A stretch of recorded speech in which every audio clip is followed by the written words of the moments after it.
Gates of Imagination presents Crime and Punishment by Fyodor Dostoevsky, read by Arthur Lane. Part 1. Chapter 1. On an exceptionally hot evening, early in July, a young man came out of the garret in which he lodged in S Place and walked slowly, as though in hesitation, towards K Bridge. He had successfully avoided meeting his landlady on the staircase. His garret was under the roof of a high 5-storied house and was more like a cupboard than a room. The landlady who provided him with garret, dinners, and attendance lived on the floor below, and every time he went out he was obliged to pass her kitchen, the door of which invariably stood open. And each time he passed, the young man had a sick, frightened feeling, which made him scowl and feel ashamed. He was hopelessly in debt to his landlady, and was afraid of meeting her. This was not because he was cowardly and abject, quite the contrary. But for some time past he had been in an overstrained, irritable condition, verging on hypochondria. He had become so completely absorbed in himself, and isolated from his fellows that he dreaded meeting, not only his landlady, but anyone at all. He was crushed by poverty, but the anxieties of his position had of late ceased to weigh upon him. He had given up attending to matters of practical importance. He had lost all desire to do so. Nothing that any landlady could do had a real terror for him. But to be stopped on the stairs, to be forced to listen to her trivial, irrelevant gossip, to pestering demands for payment, threats and complaints, and to rack his brains for excuses, to prevaricate, to lie. No, rather than that, he would creep down the stairs like a cat and slip out unseen. This evening, however, on coming out into the street, he became acutely aware of his fears. I want to attempt a thing like that, and am frightened by these trifles, he thought, with an odd smile. Yes, all is in a man's hands, and he lets it all slip from cowardice. That's an axiom. It would be interesting to know what it is men are most afraid of. Taking a new step, uttering a new word is what they fear most. But I'm talking too much. It's because I chatter that I do nothing. Or perhaps it is that I chatter because I do nothing. I've learned to chatter this last month, lying for days together in my den, thinking of Jack the Giant Killer. Why am I going there now? Am I capable of that? Is that serious? It is not serious at all. It's simply a fantasy to amuse myself, a plaything. Yes, maybe it is a plaything. The heat in the street was terrible, and the airlessness, the bustle and the plaster, scaffolding, bricks and dust all about him, and that special Petersburg stench, so familiar to all who are unable to get out of town in summer. All worked painfully upon the young man's already overwrought nerves. The insufferable stench from the pothouses, which are particularly numerous in that part of the town, and the drunken men whom he met continually, although it was a working day, completed the revolting misery of the picture. An expression of the profoundest disgust gleamed for a moment in the young man's refined face. He was, by the way, exceptionally handsome, above the average in height, slim, well-built, with beautiful dark eyes and dark brown hair. Soon he sank into deep thought, or more accurately speaking, into a complete blankness of mind. He walked along not observing what was about him and not caring to observe it. From time to time he would mutter something, from the habit of talking to himself, to which he had just confessed. At these moments he would become conscious that his ideas were sometimes in a tangle and that he was very weak. For 2 days he had scarcely tasted food. He was so badly dressed that even a man accustomed to shabbiness would have been ashamed to be seen in the street in such rags. In that quarter of the town, however, scarcely any shortcoming in dress would have created surprise. Owing to the proximity of the Haymarket, the number of establishments of bad character, the preponderance of the trading and working-class population crowded in these streets and alleys in the heart of Petersburg, types so various were to be seen in the streets that no figure, however queer, would have caused surprise. But there was such accumulated bitterness and contempt in the young man's heart that, in spite of all the fastidiousness of youth, he minded his rags least of all in the street. It was a different matter when he met with acquaintances or with former fellow students, whom indeed he disliked meeting at any time. And yet, when a drunken man who, for some unknown reason, was being taken somewhere in a huge wagon, dragged by a heavy dray horse, suddenly shouted at him as he drove past, "Hey there, German hatter," bawling at the top of his voice and pointing at him. The young man stopped suddenly and clutched tremulously at his hat. It was a tall round hat from Zimmermann's, but completely worn out, rusty with age, all torn and bespattered, brimless and bent on one side in a most unseemly fashion. Not shame, however, but quite another feeling akin to terror had overtaken him. "I knew it," he muttered in confusion. "I thought so. That's the worst of all. Why, a stupid thing like this, the most trivial detail might spoil the whole plan. Yes, my hat is too noticeable. It looks absurd, and that makes it noticeable. With my rags I ought to wear a cap, any sort of old pancake, but not this grotesque thing. Nobody wears such a hat. It would be noticed a mile off. It would be remembered. What matters is that people would remember it, and that would give them a clue. For this business, one should be as little conspicuous as possible. Trifles are what matter.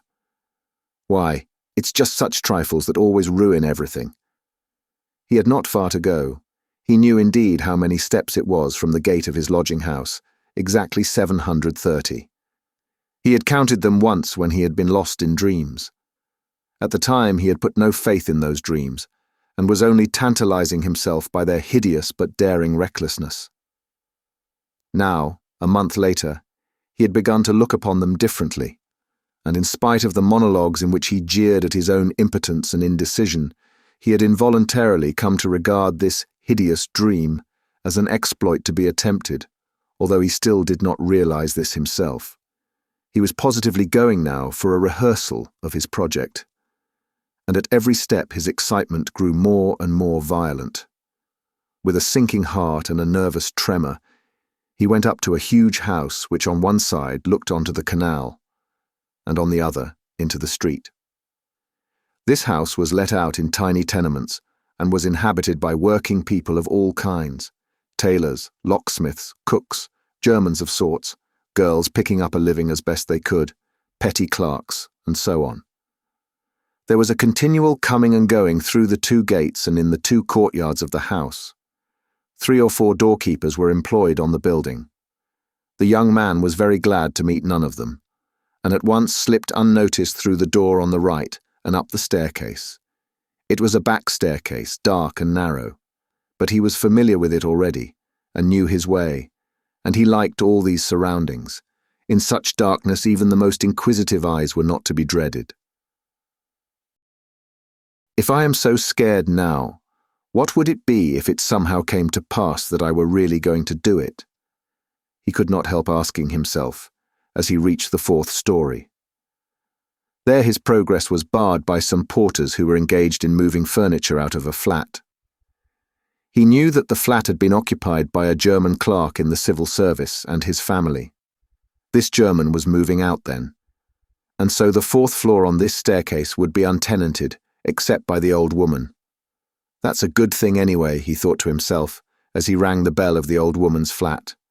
The bell gave a faint tinkle as though it were made of tin and not of copper.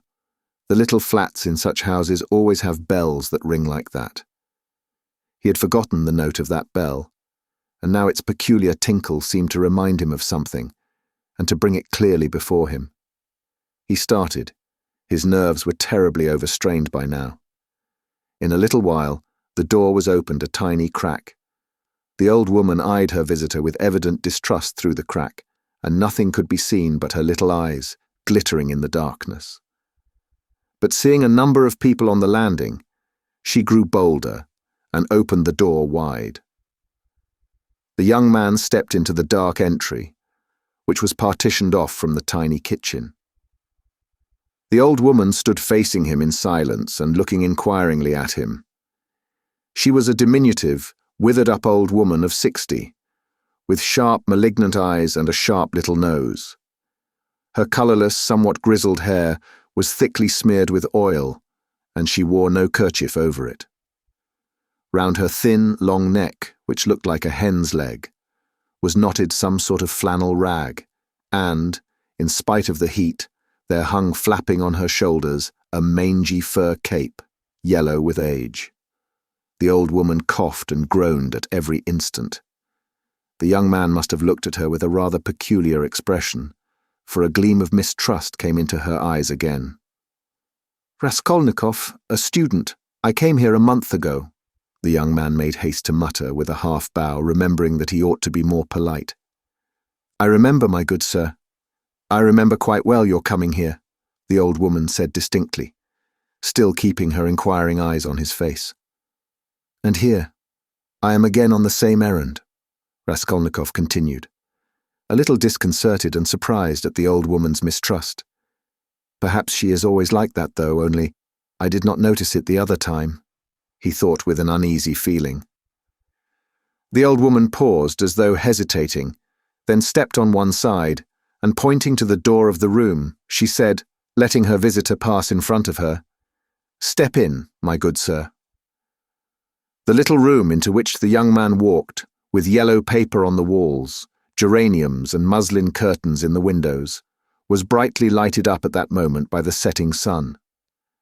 "So the sun will shine like this then, too," flashed as it were by chance through Raskolnikov's mind, and with a rapid glance he scanned everything in the room, trying as far as possible to notice and remember its arrangement. But there was nothing special in the room. The furniture, all very old and of yellow wood, consisted of a sofa with a huge bent wooden back, an oval table in front of the sofa, a dressing table with a looking-glass fixed on it between the windows, chairs along the walls, and 2 or 3 halfpenny prints in yellow frames, representing German damsels with birds in their hands. That was all. In the corner, a light was burning before a small icon. Everything was very clean. The floor and the furniture were brightly polished. Everything shone. Lizaveta's work, thought the young man. There was not a speck of dust to be seen in the whole flat.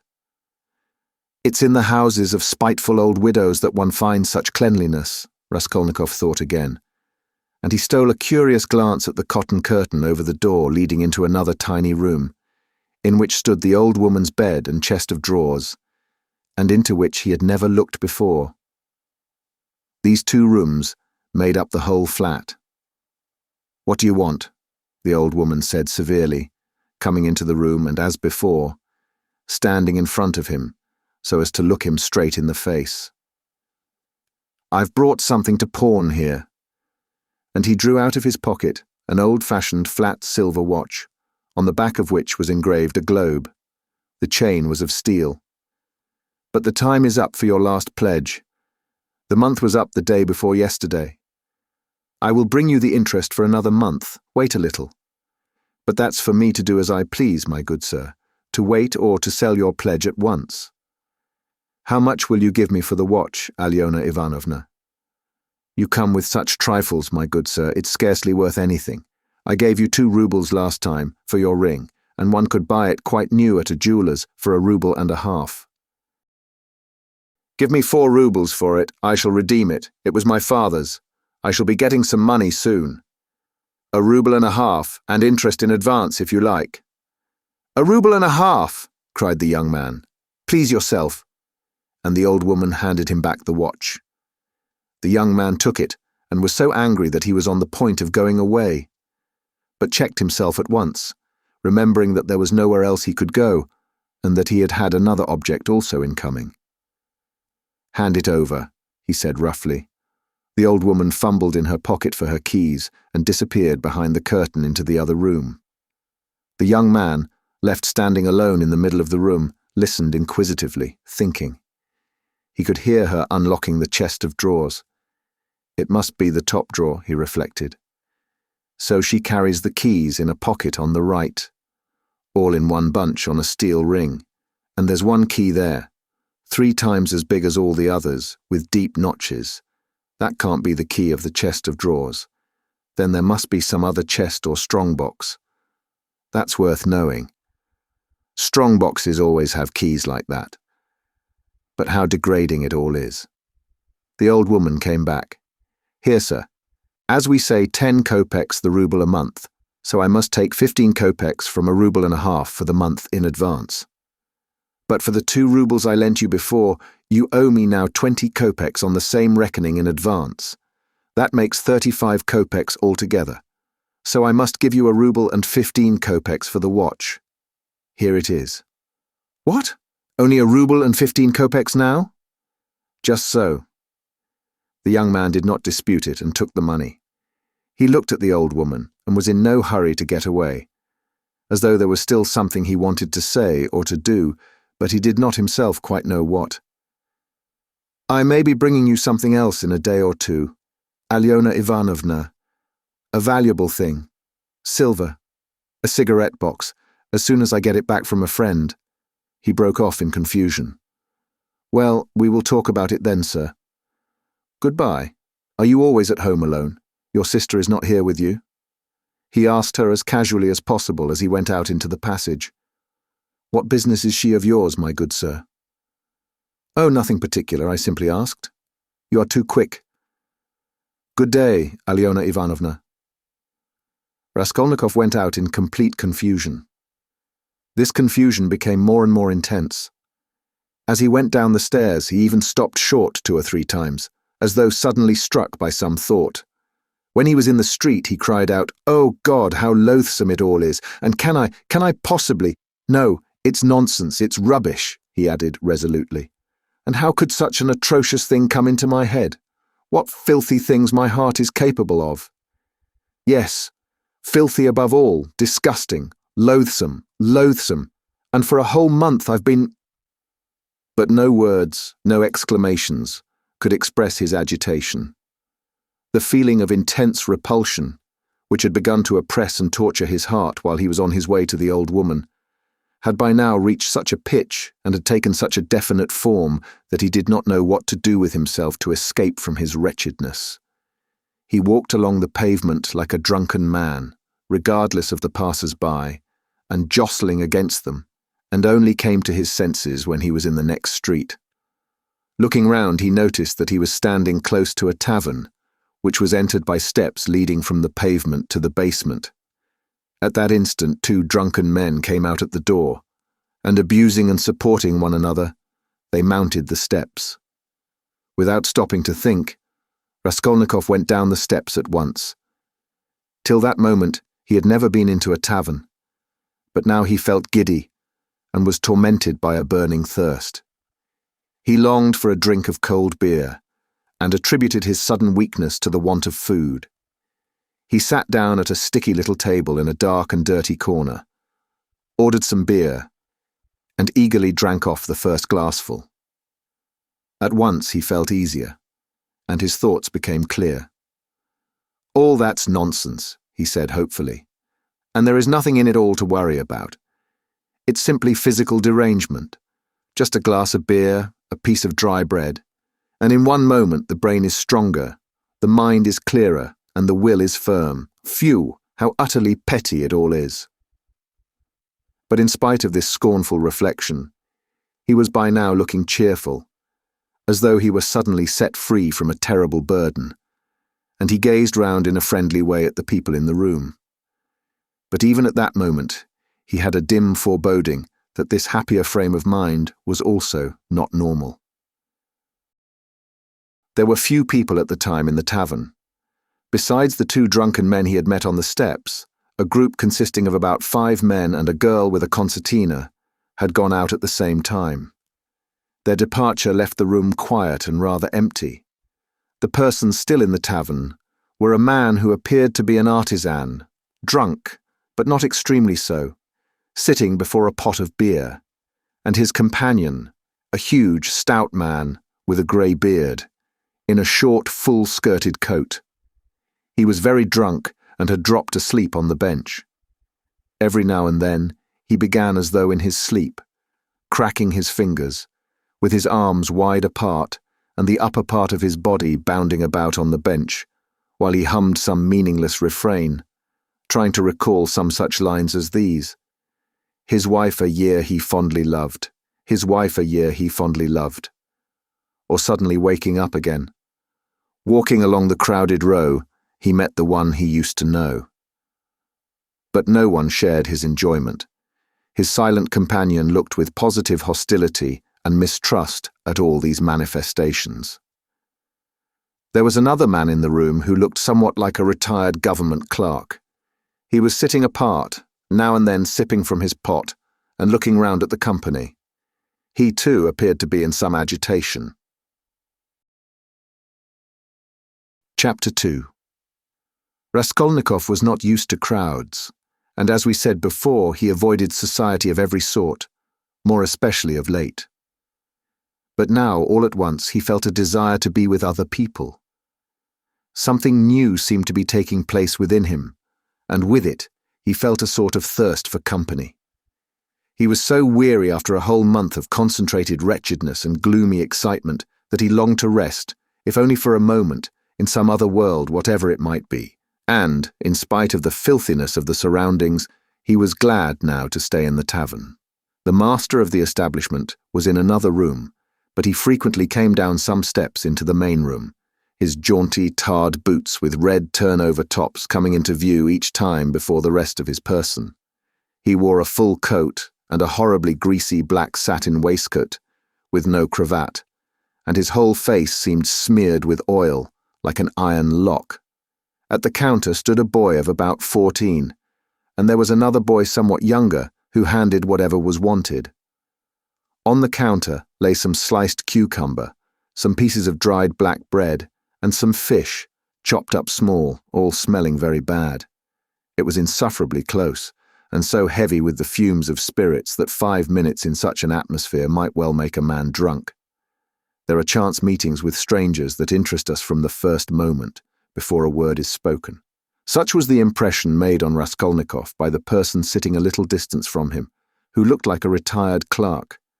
The young man often recalled this impression afterwards, and even ascribed it to presentiment. He looked repeatedly at the clerk, partly no doubt because the latter was staring persistently at him, obviously anxious to enter into conversation. At the other persons in the room, including the tavern keeper, the clerk looked as though he were used to their company, and weary of it, showing a shade of condescending contempt for them as persons of station and culture inferior to his own, with whom it would be useless for him to converse. He was a man over 50, bald and grizzled, of medium height and stoutly built. His face, bloated from continual drinking, was of a yellow, even greenish tinge, with swollen eyelids out of which keen reddish eyes gleamed like little chinks. But there was something very strange in him. There was a light in his eyes, as though of intense feeling. Perhaps there were even thought and intelligence, but at the same time there was a gleam of something like madness. He was wearing an old and hopelessly ragged black dress coat, with all its buttons missing except one, and that one he had buttoned, evidently clinging to this last trace of respectability. A crumpled shirt front, covered with spots and stains, protruded from his canvas waistcoat. Like a clerk, he wore no beard nor moustache, but had been so long unshaven that his chin looked like a stiff greyish brush, and there was something respectable and like an official about his manner too. But he was restless. He ruffled up his hair, and from time to time let his head drop into his hands, dejectedly resting his ragged elbows on the stained and sticky table. At last he looked straight at Raskolnikov, and said loudly and resolutely, "May I venture, honoured sir, to engage you in polite conversation? Forasmuch as, though your exterior would not command respect, my experience admonishes me that you are a man of education and not accustomed to drinking. I've always respected education when in conjunction with genuine sentiments, and I am besides a titular councillor in rank. Marmeladov, such is my name, titular councillor. I make bold to inquire, have you been in the service?" "No, I am studying," answered the young man, somewhat surprised at the grandiloquent style of the speaker, and also at being so directly addressed. In spite of the momentary desire he had just been feeling for company of any sort, on being actually spoken to he felt immediately his habitual irritable and uneasy aversion for any stranger who approached or attempted to approach him. "A student, then, or formerly a student," cried the clerk. "Just what I thought. I'm a man of experience, immense experience, sir," and he tapped his forehead with his fingers in self-approval. "You've been a student or have attended some learned institution. But allow me." He got up, staggered, took up his jug and glass and sat down beside the young man, facing him a little sideways. He was drunk, but spoke fluently and boldly, only occasionally losing the thread of his sentences and drawling his words. He pounced upon Raskolnikov as greedily as though he too had not spoken to a soul for a month. "Honoured sir," he began, almost with solemnity, "poverty is not a vice, that's a true saying. Yet I know too that drunkenness is not a virtue, and that that's even truer. But beggary, honoured sir, beggary is a vice. In poverty, you may still retain your innate nobility of soul, but in beggary, never, no one. For beggary a man is not chased out of human society with a stick, he is swept out with a broom, so as to make it as humiliating as possible. And quite right too, for as much as in beggary, I am ready to be the first to humiliate myself. Hence the pothouse. Honoured sir, a month ago Mr. Lebeziatnikov gave my wife a beating, and my wife is a very different matter from me. Do you understand? Allow me to ask you another question out of simple curiosity. Have you ever spent a night on a hay barge, on the Neva?" "No, I have not happened to," answered Raskolnikov. "What do you mean?" "Well, I've just come from one and it's the 5th night I've slept, so—" He filled his glass, emptied it, and paused. Bits of hay were in fact clinging to his clothes and sticking to his hair. It seemed quite probable that he had not undressed or washed for the last 5 days. His hands particularly were filthy. They were fat and red, with black nails. His conversation seemed to excite a general, though languid, interest. The boys at the counter fell to sniggering. The innkeeper came down from the upper room, apparently on purpose to listen to the funny fellow, and sat down at a little distance, yawning lazily, but with dignity. Evidently Marmeladov was a familiar figure here, and he had most likely acquired his weakness for high-flown speeches from the habit of frequently entering into conversation with strangers of all sorts in the tavern. This habit develops into a necessity in some drunkards, and especially in those who are looked after sharply and kept in order at home. Hence, in the company of other drinkers, they try to justify themselves, and even if possible obtain consideration. "Funny fellow," pronounced the innkeeper. "And why don't you work? Why aren't you at your duty if you are in the service?" "Why am I not at my duty, honoured sir?" Marmeladov went on, addressing himself exclusively to Raskolnikov, as though it had been he who put that question to him. "Why am I not at my duty? Does not my heart ache to think what a useless worm I am? A month ago, when Mr. Lebeziatnikov beat my wife with his own hands, and I lay drunk, didn't I suffer? Excuse me, young man, has it ever happened to you? Well, to petition hopelessly for a loan. Yes, it has. But what do you mean by hopelessly? Hopelessly in the fullest sense, when you know beforehand that you will get nothing by it. You know, for instance, beforehand with positive certainty that this man, this most reputable and exemplary citizen, will on no consideration give you money. And indeed, I ask you, why should he? For he knows, of course, that I shan't pay it back. From compassion. But Mr. Lebeziatnikov, who keeps up with modern ideas, explained the other day that compassion is forbidden nowadays by science itself, and that that's what is done now in England, where there is political economy. Why, I ask you, should he give it to me? And yet, though I know beforehand that he won't, I set off to him and— "Why do you go?" put in Raskolnikov. "Well, when one has no one, nowhere else one can go. For every man must have somewhere to go, since there are times when one absolutely must go somewhere. When my own daughter first went out with a yellow ticket, then I had to go. For my daughter has a yellow passport," he added, in parenthesis, looking with a certain uneasiness at the young man.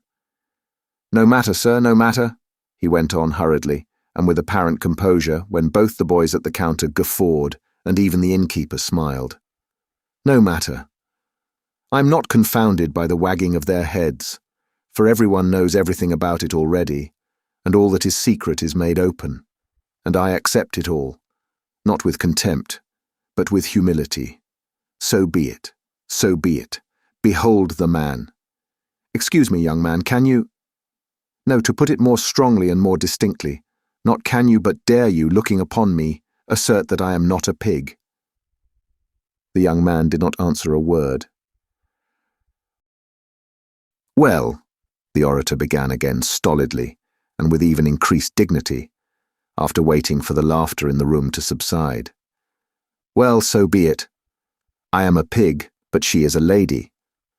I have the semblance of a beast, but Katerina Ivanovna, my spouse, is a person of education and an officer's daughter.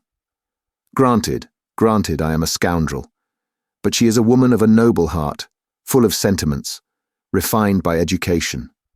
And yet, oh, if only she felt for me. Honoured sir, you know every man ought to have at least one place where people feel for him. But Katerina Ivanovna, though she is magnanimous, she is unjust.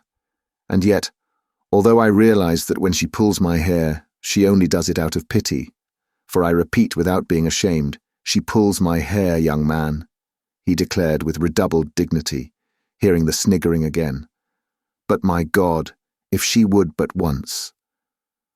But no, it's all in vain, and it's no use talking. For more than once my wish did come true, and more than once she has felt for me, but such is my fate, and I am a beast by nature. Rather, assented the innkeeper, yawning. Marmeladov struck his fist resolutely on the table. Such is my fate. Do you know, sir? Do you know I have sold her very stockings for drink? Not her shoes.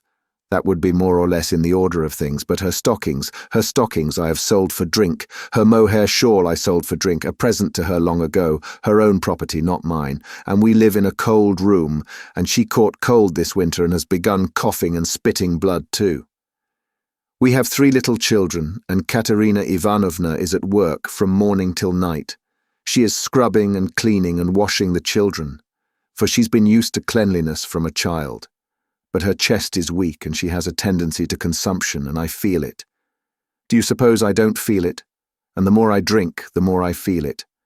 That's why I drink too. I try to find sympathy and feeling in drink. I drink so that I may suffer twice as much. And as though in despair, he laid his head down on the table. Young man, he went on, raising his head again, in your face I seem to read some trouble of mind. When you came in I read it, and that was why I addressed you at once. For in unfolding to you the story of my life, I do not wish to make myself a laughingstock before these idle listeners, who indeed know all about it already, but I am looking for a man of feeling and education. Know then that my wife was educated in a high-class school for the daughters of noblemen, and on leaving she danced the shawl dance before the governor and other personages, for which she was presented with a gold medal and a certificate of merit. The medal? Well, the medal of course was sold, long ago, but the certificate of merit is in her trunk still, and not long ago she showed it to our landlady. And although she is most continually on bad terms with the landlady, yet she wanted to tell someone or other of her past honours, and of the happy days that are gone. I don't condemn her for it, I don't blame her, for the one thing left her is recollection of the past, and all the rest is dust and ashes. Yes, she is a lady of spirit, proud and determined. She scrubs the floors herself and has nothing but black bread to eat, but won't allow herself to be treated with disrespect.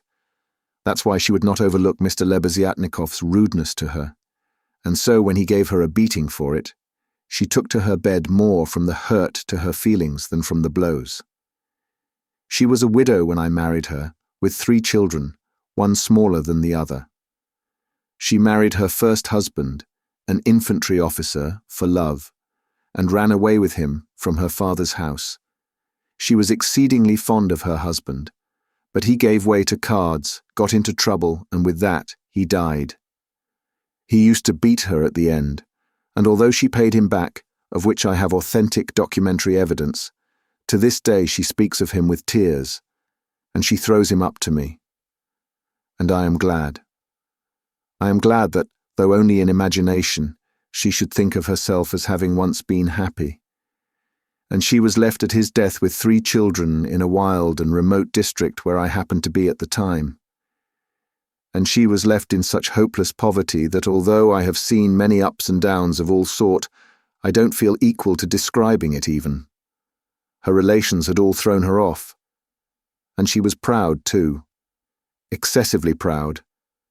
And then, honoured sir, and then I, being at the time a widower, with a daughter of 14 left me by my first wife, offered her my hand, for I could not bear the sight of such suffering.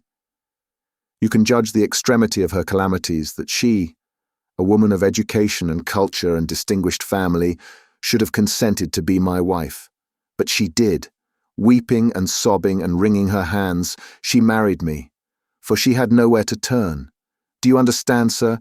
Do you understand what it means when you have absolutely nowhere to turn? No, that you don't understand yet. And for a whole year I performed my duties conscientiously and faithfully, and did not touch this. He tapped the jug with his finger. For I have feelings. But even so I could not please her. And then I lost my place too, and that through no fault of mine, but through changes in the office.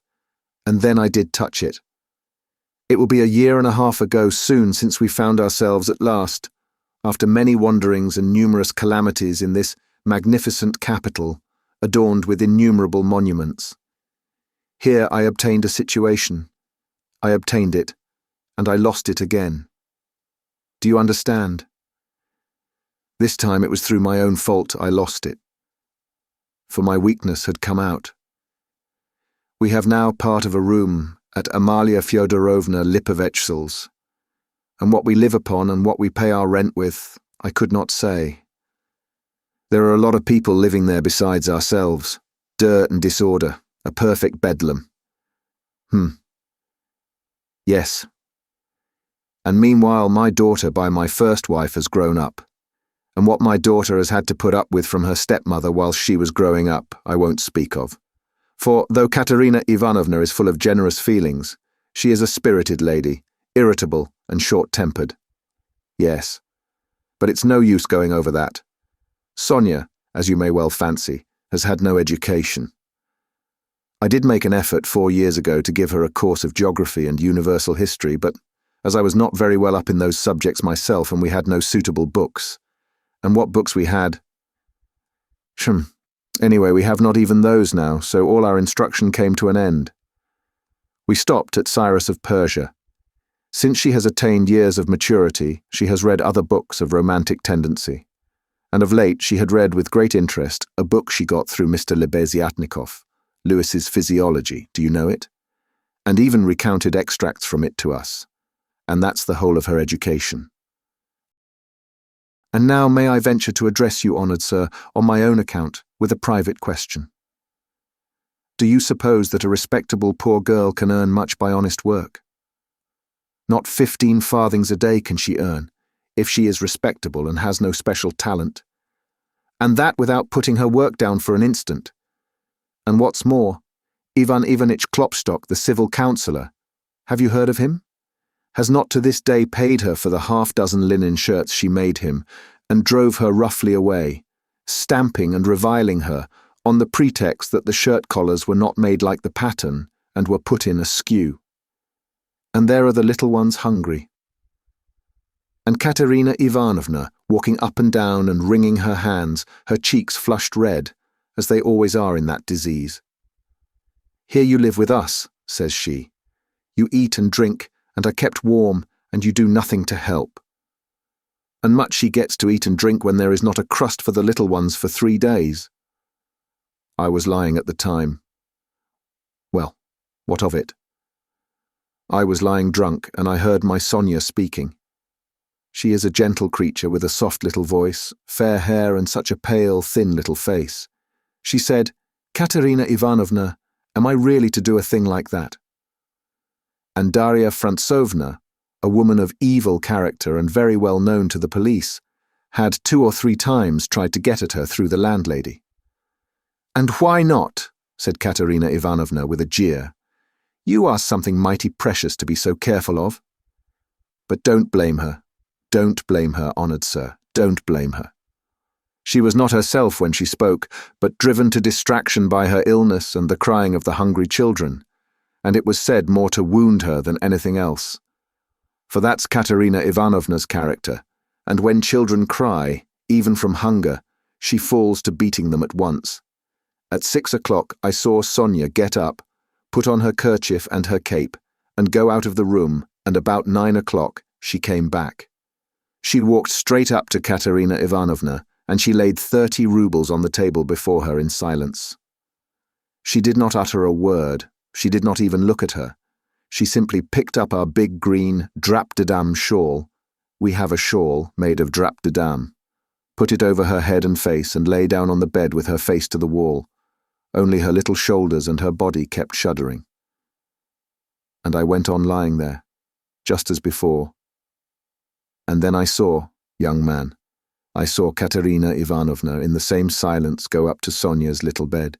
She was on her knees all the evening, kissing Sonia's feet and would not get up, and then they both fell asleep in each other's arms. Together, yes, and I lay drunk. Marmeladov stopped short, as though his voice had failed him. Then he hurriedly filled his glass, drank and cleared his throat. "Since then, sir," he went on after a brief pause, "since then, owing to an unfortunate occurrence and through information given by evil-intentioned persons, in all which Darya Frantsovna took a leading part on the pretext that she had been treated with want of respect, since then, my daughter Sofya Semyonovna has been forced to take a yellow ticket, and owing to that she is unable to go on living with us. For our landlady, Amalia Fyodorovna, would not hear of it, though she had backed up Darya Frantsovna before, and Mr. Lebeziatnikov too. All the trouble between him and Katerina Ivanovna was on Sonia's account. At first he was for making up to Sonia himself, and then all of a sudden he stood on his dignity. "How," said he, "can a highly educated man like me live in the same rooms with a girl like that?" And Katerina Ivanovna would not let it pass. She stood up for her. And so that's how it happened. And Sonia comes to us now, mostly after dark. She comforts Katerina Ivanovna and gives her all she can. She has a room at the Kapanaumovs, the tailors. She lodges with them. Kapanaumov is a lame man with a cleft palate, and all of his numerous family have cleft palates too. And his wife too has a cleft palate. They all live in one room, but Sonia has her own, partitioned off. Yes. Very poor people and all with cleft palates. Yes. Then I got up in the morning and put on my rags, lifted up my hands to heaven, and set off to His Excellency Ivan Afanasievich. His Excellency Ivan Afanasievich. Do you know him? No? Well then, it's a man of God you don't know. He is wax. Wax before the face of the Lord, even as wax melteth. His eyes were dim when he heard my story. "Marmeladov, once already you have deceived my expectations. I'll take you once more on my own responsibility." That's what he said, remember, he said, "and now you can go." I kissed the dust at his feet, in thought only, for in reality he would not have allowed me to do it, being a statesman and a man of modern political and enlightened ideas. I returned home, and when I announced that I'd been taken back into the service and should receive a salary, heavens, what a to-do there was. Marmeladov stopped again in violent excitement. At that moment, a whole party of revellers already drunk came in from the street, and the sounds of a hired concertina and the cracked piping voice of a child of 7 singing The Hamlet were heard in the entry. The room was filled with noise. The tavern-keeper and the boys were busy with the newcomers. Marmeladov, paying no attention to the new arrivals, continued his story. He appeared by now to be extremely weak, but as he became more and more drunk, he became more and more talkative. The recollection of his recent success in getting the situation seemed to revive him, and was positively reflected in a sort of radiance on his face. Raskolnikov listened attentively. "That was 5 weeks ago, sir." "Yes. As soon as Katerina Ivanovna and Sonia heard of it, mercy on us. It was as though I stepped into the kingdom of heaven. It used to be, you can lie like a beast, nothing but abuse. Now they were walking on tiptoe, hushing the children. Semyon Zaharovitch is tired with his work at the office. He's resting. Shh. They made me coffee before I went to work, and boiled cream for me. They began to get real cream for me, do you hear that? And how they managed to get together the money for a decent outfit. 11 rubles, 50 kopecks, I can't guess. Boots, cotton shirt fronts, most magnificent, a uniform. They got up all in splendid style, for 11 rubles and a half. The first morning I came back from the office, I found Katerina Ivanovna had cooked 2 courses for dinner, soup and salt meat with horseradish, which we had never dreamed of till then. She had not any dresses, none at all, but she got herself up as though she were going on a visit, and not that she'd anything to do it with. She smartened herself up with nothing at all. She'd done her hair nicely, put on a clean collar of some sort, cuffs, and there she was, quite a different person. She was younger and better looking. Sonia, my little darling, had only helped with money for the time, she said. It won't do for me to come and see you too often, after dark maybe when no one can see. Do you hear? Do you hear? I lay down for a nap after dinner, and what do you think? Though Katerina Ivanovna had quarrelled to the last degree with our landlady Amalia Fyodorovna only a week before, she could not resist then asking her in to coffee. For 2 hours they were sitting, whispering together. Semyon Zaharovitch is in the service again now, and receiving a salary, says she, and he went himself to His Excellency, and His Excellency himself came out to him, made all the others wait, and led Semyon Zaharovitch by the hand, before everybody, into his study. Do you hear? Do you hear? To be sure, says he, Semyon Zaharovitch, remembering your past services, says he, and in spite of your propensity to that foolish weakness, since you promise now and since moreover we've got on badly without you. Do you hear? Do you hear? And so, says he, I rely now on your word as a gentleman. And all that, let me tell you, she has simply made up for herself, and not simply out of wantonness, for the sake of bragging. No, she believes it all herself. She amuses herself with her own fancies. Upon my word she does. And I don't blame her for it, no, I don't blame her. 6 days ago, when I brought her my first earnings in full, 23 rubles 40 kopecks altogether, she called me her poppet. Poppet, said she, my little poppet. And when we were by ourselves, you understand, you would not think me a beauty, you would not think much of me as a husband, would you? Well, she pinched my cheek, my little poppet, said she.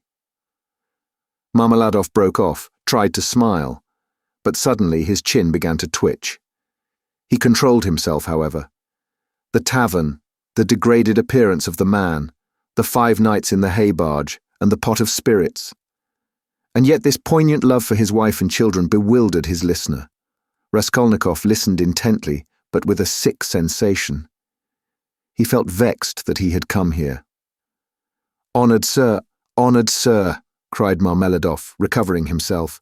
Oh, sir!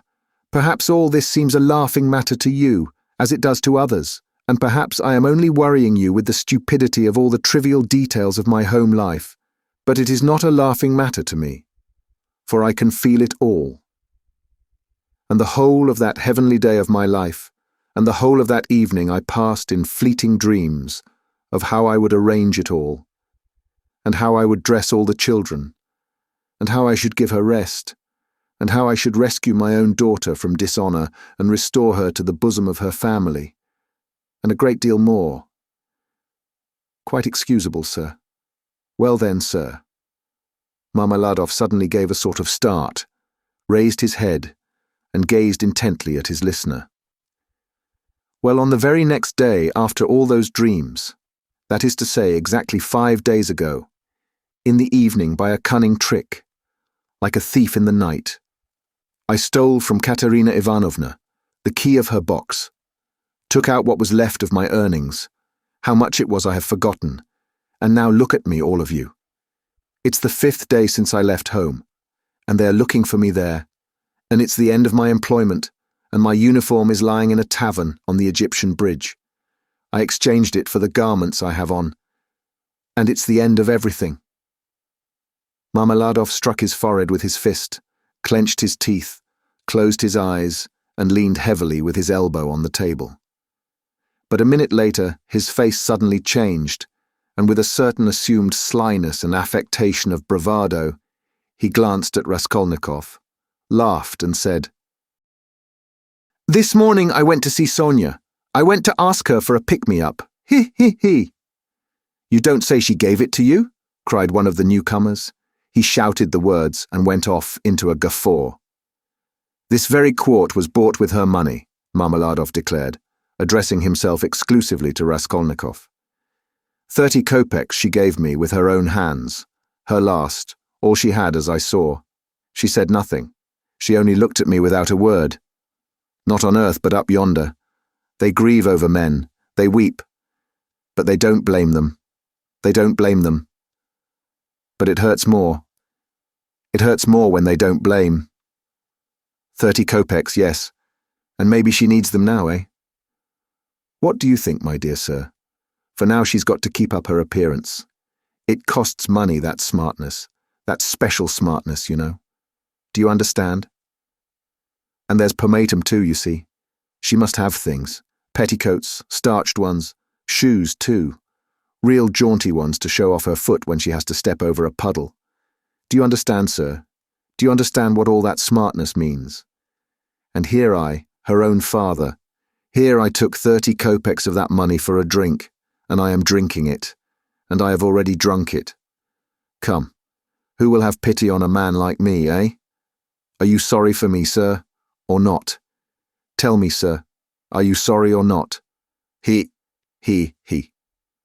would have filled his glass, but there was no drink left. The pot was empty. "What are you to be pitied for?"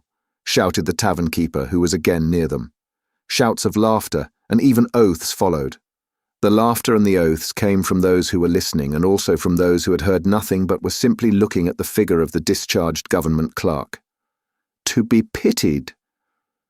Why am I to be pitied? Marmeladov suddenly declaimed, standing up with his arm outstretched, as though he had been only waiting for that question. Why am I to be pitied, you say? Yes, there's nothing to pity me for. I ought to be crucified, crucified on a cross, not pitied. Crucify me, O judge, crucify me, but pity me, and then I will go of myself to be crucified, for it's not merrymaking I seek, but tears and tribulation. Do you suppose, you that sell, that this pint of yours has been sweet to me? It was tribulation I sought at the bottom of it, tears and tribulation, and have found it, and I have tasted it. But he will pity us, who has had pity on all men, who has understood all men and all things. He is the one, he too is the judge. He will come in that day, and he will ask, where is the daughter who gave herself for her cross, consumptive stepmother, and for the little children of another? Where is the daughter who had pity upon the filthy drunkard, her earthly father, undismayed by his beastliness? And he will say, come to me, I have already forgiven thee once, I have forgiven thee once. Thy sins which are many are forgiven thee, for thou hast loved much. And he will forgive my Sonia. He will forgive, I know it. I felt it in my heart when I was with her just now. And he will judge and will forgive all, the good and the evil, the wise and the meek. And when he has done with all of them, then he will summon us. You too come forth, he will say, come forth, ye drunkards, come forth, ye weak ones, come forth, ye children of shame. And we shall all come forth, without shame, and shall stand before him. And he will say unto us, ye are swine, made in the image of the beast, and with his mark. But come ye also. And the wise ones and those of understanding will say, O Lord, why dost thou receive these men? And he will say, This is why I receive them, O ye wise, this is why I receive them, O ye of understanding, that not one of them believed himself to be worthy of this. And he will hold out his hands to us, and we shall fall down before him, and we shall weep, and we shall understand all things. Then we shall understand all, and all will understand, Katerina Ivanovna even. She will understand. Lord, thy kingdom come.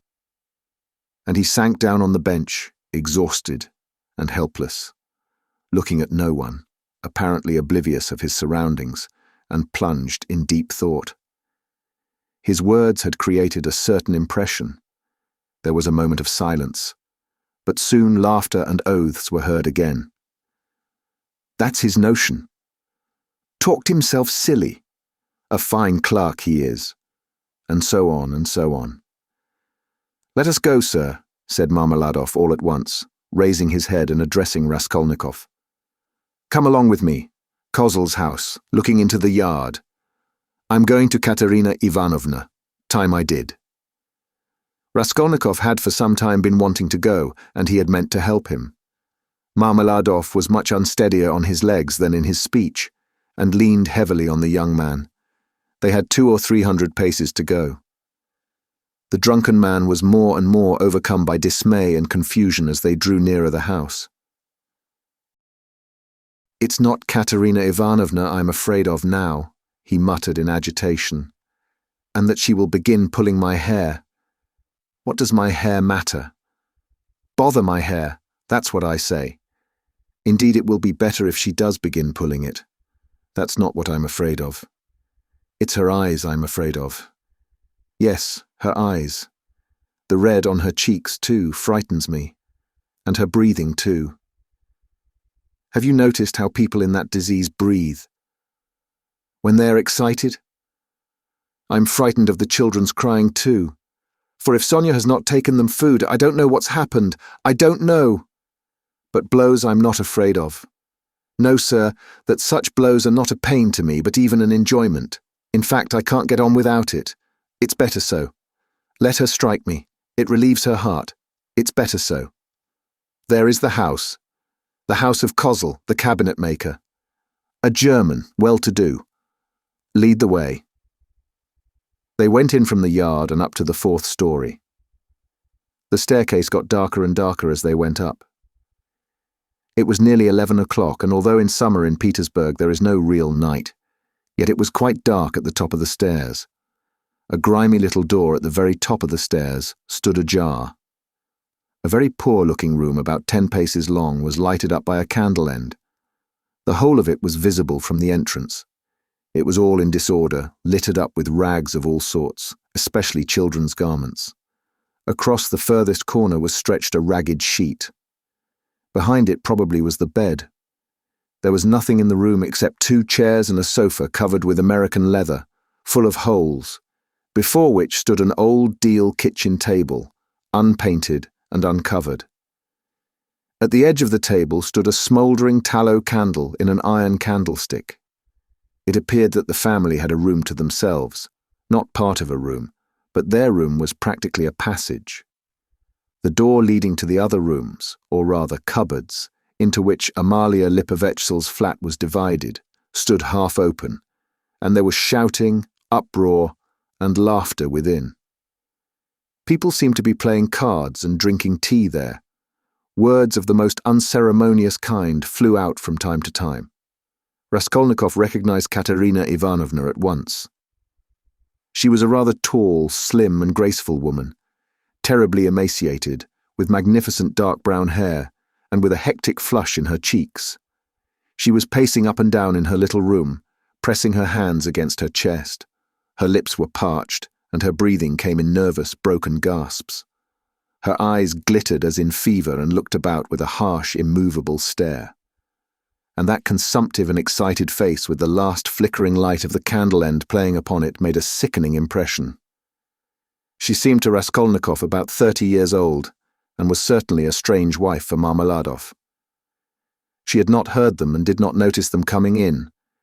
She seemed to be lost in thought, hearing and seeing nothing. The room was close, but she had not opened the window. A stench rose from the staircase, but the door onto the stairs was not closed.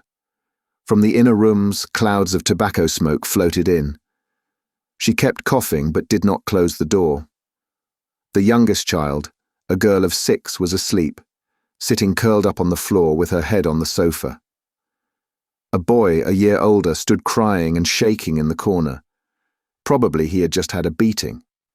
Beside him stood a girl of 9 years old, tall and thin, wearing a thin and ragged chemise with an ancient cashmere pelisse flung over her bare shoulders, long outgrown and barely reaching her knees. Her arm, as thin as a stick, was round her brother's neck. She was trying to comfort him, whispering something to him, and doing all she could to keep him from whimpering again. At the same time, her large dark eyes, which looked larger still from the thinness of her frightened face, were watching her mother with alarm. Marmeladov did not enter the door, but dropped on his knees in the very doorway, pushing Raskolnikov in front of him. The woman, seeing a stranger, stopped indifferently facing him, coming to herself for a moment, and apparently wondering what he had come for. But evidently she decided that he was going into the next room, as he had to pass through hers to get there. Taking no further notice of him, she walked towards the outer door to close it, and uttered a sudden scream on seeing her husband on his knees in the doorway. "Ah!" she cried out in a frenzy. "He has come back! The criminal, the monster! And where is the money? What's in your pocket? Show me! And your clothes are all different! Where are your clothes? Where is the money? Speak!" And she fell to searching him. Marmeladov submissively and obediently held up both arms to facilitate the search. Not a farthing was there. "Where is the money?" she cried. "Mercy on us! Can he have drunk it all? There were 12 silver rubles left in the chest." And in a fury she seized him by the hair and dragged him into the room. Marmeladov seconded her efforts by meekly crawling along on his knees. "And this is a consolation to me. This does not hurt me, but is a positive consolation, honoured sir," he called out, shaken to and fro by his hair, and even once striking the ground with his forehead. The child asleep on the floor woke up and began to cry. The boy in the corner, losing all control, began trembling and screaming and rushed to his sister in violent terror, almost in a fit. The eldest girl was shaking like a leaf. "He's drunk it! He's drunk it all!" the poor woman screamed in despair. "And his clothes are gone! And they are hungry! Hungry!" And wringing her hands, she pointed to the children. "Oh, accursed life! And you, are you not ashamed?" She pounced all at once upon Raskolnikov. "From the tavern. Have you been drinking with him? You have been drinking with him too. Go away." The young man was hastening away, without uttering a word. The inner door was thrown wide open, and inquisitive faces were peering in at it. Coarse, laughing faces with pipes and cigarettes and heads wearing caps thrust themselves in at the doorway. Further in could be seen figures in dressing gowns flung open, in costumes of unseemly scantiness, some of them with cards in their hands. They were particularly diverted when Marmeladov, dragged about by his hair, shouted that it was a consolation to him. They even began to come into the room. At last a sinister shrill outcry was heard. This came from Amalia Lipovexel herself, pushing her way amongst them and trying to restore order after her own fashion, and for the 100th time to frighten the poor woman by ordering her with coarse abuse to clear out of the room next day. As he went out, Raskolnikov had time to put his hand into his pocket, to snatch up the coppers he had received in exchange for his rouble in the tavern, and to lay them unnoticed on the window. Afterwards, on the stairs, he changed his mind and would have gone back. "What a stupid thing I've done," he thought to himself. "They have Sonia, and I want it myself." But reflecting that it would be impossible to take it back now, and that in any case he would not have taken it, he dismissed it with a wave of his hand and went back to his lodging. "Sonia wants pomatum too," he said as he walked along the street, and he laughed malignantly. "Such smartness costs money. And maybe Sonia herself will be bankrupt today, for there is always a risk hunting big game, digging for gold. Then they would all be without a crust tomorrow except for my money. Hurrah for Sonia! What a mine they've dug there. And they're making the most of it. Yes, they are making the most of it. They've wept over it and grown used to it. Man grows used to everything, the scoundrel. He sank into thought. And what if I am wrong? He cried suddenly after a moment's thought. What if man is not really a scoundrel? Man in general, I mean, the whole race of mankind. Then all the rest is prejudice, simply artificial terrors, and there are no barriers, and it's all as it should be. Chapter 3. He woke up late the next day after a broken sleep. But his sleep had not refreshed him. He woke up bilious, irritable, ill-tempered, and looked with hatred at his room. It was a tiny cupboard of a room about 6 paces in length. It had a poverty-stricken appearance with its dusty yellow paper peeling off the walls, and it was so low-pitched that a man of more than average height was ill at ease in it and felt every moment that he would knock his head against the ceiling. The furniture was in keeping with the room. There were 3 old chairs, rather rickety, a painted table in the corner on which lay a few manuscripts and books. The dust that lay thick upon them showed that they had been long untouched. A big, clumsy sofa occupied almost the whole of one wall and half the floor space of the room. It was once covered with chintz, but was now in rags and served Raskolnikov as a bed. Often he went to sleep on it, as he was, without undressing, without sheets, wrapped in his old student's overcoat, with his head on one little pillow, under which he heaped up all the linen he had, clean and dirty, by way of a bolster. A little table stood in front of the sofa. It would have been difficult to sink to a lower ebb of disorder, but to Raskolnikov in his present state of mind, this was positively agreeable. He had got completely away from everyone, like a tortoise in its shell, and even the sight of a servant girl who had to wait upon him and looked sometimes into his room made him writhe with nervous irritation. He was in the condition that overtakes some monomaniacs entirely concentrated upon one thing. His landlady had for the last fortnight given up sending him in meals, and he had not yet thought of expostulating with her, though he went without his dinner. Nastasia, the cook and only servant, was rather pleased at the lodger's mood, and had entirely given up sweeping and doing his room. Only once a week or so she would stray into his room with a broom. She woke him up that day. "Get up! Why are you asleep?" she called to him. "It's past 9. I've brought you some tea. Will you have a cup? I should think you're fairly starving." Raskolnikov opened his eyes, started and recognized Nastasia. "From the landlady, eh?" he asked slowly and with a sickly face, sitting up on the sofa. "From the landlady, indeed." She set before him her own cracked teapot full of weak and stale tea and laid 2 yellow lumps of sugar by the side of it. "Here, Nastasia, take it, please," he said, fumbling in his pocket, for he had slept in his clothes, and taking out a handful of coppers. "Run and buy me a loaf, and get me a little sausage, the cheapest, at the pork butcher's. The loaf, I'll fetch you this very minute, but wouldn't you rather have some cabbage soup instead of sausage? It's capital soup, yesterday's. I saved it for you yesterday, but you came in late. It's fine soup." When the soup had been brought, and he had begun upon it, Nastasia sat down beside him on the sofa and began chatting. She was a country peasant woman, and a very talkative one. "Praskovya Pavlovna means to complain to the police about you," she said. He scowled. "To the police? What does she want?" "You don't pay her money, and you won't turn out of the room. That's what she wants, to be sure." "The devil, that's the last straw," he muttered, grinding his teeth. "No, that would not suit me. Just now. She is a fool," he added aloud. "I'll go and talk to her today. Fool she is, and no mistake, just as I am. But why, if you are so clever, do you lie here like a sack and have nothing to show for it? One time you used to go out, you say, to teach children. But why is it you do nothing now?" "I am doing—" Raskolnikov began sullenly and reluctantly. "What are you doing?" "Work." "What sort of work?" "I am thinking," he answered seriously after a pause. Nastasia was overcome with a fit of laughter. She was given to laughter, and when anything amused her, she laughed inaudibly, quivering and shaking all over till she felt ill. "And have you made much money by your thinking?" she managed to articulate at last.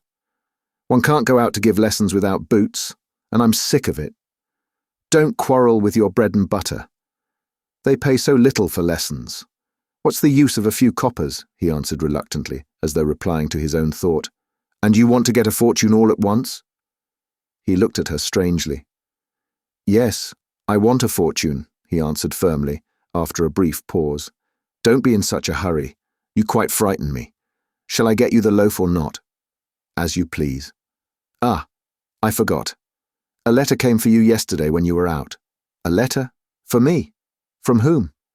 "I can't say. I gave 3 kopecks of my own to the postman for it. Will you pay me back?" "Then bring it to me, for God's sake, bring it!" cried Raskolnikov, greatly excited.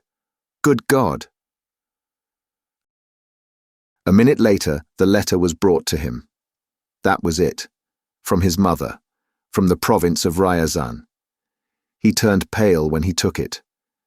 It was a long while since he had received a letter, but another feeling also suddenly stabbed his heart. "Nastasia, leave me alone, for goodness' sake. Here are your 3 kopecks, but for goodness' sake, make haste and go." The letter was quivering in his hand. He did not want to open it in her presence. He wanted to be left alone with this letter. When Nastasia had gone out, he lifted it quickly to his lips and kissed it. Then he gazed intently at the address. The small, sloping handwriting, so dear and familiar, of the mother who had once taught him to read and write. He delayed. He seemed almost afraid of something. At last he opened it. It was a thick, heavy letter, weighing over 2 ounces. 2 large sheets of notepaper were covered with very small handwriting. "My dear Rodya," wrote his mother, "it's 2 months since I last had a talk with you by letter which has distressed me, and even kept me awake at night thinking. But I'm sure you will not blame me for my inevitable silence. You know how I love you.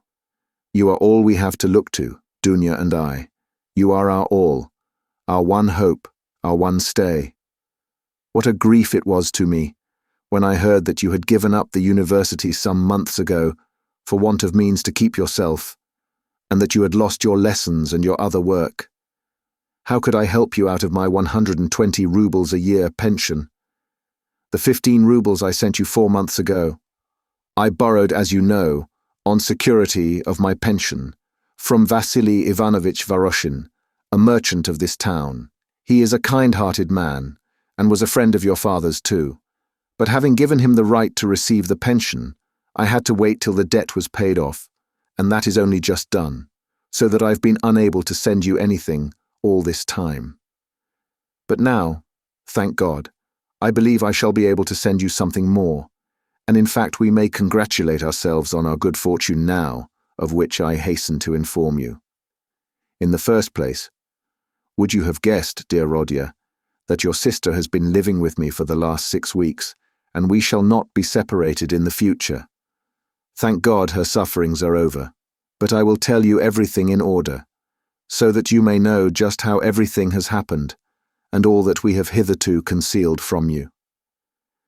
When you wrote to me 2 months ago that you had heard that Dunya had a great deal to put up with in the Svidrigailov's house, when you wrote that and asked me to tell you all about it, what could I write in answer to you? If I had written the whole truth to you, I dare say you would have thrown up everything and have come to us, even if you had to walk all the way, for I know your character and your feelings, and you would not let your sister be insulted. I was in despair myself, but what could I do? And besides, I did not know the whole truth myself then.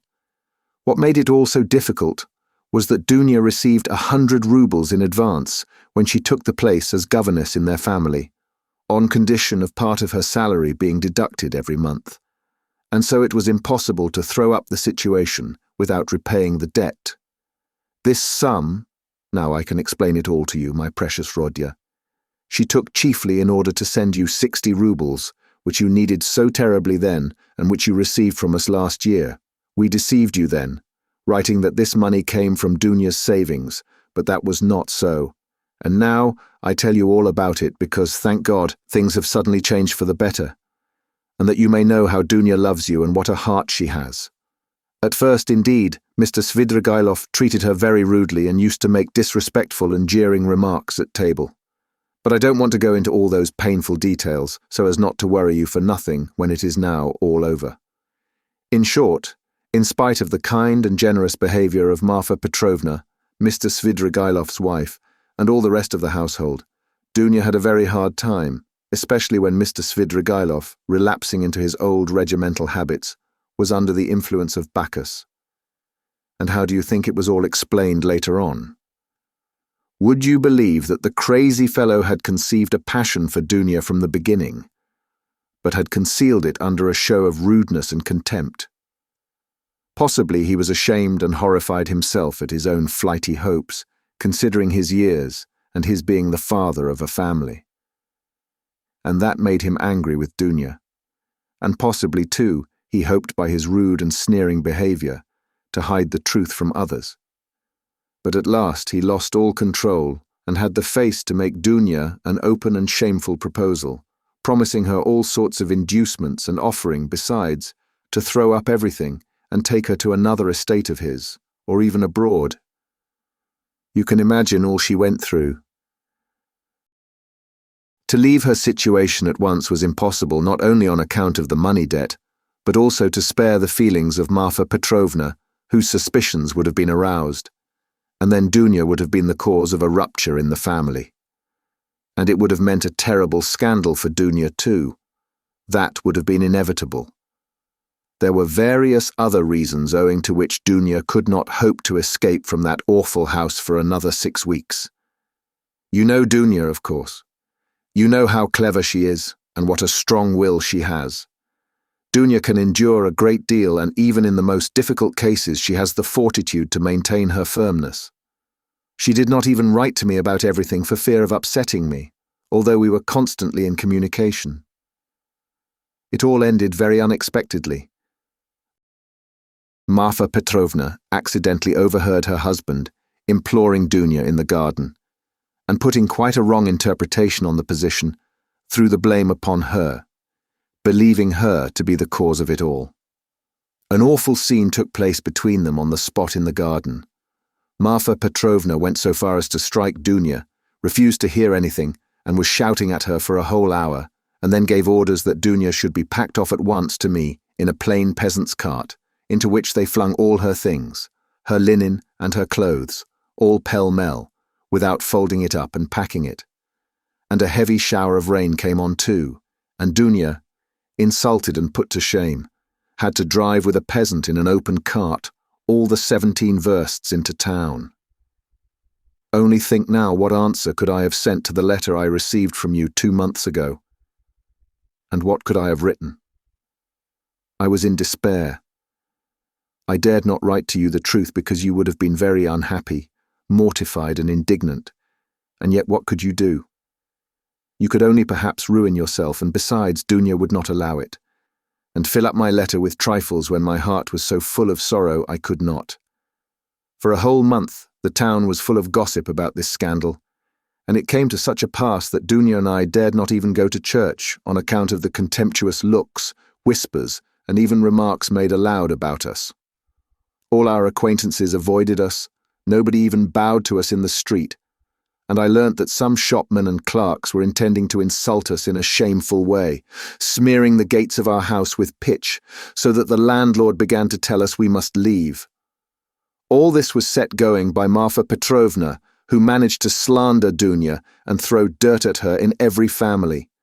She knows everyone in the neighbourhood, and that month she was continually coming into the town, and as she is rather talkative and fond of gossiping about her family affairs, and particularly of complaining to all and each of her husband, which is not at all right. So in a short time she had spread her story, not only in the town, but over the whole surrounding district. It made me ill, but Dunya bore it better than I did, and if only you could have seen how she endured it all and tried to comfort me and cheer me up. She is an angel. But by God's mercy our sufferings were cut short. Mr. Svidrigailov returned to his senses and repented, and probably feeling sorry for Dunya, he laid before Marfa Petrovna a complete and unmistakable proof of Dunya's innocence, in the form of a letter Dunya had been forced to write and give to him, before Marfa Petrovna came upon them in the garden. This letter, which remained in Mr. Svidrigailov's hands after her departure, she had written to refuse personal explanations and secret interviews, for which he was entreating her. In that letter she reproached him with great heat and indignation for the baseness of his behavior in regard to Marfa Petrovna, reminding him that he was the father and head of a family and telling him how infamous it was of him to torment and make unhappy a defenseless girl, unhappy enough already. Indeed, dear Rodya, the letter was so nobly and touchingly written that I sobbed when I read it, and to this day I cannot read it without tears. Moreover, the evidence of the servants too cleared Dunya's reputation. They had seen and known a great deal more than Mr. Svidrigailov had himself supposed, as indeed is always the case with servants. Marfa Petrovna was completely taken aback, and again crushed, as she said herself to us, but she was completely convinced of Dunya's innocence. The very next day, being Sunday, she went straight to the cathedral, knelt down and prayed with tears to Our Lady to give her strength to bear this new trial and to do her duty. Then she came straight from the cathedral to us, told us the whole story, wept bitterly, and fully penitent, she embraced Dunya and besought her to forgive her. The same morning, without any delay, she went round to all the houses in the town and everywhere, shedding tears. She asserted in the most flattering terms Dunya's innocence and the nobility of her feelings and her behavior. What was more, she showed and read to everyone the letter in Dunya's own handwriting to Mr. Svidrigailov, and even allowed them to take copies of it, which I must say I think was superfluous. In this way she was busy for several days in driving about the whole town, because some people had taken offence through precedence having been given to others, and therefore they had to take turns, so that in every house she was expected before she arrived, and everyone knew that on such and such a day Marfa Petrovna would be reading the letter in such and such a place, and people assembled for every reading of it, even many who had heard it several times already, both in their own houses and in other people's. In my opinion, a very great deal of all this was unnecessary.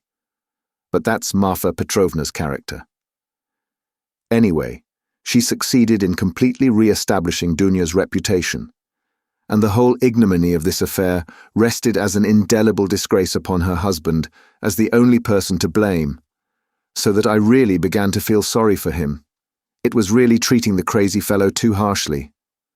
Dunya was at once asked to give lessons in several families, but she refused. All of a sudden everyone began to treat her with marked respect, and all this did much to bring about the event by which, one may say, our whole fortunes are now transformed. You must know, dear Rodya, that Dunya has a suitor, and that she has already consented to marry him. I hasten to tell you all about the matter, and though it has been arranged without asking your consent, I think you will not be aggrieved with me or with your sister on that account, for you will see that we could not wait and put off our decision till we heard from you, and you could not have judged all the facts without being on the spot. This was how it happened. He is already of the rank of a councillor, Pyotr Petrovich Luzhin, and is distantly related to Marfa Petrovna, who has been very active in bringing the match about. It began with his expressing through her his desire to make our acquaintance. He was properly received, drank coffee with us, and the very next day he sent us a letter in which he very courteously made an offer and begged for a speedy and decided answer. He is a very busy man and is in a great hurry to get to Petersburg, so that every moment is precious to him. At first, of course, we were greatly surprised, as it had all happened so quickly and unexpectedly. We thought and talked it over the whole day. He is a well-to-do man, to be depended upon. He has 2 posts in the government and has already made his fortune. It is true that he is 45 years old, but he is of a fairly prepossessing appearance and might still be thought attractive by women, and he is altogether a very respectable and presentable man, only he seems a little morose and somewhat conceited. But possibly that may only be the impression he makes at first sight. And beware, dear Rodya, when he comes to Petersburg, as he shortly will do, beware of judging him too hastily and severely, as your way is, if there is anything you do not like in him at first sight. I give you this warning, although I feel sure that he will make a favorable impression upon you.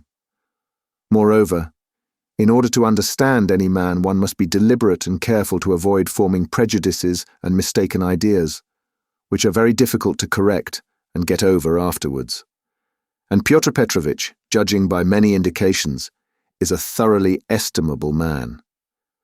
At his first visit, indeed, he told us that he was a practical man, but still he shares, as he expressed it, many of the convictions of our most rising generation, and he is an opponent of all prejudices. He said a good deal more, for he seems a little conceited and likes to be listened to, but this is scarcely a vice.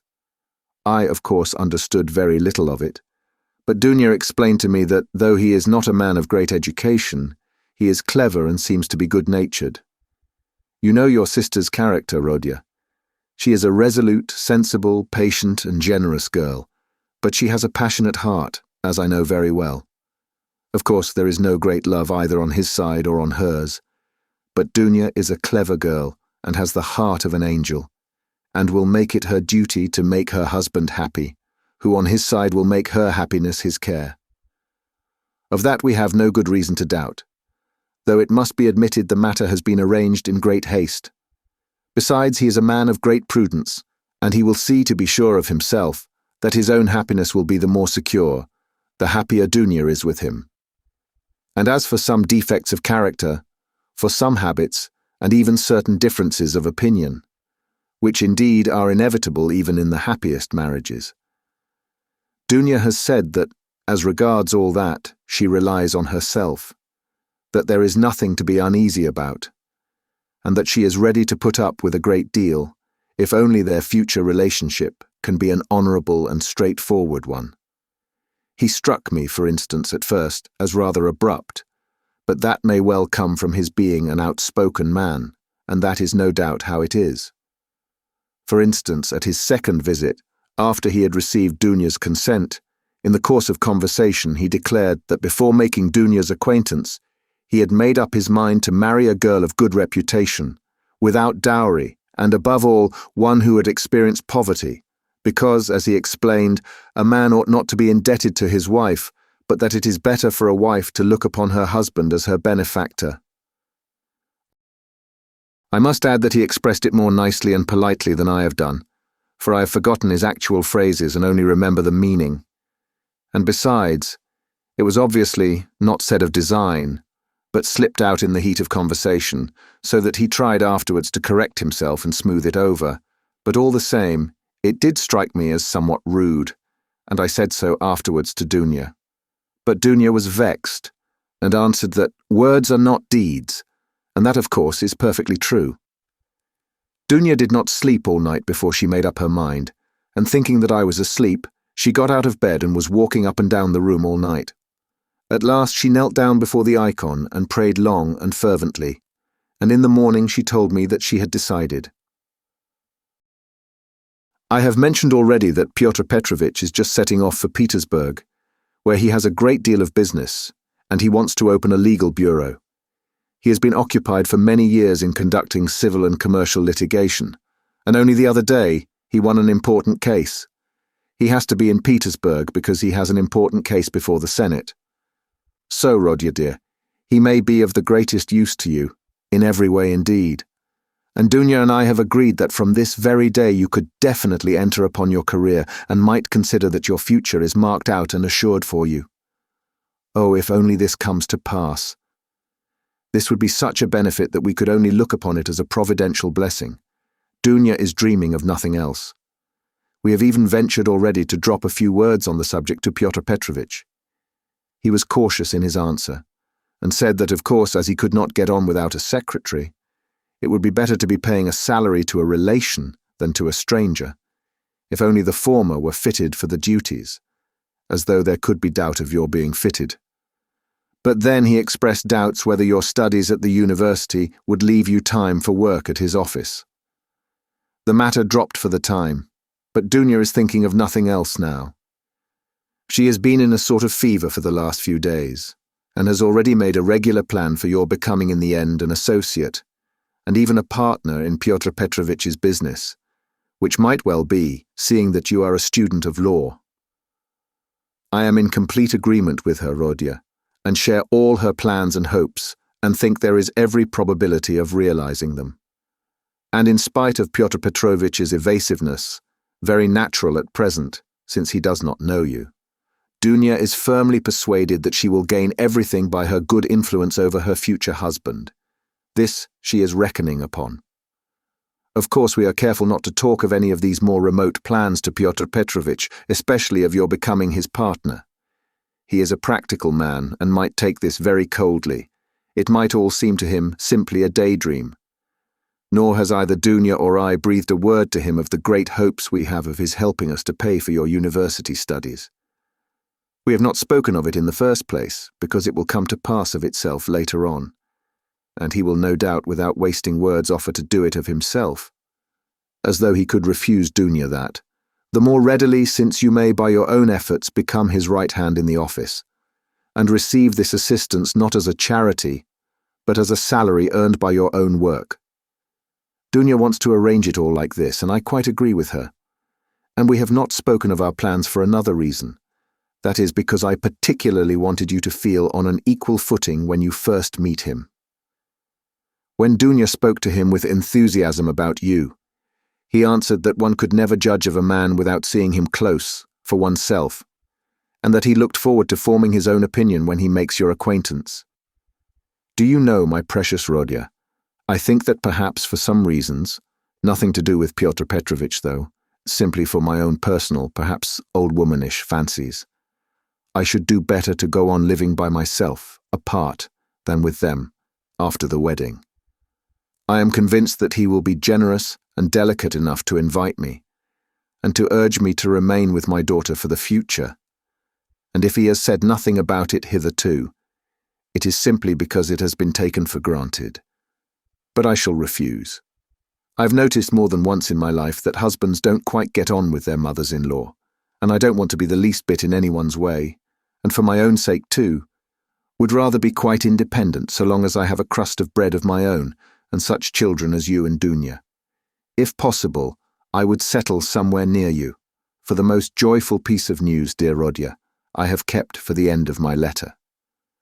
Know then, my dear boy, that we may perhaps be all together in a very short time, and may embrace one another again, after a separation of almost 3 years. It is settled for certain that Dunya and I are to set off for Petersburg exactly when I don't know, but very, very soon, possibly in a week. It all depends on Pyotr Petrovitch, who will let us know when he has had time to look round him in Petersburg. To suit his own arrangements, he is anxious to have the ceremony as soon as possible, even before the fast of Our Lady, if it could be managed, or if that is too soon to be ready, immediately after. Oh, with what happiness I shall press you to my heart. Dunya is all excitement at the joyful thought of seeing you. She said one day in joke that she would be ready to marry Pyotr Petrovitch for that alone. She's an angel.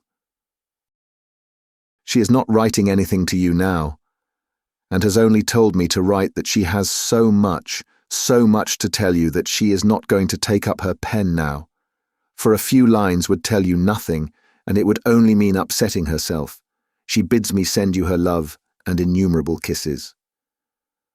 But although we shall be meeting so soon, perhaps I shall send you as much money as I can in a day or two.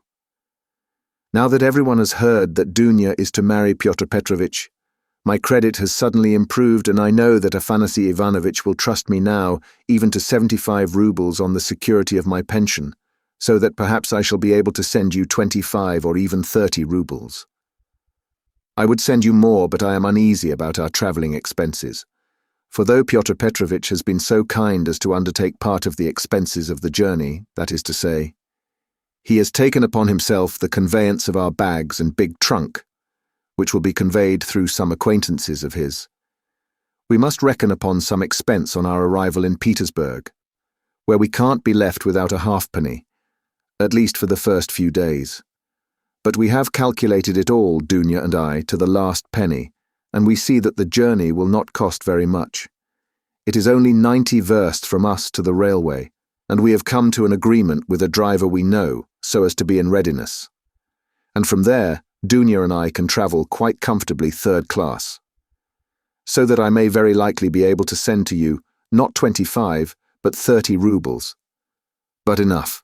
I have covered 2 sheets already, and there is no space left for more. Our whole history, but so many events have happened. And now, my precious Rodya, I embrace you and send you a mother's blessing till we meet. Love Dunya, your sister, Rodya. Love her as she loves you, and understand that she loves you beyond everything, more than herself. She is an angel, and you, Rodya, you are everything to us, our one hope, our one consolation. If only you are happy, we shall be happy. Do you still say your prayers, Rodya, and believe in the mercy of our Creator and our Redeemer? I'm afraid in my heart that you may have been visited by the new spirit of infidelity that is abroad today. If it is so, I pray for you. Remember, dear boy, how in your childhood, when your father was living, you used to lisp your prayers at my knee, and how happy we all were in those days. Goodbye, till we meet then. I embrace you warmly, with many kisses. Yours till death, Pulcheria Raskolnikov. Almost from the first, while he read the letter, Raskolnikov's face was wet with tears.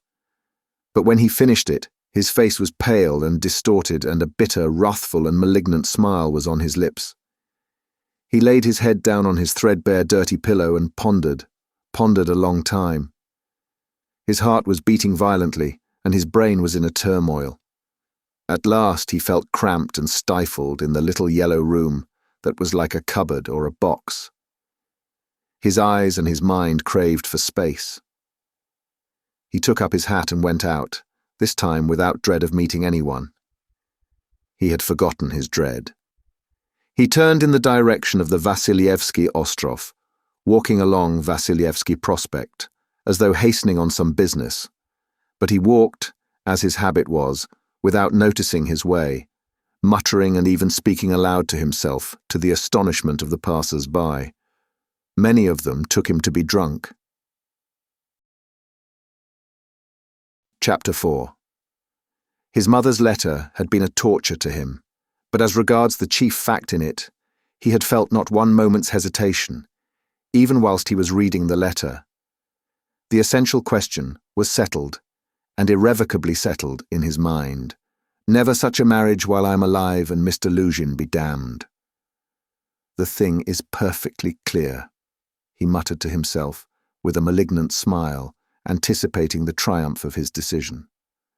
No, mother, no, Dunya, you won't deceive me.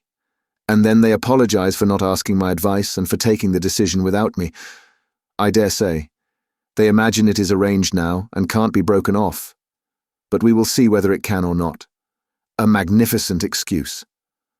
Pyotr Petrovitch is such a busy man that even his wedding has to be in post-haste, almost by express. No, Dunya, I see it all, and I know what you want to say to me. And I know too what you were thinking about when you walked up and down all night, and what your prayers were like before the Holy Mother of Kazan who stands in Mother's bedroom. Bitter is the ascent to Golgotha. So it is finally settled. You have determined to marry a sensible businessman, Avdotya Romanovna, one who has a fortune, has already made his fortune, that is so much more solid and impressive. A man who holds 2 government posts, and who shares the ideas of our most rising generation, as Mother writes, and who seems to be kind, as Dunya herself observes. That seems beats everything. And that very Dunya, for that very seems, is marrying him. Splendid, splendid. But I should like to know why Mother has written to me about our most rising generation. Simply as a descriptive touch, or with the idea of prepossessing me in favour of Mr. Luzhin? Oh, the cunning of them. I should like to know one thing more, how far they were open with one another that day and night and all this time since. Was it all put into words, or did both understand that they had the same thing at heart and in their minds, so that there was no need to speak of it aloud, and better not to speak of it? Most likely it was partly like that. From Mother's letter it is evident. He struck her as rude a little, and Mother in her simplicity took her observations to Dunya, and she was sure to be vexed and answered her angrily. I should think so. Who would not be angered when it was quite clear without any naive questions, and when it was understood that it was useless to discuss it? And why does she write to me, "Love Dunya, Rodya," and she loves you more than herself? Has she a secret conscience prick at sacrificing her daughter to her son? You are our one comfort. You are everything to us. Oh, Mother. His bitterness grew more and more intense, and if he had happened to meet Mr. Luzhin at the moment, he might have murdered him. Yes, that's true, he continued, pursuing the whirling ideas that chased each other in his brain. It is true that it needs time and care to get to know a man, but there is no mistake about Mr. Luzhin. The chief thing is he is a man of business and seems kind. That was something, wasn't it, to send the bags and big box for them? A kind man, no doubt, after that. But his bride and her mother are to drive in a peasant's cart covered with sacking. I know, I have been driven in it. No matter. It is only 90 versts, and then they can't travel very comfortably, third class. For 1,000 versts. Quite right, too. One must cut one's coat according to one's cloth. But what about you, Mr. Luzhin? She is your bride. And you must be aware that her mother has to raise money on her pension for the journey.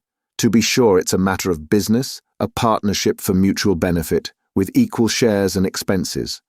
Food and drink provided, but pay for your tobacco. The businessman has got the better of them, too. The luggage will cost less than their fares and very likely go for nothing. How is it that they don't both see all that? Or is it that they don't want to see? And they are pleased. And to think that this is only the first blossoming, and that the real fruits are to come. But what really matters is not the stinginess, is not the meanness, but the tone of the whole thing. For that will be the tone after marriage. It's a foretaste of it. And Mother too. Why should she be so lavish? What will she have by the time she gets to Petersburg? 3 silver rubles or 2 paper ones, as she says. That old woman. What does she expect to live upon in Petersburg afterwards? She has her reasons already for guessing that she could not live with Dunya after the marriage, even for the first few months. The good man has no doubt let slip something on that subject also, though Mother would deny it. I shall refuse, says she. On whom is she reckoning then? Is she counting on what is left of her 120 rubles of pension when Afanasy Ivanovitch's debt is paid? She knits woolen shawls and embroiders cuffs, ruining her old eyes. And all her shawls don't add more than 20 rubles a year to her 120, I know that. So she is building all her hopes all the time on Mr. Luzhin's generosity. He will offer it of himself, he will press it on me. You may wait a long time for that. That's how it always is with these Schilleresque noble hearts. Till the last moment every goose is a swan with them. Till the last moment they hope for the best and will see nothing wrong. And although they have an inkling of the other side of the picture, yet they won't face the truth till they are forced to. The very thought of it makes them shiver. They thrust the truth away with both hands, until the man they deck out in false colours puts a fool's cap on them with his own hands. I should like to know whether Mr. Luzhin has any orders of merit. I bet he has the Anna in his buttonhole, and that he puts it on when he goes to dine with contractors or merchants. He will be sure to have it for his wedding too. Enough of him, confound him. Well, Mother, I don't wonder at. It's like her, God bless her, but how could Dunya? Dunya, darling, as though I did not know you. You were nearly 20 when I saw you last. I understood you then. Mother writes that Dunya can put up with a great deal. I know that very well. I knew that 2.5 years ago, and for the last 2.5 years I have been thinking about it. Thinking of just that a Dunya can put up with a great deal. If she could put up with Mr. Svidrigailov and all the rest of it, she certainly can put up with a great deal. And now Mother and she have taken it into their heads that she can put up with Mr. Luzhin, who propounds the theory of the superiority of wives raised from destitution and owing everything to their husband's bounty, who propounds it too, almost at the first interview. Granted that he let it slip, though he is a sensible man, yet maybe it was not a slip at all. But he meant to make himself clear as soon as possible. But Dunya, she understands the man, of course, but she will have to live with the man. Why? She'd live on black bread and water. She would not sell her soul. She would not barter her moral freedom for comfort. She would not barter it for all Schleswig-Holstein, much less Mr. Luzhin's money. No, Dunya was not that sort when I knew her, and she is still the same, of course. Yes, there's no denying, the Svidrigailovs are a bitter pill. It's a bitter thing to spend one's life a governess in the provinces for 200 rubles. But I know she would rather be a black person on a plantation or a let with a German master than degrade her soul and her moral dignity by binding herself forever to a man whom she does not respect and with whom she has nothing in common, for her own advantage. And if Mr. Luzhin had been of unalloyed gold, or one huge diamond, she would never have consented to become his legal concubine. Why is she consenting then? What's the point of it? What's the answer? It's clear enough. For herself, for her comfort. To save her life she would not sell herself. But for someone else she is doing it. For one she loves, for one she adores, she will sell herself. That's what it all amounts to. For her brother, for her mother, she will sell herself. She will sell everything. In such cases, we overcome our moral feeling if necessary. Freedom, peace, conscience even, all are brought into the market. Let my life go, if only my dear ones may be happy. More than that, we become casuists. We learn to be Jesuitical, and for a time, maybe we can soothe ourselves. We can persuade ourselves that it is one's duty for a good object. That's just like us. It's as clear as daylight. It's clear that Rodion Romanovich Raskolnikov is the central figure in the business, and no one else. Oh yes, she can ensure his happiness, keep him in the university, make him a partner in the office, make his whole future secure. Perhaps he may even be a rich man later on, prosperous, respected, and may even end his life a famous man. But my mother? It's all Rodya, precious Rodya, her firstborn. For such a son who would not sacrifice such a daughter. O loving over-partial hearts, why for his sake we would not shrink even from Sonia's fate. Sonia Marmeladov, the eternal victim so long as the world lasts. Have you taken the measure of your sacrifice, both of you? Is it right? Can you bear it? Is it any use? Is there sense in it? And let me tell you, Dunya, Sonia's life is no worse than life with Mr. Luzhin. There can be no question of love, Mother writes. And what if there can be no respect either, if on the contrary there is aversion, contempt, repulsion? What then? So you will have to keep up your appearance, too.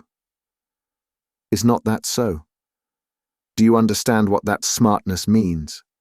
Do you understand that the Luzhin smartness is just the same thing as Sonia's, and maybe worse, viler, baser, because in your case, Dunya, it's a bargain for luxuries after all, but with Sonia it's simply a question of starvation. It has to be paid for, it has to be paid for. Dunya, this smartness.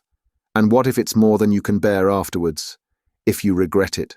The bitterness, the misery, the curses, the tears hidden from all the world. For you are not a Marfa Petrovna. And how will your mother feel then? Even now she is uneasy, she is worried. But then when she sees it all clearly, and I? Yes, indeed. What have you taken me for? I won't have your sacrifice, Dunya. I won't have it, Mother. It shall not be. So long as I am alive, it shall not. It shall not. I won't accept it. He suddenly paused in his reflection and stood still. It shall not be. But what are you going to do to prevent it? You'll forbid it? And what right have you? What can you promise them on your side to give you such a right? Your whole life, your whole future, you will devote to them when you have finished your studies and obtained a post? Yes, we have heard all that before, and that's all words. But now? Now something must be done, now. Do you understand that? And what are you doing now? You are living upon them. They borrow on their 100 rubles pension. They borrow from the Svidrigailovs. How are you going to save them from Svidrigailovs, from Afanasy Ivanovich Vakhrushin? Oh, future millionaire Zeus, who would arrange their lives for them. In another 10 years? In another 10 years, mother will be blind with knitting shawls, maybe with weeping too. She will be worn to a shadow with fasting. And my sister. Imagine for a moment what may have become of your sister in 10 years. What may happen to her during those 10 years? Can you fancy? So he tortured himself, fretting himself with such questions, and finding a kind of enjoyment in it. And yet all these questions were not new ones suddenly confronting him, they were old familiar aches. It was long since they had first begun to grip and rend his heart. Long, long ago his present anguish had its first beginnings. It had waxed and gathered strength, it had matured and concentrated, until it had taken the form of a fearful, frenzied and fantastic question, which tortured his heart and mind, clamouring insistently for an answer. Now his mother's letter had burst on him like a thunderclap. It was clear that he must not now suffer passively, worrying himself over unsolved questions, but that he must do something, do it at once, and do it quickly.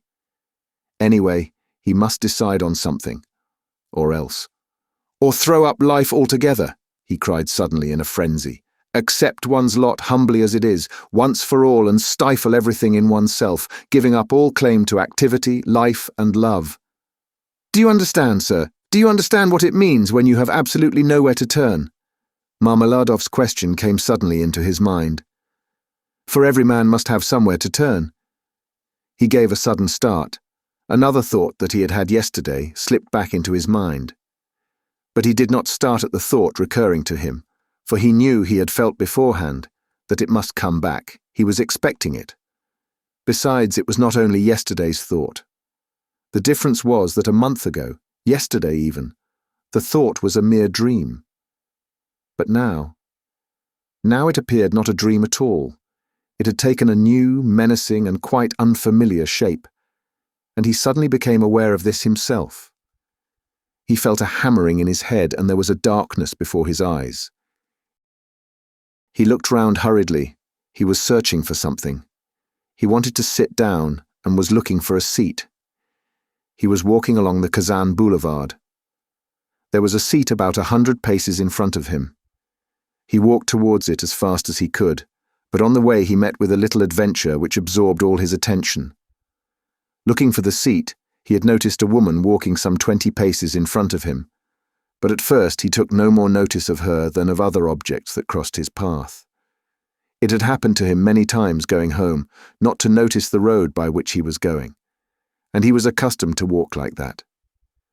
But there was at first sight something so strange about the woman in front of him that gradually his attention was riveted upon her, at first reluctantly, and as it were, resentfully, and then more and more intently. He felt a sudden desire to find out what it was that was so strange about the woman. In the first place, she appeared to be a girl quite young, and she was walking in the great heat bareheaded and with no parasol or gloves, waving her arms about in an absurd way. She had on a dress of some light silky material, but put on strangely awry, not properly hooked up, and torn open at the top of the skirt, close to the waist. A great piece was rent and hanging loose. A little kerchief was flung about her bare throat, but lay slanting on one side. The girl was walking unsteadily too, stumbling and staggering from side to side. She drew Raskolnikov's whole attention at last. He overtook the girl at the seat, but on reaching it, she dropped down on it in the corner. She let her head sink on the back of the seat and closed her eyes, apparently in extreme exhaustion. Looking at her closely, he saw at once that she was completely drunk. It was a strange and shocking sight. He could hardly believe that he was not mistaken. He saw before him the face of a quite young, fair-haired girl, 16, perhaps not more than 15 years old. Pretty little face, but flushed and heavy-looking and, as it were, swollen. The girl seemed hardly to know what she was doing. She crossed one leg over the other, lifting it indecorously, and showed every sign of being unconscious that she was in the street. Raskolnikov did not sit down, but he felt unwilling to leave her, and stood facing her in perplexity. This boulevard was never much frequented, and now, at 2 o'clock in the stifling heat, it was quite deserted. And yet on the further side of the boulevard, about 15 paces away, a gentleman was standing on the edge of the pavement. He too would apparently have liked to approach the girl with some object of his own. He too had probably seen her in the distance and had followed her, but found Raskolnikov in his way. He looked angrily at him, though he tried to escape his notice, and stood impatiently biding his time, till the unwelcome man in rags should have moved away. His intentions were unmistakable. The gentleman was a plump, thickly set man, about 30, fashionably dressed, with a high colour, red lips, and moustaches. Raskolnikov felt furious. He had a sudden longing to insult this fat dandy in some way. He left the girl for a moment and walked towards the gentleman. "Hey, you Svidrigailov, what do you want here?" he shouted, clenching his fists and laughing, spluttering with rage. "What do you mean?" the gentleman asked sternly, scowling in haughty astonishment. "Get away, that's what I mean. How dare you, you low fellow?" He raised his cane. Raskolnikov rushed at him with his fists, without reflecting that the stout gentleman was a match for 2 men like himself. But at that instant, someone seized him from behind, and a police constable stood between them. "That's enough, gentlemen. No fighting, please, in a public place. What do you want? Who are you?" he asked Raskolnikov sternly, noticing his rags. Raskolnikov looked at him intently. He had a straightforward, sensible, soldierly face, with grey moustaches and whiskers. "You are just the man I want," Raskolnikov cried, catching at his arm. "I am a student, Raskolnikov. You may as well know that too," he added, addressing the gentleman. "Come along, I have something to show you." And taking the policeman by the hand, he drew him towards the seat. "Look here, hopelessly drunk, and she has just come down the boulevard. There is no telling who and what she is. She does not look like a professional. It's more likely she has been given drink and deceived somewhere. For the first time. You understand? And they've put her out into the street like that. Look at the way her dress is torn, and the way it has been put on.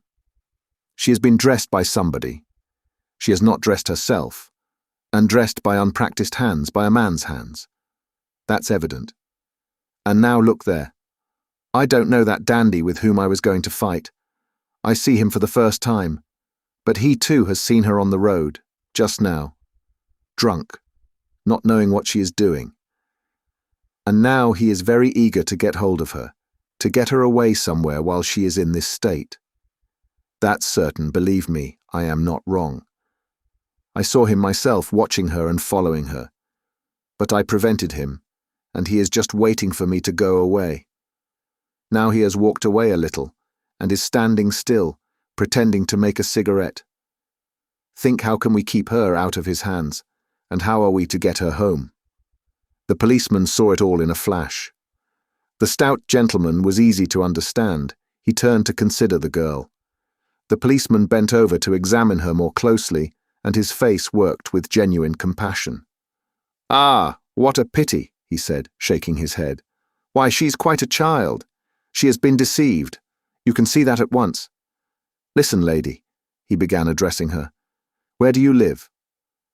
The girl opened her weary and sleepy-looking eyes, gazed blankly at the speaker, and waved her hand. "Here," said Raskolnikov, feeling in his pocket and finding 20 kopecks. "Here. Call a cab and tell him to drive her to her address.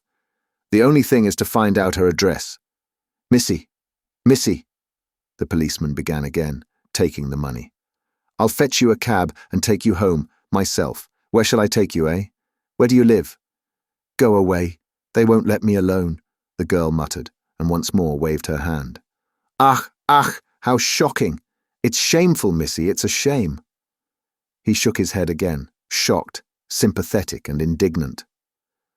"It's a difficult job," the policeman said to Raskolnikov, and as he did so, He looked him up and down in a rapid glance. He too must have seemed a strange figure to him, dressed in rags and handing him money. "Did you meet her far from here?" he asked him. "I tell you she was walking in front of me, staggering, just here, in the boulevard. She only just reached the seat and sank down on it. Ah, the shameful things that are done in the world nowadays, God have mercy on us. An innocent creature like that, drunk already. She has been deceived, that's a sure thing. See how her dress has been torn too. Ah, the vice one sees nowadays. And as likely as not she belongs to gentlefolk too, poor ones maybe. There are many like that nowadays. She looks refined too, as though she were a lady," and he bent over her once more. Perhaps he had daughters growing up like that, looking like ladies and refined, with pretensions to gentility and smartness. "The chief thing is," Raskolnikov persisted, "to keep her out of this scoundrel's hands. Why should he outrage her? It's as clear as day what he is after. Ah, the brute, he is not moving off." Raskolnikov spoke aloud and pointed to him. The gentleman heard him and seemed about to fly into a rage again, but thought better of it and confined himself to a contemptuous look. He then walked slowly another 10 paces away and again halted. "Keep her out of his hands we can," said the constable thoughtfully, "if only she'd tell us where to take her. But, as it is— Missy, hey, Missy." He bent over her once more. She opened her eyes fully all of a sudden, looked at him intently, as though realizing something, got up from the seat, and walked away in the direction from which she had come. "Oh, shameful wretches! They won't let me alone," she said, waving her hand again. She walked quickly, though staggering as before. The dandy followed her, but along another avenue, keeping his eye on her.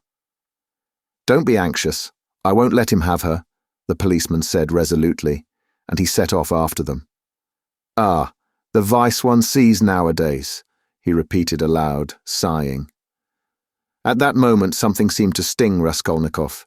In an instant a complete revulsion of feeling came over him. "Hey, here!" he shouted after the policeman. The latter turned round. "Let them be. What is it to do with you? Let her go. Let him amuse himself." He pointed at the dandy. "What is it to do with you?" The policeman was bewildered and stared at him open-eyed. Raskolnikov laughed. "Well," ejaculated the policeman, with a gesture of contempt, and he walked after the dandy and the girl, probably taking Raskolnikov for a madman or something even worse. "He has carried off my 20 kopecks, Raskolnikov murmured angrily when he was left alone. "Well, let him take as much from the other fellow to allow him to have the girl, and so let it end. And why did I want to interfere? Is it for me to help? Have I any right to help? Let them devour each other alive? What is it to me? How did I dare to give him 20 kopecks? Were they mine?" In spite of those strange words, he felt very wretched. He sat down on the deserted seat. His thoughts strayed aimlessly. He found it hard to fix his mind on anything at that moment. He longed to forget himself altogether, to forget everything, and then to wake up and begin life anew. "Poor girl," he said, looking at the empty corner where she had sat. "She will come to herself and weep, and then her mother will find out. She will give her a beating, a horrible, shameful beating, and then maybe turn her out of doors. And even if she does not, the Darya Fransovnas will get wind of it, and the girl will soon be slipping out on the sly here and there. Then there will be the hospital directly. That's always the luck of those girls with respectable mothers who go wrong on the sly. And then, again the hospital, drink, the taverns, and more hospital in 2 or 3 years, a wreck, and her life over at 18 or 19. Have I not seen cases like that? And how have they been brought to it? Why, they've all come to it like that. Ugh! But what does it matter? That's as it should be, they tell us. A certain percentage, they tell us, must every year go that way, to the devil, I suppose, so that the rest may remain chaste and not be interfered with. A percentage. What splendid words they have. They are so scientific, so consolatory. Once you've said percentage, there's nothing more to worry about. If we had any other word, maybe we might feel more uneasy. But what if Dunya were one of the percentage, of another one if not that one? But where am I going? He thought suddenly. Strange, I came out for something. As soon as I had read the letter, I came out. I was going to Vasilievsky Ostrov to Razumikin. That's what it was. Now I remember. What for, though? And what put the idea of going to Razumikin into my head just now? That's curious. He wondered at himself. Razumikin was one of his old comrades at the university. It was remarkable that Raskolnikov had hardly any friends at the university. He kept aloof from everyone, went to see no one, and did not welcome anyone who came to see him, and indeed, everyone soon gave him up. He took no part in the students' gatherings, amusements, or conversations. He worked with great intensity without sparing himself, and he was respected for this, but no one liked him. He was very poor, and there was a sort of haughty pride and reserve about him, as though he were keeping something to himself. He seemed to some of his comrades to look down upon them all as children, as though he were superior in development, knowledge, and convictions, as though their beliefs and interests were beneath him. With Razumikin he had got on, or, at least, he was more unreserved and communicative with him. Indeed, it was impossible to be on any other terms with Razumikin. He was an exceptionally good-humoured and candid youth, good-natured to the point of simplicity, though both depth and dignity lay concealed under that simplicity. The better of his comrades understood this, and all were fond of him. He was extremely intelligent, though he was certainly rather a simpleton at times. He was of striking appearance, tall, thin, black-haired, and always badly shaved. He was sometimes uproarious, and was reputed to be of great physical strength. One night, when out in a festive company, he had with one blow laid a gigantic policeman on his back. There was no limit to his drinking powers, but he could abstain from drink altogether. He sometimes went too far in his pranks, but he could do without pranks altogether. Another thing striking about Razumikin, no failure distressed him, and it seemed as though no unfavourable circumstances could crush him. He could lodge anywhere and bear the extremes of cold and hunger. He was very poor, and kept himself entirely on what he could earn by work of one sort or another. He knew of no end of resources by which to earn money. He spent one whole winter without lighting his stove, and used to declare that he liked it better, because one slept more soundly in the cold. For the present he, too, had been obliged to give up the university, but it was only for a time, and he was working with all his might to save enough to return to his studies again. Raskolnikov had not been to see him for the last 4 months, and Razumikin did not even know his address. About 2 months before they had met in the street, but Raskolnikov had turned away and even crossed to the other side that he might not be observed. And though Razumikin noticed him, he passed him by, as he did not want to annoy him. Chapter 5. Of course, I've been meaning lately to go to Razumikin's to ask for work, to ask him to get me lessons or something, Raskolnikov thought. But what help can he be to me now? Suppose he gets me lessons. Suppose he shares his last farthing with me, if he has any farthings, so that I could get some boots and make myself tidy enough to give lessons. Well, and what then? What shall I do with the few coppers I earn? That's not what I want now. It's really absurd for me to go to Razumikin. The question why he was now going to Razumikin agitated him even more than he was himself aware. He kept uneasily seeking for some sinister significance in this apparently ordinary action. Could I have expected to set it all straight and to find a way out by means of Razumikin alone? He asked himself in perplexity. He pondered and rubbed his forehead, and strange to say, after long musing, suddenly, as if it were spontaneously and by chance, a fantastic thought came into his head. To Razumikin's, he said all at once calmly, as though he had reached a final determination. I shall go to Razumikin's, of course, but not now. I shall go to him, on the next day after it, when it will be over, and everything will begin afresh. And suddenly he realized what he was thinking. After it, he shouted, jumping up from the seat, "But is it really going to happen? Is it possible it really will happen?" He left the seat and went off almost at a run. He meant to turn back homewards, but the thought of going home suddenly filled him with intense loathing. In that hole, in that awful little cupboard of his, all this had for a month past been growing up in him, and he walked on at random.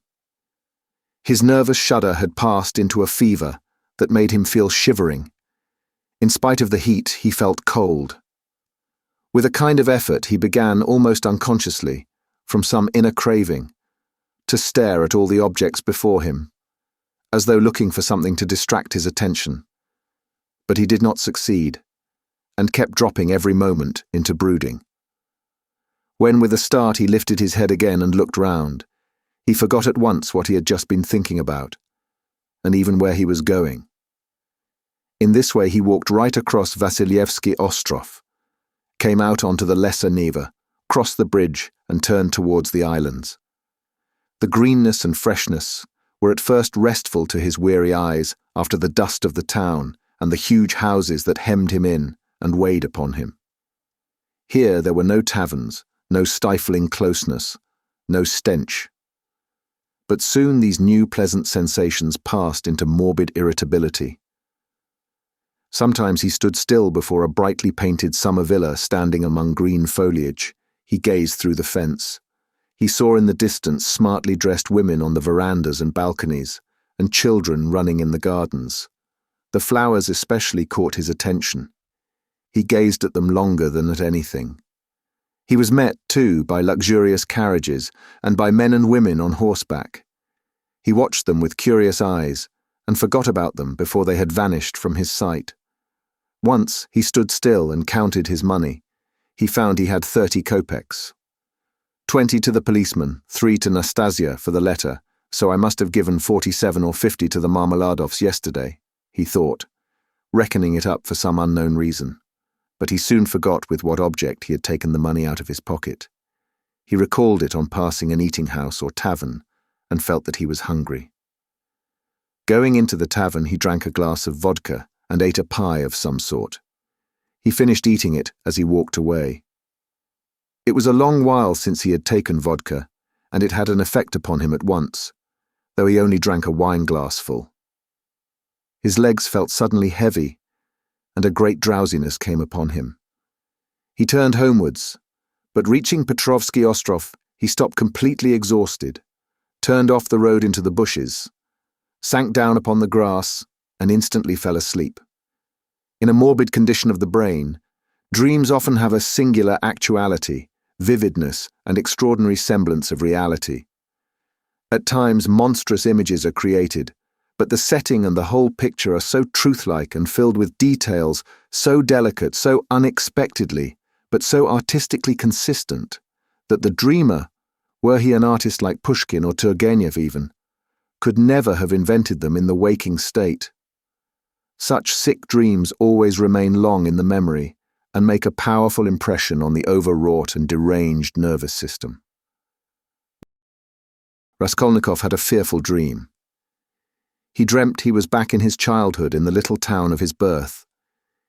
He was a child about 7 years old, walking into the country with his father on the evening of a holiday. It was a grey and heavy day. The country was exactly as he remembered it. Indeed, he recalled it far more vividly in his dream than he had done in memory. The little town stood on a level flat as bare as the hand, not even a willow near it. Only in the far distance a copse lay, a dark blur on the very edge of the horizon.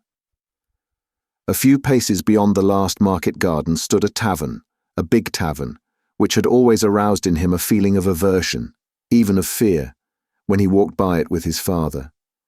There was always a crowd there, always shouting, laughter and abuse, hideous hoarse singing and often fighting.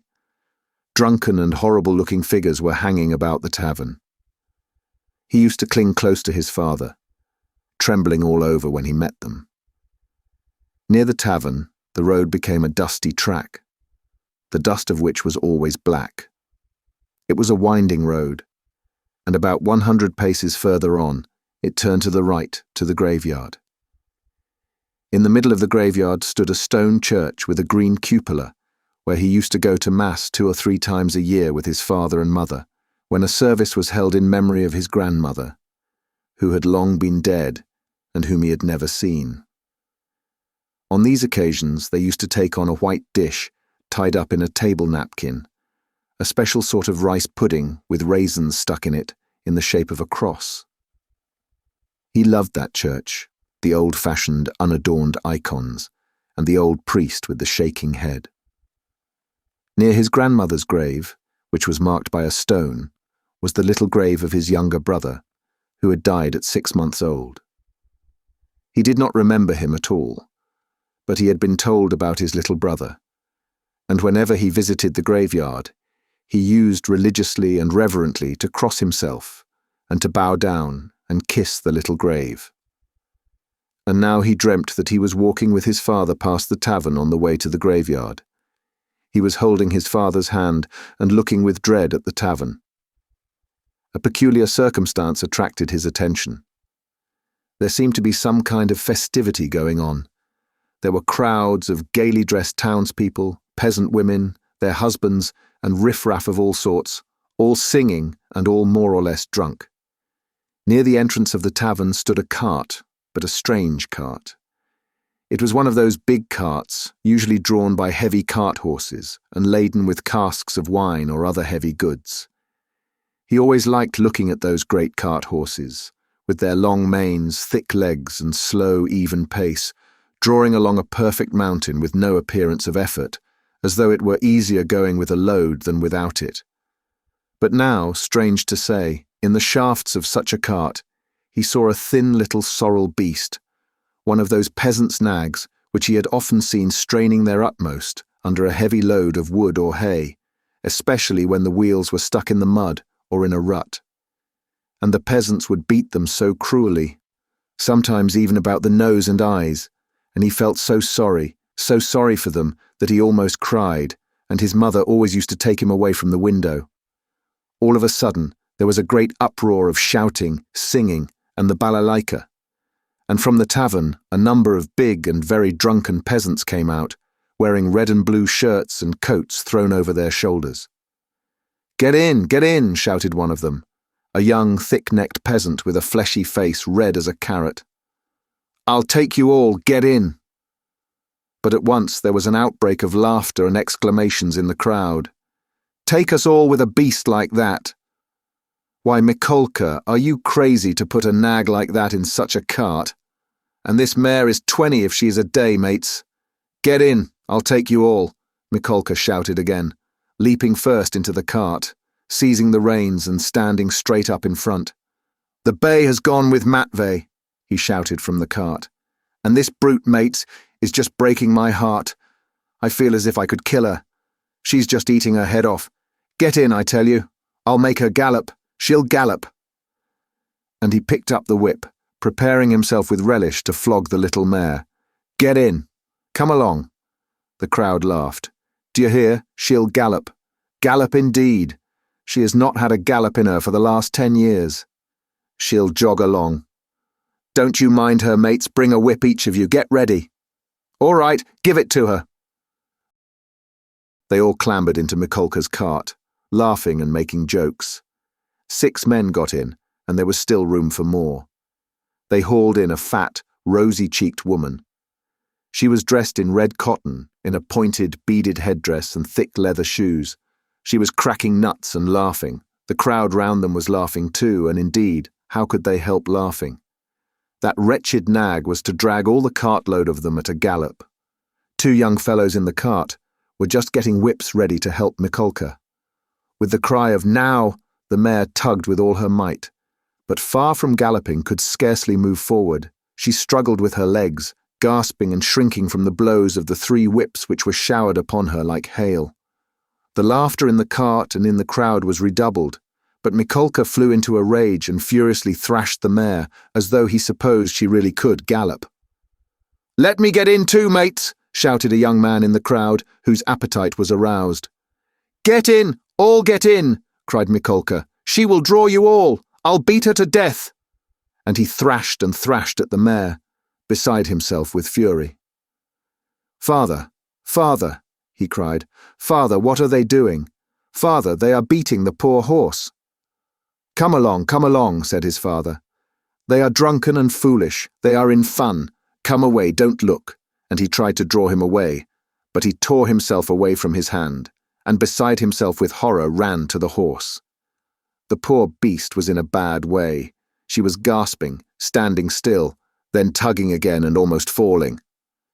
"Beat her to death," cried Mikolka. "It's come to that. I'll do for her."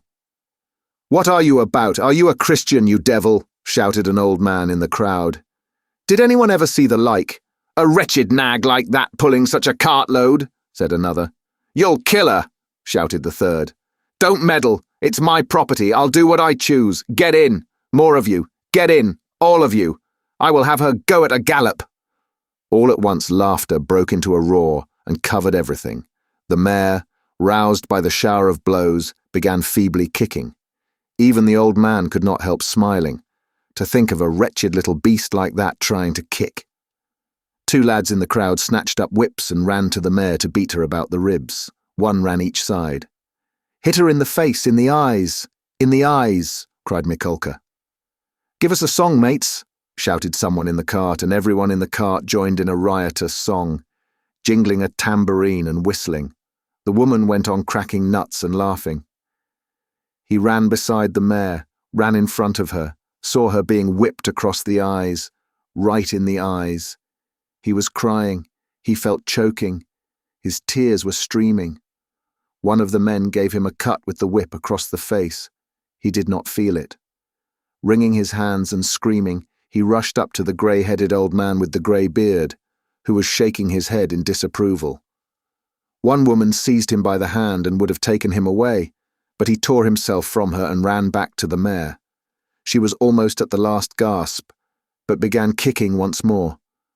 "I'll teach you to kick," Mikolka shouted ferociously. He threw down the whip, bent forward and picked up from the bottom of the cart a long, thick shaft. He took hold of one end with both hands and with an effort brandished it over the mare. "He'll crush her," was shouted round him. "He'll kill her."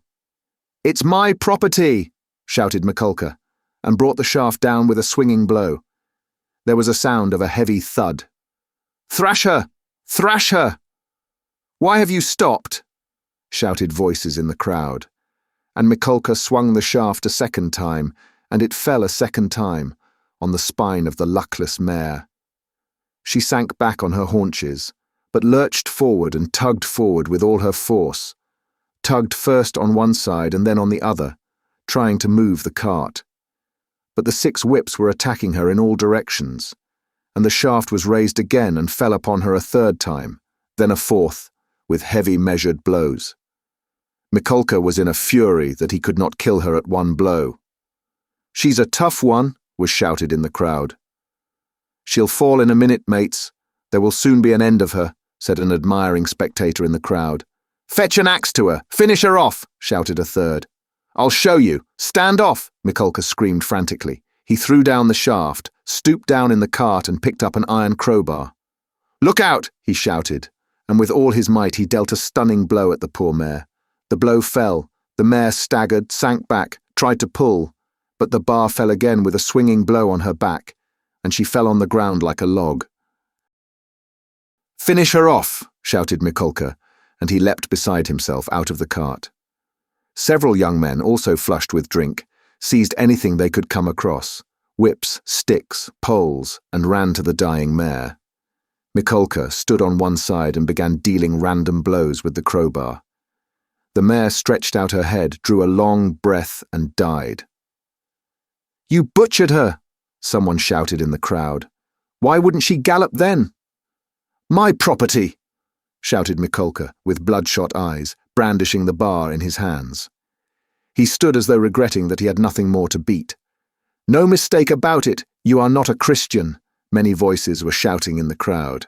But the poor boy, beside himself, made his way screaming through the crowd to the sorrel nag, put his arms round her bleeding dead head and kissed it, kissed the eyes and kissed the lips, Then he jumped up and flew in a frenzy with his little fists out at Mikolka.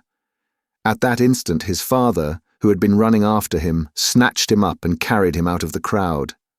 "Come along, come, let us go home," he said to him. "Father, why did they kill the poor horse?" he sobbed. But his voice broke and the words came in shrieks from his panting chest. "They are drunk, they are brutal.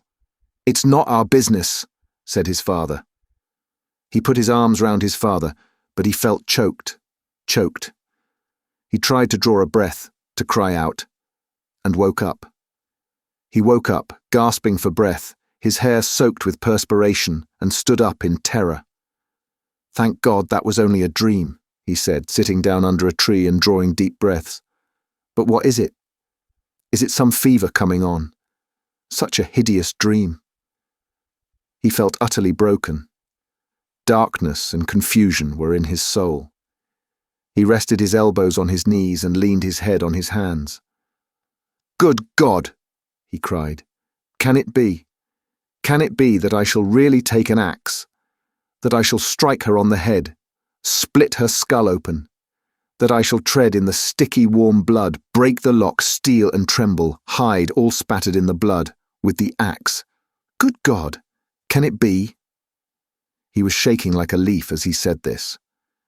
"But why am I going on like this?" he continued, sitting up again, as it were in profound amazement. "I knew that I could never bring myself to it. So what have I been torturing myself for till now? Yesterday, when I went to make that experiment, yesterday I realized completely that I could never bear to do it. Why am I going over it again then? Why am I hesitating?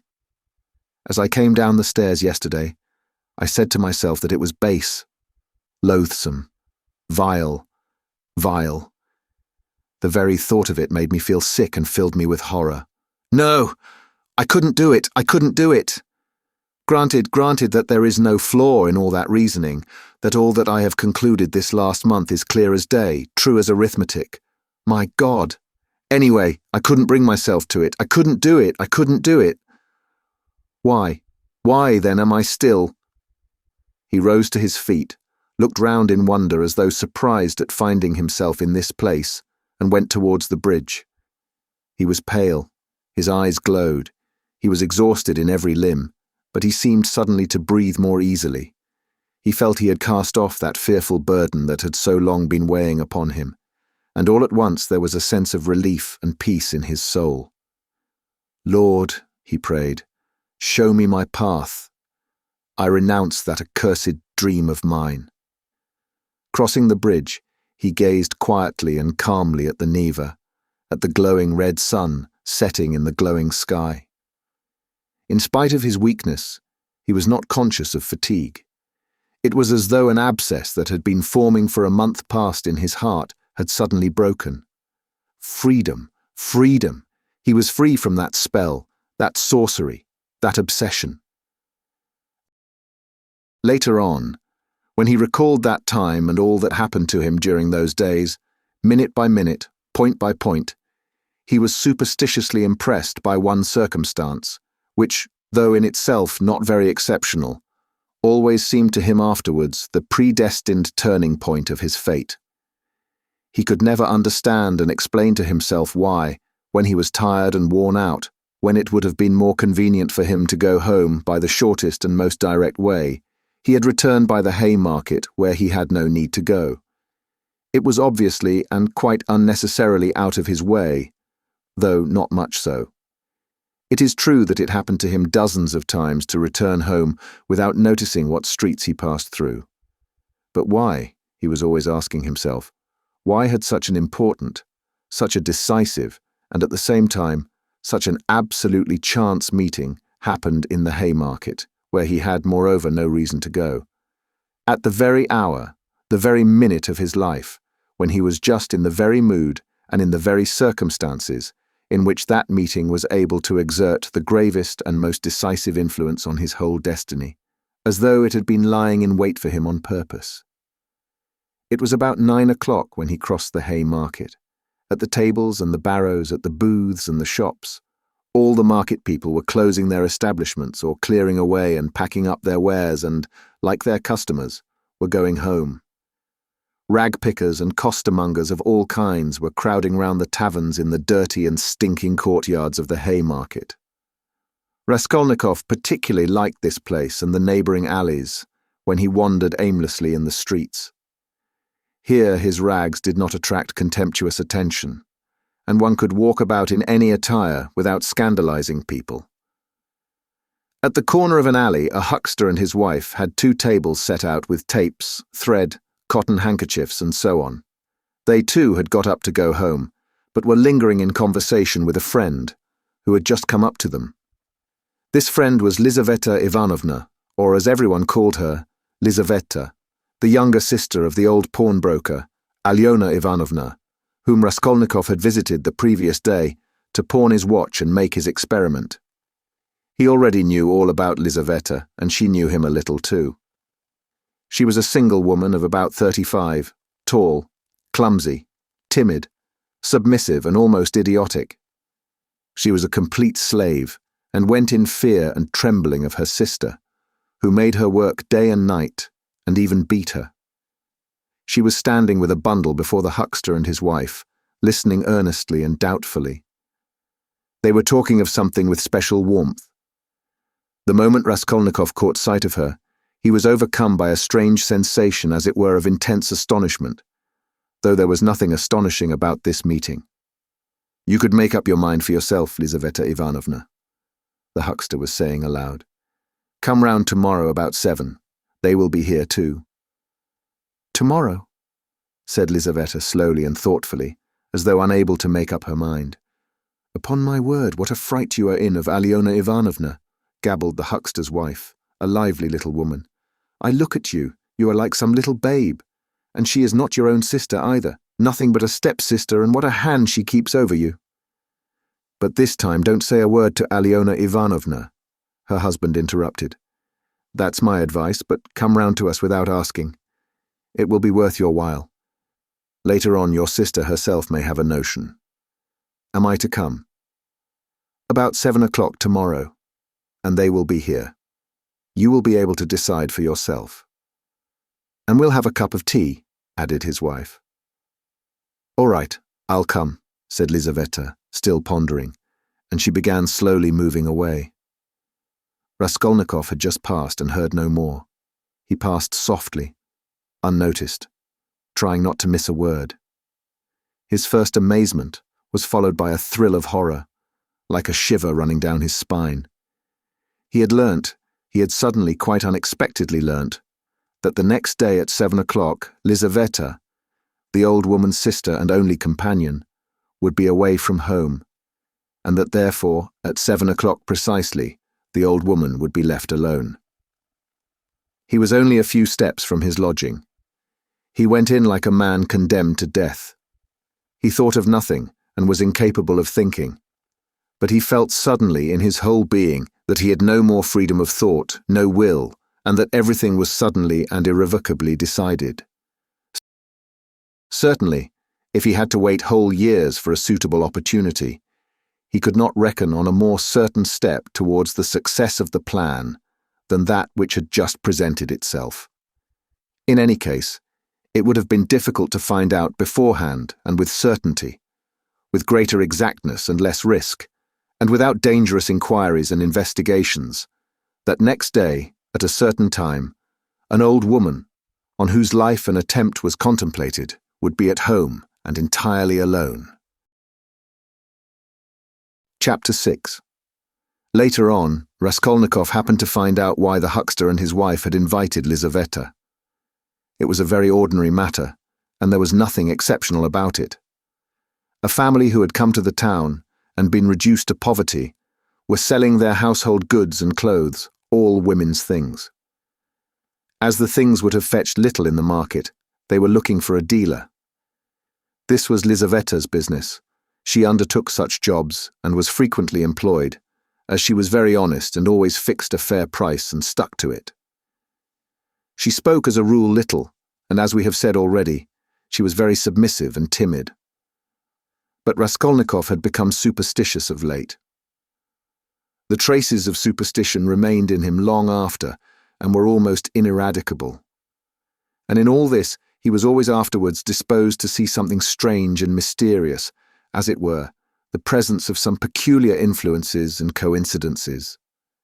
In the previous winter, a student he knew called Pokarev, who had left for Kharkiv, had chanced in conversation to give him the address of Alyona Ivanovna, the old pawnbroker, in case he might want to pawn anything. For a long while he did not go to her, for he had lessons and managed to get along somehow. 6 weeks ago he had remembered the address. He had 2 articles that could be pawned: his father's old silver watch and a little gold ring with 3 red stones, a present from his sister at parting. He decided to take the ring. When he found the old woman, he had felt an insurmountable repulsion for her at the first glance, though he knew nothing special about her. He got 2 rubles from her and went into a miserable little tavern on his way home. He asked for tea, sat down, and sank into deep thought. A strange idea was pecking at his brain like a chicken in the egg, and very, very much absorbed him. Almost beside him at the next table there was sitting a student, whom he did not know and had never seen, and with him a young officer. They had played a game of billiards and began drinking tea. All at once he heard the student mention to the officer the pawnbroker, Alyona Ivanovna, and give him her address. This of itself seemed strange to Raskolnikov. He had just come from her, and here at once he heard her name.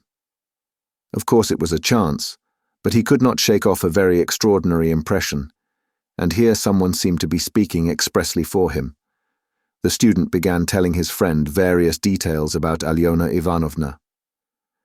"She is first-rate," he said. "You can always get money from her. She is as rich as a Jew. She can give you 5,000 rubles at a time, and she is not above taking a pledge for a ruble. Lots of our fellows have had dealings with her, but she is an awful old harpy." And he began describing how spiteful and uncertain she was, how if you were only a day late with your interest the pledge was lost, how she gave a quarter of the value of an article, and took 5 and even 7% a month on it, and so on. The student chattered on, saying that she had a sister, Lizaveta, whom the wretched little creature was continually beating and kept in complete bondage like a small child, though Lizaveta was at least 6 feet high. "There's a phenomenon for you," cried the student, and he laughed. They began talking about Lizaveta. The student spoke about her with a peculiar relish and was continually laughing, and the officer listened with great interest and asked him to send Lizaveta to do some mending for him. Raskolnikov did not miss a word and learned everything about her. Lizaveta was younger than the old woman and was her half-sister, being the child of a different mother. She was 35. She worked day and night for her sister, and besides doing the cooking and the washing, she did sewing and worked as a charwoman and gave her sister all she earned. She did not dare to accept an order or job of any kind without her sister's permission. The old woman had already made her will, and Lizaveta knew of it, and by this will she would not get a farthing, nothing but the movables, chairs, and so on. All the money was left to a monastery in the province of Nizhny Novgorod, that prayers might be said for her in perpetuity. Lizaveta was of lower rank than her sister, unmarried and awfully uncouth in appearance, remarkably tall, with long feet that looked as if they were bent outwards. She always wore battered goatskin shoes, and was clean in her person. What the student expressed most surprise and amusement about was the fact that Lizaveta was continually with child. "But you say she is hideous?" observed the officer. "Yes, she is so dark-skinned, and looks like a soldier dressed up. But you know she is not at all hideous. She has such a good-natured face and eyes, strikingly so, and the proof of it is that lots of people are attracted by her. She is such a soft, gentle creature, ready to put up with anything, always willing to do anything, and her smile is really very sweet." "You seem to find her attractive yourself," laughed the officer. "From her queerness." "No. I'll tell you what. I could kill that damned old woman, and make off with her money, I assure you, without the faintest conscience prick," the student added with warmth. The officer laughed again while Raskolnikov shuddered. How strange it was. "Listen, I want to ask you a serious question," the student said hotly. "I was joking, of course, but look here. On one side we have a stupid, senseless, worthless, spiteful, ailing, horrid old woman, not simply useless but doing actual mischief, who has not an idea what she is living for herself, and who will die in a day or two in any case. You understand? You understand?" Yes, I understand," answered the officer, watching his excited companion attentively. "Well, listen then. On the other side, fresh young lives thrown away for want of help and by thousands on every side. 100,000 good deeds could be done and helped. On that old woman's money which will be buried in a monastery. Hundreds, thousands perhaps, might be set on the right path. Dozens of families saved from destitution, from ruin, from vice, from the lock hospitals, and all with her money. Kill her. Take her money, and with the help of it, devote oneself to the service of humanity and the good of all. What do you think? Would not one tiny crime be wiped out by thousands of good deeds? For one life, thousands would be saved from corruption and decay. One death and 100 lives in exchange. It's simple arithmetic.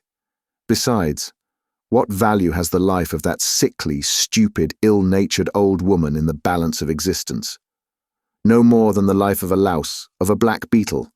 Less, in fact, because the old woman is doing harm.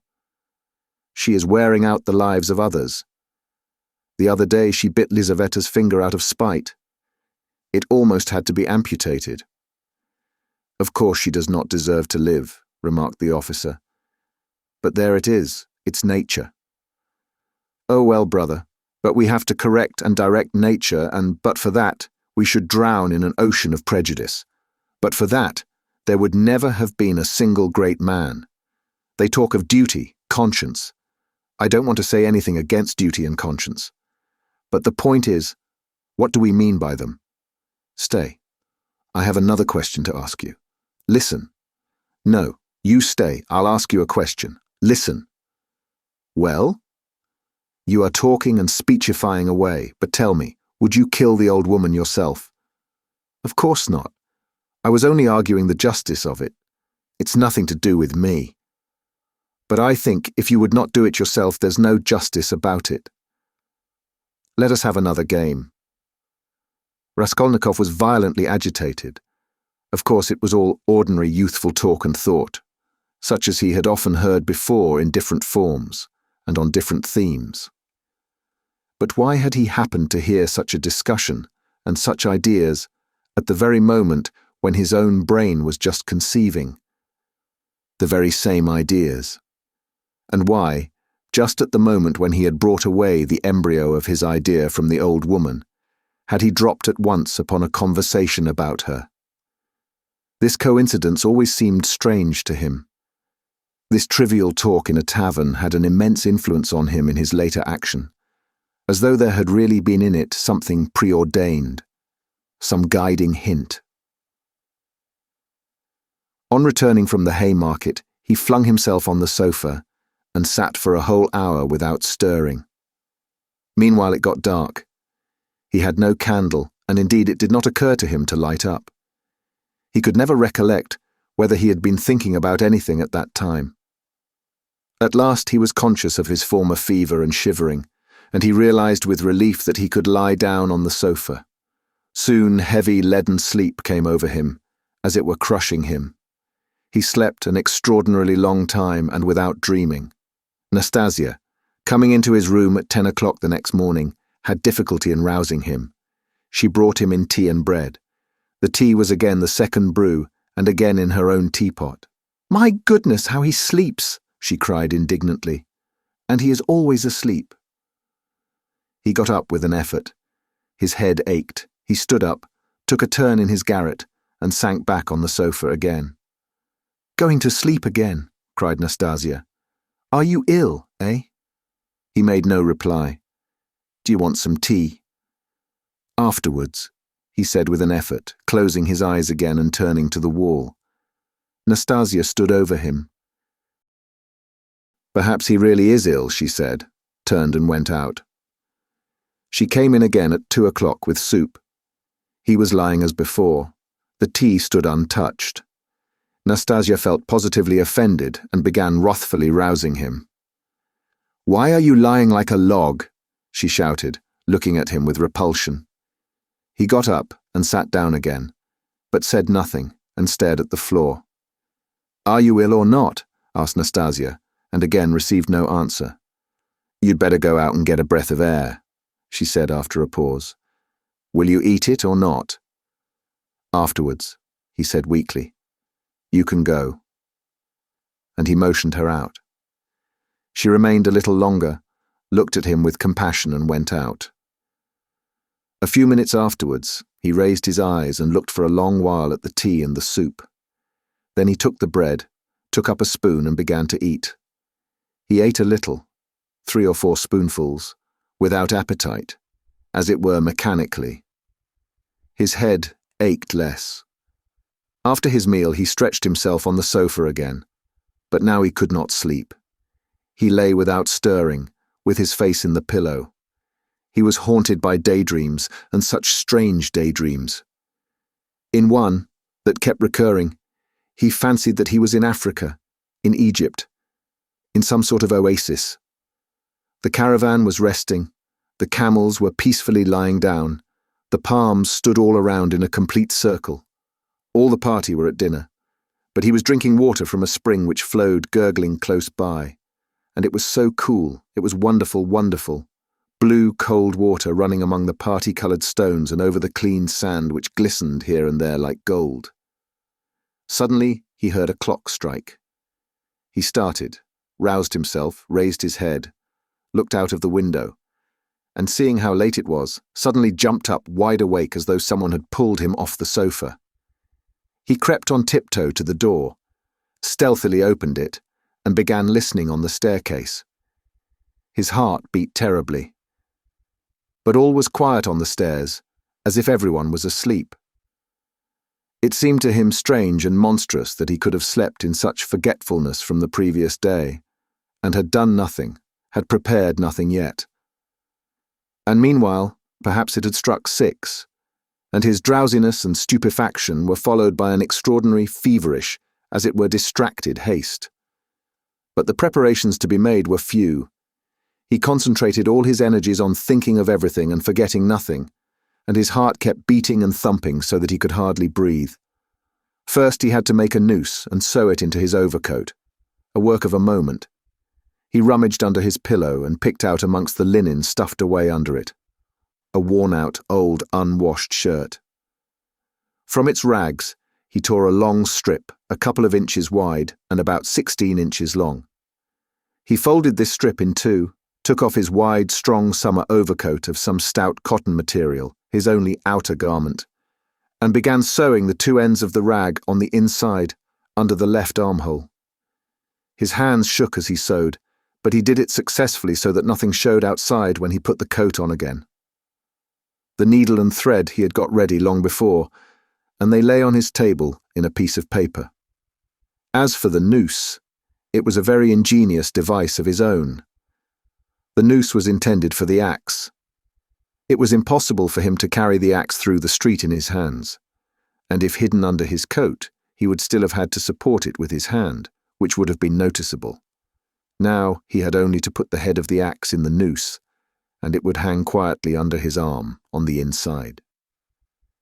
Putting his hand in his coat pocket, he could hold the end of the handle all the way, so that it did not swing.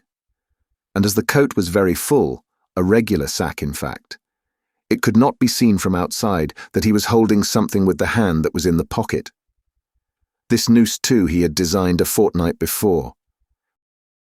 When he had finished with this, he thrust his hand into a little opening between his sofa and the floor, fumbled in the left corner, and drew out the pledge, which he had got ready long before and hidden there.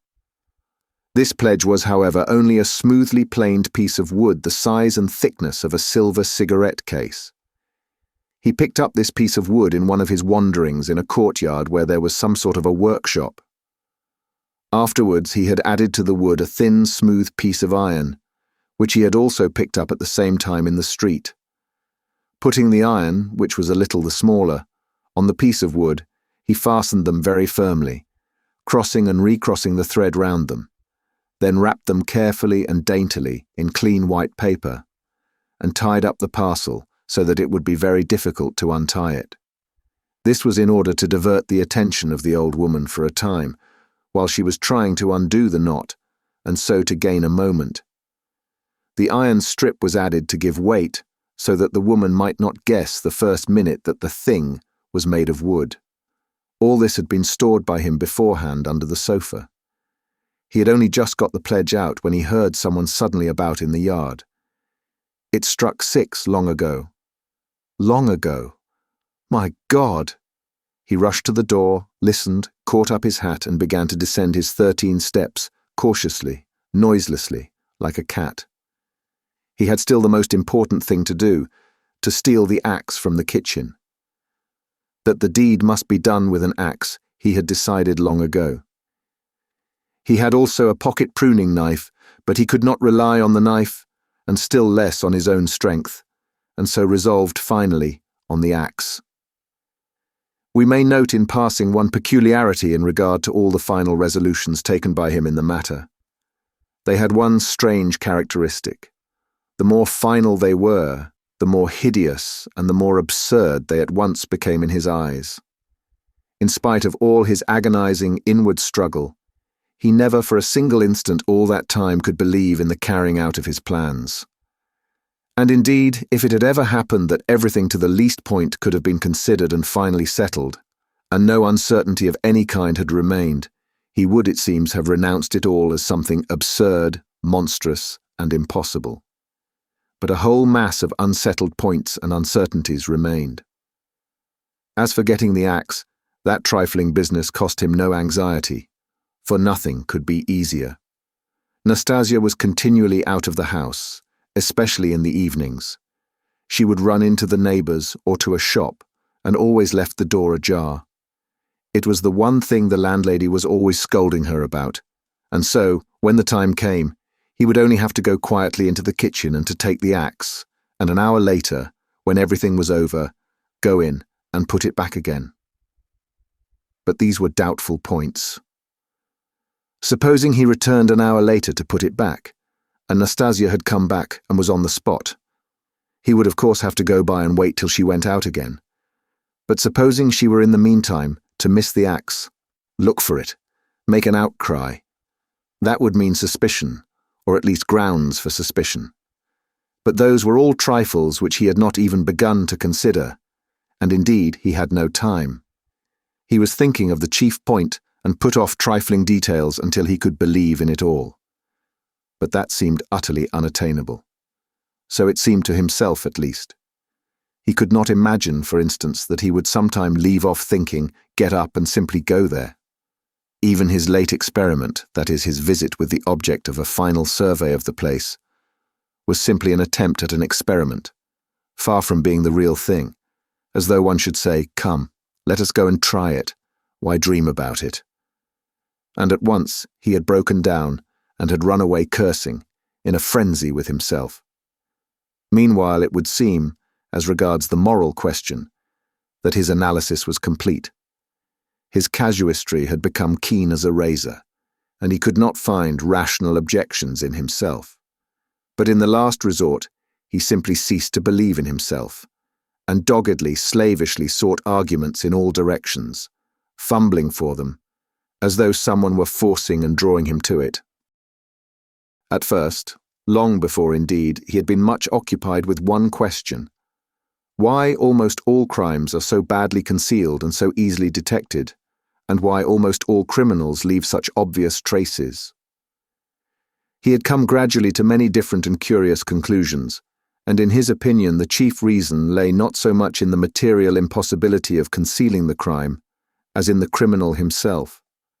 Almost every criminal is subject to a failure of will and reasoning power by a childish and phenomenal heedlessness, at the very instant when prudence and caution are most essential, It was his conviction that this eclipse of reason and failure of willpower attacked a man like a disease, developed gradually and reached its highest point just before the perpetration of the crime, continued with equal violence at the moment of the crime, and for longer or shorter time after, according to the individual case, and then passed off like any other disease.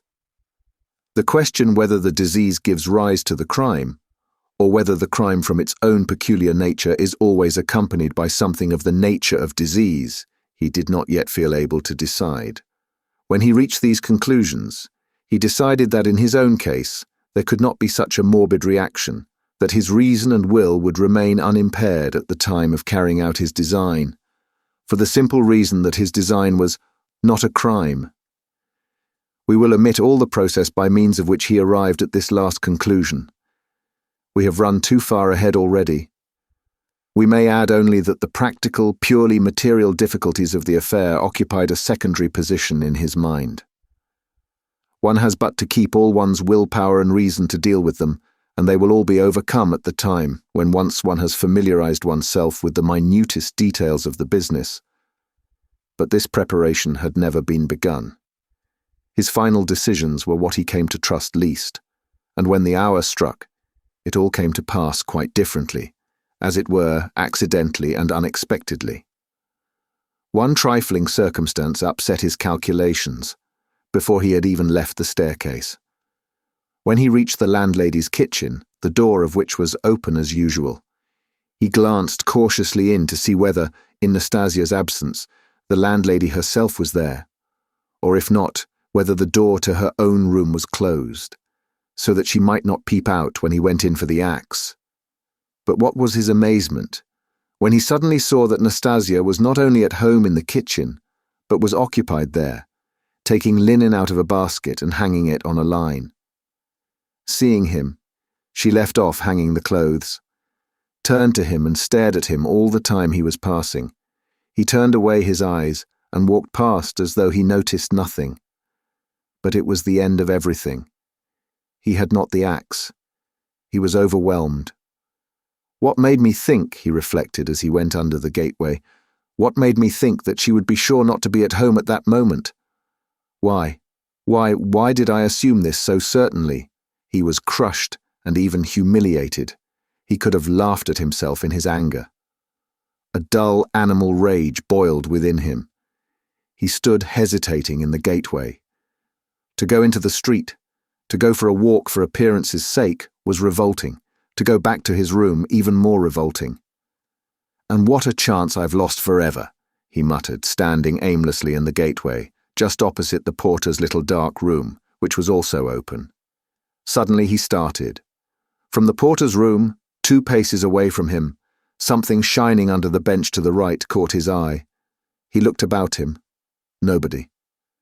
He approached the room on tiptoe, went down 2 steps into it, and in a faint voice called the porter. "Yes, not at home. Somewhere near, though, in the yard, for the door is wide open." He dashed to the axe, it was an axe, and pulled it out from under the bench, where it lay between 2 chunks of wood. At once, before going out, he made it fast in the noose. He thrust both hands into his pockets and went out of the room. No one had noticed him. When reason fails, the devil helps, he thought with a strange grin. This chance raised his spirits extraordinarily. He walked along quietly and sedately, without hurry, to avoid awakening suspicion. He scarcely looked at the passers-by, tried to escape looking at their faces at all, and to be as little noticeable as possible. Suddenly, he thought of his hat. Good heavens! I had the money the day before yesterday and did not get a cap to wear instead. A curse rose from the bottom of his soul. Glancing out of the corner of his eye into a shop, he saw by a clock on the wall that it was 10 minutes past 7. He had to make haste and at the same time to go some way round, so as to approach the house from the other side. When he had happened to imagine all this beforehand, he had sometimes thought that he would be very much afraid. But he was not very much afraid now, was not afraid at all indeed. His mind was even occupied by irrelevant matters, but by nothing for long. As he passed the Yusupov garden, He was deeply absorbed in considering the building of great fountains and of their refreshing effect on the atmosphere in all the squares. By degrees, he passed to the conviction that if the summer garden were extended to the field of Mars, and perhaps joined to the garden of the Mihailovsky Palace, it would be a splendid thing and a great benefit to the town. Then he was interested by the question why in all great towns men are not simply driven by necessity, but in some peculiar way inclined to live in those parts of the town where there are no gardens nor fountains, where there is most dirt and smell and all sorts of nastiness. Then his own walks through the Haymarket came back to his mind, and for a moment he waked up to reality. What nonsense, he thought, better think of nothing at all. So probably men led to execution clutch mentally at every object that meets them on the way, flashed through his mind, but simply flashed, like lightning. He made haste to dismiss this thought. And by now he was near.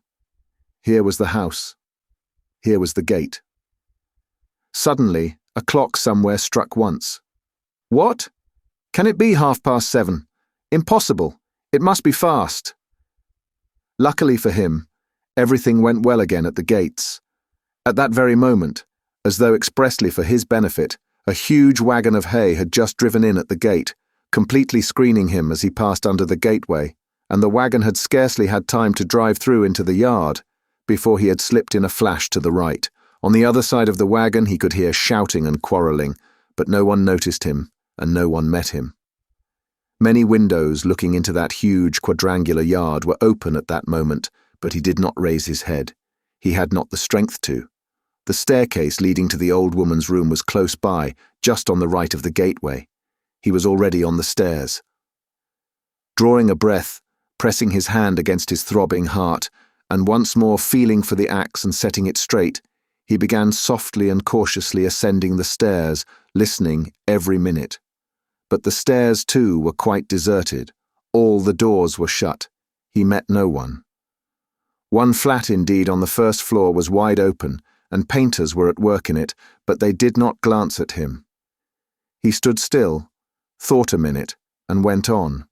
Of course, it would be better if they had not been here, but it's 2 stories above them. And there was the 4th story. Here was the door.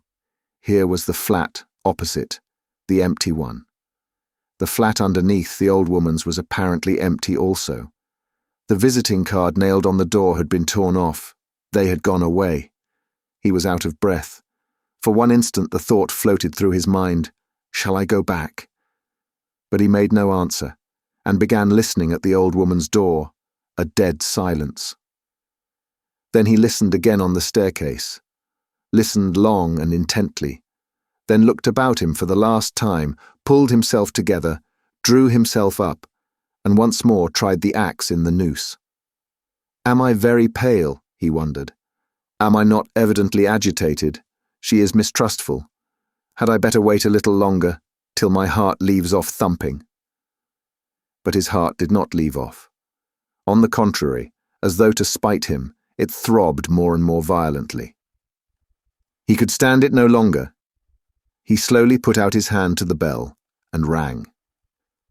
Half a minute later he rang again, more loudly.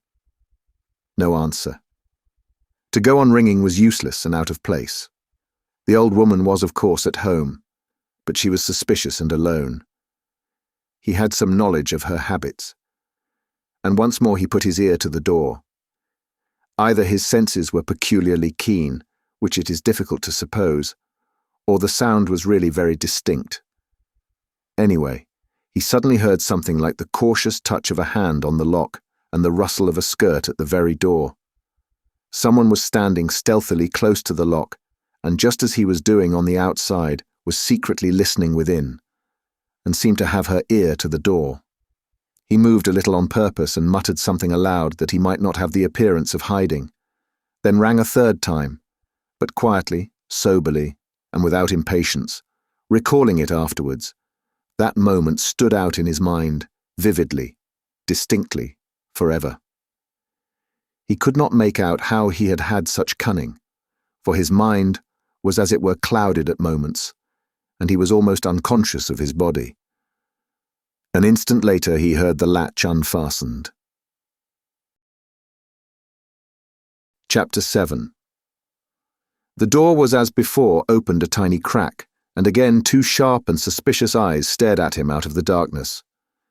Then Raskolnikov lost his head and nearly made a great mistake. Fearing the old woman would be frightened by their being alone, and not hoping that the sight of him would disarm her suspicions, he took hold of the door and drew it towards him to prevent the old woman from attempting to shut it again. Seeing this, she did not pull the door back, but she did not let go the handle so that he almost dragged her out with it onto the stairs. Seeing that she was standing in the doorway, not allowing him to pass, he advanced straight upon her. She stepped back in alarm, tried to say something, but seemed unable to speak and stared with open eyes at him. "Good evening, Alyona Ivanovna," he began, trying to speak easily, but his voice would not obey him. It broke and shook. "I have come. I have brought something, but we'd better come in, to the light." And leaving her, he passed straight into the room uninvited. The old woman ran after him. Her tongue was unloosed. "Good heavens, what is it? Who is it? What do you want?" "Why, Alyona Ivanovna, you know me, Raskolnikov. Here, I brought you the pledge I promised the other day." And he held out the pledge. The old woman glanced for a moment at the pledge, but at once stared in the eyes of her uninvited visitor. She looked intently, maliciously, and mistrustfully. A minute passed. He even fancied something like a sneer in her eyes, as though she had already guessed everything. He felt that he was losing his head, that he was almost frightened, so frightened that if she were to look like that and not say a word for another half-minute, he thought he would have run away from her. "Why do you look at me as though you did not know me?" he said suddenly, also with malice. "Take it if you like, if not I'll go elsewhere, I'm in a hurry." He had not even thought of saying this, but it was suddenly said of itself. The old woman recovered herself, and her visitor's resolute tone evidently restored her confidence. "But why, my good sir, all of a minute? What is it?" she asked, looking at the pledge. "The silver cigarette case. I spoke of it last time, you know." She held out her hand. "But how pale you are, to be sure. And your hands are trembling too? Have you been bathing or what?" "Fever," he answered abruptly. "You can't help getting pale. If you've nothing to eat," he added, with difficulty articulating the words. His strength was failing him again, but his answer sounded like the truth. The old woman took the pledge. "What is it?" she asked once more, scanning Raskolnikov intently and weighing the pledge in her hand. "A thing. Cigarette case. Silver. Look at it. It does not seem somehow like silver. How he has wrapped it up." Trying to untie the string and turning to the window, to the light, all her windows were shut in spite of the stifling heat.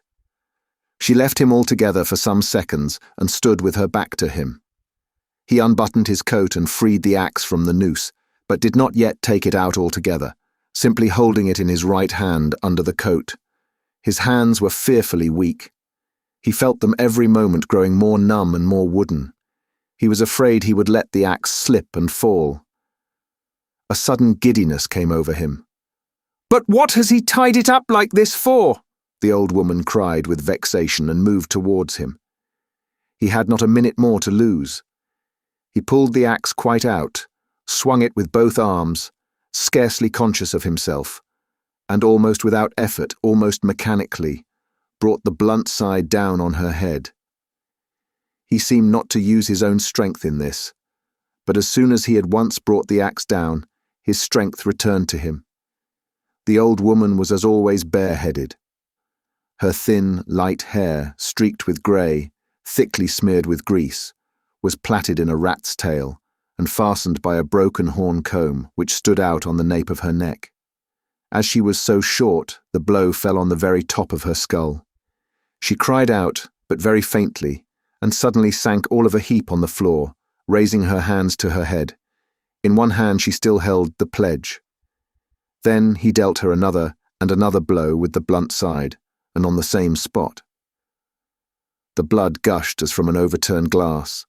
The body fell back. He stepped back, let it fall, and at once bent over her face. She was dead. Her eyes seemed to be starting out of their sockets. The brow and the whole face were drawn and contorted convulsively. He laid the axe on the ground near the dead body and felt at once in her pocket, trying to avoid the streaming body, the same right-hand pocket from which she had taken the key on his last visit. He was in full possession of his faculties, free from confusion or giddiness, but his hands were still trembling. He remembered afterwards that he had been particularly collected and careful, trying all the time not to get smeared with blood. He pulled out the keys at once. They were all, as before, in one bunch on a steel ring. He ran at once into the bedroom with them. It was a very small room, with a whole shrine of holy images. Against the other wall stood a big bed, very clean and covered with a silk patchwork wadded quilt. Against a third wall was a chest of drawers. Strange to say, as soon as he began to fit the keys into the chest, as soon as he heard their jingling, a convulsive shudder passed over him. He suddenly felt tempted again to give it all up and go away. But that was only for an instant. It was too late to go back. He positively smiled at himself when suddenly another terrifying idea occurred to his mind. He suddenly fancied that the old woman might be still alive and might recover her senses. Leaving the keys in the chest, he ran back to the body, snatched up the axe, and lifted it once more over the old woman, but did not bring it down. There was no doubt that she was dead. Bending down and examining her again more closely, he saw clearly that the skull was broken and even battered in on one side. He was about to feel it with his finger, but drew back his hand, and indeed it was evident without that.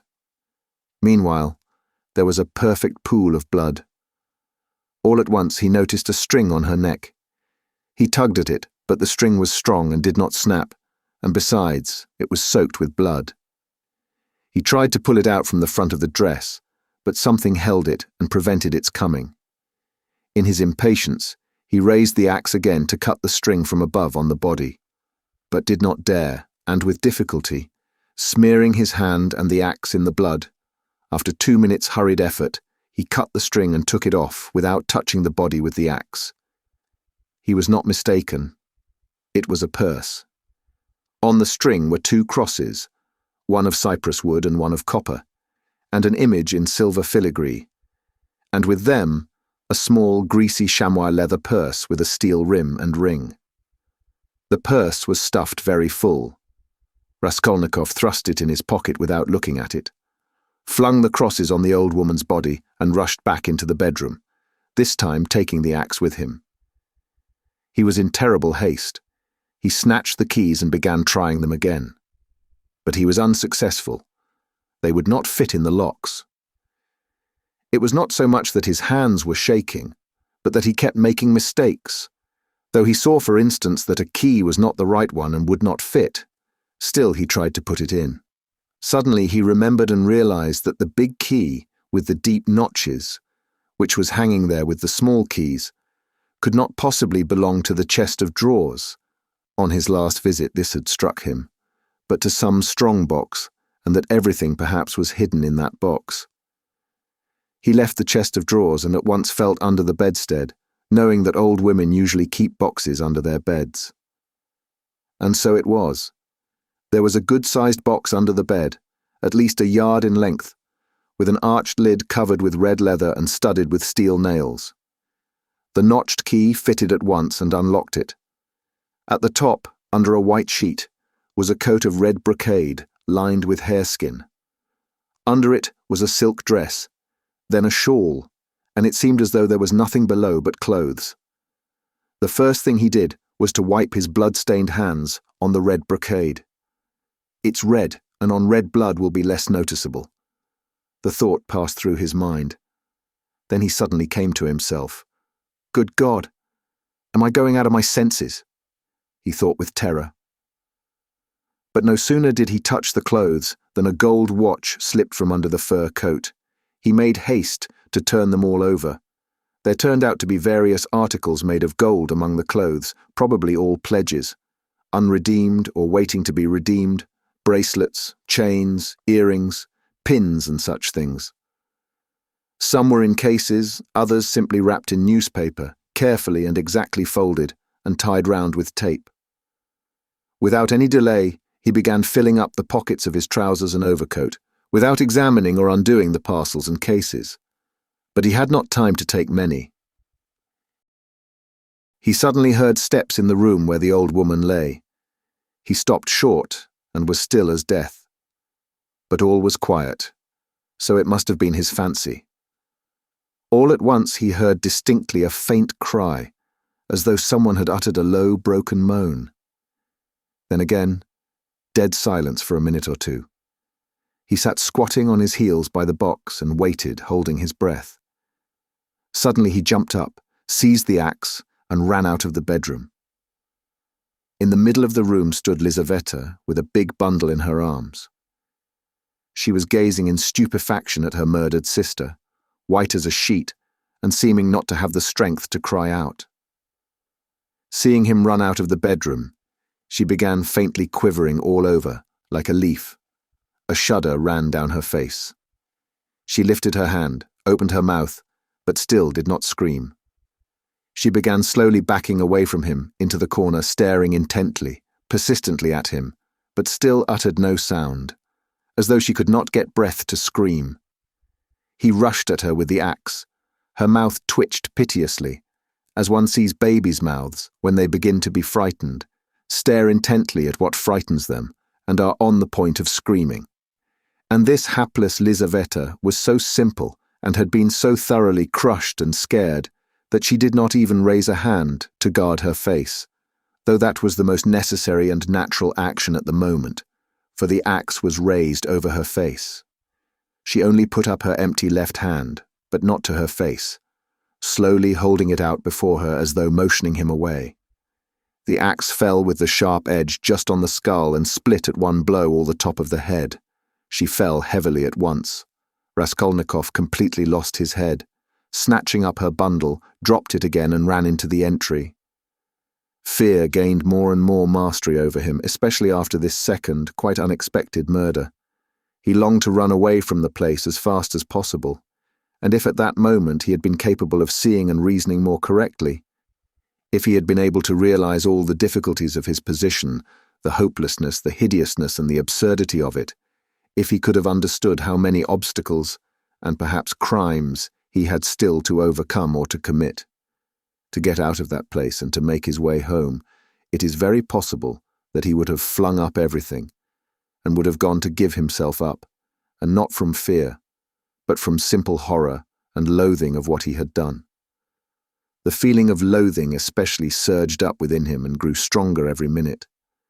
He would not now have gone to the box, or even into the room for anything in the world. But a sort of blankness, even dreaminess, had begun by degrees to take possession of him. At moments he forgot himself, or rather forgot what was of importance, and caught at trifles. Glancing, however, into the kitchen and seeing a bucket half full of water on a bench, he bethought him of washing his hands and the axe. His hands were sticky with blood. He dropped the axe with the blade in the water, snatched a piece of soap that lay in a broken saucer on the window, and began washing his hands in the bucket. When they were clean, he took out the axe, washed the blade, and spent a long time, about 3 minutes, washing the wood where there were spots of blood, rubbing them with soap.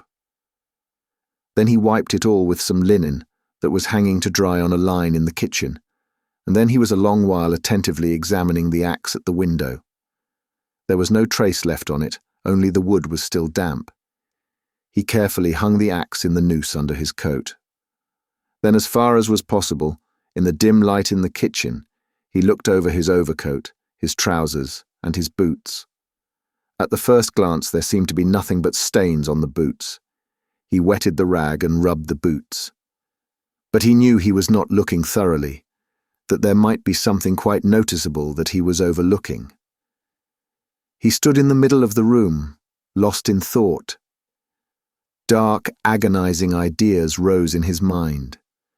the idea that he was mad, and that at that moment he was incapable of reasoning, of protecting himself, that he ought perhaps to be doing something utterly different from what he was now doing. "Good God," he muttered, "I must fly, fly," and he rushed into the entry. But here a shock of terror awaited him, such as he had never known before. He stood and gazed, and could not believe his eyes. The door, the outer door from the stairs, at which he had not long before waited and rung, was standing unfastened and at least 6 inches open. No lock, no bolt, all that time. The old woman had not shut it after him, perhaps as a precaution. But good God, why he had seen Lizaveta afterwards.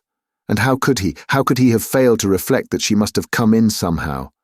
She could not have come through the wall. He dashed to the door and fastened the latch. But no, the wrong thing again. I must get away, get away. He unfastened the latch, opened the door, and began listening on the staircase. He listened a long time. Somewhere far away, it might be in the gateway, 2 voices were loudly and shrilly shouting, quarrelling and scolding. What are they about? He waited patiently. At last, all was still, as though suddenly cut off. They had separated. He was meaning to go out, but suddenly, on the floor below, a door was noisily opened, and someone began going downstairs humming a tune. "How is it they all make such a noise?" flashed through his mind. Once more he closed the door and waited. At last all was still, not a soul stirring. He was just taking a step towards the stairs, when he heard fresh footsteps. The steps sounded very far off, at the very bottom of the stairs, but he remembered quite clearly and distinctly that from the first sound he began for some reason to suspect that this was someone coming there, to the 4th floor, to the old woman. Why? Were the sounds somehow peculiar, significant? The steps were heavy, even and unhurried. Now he had passed the 1st floor. Now he was mounting higher. It was growing more and more distinct. He could hear his heavy breathing. And now the 3rd story had been reached. Coming here.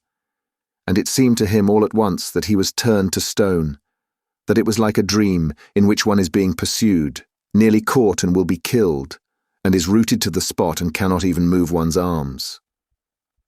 At last, when the unknown was mounting to the 4th floor, he suddenly started, and succeeded in slipping neatly and quickly back into the flat and closing the door behind him.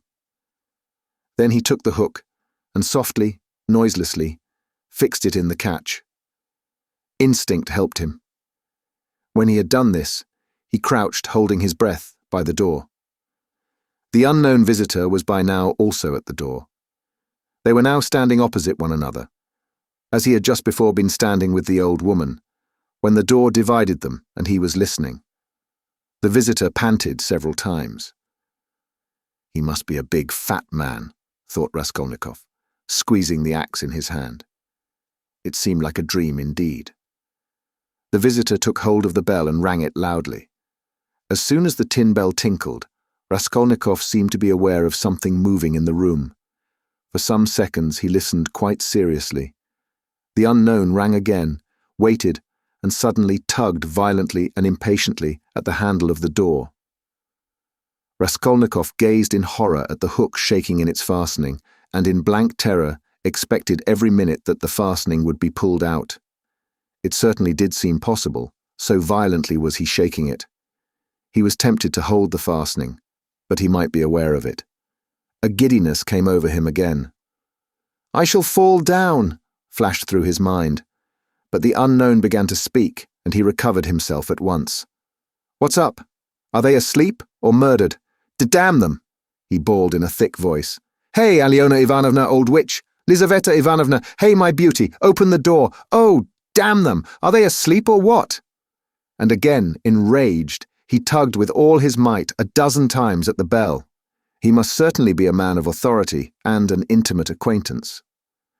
At this moment, light, hurried steps were heard not far off, on the stairs. Someone else was approaching. Raskolnikov had not heard them at first. "You don't say there's no one at home," the newcomer cried in a cheerful, ringing voice, addressing the first visitor, who still went on pulling the bell. "Good evening, Cock." From his voice he must be quite young, thought Raskolnikov. "Who the devil can tell? I've almost broken the lock," answered Cock. "But how do you come to know me?" "Why, the day before yesterday I beat you 3 times running at billiards at Gambrinus." "Oh, so they are not at home. That's queer. It's awfully stupid, though. Where could the old woman have gone? I've come on business." "Yes, and I have business with her too." "Well, what can we do? Go back, I suppose. I was hoping to get some money," cried the young man. "We must give it up, of course. But what did she fix this time for? The old witch fixed the time for me to come herself. It's out of my way, and where the devil she can have got to I can't make out. She sits here from year's end to year's end, the old hag. Her legs are bad, and yet here all of a sudden she's out for a walk. Hadn't we better ask the porter? What? Where she's gone and when she'll be back? Damn it all. We might ask. But you know she never does go anywhere." And he once more tugged at the door handle. "Damn it all. There's nothing to be done. We must go." "Stay," cried the young man suddenly. "Do you see how the door shakes if you pull it?" "Well?" "That shows it's not locked but fastened with the hook. Do you hear how the hook clanks?" "Well?" "Why, don't you see? That proves that one of them is at home. If they were all out, they would have locked the door from the outside with the key and not with the hook from inside. There, do you hear how the hook is clanking? To fasten the hook on the inside, they must be at home, don't you see? So there they are, sitting inside and don't open the door." "Well, and so they must be," cried Cock, astonished. "What are they about in there?" And he began furiously shaking the door. "Stay!" cried the young man again. "Don't pull at it. There must be something wrong. Here, you've been ringing and pulling at the door, and still they don't open. So either they've both fainted or—" "What? I tell you what, let's go fetch the porter. Let him wake them up." "All right." Both were going down. "Stay. You stop here while I run down for the porter." "What for?" "Well, you'd better." "All right." "I'm studying the law, you see. It's evident there's something wrong here," the young man cried hotly, and he ran downstairs. Cock remained. Once more he softly touched the bell, which gave one tinkle, then gently, as though reflecting and looking about him, began touching the door handle, pulling it, and letting it go to make sure once more that it was only fastened by the hook. Then, puffing and panting, he bent down and began looking at the keyhole. But the key was in the lock on the inside, and so nothing could be seen. Raskolnikov stood keeping tight hold of the axe. He was in a sort of delirium. He was even making ready to fight when they should come in. While they were knocking and talking together, the idea several times occurred to him to end it all at once and shout to them through the door. Now and then he was tempted to swear at them, to jeer at them, while they could not open the door. Only make haste was the thought that flashed through his mind. But what the devil is he about? Time was passing, 1 minute and another. No one came. Cock began to be restless. "What the devil?"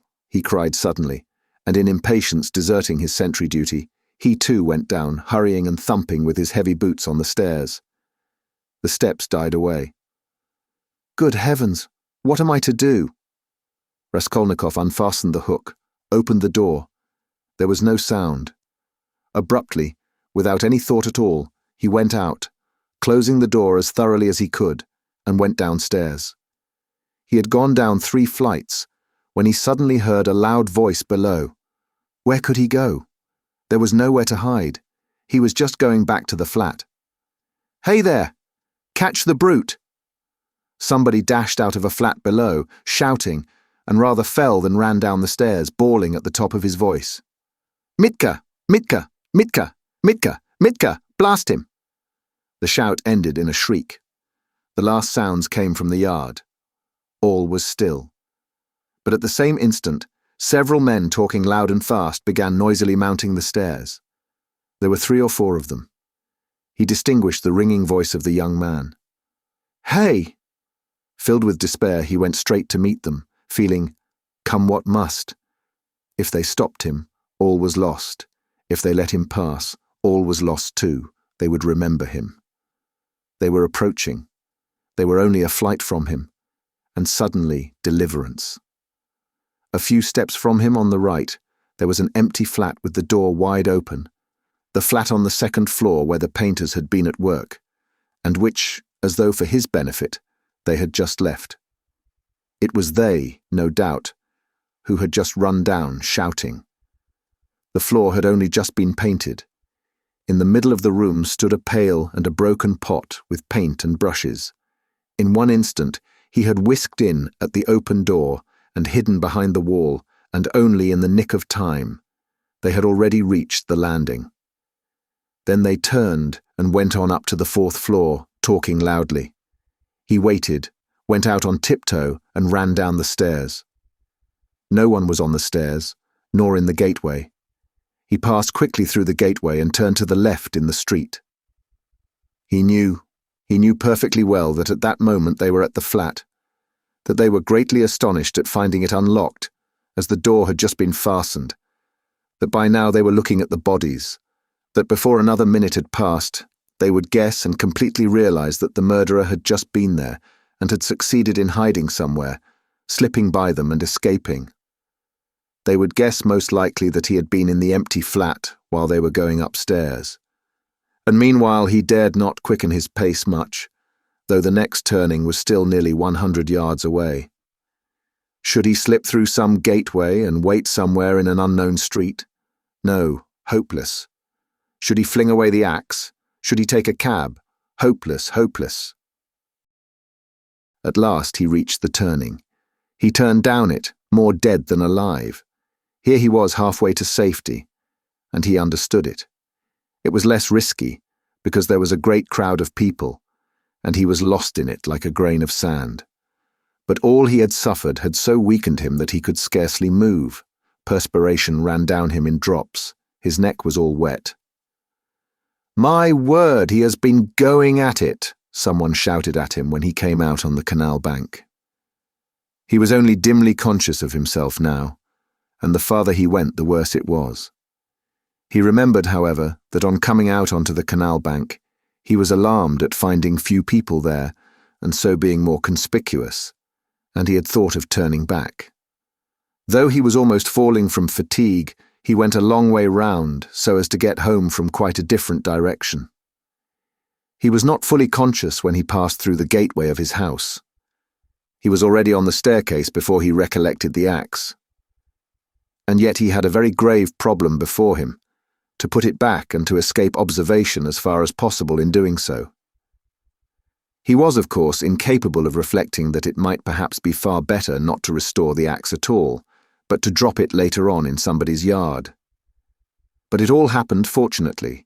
The door of the porter's room was closed but not locked, so that it seemed most likely that the porter was at home. But he had so completely lost all power of reflection that he walked straight to the door and opened it. If the porter had asked him, "What do you want?" he would perhaps have simply handed him the axe. But again the porter was not at home, and he succeeded in putting the axe back under the bench, and even covering it with the chunk of wood as before. He met no one, not a soul afterwards, on the way to his room. The landlady's door was shut. When he was in his room, he flung himself on the sofa, just as he was. He did not sleep, but sank into blank forgetfulness. If anyone had come into his room then, he would have jumped up at once and screamed. Scraps and shreds of thoughts were simply swarming in his brain, but he could not catch at one. He could not rest on one, in spite of all his efforts. Part 2. Chapter 1. So he lay a very long while. Now and then he seemed to wake up, and at such moments he noticed that it was far into the night, but it did not occur to him to get up. At last he noticed that it was beginning to get light. He was lying on his back, still dazed from his recent oblivion. Fearful, despairing cries rose shrilly from the street, sounds which he heard every night indeed, under his window after 2 o'clock. They woke him up now. Ah, the drunken men are coming out of the taverns, he thought. It's past 2 o'clock, and at once he leaped up, as though someone had pulled him from the sofa. What? Past 2 o'clock? He sat down on the sofa and instantly recollected everything. All at once, in one flash, he recollected everything. For the first moment, he thought he was going mad. A dreadful chill came over him, but the chill was from the fever that had begun long before in his sleep. Now he was suddenly taken with violent shivering, so that his teeth chattered and all his limbs were shaking. He opened the door and began listening. Everything in the house was asleep. With amazement, he gazed at himself and everything in the room around him, wondering how he could have come in the night before without fastening the door, and have flung himself on the sofa without undressing, without even taking his hat off. It had fallen off and was lying on the floor near his pillow. If anyone had come in, what would he have thought? That I'm drunk, but... He rushed to the window. There was light enough, and he began hurriedly looking himself all over from head to foot, all his clothes, were there no traces. But there was no doing it like that. Shivering with cold, he began taking off everything and looking over again. He turned everything over to the last threads and rags, and mistrusting himself, went through his search 3 times. But there seemed to be nothing, no trace except in one place, where some thick drops of congealed blood were clinging to the frayed edge of his trousers. He picked up a big clasp knife and cut off the frayed threads. There seemed to be nothing more. Suddenly he remembered that the purse and the things he had taken out of the old woman's box were still in his pockets. He had not thought till then of taking them out and hiding them. He had not even thought of them while he was examining his clothes. What next? Instantly he rushed to take them out and fling them on the table. When he had pulled out everything, and turned the pocket inside out to be sure there was nothing left, he carried the whole heap to the corner. The paper had come off the bottom of the wall and hung there in tatters. He began stuffing all the things into the hole under the paper. They're in, all out of sight, and the purse too, he thought gleefully, getting up and gazing blankly at the hole which bulged out more than ever. Suddenly he shuddered all over with horror. My God, he whispered in despair. What's the matter with me? Is that hidden? Is that the way to hide things? He had not reckoned on having trinkets to hide. He had only thought of money, and so had not prepared a hiding place. But now, what am I glad of, he thought. Is that hiding things? My reasons deserting me, simply. He sat down on the sofa in exhaustion, and was at once shaken by another unbearable fit of shivering. Mechanically, he drew from a chair beside him his old student's winter coat, which was still warm though almost in rags, covered himself up with it, and once more sank into drowsiness and delirium. He lost consciousness. Not more than 5 minutes had passed when he jumped up a second time, and at once pounced in a frenzy on his clothes again. How could I go to sleep again with nothing done? Yes, I have not taken the loop off the armhole. I forgot it, forgot a thing like that. Such a piece of evidence. He pulled off the noose, hurriedly cut it to pieces and threw the bits among his linen under the pillow. Pieces of torn linen couldn't rouse suspicion whatever happened. I think not anyway, he repeated, standing in the middle of the room, and with painful concentration he fell to gazing about him again, at the floor and everywhere, trying to make sure he had not forgotten anything. The conviction that all his faculties, even memory and the simplest power of reflection were failing him, began to be an insufferable torture. Surely it isn't beginning already. Surely it isn't my punishment coming upon me. It is. The frayed rags he had cut off his trousers were actually lying on the floor in the middle of the room, where anyone coming in would see them. What is the matter with me? He cried again, like one distraught. Then a strange idea entered his head, that perhaps all his clothes were covered with blood, that perhaps there were a great many stains, but that he did not see them, did not notice them, because his perceptions were failing, were going to pieces. His reason was clouded. Suddenly he remembered that there had been blood on the purse too. Ah, then there must be blood on the pocket too, for I put the wet purse in my pocket. In a flash, he had turned the pocket inside out, and yes, there were traces, stains on the lining of the pocket. So my reason has not quite deserted me, so I still have some sense and memory since I guessed it of myself, he thought triumphantly, with a deep sigh of relief.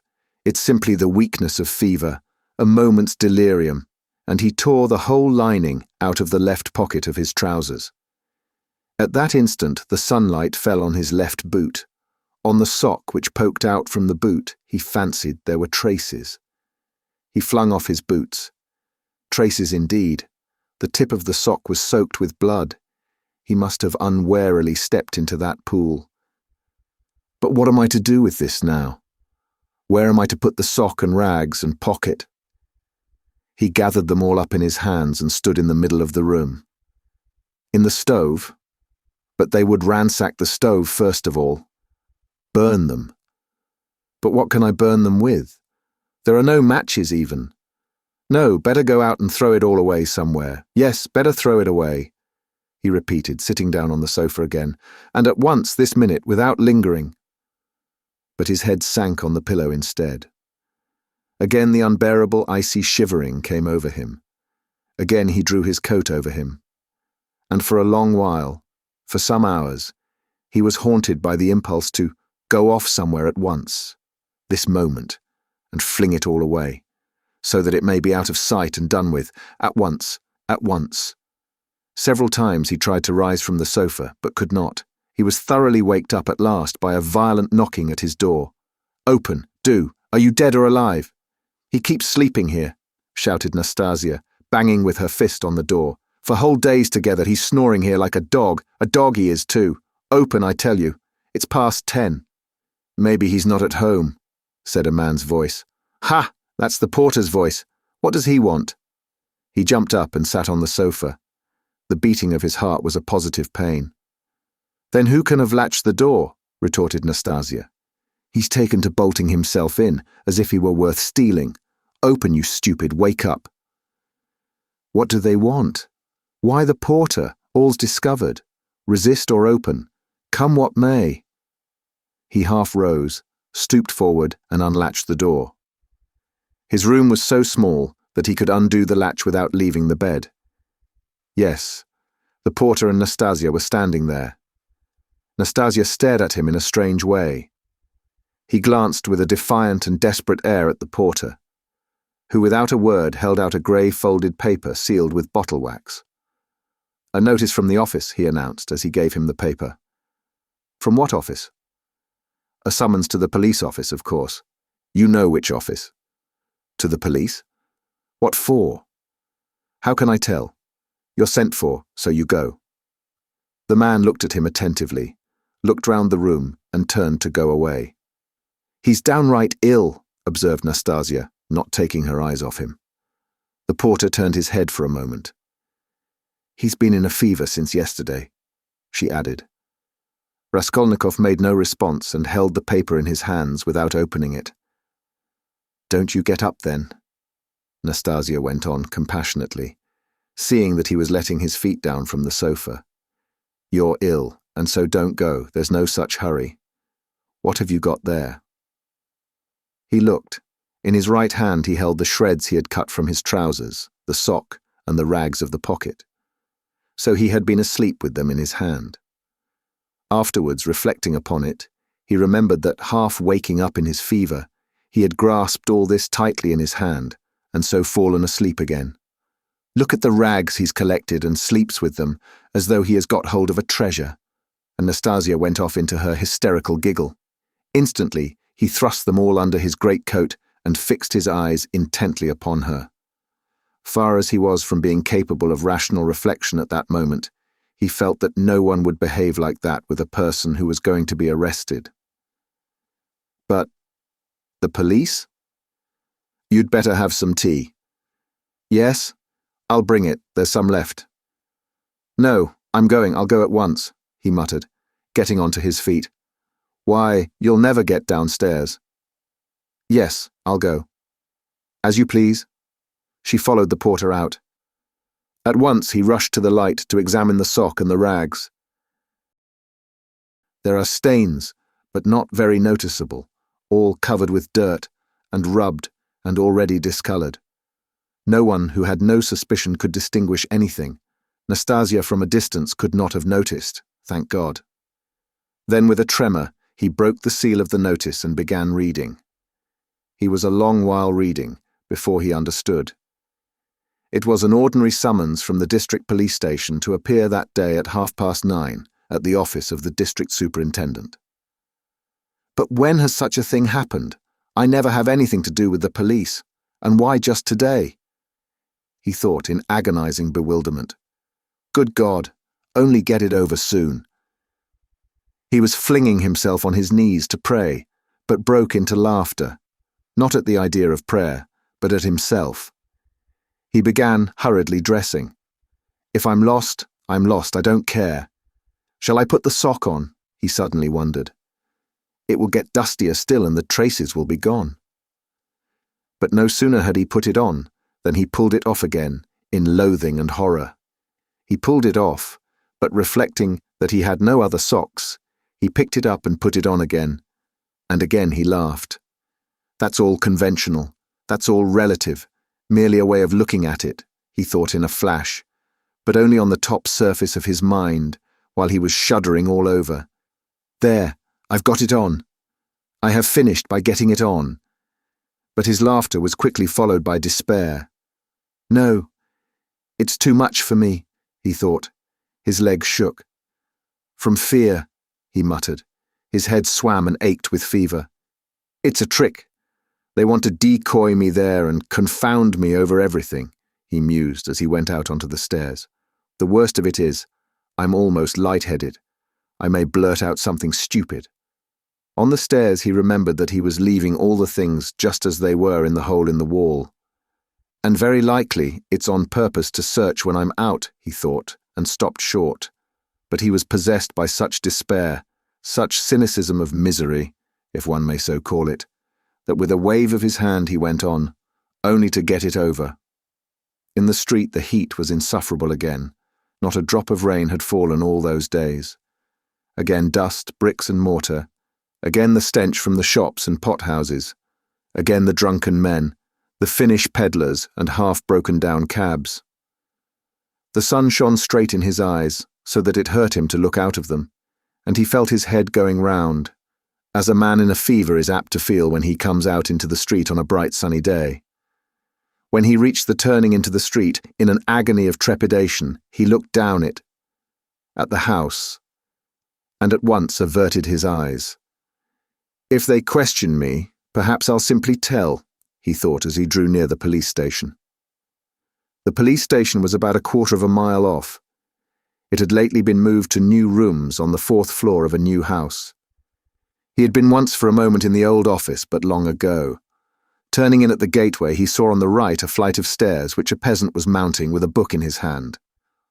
A house porter, no doubt, so then, the office is here. And he began ascending the stairs on the chance. He did not want to ask questions of anyone.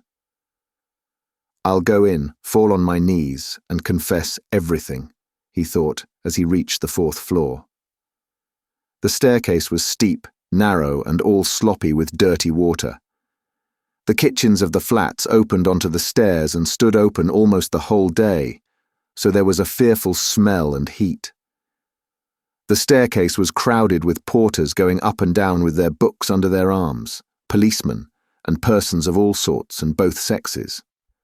The door of the office, too, stood wide open. Peasants stood waiting within. There, too, the heat was stifling, and there was a sickening smell of fresh paint and stale oil from the newly decorated rooms. After waiting a little, he decided to move forward into the next room. All the rooms were small and low-pitched. A fearful impatience drew him on and on. No one paid attention to him.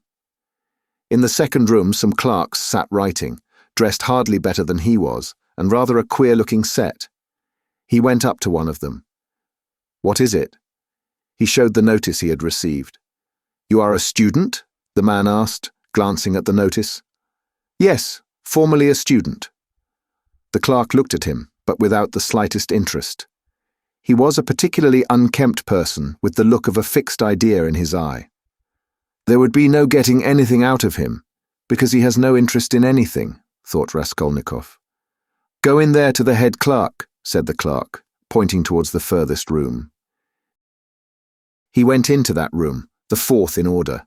It was a small room and packed full of people, rather better dressed than in the outer rooms.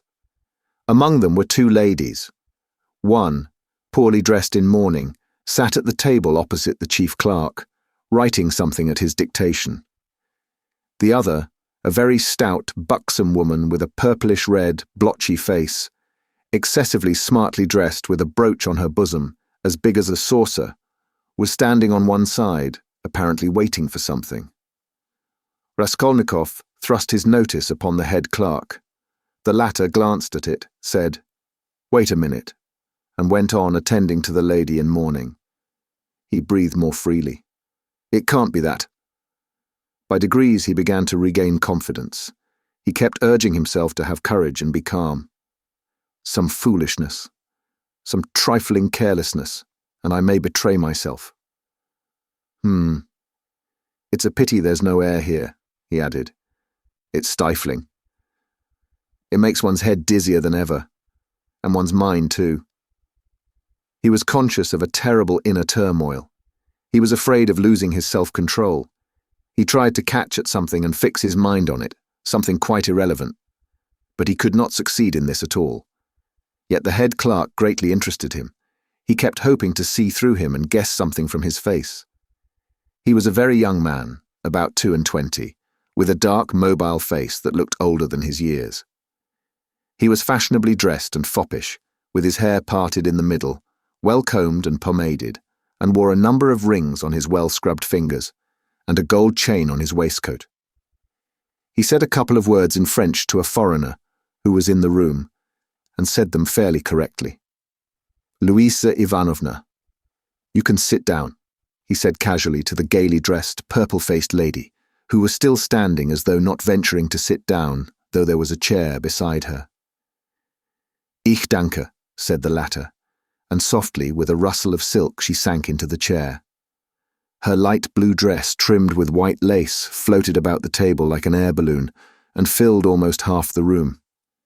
She smelt of scent, but she was obviously embarrassed at filling half the room and smelling so strongly of scent. And though her smile was impudent as well as cringing, it betrayed evident uneasiness. The lady in mourning had done at last, and got up. All at once, with some noise, an officer walked in very jauntily, with a peculiar swing of his shoulders at each step. He tossed his cockaded cap on the table and sat down in an easy chair. The small lady positively skipped from her seat on seeing him, and fell to curtsying in a sort of ecstasy. But the officer took not the smallest notice of her, and she did not venture to sit down again in his presence. He was the assistant superintendent. He had a reddish moustache that stood out horizontally on each side of his face, and extremely small features, expressive of nothing much except a certain insolence. He looked askance and rather indignantly at Raskolnikov.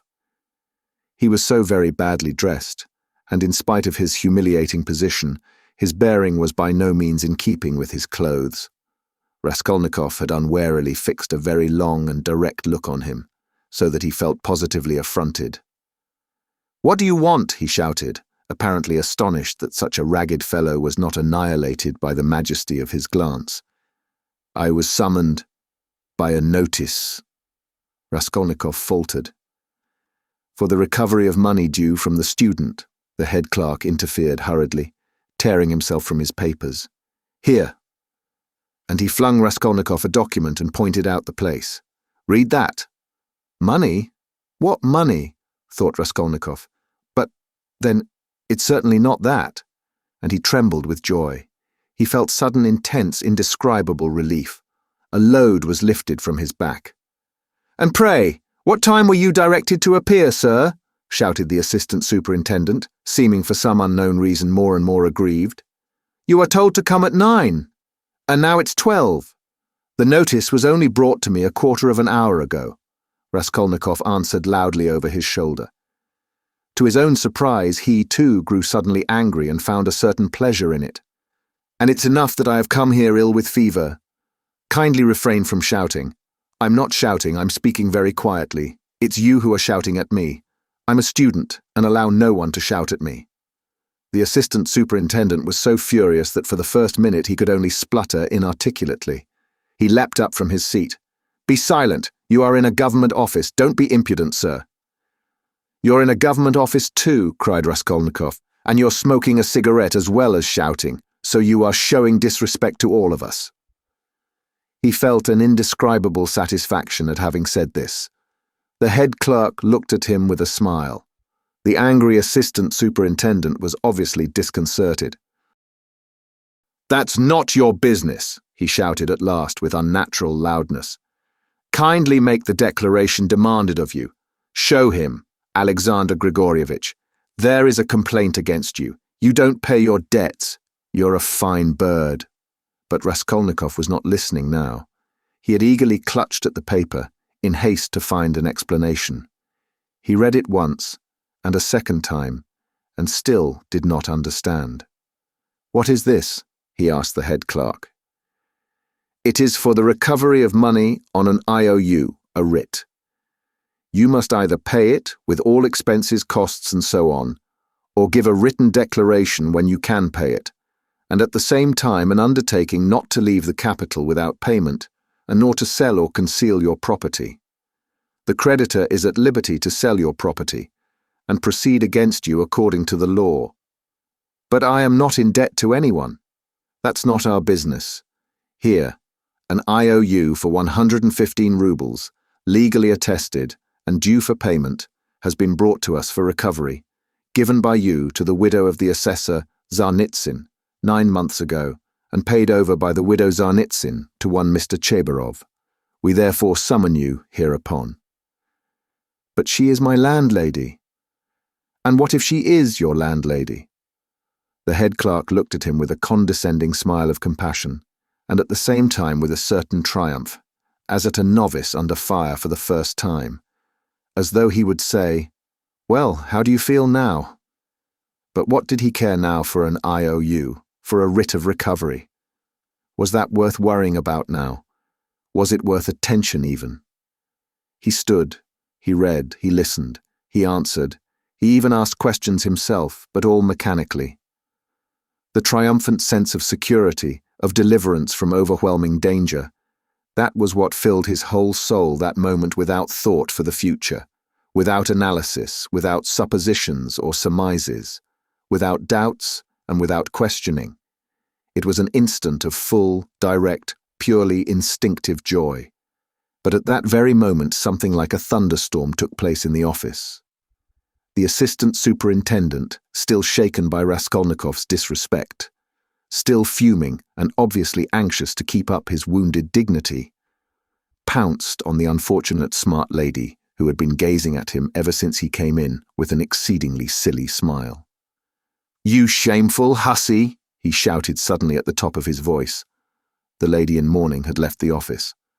"What was going on at your house last night? A disgrace again. You're a scandal to the whole street. Fighting and drinking again. Do you want the house of correction? Why, I have warned you 10 times over that I would not let you off the 11th. And here you are again. Again, you... The paper fell out of Raskolnikov's hands, and he looked wildly at the smart lady who was so unceremoniously treated. But he soon saw what it meant, and at once began to find positive amusement in the scandal. He listened with pleasure, so that he longed to laugh and laugh. All his nerves were on edge. "Ilya Petrovitch," the head clerk was beginning anxiously, but stopped short, for he knew from experience that the enraged assistant could not be stopped except by force. As for the smart lady, at first she positively trembled before the storm, but strange to say, the more numerous and violent the terms of abuse became, the more amiable she looked, and the more seductive the smiles she lavished on the terrible assistant. She moved uneasily and curtsied incessantly, waiting impatiently for a chance of putting in her word, and at last she found it. There was no sort of noise or fighting in my house, Mr. Captain, she pattered all at once, like peas dropping, speaking Russian confidently, though with a strong German accent. And no sort of scandal, and His Honour came drunk, and it's the whole truth I am telling, Mr. Captain, and I am not to blame. Mine is an honourable house, Mr. Captain, and honourable behaviour, Mr. Captain, and I always dislike any scandal myself. But he came quite tipsy, and asked for 3 bottles again, and then he lifted up one leg and began playing the pianoforte with one foot, and that is not at all right in an honourable house. And he gans broke the piano, and it was very bad manners indeed, and I said so. And he took up a bottle and began hitting everyone with it. And then I called the porter, and Karl came, and he took Karl and hit him in the eye, and he hit Henriette in the eye too, and gave me 5 slaps on the cheek, and it was so ungentlemanly in an honourable house, Mr. Captain, and I screamed. And he opened the window over the canal, and stood in the window, squealing like a little pig. It was a disgrace, the idea of squealing like a little pig at the window into the street. Fie upon him.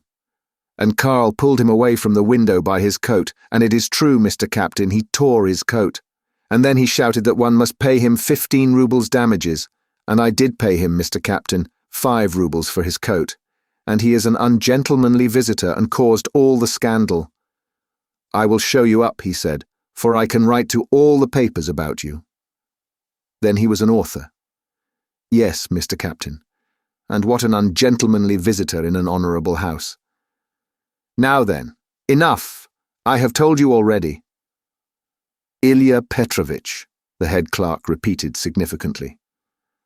The assistant glanced rapidly at him. The head clerk slightly shook his head. So I tell you this, most respectable Louisa Ivanovna, and I tell it you for the last time, the assistant went on. If there is a scandal in your honourable house once again, I will put you yourself in the lock-up, as it is called in polite society. Do you hear? So a literary man, an author, took 5 rubles for his coat-tail in an honourable house. A nice set, these authors. And he cast a contemptuous glance at Raskolnikov. There was a scandal the other day in a restaurant too. An author had eaten his dinner and would not pay. I'll write a satire on you, says he. And there was another of them on a steamer last week, used the most disgraceful language to the respectable family of a civil councillor, his wife and daughter. And there was one of them turned out of a confectioner's shop the other day. They are like that, authors, literary men, students, town criers. Phew! You get along. I shall look in upon you myself one day. Then you had better be careful. Do you hear? With hurried deference, Louisa Ivanovna fell to curtsying in all directions, and so curtsied herself to the door. But at the door she stumbled backwards against a good-looking officer with a fresh open face and splendid thick fair whiskers. This was the superintendent of the district himself, Nikodim Fomitch. Louisa Ivanovna made haste to curtsy almost to the ground, and with mincing little steps she fluttered out of the office.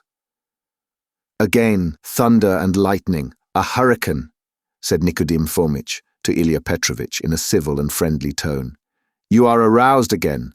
You are fuming again. I heard it on the stairs. Well, what then?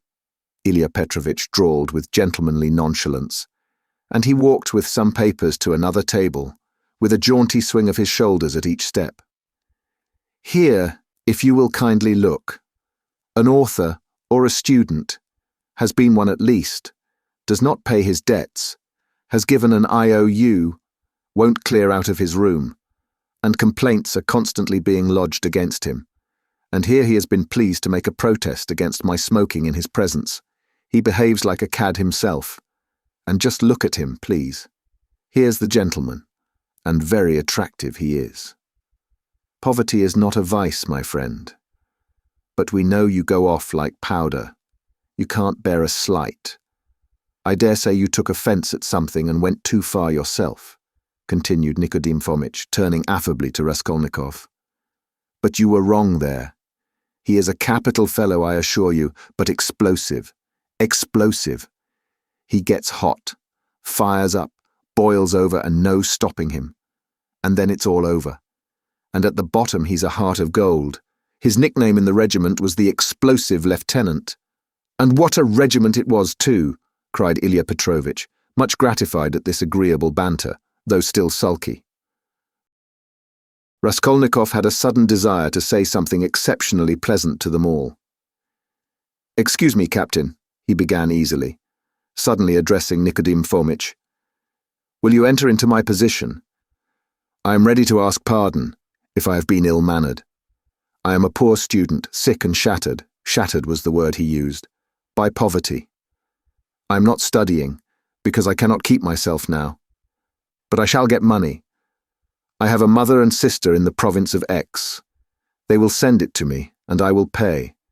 My landlady is a good-hearted woman, but she is so exasperated at my having lost my lessons and not paying her for the last 4 months that she does not even send up my dinner. And I don't understand this. I owe you at all. She is asking me to pay her on this. I owe you. How am I to pay her? Judge for yourselves."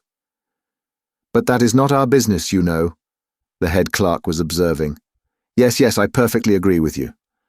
But allow me to explain," Raskolnikov put in again, still addressing Nikodim Fomitch, but trying his best to address Ilya Petrovitch also, though the latter persistently appeared to be rummaging among his papers and to be contemptuously oblivious of him.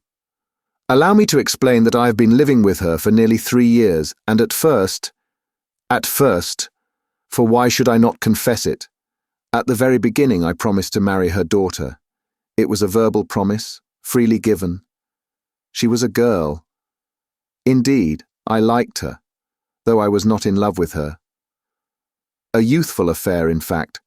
That is, I mean to say that my landlady gave me credit freely in those days, and I led a life of... I was very heedless. Nobody asks you for these personal details, sir. We've no time to waste," Ilya Petrovitch interposed roughly and with a note of triumph. But Raskolnikov stopped him hotly, though he suddenly found it exceedingly difficult to speak.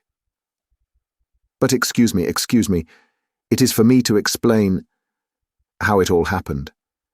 In my turn, though I agree with you, it is unnecessary. But a year ago, the girl died of typhus. I remained lodging there as before, and when my landlady moved into her present quarters, she said to me, and in a friendly way, that she had complete trust in me. But still, would I not give her, and I owe you for 115 rubles, all the debt I owed her. She said if only I gave her that, she would trust me again as much as I liked, and that she would never, those were her own words, make use of that I owe you till I could pay off myself. And now, when I have lost my lessons and have nothing to eat, she takes action against me. What am I to say to that? All these affecting details are no business of ours." Ilya Petrovitch interrupted rudely. "You must give a written undertaking, but as for your love affairs and all these tragic events, we have nothing to do with that." "Come now, no, you are harsh," muttered Nikodim Fomitch, sitting down at the table and also beginning to write. He looked a little ashamed. "Write," said the head clerk to Raskolnikov. "Write what?" the latter asked gruffly. "I will dictate to you."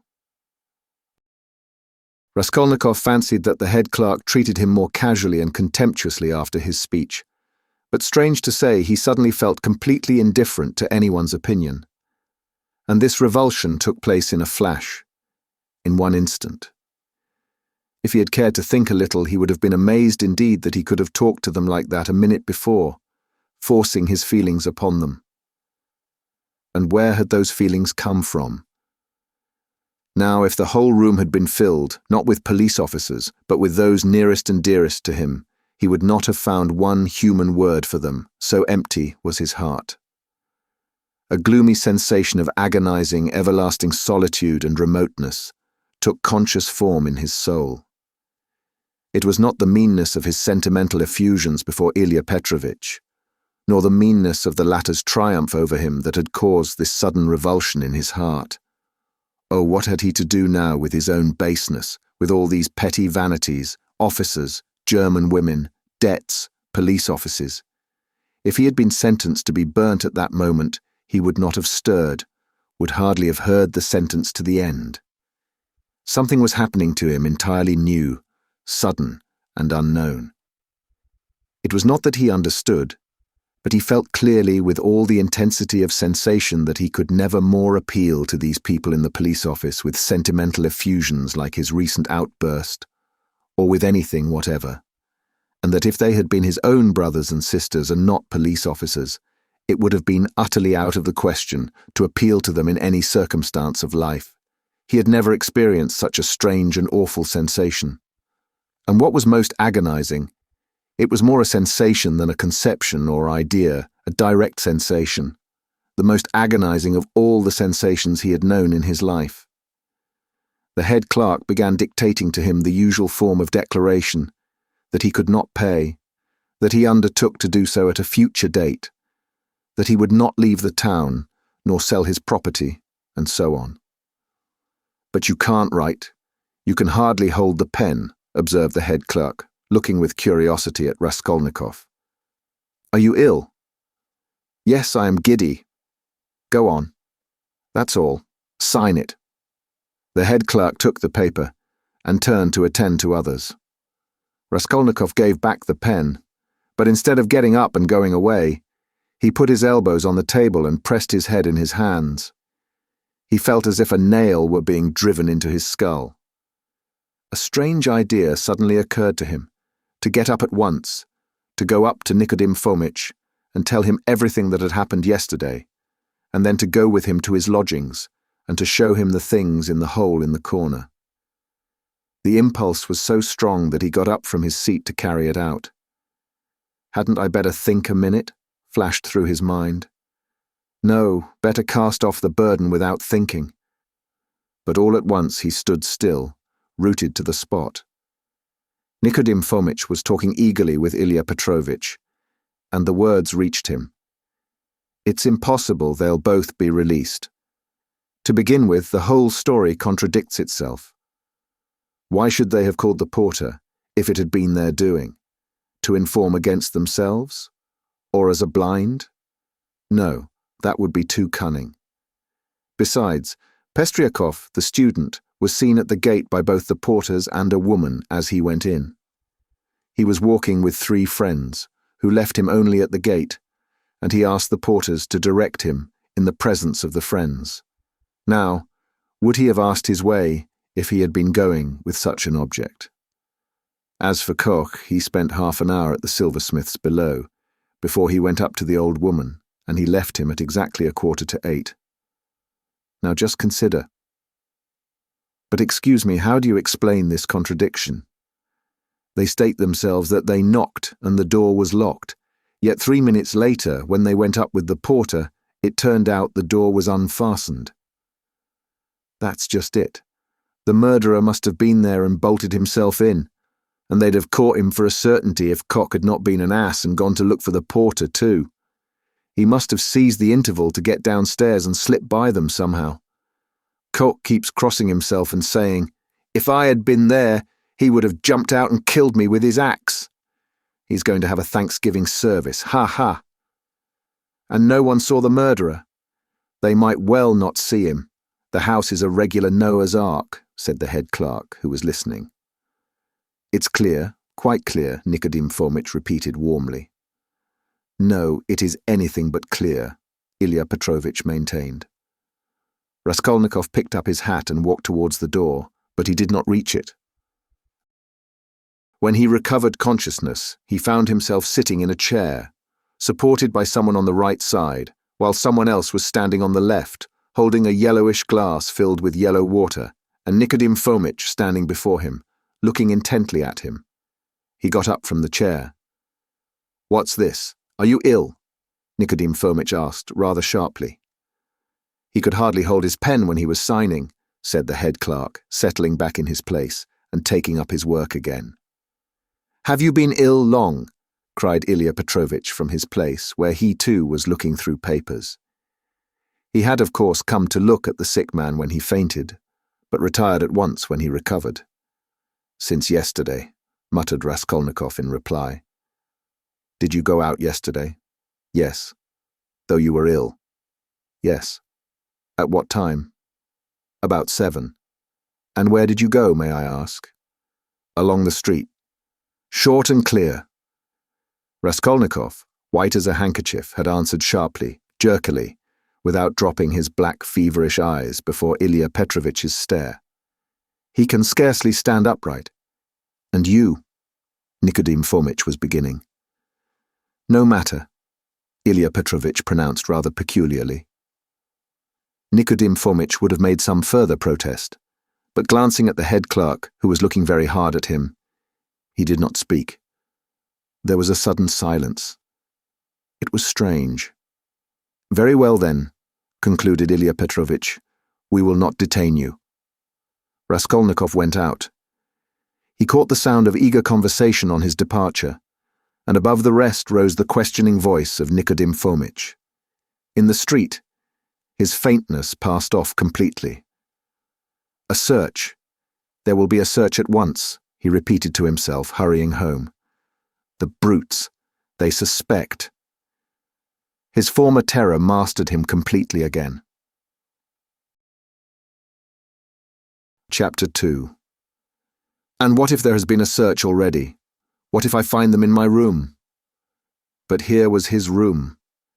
Nothing and no one in it. No one had peeped in. Even Nastasia had not touched it. But heavens, how could he have left all those things in the hole? He rushed to the corner, slipped his hand under the paper, pulled the things out, and lined his pockets with them. There were 8 articles in all, 2 little boxes with earrings or something of the sort. He hardly looked to see. Then 4 small leather cases. There was a chain, too, merely wrapped in newspaper and something else in newspaper that looked like a decoration. He put them all in the different pockets of his overcoat and the remaining pocket of his trousers, trying to conceal them as much as possible. He took the purse, too. Then he went out of his room, leaving the door open. He walked quickly and resolutely, and though he felt shattered, he had his senses about him. He was afraid of pursuit. He was afraid that in another half hour, another quarter of an hour perhaps, instructions would be issued for his pursuit, and so at all costs, he must hide all traces before then. He must clear everything up while he still had some strength, some reasoning power left him. Where was he to go? That had long been settled. Fling them into the canal, and all traces hidden in the water, the thing would be at an end. So he had decided in the night of his delirium, when several times he had had the impulse to get up and go away, to make haste and get rid of it all. But to get rid of it turned out to be a very difficult task. He wandered along the bank of the Ekaterininsky Canal for half an hour or more and looked several times at the steps running down to the water, but he could not think of carrying out his plan. Either raft stood at the step's edge, and women were washing clothes on them, or boats were moored there, and people were swarming everywhere. Moreover, he could be seen and noticed from the banks on all sides. It would look suspicious for a man to go down on purpose, stop, and throw something into the water. And what if the boxes were to float instead of sinking? And of course they would. Even as it was, everyone he met seemed to stare and look round, as if they had nothing to do but to watch him. Why is it, or can it be my fancy? He thought. At last the thought struck him that it might be better to go to the Neva. There were not so many people there, he would be less observed, and it would be more convenient in every way. Above all, it was further off. He wondered how he could have been wandering for a good half hour, worried and anxious in this dangerous past, without thinking of it before. And that half hour he had lost over an irrational plan, simply because he had thought of it in delirium. He had become extremely absent and forgetful, and he was aware of it. He certainly must make haste. He walked towards the Neva along Voznesensk Prospect, but on the way another idea struck him. Why to the Neva? Would it not be better to go somewhere far off, to the islands again, and there hide the things in some solitary place, in a wood or under a bush, and mark the spot perhaps? And though he felt incapable of clear judgment, The idea seemed to him a sound one, but he was not destined to go there. For coming out of Voznesensky Prospect towards the square, he saw on the left a passage leading between two blank walls to a courtyard. On the right hand, the blank, unwhitewashed wall of a 4-storied house stretched far into the court. On the left, a wooden hoarding ran parallel with it for 20 paces into the court, and then turned sharply to the left. Here was a deserted, fenced-off place where rubbish of different sorts was lying. At the end of the court, the corner of a low, smutty stone shed, apparently part of some workshop, peeped from behind the hoarding. It was probably a carriage builder's or carpenter's shed. The whole place from the entrance was black with coal dust. Here would be the place to throw it, he thought. Not seeing anyone in the yard, he slipped in, and at once saw near the gate a sink, such as is often put in yards where there are many workmen or cab drivers. And on the hoarding above had been scribbled in chalk the time-honoured witticism, "Standing here strictly forbidden." This was all the better, for there would be nothing suspicious about his going in. Here I could throw it all in a heap and get away. Looking round once more, with his hand already in his pocket, he noticed against the outer wall, between the entrance and the sink, a big unhewn stone, weighing perhaps 60 pounds. The other side of the wall was a street. He could hear passers-by, always numerous in that part, but he could not be seen from the entrance, unless someone came in from the street, which might well happen indeed, so there was need of haste. He bent down over the stone, seized the top of it firmly in both hands, and using all his strength turned it over. Under the stone was a small hollow in the ground, and he immediately emptied his pocket into it. The purse lay at the top, and yet the hollow was not filled up. Then he seized the stone again, and with one twist turned it back, so that it was in the same position again, though it stood a very little higher. But he scraped the earth about it and pressed it at the edges with his foot. Nothing could be noticed. Then he went out and turned into the square. Again, an intense, almost unbearable joy overwhelmed him for an instant, as it had in the police office. I have buried my tracks, and who can think of looking under that stone? It has been lying there most likely ever since the house was built, and will lie as many years more. And if it were found, who would think of me? It is all over, no clue. And he laughed. Yes, he remembered that he began laughing, a thin, nervous, noiseless laugh, and went on laughing all the time he was crossing the square. But when he reached the Kazan Boulevard, where 2 days before he had come upon that girl, his laughter suddenly ceased. Other ideas crept into his mind. He felt all at once that it would be loathsome to pass that seat on which, after the girl was gone, he had sat and pondered, and that it would be hateful too to meet that whiskered policeman to whom he had given the 20 kopecks. Damn him! He walked, looking about him angrily and distractedly. All his ideas now seemed to be circling around some single point, and he felt that there really was such a point, and that now, he was left facing that point, and for the first time indeed, during the last 2 months. Damn it all, he thought suddenly, in a fit of ungovernable fury. If it has begun, then it has begun. Hang the new life. Good Lord, how stupid it is. And what lies I told today. How despicably I fawned upon that wretched Ilya Petrovitch. But that is all folly. What do I care for them all, and my fawning upon them? It is not that at all, it is not that at all. Suddenly he stopped. A new, utterly unexpected and exceedingly simple question perplexed and bitterly confounded him. If it all has really been done deliberately and not idiotically, if I really had a certain and definite object, how is it I did not even glance into the purse and don't know what I had there, for which I have undergone these agonies, and have deliberately undertaken this base, filthy, degrading business? And here I wanted at once to throw into the water the purse together with all the things which I had not seen either. How's that? Yes, that was so, that was all so. Yet he had known it all before, and it was not a new question for him. even when it was decided in the night, without hesitation and consideration, as though so it must be, as though it could not possibly be otherwise. Yes, he had known it all, and understood it all.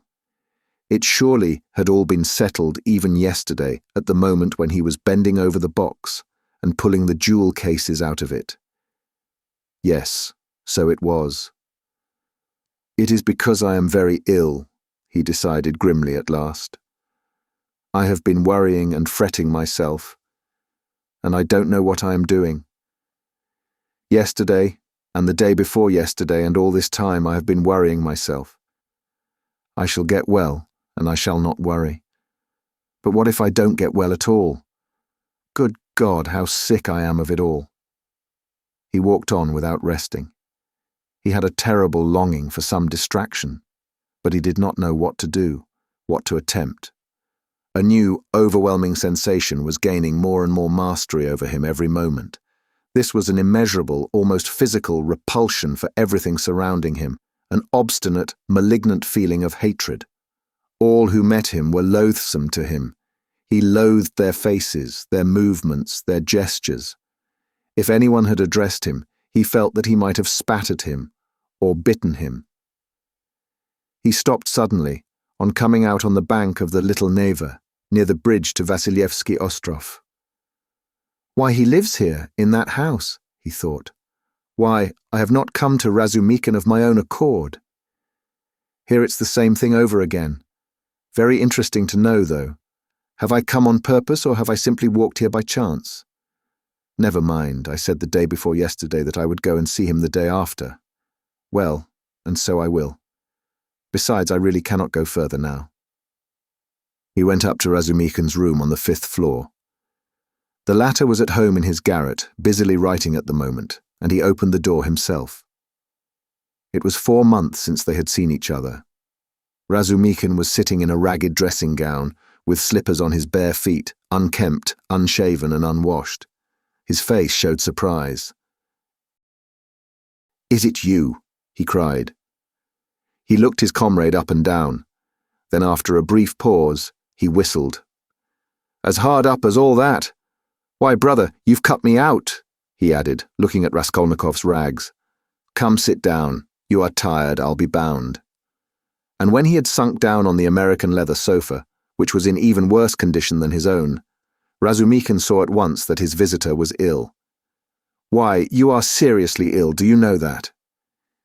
He began feeling his pulse. Raskolnikov pulled away his hand. "Never mind," he said. "I have come for this. I have no lessons. I wanted, but I don't really want lessons. But I say, you are delirious, you know," Razumikin observed, watching him carefully. "No, I am not." Raskolnikov got up from the sofa. As he had mounted the stairs to Razumikin's, he had not realized that he would be meeting his friend face to face. Now, in a flash, he knew that what he was least of all disposed for at that moment was to be face to face with anyone in the wide world. His spleen rose within him. He almost choked with rage at himself as soon as he crossed Razumikin's threshold. "Goodbye," he said abruptly, and walked to the door. "Stop, stop, you queer fish." "I don't want to," said the other, again pulling away his hand. "Then why the devil have you come? Are you mad or what? Why, this is almost insulting. I won't let you go like that." "Well then, I came to you because I know no one but you who could help. To begin. Because you are kinder than anyone. Cleverer, I mean, and can judge. And now I see that I want nothing. Do you hear? Nothing at all. No one's services. No one's sympathy. I am by myself. Alone. Come, that's enough. Leave me alone. Stay a minute, you sweep, you are a perfect madman. As you like, for all I care. I have no lessons, do you see? And I don't care about that, but there's a bookseller, Heruvimov, and he takes the place of a lesson. I would not exchange him for 5 lessons. He's doing publishing of a kind, and issuing natural science manuals, and what a circulation they have. The very titles are worth the money.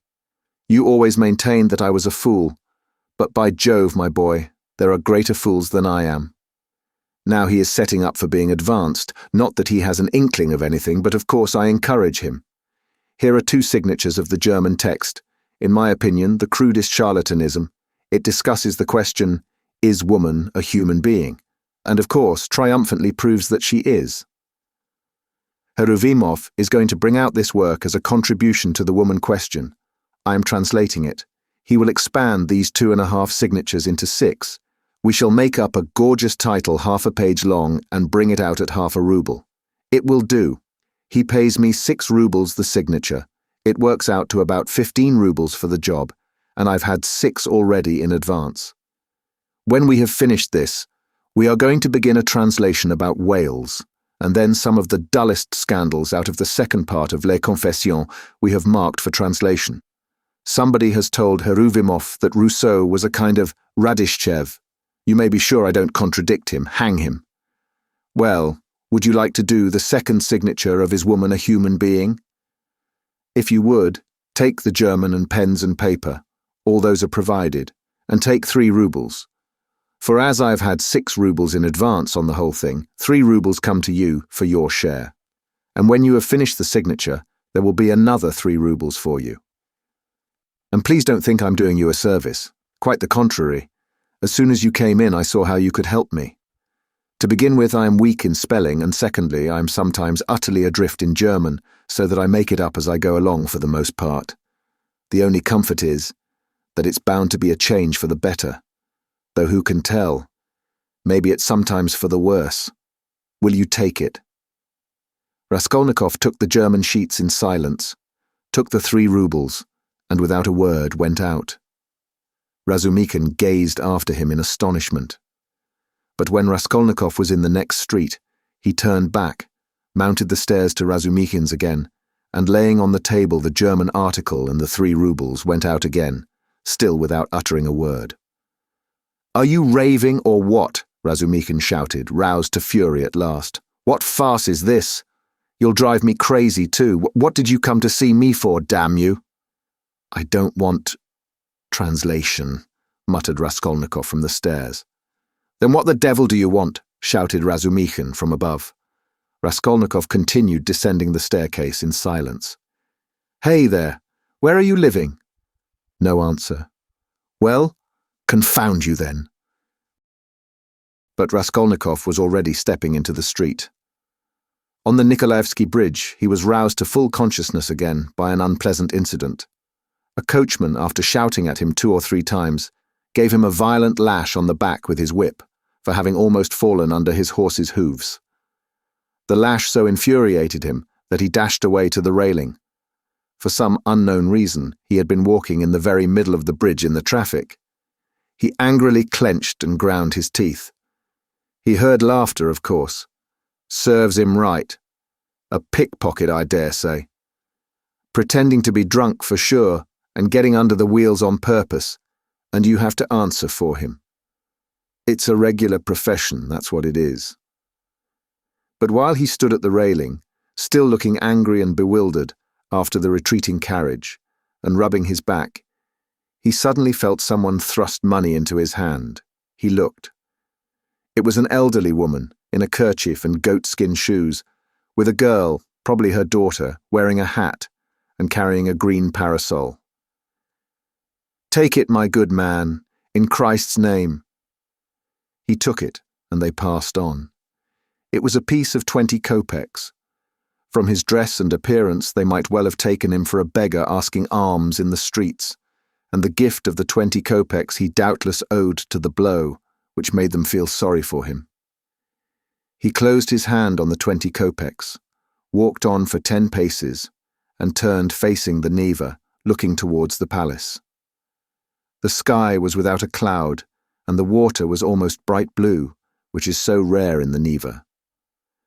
The cupola of the cathedral, which is seen at its best from the bridge about 20 paces from the chapel, glittered in the sunlight, and in the pure air every ornament on it could be clearly distinguished. The pain from the lash went off, and Raskolnikov forgot about it. One uneasy and not quite definite idea occupied him now completely. He stood still and gazed long and intently into the distance. This spot was especially familiar to him. When he was attending the university, he had hundreds of times, generally on his way home, stood still on this spot, gazed at this truly magnificent spectacle, and almost always marveled at a vague and mysterious emotion it roused in him. It left him strangely cold. This gorgeous picture was for him blank and lifeless.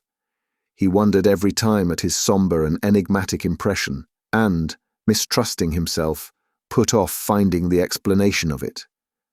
He vividly recalled those old doubts and perplexities, and it seemed to him that it was no mere chance that he recalled them now.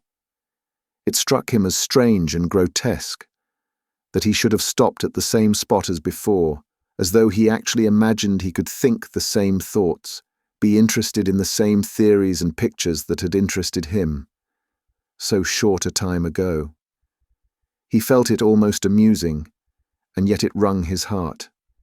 Deep down, hidden far away out of sight, all that seemed to him now, all his old past, his old thoughts, his old problems and theories, his old impressions, and that picture and himself and all. He felt as though he were flying upwards and everything were vanishing from his sight. Making an unconscious movement with his hand, he suddenly became aware of the piece of money in his fist. He opened his hand, stared at the coin, and with a sweep of his arm flung it into the water. Then he turned and went home. It seemed to him he had cut himself off from everyone and from everything at that moment. Evening was coming on when he reached home, so that he must have been walking about 6 hours. How and where he came back, he did not remember. Undressing and quivering like an overdriven horse, he lay down on the sofa, drew his greatcoat over him, and at once sank into oblivion. It was dusk when he was waked up by a fearful scream. Good God, what a scream! Such unnatural sounds, such howling, wailing, grinding, tears, blows and curses he had never heard. He could never have imagined such brutality, such frenzy. In terror, he sat up in bed, almost swooning with agony. But the fighting, wailing and cursing grew louder and louder. And then, to his intense amazement, he caught the voice of his landlady. She was howling, shrieking and wailing, rapidly, hurriedly, incoherently, so that he could not make out what she was talking about. She was beseeching, no doubt, not to be beaten, for she was being mercilessly beaten on the stairs.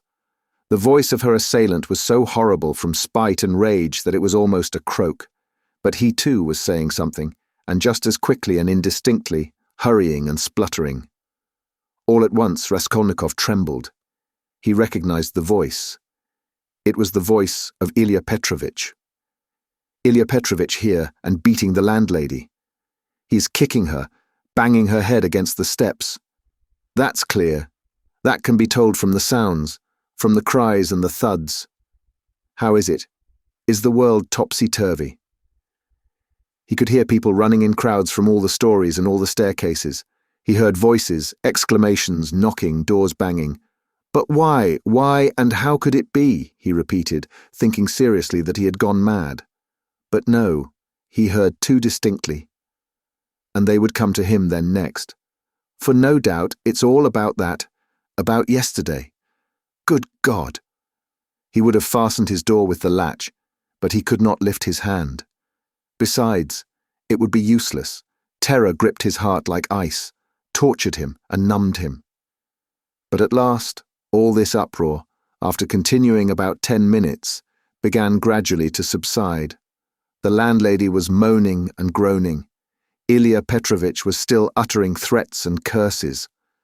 But at last he too seemed to be silent, and now he could not be heard. Can he have gone away? Good Lord! Yes, and now the landlady is going too, still weeping and moaning. And then her door slammed. Now the crowd was going from the stairs to their rooms, exclaiming, disputing, calling to one another, raising their voices to a shout, dropping them to a whisper. There must have been numbers of them, almost all the inmates of the block. But good God, how could it be? And why had he come here? Raskolnikov sank worn out on the sofa. but could not close his eyes. He lay for half an hour in such anguish, such an intolerable sensation of infinite terror as he had never experienced before. Suddenly, a bright light flashed into his room. Nastasia came in with a candle and a plate of soup.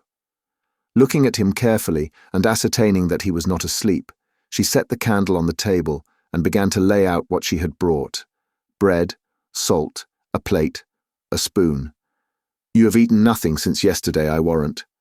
You have been trudging about all day, and you are shaking with fever." "Nastasia, what were they beating the landlady for?" She looked intently at him. "Who beat the landlady?" "Just now, half an hour ago, Ilya Petrovitch, the assistant superintendent, on the stairs. Why was he ill-treating her like that, and why was he here?" Nastasia scrutinized him, silent and frowning, and her scrutiny lasted a long time. He felt uneasy, even frightened at her searching eyes. "Nastasia, why don't you speak?" he said timidly at last, in a weak voice. "It's the blood," she answered at last softly, as though speaking to herself. "Blood? What blood?" he muttered, growing white and turning towards the wall. Nastasia still looked at him without speaking. "Nobody has been beating the landlady," she declared at last in a firm, resolute voice. He gazed at her, hardly able to breathe. "I heard it myself. I was not asleep, I was sitting up," he said, still more timidly. "I listened a long while. The assistant superintendent came. Everyone ran out onto the stairs from all the flats. No one has been here. That's the blood crying in your ears. When there's no outlet for it and it gets clotted, you begin fancying things. Will you eat something?" He made no answer. Nastasia still stood over him, watching him. "Give me something to drink." "Nastasia." She went downstairs and returned with a white earthenware jug of water. He remembered only swallowing one sip of the cold water and spilling some on his neck. Then followed forgetfulness. Chapter 3. He was not completely unconscious, however, all the time he was ill. He was in a feverish state, sometimes delirious, sometimes half-conscious. He remembered a great deal afterwards. Sometimes it seemed as though there were a number of people round him. They wanted to take him away somewhere. There was a great deal of squabbling and discussing about him. Then he would be alone in the room. They had all gone away, afraid of him, and only now and then opened the door a crack to look at him. They threatened him, plotted something together, laughed and mocked at him. He remembered Nastasia often at his bedside. He distinguished another person too, whom he seemed to know very well, though he could not remember who he was, and this fretted him, even made him cry. Sometimes he fancied he had been lying there a month. At other times it all seemed part of the same day. But of that he had no recollection, and yet every minute he felt that he had forgotten something he ought to remember. He worried and tormented himself trying to remember, moaned, flew into a rage, or sank into awful, intolerable terror.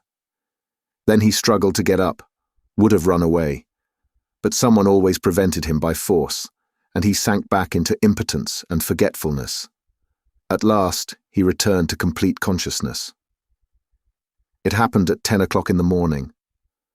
On fine days, the sun shone into the room at that hour, throwing a streak of light on the right wall and the corner near the door. Nastasia was standing beside him with another person, a complete stranger, who was looking at him very inquisitively. He was a young man with a beard, wearing a full, short-waisted coat, and looked like a messenger.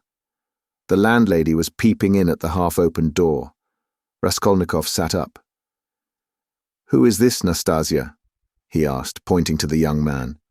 "I say, he's himself again," she said. "He is himself," echoed the man. Concluding that he had returned to his senses, the landlady closed the door and disappeared. She was always shy and dreaded conversations or discussions.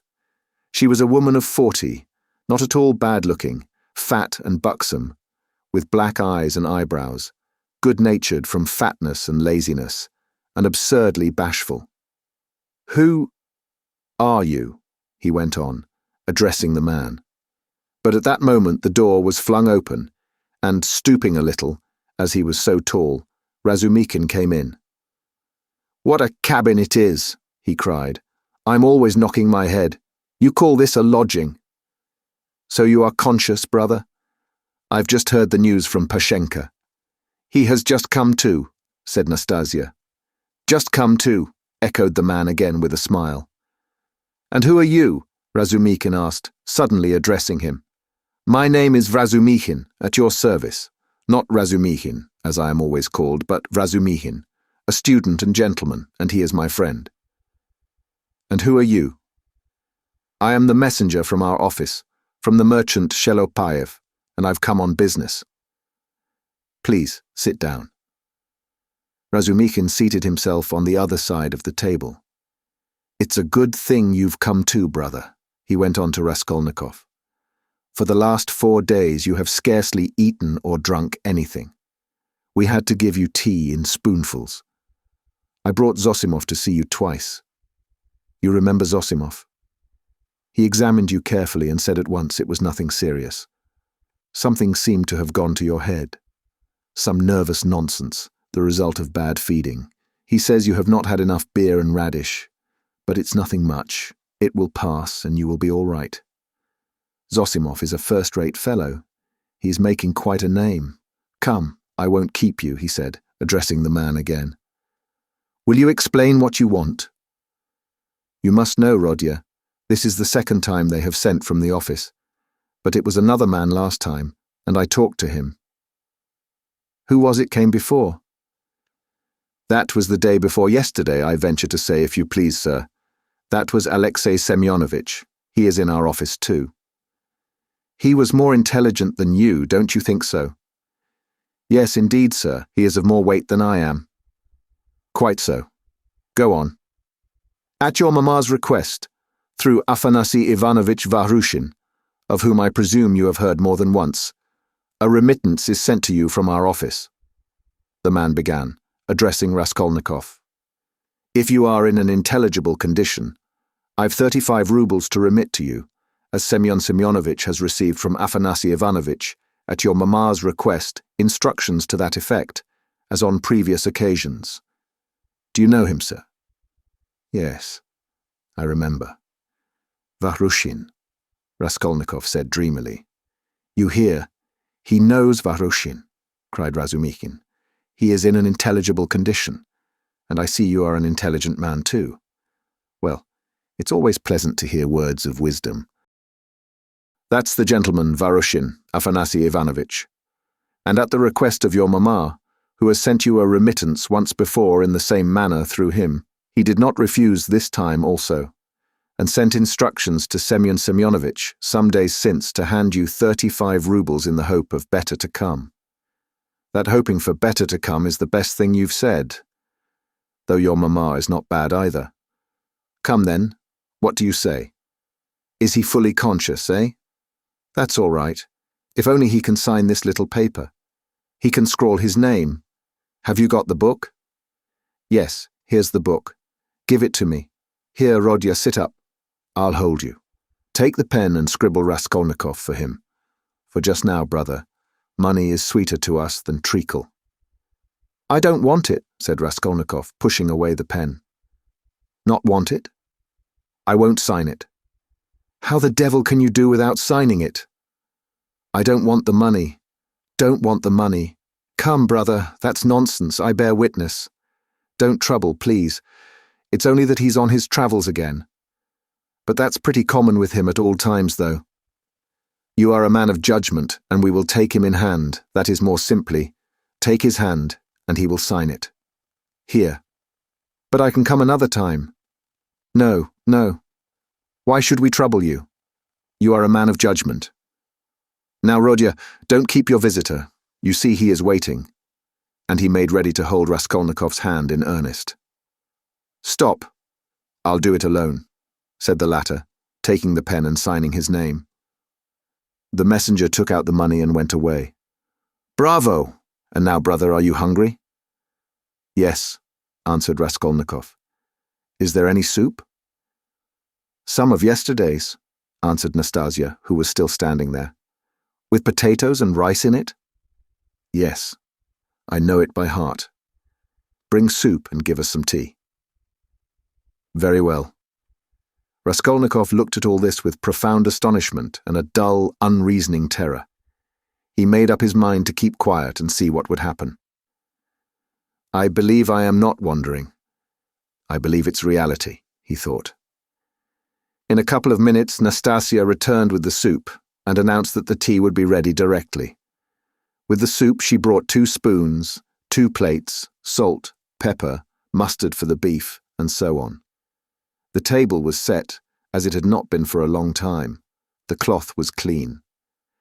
"It would not be amiss, Nastasia, if Praskovya Pavlovna were to send us up a couple of bottles of beer. We could empty them." "Well, you are a cool hand," muttered Nastasia, and she departed to carry out his orders.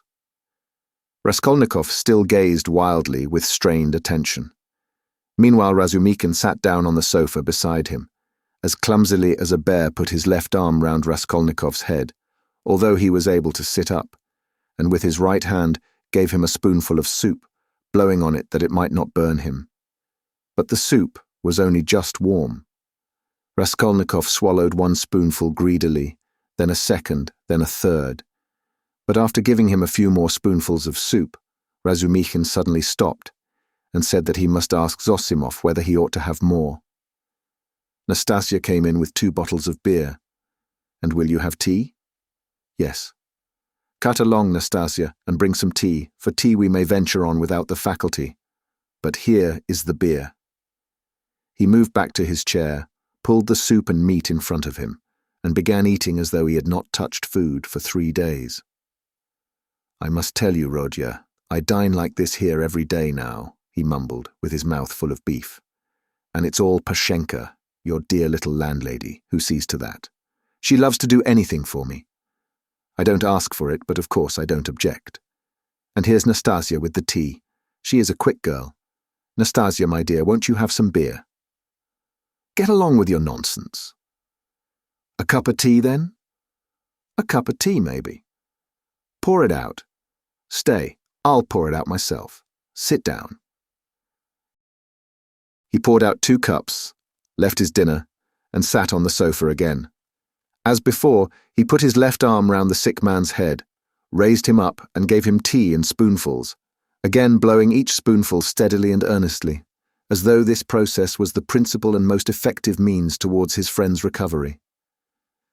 Raskolnikov said nothing and made no resistance, though he felt quite strong enough to sit up on the sofa without support, and could not merely have held a cup or a spoon, but even perhaps could have walked about. But from some queer, almost animal cunning, he conceived the idea of hiding his strength and lying low for a time, pretending, if necessary, not to be yet in full possession of his faculties, and meanwhile listening to find out what was going on. Yet he could not overcome his sense of repugnance. After sipping a dozen spoonfuls of tea, he suddenly released his head, pushed the spoon away capriciously, and sank back on the pillow. There were actually real pillows under his head now.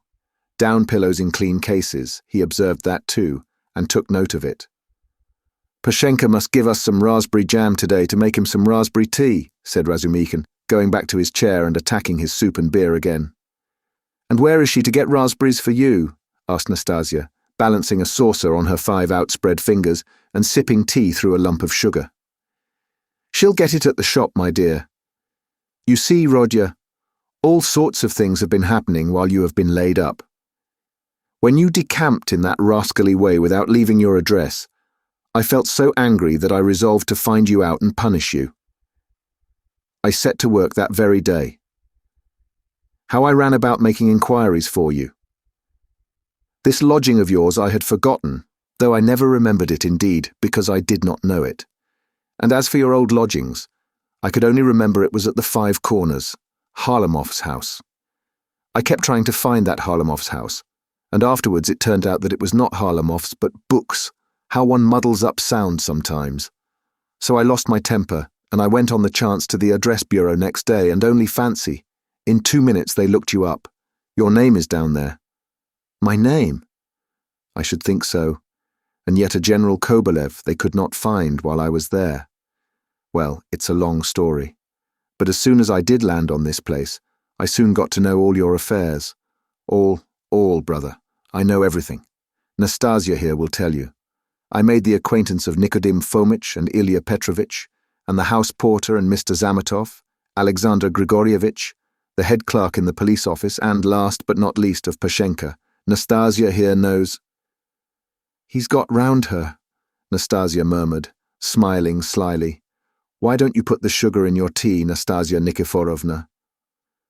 "You are a one," Nastasia cried suddenly, going off into a giggle. "I am not Nikiforovna, but Petrovna," she added suddenly, recovering from her mirth. "I'll make a note of it. Well, brother, to make a long story short, I was going in for a regular explosion here to uproot all malignant influences in the locality, but Pashenka won the day. I had not expected, brother, to find her so prepossessing. Eh? What do you think?" Raskolnikov did not speak, but he still kept his eyes fixed upon him, full of alarm. "And all that could be wished indeed in every respect," Razumikhin went on, not at all embarrassed by his silence. "Ah, the sly dog!" Nastasia shrieked again. This conversation afforded her unspeakable delight. "It's a pity, brother, that you did not set to work in the right way at first.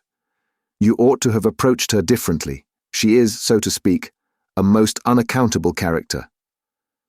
But we will talk about her character later. How could you let things come to such a pass that she gave up sending you your dinner? And that I owe you. You must have been mad to sign an IOU. And that promise of marriage when her daughter Natalia Yegorovna was alive? I know all about it, but I see that's a delicate matter and I am an ass, forgive me. But talking of foolishness, do you know Praskovya Pavlovna is not nearly so foolish as you would think at first sight?" "No," mumbled Raskolnikov, looking away, but feeling that it was better to keep up the conversation. "She isn't, is she?" cried Razumikhin, delighted to get an answer out of him. "But she is not very clever either, eh? She is essentially an unaccountable character. I am sometimes quite at a loss, I assure you. She must be 40. She says she is 36, and of course she has every right to say so. But I swear I judge her intellectually, simply from the metaphysical point of view. There's a sort of symbolism sprung up between us, a sort of algebra or whatnot. I don't understand it. Well, that's all nonsense. Only, seeing that you are not a student now and have lost your lessons and your clothes, and that through the young lady's death she has no need to treat you as a relation, she suddenly took fright, and as you hid in your den and dropped all your old relations with her, she planned to get rid of you. And she's been cherishing that design a long time, but was sorry to lose the IOU, for you assured her yourself that your mother would pay. It was base of me to say that. My mother herself is almost a beggar, and I told a lie to keep my lodging and be fed," Raskolnikov said loudly and distinctly. "Yes, you did very sensibly. But the worst of it is that at that point Mr. Chebarov turns up, a businessman. Pashenka would never have thought of doing anything on her own account. She's too retiring. But the businessman is by no means retiring, and first thing he puts the question, is there any hope of realizing the IOU? Answer, there is, because he has a mother who would save her Rodya with her 125 rubles pension if she has to starve herself, and a sister too, who would go into bondage for his sake. That's what he was building upon. Why do you start? I know all the ins and outs of your affairs now, my dear boy. It's not for nothing that you were so open with Pashenka when you were her prospective son-in-law, and I say all this as a friend. But I tell you what it is. An honest and sensitive man is open, and a businessman listens and goes on eating you up. Well, then she gave the IOU by way of payment to this Chebarov, and without hesitation he made a formal demand for payment. When I heard of all this, I wanted to blow him up too, to clear my conscience. But by that time, harmony reigned between me and Pashenka, and I insisted on stopping the whole affair, engaging that you would pay. I went security for you, brother. Do you understand? We called Chibarov, flung him 10 rubles, and got the IOU back from him, and here I have the honor of presenting it to you. She trusts your word now. Here, take it. You see I have torn it. Razumikin put the note on the table. Raskolnikov looked at him and turned to the wall without uttering a word. Even Razumikin felt a twinge. I see, brother, he said a moment later, that I have been playing the fool again. I thought I should amuse you with my chatter, and I believe I have only made you cross. Was it you I did not recognize when I was delirious? Raskolnikov asked, after a moment's pause without turning his head. Yes, and you flew into a rage about it, especially when I brought Zametov one day. Zametov? The head clerk. What for? Raskolnikov turned round quickly and fixed his eyes on Razumikin. What's the matter with you? What are you upset about? He wanted to make your acquaintance because I talked to him a lot about you. How could I have found out so much except from him? He is a capital fellow, brother, first rate. In his own way, of course. Now we are friends, see each other almost every day. I have moved into this part, you know. I have only just moved. I've been with him to Louise Ivanovna once or twice. Do you remember Louise Ivanovna? Did I say anything in delirium? I should think so. You were beside yourself. What did I rave about? What next? What did you rave about? What people do rave about? Well, brother, now I must not lose time. To work. He got up from the table and took up his cap. What did I rave about? How he keeps on. Are you afraid of having let out some secret? Don't worry yourself. You said nothing about a countess, but you said a lot about a bulldog, and about earrings and chains, and about Krestovsky Island, and some porter, and Nikodim Fomich and Ilya Petrovich, the assistant superintendent. And another thing that was of special interest to you was your own sock. You whined, "Give me my sock." Zametov hunted all about your room for your socks, and with his own scented, ring-bedecked fingers, he gave you the rag. And only then were you comforted, and for the next 24 hours you held the wretched thing in your hand. We could not get it from you. It is most likely somewhere under your quilt at this moment. And then, you asked so piteously for fringe for your trousers. We tried to find out what sort of fringe, but we could not make it out. Now to business. Here are 35 rubles. I take 10 of them, and shall give you an account of them in an hour or two. I will let Zosimov know at the same time, though he ought to have been here long ago, for it is nearly 12. And you, Nastasia, look in pretty often while I'm away, to see whether he wants a drink or anything else, and I will tell Pashenka what is wanted myself. Goodbye. He calls her Pashenka. Ah, he's a deep one, said Nastasia as he went out. Then she opened the door and stood listening, but could not resist running downstairs after him. She was very eager to hear what he would say to the landlady. She was evidently quite fascinated by Razumikin. No sooner had she left the room than the sick man flung off the bedclothes and leapt out of bed like a madman. With burning, twitching impatience, he had waited for them to be gone so that he might set to work. But to what work? Now, as though to spite him, it eluded him. Good God, only tell me one thing. Do they know of it yet or not? What if they know it and are only pretending, mocking me while I am laid up, and then they will come in and tell me that it's been discovered long ago and that they have only... What am I to do now? That's what I've forgotten, as though on purpose, forgotten it all at once. I remembered a minute ago. He stood in the middle of the room and gazed in miserable bewilderment about him. He walked to the door, opened it, listened. But that was not what he wanted. Suddenly, as though recalling something, he rushed to the corner where there was a hole under the paper, began examining it, put his hand into the hole, fumbled, but that was not it. He went to the stove, opened it, and began rummaging in the ashes. The frayed edges of his trousers and the rags cut off his pocket were lying there just as he had thrown them. No one had looked then. Then he remembered the sock about which Razumikin had just been telling him. Yes, there it lay on the sofa under the quilt, but it was so covered with dust and grime that Zametov could not have seen anything on it. Bah, Zametov, the police office. And why am I sent for to the police office? Where's the notice? Bah, I am mixing it up, that was then. I looked at my sock then too, but now I have been ill. But what did Zametov come for? Why did Razumikin bring him? He muttered, helplessly sitting on the sofa again. What does it mean? Am I still in delirium? Or is it real? I believe it is real.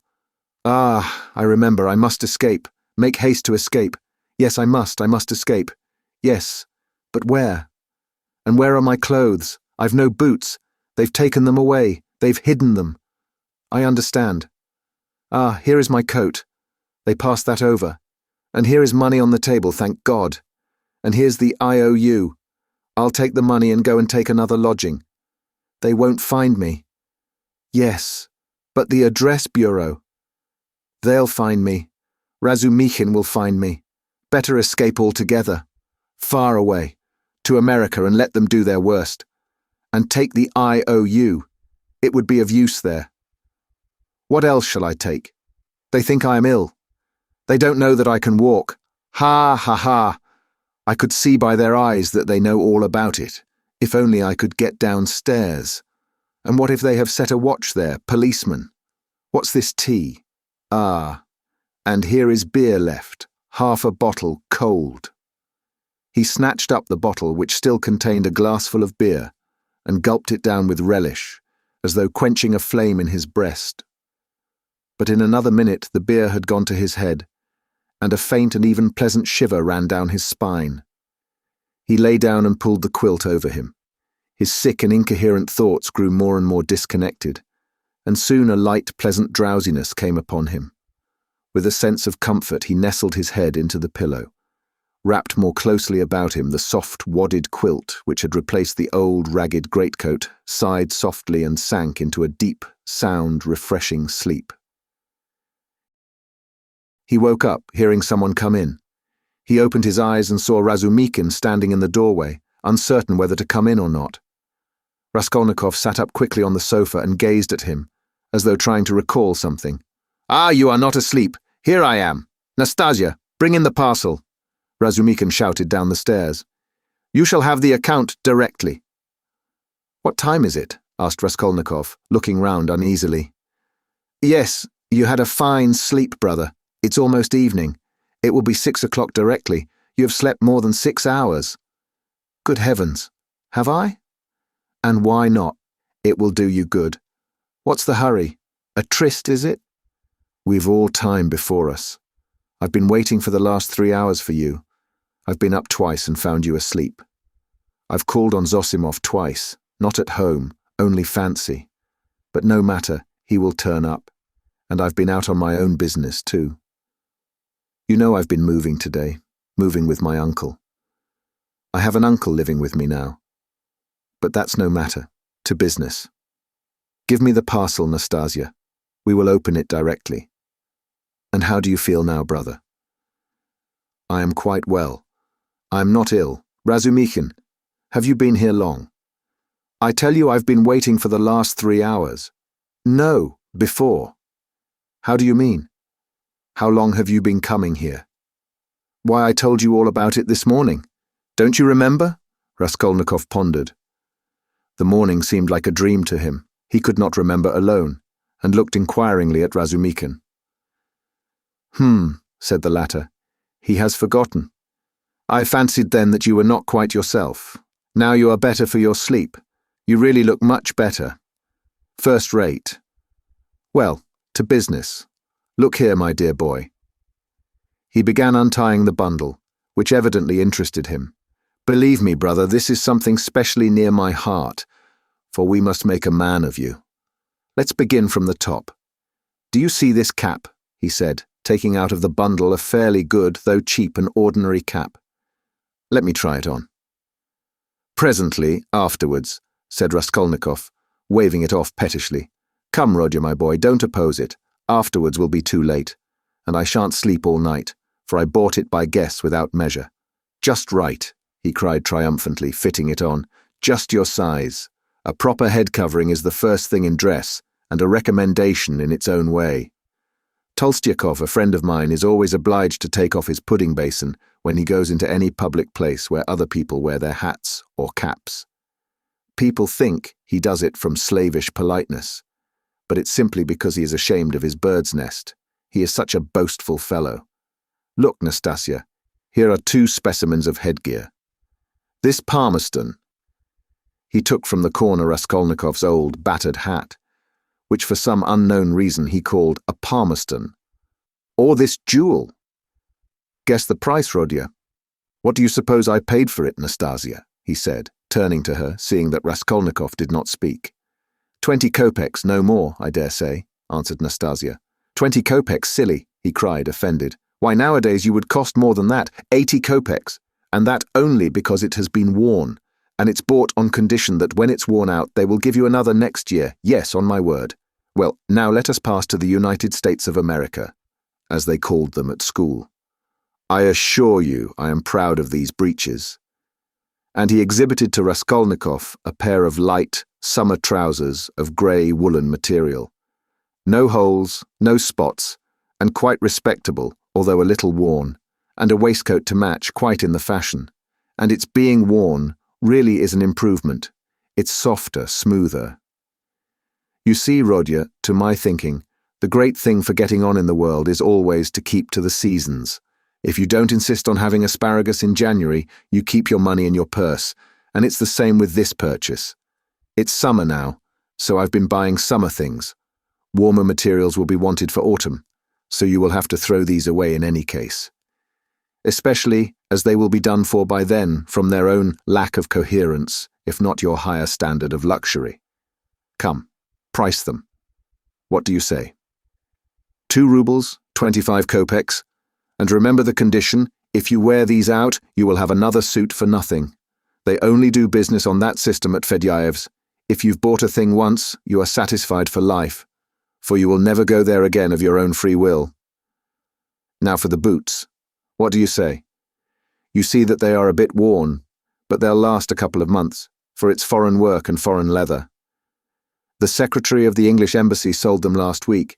He had only worn them 6 days, but he was very short of cash.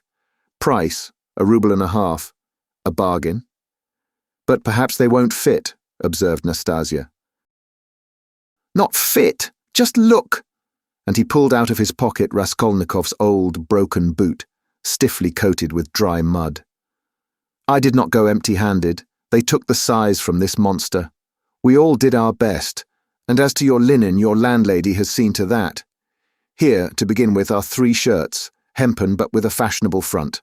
Well, now then, 80 kopecks the cap, 2 rubles, 25 kopecks the suit, together 3 rubles, 5 kopecks, 1.5 rubles for the boots, for you see, they are very good, and that makes 4 rubles, 55 kopecks, 5 rubles for the underclothes. They were bought in the lot, which makes exactly 9 rubles, 55 kopecks, 45 kopecks change in coppers.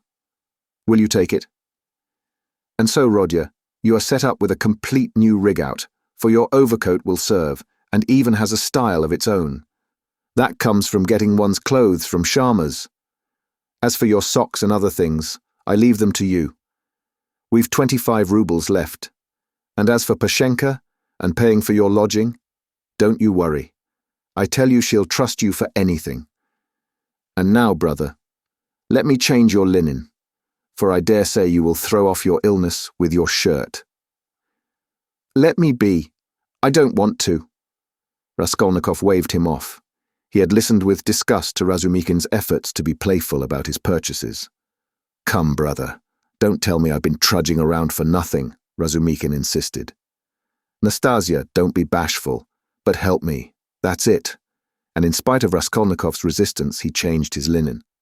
The latter sank back on the pillows and for a minute or two said nothing. It will be long before I get rid of them, he thought. What money was all that bought with? He asked at last, gazing at the wall. Money? Why, your own. What the messenger brought from Varushin, your mother sent it. Have you forgotten that, too? I remember now, said Raskolnikov after a long, sullen silence. Razumikin looked at him, frowning and uneasy. The door opened, and a tall, stout man whose appearance seemed familiar to Raskolnikov came in. Chapter 4. Zosimov was a tall, fat man with a puffy, colourless, clean-shaven face and straight, flaxen hair. He wore spectacles and a big gold ring on his fat finger. He was 27. He had on a light grey, fashionable loose coat, light summer trousers, and everything about him loose, fashionable and spick and span. His linen was irreproachable, his watch chain was massive. In manner he was slow, and as it were nonchalant, and at the same time studiously free and easy. He made efforts to conceal his self-importance, but it was apparent at every instant. All his acquaintances found him tedious, but said he was clever at his work. "I've been to you twice today, brother." "You see, he's come to himself," cried Razumikin. I see. And how do we feel now, eh?" said Zosimov to Raskolnikov. Watching him carefully and sitting down at the foot of the sofa, he settled himself as comfortably as he could. "He is still depressed," Razumikin went on. "We've just changed his linen and he almost cried. That's very natural. You might have put it off if he did not wish it. His pulse is first rate. Is your head still aching, eh?" "I am well. I am perfectly well," Raskolnikov declared positively and irritably. He raised himself on the sofa and looked at them with glittering eyes, but sank back onto the pillow at once and turned to the wall. Zosimov watched him intently. "Very good. Going on all right," he said lazily. "Has he eaten anything?" They told him and asked what he might have. "He may have anything.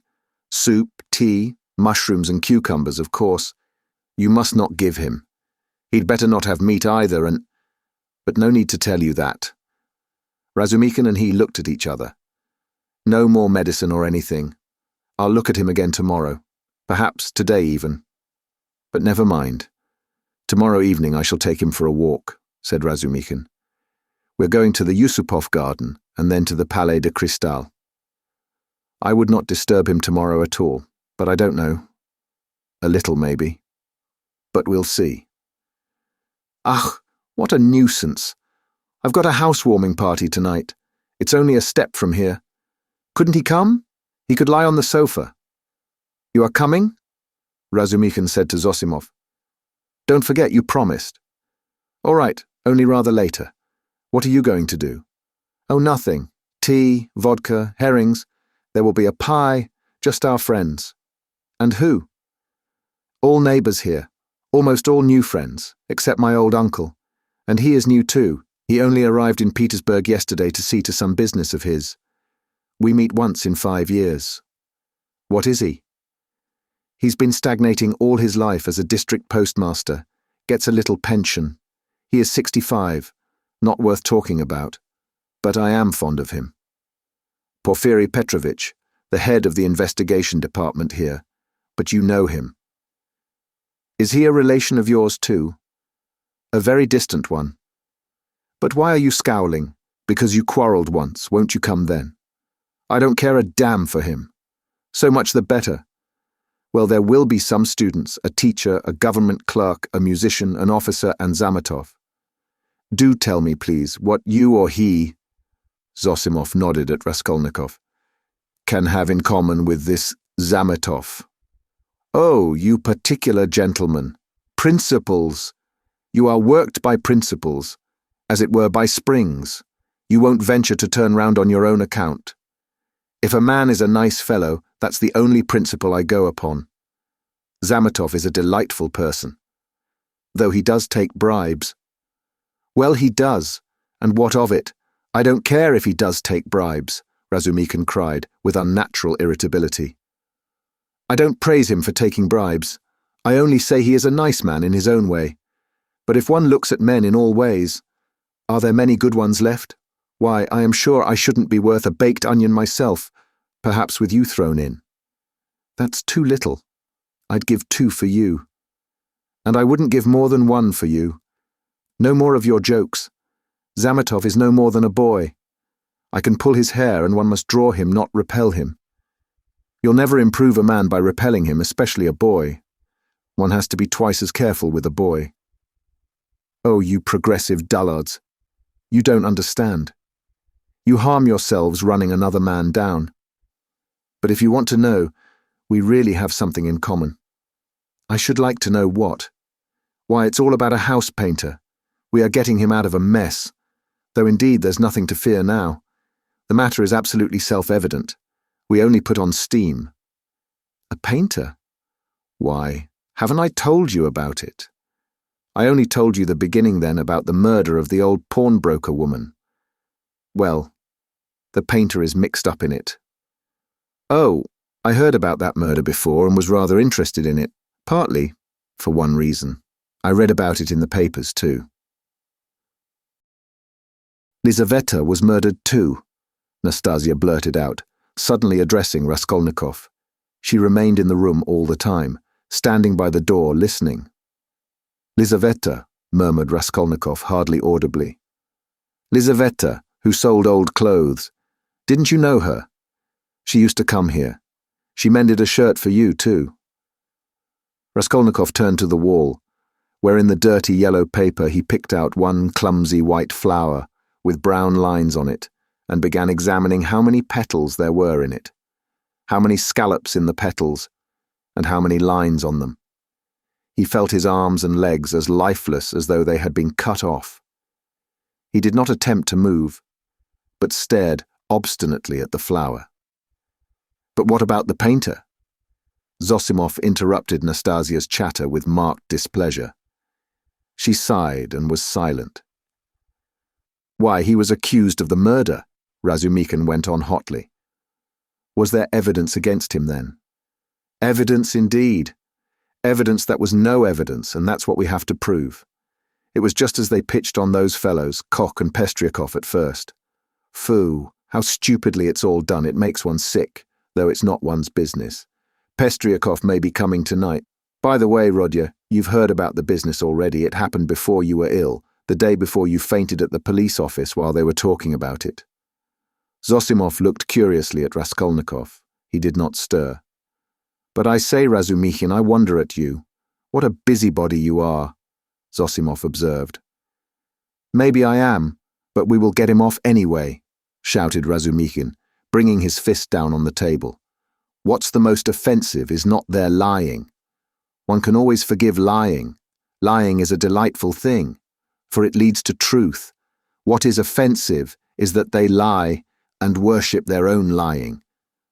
I respect Porfiry, but what threw them out at first? The door was locked, and when they came back with the porter, it was open. So it followed that Koch and Pestriakov were the murderers. That was their logic. But don't excite yourself. They simply detained them. They could not help that. And by the way, I've met that man Koch. He used to buy unredeemed pledges from the old woman. Eh? Yes, he is a swindler.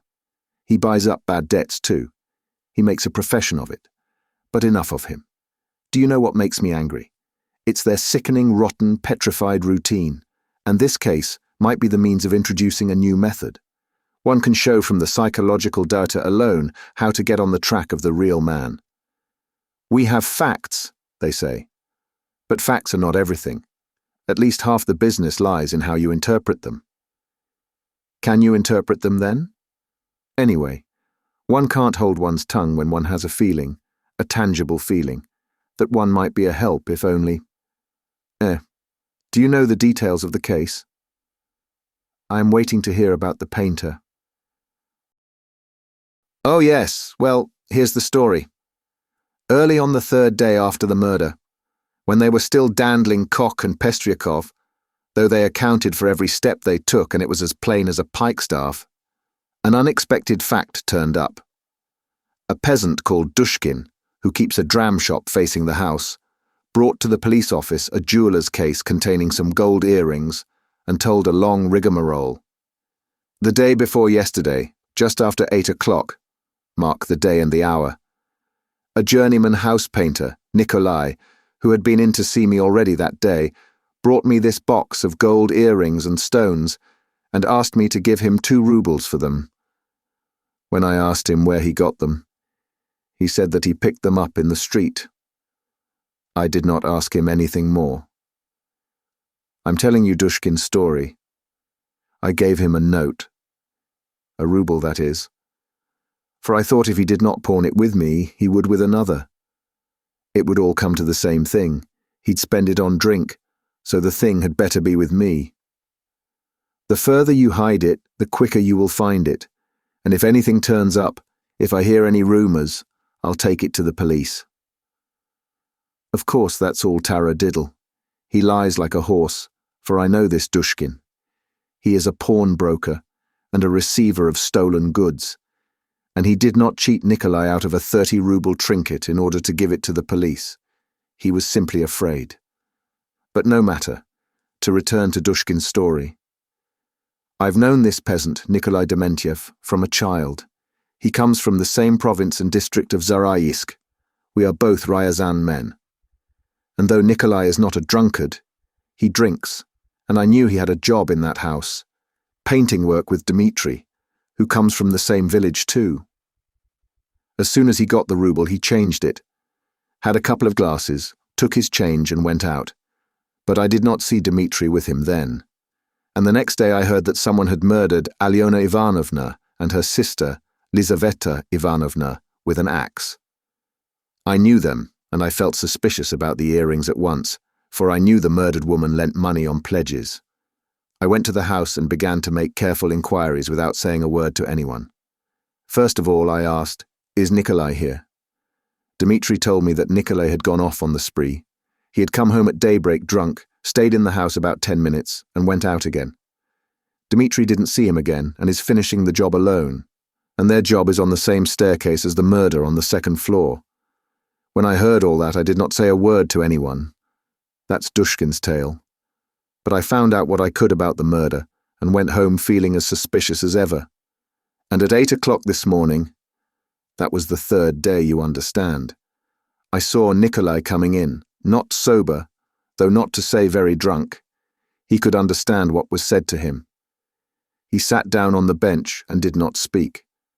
There was only one stranger in the bar, and a man I knew asleep on a bench, and our 2 boys. "Have you seen Dmitri?" said I. "No, I haven't," said he. "And you've not been here either?" "Not since the day before yesterday," said he. "And where did you sleep last night?" "In Pesky, with the Kolomensky men." "And where did you get those earrings?" I asked. "I found them in the street," and the way he said it was a bit queer. He did not look at me. "Did you hear what happened that very evening, at that very hour, on that same staircase?" said I. "No," said he, "I had not heard." And all the while he was listening, his eyes were staring out of his head, and he turned as white as chalk. I told him all about it, and he took his hat and began getting up. I wanted to keep him. "Wait a bit, Nikolai," said I. "Won't you have a drink?" And I signed to the boy to hold the door, and I came out from behind the bar. But he darted out and down the street to the turning at a run. I have not seen him since. Then my doubts were at an end. It was his doing, as clear as could be. "I should think so," said Zosimov. "Wait, hear the end. Of course they sought high and low for Nikolai. They detained Dushkin and searched his house. Dmitri too was arrested. The Kolomensky men also were turned inside out. And the day before yesterday, they arrested Nikolai in a tavern at the end of the town. He had gone there, taken the silver cross off his neck and asked for a dram for it. They gave it to him. A few minutes afterwards, the woman went to the cowshed, and through a crack in the wall, she saw in the stable adjoining he had made a noose of his sash from the beam, stood on a block of wood, and was trying to put his neck in the noose. The woman screeched her hardest. People ran in. "So that's what you are up to?" "Take me," he says, "to such and such a police officer. I'll confess everything." Well, they took him to that police station, that is here, with a suitable escort. So they asked him this and that, how old he is, 22, and so on. At the question, when you were working with Dmitri, didn't you see anyone on the staircase at such and such a time? Answer: to be sure, folks may have gone up and down, but I did not notice them. And didn't you hear anything, any noise and so on? We heard nothing special. And did you hear, Nikolai, that on the same day widow so-and-so and her sister were murdered and robbed? I never knew a thing about it. The first I heard of it was from Afanasy Pavlovitch, the day before yesterday. And where did you find the earrings? I found them on the pavement. Why didn't you go to work with Dmitri the other day? Because I was drinking. And where were you drinking? Oh, in such and such a place. Why did you run away from Dushkin's? Because I was awfully frightened. What were you frightened of? That I should be accused. How could you be frightened if you felt free from guilt? Now, Zosimov, you may not believe me. That question was put literally in those words. I know it for a fact. It was repeated to me exactly. What do you say to that? Well, anyway, there's the evidence. I'm not talking of the evidence now, I'm talking about that question, of their own idea of themselves. Well, so they squeezed and squeezed him and he confessed. I did not find it in the street, but in the flat where I was painting with Dmitri. And how was that? Why, Dmitri and I were painting there all day, and we were just getting ready to go, and Dmitri took a brush and painted my face, and he ran off and I after him. I ran after him, shouting my hardest, and at the bottom of the stairs I ran right against the porter and some gentlemen, and how many gentlemen were there I don't remember, and the porter swore at me, and the other porter swore too, and the porter's wife came out, and swore at us too, and a gentleman came into the entry with a lady, and he swore at us too, for Dmitri and I lay right across the way. I got hold of Dmitri's hair, and knocked him down and began beating him, and Dmitri too caught me by the hair and began beating me. But we did it all not for temper but in a friendly way, for sport. And then Dmitri escaped and ran into the street, and I ran after him. But I did not catch him, and went back to the flat alone. I had to clear up my things. I began putting them together, expecting Dmitri to come. And there in the passage, in the corner by the door, I stepped on the box. I saw it lying there wrapped up in paper. I took off the paper, saw some little hooks, undid them, and in the box were the earrings. Behind the door. Lying behind the door. Behind the door! Raskolnikov cried suddenly, staring with a blank look of terror at Razumikhin, and he slowly sat up on the sofa, leaning on his hand. Yes, why? What's the matter? What's wrong? Razumikhin too got up from his seat.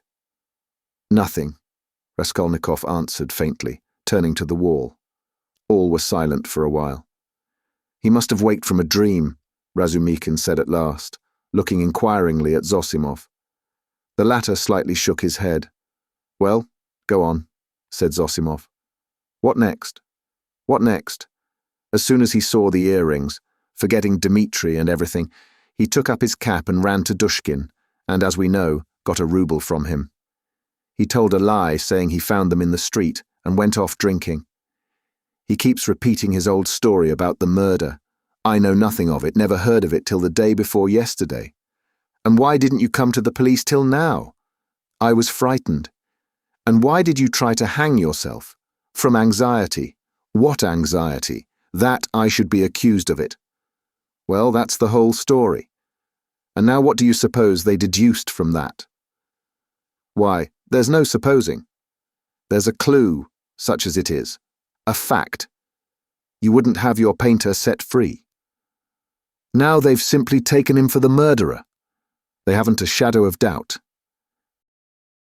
That's nonsense. You are excited. But what about the earrings?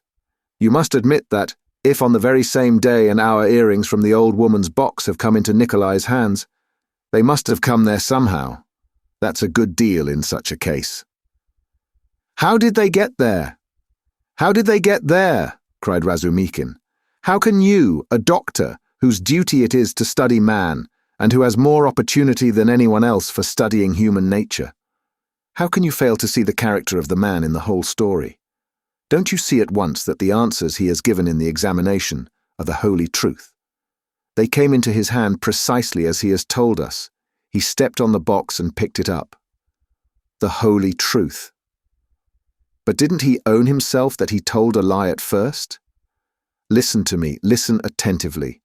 The porter and Koch and Pestriakov and the other porter and the wife of the first porter and the woman who was sitting in the porter's lodge and the man Krukov, who had just got out of a cab at that minute and went in at the entry with a lady on his arm, that is 8 or 10 witnesses, agree that Nikolai had Dmitri on the ground, was lying on him, beating him, while Dmitri hung onto his hair, beating him too.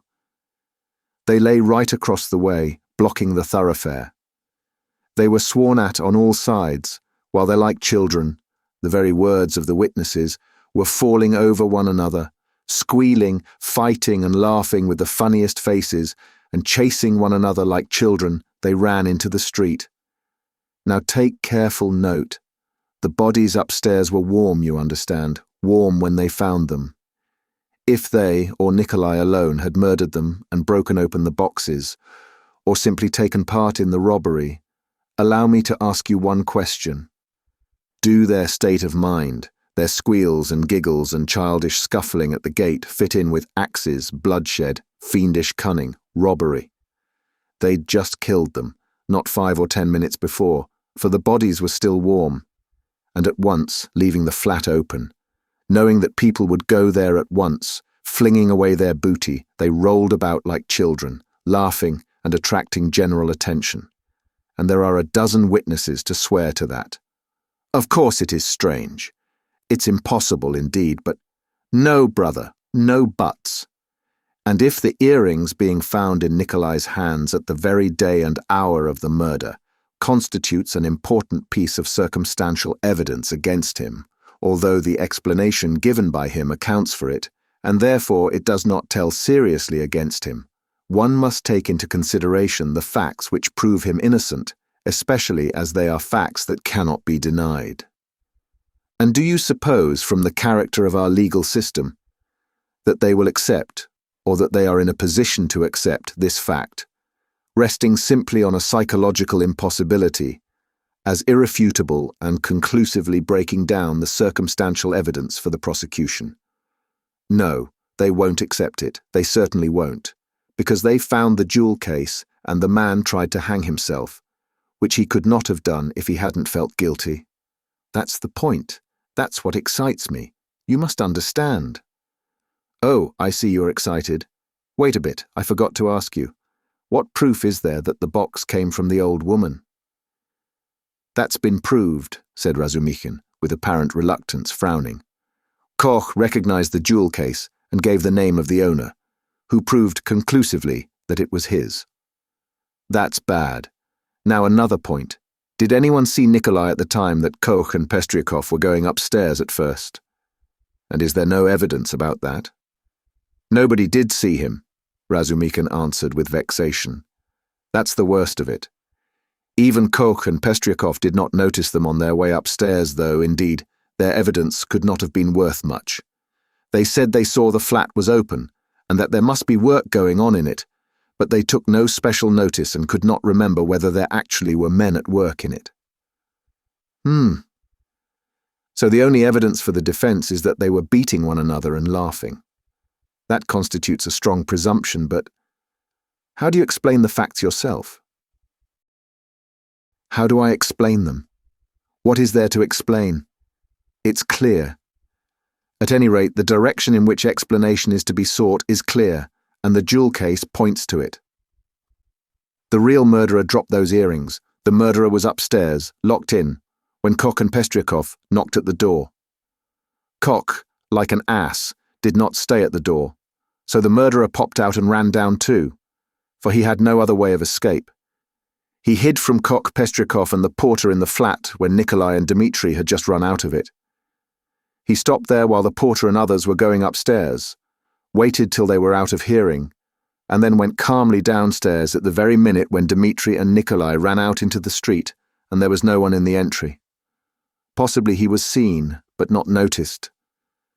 There are lots of people going in and out. He must have dropped the earrings out of his pocket when he stood behind the door, and did not notice he dropped them because he had other things to think of. The jewel case is a conclusive proof that he did stand there. That's how I explain it. Too clever. No, my boy, you're too clever. That beats everything. But why? Why? Why? Because everything fits too well. It's too melodramatic. Ah! Razumikin was exclaiming, but at that moment the door opened and a personage came in who was a stranger to all present. Chapter 5. This was a gentleman no longer young, of a stiff and portly appearance, and a cautious and sour countenance. He began by stopping short in the doorway, staring about him with offensive and undisguised astonishment, as though asking himself what sort of place he had come to. Mistrustfully and with an affectation of being alarmed and almost affronted, he scanned Raskolnikov's low and narrow cabin. With the same amazement he stared at Raskolnikov, who lay undressed, dishevelled, unwashed, on his miserable dirty sofa, looking fixedly at him. Then with the same deliberation he scrutinized the uncouth, unkempt figure and unshaven face of Razumikin, who looked him boldly and inquiringly in the face without rising from his seat. A constrained silence lasted for a couple of minutes, and then, as might be expected, some scene-shifting took place. Reflecting, probably from certain fairly unmistakable signs, that he would get nothing in this cabin, by attempting to overawe them, the gentleman softened somewhat, and civilly, though with some severity, emphasizing every syllable of his question, addressed Zosimov. Rodion Romanovich Raskolnikov, a student or formerly a student. Zosimov made a slight movement and would have answered, had not Razumikin anticipated him. Here he is lying on the sofa. What do you want? This familiar "what do you want" seemed to cut the ground from the feet of the pompous gentleman. He was turning to Razumikin, but checked himself in time and turned to Zosimov again. This is Raskolnikov, mumbled Zosimov, nodding towards him. Then he gave a prolonged yawn, opening his mouth as wide as possible. Then he lazily put his hand into his waistcoat pocket, pulled out a huge gold watch in a round hunter's case, opened it, looked at it, and as slowly and lazily proceeded to put it back. Raskolnikov himself lay without speaking, on his back, gazing persistently, though without understanding, at the stranger. Now that his face was turned away from the strange flower on the paper, it was extremely pale and wore a look of anguish, as though he had just undergone an agonizing operation or just been taken from the rack. But the newcomer gradually began to arouse his attention, then his wonder, then suspicion and even alarm. When Zosimov said, "This is Raskolnikov," he jumped up quickly, sat on the sofa, and with an almost defiant but weak and breaking voice articulated, "Yes, I am Raskolnikov. What do you want?" The visitor scrutinized him and pronounced impressively, "Pyotr Petrovich Luzhin. I believe I have reason to hope that my name is not wholly unknown to you." But Raskolnikov, who had expected something quite different, gazed blankly and dreamily at him, making no reply, as though he heard the name of Pyotr Petrovich for the first time. "Is it possible that you can, up to the present, have received no information?" asked Pyotr Petrovich, somewhat disconcerted. In reply, Raskolnikov sank languidly back on the pillow, put his hands behind his head and gazed at the ceiling. A look of dismay came into Luzhin's face. Zosimov and Razumikin stared at him more inquisitively than ever, and at last he showed unmistakable signs of embarrassment. "I had presumed and calculated," he faltered, "that a letter posted more than 10 days, if not a fortnight ago." "I say, why are you standing in the doorway?" Razumikin interrupted suddenly. "If you've something to say, sit down. Nastasia and you are so crowded. Nastasia, make room. Here's a chair. Thread your way in." He moved his chair back from the table, made a little space between the table and his knees, and waited in a rather cramped position for the visitor to thread his way in. The minute was so chosen that it was impossible to refuse, and the visitor squeezed his way through, hurrying and stumbling. Reaching the chair, he sat down, looking suspiciously at Razumikin. "No need to be nervous," the latter blurted out. "Rodya has been ill for the last 5 days and delirious for 3. but now he is recovering and has got an appetite. This is his doctor who has just had a look at him. I am a comrade of Rodya's, like him, formerly a student, and now I am nursing him. So don't you take any notice of us, but go on with your business." "Thank you. But shall I not disturb the invalid by my presence and conversation?" Pyotr Petrovitch asked of Zosimov. No, mumbled Zosimov. "You may amuse him." He yawned again. "He has been conscious a long time, since the morning," went on Razumikin, whose familiarity seemed so much like unaffected good nature, that Pyotr Petrovitch began to be more cheerful, partly, perhaps, because this shabby and impudent person had introduced himself as a student. "Your mamma," began Luzhin. Razumikin cleared his throat loudly. Luzhin looked at him inquiringly. "That's all right. Go on." Luzhin shrugged his shoulders. "Your mamma had commenced a letter to you while I was sojourning in her neighborhood. On my arrival here, I purposely allowed a few days to elapse before coming to see you, in order that I might be fully assured that you were in full possession of the tidings. But now, to my astonishment—" I know, Raskolnikov cried suddenly with impatient vexation. "So you are the fiancé? I know, and that's enough."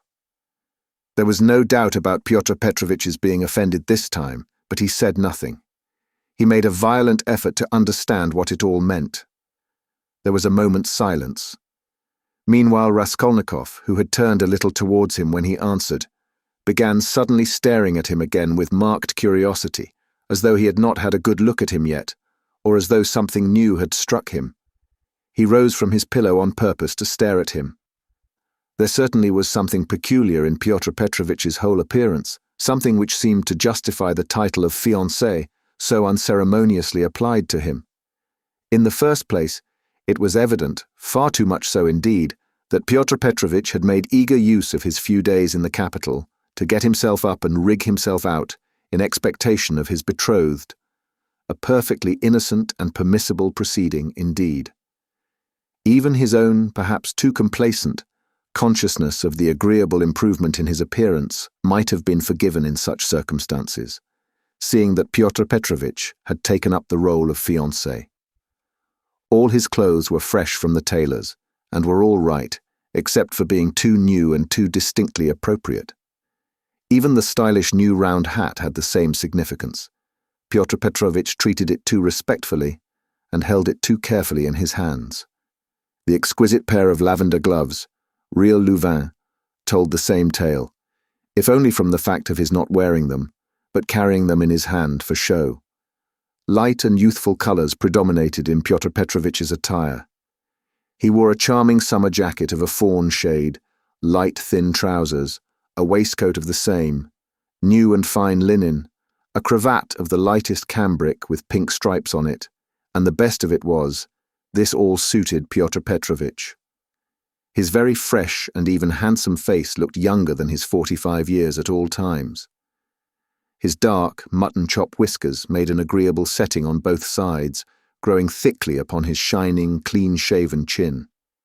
Even his hair, touched here and there with grey, though it had been combed and curled at a hairdresser's, did not give him a stupid appearance, as curled hair usually does, by inevitably suggesting a German on his wedding day. If there really was something unpleasing and repulsive in his rather good-looking and imposing countenance, it was due to quite other causes. After scanning Mr. Luzhin unceremoniously, Raskolnikov smiled malignantly, sank back on the pillow, and stared at the ceiling as before. But Mr. Luzhin hardened his heart, and seemed to determine to take no notice of their oddities. "I feel the greatest regret at finding you in this situation," he began, again breaking the silence with an effort. "If I had been aware of your illness, I should have come earlier. But you know what business is. I have, too, a very important legal affair in the Senate, not to mention other preoccupations which you may well conjecture. I am expecting your mamma and sister any minute." Raskolnikov made a movement and seemed about to speak. His face showed some excitement. Pyotr Petrovitch paused, waited, but as nothing followed, he went on. "Any minute. I have found a lodging for them on their arrival." "Where?" asked Raskolnikov weakly. Very near here in Bakalayev's house. That's in Voskresensky, put in Razumikin. There are 2 stories of rooms let by a merchant called Yushin. I've been there. Yes, rooms. A disgusting place. Filthy, stinking, and, what's more, of doubtful character. Things have happened there, and there are all sorts of queer people living there. And I went there about a scandalous business. It's cheap, though. I could not, of course, find out so much about it, for I'm a stranger in Petersburg myself, Pyotr Petrovitch replied huffily. However, the 2 rooms are exceedingly clean, and as it is for so short a time, I've already taken a permanent, that is our future flat, he said, addressing Raskolnikov, and I'm having it done up. And meanwhile I am myself cramped for room in a lodging with my friend Andrei Semyonovich Lebedziatnikov in the flat of Madame Lipovetsel. It was he who told me of Bakalayev's house too. Lebedziatnikov, said Raskolnikov slowly, as if recalling something. Yes, Andrei Semyonovich Lebedziatnikov, a clerk in the ministry. Do you know him? Yes, no, Raskolnikov answered. Excuse me, I fancied so from your inquiry. I was once his guardian, a very nice young man, and advanced. I like to meet young people. One learns new things from them. Luzhin looked round hopefully at them all. How do you mean? Asked Razumikin.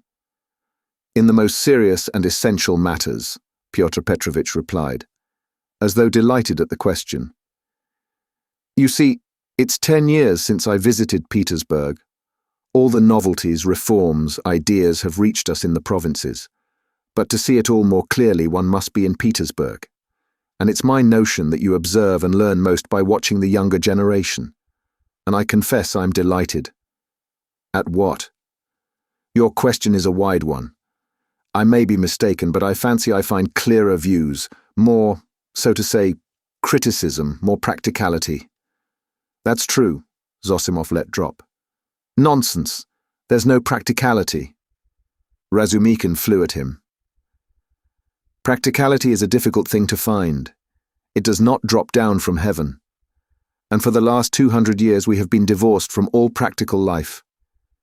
Ideas, if you like, are fermenting, he said to Pyotr Petrovitch. And desire for good exists, though it's in a childish form, and honesty you may find, although there are crowds of brigands. Anyway, there's no practicality. Practicality goes well shod. I don't agree with you, Pyotr Petrovitch replied with evident enjoyment. Of course, people do get carried away and make mistakes, but one must have indulgence. Those mistakes are merely evidence of enthusiasm for the cause and of abnormal external environment. If little has been done, the time has been but short. Of means I will not speak. It's my personal view, if you care to know, that something has been accomplished already. New valuable ideas, new valuable works are circulating in the place of our old, dreamy and romantic authors. Literature is taking a maturer form. Many injurious prejudices have been rooted up and turned into ridicule. In a word, we have cut ourselves off irrevocably from the past, and that, to my thinking, is a great thing. He's learnt it by heart to show off, Raskolnikov pronounced suddenly. What? Asked Pyotr Petrovitch, not catching his words, but he received no reply. That's all true, Zosimov hastened to interpose. Isn't it so? Pyotr Petrovitch went on, glancing affably at Zosimov. You must admit, he went on, addressing Razumikin with a shade of triumph and superciliousness, he almost added, young man, that there is an advance, or as they say now, progress in the name of science and economic truth. A commonplace. No, not a commonplace. Hitherto, for instance, if I were told, love thy neighbour, what came of it? Pyotr Petrovitch went on, perhaps with excessive haste.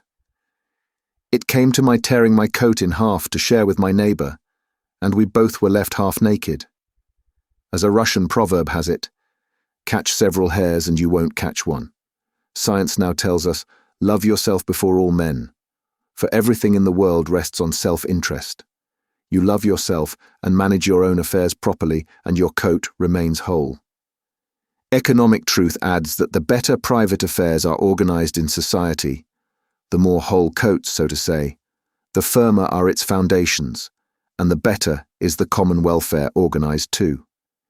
Therefore, in acquiring wealth solely and exclusively for myself, I am acquiring, so to speak, for all, and helping to bring to pass my neighbours getting a little more than a torn coat, and that not from private personal liberality, but as a consequence of the general advance. The idea is simple, but unhappily it has been a long time reaching us, being hindered by idealism and sentimentality, and yet it would seem to want very little wit to perceive it. "Excuse me, I've very little wit myself," Razumikin cut in sharply. "And so let us drop it. I began this discussion with an object, but I've grown so sick during the last 3 years of this chattering to amuse oneself, of this incessant flow of commonplaces, always the same, that by Jove I blush even when other people talk like that. You are in a hurry, no doubt, to exhibit your acquirements, and I don't blame you. That's quite pardonable. I only wanted to find out what sort of man you are, for so many unscrupulous people have got hold of the progressive cause of late and have so distorted in their own interests everything they touched that the whole cause has been dragged in the mire. That's enough." "Excuse me, sir," said Luzhin, affronted, and speaking with excessive dignity. "Do you mean to suggest so unceremoniously that I too—" "Oh, my dear sir, how could I?" "Come, that's enough," Razumikin concluded, and he turned abruptly to Zosimov to continue their previous conversation. Pyotr Petrovitch had the good sense to accept the disavowal. He made up his mind to take leave in another minute or two. "I trust our acquaintance," he said, addressing Raskolnikov, "may, upon your recovery, and in view of the circumstances of which you are aware, become closer. Above all, I hope for your return to health." Raskolnikov did not even turn his head. Pyotr Petrovitch began getting up from his chair. "One of her customers must have killed her," Zosimov declared positively. "Not a doubt of it," replied Razumikin. "Porfiry doesn't give his opinion, but is examining all who have left pledges with her there." "Examining them?" Raskolnikov asked aloud. "Yes, what then?" "Nothing." "How does he get hold of them?" asked Zosimov. "Koch has given the names of some of them. Other names are on the wrappers of the pledges, and some have come forward of themselves. It must have been a cunning and practiced ruffian, the boldness of it, the coolness."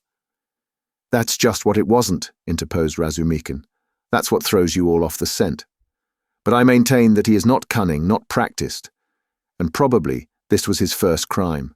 The supposition that it was a calculated crime and a cunning criminal doesn't work.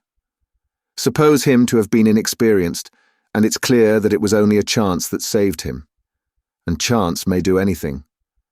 Why, he did not foresee obstacles, perhaps. And how did he set to work? He took jewels worth 10 or 20 rubles, stuffing his pockets with them, ransacked the old woman's trunks, her rags, and they found 1,500 rubles, besides notes, in a box in the top drawer of the chest. He did not know how to rob. He could only murder. It was his first crime, I assure you, his first crime.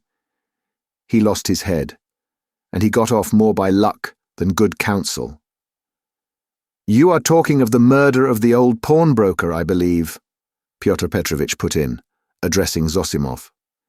He was standing, hat and gloves in hand, but before departing, he felt disposed to throw off a few more intellectual phrases.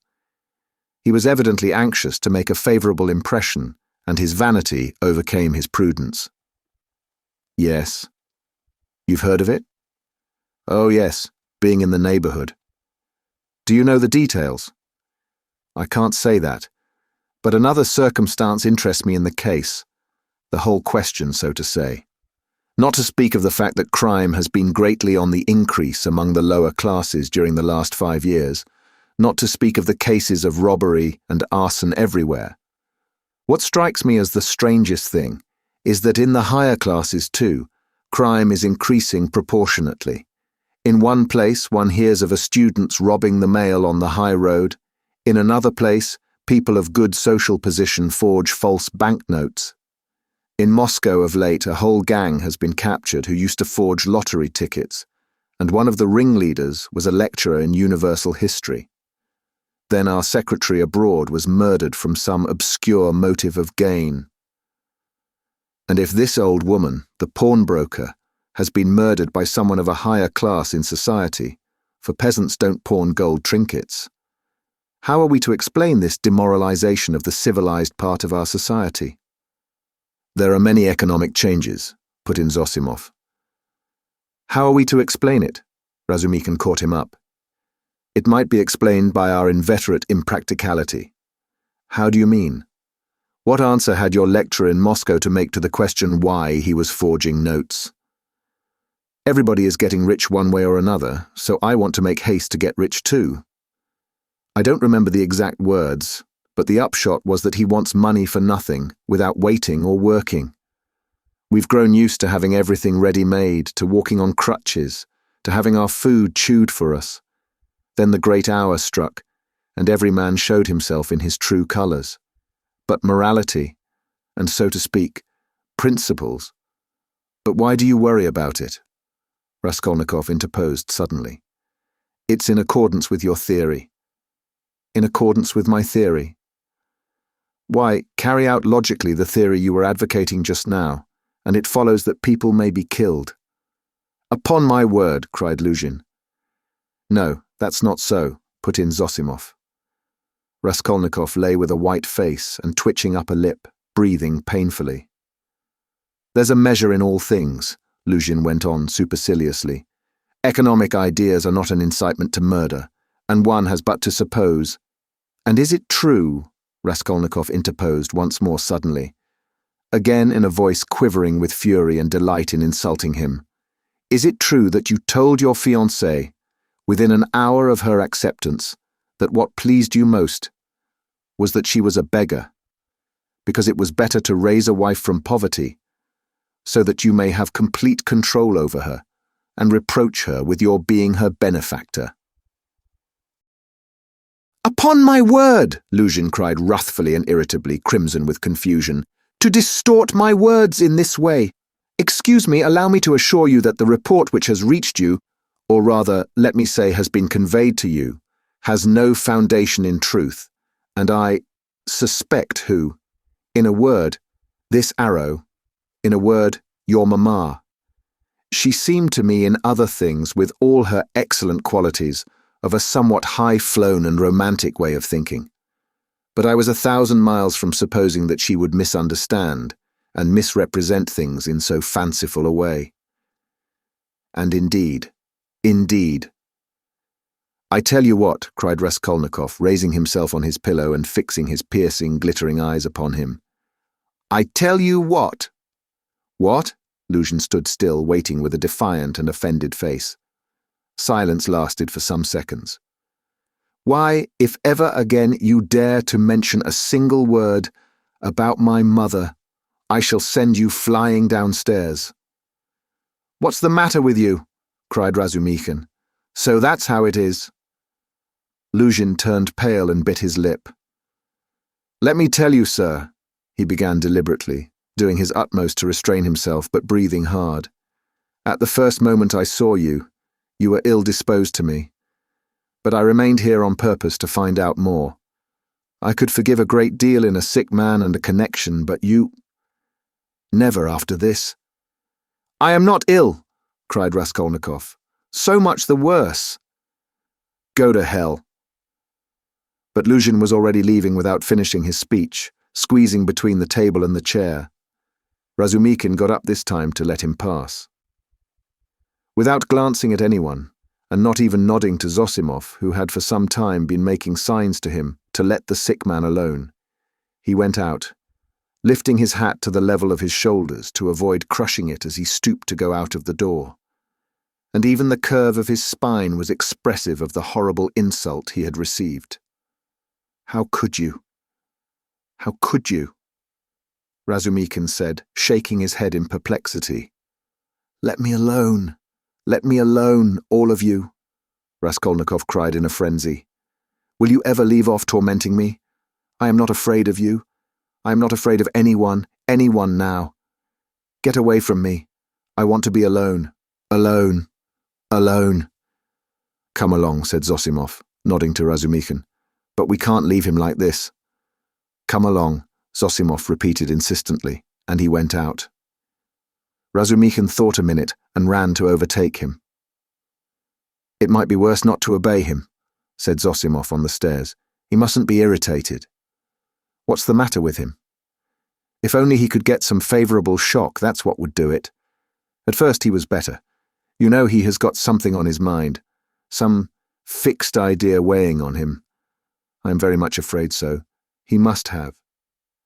Perhaps it's that gentleman, Pyotr Petrovitch. From his conversation I gather he is going to marry his sister, and that he had received a letter about it just before his illness. Yes, confound the man. He may have upset the case altogether. But have you noticed he takes no interest in anything? He does not respond to anything except one point on which he seems excited. That's the murder. Yes, Razumikhin agreed. I noticed that too. He is interested, frightened. It gave him a shock on the day he was ill in the police office. He fainted. Tell me more about that this evening, and I'll tell you something afterwards. He interests me very much. In half an hour I'll go and see him again. There'll be no inflammation, though. Thanks. And I'll wait with Pashenka meantime, and we'll keep watch on him through Nastasia. Raskolnikov, left alone, looked with impatience and misery at Nastasia, but she still lingered. Won't you have some tea now? She asked. Later, I'm sleepy. Leave me. He turned abruptly to the wall. Nastasia went out. Chapter 6. But as soon as she went out, he got up, latched the door, undid the parcel which Razumikhin had brought in that evening and had tied up again, and began dressing. Strange to say, he seemed immediately to have become perfectly calm. Not a trace of his recent delirium, nor of the panic fear that had haunted him of late. It was the first moment of a strange, sudden calm. His movements were precise and definite. A firm purpose was evident in them. Today, he muttered to himself. He understood that he was still weak, but his intense spiritual concentration gave him strength and self-confidence. He hoped, moreover, that he would not fall down in the street. When he had dressed in entirely new clothes, he looked at the money lying on the table, and after a moment's thought put it in his pocket. It was 25 rubles. He took also all the copper change from the 10 rubles spent by Razumikhin on the clothes. Then he softly unlatched the door, went out, slipped downstairs, and glanced in at the open kitchen door. Nastasia was standing with her back to him, blowing up the landlady's samovar. She heard nothing. Who would have dreamed of his going out, indeed? A minute later he was in the street. It was nearly 8 o'clock. The sun was setting. It was as stifling as before, but he eagerly drank in the stinking, dusty town air. His head felt rather dizzy.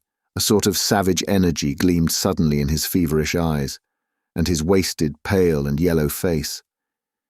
He did not know, and did not think, where he was going. He had one thought only: that all this must be ended today, once for all, immediately, that he would not return home without it, because he would not go on living like that. How, with what to make an end? He had not an idea about it, he did not even want to think of it. He drove away thought. Thought tortured him. All he knew, all he felt was that everything must be changed, one way or another. He repeated with desperate and immovable self-confidence and determination. From old habit, he took his usual walk in the direction of the hay market. A dark-haired young man, with a barrel organ, was standing in the road, in front of a little general shop, and was grinding out a very sentimental song. He was accompanying a girl of 15, who stood on the pavement in front of him. She was dressed up in a crinoline, a mantle and a straw hat, with a flame-coloured feather in it, all very old and shabby. In a strong and rather agreeable voice, cracked and coarsened by street singing, she sang in hope of getting a copper from the shop. Raskolnikov joined 2 or 3 listeners, took out a 5-kopeck piece and put it in the girl's hand. She broke off abruptly on a sentimental high note, shouted sharply to the organ grinder, "Come on!" and both moved on to the next shop. "Do you like street music?" said Raskolnikov, addressing a middle-aged man standing idly by him. The man looked at him, startled and wondering. "I love to hear singing to a street organ," said Raskolnikov, and his manner seemed strangely out of keeping with the subject. "I like it on cold, dark, damp autumn evenings. They must be damp. When all the passers-by have pale, green, sickly faces. Or better still, when wet snow is falling straight down when there's no wind, you know what I mean, and the street lamps shine through it." "I don't know." "Excuse me," muttered the stranger, frightened by the question and Raskolnikov's strange manner, and he crossed over to the other side of the street. Raskolnikov walked straight on and came out at the corner of the Haymarket, where the huckster and his wife had talked with Lizaveta, but they were not there now. Recognizing the place, he stopped, looked round, and addressed a young fellow in a red shirt who stood gaping before a corn chandler's shop. "Isn't there a man who keeps a booth with his wife at this corner?"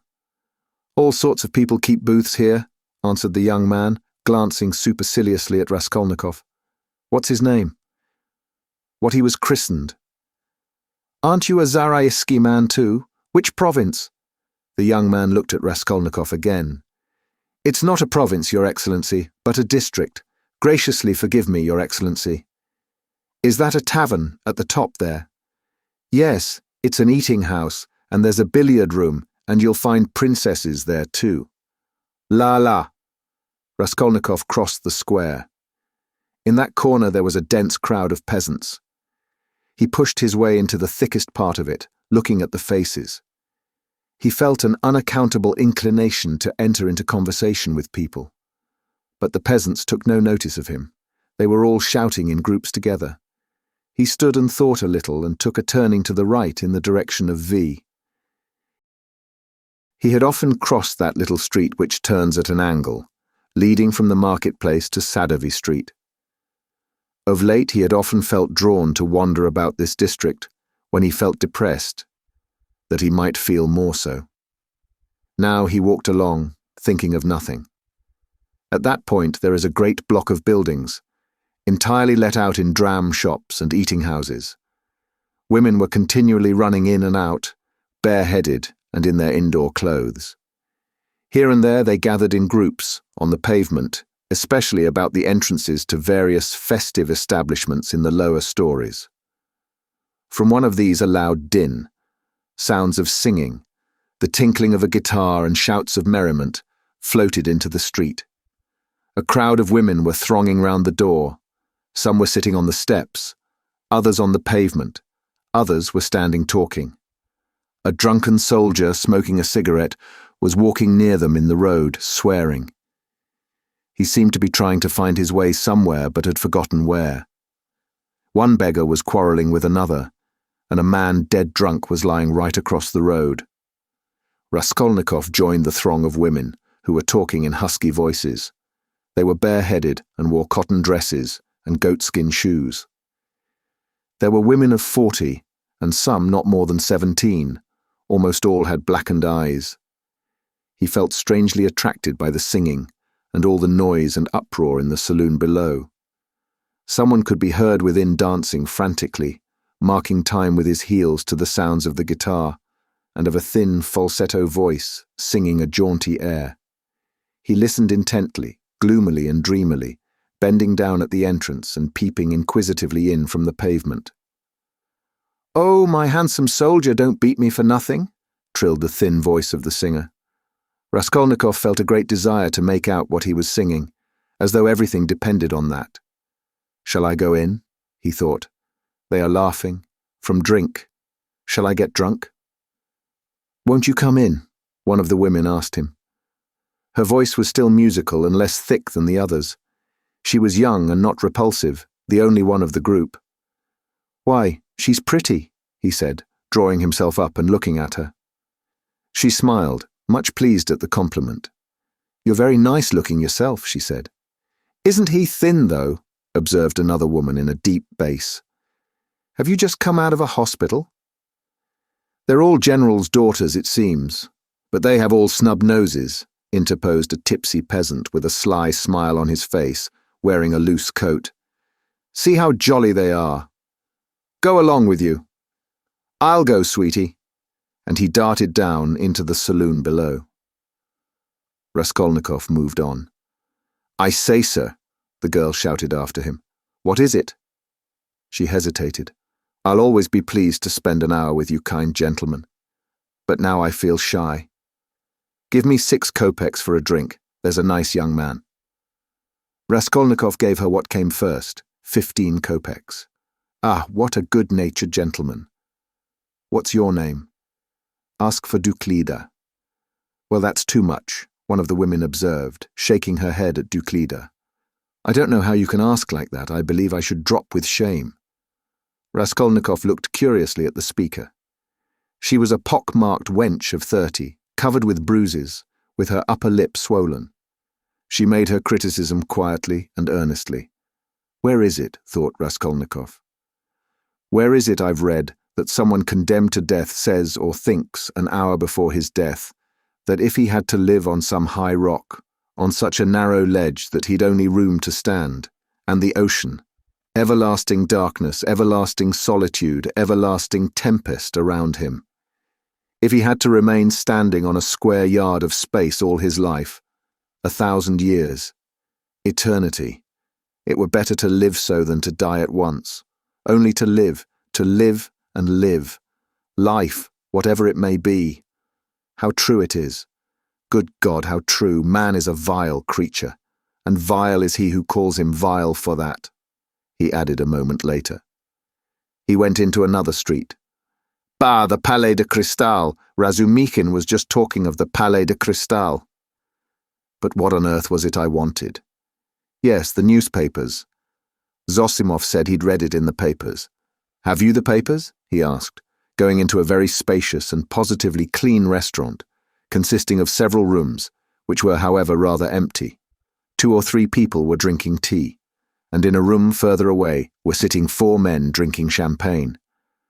Raskolnikov fancied that Zametov was one of them, but he could not be sure at that distance. "What if it is?" he thought. "Will you have vodka?" asked the waiter. "Give me some tea and bring me the papers, the old ones for the last 5 days, and I'll give you something." "Yes, sir. Here's today's. No vodka?" The old newspapers and the tea were brought. Raskolnikov sat down and began to look through them. "Oh, damn! These are the items of intelligence. An accident on a staircase, spontaneous combustion of a shopkeeper from alcohol, a fire in Pesky, a fire in the Petersburg quarter, another fire in the Petersburg quarter, and another fire in the Petersburg quarter. Ah, here it is." He found at last what he was seeking and began to read it. The lines danced before his eyes, but he read it all and began eagerly seeking later editions in the following numbers. His hands shook with nervous impatience as he turned the sheets. Suddenly someone sat down beside him at his table. He looked up. It was the head clerk, Zametov, looking just the same, with the rings on his fingers and the watch chain, with the curly black hair, parted and pomaded, with the smart waistcoat, rather shabby coat and doubtful linen. He was in a good humour. At least he was smiling very gaily and good-humouredly. His dark face was rather flushed from the champagne he had drunk. "What, you here?" he began in surprise, speaking as though he'd known him all his life. "Why, Razumikin told me only yesterday you were unconscious. How strange. And do you know I've been to see you?" Raskolnikov knew he would come up to him. He laid aside the papers and turned to Zametov.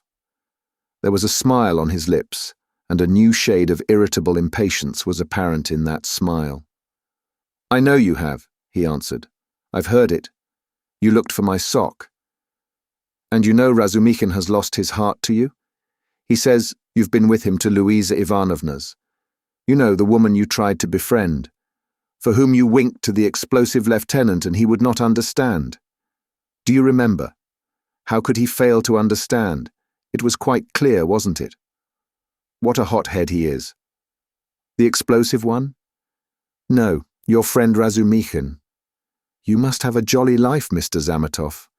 Entrance free to the most agreeable places. Who's been pouring champagne into you just now? We've just been having a drink together. You talk about pouring it into me. By way of a fee. You profit by everything. Raskolnikov laughed. It's all right, my dear boy, he added, slapping Zametov on the shoulder. I am not speaking from temper, but in a friendly way, for sport, as that workman of yours said when he was scuffling with Dmitri, in the case of the old woman. How do you know about it? Perhaps I know more about it than you do. How strange you are. I'm sure you are still very unwell. You oughtn't to have come out. Oh, do I seem strange to you? Yes. What are you doing, reading the papers? Yes. There's a lot about the fires. No, I am not reading about the fires. Here he looked mysteriously at Zametov. His lips were twisted again in a mocking smile. No, I am not reading about the fires, he went on, winking at Zametov. But confess now, my dear fellow, you're awfully anxious to know what I am reading about? I am not in the least. Mayn't I ask a question? Why do you keep on? Listen, you're a man of culture and education.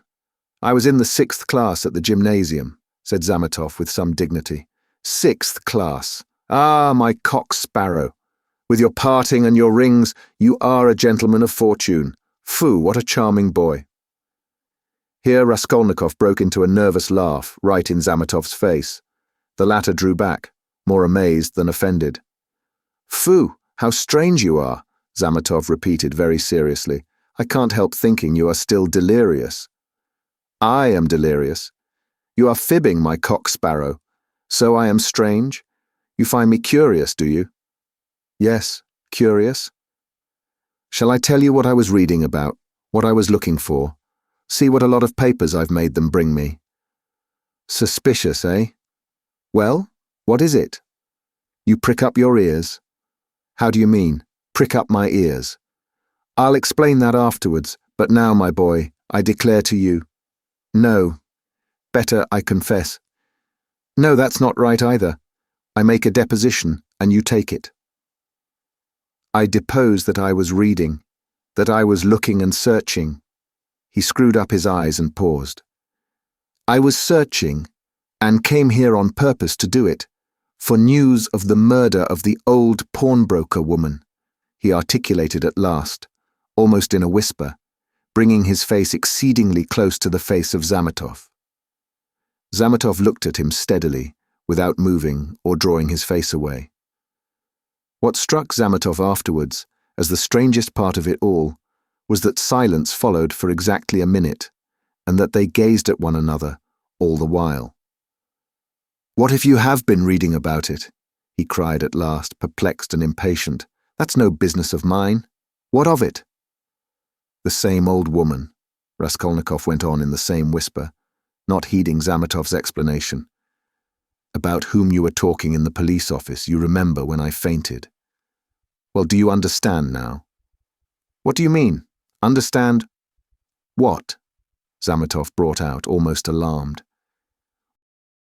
Raskolnikov's set and earnest face was suddenly transformed, and he suddenly went off into the same nervous laugh as before, as though utterly unable to restrain himself. And in one flash he recalled with extraordinary vividness of sensation a moment in the recent past, that moment when he stood with the axe behind the door, while the latch trembled and the men outside swore and shook it, and he had a sudden desire to shout at them, to swear at them, to put out his tongue at them, to mock them, to laugh and laugh and laugh. You are either mad or, began Zametov, and he broke off, as though stunned by the idea that had suddenly flashed into his mind.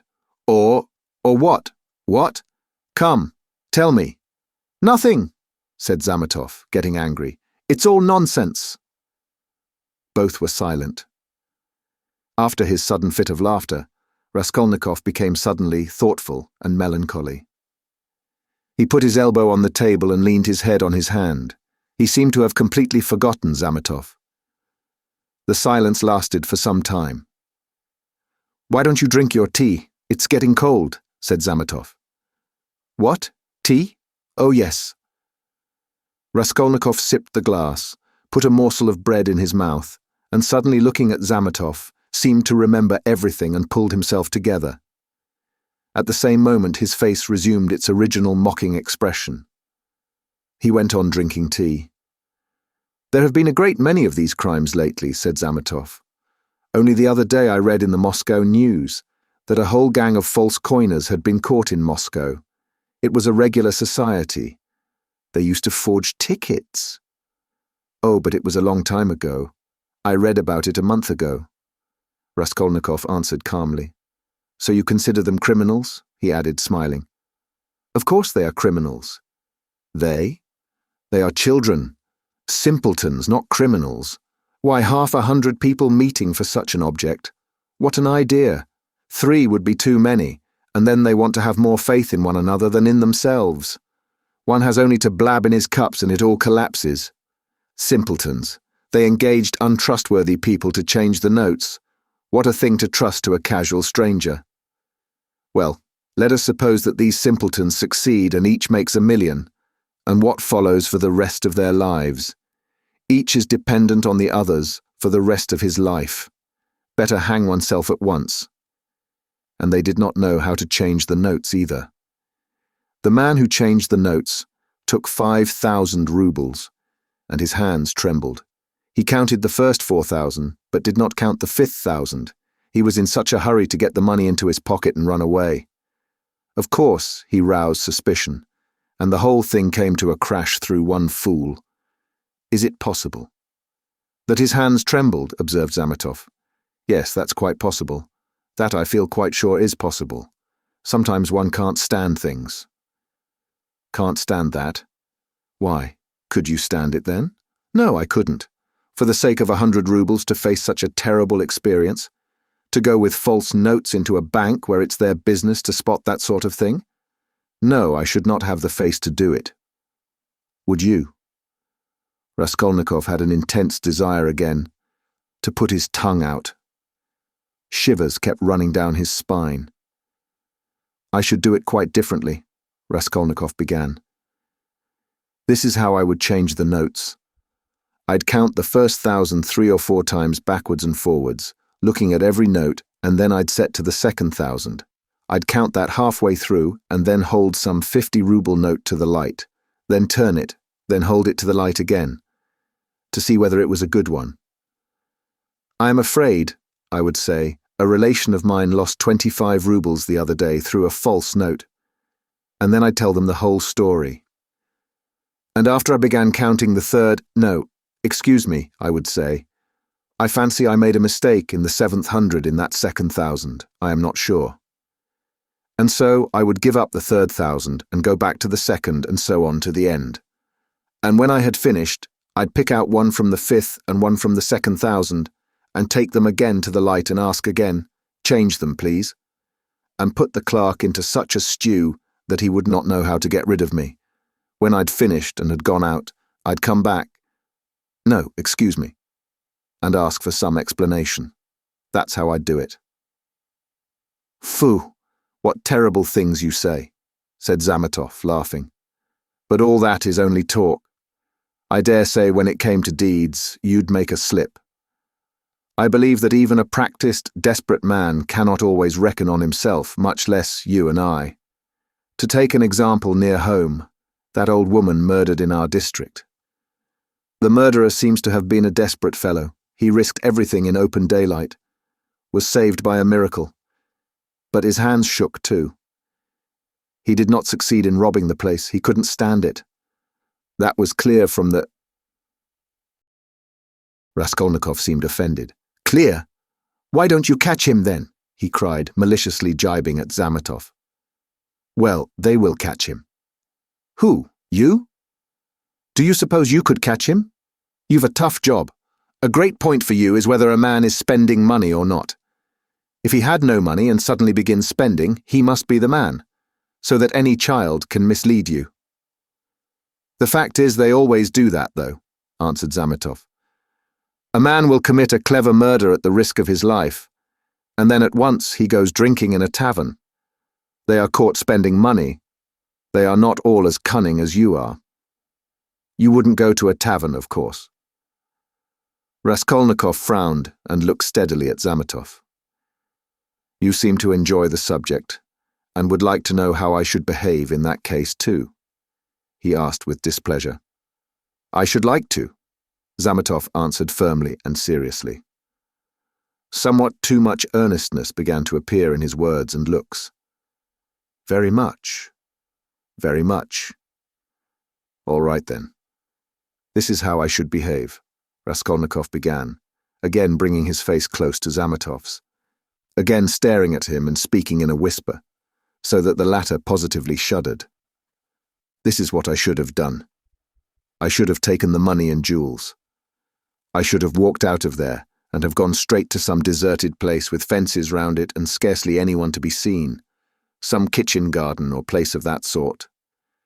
I should have looked out beforehand, some stone weighing 100 weight or more which had been lying in the corner from the time the house was built. I would lift that stone. There would sure to be a hollow under it, and I would put the jewels and money in that hole. Then I'd roll the stone back so that it would look as before, would press it down with my foot and walk away. And for a year or two, 3 maybe, I would not touch it. And well, they could search. There'd be no trace. You are a madman, said Zametov, and for some reason he too spoke in a whisper and moved away from Raskolnikov, whose eyes were glittering. He had turned fearfully pale and his upper lip was twitching and quivering. He bent down as close as possible to Zametov, and his lips began to move without uttering a word. This lasted for half a minute. He knew what he was doing, but could not restrain himself. The terrible word trembled on his lips like the latch on that door. In another moment it will break out. In another moment he will let it go. He will speak out. And what if it was I who murdered the old woman and Lizaveta? He said suddenly, and realized what he had done. Zametov looked wildly at him and turned white as the tablecloth. His face wore a contorted smile. But is it possible? He brought out faintly. Raskolnikov looked wrathfully at him. Own up that you believed it. Yes, you did. Not a bit of it. I believe it less than ever now, Zametov cried hastily. I've caught my cock sparrow. So you did believe it before, if now you believe less than ever. Not at all, cried Zametov, obviously embarrassed. Have you been frightening me so as to lead up to this? You don't believe it, then? What were you talking about behind my back when I went out of the police office? And why did the explosive lieutenant question me after I fainted? Hey there, he shouted to the waiter, getting up and taking his cap. How much? 30 kopecks, the latter replied, running up. And there is 20 kopecks for vodka. See what a lot of money. He held out his shaking hand to Zametov with notes in it. Red notes and blue, 25 rubles. Where did I get them? And where did my new clothes come from? You know I had not a kopeck. You've cross-examined my landlady, I'll be bound. Well, that's enough. Assez cause, till we meet again. He went out, trembling all over from a sort of wild, hysterical sensation, in which there was an element of insufferable rapture. Yet he was gloomy and terribly tired. His face was twisted as after a fit. His fatigue increased rapidly. Any shock, any irritating sensation stimulated and revived his energies at once, but his strength failed as quickly when the stimulus was removed. Zametov, left alone, sat for a long time in the same place, plunged in thought. Raskolnikov had unwittingly worked a revolution in his brain on a certain point, and had made up his mind for him conclusively. Ilya Petrovitch is a blockhead, he decided. Raskolnikov had hardly opened the door of the restaurant when he stumbled against Razumikhin on the steps. They did not see each other till they almost knocked against each other. For a moment they stood looking each other up and down. Razumikhin was greatly astounded, then anger, real anger, gleamed fiercely in his eyes. So here you are, he shouted at the top of his voice. You ran away from your bed. and here I've been looking for you under the sofa. We went up to the garret. I almost beat Nastasia on your account. And here he is after all. Rodya, what is the meaning of it? Tell me the whole truth. Confess, do you hear? It means that I'm sick to death of you all, and I want to be alone, Raskolnikov answered calmly. Alone? When you are not able to walk, when your face is as white as a sheet and you are gasping for breath, idiot! What have you been doing in the Palais de Cristal? Own up at once. Let me go, said Raskolnikov and tried to pass him. This was too much for Razumikin. He gripped him firmly by the shoulder. Let you go? You dare tell me to let you go? Do you know what I'll do with you directly? I'll pick you up, tie you up in a bundle, carry you home under my arm and lock you up. Listen, Razumikin, Raskolnikov began quietly, apparently calm. Can't you see that I don't want your benevolence? A strange desire you have to shower benefits on a man who curses them, who feels them a burden, in fact. Why did you seek me out at the beginning of my illness? Maybe I was very glad to die. Didn't I tell you plainly enough today that you were torturing me, that I was sick of you? You seem to want to torture people. I assure you that all that is seriously hindering my recovery because it's continually irritating me. You saw Zosimov went away just now to avoid irritating me. You leave me alone too, for goodness sake. What right have you indeed to keep me by force? Don't you see that I am in possession of all my faculties now? How can I persuade you not to persecute me with your kindness? I may be ungrateful, I may be mean. Only let me be, for God's sake, let me be. Let me be, let me be. He began calmly, gloating beforehand over the venomous phrases he was about to utter, but finished, panting for breath, in a frenzy, as he had been with Luzhin. Razumikin stood a moment, thought, and let his hand drop.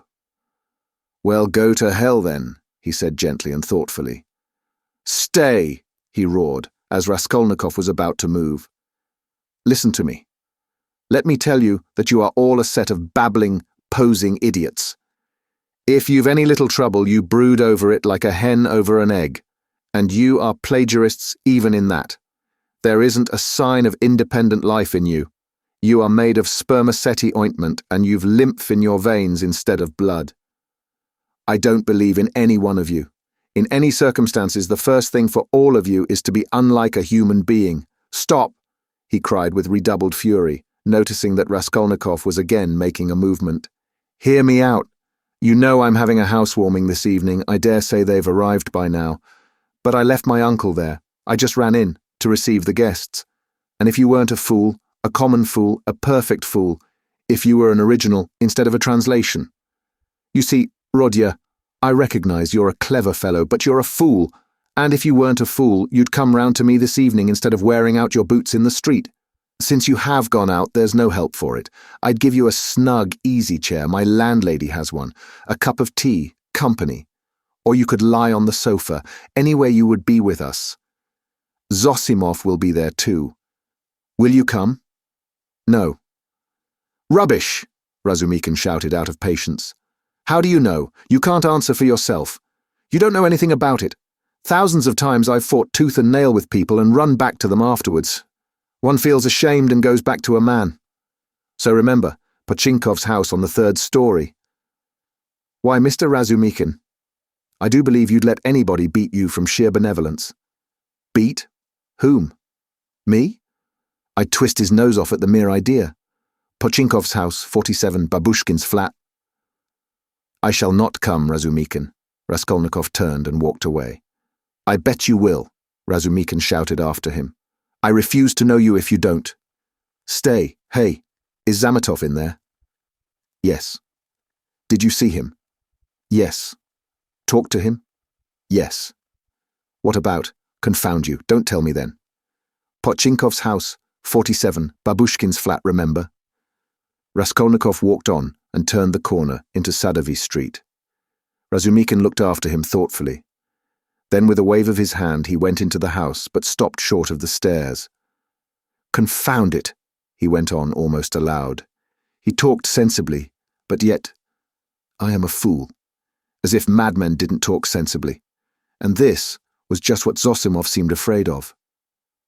He struck his finger on his forehead. What if... How could I let him go off alone? He may drown himself. Ugh, what a blunder. I can't. And he ran back to overtake Raskolnikov, but there was no trace of him. With a curse, he returned with rapid steps to the Palais de Cristal to question Zametov. Raskolnikov walked straight to Kukushkin Bridge, stood in the middle, and leaning both elbows on the rail, stared into the distance. On parting with Razumikin, he felt so much weaker that he could scarcely reach this place. He longed to sit or lie down somewhere in the street. Bending over the water, he gazed mechanically at the last pink flush of the sunset, at the row of houses growing dark in the gathering twilight, at one distant attic window on the left bank, flashing as though on fire in the last rays of the setting sun, at the darkening water of the canal, and the water seemed to catch his attention. At last, red circles flashed before his eyes. The houses seemed moving, the passers-by, the canal banks, the carriages, all danced before his eyes. Suddenly he started, saved again perhaps from swooning by an uncanny and hideous sight. He became aware of someone standing on the right side of him. He looked and saw a tall woman with a kerchief on her head, with a long, yellow, wasted face and red, sunken eyes. She was looking straight at him, but obviously she saw nothing and recognized no one. Suddenly she leaned her right hand on the parapet, lifted her right leg over the railing, then her left, and threw herself into the canal. The filthy water parted and swallowed up its victim for a moment, but an instant later the drowning woman floated to the surface, moving slowly with the current, her head and legs in the water, her skirt inflated like a balloon over her back. "A woman drowning! A woman drowning!" shouted dozens of voices. People ran up. Both banks were thronged with spectators. On the bridge, people crowded about Raskolnikov, pressing up behind him. "Mercy on it! It's our Afrosinya!" a woman cried tearfully close by. "Mercy! Save her! Kind people! Pull her out!" "A boat! A boat!" was shouted in the crowd. But there was no need of a boat. A policeman ran down the steps to the canal, threw off his greatcoat and his boots, and rushed into the water. It was easy to reach her. She floated within a couple of yards from the steps. He caught hold of her clothes with his right hand, and with his left seized a pole which a comrade held out to him. The drowning woman was pulled out at once. They laid her on the granite pavement of the embankment. She soon recovered consciousness, raised her head, sat up and began sneezing and coughing, stupidly wiping her wet dress with her hands. She said nothing. "She's drunk herself out of her senses," the same woman's voice wailed at her side. "Out of her senses. The other day she tried to hang herself. We cut her down. I ran out to the shop just now, left my little girl to look after her, and here she's in trouble again. A neighbour, gentlemen, a neighbour. We live close by. The second house from the end. See yonder." The crowd broke up. The police still remained round the woman. Someone mentioned the police station. Raskolnikov looked on with a strange sensation of indifference and apathy. He felt disgusted. "No, that's loathsome. Water. It's not good enough," he muttered to himself. "Nothing will come of it," he added. "No use to wait. What about the police office? And why isn't Zametov at the police office? The police office is open till 10 o'clock. He turned his back to the railing and looked about him. "Very well then," he said resolutely. He moved from the bridge and walked in the direction of the police office. His heart felt hollow and empty. He did not want to think. Even his depression had passed. There was not a trace now of the energy with which he had set out to make an end of it all. Complete apathy had succeeded to it. Well, it's a way out of it, he thought, walking slowly and listlessly along the canal bank. Anyway, I'll make an end, for I want to. But is it a way out? What does it matter? There'll be the square yard of space, ha! But what an end! Is it really the end? Shall I tell them or not? Ah, damn, how tired I am. If I could find somewhere to sit or lie down soon. What I am most ashamed of is its being so stupid. But I don't care about that either. What idiotic ideas come into one's head? To reach the police office, he had to go straight forward and take the second turning to the left. It was only a few paces away. But at the first turning he stopped, and after a minute's thought, turned into a side street and went 2 streets out of his way, possibly without any object, or possibly to delay a minute and gain time. He walked, looking at the ground. Suddenly someone seemed to whisper in his ear. He lifted his head and saw that he was standing at the very gate of the house. He had not passed it. He had not been near it since that evening. An overwhelming, unaccountable prompting drew him on. He went into the house, passed through the gateway, then into the first entrance on the right, and began mounting the familiar staircase to the 4th story. The narrow, steep staircase was very dark. He stopped at each landing and looked round him with curiosity. On the first landing, the framework of the window had been taken out. That wasn't so then, he thought. Here was the flat on the 2nd story where Nikolai and Dmitri had been working. It's shut up and the door newly painted, so it's to let. Then the 3rd story and the 4th. Here. He was perplexed to find the door of the flat wide open. There were men there. He could hear voices. He had not expected that. After brief hesitation, he mounted the last stairs and went into the flat. It, too, was being done up. There were workmen in it. This seemed to amaze him. He somehow fancied that he would find everything as he left it, even perhaps the corpses in the same places on the floor. And now, bare walls, no furniture. It seemed strange. He walked to the window and sat down on the windowsill. There were 2 workmen, both young fellows, but one much younger than the other. They were papering the walls with a new white paper covered with lilac flowers, instead of the old, dirty, yellow one. Raskolnikov for some reason felt horribly annoyed by this. He looked at the new paper with dislike, as though he felt sorry to have it all so changed. The workmen had obviously stayed beyond their time, and now they were hurriedly rolling up their paper and getting ready to go home. They took no notice of Raskolnikov's coming in. They were talking. Raskolnikov folded his arms and listened. "She comes to me in the morning," said the elder to the younger. "Very early, all dressed up. 'Why are you preening and prinking?' says I. 'I am ready to do anything to please you, Tit Vassilitch.' That's a way of going on. And she dressed up like a regular fashion book." "And what is a fashion book?" the younger one asked.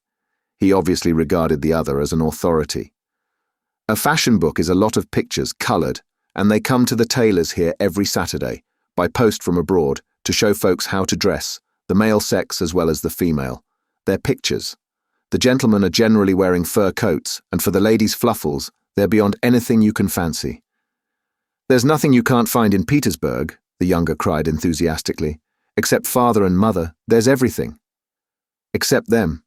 There's everything to be found, my boy," the elder declared sententiously. Raskolnikov got up and walked into the other room where the strong box, the bed, and the chest of drawers had been. The room seemed to him very tiny without furniture in it. The paper was the same. The paper in the corner showed where the case of icons had stood. He looked at it and went to the window. The elder workman looked at him askance. "What do you want?" he asked suddenly. Instead of answering, Raskolnikov went into the passage and pulled the bell.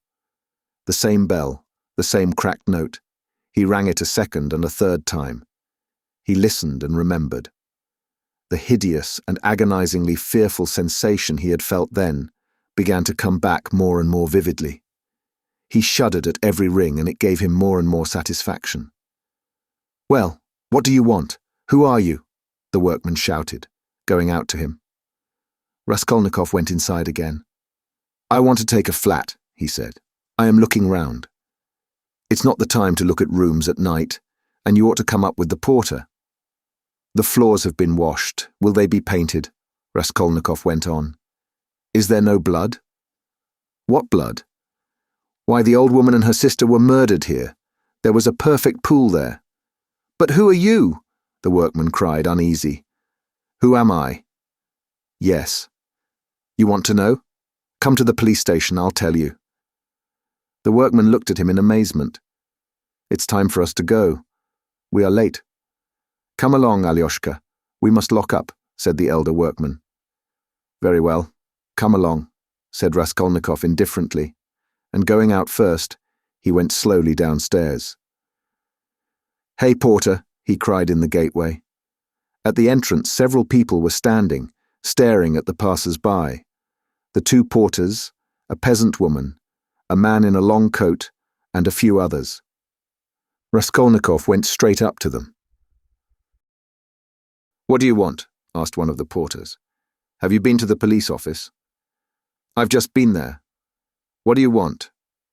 "Is it open?" "Of course." "Is the assistant there?" "He was there for a time." "What do you want?" Raskolnikov made no reply, but stood beside them, lost in thought. "He's been to look at the flat," said the elder workman, coming forward. "Which flat?" "Where we are at work." "Why have you washed away the blood?" says he. "There has been a murder here," says he, "and I've come to take it." And he began ringing at the bell, all but broke it. "Come to the police station," says he. "I'll tell you everything there." He wouldn't leave us. The porter looked at Raskolnikov, frowning and perplexed. "Who are you?" he shouted as impressively as he could. "I am Rodion Romanovich Raskolnikov, formerly a student. I live in Shil's house not far from here. Flat number 14. Ask the porter. He knows me." Raskolnikov said all this in a lazy, dreamy voice, not turning round but looking intently into the darkening street. "Why have you been to the flat?" "To look at it." "What is there to look at?" "Take him straight to the police station," the man in the long coat jerked in abruptly. Raskolnikov looked intently at him over his shoulder and said in the same slow, lazy tones, "Come along." "Yes, take him," the man went on more confidently. "Why was he going into that? What's in his mind, eh?" "He's not drunk, but God knows what's the matter with him," muttered the workman. "But what do you want?" the porter shouted again, beginning to get angry in earnest. "Why are you hanging about?" "You funk the police station then," said Raskolnikov jeeringly. "How funk it? Why are you hanging about?" "He's a rogue," shouted the peasant woman. "Why waste time talking to him?" cried the other porter, a huge peasant in a full, open coat and with keys on his belt. "Get along, he's a rogue and no mistake, get along!" And seizing Raskolnikov by the shoulder, he flung him into the street. He lurched forward but recovered his footing, looked at the spectators in silence, and walked away. "Strange man," observed the workman. "There are strange folks about nowadays," said the woman. "You should have taken him to the police station all the same," said the man in the long coat. "Better have nothing to do with him," decided the big porter. "A regular rogue.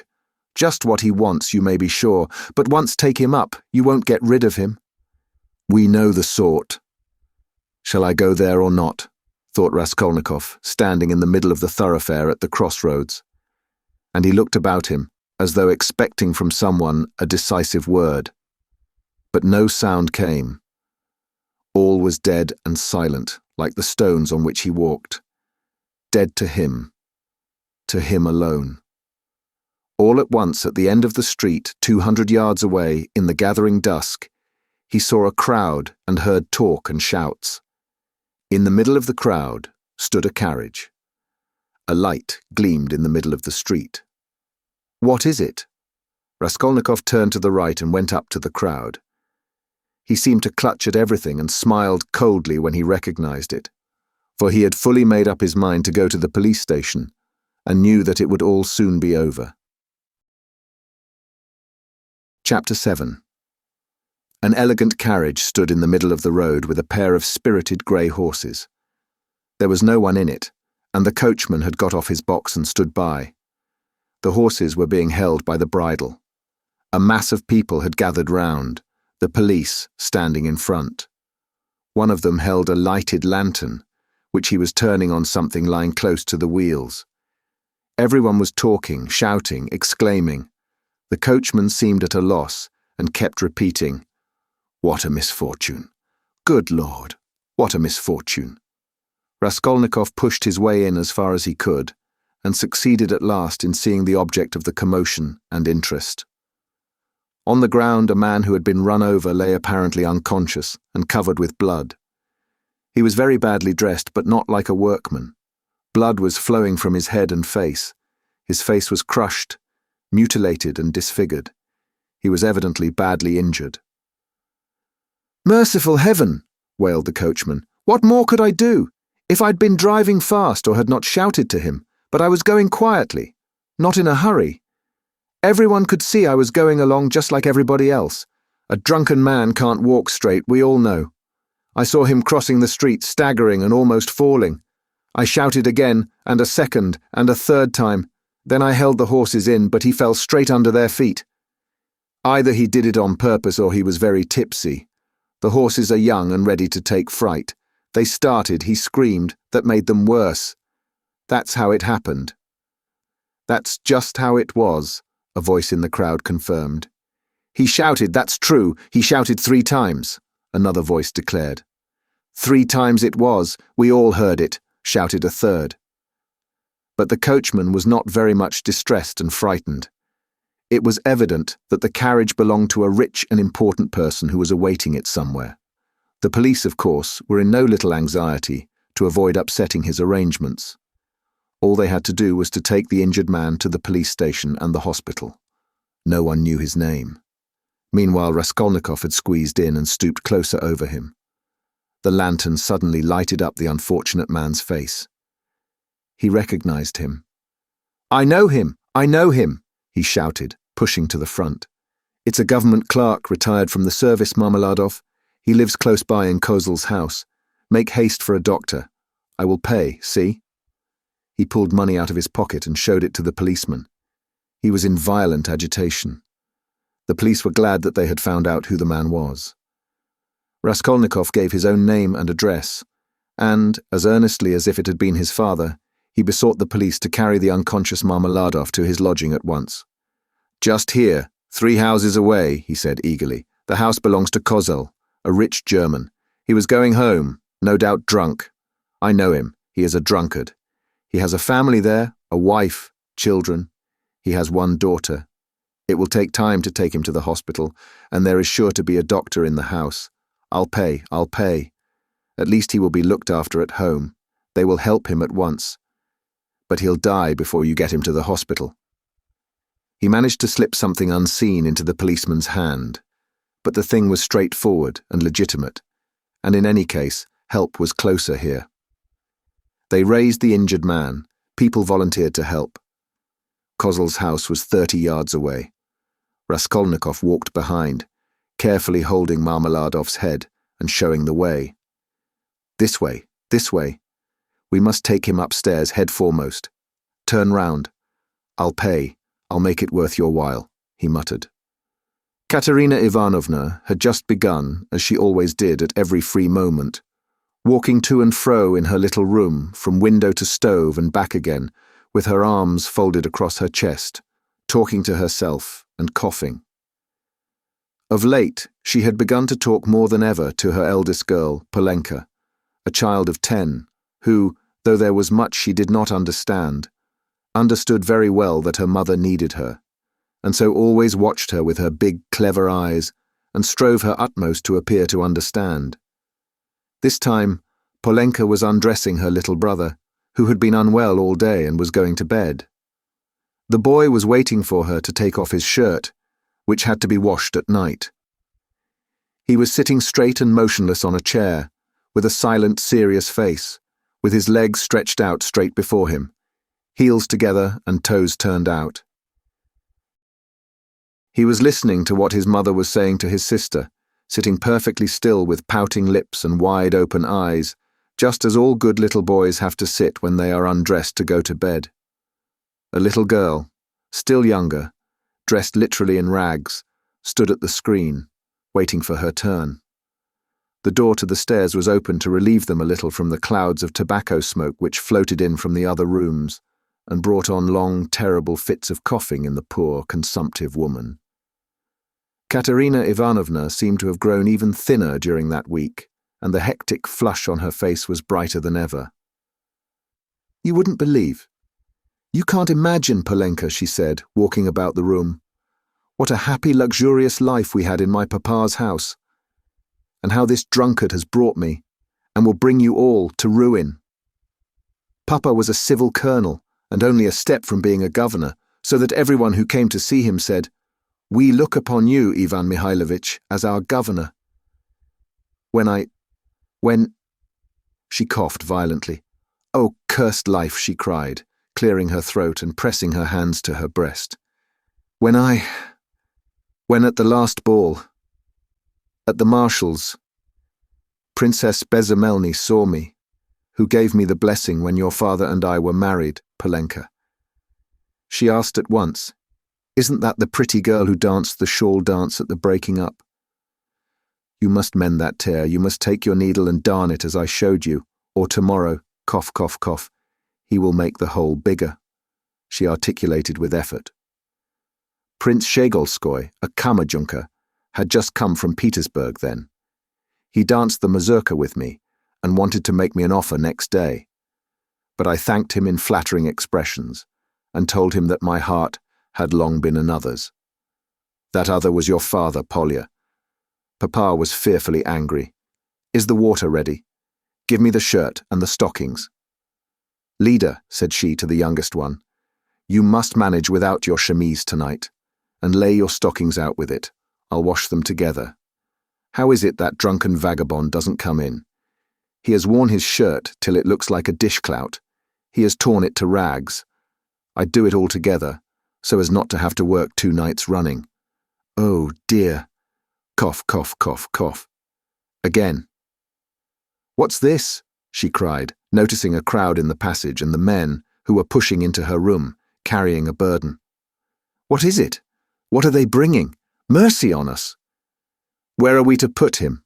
asked the policeman, looking round when Marmeladov, unconscious and covered with blood, had been carried in. "On the sofa. Put him straight on the sofa, with his head this way," Raskolnikov showed him. "Run over in the road. Drunk!" someone shouted in the passage. Katerina Ivanovna stood, turning white and gasping for breath.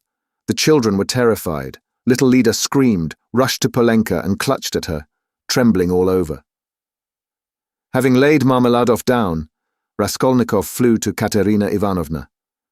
"For God's sake, be calm. Don't be frightened," he said, speaking quickly. "He was crossing the road and was run over by a carriage. Don't be frightened. He will come too. I told them to bring him here. I've been here already, you remember? He will come too. I'll pay."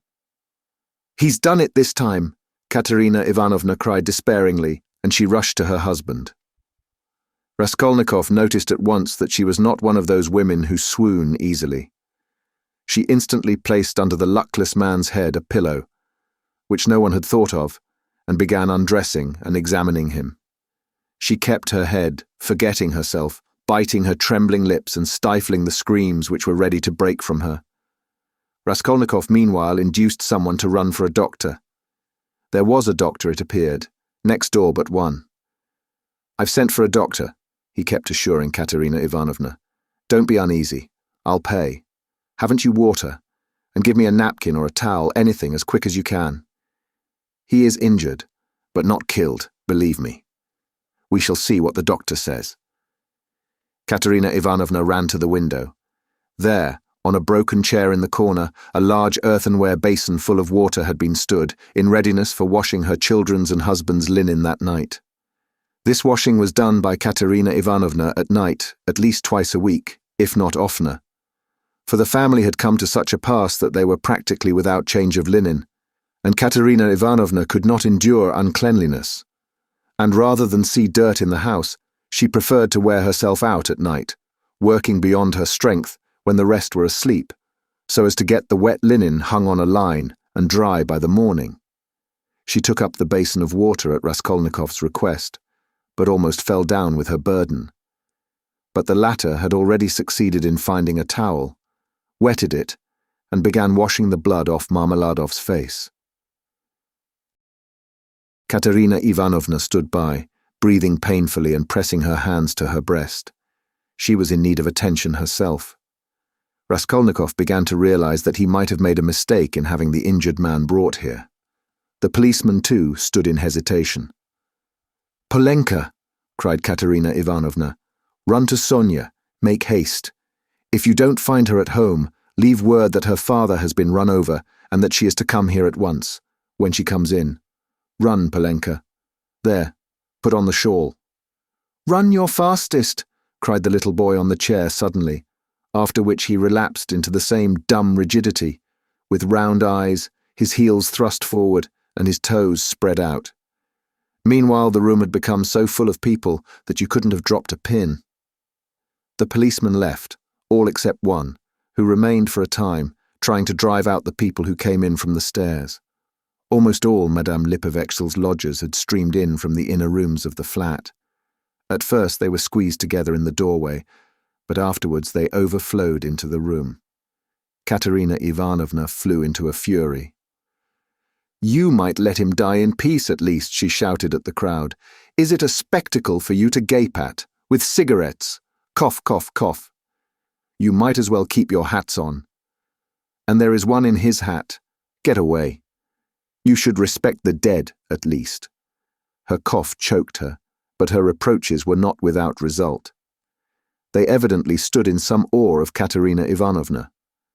The lodgers, one after another, squeezed back into the doorway with that strange inner feeling of satisfaction which may be observed in the presence of a sudden accident, even in those nearest and dearest to the victim, from which no living man is exempt, even in spite of the sincerest sympathy and compassion. Voices outside were heard, however, speaking of the hospital and saying that they had no business to make a disturbance here.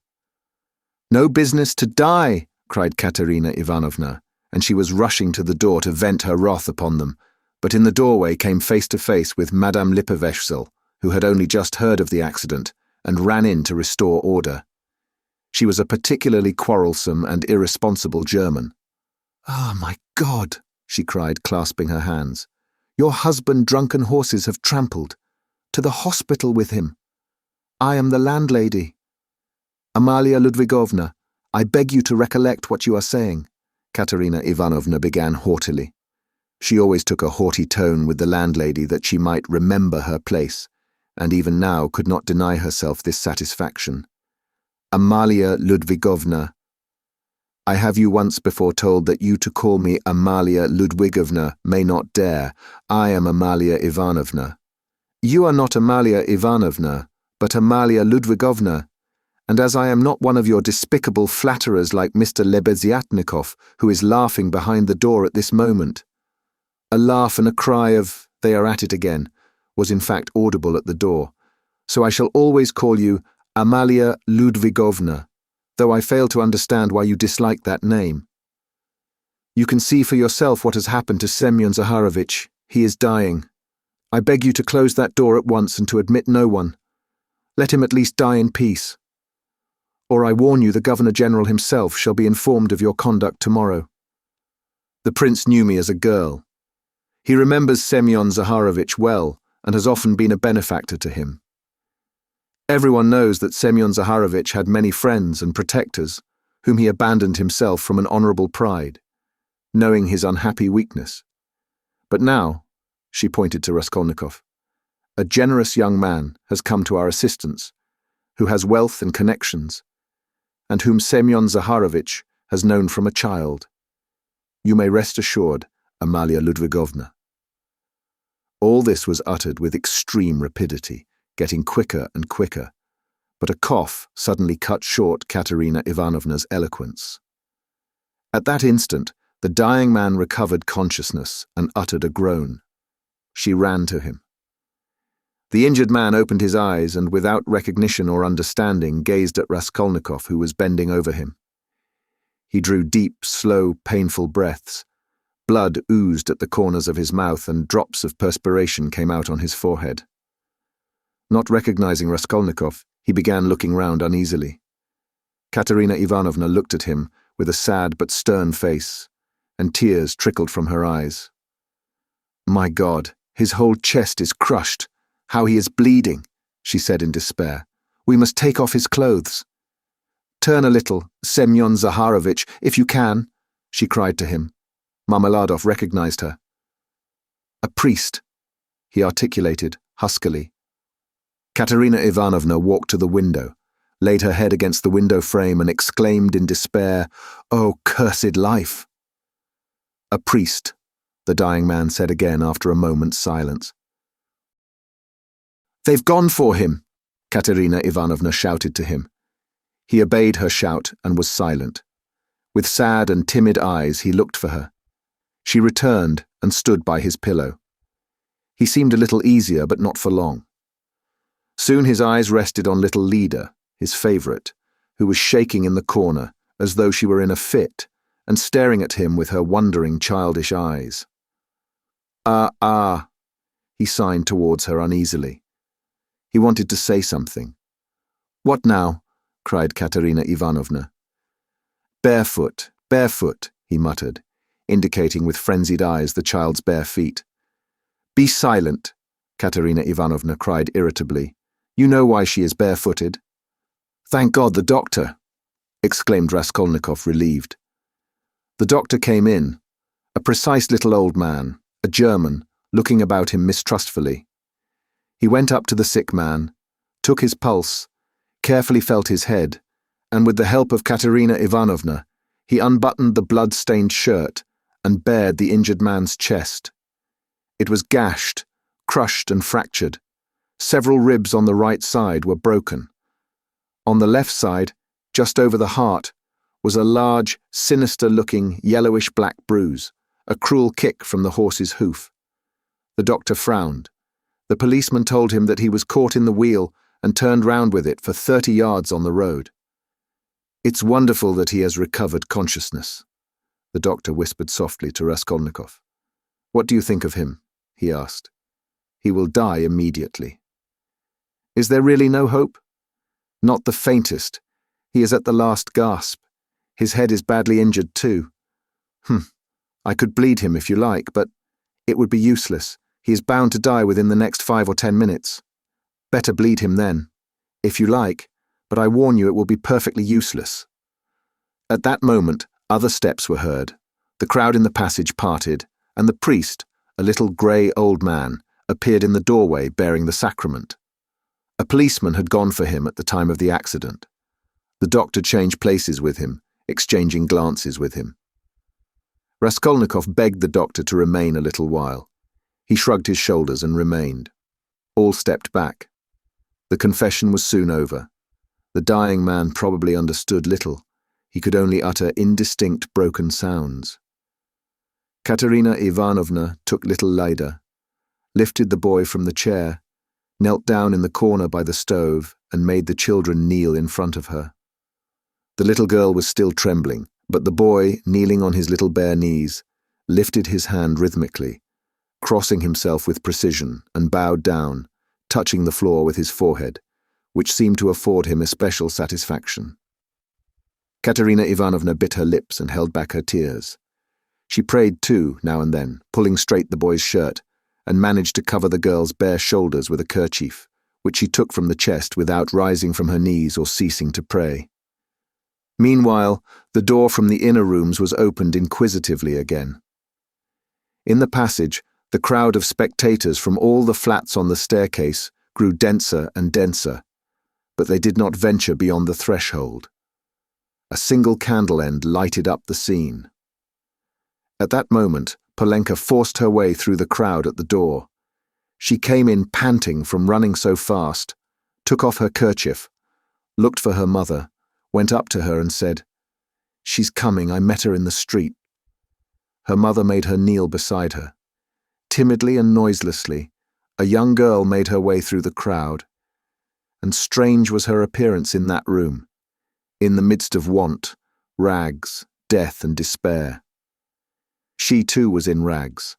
Her attire was all of the cheapest, but decked out in gutter finery of a special stamp, unmistakably betraying its shameful purpose. Sonia stopped short in the doorway and looked about her bewildered, unconscious of everything. She forgot her fourth-hand gaudy silk dress, so unseemly here, with its ridiculous long train, and her immense crinoline that filled up the whole doorway, and her light-coloured shoes, and the parasol she brought with her, though it was no use at night, and the absurd round straw hat with its flaring, flame-coloured feather. Under this rakishly tilted hat was a pale, frightened little face, with lips parted and eyes staring in terror. Sonia was a small, thin girl of 18, with fair hair, rather pretty, with wonderful blue eyes. She looked intently at the bed and the priest.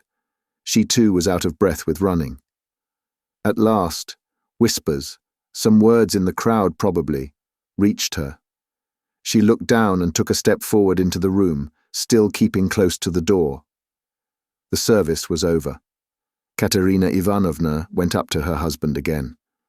The priest stepped back and turned to say a few words of admonition and consolation to Katerina Ivanovna on leaving. "What am I to do with these?" she interrupted sharply and irritably, pointing to the little ones. "God is merciful. Look to the Most High for succor," the priest began. "Ach, he is merciful, but not to us."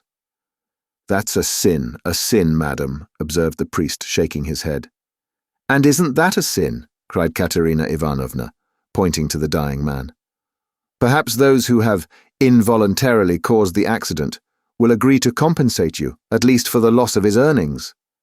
"You don't understand," cried Katerina Ivanovna, angrily waving her hand. "And why should they compensate me? Why, he was drunk and threw himself under the horses. What earnings? He brought us in nothing but misery. He drank everything away, the drunkard. He robbed us to get drink. He wasted their lives and mine for drink, and thank God he's dying. One less to keep. You must forgive in the hour of death. That's a sin, madam. Such feelings are a great sin." Katerina Ivanovna was busy with the dying man. She was giving him water, wiping the blood and sweat from his head, setting his pillow straight, and had only turned now and then for a moment to address the priest. Now she flew at him, almost in a frenzy. "Ah, father, that's words and only words. Forgive. If he'd not been run over, he'd have come home today drunk, and his only shirt dirty and in rags, and he'd have fallen asleep like a log, and I should have been sousing and rinsing till daybreak, washing his rags and the children's, and then drying them by the window, and as soon as it was daylight, I should have been darning them. That's how I spend my nights. What's the use of talking of forgiveness? I have forgiven as it is." A terrible hollow cough interrupted her words. She put her handkerchief to her lips and showed it to the priest, pressing her other hand to her aching chest. The handkerchief was covered with blood. The priest bowed his head and said nothing. Marmeladov was in the last agony. He did not take his eyes off the face of Katerina Ivanovna, who was bending over him again. He kept trying to say something to her. He began moving his tongue with difficulty and articulating indistinctly. But Katerina Ivanovna, understanding that he wanted to ask her forgiveness, called peremptorily to him. "Be silent. No need. I know what you want to say." And the sick man was silent, but at the same instant his wandering eyes strayed to the doorway, and he saw Sonia. Till then he had not noticed her. She was standing in the shadow in a corner. "Who's that? Who's that?" he said suddenly, in a thick, gasping voice, in agitation, turning his eyes in horror towards the door where his daughter was standing, and trying to sit up. Lie down, cried Katerina Ivanovna. With unnatural strength he had succeeded in propping himself on his elbow. He looked wildly and fixedly for some time on his daughter as though not recognizing her. He had never seen her before in such attire. Suddenly he recognized her, crushed and ashamed in her humiliation and gaudy finery, meekly awaiting her turn to say goodbye to her dying father. His face showed intense suffering. "Sonia, daughter, forgive," he cried. And he tried to hold out his hand to her, but losing his balance, he fell off the sofa, face downwards on the floor. They rushed to pick him up. They put him on the sofa, but he was dying. Sonia, with a faint cry, ran up, embraced him and remained so without moving. He died in her arms. "He's got what he wanted," Katerina Ivanovna cried, seeing her husband's dead body. "Well, what's to be done now? How am I to bury him? What can I give them tomorrow to eat?" Raskolnikov went up to Katerina Ivanovna. "Katerina Ivanovna," he began, "last week your husband told me all his life and circumstances. Believe me, he spoke of you with passionate reverence. From that evening, when I learnt how devoted he was to you all, and how he loved and respected you especially, Katerina Ivanovna, in spite of his unfortunate weakness, from that evening we became friends. Allow me now to do something, to repay my debt to my dead friend. Here are 20 rubles, I think, and if that can be of any assistance to you, then in short, I will come again. I will be sure to come again. I shall perhaps come again tomorrow. Goodbye." And he went quickly out of the room, squeezing his way through the crowd to the stairs. But in the crowd he suddenly jostled against Nikodim Fomitch, who had heard of the accident and had come to give instructions in person. They had not met since the scene at the police station, but Nikodim Fomitch knew him instantly. "Ah, is that you?" he asked him. "He's dead," answered Raskolnikov. "The doctor and the priest have been, all as it should have been. Don't worry the poor woman too much, she is in consumption as it is. Try and cheer her up if possible. You are a kind-hearted man, I know," he added with a smile, looking straight in his face. "But you are spattered with blood," observed Nikodim Fomitch, noticing in the lamplight some fresh stains on Raskolnikov's waistcoat. "Yes, I'm covered with blood," Raskolnikov said with a peculiar air. Then he smiled, nodded, and went downstairs. He walked down slowly and deliberately, feverish but not conscious of it, entirely absorbed in a new, overwhelming sensation of life and strength that surged up suddenly within him. This sensation might be compared to that of a man condemned to death who has suddenly been pardoned. Halfway down the staircase, he was overtaken by the priest on his way home. Raskolnikov let him pass, exchanging a silent greeting with him. He was just descending the last steps when he heard rapid footsteps behind him. Someone overtook him. It was Polenka. She was running after him, calling, "Wait, wait!" He turned round. She was at the bottom of the staircase and stopped short a step above him. A dim light came in from the yard. Raskolnikov could distinguish the child's thin but pretty little face, looking at him with a bright childish smile. She had run after him with a message which she was evidently glad to give. "Tell me, what is your name, and where do you live?" she said hurriedly in a breathless voice. He laid both hands on her shoulders and looked at her with a sort of rapture. It was such a joy to him to look at her. He could not have said why. "Who sent you?" "Sister Sonia sent me," answered the girl, smiling still more brightly. "I knew it was Sister Sonia sent you. Mama sent me too. When Sister Sonia was sending me, Mama came up too and said, 'Run fast, Polenka.' Do you love Sister Sonia?" "I love her more than anyone," Polenka answered with a peculiar earnestness, and her smile became graver. "And will you love me?" By way of answer, he saw the little girl's face approaching him, her full lips naively held out to kiss him. Suddenly her arms as thin as sticks held him tightly, her head rested on his shoulder, and the little girl wept softly, pressing her face against him. "I am sorry for father," she said a moment later, raising her tear-stained face and brushing away the tears with her hands. "It's nothing but misfortunes now," she added suddenly, with that peculiarly sedate air which children try hard to assume when they want to speak like grown-up people. "Did your father love you?" "He loved Lida most," she went on very seriously without a smile, exactly like grown-up people. "He loved her because she is little and because she is ill too. And he always used to bring her presents. But he taught us to read, and me grammar and scripture too," she added with dignity. "And mother never used to say anything. but we knew that she liked it, and father knew it too. And mother wants to teach me French, for it's time my education began. And do you know your prayers? Of course we do. We knew them long ago. I say my prayers to myself as I am a big girl now, but Kolya and Lida say them aloud with mother. First they repeat the Ave Maria, and then another prayer. Lord, forgive and bless Sister Sonia, and then another. Lord, forgive and bless our second father. For our elder father is dead, and this is another one. But we do pray for the other as well. Polenka, my name is Rodion. Pray sometimes for me too. And thy servant, Rodion. Nothing more. I'll pray for you all the rest of my life, the little girl declared hotly, and suddenly smiling again she rushed at him and hugged him warmly once more. Raskolnikov told her his name and address and promised to be sure to come next day. The child went away quite enchanted with him. It was past 10 when he came out into the street. In 5 minutes he was standing on the bridge at the spot where the woman had jumped in. Enough, he pronounced resolutely and triumphantly.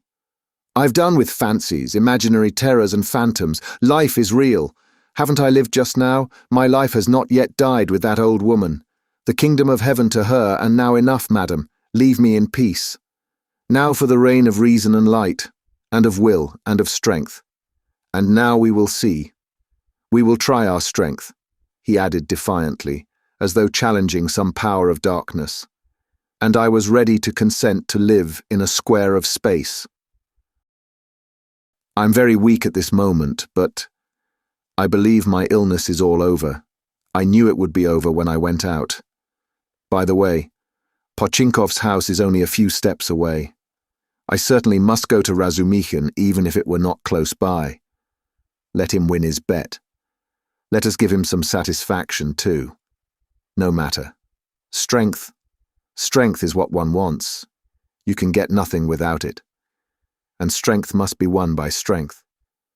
That's what they don't know, he added proudly and self-confidently, and he walked with flagging footsteps from the bridge. Pride and self-confidence grew continually stronger in him. He was becoming a different man every moment. What was it that had happened to work this revolution in him? He did not know himself. Like a man catching at a straw, he suddenly felt that he too could live, that there was still life for him, that his life had not died with the old woman. Perhaps he was in too great a hurry with his conclusions, but he did not think of that. But I did ask her to remember thy servant Rodion in her prayers. The idea struck him. Well, that was in case of emergency, he added, and laughed himself at his boyish sally. He was in the best of spirits. He easily found Razumikhin. The new lodger was already known at Pochinkov's, and the porter at once showed him the way. Halfway upstairs he could hear the noise and animated conversation of a big gathering of people. The door was wide open on the stairs. He could hear exclamations and discussion. Razumikhin's room was fairly large. The company consisted of 15 people. Raskolnikov stopped in the entry, where 2 of the landlady's servants were busy behind a screen with 2 samovars, bottles, plates and dishes of pie and savouries brought up from the landlady's kitchen. Raskolnikov sent in for Razumikhin. He ran out delighted. At the first glance it was apparent that he had had a great deal to drink, and though no amount of liquor made Razumikhin quite drunk, this time he was perceptibly affected by it. Listen, Raskolnikov hastened to say. I've only just come to tell you you've won your bet, and that no one really knows what may not happen to him. I can't come in. I am so weak that I shall fall down directly. And so good evening and goodbye. Come and see me tomorrow. Do you know what? I'll see you home. If you say you're weak yourself, you must... And your visitors? Who is the curly-headed one who has just peeped out? He? Goodness only knows. Some friend of Uncle's, I expect, or perhaps he has come without being invited. I'll leave Uncle with them. He's an invaluable person. Pity I can't introduce you to him now. But confound them all now. They won't notice me, and I need a little fresh air, for you've come just in the nick of time. Another 2 minutes and I should have come to blows. They are talking such a lot of wild stuff. You simply can't imagine what men will say. Though why shouldn't you imagine? Don't we talk nonsense ourselves? And let them. That's the way to learn not to. Wait a minute. I'll fetch Zosimov. Zosimov pounced upon Raskolnikov almost greedily. He showed a special interest in him. Soon his face brightened.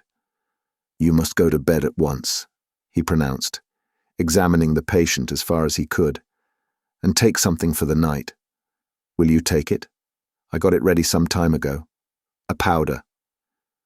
"Two, if you like," answered Raskolnikov. The powder was taken at once. "It's a good thing you are taking him home," observed Zosimov to Razumikin. "We shall see how he is tomorrow. Today he's not at all amiss. A considerable change since the afternoon. Live and learn."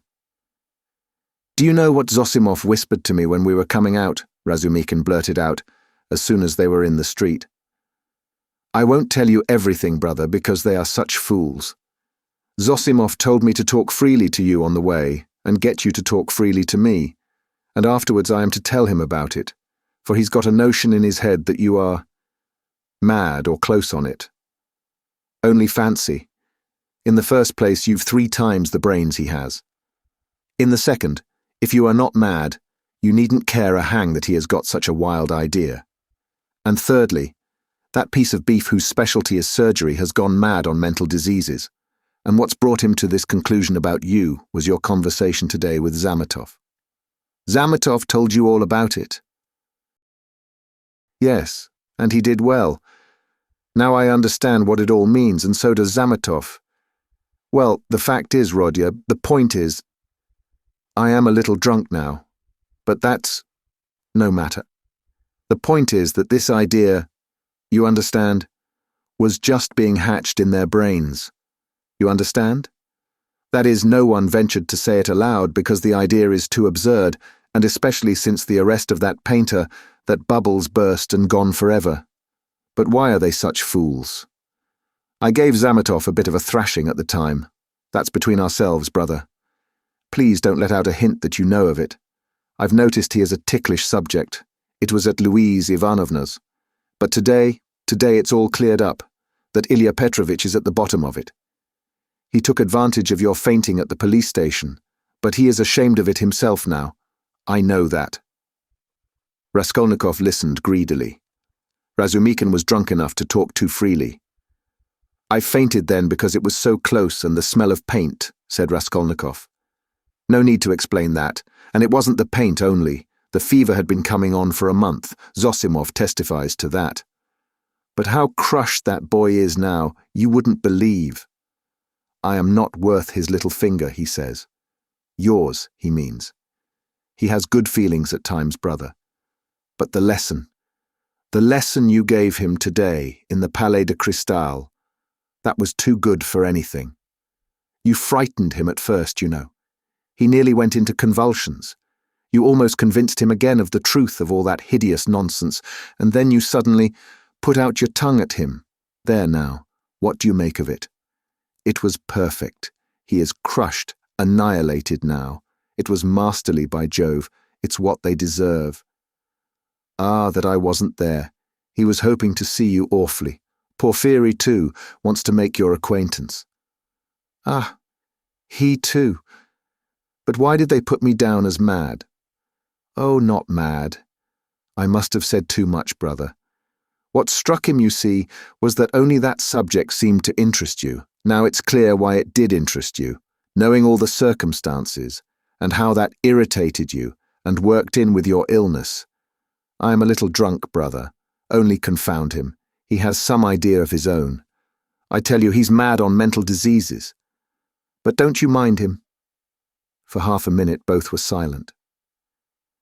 Listen, Razumikin, began Raskolnikov. I want to tell you plainly. I've just been at a deathbed, a clerk who died. I gave them all my money. And besides, I've just been kissed by someone who, if I had killed anyone, would just the same. In fact, I saw someone else there, with a flame-coloured feather. But I am talking nonsense. I am very weak. Support me. We shall be at the stairs directly." "What's the matter? What's the matter with you?" Razumikin asked anxiously. "I am a little giddy. But that's not the point. I'm so sad, like a woman. Look, what's that? Look, look." "What is it?" "Don't you see? A light in my room, you see? Through the crack." They were already at the foot of the last flight of stairs, at the level of the landlady's door, and they could, as a fact, see from below that there was a light in Raskolnikov's garret. "Queer. Nastasia, perhaps," observed Razumikin. "She is never in my room at this time, and she must be in bed long ago. But I don't care. Goodbye." "What do you mean?" "I am coming with you. We'll come in together." "I know we are going in together, but I want to shake hands here and say goodbye to you here. So give me your hand, goodbye." "What's the matter with you, Rodya?" "Nothing. Come along. You shall be witness." They began mounting the stairs, and the idea struck Razumikin that perhaps Zosimov might be right after all. "Ah, I've upset him with my chatter," he muttered to himself. When they reached the door, they heard voices in the room. "What is it?" cried Razumikin. Raskolnikov was the first to open the door. He flung it wide and stood still in the doorway, dumbfounded. His mother and sister were sitting on his sofa and had been waiting an hour and a half for him.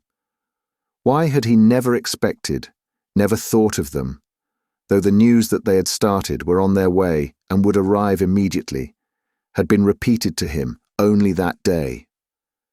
They had spent that hour and a half plying Nastasia with questions. She was standing before them and had told them everything by now. They were beside themselves with alarm when they heard of his running away today, ill, and, as they understood from her story, delirious. Good heavens, what had become of him? Both had been weeping, both had been in anguish for that hour and a half. A cry of joy, of ecstasy, greeted Raskolnikov's entrance. Both rushed to him. But he stood like one dead. A sudden, intolerable sensation struck him like a thunderbolt. He did not lift his arms to embrace them. He could not. His mother and sister clasped him in their arms, kissed him, laughed and cried. He took a step, tottered and fell to the ground, fainting. Anxiety, cries of horror, moans. Razumikin, who was standing in the doorway, flew into the room, seized the sick man in his strong arms, and in a moment had him on the sofa.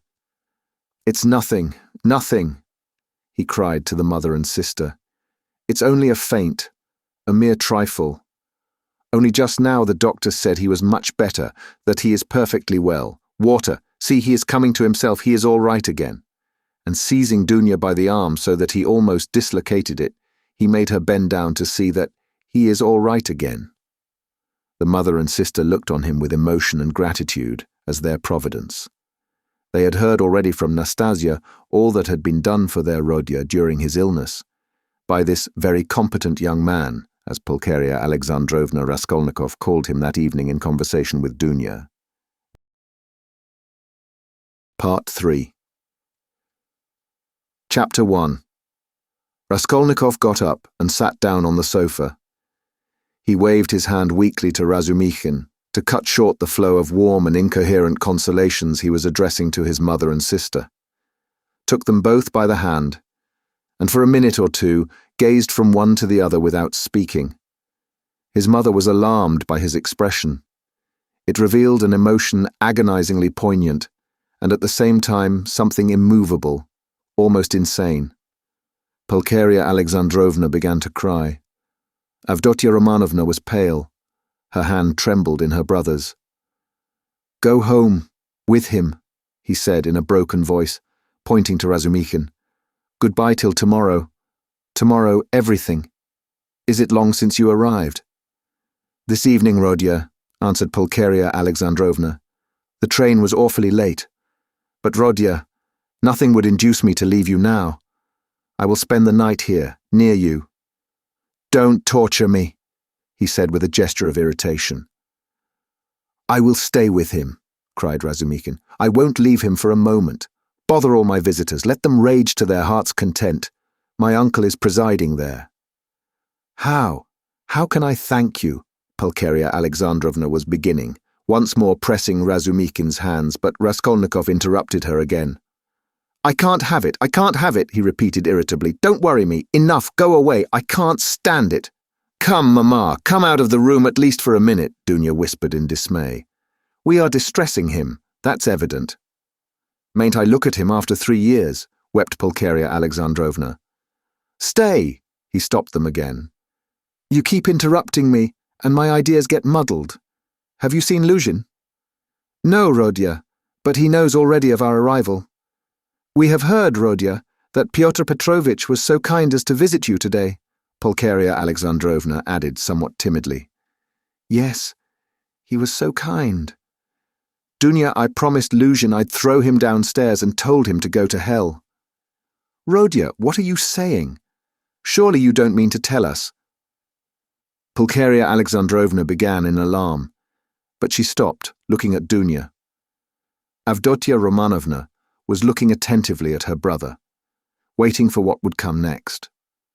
Both of them had heard of the quarrel from Nastasia, so far as she had succeeded in understanding and reporting it, and were in painful perplexity and suspense.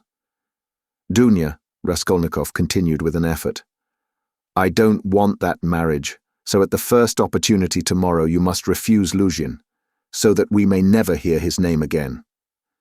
"Good heavens!" cried Pulcheria Alexandrovna. "Brother, think what you are saying." Avdotya Romanovna began impetuously, but immediately checked herself. "You are not fit to talk now, perhaps. You are tired," she added gently. "You think I am delirious? No, you are marrying Luzhin for my sake. But I won't accept the sacrifice, and so write a letter before tomorrow to refuse him. Let me read it in the morning, and that will be the end of it."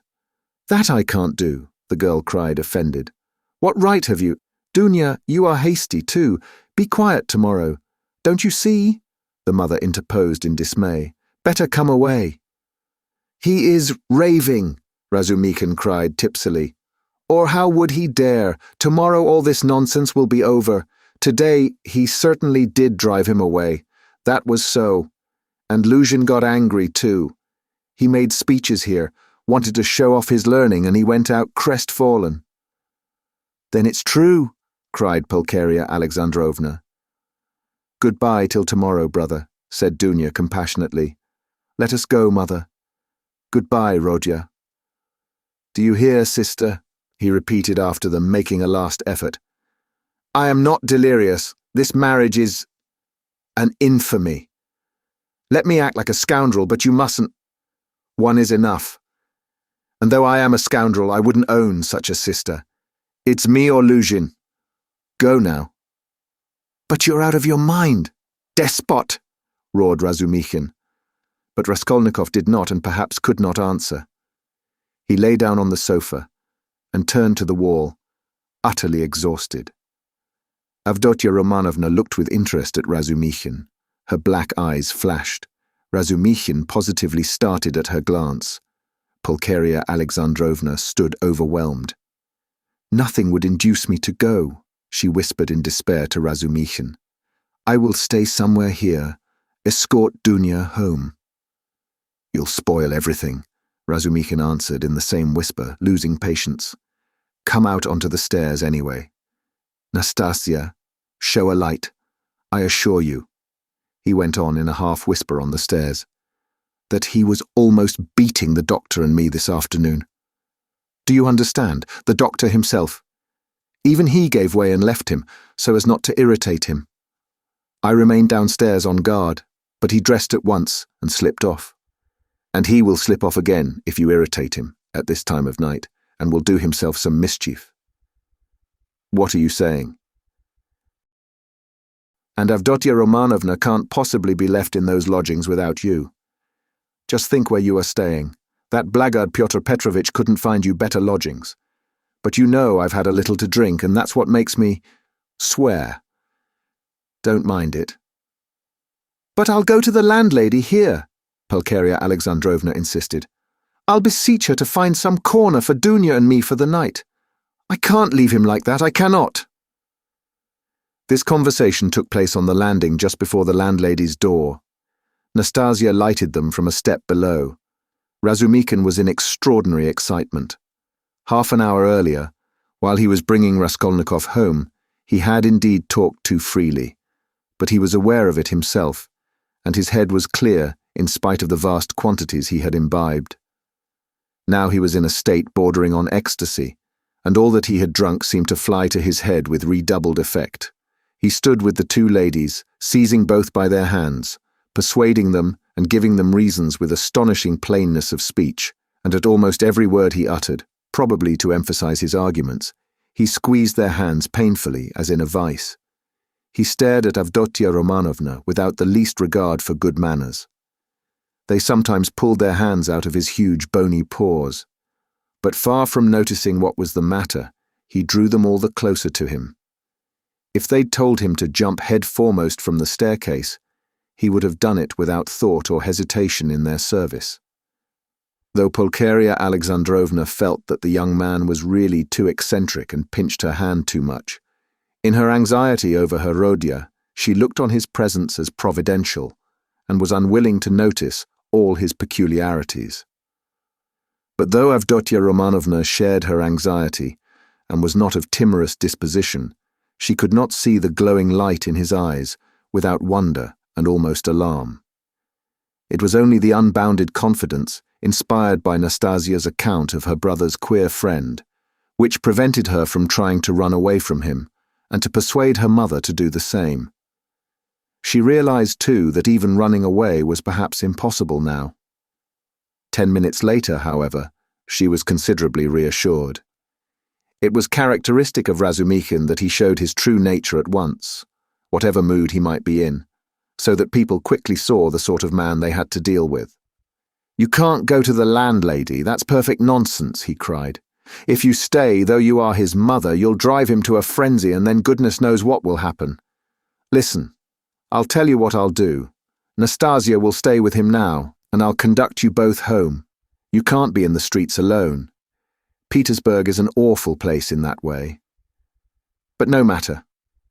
Then I'll run straight back here, and a quarter of an hour later, on my word of honor, I'll bring you news how he is, whether he's asleep and all that. Then listen. Then I'll run home in a twinkling. I've a lot of friends there, all drunk. I'll fetch Zosimov. That's the doctor who is looking after him. He is there too. But he is not drunk. He is not drunk. He is never drunk. I'll drag him to Rodya, and then to you, so that you'll get 2 reports in the hour. From the doctor, you understand, from the doctor himself. That's a very different thing from my account of him. If there's anything wrong, I swear I'll bring you here myself, but if it's all right, you go to bed, and I'll spend the night here, in the passage. He won't hear me. And I'll tell Zosimov to sleep at the landlady's, to be at hand, which is better for him, you or the doctor, so come home then. But the landlady is out of the question. It's all right for me, but it's out of the question for you. She wouldn't take you, for she's a fool. She'd be jealous on my account of Avdotia Romanovna, and of you too, if you want to know. Of Avdotia Romanovna, certainly. She is an absolutely unaccountable character. But I am a fool too. No matter. Come along. Do you trust me? Come. Do you trust me or not? Let us go, mother, said Avdotia Romanovna. He will certainly do what he has promised. He has saved Rodya already, and if the doctor really will consent to spend the night here, what could be better? You see, you understand me because you are an angel, Razumikin cried in ecstasy. Let us go.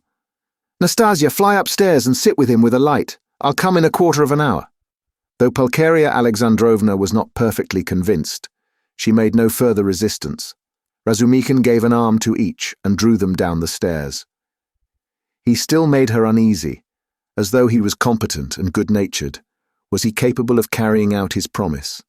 He seemed in such a condition. Ah, I see you think I am in such a condition. Razumikin broke in upon her thoughts, guessing them, as he strolled along the pavement with huge steps, so that the 2 ladies could hardly keep up with him, a fact he did not observe, however. Nonsense. That is, I am drunk like a fool, but that's not it. I'm not drunk from wine. It's seeing you that has turned my head. But don't mind me. Don't take any notice. I am talking nonsense. I am not worthy of you. I am utterly unworthy of you. The minute I've taken you home, I'll pour a couple of pailfuls of water over my head in the gutter here, and then I shall be all right. If only you knew how I love you both. Don't laugh and don't be angry. You may be angry with anyone, but not with me. I am his friend, and therefore I am your friend too. I want to be. I had a presentiment.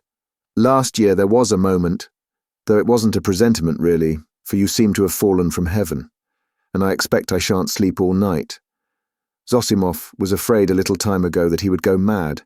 That's why he mustn't be irritated. What do you say? Cried the mother. Did the doctor really say that? Asked Avdotia Romanovna, alarmed. Yes, but it's not so, not a bit of it.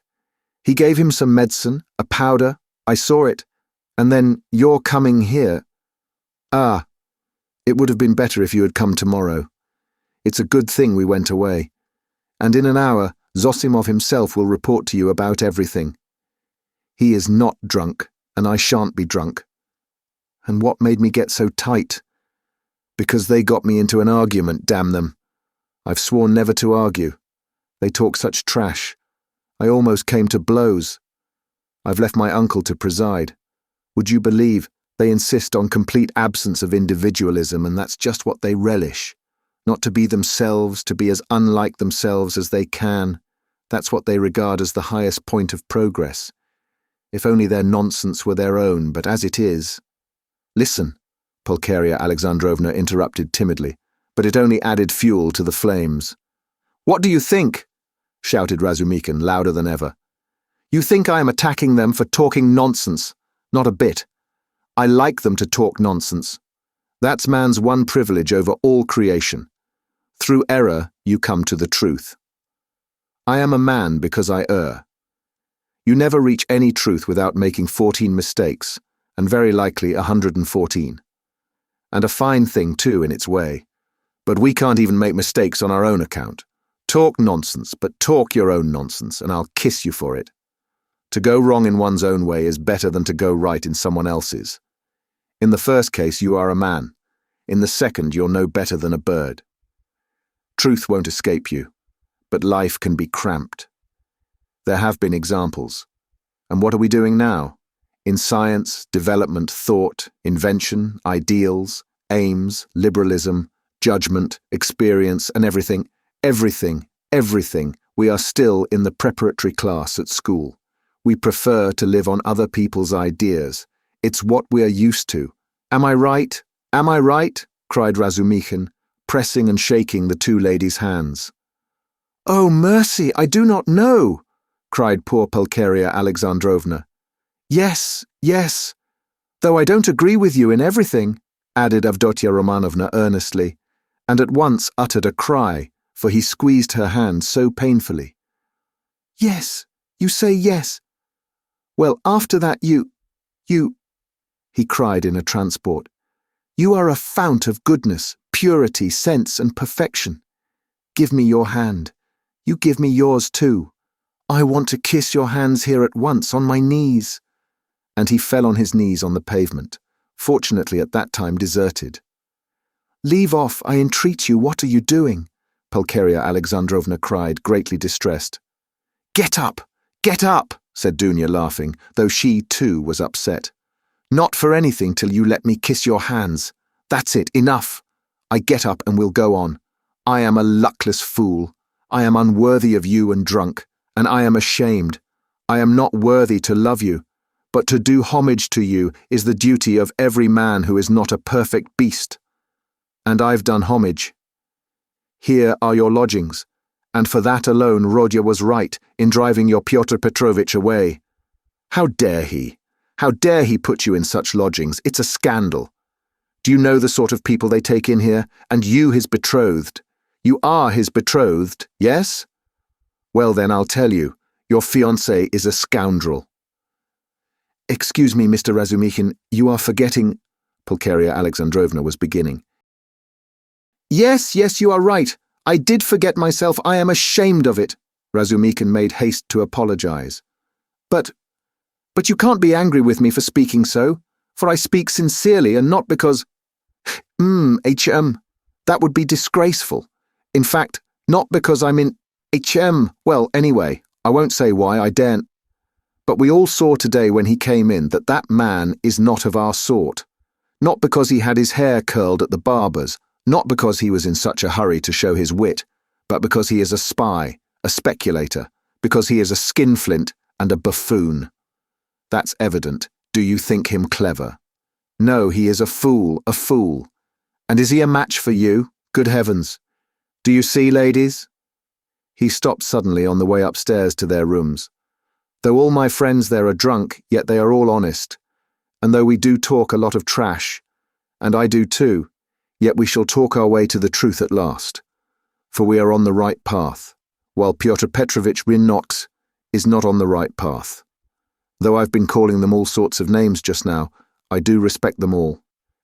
Though I don't respect Zametov, I like him, for he is a puppy, and that bullock Zosimov, because he is an honest man and knows his work. But enough. It's all said and forgiven. Is it forgiven? Well then, let's go on. I know this corridor. I've been here. There was a scandal here at number 3. Where are you here? Which number? 8? Well, lock yourselves in for the night then. Don't let anybody in.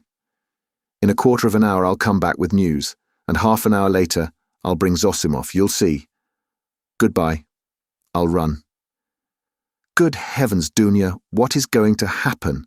Said Pulcheria Alexandrovna, addressing her daughter with anxiety and dismay. Don't worry yourself, mother, said Dunya, taking off her hat and cape. God has sent this gentleman to our aid, though he has come from a drinking party. We can depend on him, I assure you, and all that he has done for Rodya. Ah, Dunya, goodness knows whether he will come. How could I bring myself to leave Rodya?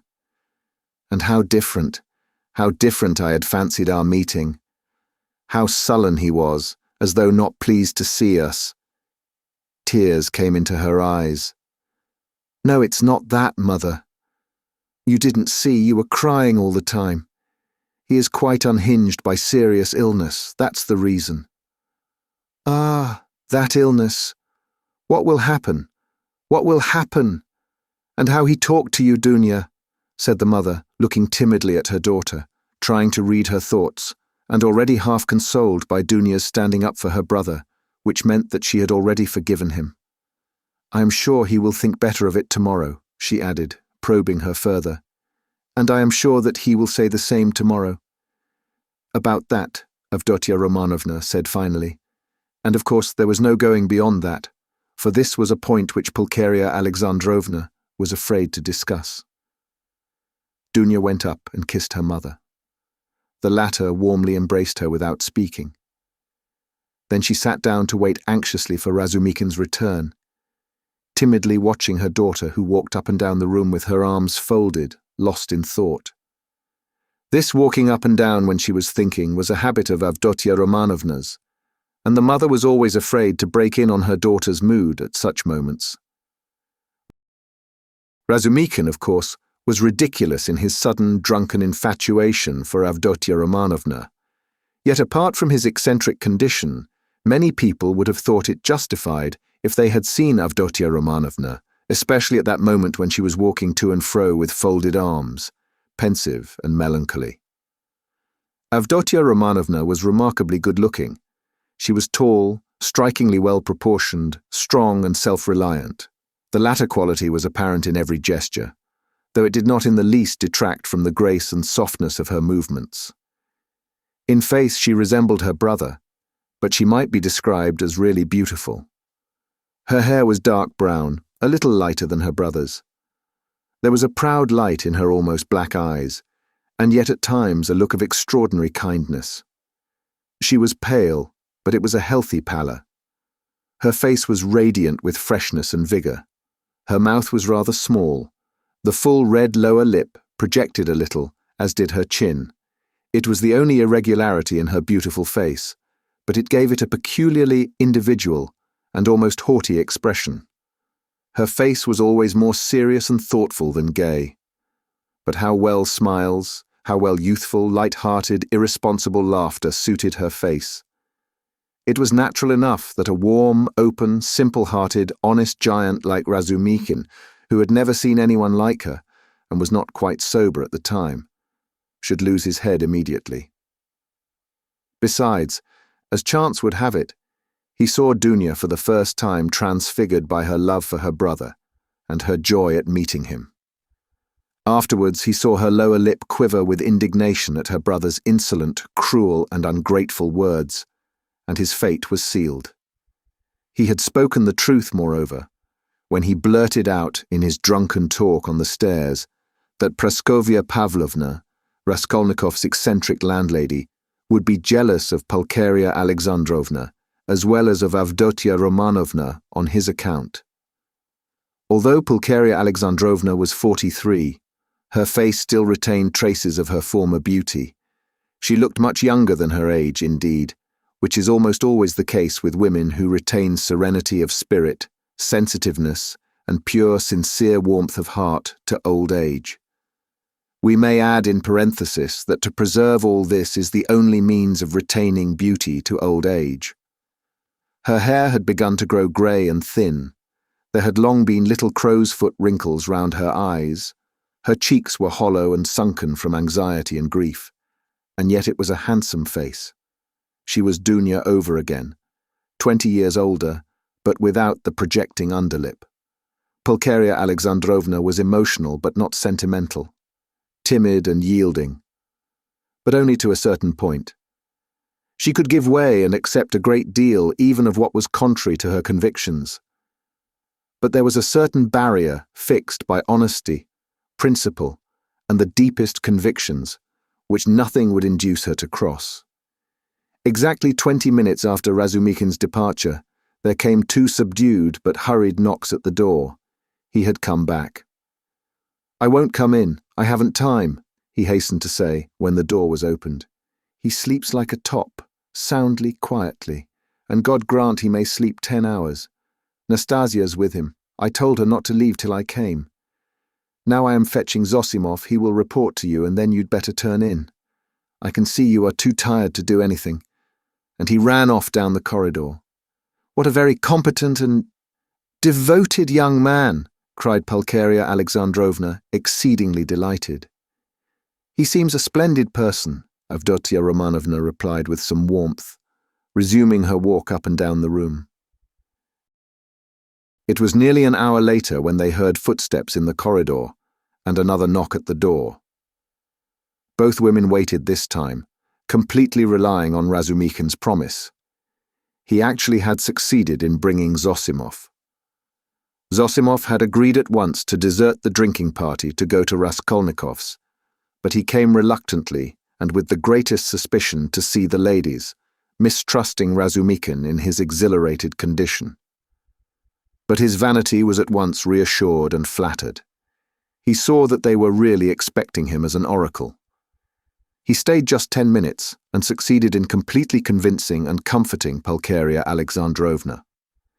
He spoke with marked sympathy, but with the reserve and extreme seriousness of a young doctor at an important consultation.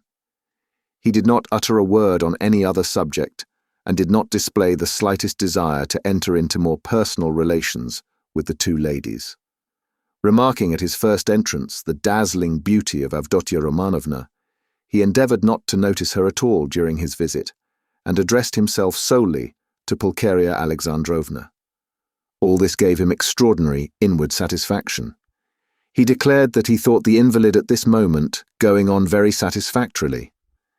According to his observations, the patient's illness was due partly to his unfortunate material surroundings during the last few months, but it had partly also a moral origin. Was, so to speak, the product of several material and moral influences, anxieties, apprehensions, troubles, certain ideas, and so on. Noticing stealthily that Avdotia Romanovna was following his words with close attention, Zosimov allowed himself to enlarge on this theme. On Pulcheria Alexandrovna's anxiously and timidly inquiring as to some suspicion of insanity, He replied with a composed and candid smile that his words had been exaggerated, that certainly the patient had some fixed idea, something approaching a monomania. He, Zosimov, was now particularly studying this interesting branch of medicine, but that it must be recollected that until today the patient had been in delirium and that no doubt the presence of his family would have a favourable effect on his recovery and distract his mind. If only all fresh shocks can be avoided, he added significantly. Then he got up, took leave with an impressive and affable bow, while blessings, warm gratitude and entreaties were showered upon him, and Avdotya Romanovna spontaneously offered her hand to him. He went out exceedingly pleased with his visit, and still more so with himself. "We'll talk tomorrow. Go to bed at once," Razumikin said in conclusion, following Zosimov out. "I'll be with you tomorrow morning as early as possible with my report." "That's a fetching little girl, Avdotya Romanovna," remarked Zosimov, almost licking his lips as they both came out into the street. "Fetching? You said fetching?" roared Razumikin, and he flew at Zosimov and seized him by the throat. "If you ever dare! Do you understand? Do you understand?" he shouted, shaking him by the collar and squeezing him against the wall. "Do you hear?" "Let me go, you drunken devil," said Zosimov, struggling. And when he had let him go, he stared at him and went off into a sudden guffaw. Razumikin stood facing him in gloomy and earnest reflection. "Of course I am an ass," he observed, sombre as a storm cloud, "but still, you are another." "No, brother, not at all such another. I am not dreaming of any folly." They walked along in silence, and only when they were close to Raskolnikov's lodgings, Razumikin broke the silence in considerable anxiety. "Listen," he said, "you're a first-rate fellow, but among your other failings you're a loose fish that I know, and a dirty one too. You are a feeble, nervous wretch and a mass of whims. You're getting fat and lazy and can't deny yourself anything, and I call that dirty because it leads one straight into the dirt. You've let yourself get so slack that I don't know how it is you are still a good, even a devoted doctor. You, a doctor, sleep on a feather bed and get up at night to your patients. In another 3 or 4 years, you won't get up for your patients. But hang it all, that's not the point. You're going to spend tonight in the landlady's flat here. Hard work I've had to persuade her. And I'll be in the kitchen, so here's a chance for you to get to know her better. It's not as you think. There's not a trace of anything of the sort, brother. But I don't think. Here you have modesty, brother, silence, bashfulness, a savage virtue, and yet she's sighing and melting like wax, simply melting. Save me from her by all that's unholy. She's most prepossessing. I'll repay you, I'll do anything." Zosimov laughed more violently than ever. "Well, you are smitten. But what am I to do with her?" "It won't be much trouble, I assure you. Talk any rot you like to her, as long as you sit by her and talk. You're a doctor too. Try curing her of something. I swear you won't regret it. She has a piano, and you know I strum a little. I have a song there, a genuine Russian one. I shed hot tears. She likes the genuine article, and well, it all began with that song. Now you're a regular performer, a maître, a Rubinstein. I assure you, you won't regret it." "But have you made her some promise? Something signed? A promise of marriage, perhaps?" "Nothing. Nothing. Absolutely nothing of the kind. Besides, she is not that sort at all. Chabarov tried that." "Well then, drop her." "But I can't drop her like that."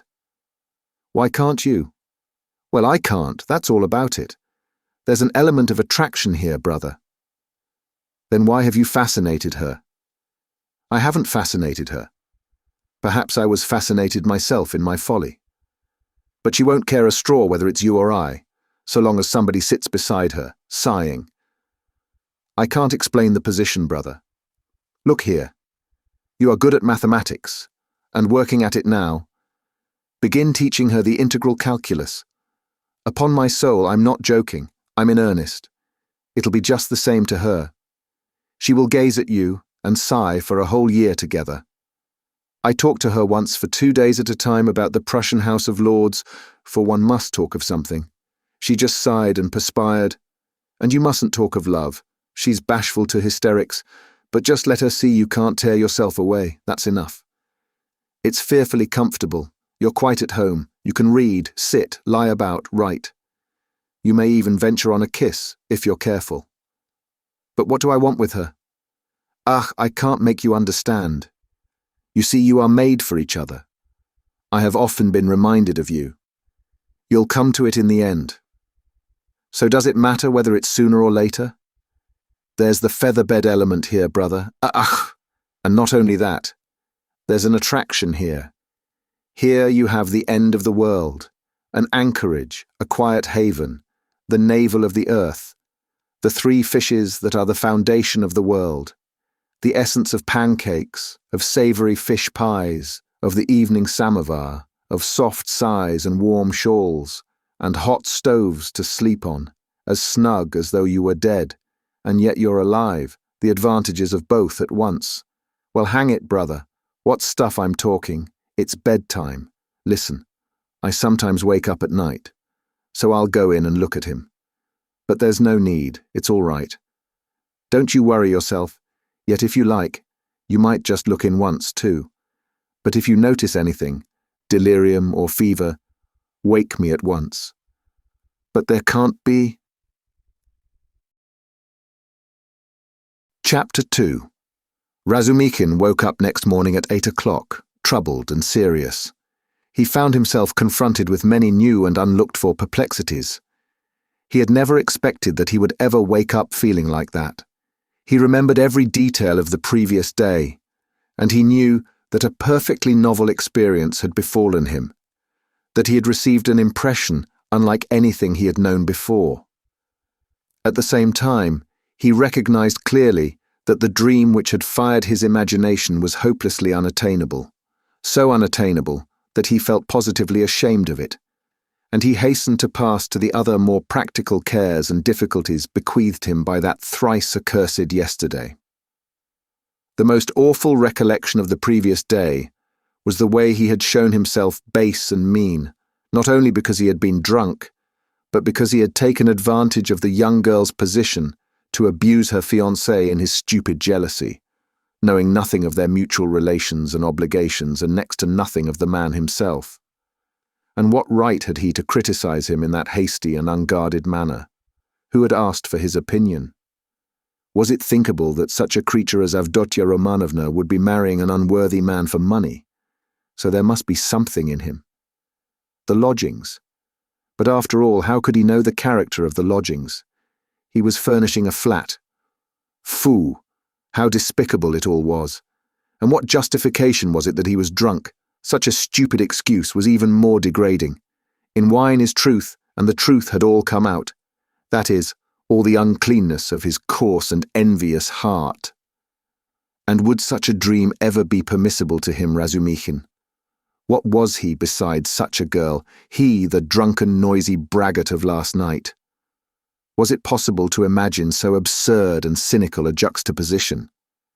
Razumikhin blushed desperately at the very idea, and suddenly the recollection forced itself vividly upon him of how he had said last night on the stairs that the landlady would be jealous of Avdotya Romanovna. That was simply intolerable. He brought his fist down heavily on the kitchen stove, hurt his hand, and sent one of the bricks flying.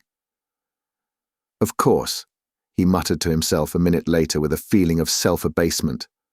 Of course, all these infamies can never be wiped out or smoothed over, and so it's useless even to think of it.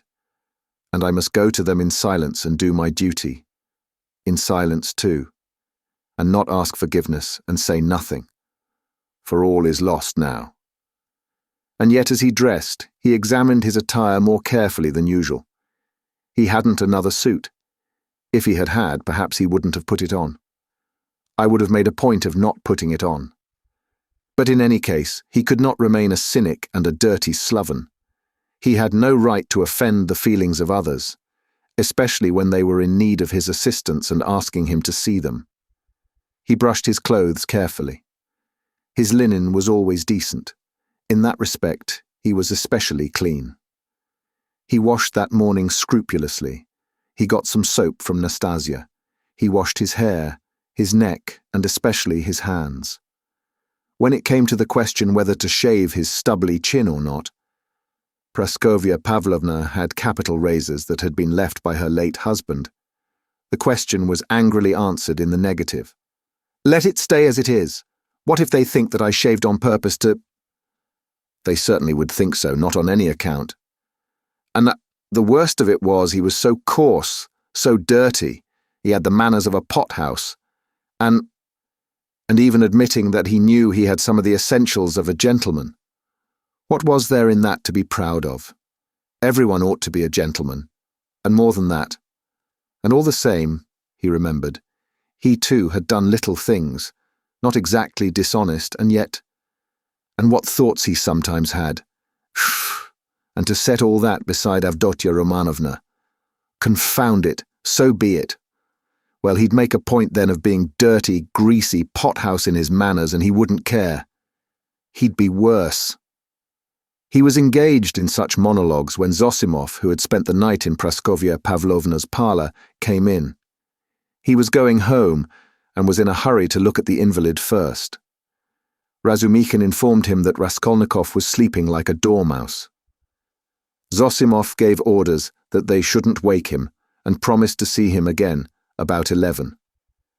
"If he is still at home," he added, "damn it all. If one can't control one's patients, how is one to cure them?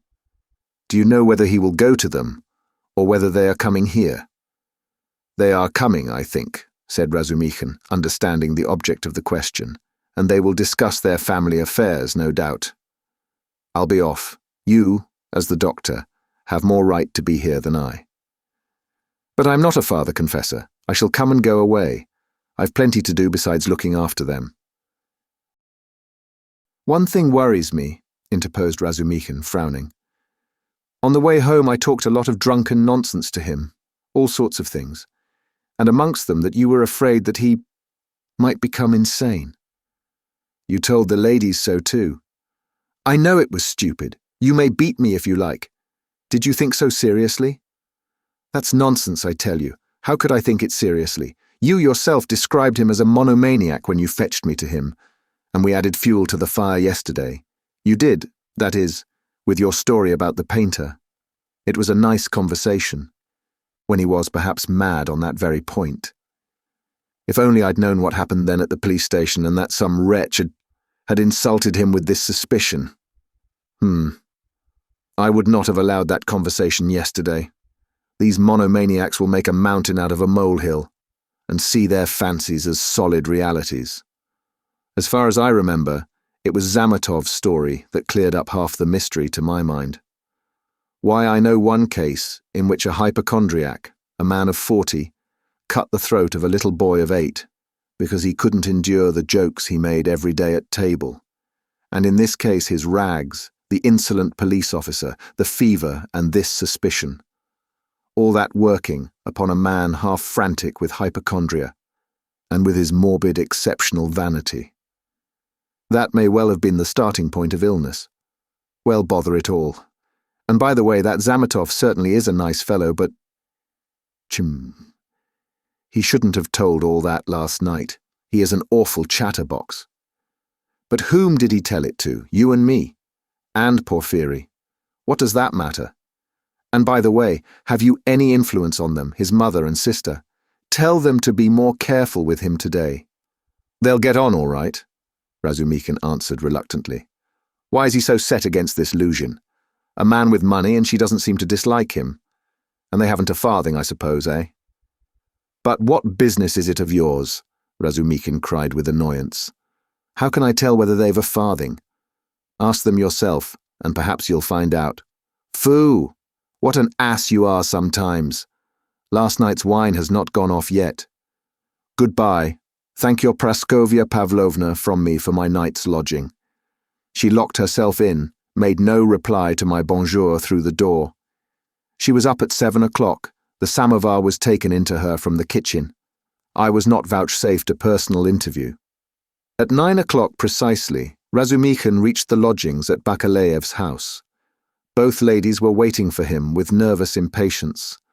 They had risen at 7 o'clock or earlier. He entered looking as black as night, bowed awkwardly, and was at once furious with himself for it. He had reckoned without his host. Pulcheria Alexandrovna fairly rushed at him, seized him by both hands, and was almost kissing them.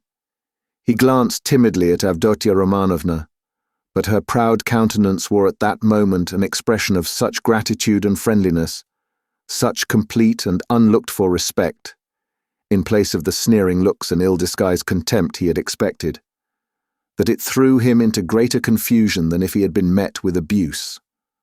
Fortunately, there was a subject for conversation, and he made haste to snatch at it. Hearing that everything was going well and that Rodya had not yet waked, Pulcheria Alexandrovna declared that she was glad to hear it, because she had something which it was very, very necessary to talk over beforehand. Then followed an inquiry about breakfast and an invitation to have it with them. They had waited to have it with him. Avdotia Romanovna rang the bell. It was answered by a ragged, dirty waiter, and they asked him to bring tea, which was served at last, but in such a dirty and disorderly way that the ladies were ashamed.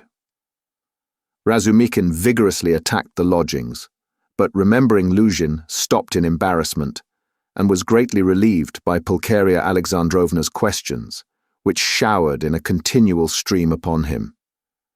He talked for 3/4 of an hour, being constantly interrupted by their questions, and succeeded in describing to them all the most important facts he knew of the last year of Raskolnikov's life, concluding with a circumstantial account of his illness. He omitted, however, many things, which were better omitted, including the scene at the police station with all its consequences.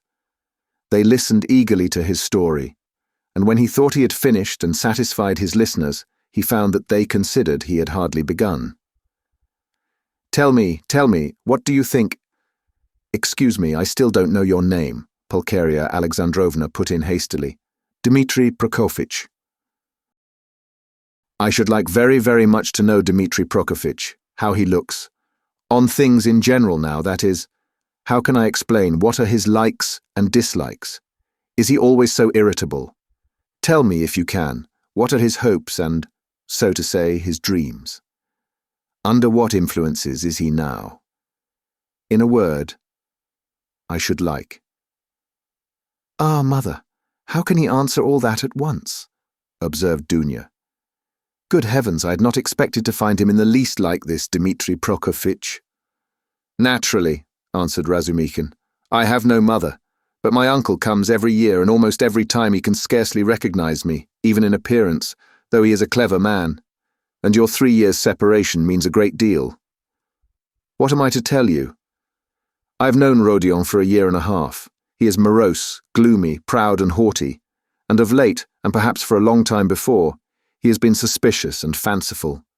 He has a noble nature and a kind heart.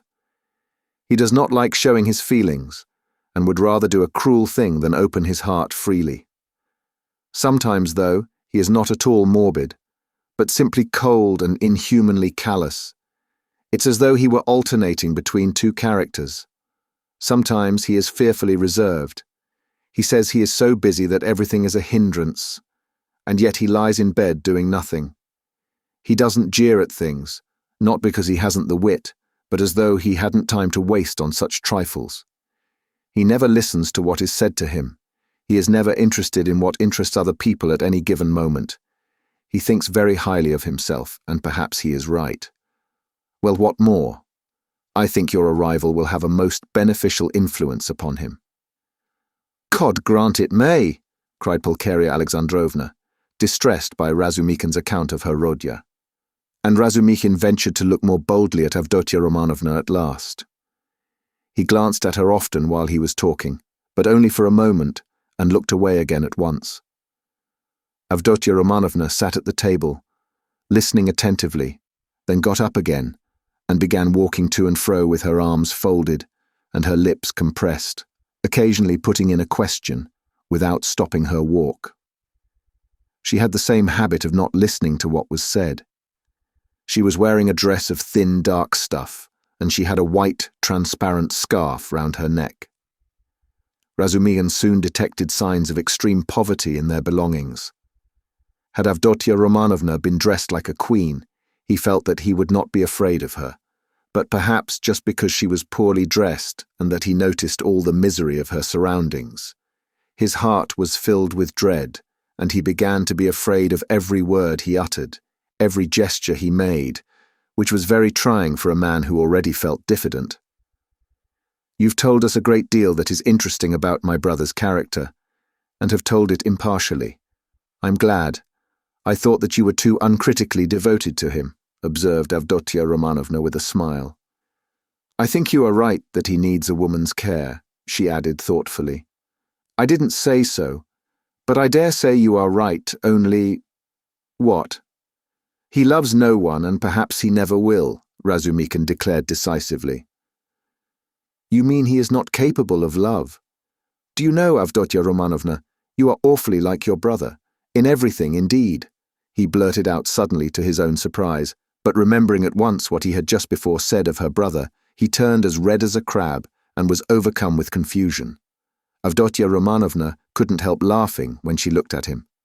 "You may both be mistaken about Rodya," Pulcheria Alexandrovna remarked, slightly piqued.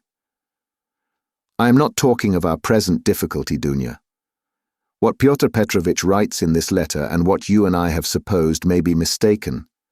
But you can't imagine, Dmitri Prokofitch, how moody and, so to say, capricious he is. I never could depend on what he would do when he was only 15, and I'm sure that he might do something now that nobody else would think of doing. Well, for instance, do you know how a year and a half ago he astounded me and gave me a shock that nearly killed me? When he had the idea of marrying that girl, what was her name? His landlady's daughter. Did you hear about that affair?" asked Avdotya Romanovna.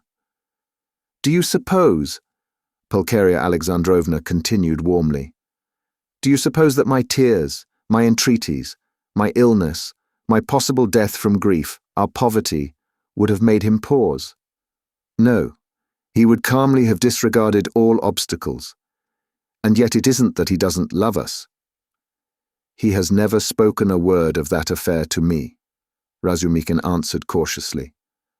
"But I did hear something from Praskovya Pavlovna herself, though she is by no means a gossip, and what I heard certainly was rather strange." "And what did you hear?" both the ladies asked at once. "Well, nothing very special. I only learned that the marriage, which only failed to take place through the girl's death, was not at all to Praskovya Pavlovna's liking. They say, too, the girl was not at all pretty. In fact, I am told, positively ugly. And such an invalid. And queer. But she seems to have had some good qualities. She must have had some good qualities, or it's quite inexplicable.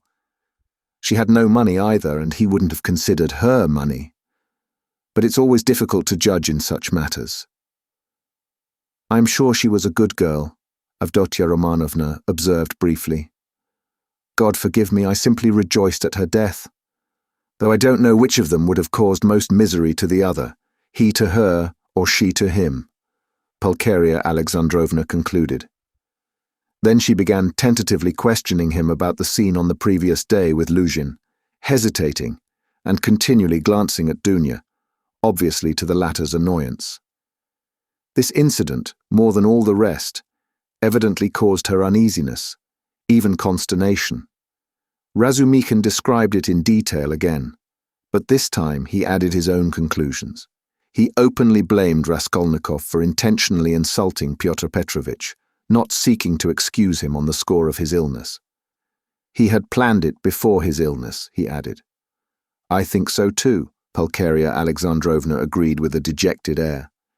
But she was very much surprised at hearing Razumihin express himself so carefully, and even with a certain respect about Pyotr Petrovitch. Avdotya Romanovna, too, was struck by it. "So this is your opinion of Pyotr Petrovitch?" Pulcheria Alexandrovna could not resist asking. "I can have no other opinion of your daughter's future husband," Razumihin answered firmly and with warmth. "And I don't say it simply from vulgar politeness, but simply because Avdotya Romanovna has of her own free will deigned to accept this man. If I spoke so rudely of him last night, it was because I was disgustingly drunk and mad besides. Yes, mad, crazy. I lost my head completely, and this morning I am ashamed of it." He crimsoned and ceased speaking. Avdotya Romanovna flushed, but did not break the silence. She had not uttered a word from the moment they began to speak of Luzhin. Without her support, Pulcheria Alexandrovna obviously did not know what to do. At last, faltering and continually glancing at her daughter, she confessed that she was exceedingly worried by one circumstance. "You see, Dmitri Prokofitch," she began. "I'll be perfectly open with Dmitri Prokofitch, Dunya." "Of course, mother," said Avdotya Romanovna emphatically. "This is what it is," she began in haste, as though the permission to speak of her trouble lifted a weight off her mind. "Very early this morning we got a note from Pyotr Petrovitch in reply to our letter announcing our arrival. He promised to meet us at the station, you know. Instead of that, he sent a servant to bring us the address of these lodgings and to show us the way, and he sent a message that he would be here himself this morning. But this morning, this note came from him. You'd better read it yourself. There is one point in it which worries me very much. You will soon see what that is. And tell me your candid opinion, Dmitri Prokofitch. You know Rodya's character better than anyone, and no one can advise us better than you can. Dunya, I must tell you, made her decision at once, but I still don't feel sure how to act, and I've been waiting for your opinion." Razumikhin opened the note, which was dated the previous evening, and read as follows. "Dear Madam, Pulcheria Alexandrovna, I have the honor to inform you that owing to unforeseen obstacles, I was rendered unable to meet you at the railway station. I sent a very competent person with the same object in view. I likewise shall be deprived of the honor of an interview with you tomorrow morning by business in the Senate that does not admit of delay, and also that I may not intrude on your family circle while you are meeting your son, and Avdotya Romanovna, her brother. I shall have the honor of visiting you and paying you my respects at your lodgings not later than tomorrow evening at 8 o'clock precisely, and herewith I venture to present my earnest and, I may add, imperative request that Rodion Romanovich may not be present at our interview, as he offered me a gross and unprecedented affront on the occasion of my visit to him in his illness yesterday, and, moreover, since I desire from you personally an indispensable and circumstantial explanation upon a certain point, in regard to which I wish to learn your own interpretation. I have the honor to inform you, in anticipation, that if, in spite of my request, I meet Rodion Romanovich, I shall be compelled to withdraw immediately, and then you have only yourself to blame. I write on the assumption that Rodion Romanovich, who appeared so ill at my visit, suddenly recovered 2 hours later, and so, being able to leave the house, may visit you also. I was confirmed in that belief by the testimony of my own eyes in the lodging of a drunken man who was run over and has since died, to whose daughter, a young woman of notorious behavior, he gave 25 rubles on the pretext of the funeral, which gravely surprised me, knowing what pains you were at to raise that sum. Herewith expressing my special respect to your estimable daughter, Avdotya Romanovna, I beg you to accept the respectful homage of your humble servant, P. Luzhin." "What am I to do now, Dmitri Prokofitch?" began Pulcheria Alexandrovna, almost weeping. "How can I ask Rodya not to come? Yesterday he insisted so earnestly on our refusing Pyotr Petrovitch, and now we are ordered not to receive Rodya. He will come on purpose if he knows, and what will happen then?" "Act on Avdotya Romanovna's decision," Razumikhin answered calmly at once. "Oh, dear me! She says goodness knows what she says. She doesn't explain her object. She says that it would be best, at least, not that it would be best, but that it's absolutely necessary that Rodya should make a point of being here at 8 o'clock, and that they must meet. I didn't want even to show him the letter, but to prevent him from coming by some stratagem with your help, because he is so irritable. Besides, I don't understand about that drunkard who died, and that daughter, and how he could have given the daughter all the money, which cost you such sacrifice, mother," put in Avdotya Romanovna, He was not himself yesterday, Razumikin said thoughtfully. If you only knew what he was up to in a restaurant yesterday, though there was sense in it too. He did say something, as we were going home yesterday evening, about a dead man and a girl, but I didn't understand a word. But last night, I myself... The best thing, Mother, will be for us to go to him ourselves, and there I assure you we shall see at once what's to be done. Besides, it's getting late. Good heavens, it's past 10, she cried, looking at a splendid gold-enamelled watch, which hung round her neck on a thin Venetian chain, and looked entirely out of keeping with the rest of her dress. A present from her fiancé, thought Razumikin. We must start, Dunya, we must start, her mother cried in a flutter. He will be thinking we are still angry after yesterday, from our coming so late. Merciful heavens! While she said this, she was hurriedly putting on her hat and mantle. Dunya, too, put on her things. Her gloves, as Razumikin noticed, were not merely shabby, but had holes in them, and yet this evident poverty gave the two ladies an air of special dignity, which is always found in people who know how to wear poor clothes. Razumikin looked reverently at Dunya and felt proud of escorting her. The queen who mended her stockings in prison, he thought, must have looked then every inch a queen, and even more a queen than at sumptuous banquets and levees. My God! Exclaimed Pulcheria Alexandrovna. Little did I think that I should ever fear seeing my son. My darling, darling Rodya. I am afraid, Dmitri Prokofitch, she added, glancing at him timidly. Don't be afraid, Mother, said Dunya, kissing her. Better have faith in him. Oh dear, I have faith in him, but I haven't slept all night, exclaimed the poor woman. They came out into the street. Do you know, Dunya, when I dozed a little this morning, I dreamed of Marfa Petrovna. She was all in white. She came up to me, took my hand, and shook her head at me, but so sternly as though she were blaming me. Is that a good omen? Oh dear me. You don't know, Dmitri Prokofitch, that Marfa Petrovna's dead. No, I didn't know. Who is Marfa Petrovna? She died suddenly, and only fancy. Afterwards, Mamma, put in Dunya, he doesn't know who Marfa Petrovna is. Ah, you don't know, and I was thinking that you knew all about us.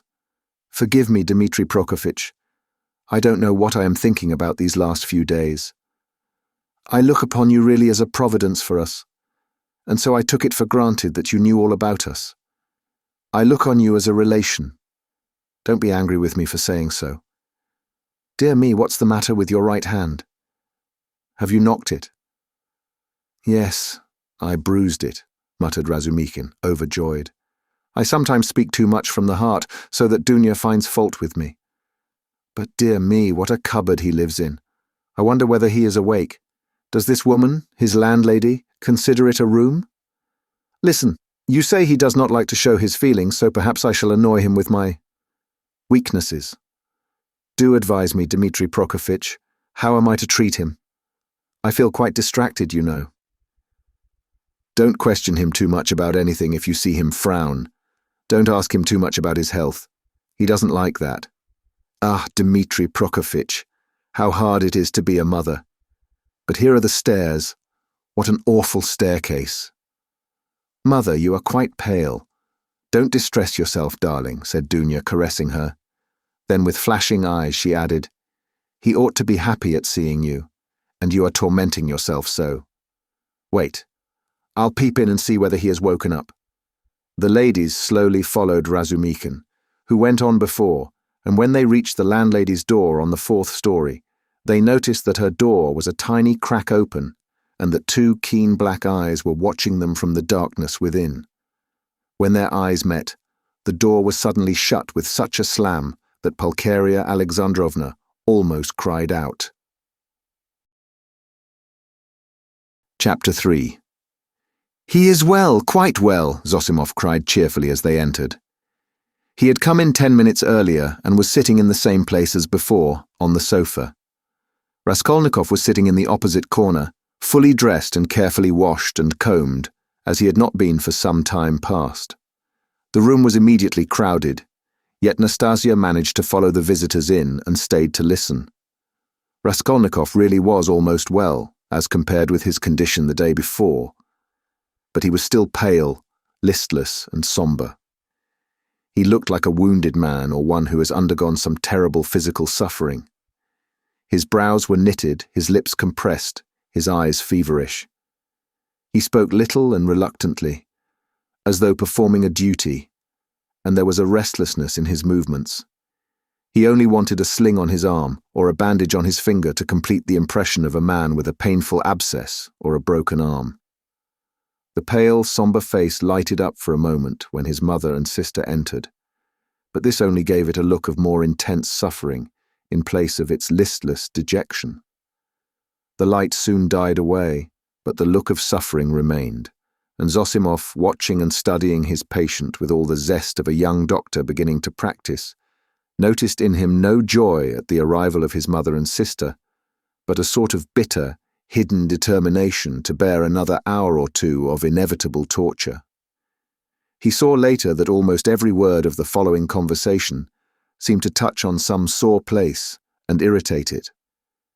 But at the same time he marveled at the power of controlling himself and hiding his feelings in a patient who the previous day had, like a monomaniac, fallen into a frenzy at the slightest word. "Yes, I see myself now that I am almost well," said Raskolnikov, giving his mother and sister a kiss of welcome, which made Pulcheria Alexandrovna radiant at once. "And I don't say this as I did yesterday," he said, addressing Razumikin, with a friendly pressure of his hand. "Yes, indeed, I am quite surprised at him today," began Zosimov, much delighted at the lady's entrance, for he had not succeeded in keeping up a conversation with his patient for 10 minutes. "In another 3 or 4 days, if he goes on like this, he will be just as before, that is, as he was a month ago, or 2, or perhaps even 3. This has been coming on for a long while, eh? Confess now that it has been perhaps your own fault," he added with a tentative smile, as though still afraid of irritating him. "It is very possible," answered Raskolnikov coldly. "I should say, too," continued Zosimov with zest, "that your complete recovery depends solely on yourself. Now that one can talk to you, I should like to impress upon you that it is essential to avoid the elementary, so to speak, fundamental causes tending to produce your morbid condition. In that case you will be cured. If not, it will go from bad to worse. These fundamental causes I don't know, but they must be known to you. You are an intelligent man, and must have observed yourself, of course. I fancy the first stage of your derangement coincides with your leaving the university. You must not be left without occupation, and so work and a definite aim set before you might, I fancy, be very beneficial. Yes, you are perfectly right. I will make haste and return to the university, and then everything will go smoothly." Zosimov, who had begun his sage advice partly to make an effect before the ladies, was certainly somewhat mystified when, glancing at his patient, he observed unmistakable mockery on his face. This lasted an instant, however. Pulcheria Alexandrovna began at once thanking Zosimov, especially for his visit to their lodging the previous night. "What? He saw you last night?" Raskolnikov asked, as though startled. "Then you have not slept either after your journey?" "Ach, Rodya, that was only till 2 o'clock. Dunya and I never go to bed before 2 at home." "I don't know how to thank him either," Raskolnikov went on, suddenly frowning and looking down. Setting aside the question of payment, forgive me for referring to it, he turned to Zosimov. "I really don't know what I have done to deserve such special attention from you. I simply don't understand it. And it weighs upon me indeed because I don't understand it. I tell you so candidly. Don't be irritated." Zosimov forced himself to laugh. "Assume that you are my first patient. Well, we fellows just beginning to practice love our first patients as if they were our children, and some almost fall in love with them. And, of course, I am not rich in patience." "I say nothing about him," added Raskolnikov, pointing to Razumikin, "though he has had nothing from me either but insult and trouble. What nonsense he is talking! Why, you are in a sentimental mood today, are you? Shouted Razumikin. If he had had more penetration, he would have seen that there was no trace of sentimentality in him, but something indeed quite the opposite. But Avdotia Romanovna noticed it. She was intently and uneasily watching her brother.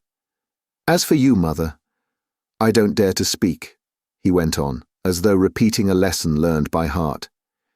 It is only today that I have been able to realize a little how distressed you must have been here yesterday, waiting for me to come back. When he had said this, he suddenly held out his hand to his sister, smiling, without a word. But in this smile there was a flash of real, unfeigned feeling. Dunya caught it at once and warmly pressed his hand, overjoyed and thankful. It was the first time he had addressed her since their dispute the previous day. The mother's face lighted up with ecstatic happiness at the sight of this conclusive, unspoken reconciliation. Yes, that is what I love him for, Razumikin, exaggerating it all, muttered to himself, with a vigorous turn in his chair. He has these movements. And how well he does it all, the mother was thinking to herself. What generous impulses he has, and how simply, how delicately he put an end to all the misunderstanding with his sister, simply by holding out his hand at the right minute and looking at her like that. And what fine eyes he has, and how fine his whole face is. He is even better looking than Dunya, but good heavens, what a suit! How terribly he's dressed. Vasya, the messenger boy in Afanasy Ivanitch's shop, is better dressed. I could rush at him and hug him, weep over him, but I am afraid. Oh dear, he's so strange. He's talking kindly, but I'm afraid. Why, what am I afraid of? Oh, Rodya, you wouldn't believe, she began suddenly, in haste to answer his words to her, how unhappy Dunya and I were yesterday. Now that it's all over and done with and we are quite happy again, I can tell you. Fancy, we ran here almost straight from the train to embrace you and that woman. Ah, here she is. Good morning, Nastasia. She told us at once that you were lying in a high fever and had just run away from the doctor in delirium, and they were looking for you in the streets. You can't imagine how we felt. I couldn't help thinking of the tragic end of Lieutenant Patanchikov, a friend of your father's. You can't remember him, Rodya, who ran out in the same way in a high fever and fell into the well in the courtyard, and they couldn't pull him out till next day. Of course, we exaggerated things. We were on the point of rushing to find Pyotr Petrovitch to ask him to help. Because we were alone, utterly alone, she said plaintively, and stopped short, suddenly, recollecting it was still somewhat dangerous to speak of Pyotr Petrovitch, although we are quite happy again. Yes, of course it's very annoying, Raskolnikov muttered in reply, but with such a preoccupied and inattentive air that Dunya gazed at him in perplexity. What else was it I wanted to say? He went on trying to recollect. Oh yes, mother, and you too, Dunya. Please don't think that I didn't mean to come and see you today and was waiting for you to come first. What are you saying, Rodya? Cried Pulcheria Alexandrovna. She too was surprised. Is he answering us as a duty? Dunya wondered. Is he being reconciled and asking forgiveness, as though he were performing a rite or repeating a lesson? I've only just woken up and wanted to go to you, but was delayed owing to my clothes. I forgot yesterday to ask her. Nastasia, to wash out the blood. I've only just dressed. Blood? What blood? Pulcheria Alexandrovna asked in alarm. Oh, nothing. Don't be uneasy. It was when I was wandering about yesterday, rather delirious. I chanced upon a man who had been run over. A clerk.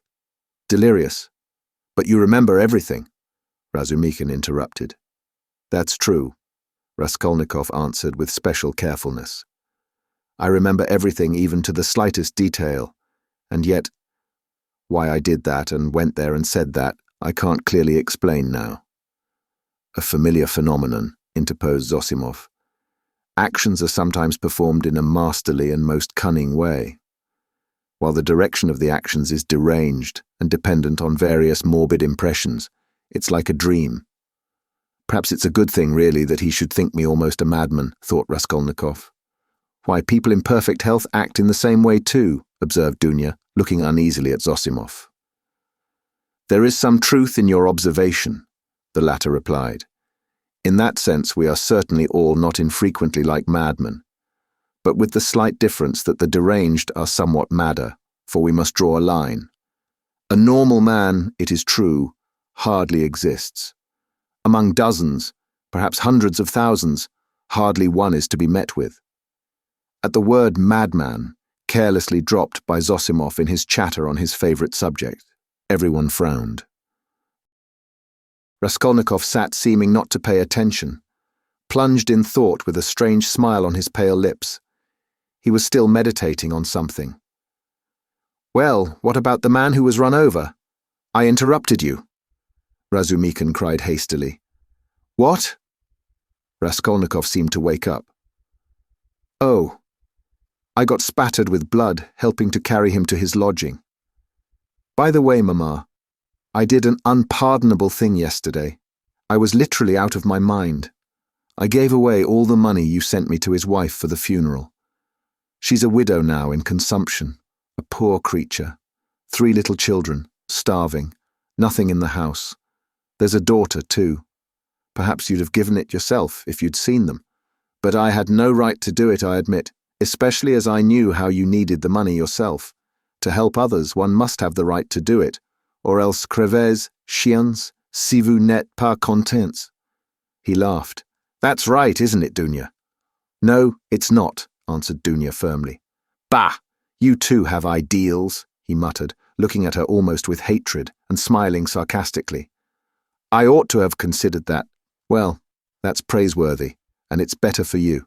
And if you reach a line you won't overstep, you will be unhappy. And if you overstep it, maybe you will be still unhappier. But all that's nonsense," he added irritably, vexed at being carried away. "I only meant to say that I beg your forgiveness, Mother," he concluded shortly and abruptly. "That's enough, Rodya. I'm sure that everything you do is very good," said his mother, delighted. "Don't be too sure," he answered, twisting his mouth into a smile. A silence followed. There was a certain constraint in all this conversation, and in the silence, and in the reconciliation, and in the forgiveness, and all were feeling it. "It is as though they were afraid of me," Raskolnikov was thinking to himself, looking askance at his mother and sister. Pulcheria Alexandrovna was indeed growing more timid the longer she kept silent. "Yet in their absence, I seem to love them so much," flashed through his mind. "Do you know, Rodya, Marfa Petrovna is dead," Pulcheria Alexandrovna suddenly blurted out. "What Marfa Petrovna?" "Oh, mercy on us, Marfa Petrovna Svidrigailov. I wrote you so much about her." "Ah, yes, I remember." "So she's dead? Oh, really?" He roused himself suddenly, as if waking up. "What did she die of?"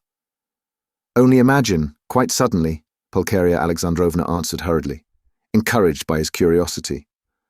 "On the very day I was sending you that letter, would you believe it, that awful man seems to have been the cause of her death. They say he beat her dreadfully." "Why? Were they on such bad terms?" he asked, addressing his sister. "Not at all. Quite the contrary indeed. With her he was always very patient, considerate even. In fact, all those 7 years of their married life, he gave way to her, too much so indeed in many cases. All of a sudden he seems to have lost patience." "Then he could not have been so awful if he controlled himself for 7 years. You seem to be defending him, Dunya?" No, he's an awful man." "I can imagine nothing more awful," Dunya answered, almost with a shudder, knitting her brows and sinking into thought. "That had happened in the morning," Pulcheria Alexandrovna went on hurriedly, "and directly afterward she ordered the horses to be harnessed to drive to the town immediately after dinner. She always used to drive to the town in such cases. She ate a very good dinner, I'm told. After the beating. That was always her habit. And immediately after dinner, so as not to be late in starting, she went to the bathhouse. You see, she was undergoing some treatment with baths. They have a cold spring there, and she used to bathe in it regularly every day, and no sooner had she got into the water when she suddenly had a stroke. "I should think so," said Zosimov. "And did he beat her badly?" "What does that matter?" put in Dunya. "But I don't know why you want to tell us such gossip, mother," said Raskolnikov irritably, as it were in spite of himself. "Ah, my dear, I don't know what to talk about," broke from Pulcheria Alexandrovna. "Why, are you all afraid of me?" he asked with a constrained smile. "That's certainly true," said Dunya, looking directly and sternly at her brother. Mother was crossing herself with terror as she came up the stairs. His face worked as though in convulsion. "Ach, what are you saying, Dunya? Don't be angry, please, Rodya." "Why did you say that, Dunya?" Pulcheria Alexandrovna began, overwhelmed. "You see, coming here I was dreaming all the way, in the train. How we should meet, how we should talk over everything together. And I was so happy I did not notice the journey. But what am I saying? I am happy now. You should not, Dunya. I am happy now, simply in seeing you, Rodya." "Hush, mother," he muttered in confusion, not looking at her but pressing her hand. "We shall have time to speak freely of everything." As he said this, he was suddenly overwhelmed with confusion and turned pale. Again, that awful sensation he had known of late passed with deadly chill over his soul. Again it became suddenly plain and perceptible to him that he had just told a fearful lie, that he would never now be able to speak freely of everything, that he would never again be able to speak of anything to anyone. The anguish of this thought was such that for a moment he almost forgot himself. He got up from his seat, and not looking at anyone, walked towards the door. "What are you about?" cried Razumikhin, clutching him by the arm. He sat down again, and began looking about him, in silence. They were all looking at him in perplexity. "But what are you all so dull for?" he shouted, suddenly and quite unexpectedly. "Do say something. What's the use of sitting like this? Come, do speak. Let us talk. We meet together and sit in silence. Come, anything." "Thank God. I was afraid the same thing as yesterday was beginning again," said Pulcheria Alexandrovna, crossing herself. "What is the matter, Rodya?" asked Avdotya Romanovna distrustfully. "Oh, nothing. I remembered something," he answered, and suddenly laughed. "Well, if you remembered something, that's all right." "I was beginning to think," muttered Zosimov, getting up from the sofa. "It is time for me to be off. I will look in again, perhaps, if I can." He made his bows and went out. "What an excellent man," observed Pulcheria Alexandrovna. "Yes, excellent, splendid, well-educated, intelligent," Raskolnikov began, suddenly speaking with surprising rapidity, and a liveliness he had not shown till then. "I can't remember where I met him before my illness. I believe I have met him somewhere. And this is a good man too." He nodded at Razumikhin. "Do you like him, Dunya?" he asked her, and suddenly, for some unknown reason, laughed. "Very much," answered Dunya. "Phoo! What a pig you are!" Razumikhin protested, blushing in terrible confusion, and he got up from his chair. Pulcheria Alexandrovna smiled faintly, but Raskolnikov laughed aloud. "Where are you off to?" "I must go." "You need not at all. Stay. Zosimov has gone, so you must. Don't go." "What's the time? Is it 12 o'clock? What a pretty watch you have got, Dunya. But why are you all silent again? I do all the talking." "It was a present from Marfa Petrovna," answered Dunya. "And a very expensive one," added Pulcheria Alexandrovna. What a big one, hardly like a lady's." "I like that sort," said Dunya. So it is not a present from her fiancé, thought Razumikhin, and was unreasonably delighted. "I thought it was Luzhin's present," observed Raskolnikov. "No, he has not made Dunya any presents yet." And do you remember, Mother, I was in love and wanted to get married," he said suddenly, looking at his mother, who was disconcerted by the sudden change of subject and the way he spoke of it. "Oh, yes, my dear. Pulcheria Alexandrovna exchanged glances with Dunya and Razumikhin. Yes. What shall I tell you? I don't remember much indeed. She was such a sickly girl, he went on, growing dreamy and looking down again. Quite an invalid. She was fond of giving alms to the poor, and was always dreaming of a nunnery, and once she burst into tears when she began talking to me about it. Yes, I remember. I remember very well. She was an ugly little thing.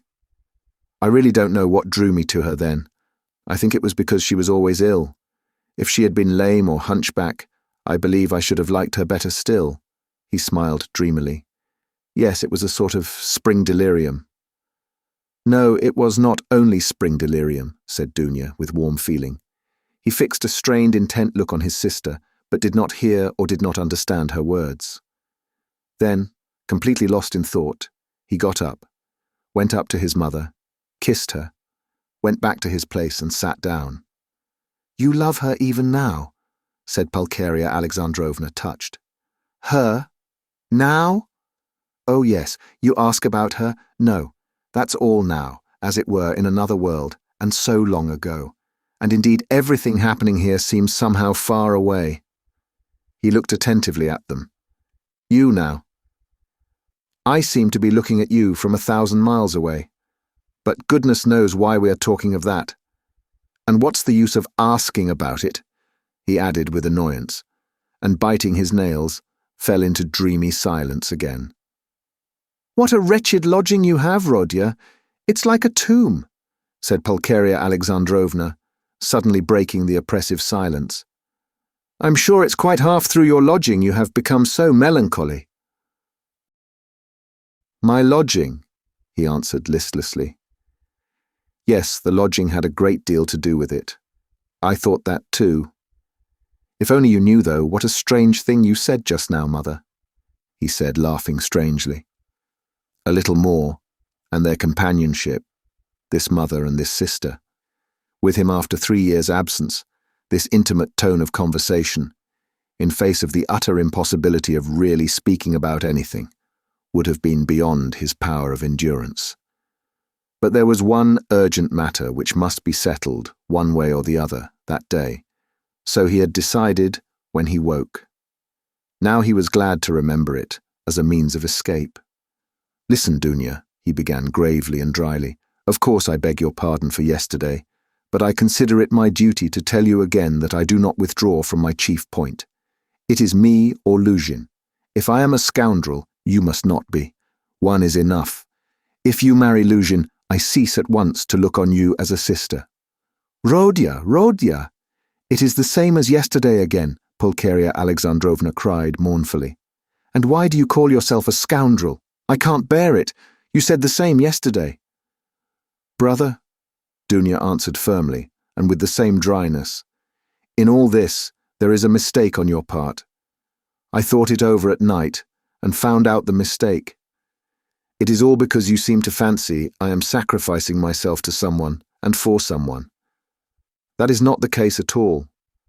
I am simply marrying for my own sake, because things are hard for me, though of course I shall be glad if I succeed in being useful to my family. But that is not the chief motive for my decision. She is lying, he thought to himself, biting his nails vindictively.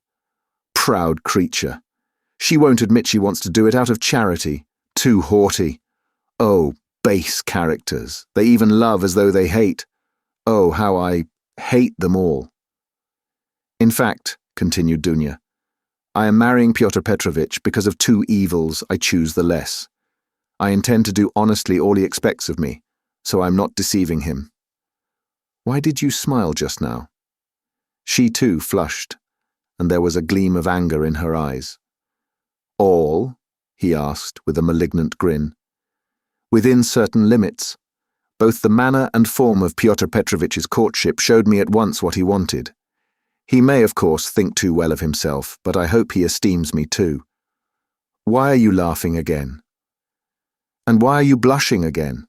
You are lying, sister. You are intentionally lying, simply from feminine obstinacy, simply to hold your own against me. You cannot respect Luzhin. I have seen him and talked with him.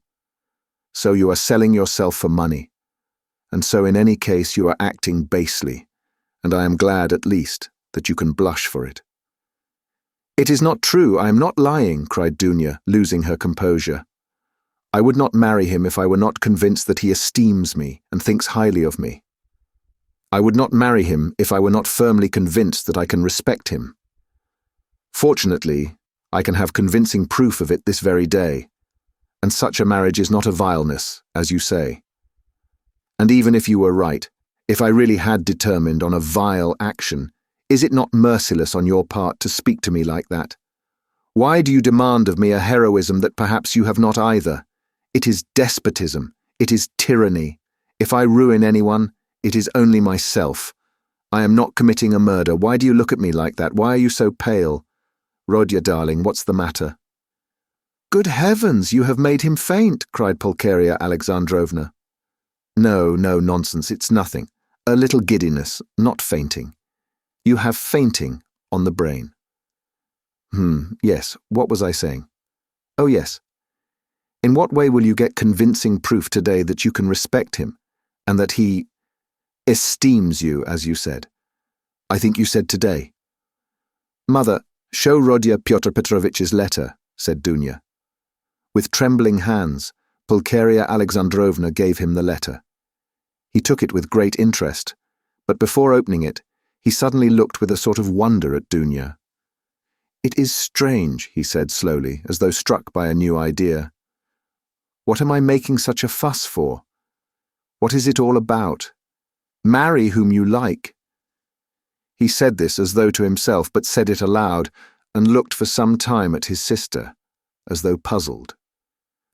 He opened the letter at last, still with the same look of strange wonder on his face. Then, slowly and attentively, he began reading, and read it through twice. Pulcheria Alexandrovna showed marked anxiety, and all indeed expected something particular. "What surprises me," he began after a short pause, handing the letter to his mother, but not addressing anyone in particular, "is that he is a businessman, a lawyer, and his conversation is pretentious indeed, and yet he writes such an uneducated letter." They all started. They had expected something quite different. "But they all write like that, you know," Razumikin observed abruptly. "Have you read it?" "Yes." "We showed him, Rodya. We consulted him just now," Pulcheria Alexandrovna began, embarrassed. "That's just the jargon of the courts," Razumikin put in.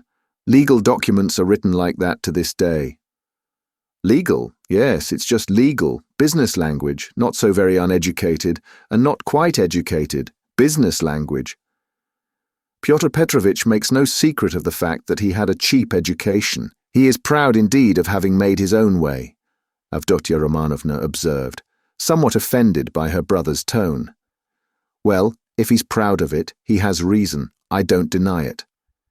"You seem to be offended, sister, at my making only such a frivolous criticism on the letter, and to think that I speak of such trifling matters on purpose to annoy you. It is quite the contrary.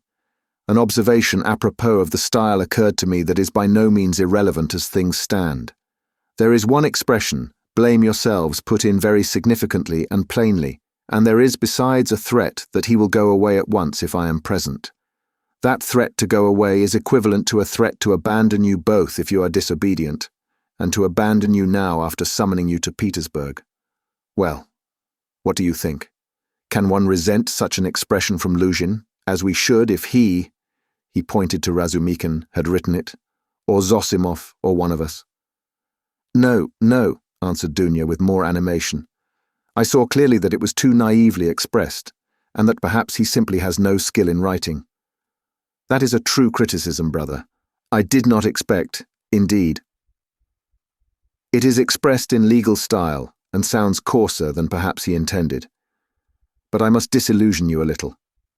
There is one expression in the letter, one slander about me, and rather a contemptible one. I gave the money last night to the widow, a woman in consumption, crushed with trouble, and not on the pretext of the funeral. But simply to pay for the funeral and not to the daughter. a young woman, as he writes, of notorious behaviour, whom I saw last night for the first time in my life. But to the widow. In all this I see a too hasty desire to slander me and to raise dissension between us. It is expressed again in legal jargon, that is to say, with a too obvious display of the aim and with a very naive eagerness. He is a man of intelligence, but to act sensibly, intelligence is not enough. It all shows the man, and I don't think he has a great esteem for you. I tell you this simply to warn you, because I sincerely wish for your good. Dunya did not reply. Her resolution had been taken. She was only awaiting the evening. Then what is your decision, Rodya? Asked Pulcheria Alexandrovna, who was more uneasy than ever at the sudden, new, business-like tone of his talk. What decision? You see, Pyotr Petrovitch writes that you are not to be with us this evening, and that he will go away if you come. So will you come? That, of course, is not for me to decide, but for you first, if you are not offended by such a request, and secondly by Dunya if she too is not offended. I will do what you think best, he added dryly. Dunya has already decided, and I fully agree with her, Pulcheria Alexandrovna hastened to declare. I decided to ask you, Rodya, to urge you not to fail to be with us at this interview, said Dunya. Will you come? Yes. I will ask you too to be with us at 8 o'clock, she said, addressing Razumikin. Mother, I'm inviting him too. Quite right, Dunya. Well, since you have decided, added Pulcheria Alexandrovna, so be it. I shall feel easier myself. I do not like concealment and deception. Better let us have the whole truth. Pyotr Petrovitch may be angry or not now. Chapter 4. At that moment the door was softly opened, and a young girl walked into the room, looking timidly about her. Everyone turned towards her with surprise and curiosity. At first sight, Raskolnikov did not recognize her. It was Sofya Semyonovna Marmeladov. He had seen her yesterday for the first time, but at such a moment, in such surroundings, and in such a dress, that his memory retained a very different image of her. Now she was a modestly and poorly dressed young girl, very young indeed, almost like a child, with a modest and refined manner, with a candid but somewhat frightened-looking face. She was wearing a very plain indoor dress, and had on a shabby old-fashioned hat, but she still carried a parasol. Unexpectedly finding the room full of people, she was not so much embarrassed as completely overwhelmed with shyness, like a little child. She was even about to retreat. "Oh, it's you," said Raskolnikov, extremely astonished, and he too was confused. He at once recollected that his mother and sister knew through Luzhin's letter of some young woman of notorious behaviour. He had only just been protesting against Luzhin's calumny and declaring that he had seen the girl last night for the first time, and suddenly she had walked in. He remembered, too, that he had not protested against the expression of notorious behaviour. All this passed vaguely and fleetingly through his brain, but looking at her more intently, he saw that the humiliated creature was so humiliated that he felt suddenly sorry for her. When she made a movement to retreat in terror, it sent a pang to his heart. "I did not expect you," he said hurriedly, with a look that made her stop. "Please sit down. You come, no doubt, from Katerina Ivanovna. Allow me. Not there. Sit here." At Sonia's entrance, Razumikin, who had been sitting on one of Raskolnikov's 3 chairs, close to the door, got up to allow her to enter. Raskolnikov had at first shown her the place on the sofa where Zosimov had been sitting, but feeling that the sofa which served him as a bed was too familiar a place, he hurriedly motioned her to Razumikin's chair. "You sit here," he said to Razumikin, putting him on the sofa. Sonia sat down, almost shaking with terror, and looked timidly at the 2 ladies. It was evidently almost inconceivable to herself that she could sit down beside them. At the thought of it, she was so frightened that she hurriedly got up again, and in utter confusion addressed Raskolnikov. I have come for 1 minute. Forgive me for disturbing you." she began falteringly. "I come from Katerina Ivanovna, and she had no one to send. Katerina Ivanovna told me to beg you to be at the service in the morning at Mitrofanievsky, and then to us, to her, to do her the honor. She told me to beg you." Sonia stammered and ceased speaking. "I will try, certainly, most certainly," answered Raskolnikov. He too stood up, and he too faltered and could not finish his sentence. "Please sit down," he said suddenly. "I want to talk to you. You are perhaps in a hurry, but please be so kind. Spare me 2 minutes." And he drew up a chair for her. Sonia sat down again, and again timidly she took a hurried, frightened look at the two ladies, and dropped her eyes. Raskolnikov's pale face flushed, a shudder passed over him. His eyes glowed. "Mother," he said firmly and insistently, "this is Sofya Semyonovna Marmeladov, the daughter of that unfortunate Mr. Marmeladov, who was run over yesterday before my eyes, and of whom I was just telling you." Pulcheria Alexandrovna glanced at Sonia and slightly screwed up her eyes. In spite of her embarrassment before Rodya's urgent and challenging look, she could not deny herself that satisfaction. Dunya gazed gravely and intently into the poor girl's face and scrutinized her with perplexity. Sonia, hearing herself introduced, tried to raise her eyes again, but was more embarrassed than ever. "I wanted to ask you," said Raskolnikov, hastily, "how things were arranged yesterday. You were not worried by the police, for instance?" "No, that was all right. It was too evident the cause of death. They did not worry us. Only the lodgers are angry." "Why?" "At the body's remaining so long. You see, it is hot now. So that today they will carry it to the cemetery, into the chapel, until tomorrow. At first Katerina Ivanovna was unwilling, but now she sees herself that it's necessary." "Today, then?" "She begs you to do us the honor to be in the church tomorrow for the service, and then to be present at the funeral lunch." "She is giving a funeral lunch?" "Yes, just a little. She told me to thank you very much for helping us yesterday. But for you, we should have had nothing for the funeral." All at once her lips and chin began trembling, but with an effort she controlled herself, looking down again. During the conversation, Raskolnikov watched her carefully. She had a thin, very thin, pale little face, rather irregular and angular, with a sharp little nose and chin. She could not have been called pretty, but her blue eyes were so clear, and when they lighted up, there was such a kindliness and simplicity in her expression that one could not help being attracted. Her face, and her whole figure indeed, had another peculiar characteristic.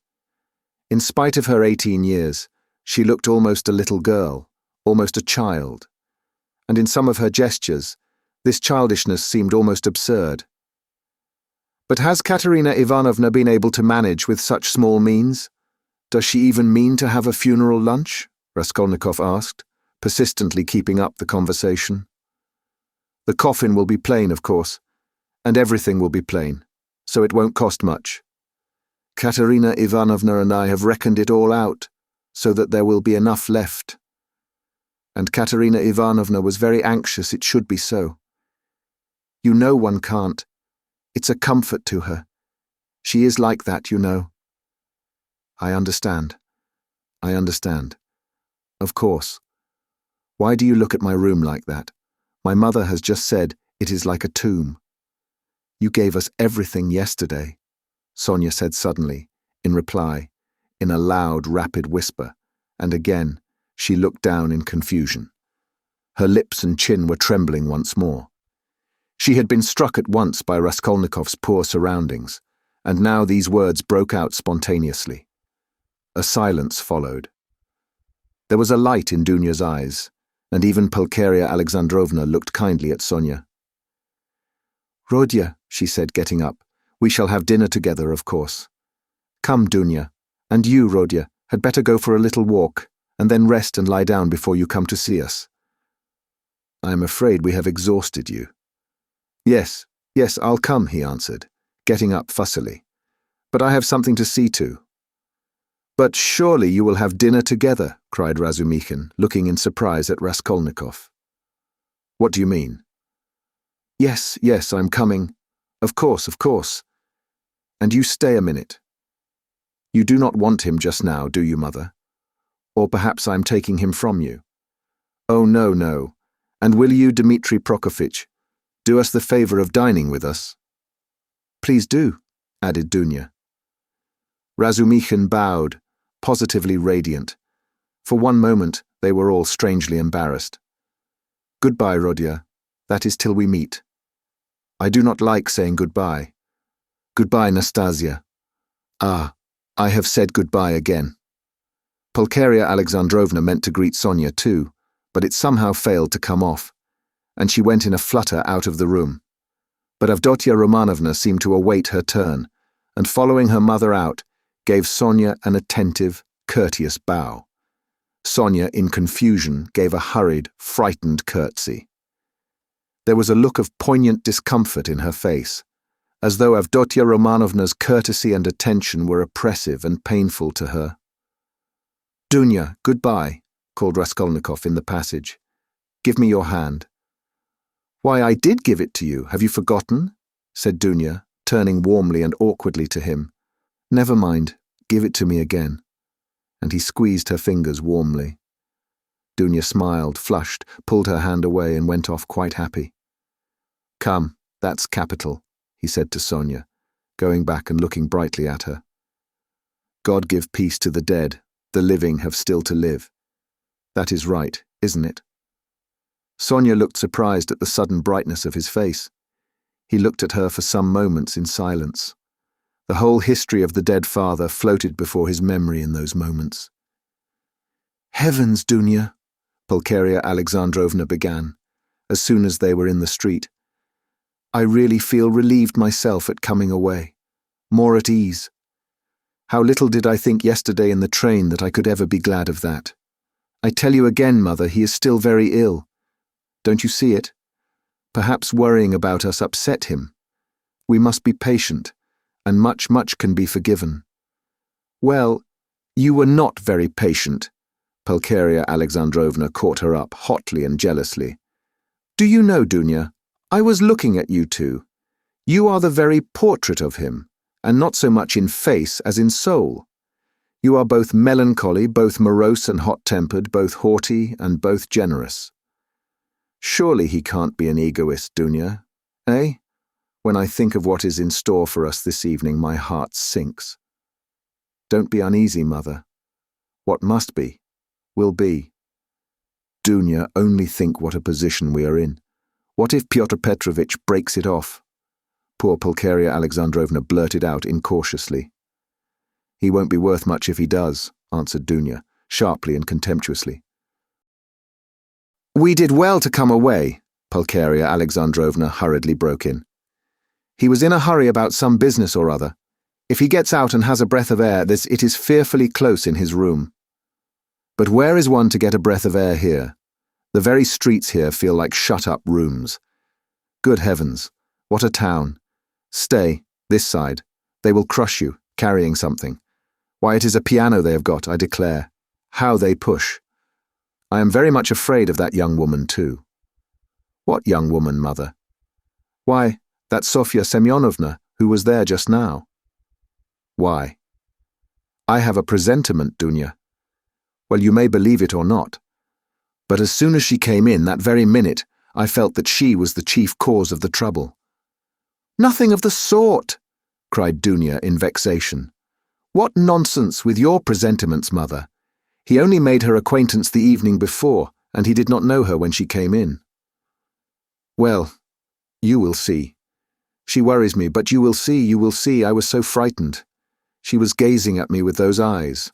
I could scarcely sit still in my chair when he began introducing her, do you remember? It seems so strange, but Pyotr Petrovitch writes like that about her, and he introduces her to us, to you. So he must think a great deal of her. People will write anything.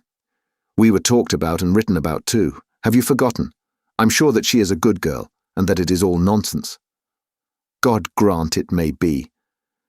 And Pyotr Petrovitch is a contemptible slanderer, Dunya snapped out suddenly.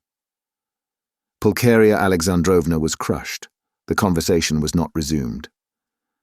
I will tell you what I want with you, said Raskolnikov, drawing Razumikin to the window. Then I will tell Katerina Ivanovna that you are coming, Sonia said hurriedly, preparing to depart.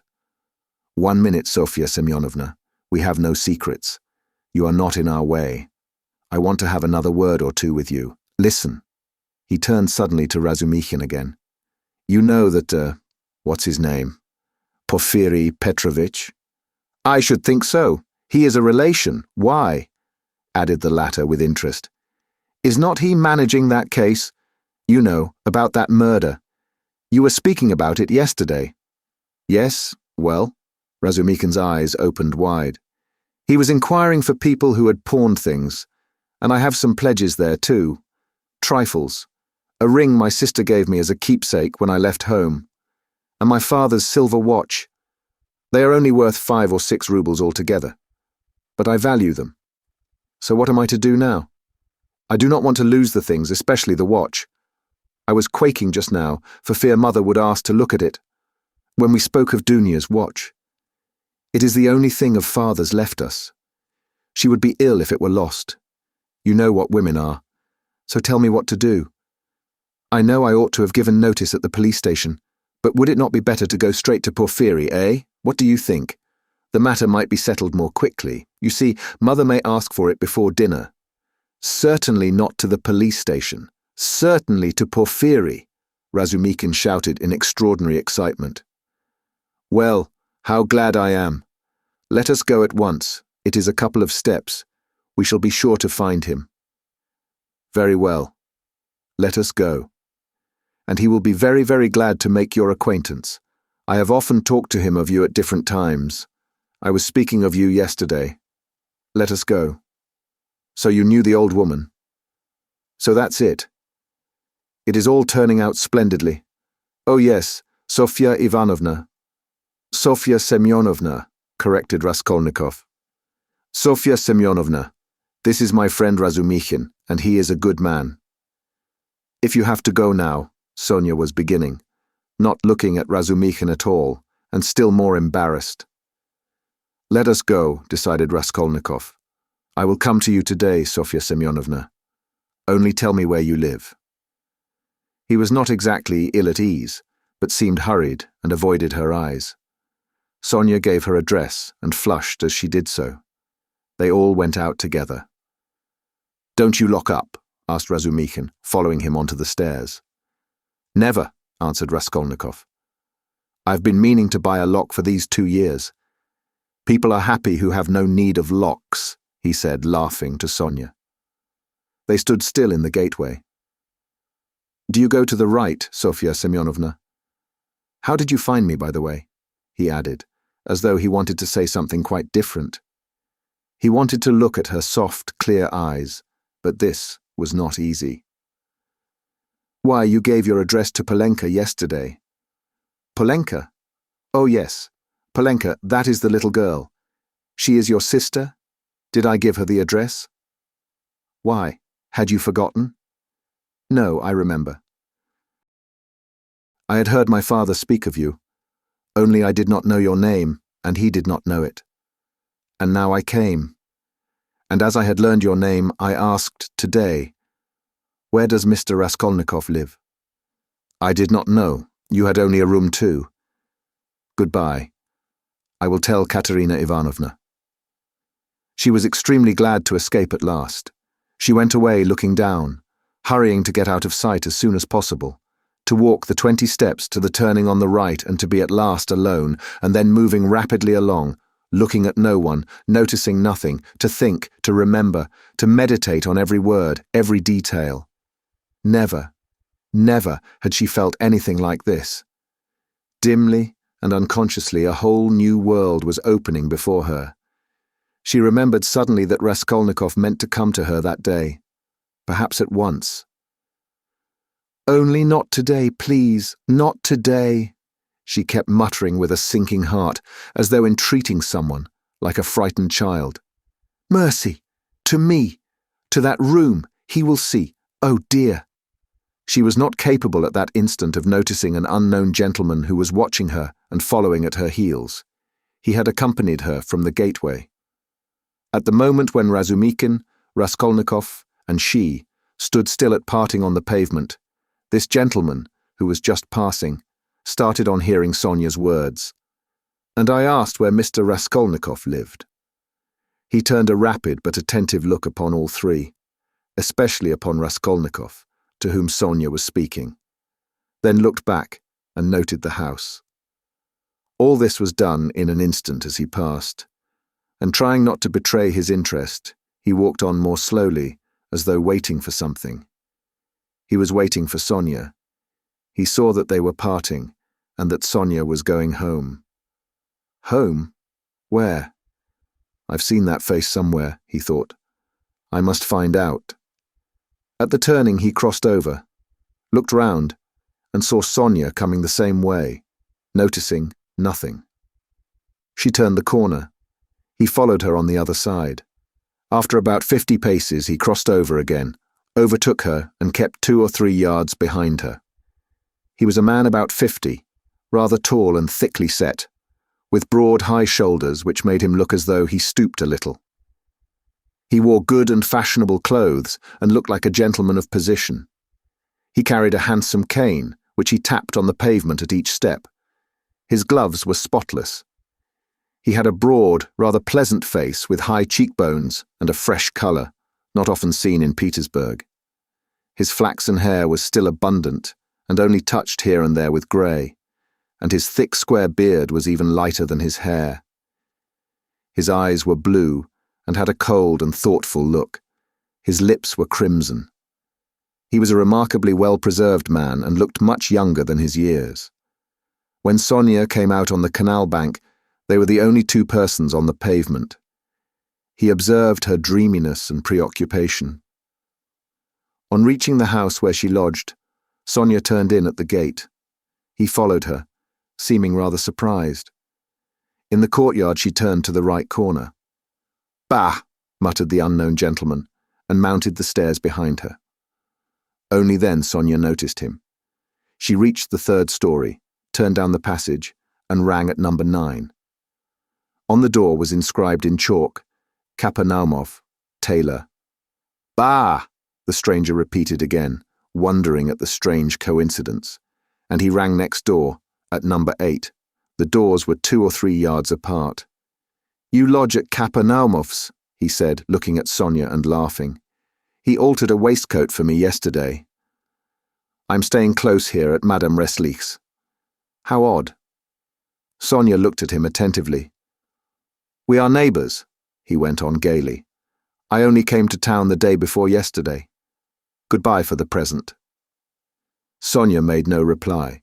The door opened, and she slipped in. She felt for some reason ashamed and uneasy. On the way to Porfiry's, Razumikin was obviously excited. "That's capital, brother," he repeated several times. "And I'm glad. I am glad."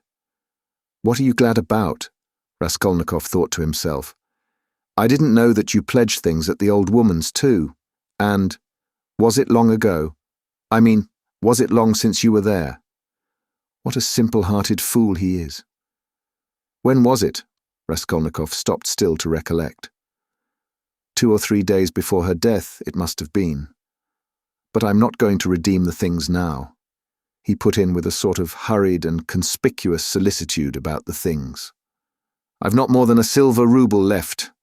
After last night's accursed delirium," he laid special emphasis on the delirium.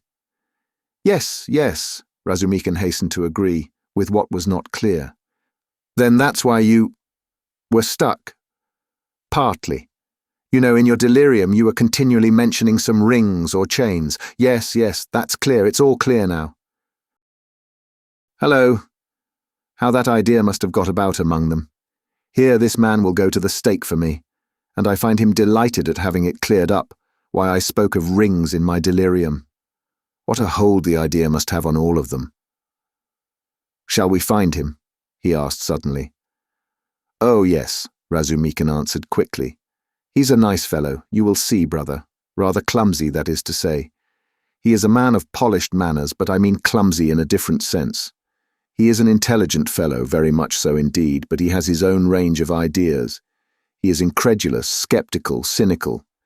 He likes to impose on people, or rather to make fun of them. His is the old, circumstantial method, but he understands his work thoroughly. Last year he cleared up a case of murder in which the police had hardly a clue. He is very, very anxious to make your acquaintance. On what grounds is he so anxious? Oh, it's not exactly. You see, since you've been ill, I happen to have mentioned you several times. So, when he heard about you, about your being a law student and not able to finish your studies, he said, "What a pity." And so I concluded from everything together. Not only that, yesterday Zametov... You know, Rodya, I talked some nonsense on the way home to you yesterday when I was drunk. I am afraid, brother, of your exaggerating it, you see. What? That they think I am a madman. Maybe they are right, he said with a constrained smile. Yes, that is, pooh, no, but all that I said, and there was something else too, it was all nonsense. Drunken nonsense. But why are you apologizing?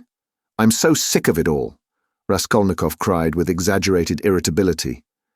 It was partly assumed, however. I know, I understand. Believe me, I understand. One's ashamed to speak of it. If you're ashamed, then don't speak of it. Both were silent. Razumikin was more than ecstatic, and Raskolnikov perceived it with repulsion. He was alarmed, too, by what Razumikin had just said about Porfiry. I shall have to pull a long face with him, too, he thought with a beating heart, and he turned white, and do it naturally, too. But the most natural thing would be to do nothing at all. Carefully do nothing at all. No, carefully would not be natural again. Oh well, we shall see how it turns out, we shall see directly. Is it a good thing to go or not? The butterfly flies to the light. My heart is beating. That's what's bad. In this grey house, said Razumikin. The most important thing.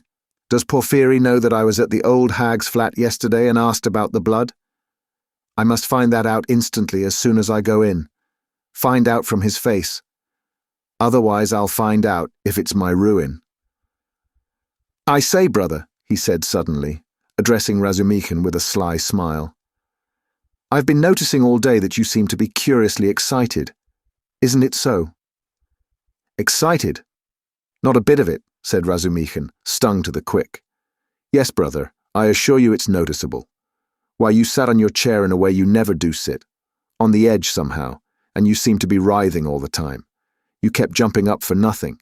One moment you were angry, and the next your face looked like a sweetmeat. You even blushed, especially when you were invited to dinner. You blushed awfully. Nothing of the sort, nonsense, what do you mean? But why are you wriggling out of it like a schoolboy? By Jove, there he's blushing again. What a pig you are. But why are you so shamefaced about it? Romeo, stay. I'll tell of you today. Ha ha ha. I'll make mother laugh, and someone else too. Listen. This is serious. What next, you fiend? Razumikin was utterly overwhelmed, turning cold with horror. What will you tell them? Come, brother. Foo, what a pig you are. You are like a summer rose, and if only you knew how it suits you, a Romeo over 6 foot high, and how you've washed today, you cleaned your nails, I declare. Eh? That's something unheard of. Why, I do believe you've got pomatum on your hair. Bend down. Pig! Raskolnikov laughed as though he could not restrain himself. So laughing, they entered Porfiry Petrovitch's flat. This is what Raskolnikov wanted. From within they could be heard laughing as they came in, still guffawing in the passage. Not a word here or I'll brain you, Razumikin whispered furiously, seizing Raskolnikov by the shoulder. Chapter 5. Raskolnikov was already entering the room. He came in looking as though he had the utmost difficulty not to burst out laughing again. Behind him Razumikin strode in, gawky and awkward, shamefaced and red as a peony, with an utterly crestfallen and ferocious expression. His face and whole figure really were ridiculous at that moment, and amply justified Raskolnikov's laughter. Raskolnikov, not waiting for an introduction, bowed to Porfiry Petrovitch, who stood in the middle of the room looking inquiringly at them. He held out his hand and shook hands, still apparently making desperate efforts to subdue his mirth and utter a few words to introduce himself. But he had no sooner succeeded in assuming a serious air and muttering something, when he suddenly glanced again as though accidentally at Razumikin, and could no longer control himself. His stifled laughter broke out the more irresistibly the more he tried to restrain it. The extraordinary ferocity with which Razumikin received this spontaneous mirth gave the whole scene the appearance of most genuine fun and naturalness. Razumikin strengthened this impression as though on purpose. "Fool! You fiend!" he roared, waving his arm, which at once struck a little round table with an empty tea glass on it. Everything was sent flying and crashing. "But why break chairs, gentlemen? You know it's a loss to the crown," Porfiri Petrovitch quoted gaily.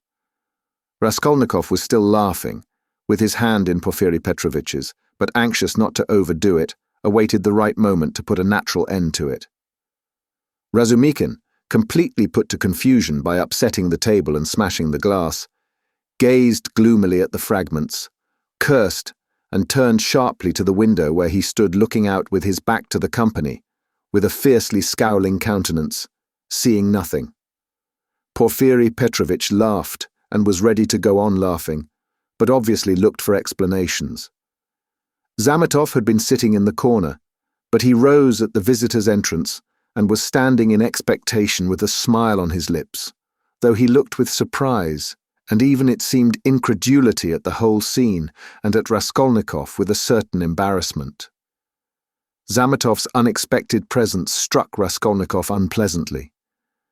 "I've got to think of that," he thought. "Excuse me, please," he began, affecting extreme embarrassment. "Raskolnikov." "Not at all. Very pleasant to see you. And how pleasantly you've come in.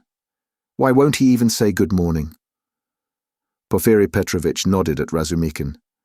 "Upon my honor, I don't know why he is in such a rage with me. I only told him as we came along that he was like Romeo, and proved it. And that was all, I think." "Pig!" ejaculated Razumikin without turning round. "There must have been very grave grounds for it, if he's so furious at the word," Porfiri laughed. "Oh, you sharp lawyer, damn you all!" snapped Razumikin, and suddenly bursting out laughing himself, he went up to Porfiri with a more cheerful face, as though nothing had happened. "That'll do. We are all fools. To come to business. This is my friend, Rodion Romanovich Raskolnikov. In the first place, he has heard of you, and wants to make your acquaintance, and secondly, he has a little matter of business with you." "Bah! Zametov, what brought you here? Have you met before? Have you known each other long?" "What does this mean?" thought Raskolnikov uneasily. Zametov seemed taken aback, but not very much so. "Why, it was at your rooms we met yesterday," he said easily. "Then I have been spared the trouble. All last week he was begging me to introduce him to you. Porfiri and you have sniffed each other out without me. Where is your tobacco?" Porfiri Petrovitch was wearing a dressing gown, very clean linen, and trodden-down slippers. He was a man of about 35, short, stout even to corpulence, and clean-shaven. He wore his hair cut short, and had a large round head, particularly prominent at the back. His soft, round, rather snub-nosed face was of a sickly yellowish colour, but had a vigorous and rather ironical expression. It would have been good-natured, except for a look in the eyes, which shone with a watery, mawkish light under almost white, blinking eyelashes. The expression of those eyes was strangely out of keeping with his somewhat womanish figure, and gave it something far more serious than could be guessed at first sight. As soon as Porfiri Petrovitch heard that his visitor had a little matter of business with him, he begged him to sit down on the sofa and sat down himself on the other end, waiting for him to explain his business, with that careful and over-serious attention which is at once oppressive and embarrassing, especially to a stranger, and especially if what you are discussing is, in your opinion, of far too little importance for such exceptional solemnity. But in brief and coherent phrases, Raskolnikov explained his business clearly and exactly, and was so well satisfied with himself that he even succeeded in taking a good look at Porfiry. Porfiry Petrovitch did not once take his eyes off him. Razumikin, sitting opposite at the same table, listened warmly and impatiently, looking from one to the other every moment with rather excessive interest. "Fool," Raskolnikov swore to himself. "You have to give information to the police," Porfiry replied, with a most businesslike air. "That having learned of this incident, that is of the murder, you beg to inform the lawyer in charge of the case that such and such things belong to you, and that you desire to redeem them. But they will write to you. That's just the point. That at the present moment," Raskolnikov tried his utmost to feign embarrassment, "I'm not quite in funds, and even this trifling sum is beyond me. I only wanted, you see, for the present to declare that the things are mine, and that when I have money—" "That's no matter," answered Porfiry Petrovitch, receiving his explanation of his pecuniary position coldly. "But you can, if you prefer, write straight to me to say that having been informed of the matter and claiming such and such as your property, you beg—" "On an ordinary sheet of paper," Raskolnikov interrupted eagerly, again interested in the financial side of the question. "Oh, the most ordinary." And suddenly Porfiry Petrovitch looked with obvious irony at him, screwing up his eyes, and as it were, winking at him. But perhaps it was Raskolnikov's fancy, for it all lasted but a moment. There was certainly something of the sort. Raskolnikov could have sworn he winked at him. Goodness knows why. "He knows," flashed through his mind like lightning. "Forgive my troubling you about such trifles," he went on, a little disconcerted. "The things are only worth 5 rubles, but I prize them particularly for the sake of those from whom they came to me.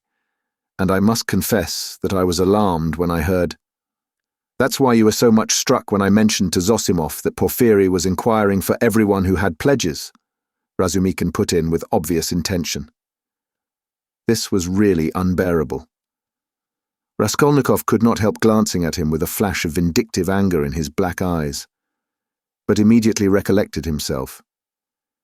"You seem to be jeering at me, brother," he said to him, with a well-feigned irritability. "I dare say I do seem to you absurdly anxious about such trash, but you mustn't think me selfish or grasping for that. And these 2 things may be anything but trash in my eyes.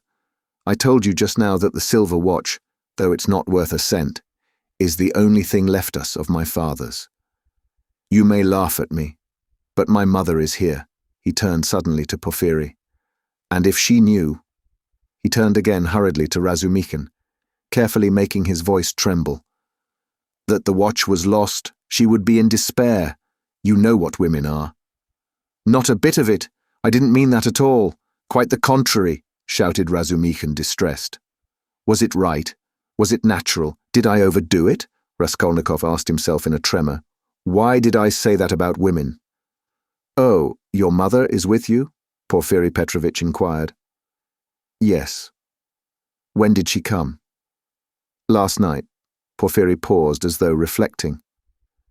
"Your things would not in any case be lost," he went on, calmly and coldly. "I've been expecting you here for some time."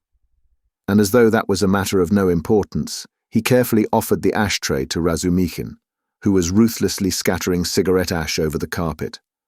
Raskolnikov shuddered, but Porfiry did not seem to be looking at him, and was still concerned with Razumikin's cigarette. "What? Expecting him? Why, did you know that he had pledges there?" cried Razumikin. Porfiry Petrovitch addressed himself to Raskolnikov. "Your things, the ring and the watch, were wrapped up together, and on the paper your name was legibly written in pencil, together with the date on which you left them with her." "How observant you are!" Raskolnikov smiled awkwardly, doing his very utmost to look him straight in the face. But he failed, and suddenly added, "I say that because I suppose there were a great many pledges, that it must be difficult to remember them all. But you remember them all so clearly, and stupid, feeble," he thought, Why did I add that? But we know all who had pledges, and you are the only one who hasn't come forward, Porphyry answered with hardly perceptible irony. I haven't been quite well. I heard that too. I heard indeed that you were in great distress about something. You look pale still. I am not pale at all. No, I am quite well, Raskolnikov snapped out rudely and angrily, completely changing his tone. His anger was mounting, he could not repress it. And in my anger, I shall betray myself, flashed through his mind again. Why are they torturing me? Not quite well, Razumikin caught him up. What next? He was unconscious and delirious all yesterday. Would you believe, Porphyry, as soon as our backs were turned, he dressed, though he could hardly stand, and gave us the slip, and went off on a spree somewhere till midnight, delirious all the time. Would you believe it? Extraordinary. Really delirious? You don't say so. Porphyry shook his head in a womanish way. Nonsense, don't you believe it? But you don't believe it anyway, Raskolnikov let slip in his anger. But Porphyry Petrovitch did not seem to catch those strange words. But how could you have gone out if you hadn't been delirious? Razumikin got hot suddenly. What did you go out for? What was the object of it? And why on the sly? Were you in your senses when you did it? Now that all danger is over, I can speak plainly. I was awfully sick of them yesterday. Raskolnikov addressed Porphyry suddenly with a smile of insolent defiance. I ran away from them to take lodgings where they wouldn't find me and took a lot of money with me. Mr. Zametov there saw it. I say, Mr. Zametov, was I sensible or delirious yesterday? Settle our dispute. He could have strangled Zametov at that moment, so hateful were his expression and his silence to him. In my opinion, you talked sensibly and even artfully, but you were extremely irritable, Zametov pronounced dryly. And Nikodim Fomitch was telling me today, put in Porphyry Petrovitch, that he met you very late last night in the lodging of a man who had been run over. And there, said Razumikin, weren't you mad then? You gave your last penny to the widow for the funeral. If you wanted to help, give 15 or 20 even, but keep 3 rubles for yourself at least. But he flung away all the 25 at once. Maybe I found a treasure somewhere and you know nothing of it. So that's why I was liberal yesterday. Mr. Zametov knows I've found a treasure. Excuse us, please, for disturbing you for half an hour with such trivialities, he said, turning to Porphyry Petrovitch with trembling lips. We are boring you, aren't we? Oh, no, quite the contrary, quite the contrary. If only you knew how you interest me. It's interesting to look on and listen. And I'm really glad you have come forward at last. But you might give us some tea. My throat's dry, cried Razumikin. Capital idea. Perhaps we will all keep you company. Wouldn't you like something more essential before tea? Get along with you. Porphyry Petrovitch went out to order tea. Raskolnikov's thoughts were in a whirl. He was in terrible exasperation. The worst of it is they don't disguise it. They don't care to stand on ceremony. And how, if you didn't know me at all, did you come to talk to Nikodim Fomitch about me? So they don't care to hide that they are tracking me like a pack of dogs. They simply spit in my face. He was shaking with rage. Come, strike me openly. Don't play with me like a cat with a mouse. It's hardly civil, Porphyry Petrovitch, but perhaps I won't allow it. I shall get up and throw the whole truth in your ugly faces, and you'll see how I despise you. He could hardly breathe. And what if it's only my fancy? What if I am mistaken, and through inexperience I get angry and don't keep up my nasty part? Perhaps it's all unintentional. All their phrases are the usual ones, but there is something about them. It all might be said, but there is something. Why did he say bluntly, with her? Why did Zametov add that I spoke artfully? Why do they speak in that tone? Yes, the tone. Razumikin is sitting here. Why does he see nothing? That innocent blockhead never does see anything. Feverish again. Did Porphyry wink at me just now? Of course it's nonsense. What could he wink for? Are they trying to upset my nerves, or are they teasing me? Either it's ill fancy, or they know. Even Zametov is rude. Is Zametov rude? Zametov has changed his mind. I foresaw he would change his mind. He is at home here, while it's my first visit. Porfiry does not consider him a visitor, sits with his back to him. They're as thick as thieves, no doubt, over me. Not a doubt they were talking about me before we came. Do they know about the flat? If only they'd make haste. When I said that I ran away to take a flat, he let it pass. I put that in cleverly about a flat. It may be of use afterwards. Delirious indeed. Ha, ha, ha. He knows all about last night. He didn't know of my mother's arrival. The hag had written the date on in pencil. You are wrong. You won't catch me. There are no facts. It's all supposition. You produce facts. The flat even isn't a fact, but delirium. I know what to say to them. Do they know about the flat? I won't go without finding out. What did I come for? But my being angry now maybe is a fact. Fool, how irritable I am. Perhaps that's right. To play the invalid. He is feeling me. He will try to catch me. Why did I come? All this flashed like lightning through his mind. Porfiry Petrovitch returned quickly. He became suddenly more jovial. Your party yesterday, brother, has left my head rather. And I am out of sorts altogether. He began in quite a different tone, laughing to Razumikin. Was it interesting? I left you yesterday at the most interesting point. Who got the best of it? Oh, no one, of course. They got on to everlasting questions, floated off into space. Only fancy, Rodya, what we got onto yesterday. Whether there is such a thing as crime. I told you that we talked our heads off. What is there strange? It's an everyday social question, Raskolnikov answered casually. The question wasn't put quite like that, observed Porfiry. Not quite, that's true, Razumikin agreed at once, getting warm and hurried as usual. Listen, Rodion, and tell us your opinion. I want to hear it. I was fighting tooth and nail with them and wanted you to help me. I told them you were coming. It began with the socialist doctrine. You know their doctrine. Crime is a protest against the abnormality of the social organization, and nothing more, and nothing more. No other causes admitted. You are wrong there, cried Porfiry Petrovitch. He was noticeably animated and kept laughing as he looked at Razumikin, which made him more excited than ever. Nothing is admitted, Razumikin interrupted with heat. I am not wrong. I'll show you their pamphlets. Everything with them is the influence of environment, and nothing else. Their favorite phrase, from which it follows that, if society is normally organized, all crime will cease at once, since there will be nothing to protest against, and all men will become righteous in one instant. Human nature is not taken into account, it is excluded, it's not supposed to exist.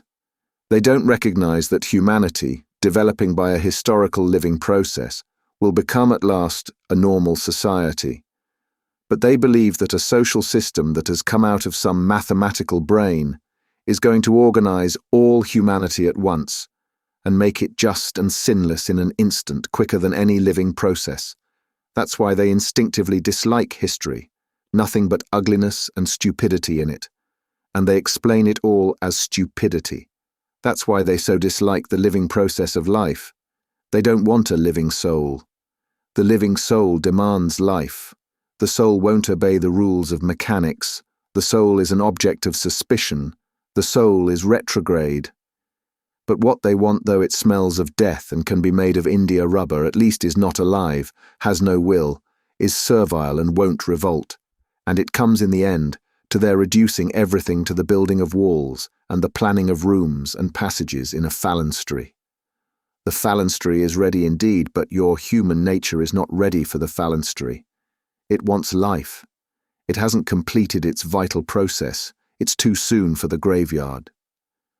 You can't skip over nature by logic. Logic presupposes 3 possibilities, but there are millions. Cut away a million and reduce it all to the question of comfort. That's the easiest solution of the problem. It's seductively clear and you mustn't think about it. That's the great thing. You mustn't think. the whole secret of life in 2 pages of print. Now he is off, beating the drum. Catch hold of him, do, laughed Porfiry. Can you imagine, he turned to Raskolnikov, 6 people holding forth like that last night in one room, with punch as a preliminary? No, brother, you are wrong. Environment accounts for a great deal in crime. I can assure you of that. Oh, I know it does, but just tell me. A man of 40 violates a child of 10. Was it environment drove him to it? Well, strictly speaking, it did, Porfiry observed with noteworthy gravity. A crime of that nature may be very well ascribed to the influence of environment. Razumikhin was almost in a frenzy.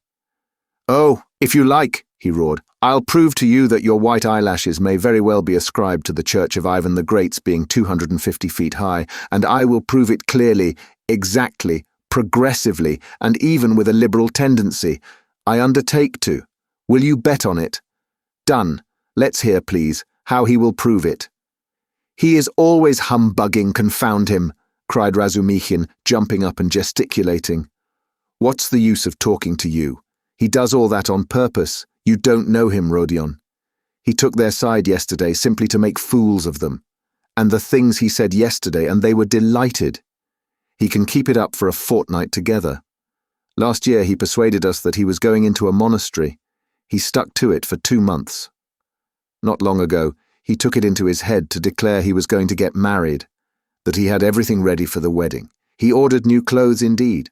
We all began to congratulate him. There was no bride, nothing, all pure fantasy. Ah, you are wrong. I got the clothes before. It was the new clothes, in fact, that made me think of taking you in. Are you such a good dissembler? Raskolnikov asked carelessly. You wouldn't have supposed it, eh? Wait a bit, I shall take you in too. Ha, ha, ha. No, I'll tell you the truth. All these questions about crime, environment, children recall to my mind an article of yours which interested me at the time.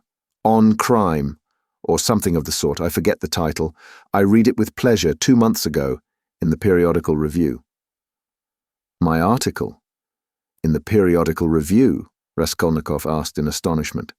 I certainly did write an article upon a book 6 months ago when I left the university. But I sent it to the Weekly Review. But it came out in the periodical, and the Weekly Review ceased to exist, so that's why it wasn't printed at the time. That's true, but when it ceased to exist, the Weekly Review was amalgamated with the periodical, and so your article appeared 2 months ago in the latter. Didn't you know? Raskolnikov had not known. Why, you might get some money out of them for the article. What a strange person you are. You lead such a solitary life that you know nothing of matters that concern you directly. It's a fact, I assure you. Bravo, Rodya! I knew nothing about it either, cried Razumikhin. I'll run today to the reading room and ask for the number. 2 months ago. What was the date? It doesn't matter, though. I will find it. Think of not telling us. How did you find out that the article was mine? It's only signed with an initial. I only learned it by chance the other day. Through the editor. I know him. I was very much interested. I analyzed, if I remember, the psychology of a criminal before and after the crime. Yes, and you maintained that the perpetration of a crime is always accompanied by illness. Very, very original, but it was not that part of your article that interested me so much, but an idea at the end of the article which I regret to say you merely suggested without working it out clearly. There is, if you recollect, a suggestion that there are certain persons who can, that is, not precisely are able to, but have a perfect right to commit breaches of morality and crimes, and that the law is not for them. Raskolnikov smiled at the exaggerated and intentional distortion of his idea. What? What do you mean? A right to crime? But not because of the influence of environment? Razumikhin inquired with some alarm even. No, not exactly because of it, answered Porfiry. In his article, all men are divided into ordinary and extraordinary. Ordinary men have to live in submission, have no right to transgress the law because, don't you see, they are ordinary. But extraordinary men have a right to commit any crime, and to transgress the law in any way, just because they are extraordinary. That was your idea, if I'm not mistaken. What do you mean? That can't be right, Razumikin muttered in bewilderment. Raskolnikov smiled again. He saw the point at once and knew where they wanted to drive him. He decided to take up the challenge. That wasn't quite my contention, he began simply and modestly. Yet I admit that you have stated it almost correctly. Perhaps, if you like, perfectly so. It almost gave him pleasure to admit this. The only difference is that I don't contend that extraordinary people are always bound to commit breaches of morals, as you call it. In fact, I doubt whether such an argument could be published. I simply hinted that an extraordinary man has the right, that is not an official right, but an inner right to decide in his own conscience to overstep certain obstacles, and only in case it is essential for the practical fulfillment of his idea, sometimes perhaps of benefit to the whole of humanity. You say that my article isn't definite. I'm ready to make it as clear as I can. Perhaps I'm right in thinking you want me to. Very well. I maintain that if the discoveries of Kepler and Newton could not have been made known except by sacrificing the lives of 1, 12, 100, or more men, Newton would have had the right, would indeed have been in duty bound, to eliminate the 12 or the 100 men for the sake of making his discoveries known to the whole of humanity. But it does not follow from that Newton had a right to murder people right and left, and to steal every day in the market. Then I remember, I maintain in my article that all, legislators and leaders of men, such as Lycurgus, Solon, Mahomet, Napoleon, and so on, were all without exception criminals, from the very fact that, making a new law, they transgressed the ancient one, handed down from their ancestors and held sacred by the people. And they did not stop short at bloodshed either. If that bloodshed, often of innocent persons fighting bravely in defense of ancient law, were of use to their cause. It's remarkable, in fact, that the majority indeed of these benefactors and leaders of humanity were guilty of terrible carnage. In short, I maintain that all great men, or even men a little out of the common, that is to say, capable of giving some new word, must from their very nature be criminals, more or less, of course. Otherwise, it's hard for them to get out of the common rut. And to remain in the common rut is what they can't submit to, from their very nature again, and to my mind they ought not indeed to submit to it. You see that there is nothing particularly new in all that. The same thing has been printed and read 1,000 times before. As for my division of people into ordinary and extraordinary, I acknowledge that it's somewhat arbitrary, but I don't insist upon exact numbers. I only believe in my leading idea that men are in general divided by a law of nature into 2 categories: inferior, ordinary. That is, so to say, material that serves only to reproduce its kind, and men who have the gift or the talent to utter a new word.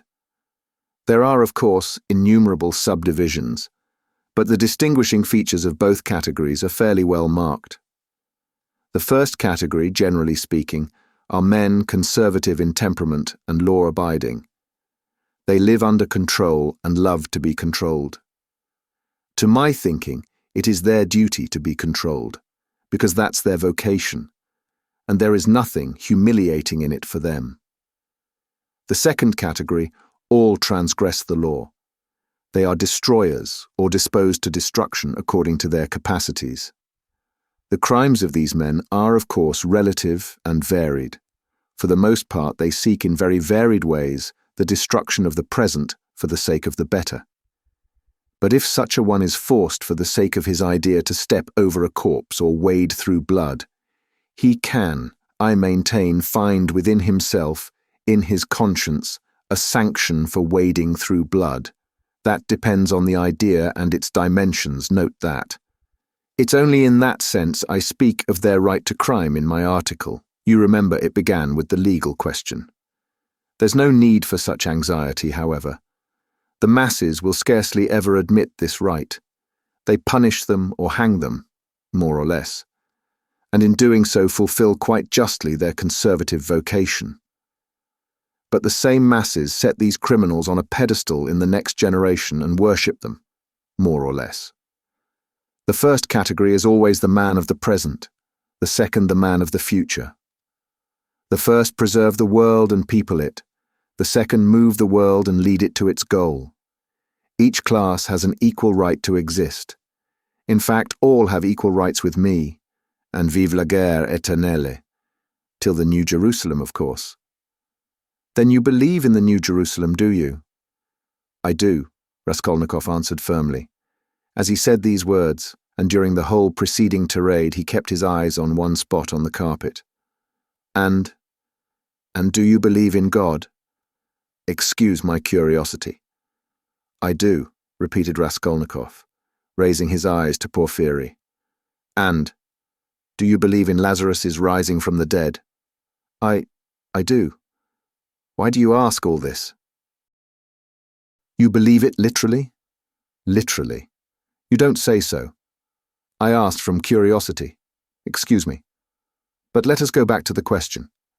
They are not always executed. Some, on the contrary, triumph in their lifetime.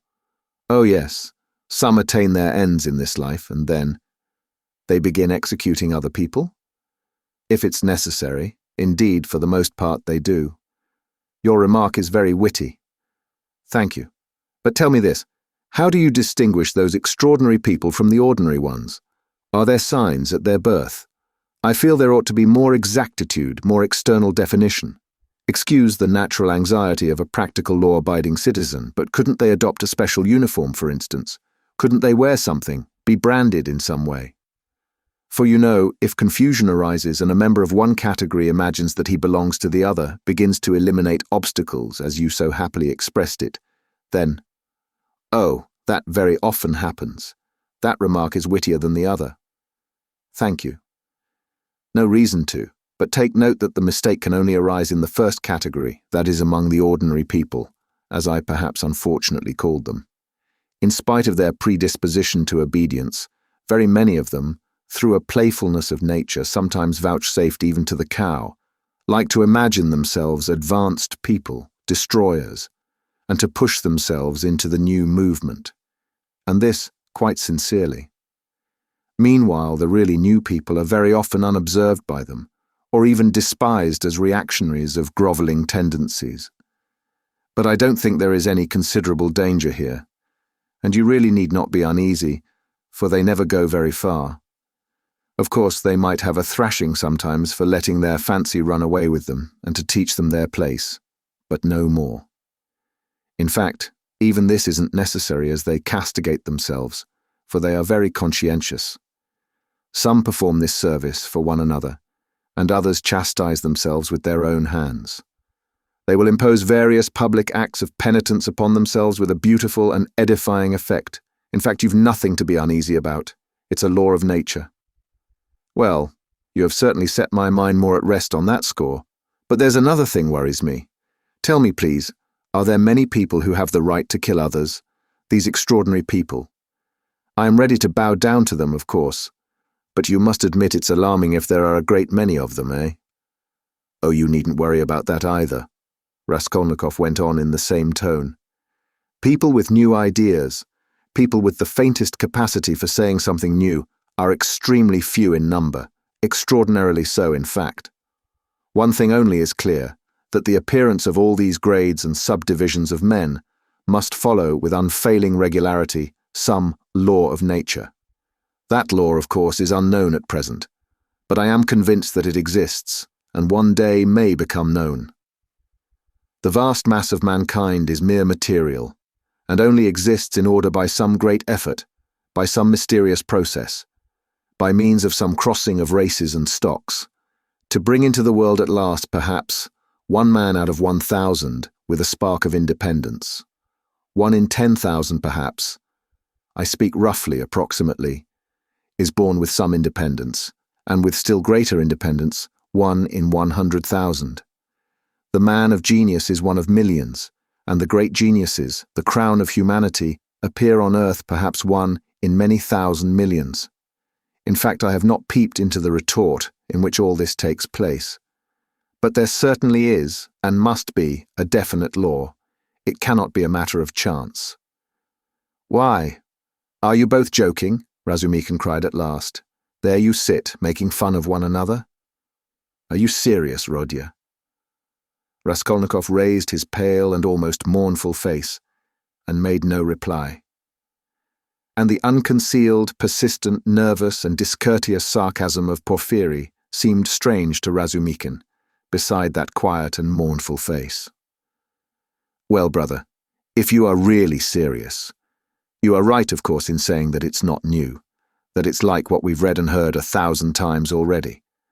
But what is really original in all this, and is exclusively your own to my horror, is that you sanction bloodshed in the name of conscience, and excuse my saying so, with such fanaticism. That, I take it, is the point of your article. But that sanction of bloodshed by conscience is, to my mind, more terrible than the official legal sanction of bloodshed.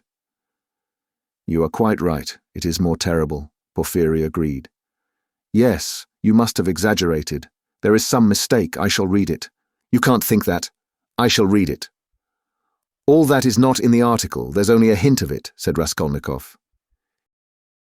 Yes, yes. Porfiry couldn't sit still. Your attitude to crime is pretty clear to me now, but excuse me for my impertinence.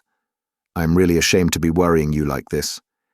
You see, you've removed my anxiety as to the two grades getting mixed, but there are various practical possibilities that make me uneasy. What if some man or youth imagines that he is a Lycurgus or Mahomet, a future one, of course, and suppose he begins to remove all obstacles? He has some great enterprise before him, and needs money for it, and tries to get it. Do you see? Zametov gave a sudden guffaw in his corner. Raskolnikov did not even raise his eyes to him. I must admit, he went on calmly, that such cases certainly must arise. The vain and foolish are particularly apt to fall into that snare, young people especially. Yes, you see. Well then. What then? Raskolnikov smiled in reply. That's not my fault. So it is, and so it always will be. He said just now, he nodded at Razumikin, that I sanction bloodshed. Society is too well protected by prisons, banishment, criminal investigators, penal servitude. There's no need to be uneasy. You have but to catch the thief. And what if we do catch him? Then he gets what he deserves. You are certainly logical. But what of his conscience? Why do you care about that? Simply from humanity. If he has a conscience, he will suffer for his mistake. That will be his punishment, as well as the prison. But the real geniuses, asked Razumikin, frowning, those who have the right to murder, oughtn't they to suffer at all, even for the blood they've shed? Why the word ought? It's not a matter of permission or prohibition.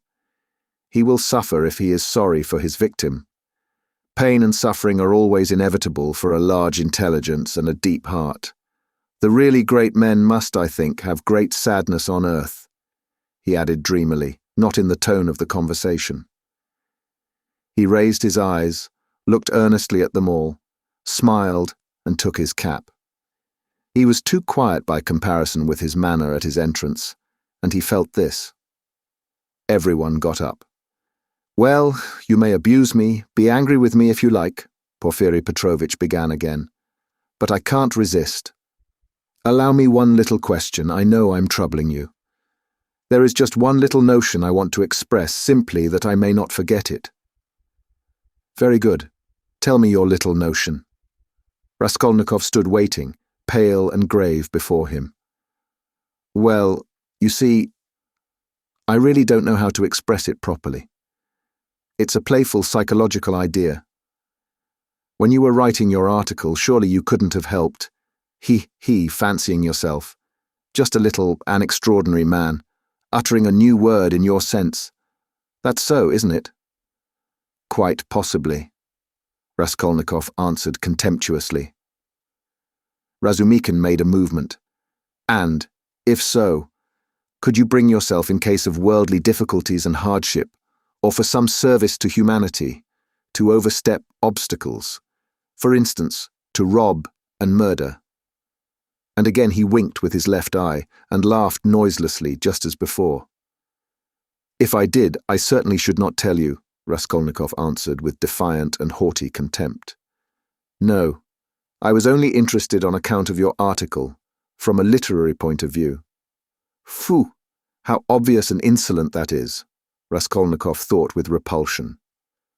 Allow me to observe, he answered dryly, that I don't consider myself a Mahomet or a Napoleon, nor any personage of that kind, and not being one of them, I cannot tell you how I should act. Oh, come, don't we all think ourselves Napoleons now in Russia? Porfiry Petrovitch said with alarming familiarity. Something peculiar betrayed itself in the very intonation of his voice.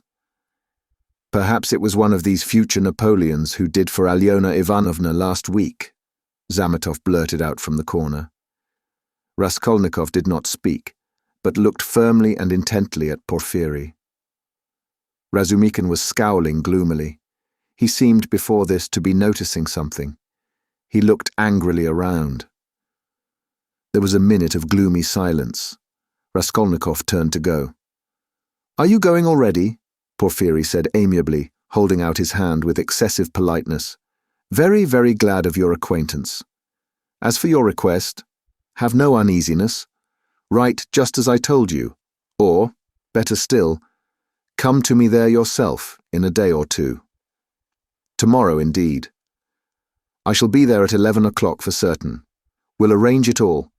We'll have a talk.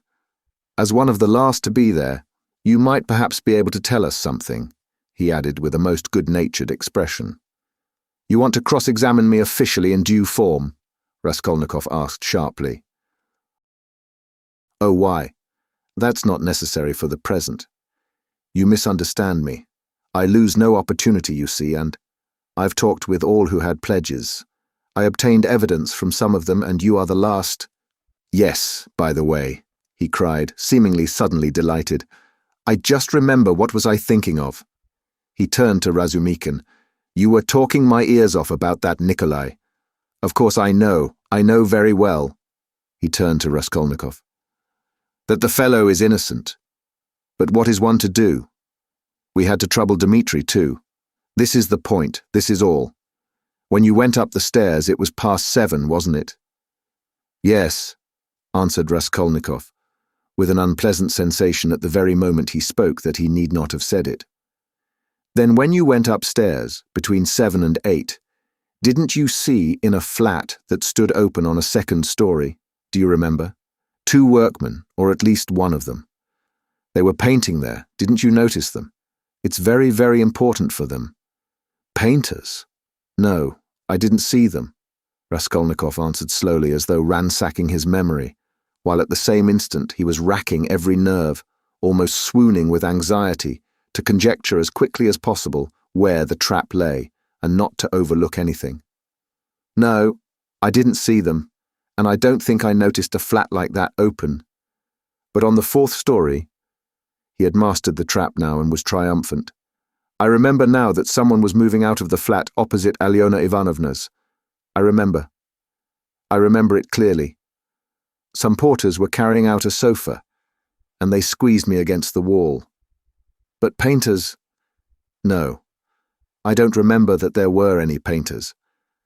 And I don't think that there was a flat open anywhere, no, there wasn't." "What do you mean?" Razumikin shouted suddenly, as though he had reflected and realized. "Why, it was on the day of the murder the painters were at work, and he was there 3 days before." "What are you asking?" "Phoo, I have muddled it." Porfiry slapped himself on the forehead. "Deuce take it, this business is turning my brain." He addressed Raskolnikov somewhat apologetically. "It would be such a great thing for us to find out whether anyone had seen them, between 7 and 8 at the flat.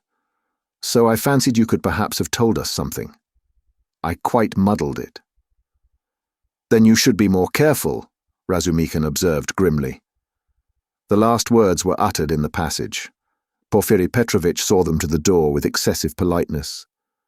They went out into the street gloomy and sullen, and for some steps they did not say a word. Raskolnikov drew a deep breath. Chapter 6. "I don't believe it! I can't believe it!" repeated Razumikhin, trying in perplexity to refute Raskolnikov's arguments. They were by now approaching Bakalaev's lodgings, where Pulcheria Alexandrovna and Dunya had been expecting them a long while. Razumikhin kept stopping on the way in the heat of discussion, confused and excited by the very fact that they were for the first time speaking openly about it. "Don't believe it, then," answered Raskolnikov with a cold, careless smile. "You were noticing nothing as usual, but I was weighing every word. You are suspicious. That is why you weighed their words." Certainly I agree." Porfiry's tone was rather strange. "And still more that wretch Zametov. You are right. There was something about him. But why? Why? He has changed his mind since last night." "Quite the contrary. If they had that brainless idea, they would do their utmost to hide it and conceal their cards so as to catch you afterwards. But it was all impudent and careless. If they had had facts, I mean real facts, or at least grounds for suspicion, then they would certainly have tried to hide their game in the hope of getting more. They would have made a search long ago besides. But they have no facts, not one. It is all mirage, all ambiguous, simply a floating idea. So they try to throw me out by impudence. And perhaps he was irritated at having no facts and blurted it out in his vexation. Or perhaps he has some plan. He seems an intelligent man. Perhaps he wanted to frighten me by pretending to know. They have a psychology of their own, brother. But it is loathsome explaining it all. Stop. And it's insulting. I understand you. But, since we have spoken openly now, and it is an excellent thing that we have at last, I am glad. I will own now, frankly, that I noticed it in them long ago, this idea. Of course, the merest hint only, an insinuation, but why an insinuation even? How dare they? What foundation have they? If only you knew how furious I have been. Think only. Simply because a poor student, unhinged by poverty and hypochondria, on the eve of a severe delirious illness, note that, suspicious, vain, proud, who has not seen a soul to speak to for 6 months, in rags and in boots without soles, has to face some wretched policemen and put up with their insolence, and the unexpected debt thrust under his nose, the "I owe you" presented by Chebarov, the new paint, 30 degrees, Réaumur, and a stifling atmosphere, a crowd of people, the talk about the murder of a person where he had been just before, and all that on an empty stomach. He might well have a fainting fit. And that is what they found it all on. Damn them! I understand how annoying it is, but in your place, Rodya, I would laugh at them, or better still, spit in their ugly faces, and spit a dozen times in all directions. I'd hit out in all directions, neatly too, and so I'd put an end to it. Damn them. Don't be downhearted. It's a shame. He really has put it well, though, Raskolnikov thought. Damn them. But the cross-examination again, tomorrow, he said with bitterness. Must I really enter into explanations with them? I feel vexed as it is, that I condescended to speak to Zametov yesterday in the restaurant. Damn it, I will go myself to Porfiry. I will squeeze it out of him, as one of the family. He must let me know the ins and outs of it all. And as for Zametov, at last he sees through him, thought Raskolnikov. Stay, cried Razumikhin, seizing him by the shoulder again. Stay, you were wrong. I have thought it out. You are wrong. How was that a trap? You say that the question about the workmen was a trap, but if you had done that, could you have said you had seen them painting the flat? And the workmen? On the contrary, you would have seen nothing, even if you had seen it. Who would own it against himself? If I had done that thing, I should certainly have said that I had seen the workmen and the flat, Raskolnikov answered, with reluctance and obvious disgust. But why speak against yourself? Because only peasants, or the most inexperienced novices deny everything flatly at examinations. If a man is ever so little developed and experienced, he will certainly try to admit all the external facts that can't be avoided, but will seek other explanations of them, will introduce some special unexpected turn that will give them another significance and put them in another light. Porphyry might well reckon that I should be sure to answer so, and say I had seen them to give an air of truth and then make some explanation. But he would have told you at once that the workman could not have been there 2 days before, and that therefore you must have been there on the day of the murder at 8 o'clock, and so he would have caught you over a detail. Yes, that is what he was reckoning on, that I should not have time to reflect, and should be in a hurry to make the most likely answer, and so would forget that the workman could not have been there 2 days before. But how could you forget it? Nothing easier. It is in just such stupid things clever people are most easily caught. The more cunning a man is, the less he suspects that he will be caught in a simple thing. The more cunning a man is, the simpler the trap he must be caught in. Porphyry is not such a fool as you think. He is a knave, then, if that is so. Raskolnikov could not help laughing. But at the very moment, he was struck by the strangeness of his own frankness, and the eagerness with which he had made this explanation, though he had kept up all the preceding conversation with gloomy repulsion, obviously with a motive, from necessity. I'm getting a relish for certain aspects, he thought to himself. But almost at the same instant, he became suddenly uneasy, as though an unexpected and alarming idea had occurred to him. His uneasiness kept on increasing. They had just reached the entrance to Bakalaev's. "Go in alone," said Raskolnikov suddenly. "I will be back directly." "Where are you going?" "Why, we are just here." "I can't help it. I will come in half an hour. Tell them. Say what you like. I will come with you." "You too want to torture me," he screamed, with such bitter irritation, such despair in his eyes that Razumikhin's hands dropped. He stood for some time on the steps, looking gloomily at Raskolnikov striding rapidly away in the direction of his lodging. At last, gritting his teeth and clenching his fist, he swore he would squeeze Porphyry like a lemon that very day, and went up the stairs to reassure Pulcheria Alexandrovna, who was by now alarmed at their long absence. When Raskolnikov got home, his hair was soaked with sweat and he was breathing heavily.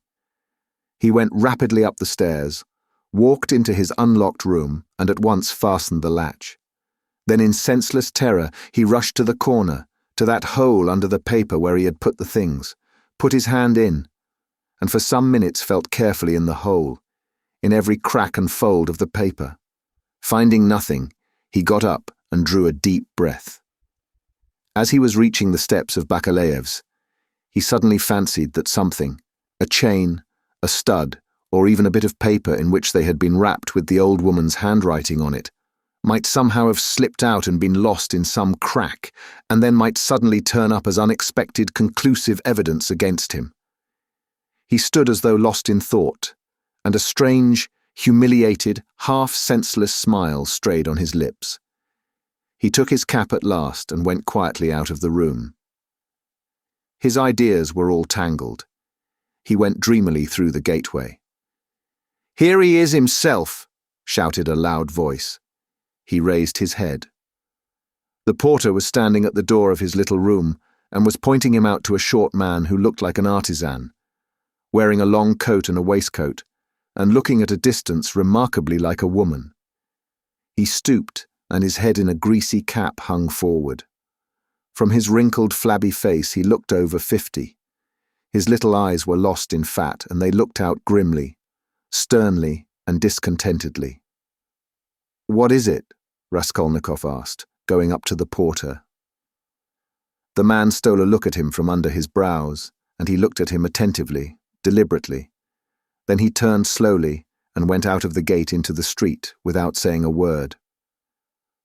"What is it?" cried Raskolnikov. "Why, he there was asking whether a student lived here, mentioned your name and whom you lodged with. I saw you coming and pointed you out, and he went away. It's funny." The porter too seemed rather puzzled, but not much so, and after wondering for a moment he turned and went back to his room. Raskolnikov ran after the stranger, and at once caught sight of him walking along the other side of the street with the same even, deliberate step with his eyes fixed on the ground, as though in meditation.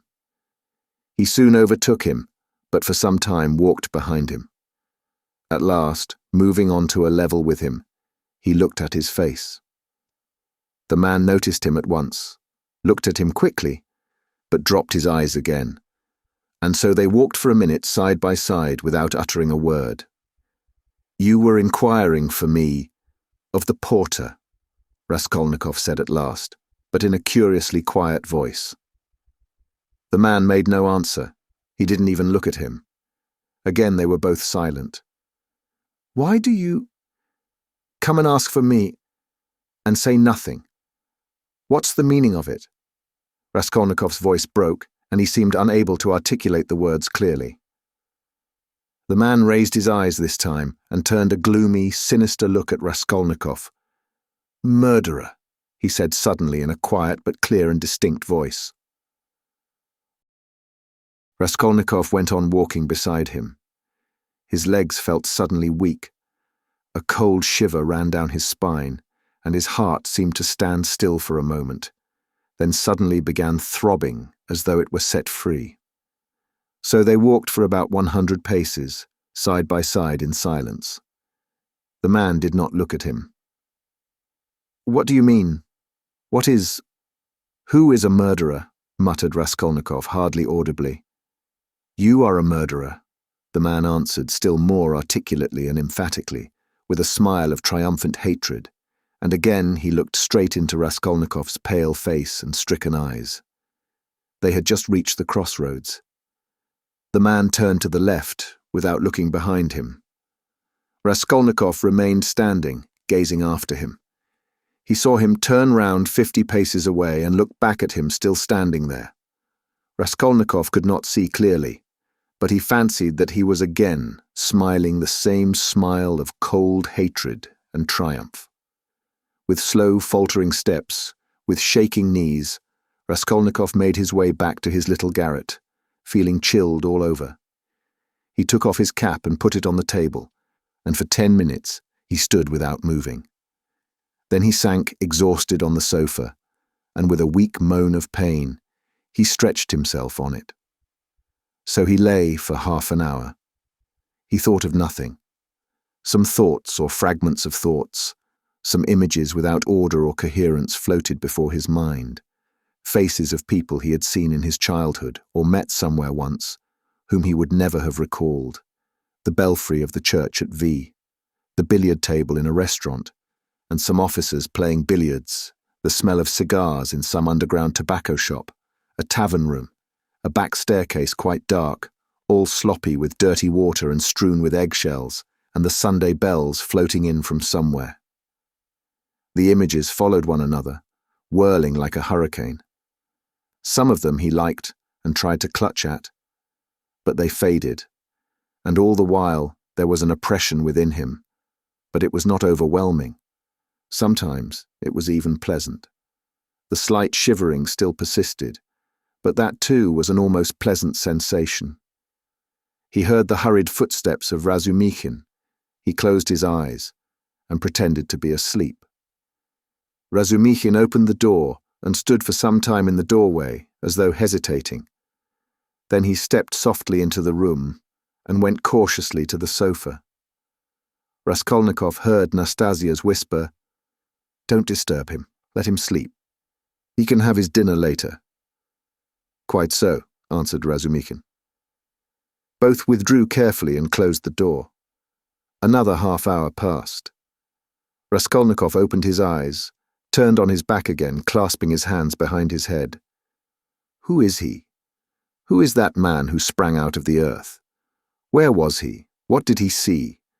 He has seen it all, that's clear. Where was he then? And from where did he see? Why has he only now sprung out of the earth? And how could he see? Is it possible? Continued Raskolnikov, turning cold and shivering. And the jewel case Nikolai found behind the door, was that possible? a clue. You miss an infinitesimal line and you can build it into a pyramid of evidence. A fly flew by and saw it. Is it possible? He felt with sudden loathing how weak, how physically weak he had become. I ought to have known it, he thought with a bitter smile. And how dared I, knowing myself, knowing how I should be, take up an axe and shed blood? I ought to have known beforehand. Ah, but I did know, he whispered in despair. At times he came to a standstill at some thought. No, those men are not made so. The real master to whom all is permitted storms. Toulon makes a massacre in Paris, forgets an army in Egypt, wastes 500,000 men in the Moscow expedition, and gets off with a jest at Vilna. And altars are set up to him after his death, and so all is permitted. No, such people, it seems, are not of flesh but of bronze. One sudden, irrelevant idea almost made him laugh. Napoleon, the pyramids, Waterloo, and a wretched, skinny old woman, a pawnbroker with a red trunk under her bed. It's a nice hash for Porfiry Petrovitch to digest. How can they digest it? It's too inartistic. A Napoleon creep under an old woman's bed. Ugh, how loathsome. At moments he felt he was raving. He sank into a state of feverish excitement. The old woman is of no consequence, he thought, hotly and incoherently. The old woman was a mistake, perhaps, but she is not what matters. The old woman was only an illness. I was in a hurry to overstep. I didn't kill a human being, but a principle. I killed the principle. But I didn't overstep. I stopped on this side. I was only capable of killing, and it seems I wasn't even capable of that. Principle? Why was that fool Razumichin abusing the socialists? They are industrious, commercial people. The happiness of all is their case. No, life is only given to me once, and I shall never have it again. I don't want to wait for the happiness of all. I want to live myself, or else better not live at all. I simply couldn't pass by my mother starving, keeping my ruble in my pocket while I waited for the happiness of all. I am putting my little brick into the happiness of all, and so my heart is at peace. Ha ha. Why have you let me slip? I only live once. I too want... I am an aesthetic louse and nothing more, he added suddenly, laughing like a madman. Yes, I am certainly a louse, he went on, clutching at the idea, gloating over it and playing with it with vindictive pleasure. In the first place, because I can reason that I am one, and secondly, because for a month past I have been troubling benevolent Providence, calling it to witness that not for my own fleshly lusts did I undertake it, but with a grand and noble object. Ha ha. Thirdly, because I aimed at carrying it out as justly as possible, weighing, measuring, and calculating. Of all the lice, I picked out the most useless one and proposed to take from her only as much as I needed for the first step, no more nor less, so the rest would have gone to a monastery, according to her will, ha ha. And what shows that I am utterly a louse, he added, grinding his teeth, is that I am perhaps viler and more loathsome than the louse I killed, and I felt beforehand that I should tell myself so after killing her. Can anything be compared with the horror of that? The vulgarity, the abjectness. I understand the prophet with his sabre, on his steed. Allah commands and trembling creation must obey. The prophet is right. He is right when he sets a battery across the street and blows up the innocent and the guilty without deigning to explain. It's for you to obey, trembling creation, and not to have desires, for that's not for you. I shall never, never forgive the old woman. His hair was soaked with sweat. His quivering lips were parched. His eyes were fixed on the ceiling. Mother, sister, how I loved them. Why do I hate them now? Yes, I hate them. I feel a physical hatred for them. I can't bear them near me. I went up to my mother and kissed her, I remember, to embrace her and think, if she only knew. Shall I tell her then? That's just what I might do.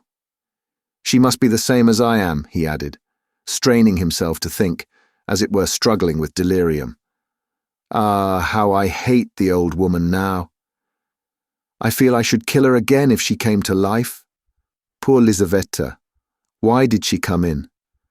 It's strange, though. Why is it I scarcely ever think of her as though I hadn't killed her? Lizaveta, Sonia. Poor gentle things with gentle eyes. Dear women. Why don't they weep? Why don't they moan? They give up everything. Their eyes are soft and gentle. Sonia, Sonia, gentle Sonia. He lost consciousness. It seemed strange to him that he didn't remember how he got into the street. It was late evening. The twilight had fallen and the full moon was shining more and more brightly, but there was a peculiar breathlessness in the air. There were crowds of people in the street. Workmen and business people were making their way home. Other people had come out for a walk. There was a smell of mortar, dust, and stagnant water. Raskolnikov walked along, mournful and anxious. He was distinctly aware of having come out with a purpose, of having to do something in a hurry. But what it was, he had forgotten. Suddenly he stood still, and saw a man standing on the other side of the street, beckoning to him. He crossed over to him, but at once the man turned and walked away, with his head hanging, as though he had made no sign to him. Stay. Did he really beckon? Raskolnikov wondered, but he tried to overtake him. When he was within 10 paces, he recognized him and was frightened. It was the same man with stooping shoulders in the long coat. Raskolnikov followed him at a distance. His heart was beating. They went down a turning. The man still did not look round. Does he know I'm following him? Thought Raskolnikov. The man went into the gateway of a big house. Raskolnikov hastened to the gate and looked in to see whether he would look round and sign to him. In the courtyard the man did turn round and again seemed to beckon him. Raskolnikov at once followed him into the yard, but the man was gone. He must have gone up the first staircase. Raskolnikov rushed after him. He heard slow, measured steps 2 flights above. The staircase seemed strangely familiar. He reached the window on the first floor. The moon shone through the panes with a melancholy and mysterious light. Then he reached the second floor. Bah! This is the flat where the painters were at work. But how was it he did not recognize it at once? The steps of the man above had died away. So he must have stopped or hidden somewhere. He reached the 3rd story. Should he go on? There was a stillness that was dreadful. But he went on. The sound of his own footsteps scared and frightened him. How dark it was. The man must be hiding in some corner here. Ah! The flat was standing wide open. He hesitated and went in. It was very dark and empty in the passage, as though everything had been removed. He crept on tiptoe into the parlour, which was flooded with moonlight. Everything there was as before. The chairs, the looking-glass, the yellow sofa and the pictures in the frames. A huge, round, copper-red moon looked in at the windows. It's the moon that makes it so still, weaving some mystery, thought Raskolnikov. He stood and waited a long while, and the more silent the moonlight, the more violently his heart beat, till it was painful, and still the same hush. Suddenly he heard a momentary sharp crack like the snapping of a splinter, and all was still again. A fly flew up suddenly and struck the window pane with a plaintive buzz. At that moment, he noticed in the corner between the window and the little cupboard something like a cloak hanging on the wall. Why is that cloak here? He thought. It wasn't there before. He went up to it quietly and felt that there was someone hiding behind it. He cautiously moved the cloak and saw, sitting on a chair in the corner, the old woman bent double so that he couldn't see her face. But it was she. He stood over her. She is afraid, he thought. He stealthily took the axe from the noose and struck her one blow, then another on the skull. But strange to say, she did not stir, as though she were made of wood. He was frightened, bent down nearer and tried to look at her. But she too bent her head lower. He bent right down to the ground and peeped up into her face from below. He peeped and turned cold with horror. The old woman was sitting and laughing, shaking with noiseless laughter, doing her utmost that he should not hear it.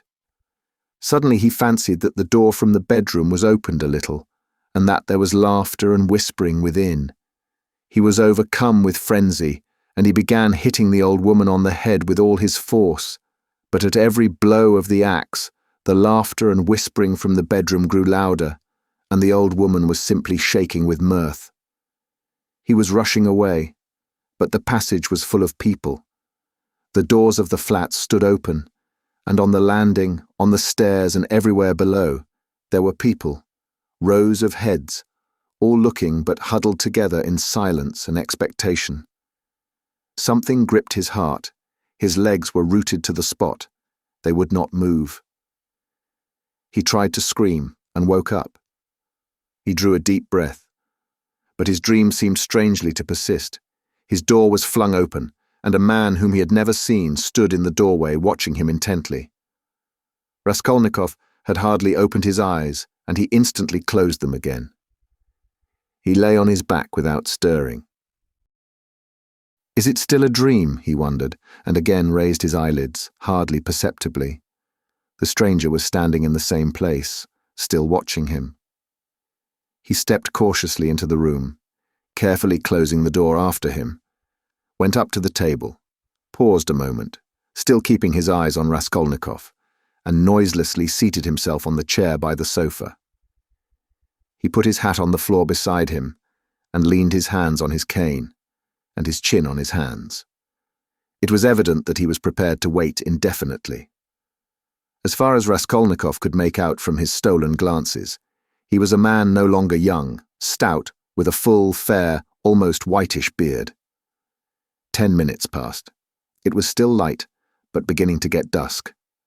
There was complete stillness in the room. Not a sound came from the stairs. Only a big fly buzzed and fluttered against the window pane. It was unbearable at last. Raskolnikov suddenly got up and sat on the sofa. "Come, tell me what you want." "I knew you were not asleep, but only pretending," the stranger answered oddly, laughing calmly. "Arkady Ivanovich Svidrigailov. Allow me to introduce myself." Part 4. Chapter 1. Can this be still a dream? Raskolnikov thought once more. He looked carefully and suspiciously at the unexpected visitor. "Svidrigailov? What nonsense, it can't be," he said at last, aloud in bewilderment. His visitor did not seem at all surprised at this exclamation. "I've come to you for 2 reasons. In the first place, I wanted to make your personal acquaintance, as I have already heard a great deal about you that is interesting and flattering. Secondly, I cherish the hope that you may not refuse to assist me in a matter directly concerning the welfare of your sister, Avdotia Romanovna. For without your support she might not let me come near her now, for she is prejudiced against me, but with your assistance I reckon on—" "You reckon wrongly," interrupted Raskolnikov. "They only arrived yesterday, may I ask you?" Raskolnikov made no reply. "It was yesterday, I know. I only arrived myself the day before. Well, let me tell you this, Rodion Romanovich. I don't consider it necessary to justify myself. But kindly tell me what was there particularly criminal on my part in all this business, speaking without prejudice, with common sense?" Raskolnikov continued to look at him in silence. "That in my own house I persecuted a defenseless girl and insulted her with my infamous proposals. Is that it? I am anticipating you. But you've only to assume that I too am a man et nihil humanum. In a word, that I am capable of being attracted and falling in love, which does not depend on our will. Then everything can be explained in the most natural manner. The question is, am I a monster, or am I myself a victim? And what if I am a victim? In proposing to the object of my passion to elope with me to America or Switzerland, I may have cherished the deepest respect for her, and may have thought that I was promoting our mutual happiness. Reason is the slave of passion, you know. Why, probably, I was doing more harm to myself than anyone. But that's not the point, Raskolnikov interrupted with disgust. It's simply that whether you are right or wrong, we dislike you. We don't want to have anything to do with you. We show you the door. Go out. Svidrigailov broke into a sudden laugh. But there's no getting round you, he said, laughing in the frankest way. I hoped to get round you, but you took up the right line at once. But you're trying to get round me still. What of it? What of it? Cried Svidrigailov, laughing openly. But this is what the French call bonne guerre, and the most innocent form of deception. But still, you have interrupted me. One way or another, I repeat again. There would never have been any unpleasantness, except for what happened in the garden. Marfa Petrovna. You have got rid of Marfa Petrovna too, so they say, Raskolnikov interrupted rudely. Oh, you've heard that too, then. You'd be sure to, though. But as for your question, I really don't know what to say, though my own conscience is quite at rest on that score. Don't suppose that I am in any apprehension about it. All was regular and in order. The medical inquiry diagnosed apoplexy due to bathing immediately after a heavy dinner and a bottle of wine, and indeed it could have proved nothing else. But I'll tell you what I've been thinking to myself of late, on my way here in the train. Especially. Didn't I contribute to all that calamity, morally, in a way, by irritation or something of the sort? But I came to the conclusion that that, too, was quite out of the question. Raskolnikov laughed. I wonder you trouble yourself about it. But what are you laughing at? Only consider. I struck her just twice with a switch. There were no marks even. Don't regard me as a cynic, please. I am perfectly aware how atrocious it was of me and all that. But I know for certain, too, that Marfa Petrovna was very likely pleased at my, so to say, warmth. The story of your sister had been wrung out to the last drop. For the last 3 days, Marfa Petrovna had been forced to sit at home. She had nothing to show herself with in the town. Besides, she had bored them so with that letter.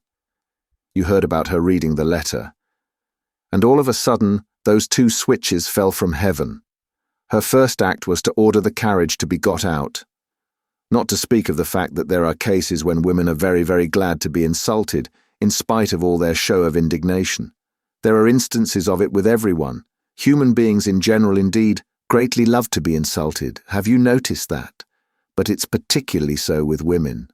One might even say it's their only amusement. At one time, Raskolnikov thought of getting up and walking out and so finishing the interview.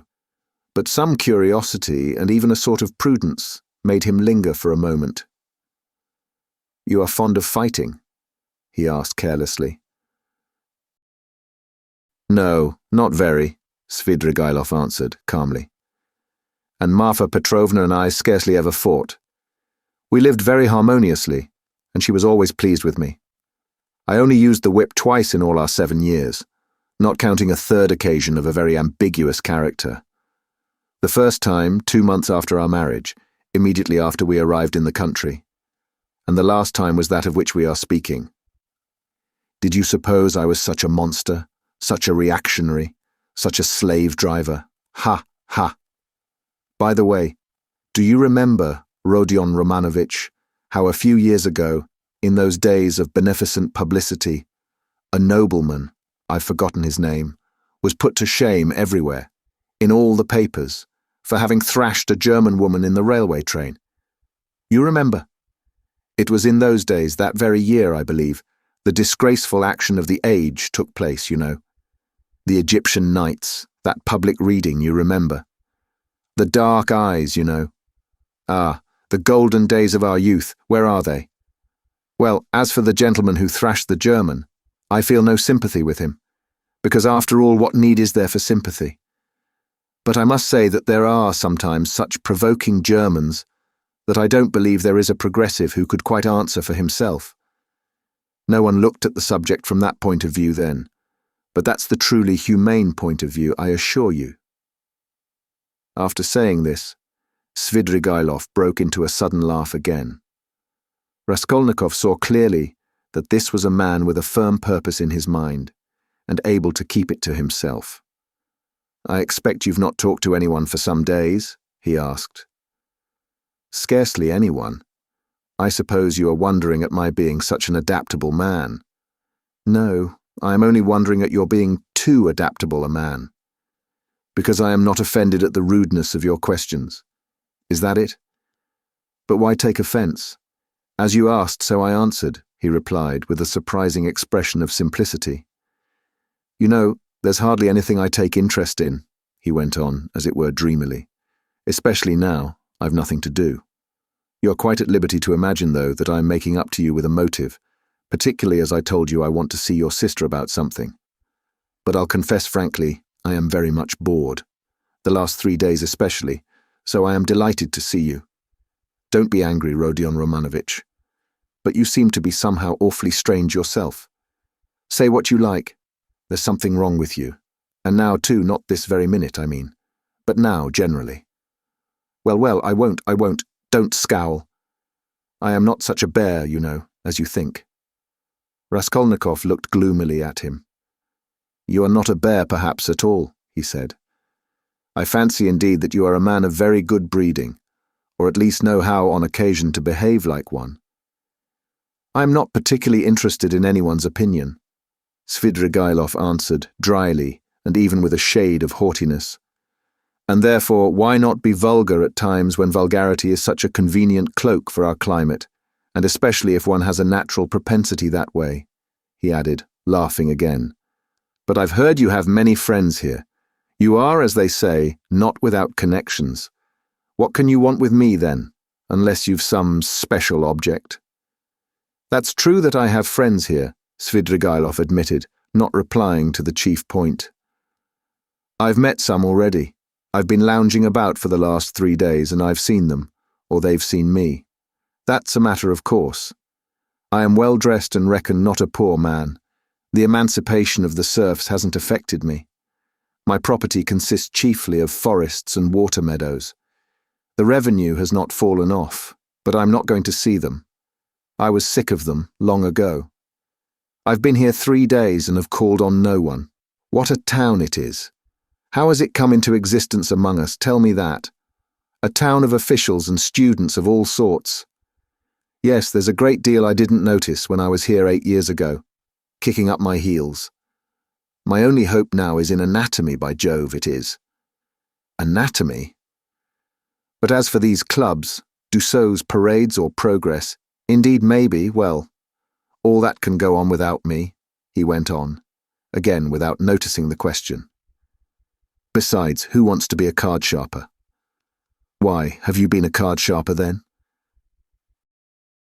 "How could I help being? There was a regular set of us, men of the best society, 8 years ago.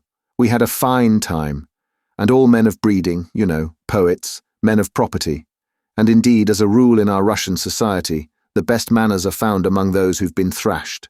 Have you noticed that? I've deteriorated in the country. But I did get into prison for debt, through a low Greek who came from Nezhin. Then Marfa Petrovna turned up.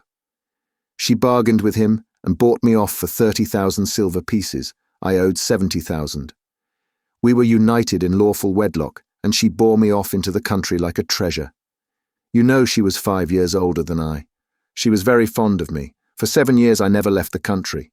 And take note that all my life she held a document over me, the "I owe you" for 30,000 rubles. So if I were to elect to be restive about anything, I should be trapped at once.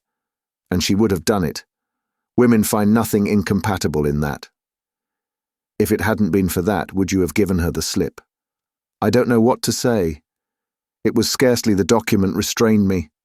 I didn't want to go anywhere else. Marfa Petrovna herself invited me to go abroad, seeing I was bored, but I've been abroad before and always felt sick there. For no reason but the sunrise, the Bay of Naples, the sea. You look at them and it makes you sad. What's most revolting is that one is really sad. No, it's better at home. Here at least one blames others for everything and excuses oneself. I should have gone perhaps on an expedition to the North Pole, because je le vis mauvais and hate drinking, And there's nothing left but wine. I have tried it, but, I say, I've been told Berg is going up in a great balloon next Sunday from the Yusupov garden, and will take up passengers at a fee. Is it true? Why, would you go up? No, oh no, muttered Svidrigailov, really seeming to be deep in thought. What does he mean? Is he in earnest? Raskolnikov wondered. No, the document didn't restrain me, Svidrigailov went on meditatively. It was my own doing, not leaving the country. And nearly a year ago, Marfa Petrovna gave me back the document on my name day, and made me a present of a considerable sum of money, too. She had a fortune, you know. You see how I trust you, Arkady Ivanovitch. That was actually her expression. You don't believe she used it. But do you know I managed the estate quite decently? They know me in the neighborhood. I ordered books, too. Marfa Petrovna at first approved, but afterwards she was afraid of my overstudying. You seem to be missing Marfa Petrovna very much. Missing her, perhaps. Really, perhaps I am. And by the way, do you believe in ghosts? What ghosts? Why, ordinary ghosts. Do you believe in them? Perhaps not, pour vous plaire. I wouldn't say no exactly. Do you see them then? Svidrigailov looked at him rather oddly. Marfa Petrovna is pleased to visit me, he said, twisting his mouth into a strange smile. How do you mean she is pleased to visit you? She has been 3 times. I saw her first on the very day of the funeral, an hour after she was buried. It was the day before I left to come here. The second time was the day before yesterday, at daybreak, on the journey at the station of Malaya Vishera, and the third time was 2 hours ago in the room where I am staying. I was alone. Were you awake? Quite awake. I was wide awake every time. She comes, speaks to me for a minute, and goes out at the door. Always at the door. I can almost hear her. What made me think that something of the sort must be happening to you? Raskolnikov said suddenly. At the same moment he was surprised at having said it. He was much excited. What? Did you think so? Svidrigailov asked in astonishment. Did you really? Didn't I say that there was something in common between us, eh? You never said so, Raskolnikov cried sharply and with heat. Didn't I? No. I thought I did. When I came in and saw you lying with your eyes shut, pretending, I said to myself at once, here's the man. What do you mean by the man? What are you talking about? Cried Raskolnikov. What do I mean? I really don't know. Svidrigailov muttered ingenuously, as though he too were puzzled. For a minute they were silent. They stared in each other's faces. That's all nonsense, Raskolnikov shouted with vexation. What does she say when she comes to you?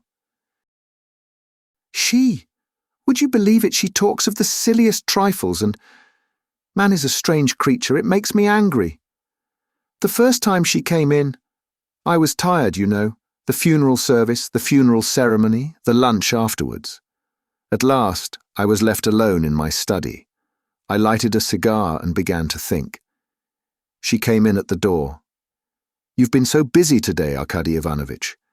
You have forgotten to wind the dining-room clock, she said. All those 7 years I've wound that clock every week, and if I forgot it, she would always remind me.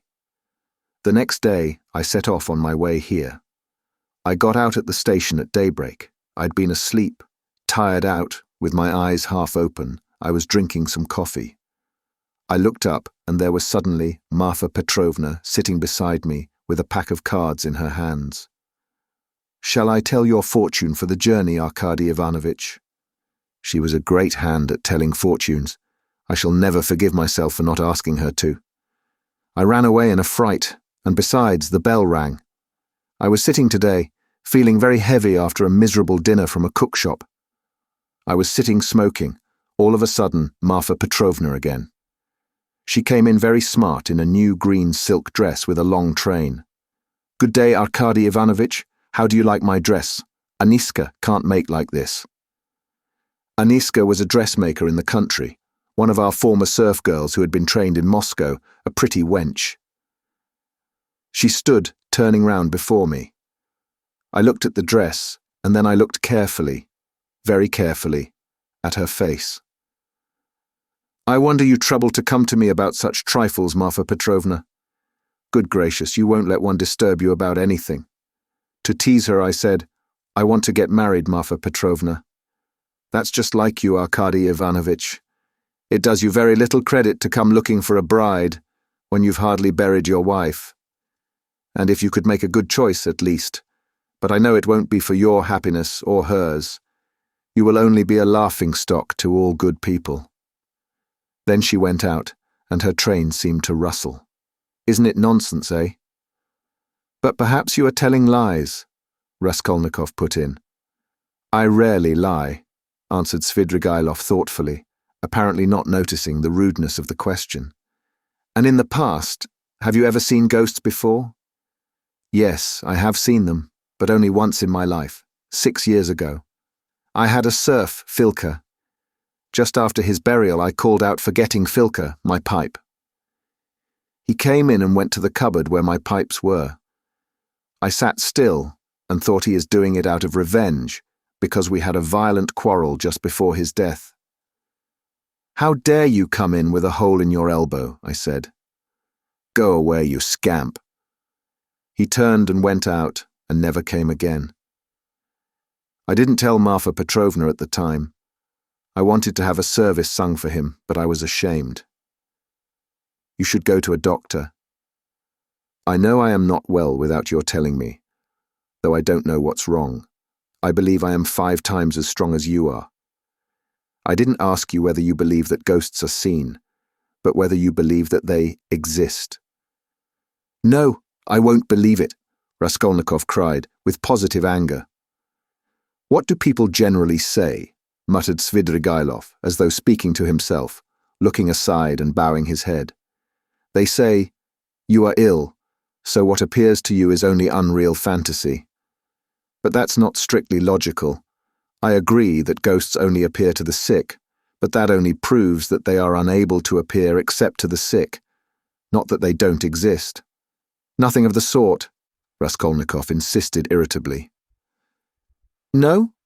You don't think so?" Svidrigailov went on, looking at him deliberately.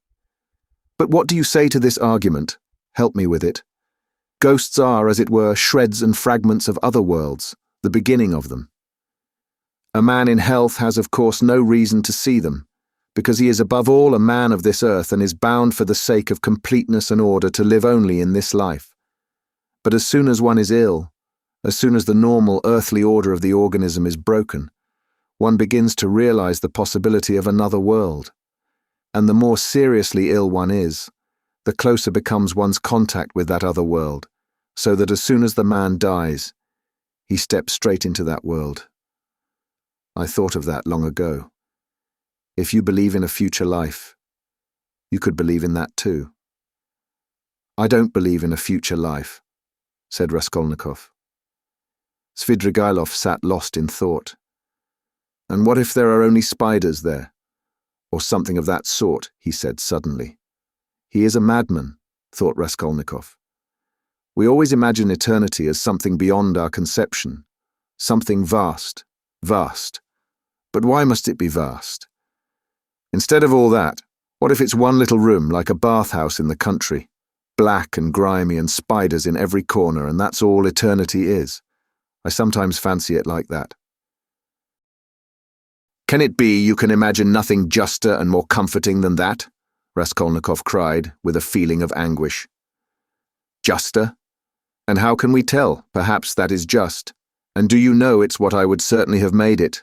answered Svidrigailov with a vague smile. This horrible answer sent a cold chill through Raskolnikov. Svidrigailov raised his head, looked at him, and suddenly began laughing. "Only think," he cried. "Half an hour ago we had never seen each other. We regarded each other as enemies. There is a matter unsettled between us. We've thrown it aside, and away we've gone into the abstract. Wasn't I right in saying that we were birds of a feather?" "Kindly allow me," Raskolnikov went on irritably, "to ask you to explain why you have honored me with your visit, and I am in a hurry. I have no time to waste. I want to go out. By all means, your sister, Avdotya Romanovna, is going to be married to Mr. Luzhin, Pyotr Petrovitch. Can you refrain from any question about my sister and from mentioning her name? I can't understand how you dare utter her name in my presence, if you really are Svidrigailov. Why, but I've come here to speak about her. How can I avoid mentioning her? Very good, speak, but make haste. I am sure that you must have formed your own opinion of this Mr. Luzhin, who is a connection of mine through my wife, if you have only seen him for half an hour or heard any facts about him. He is no match for Avdotya Romanovna. I believe Avdotya Romanovna is sacrificing herself generously and imprudently for the sake of her family. I fancied, from all I had heard of you, that you would be very glad if the match could be broken off without the sacrifice of worldly advantages. Now, I know you personally. I am convinced of it. All this is very naive. Excuse me. I should have said impudent on your part, said Raskolnikov. You mean to say that I am seeking my own ends? Don't be uneasy, Rodion Romanovich. If I were working for my own advantage, I would not have spoken out so directly. I am not quite a fool. I will confess something psychologically curious about that. Just now, defending my love for Avdotya Romanovna, I said I was myself the victim. Well, let me tell you that I've no feeling of love now, not the slightest, so that I wonder myself indeed, for I really did feel something. Through idleness and depravity, Raskolnikov put in. I certainly am idle and depraved, but your sister has such qualities that even I could not help being impressed by them. But that's all nonsense, as I see myself now. Have you seen that long? I began to be aware of it before, but was only perfectly sure of it the day before yesterday, almost at the moment I arrived in Petersburg. I still fancied in Moscow, though, that I was coming to try to get Avdotya Romanovna's hand and to cut out Mr. Luzhin. Excuse me for interrupting you. Kindly be brief and come to the object of your visit. I am in a hurry. I want to go out. With the greatest pleasure. On arriving here and determining on a certain journey, I should like to make some necessary preliminary arrangements. I left my children with an aunt. They are well provided for, and they have no need of me personally. And a nice father I should make too. I've taken nothing but what Marfa Petrovna gave me a year ago. That's enough for me. Excuse me, I'm just coming to the point. Before the journey which may come off, I want to settle Mr. Luzhin too. It's not that I detest him so much, but it was through him I quarrelled with Marfa Petrovna when I learned that she had dished up this marriage.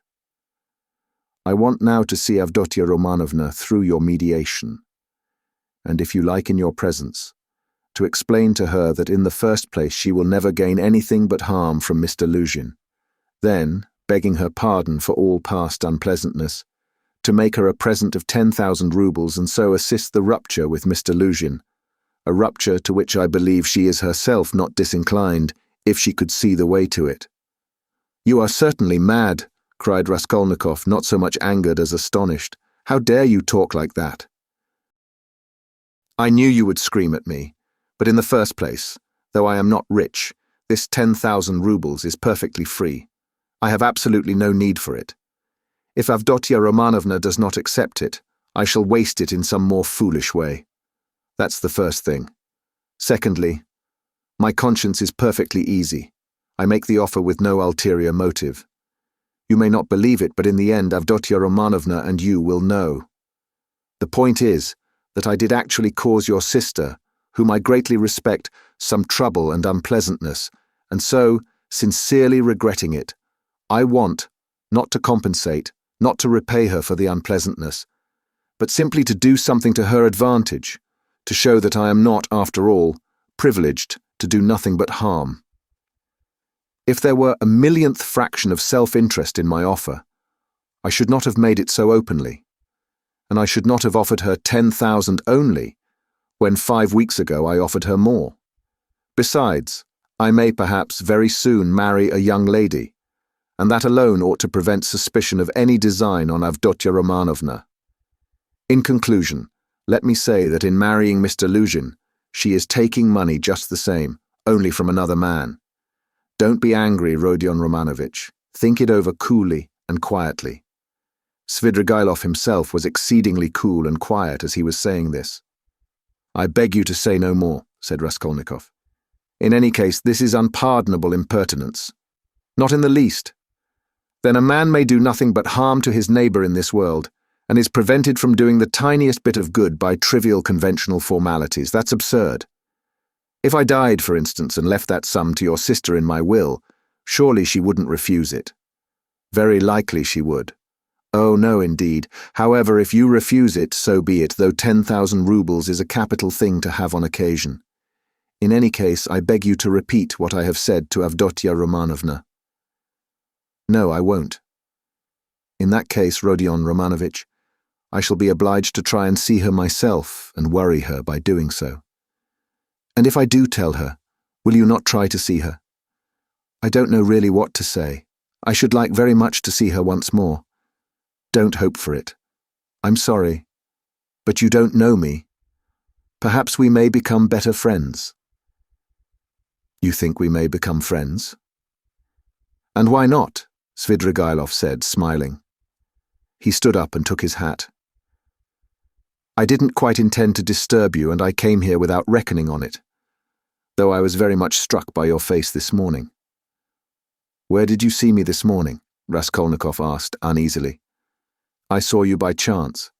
I kept fancying there is something about you like me. But don't be uneasy. I am not intrusive. I used to get on all right with card sharpers, and I never bored Prince Severby, a great personage who is a distant relation of mine, and I could write about Raphael's Madonna in Madame Prilukov's album.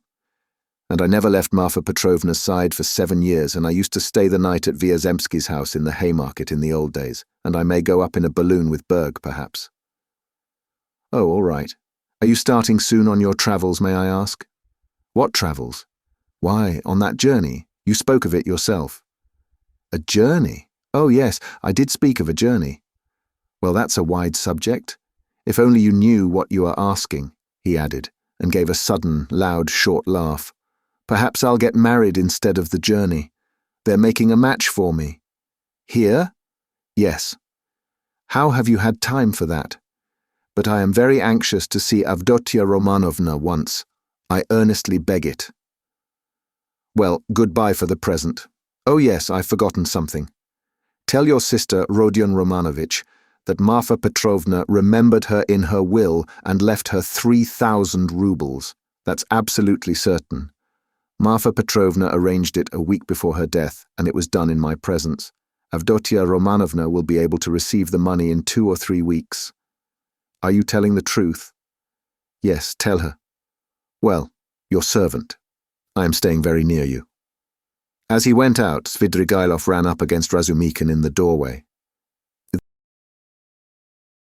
Chapter 2. It was nearly 8 o'clock. The 2 young men hurried to Bakalayev's to arrive before Luzhin. Why, who was that? Asked Razumikin, as soon as they were in the street. It was Svidrigailov, that landowner in whose house my sister was insulted when she was their governess. Through his persecuting her with his attentions, she was turned out by his wife, Marfa Petrovna. This Marfa Petrovna begged Dunya's forgiveness afterwards, and she's just died suddenly. It was of her we were talking this morning. I don't know why I'm afraid of that man. He came here at once after his wife's funeral. He is very strange, and is determined on doing something. We must guard Dunya from him. That's what I wanted to tell you, do you hear? Guard her. What can he do to harm Avdotya Romanovna? Thank you, Rodya, for speaking to me like that. We will. We will guard her. Where does he live? I don't know. Why didn't you ask? What a pity. I'll find out, though. Did you see him? Asked Raskolnikov after a pause. Yes, I noticed him. I noticed him well. You did really see him. You saw him clearly, Raskolnikov insisted. Yes, I remember him perfectly. I should know him in 1,000. I have a good memory for faces. They were silent again. That's all right, muttered Raskolnikov. Do you know, I fancied, I keep thinking that it may have been an hallucination." "What do you mean? I don't understand you." "Well, you all say," Raskolnikov went on, twisting his mouth into a smile, "that I am mad. I thought just now that perhaps I really am mad and have only seen a phantom." "What do you mean?" "Why, who can tell? Perhaps I am really mad, and perhaps everything that happened all these days may be only imagination." "Ach, Rodya, you have been upset again. But what did he say? What did he come for?" Raskolnikov did not answer. Razumikhin thought a minute. "Now let me tell you my story," he began. "I came to you. You were asleep. Then we had dinner, and then I went to Porfiry's. Zametov was still with him. I tried to begin, but it was no use. I couldn't speak in the right way. They don't seem to understand and can't understand, but are not a bit ashamed. I drew Porfiry to the window and began talking to him, but it was still no use. He looked away and I looked away. At last I shook my fist in his ugly face and told him as a cousin I'd brain him. He merely looked at me. I cursed and came away. That was all. It was very stupid. To Zametov I didn't say a word. But you see, I thought I'd made a mess of it, but as I went downstairs a brilliant idea struck me. Why should we trouble?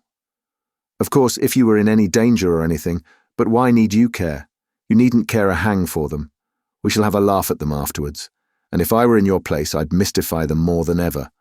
How ashamed they'll be afterwards. Hang them. We can thrash them afterwards, but let's laugh at them now." "To be sure," answered Raskolnikov. "But what will you say tomorrow?" he thought to himself. Strange to say, till that moment it had never occurred to him to wonder what Razumikhin would think when he knew. As he thought it, Raskolnikov looked at him. Razumikhin's account of his visit to Porfiry had very little interest for him. So much had come and gone since then. In the corridor they came upon Luzhin. He had arrived punctually at 8, and was looking for the number, so that all three went in together without greeting or looking at one another. The young men walked in first, while Pyotr Petrovitch, for good manners, lingered a little in the passage, taking off his coat. Pulcheria Alexandrovna came forward at once to greet him in the doorway. Dunya was welcoming her brother. Pyotr Petrovitch walked in and quite amiably, though with redoubled dignity, bowed to the ladies. He looked, however, as though he were a little put out and could not yet recover himself. Pulcheria Alexandrovna, who seemed also a little embarrassed, hastened to make them all sit down at the round table where a samovar was boiling. Dunya and Luzhin were facing one another, on opposite sides of the table. Razumikhin and Raskolnikov were facing Pulcheria Alexandrovna. Razumikhin was next to Luzhin, and Raskolnikov was beside his sister. A moment's silence followed. Pyotr Petrovitch deliberately drew out a cambric handkerchief, reeking of scent, and blew his nose with an air of a benevolent man who felt himself slighted, and was firmly resolved to insist on an explanation. In the passage, the idea had occurred to him to keep on his overcoat and walk away, and so give the two ladies a sharp and emphatic lesson and make them feel the gravity of the position. But he could not bring himself to do this. Besides, he could not endure uncertainty, and he wanted an explanation. If his request had been so openly disobeyed, there was something behind it, and in that case it was better to find it out beforehand. It rested with him to punish them, and there would always be time for that. "I trust you had a favourable journey," he inquired officially of Pulcheria Alexandrovna. "Oh, very well, Pyotr Petrovitch. I am gratified to hear it. And Avdotya Romanovna is not over-fatigued either? I am young and strong, I don't get tired, but it was a great strain for Mother," answered Dunya. "That's unavoidable. Our national railways are of terrible length. Mother Russia, as they say, is a vast country. In spite of all my desire to do so, I was unable to meet you yesterday, but I trust all passed off without inconvenience." "Oh no, Pyotr Petrovitch. It was all terribly disheartening," Pulcheria Alexandrovna hastened to declare with peculiar intonation. "And if Dmitri Prokofitch had not been sent us, I really believe by God himself, we should have been utterly lost. Here he is. Dmitry Prokofyevich Razumikhin, she added, introducing him to Luzhin. I had the pleasure yesterday, muttered Pyotr Petrovitch with a hostile glance sidelong at Razumikhin. Then he scowled and was silent. Pyotr Petrovitch belonged to that class of persons, on the surface very polite in society, who make a great point of punctiliousness, but who, directly they are crossed in anything, are completely disconcerted, and become more like sacks of flour than elegant and lively men of society. Again all was silent. Raskolnikov was obstinately mute. Avdotya Romanovna was unwilling to open the conversation too soon. Razumikhin had nothing to say, so Pulcheria Alexandrovna was anxious again. Marfa Petrovna is dead, have you heard? She began, having recourse to her leading item of conversation. To be sure, I heard so. I was immediately informed, and I have come to make you acquainted with the fact that Arkady Ivanovich Svidrigailov set off in haste for Petersburg immediately after his wife's funeral. So at least I have excellent authority for believing. To Petersburg? Here? Dunya asked in alarm and looked at her mother. Yes, indeed, and doubtless not without some design, having in view the rapidity of his departure and all the circumstances preceding it. Good heavens! Won't he leave Dunya in peace even here? Cried Pulcheria Alexandrovna. I imagine that neither you nor Avdotya Romanovna have any grounds for uneasiness, unless, of course, you are yourselves desirous of getting into communication with him. For my part, I am on my guard, and am now discovering where he is lodging. Oh, Pyotr Petrovitch, you would not believe what a fright you have given me, Pulcheria Alexandrovna went on. I've only seen him twice, but I thought him terrible, terrible. I am convinced that he was the cause of Marfa Petrovna's death. It's impossible to be certain about that. I have precise information. I do not dispute that he may have contributed to accelerate the course of events by the moral influence, so to say, of the affront. But as to the general conduct and moral characteristics of that personage, I am in agreement with you. I do not know whether he is well off now, and precisely what Marfa Petrovna left him. This will be known to me within a very short period, but no doubt here in Petersburg, if he has any pecuniary resources, he will relapse at once into his old ways. He is the most depraved and abjectly vicious specimen of that class of men. I have considerable reason to believe that Marfa Petrovna, who was so unfortunate as to fall in love with him and to pay his debts 8 years ago, was of service to him also in another way. Solely by her exertions and sacrifices, a criminal charge, involving an element of fantastic and homicidal brutality for which he might well have been sentenced to Siberia, was hushed up. That's the sort of man he is, if you care to know. Good heavens! Cried Pulcheria Alexandrovna. Raskolnikov listened attentively. Are you speaking the truth when you say that you have good evidence of this? Dunya asked sternly and emphatically. I only repeat what I was told in secret by Marfa Petrovna. I must observe that from the legal point of view, the case was far from clear.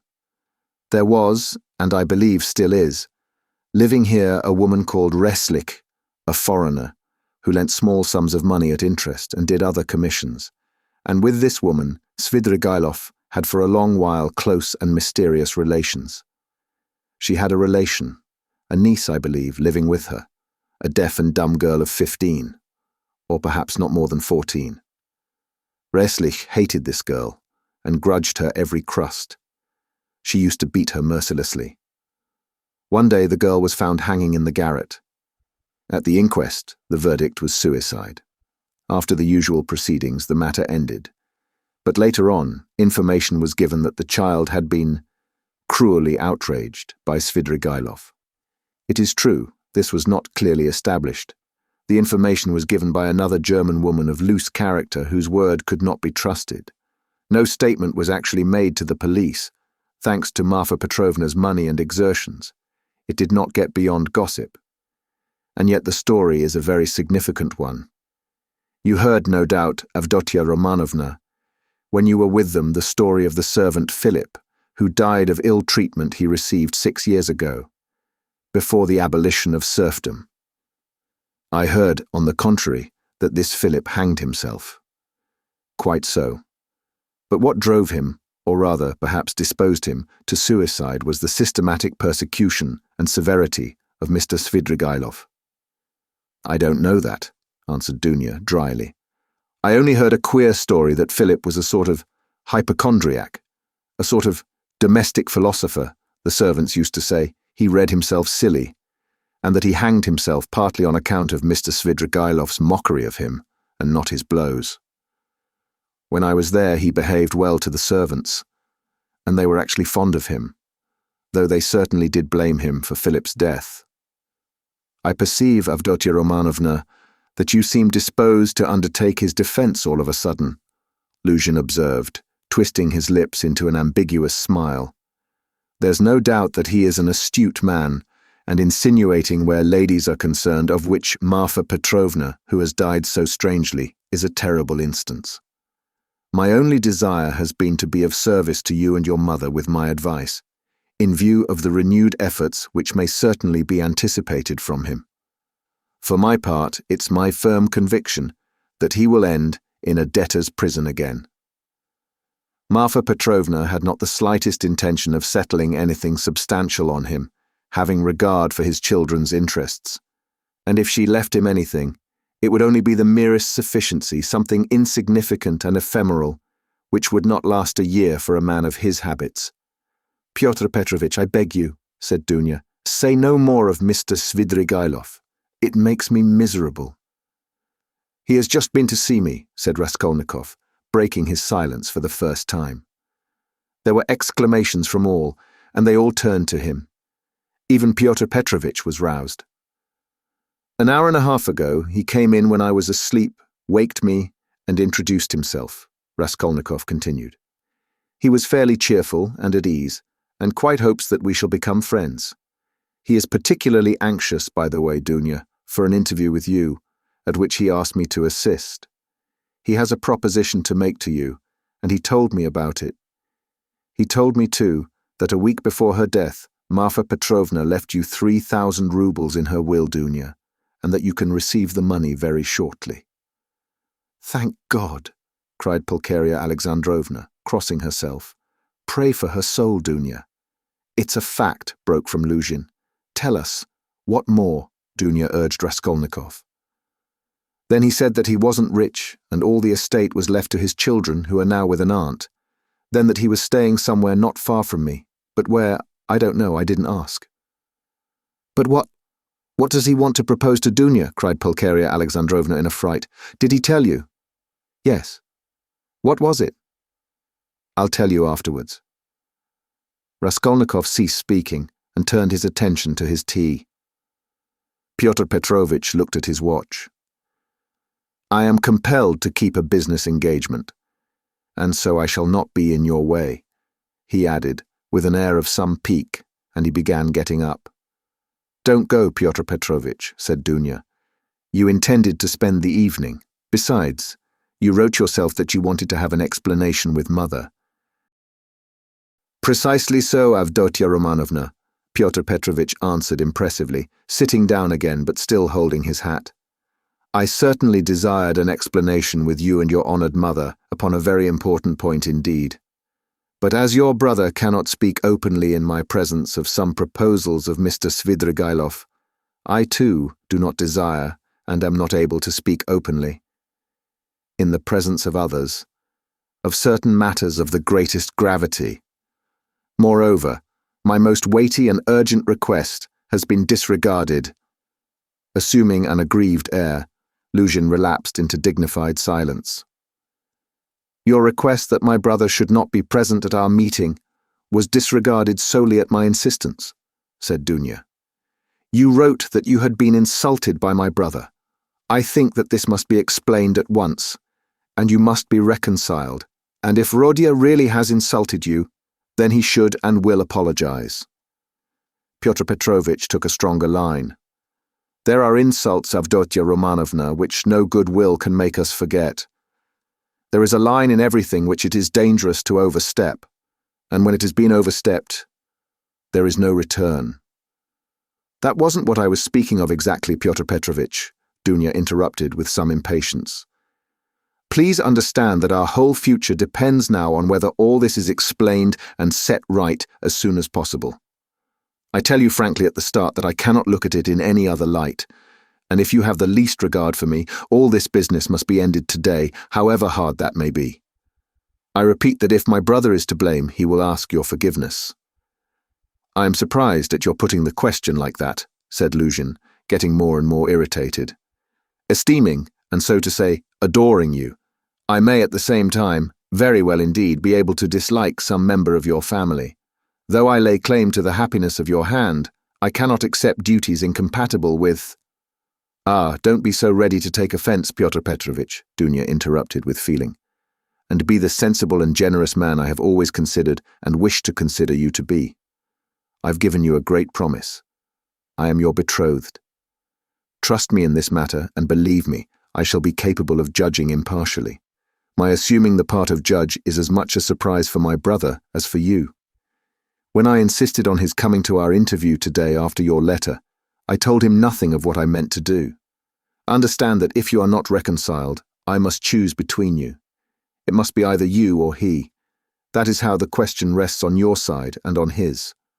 I don't want to be mistaken in my choice, and I must not be. For your sake, I must break off with my brother. For my brother's sake, I must break off with you. I can find out for certain now whether he is a brother to me, and I want to know it, and of you, whether I am dear to you, whether you esteem me, whether you are the husband for me. Avdotya Romanovna, Luzhin declared huffily, your words are of too much consequence to me. I will say more. They are offensive in view of the position I have the honor to occupy in relation to you. To say nothing of your strange and offensive setting me on a level with an impertinent boy, you admit the possibility of breaking your promise to me. You say you or he, showing thereby of how little consequence I am in your eyes. I cannot let this pass, considering the relationship and the obligations existing between us. What? Cried Dunya, flushing. I set your interest beside all that has hitherto been most precious in my life, what has made up the whole of my life. And here you are offended at my making too little account of you. Raskolnikov smiled sarcastically. Razumikin fidgeted. But Pyotr Petrovitch did not accept the reproof. On the contrary, at every word, he became more persistent and irritable, as though he relished it. Love for the future partner of your life, for your husband, ought to outweigh your love for your brother, he pronounced sententiously. And in any case, I cannot be put on the same level, although I said so emphatically that I would not speak openly in your brother's presence. Nevertheless, I intend now to ask your honoured mother for a necessary explanation on a point of great importance, closely affecting my dignity. Your son, he turned to Pulcheria Alexandrovna, yesterday, in the presence of Mr. Radzudkin, or, I think that's it. Excuse me, I have forgotten your surname. He bowed politely to Razumikin. Insulted me by misrepresenting the idea I expressed to you in a private conversation, drinking coffee, that is. That marriage with a poor girl who has had experience of trouble is more advantageous from the conjugal point of view than with one who has lived in luxury, since it is more profitable for the moral character. Your son intentionally exaggerated the significance of my words and made them ridiculous, accusing me of malicious intentions, and as far as I could see, relied upon your correspondence with him. I shall consider myself happy, Pulcheria Alexandrovna, if it is possible for you to convince me of an opposite conclusion, and thereby considerately reassure me. Kindly let me know in what terms precisely you repeated my words in your letter to Rodion Romanovitch. I don't remember, faltered Pulcheria Alexandrovna. I repeated them as I understood them. I don't know how Rodya repeated them to you. Perhaps he exaggerated. He could not have exaggerated them, except at your instigation. Pyotr Petrovitch, Pulcheria Alexandrovna declared with dignity, the proof that Dunya and I did not take your words in a very bad sense is the fact that we are here. Good, mother, said Dunya approvingly. Then this is my fault again, said Luzhin, aggrieved. Well, Pyotr Petrovitch, you keep blaming Rodion, but you yourself have just written what was false about him, Pulcheria Alexandrovna added, gaining courage. I don't remember writing anything false. You wrote, Raskolnikov said sharply, not turning to Luzhin, that I gave money yesterday not to the widow of the man who was killed, as was the fact, but to his daughter, whom I'd never seen till yesterday. You wrote this to make dissension between me and my family, and for that object added coarse expressions about the conduct of a girl whom you don't know. All that is mean slander.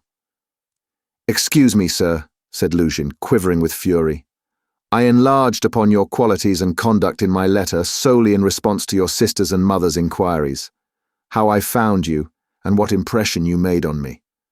As for what you've alluded to in my letter, be so good as to point out one word of falsehood. Show, that is, that you didn't throw away your money, and that there are not worthless persons in that family, however unfortunate. To my thinking, you, with all your virtues, are not worth the little finger of that unfortunate girl at whom you throw stones. Would you go so far, then, as to let her associate with your mother and sister? I have done so already, if you care to know. I made her sit down today with mother and Dunya. Rodya! Cried Pulcheria Alexandrovna. Dunya crimsoned. Razumikin knitted his brows. Luzhin smiled with lofty sarcasm. You may see for yourself, Avdotya Romanovna, he said, whether it is possible for us to agree. I hope now that this question is at an end, once and for all. I will withdraw, that I may not hinder the pleasures of family intimacy and the discussion of secrets. He got up from his chair and took his hat, but in withdrawing, I venture to request that for the future I may be spared similar meetings, and so to say, compromises. I appeal particularly to you, honoured Pulcheria Alexandrovna, on this subject, the more as my letter was addressed to you and to no one else. Pulcheria Alexandrovna was a little offended. You seem to think we are completely under your authority, Pyotr Petrovitch. Dunya has told you the reason your desire was disregarded. She had the best intentions, and indeed you write as though you were laying commands upon me. Are we to consider every desire of yours as a command? Let me tell you, on the contrary, that you ought to show particular delicacy and consideration for us now, because we have thrown up everything and have come here relying on you, and so we are in any case, in a sense, in your hands. That is not quite true, Pulcheria Alexandrovna, especially at the present moment, when the news has come of Marfa Petrovna's legacy, which seems indeed very apropos, judging from the new tone you take to me, he added sarcastically. Judging from that remark, we may certainly presume that you were reckoning on our helplessness, Dunya observed irritably.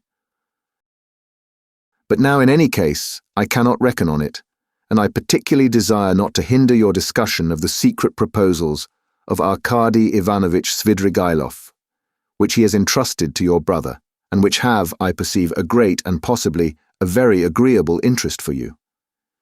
Good heavens! Cried Pulcheria Alexandrovna. Razumikin could not sit still on his chair. Aren't you ashamed now, sister? Asked Raskolnikov. I am ashamed, Rodya, said Dunya. Pyotr Petrovitch, go away! She turned to him, white with anger. Pyotr Petrovitch had apparently not at all expected such a conclusion. He had too much confidence in himself, in his power, and in the helplessness of his victims. He could not believe it even now. He turned pale and his lips quivered. Avdotya Romanovna, if I go out of this door now, after such a dismissal, then you may reckon on it. I will never come back. Consider what you are doing. My word is not to be shaken. What insolence! Cried Dunya, springing up from her seat. I don't want you to come back again. What? So that's how it stands, cried Luzhin, utterly unable to the last moment to believe in the rupture, and so completely thrown out of his reckoning now. So that's how it stands. But do you know, Avdotya Romanovna, that I might protest? What right have you to speak to her like that? Pulcheria Alexandrovna intervened hotly. And what can you protest about? What rights have you? Am I to give my Dunya to a man like you? Go away. Leave us altogether. We are to blame for having agreed to a wrong action, and I, above all.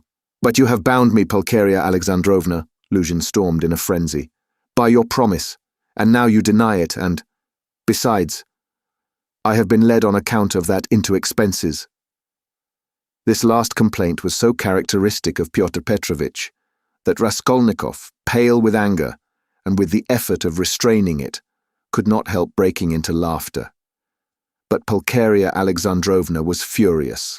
Expenses? What expenses? Are you speaking of our trunk?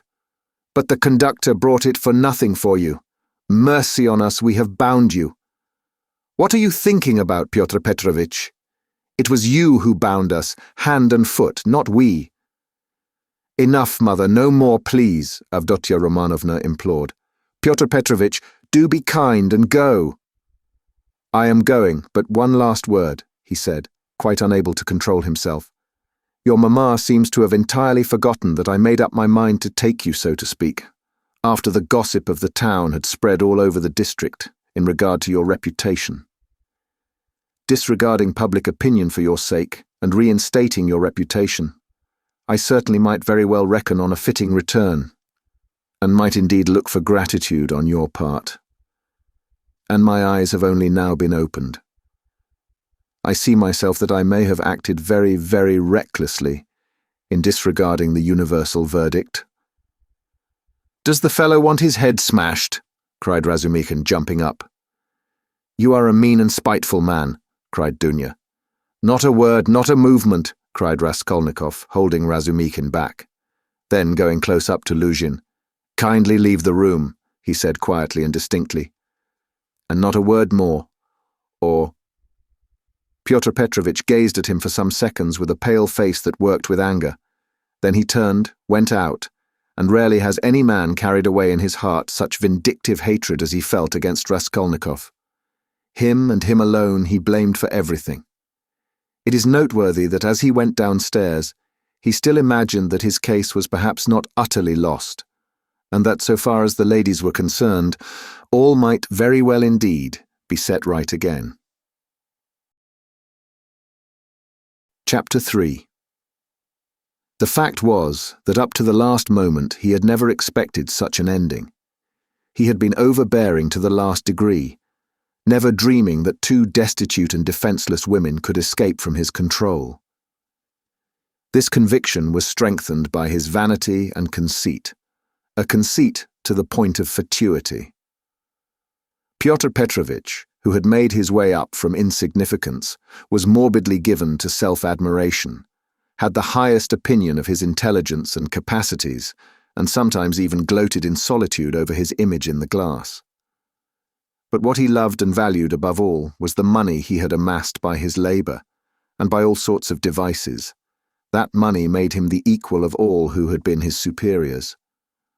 When he had bitterly reminded Dunya that he had decided to take her in spite of evil report, Pyotr Petrovitch had spoken with perfect sincerity and had, indeed, felt genuinely indignant at such black ingratitude.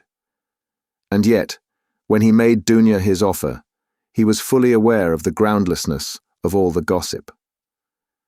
The story had been everywhere contradicted by Marfa Petrovna, and was by then disbelieved by all the townspeople, who were warm in Dunya's defence, and he would not have denied that he knew all that at the time. Yet he still thought highly of his own resolution in lifting Dunya to his level, and regarded it as something heroic. In speaking of it to Dunya, he had let out the secret feeling he cherished and admired, and he could not understand that others should fail to admire it too. He had called on Raskolnikov with the feelings of a benefactor who is about to reap the fruits of his good deeds and to hear agreeable flattery.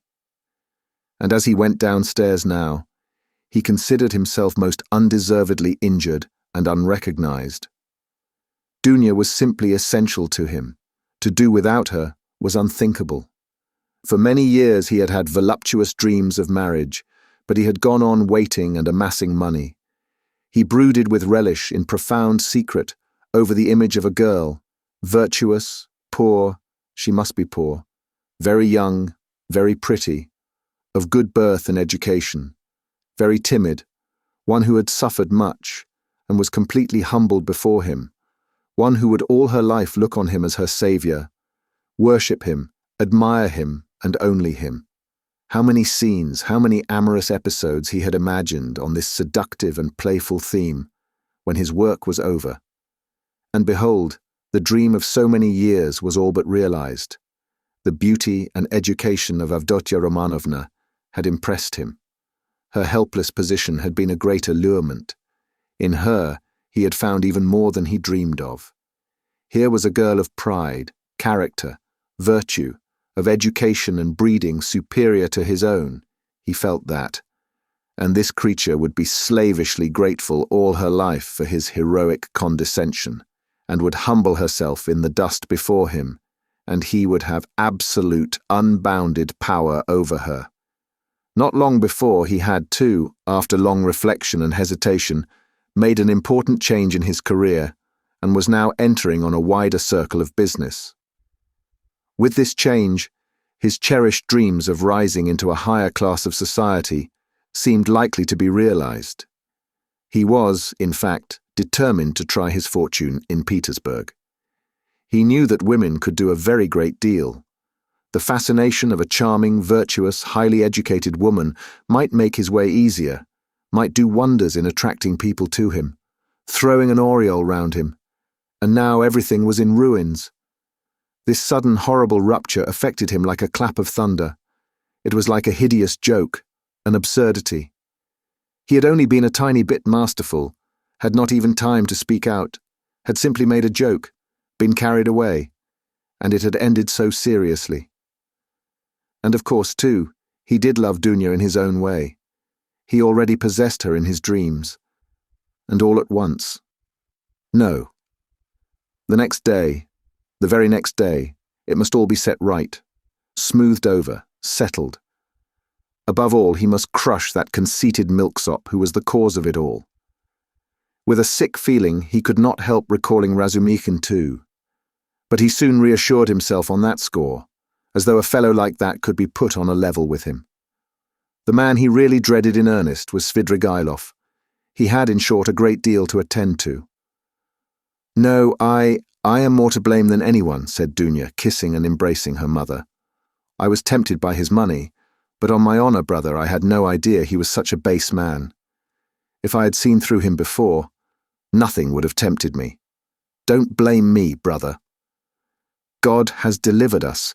God has delivered us," Pulcheria Alexandrovna muttered, but half-consciously, as though scarcely able to realize what had happened. They were all relieved, and in 5 minutes they were laughing. Only now and then Dunya turned white and frowned, remembering what had passed. Pulcheria Alexandrovna was surprised to find that she, too, was glad. She had only that morning thought that a rupture with Luzhin was a terrible misfortune. Raskolnikov was delighted. He did not yet dare to express his joy fully, but he was in a fever of excitement, as though a ton weight had fallen off his heart. Now he had the right to devote his life to them, to serve them. Anything might happen now. But he felt afraid to think of further possibilities, and dared not let his imagination range. But Raskolnikov sat still in the same place, almost sullen and indifferent. Though he had been the most insistent on getting rid of Luzhin, he seemed now the least concerned at what had happened. Dunya could not help thinking that he was still angry with her, and Pulcheria Alexandrovna watched him timidly. "What did Svidrigailov say to you?" said Dunya, approaching him. "Yes, yes," cried Pulcheria Alexandrovna. Raskolnikov raised his head. "He wants to make you a present of 10,000 rubles, and he desires to see you once in my presence." "See her? On no account," cried Pulcheria Alexandrovna. "And how dare he offer her money?" Then Raskolnikov repeated, rather dryly, his conversation with Svidrigailov, omitting his account of the ghostly visitations of Marfa Petrovna, wishing to avoid all unnecessary talk. "What answer did you give him?" asked Dunya. "At first I said I would not take any message to you. Then he said that he would do his utmost to obtain an interview with you without my help. He assured me that his passion for you was a passing infatuation. Now he has no feeling for you. He doesn't want you to marry Luzhin. His talk was altogether rather muddled. How do you explain him to yourself, Rodya? How did he strike you? I must confess, I don't quite understand him. He offers you 10,000, and yet says he is not well off. He says he is going away, and in 10 minutes he forgets he has said it. Then he says he is going to be married, and has already fixed on the girl. No doubt he has a motive, and probably a bad one. But it's odd that he should be so clumsy about it if he had any designs against you. Of course I refused this money on your account, once for all. Altogether, I thought him very strange. One might almost think he was mad. But I may be mistaken. That may only be the part he assumes. The death of Marfa Petrovna seems to have made a great impression on him. God rest her soul, exclaimed Pulcheria Alexandrovna. I shall always pray for her. Where should we be now, Dunya, without this 3,000? It's as though it had fallen from heaven. Why, Rodya, this morning we had only 3 rubles in our pocket, and Dunya and I were just planning to pawn her watch, so as to avoid borrowing from that man until he offered help. Dunya seemed strangely impressed by Svidrigailov's offer. She still stood meditating. He has got some terrible plan, she said in a half-whisper to herself, almost shuddering. Raskolnikov noticed this disproportionate terror. I fancy I shall have to see him more than once again, he said to Dunya.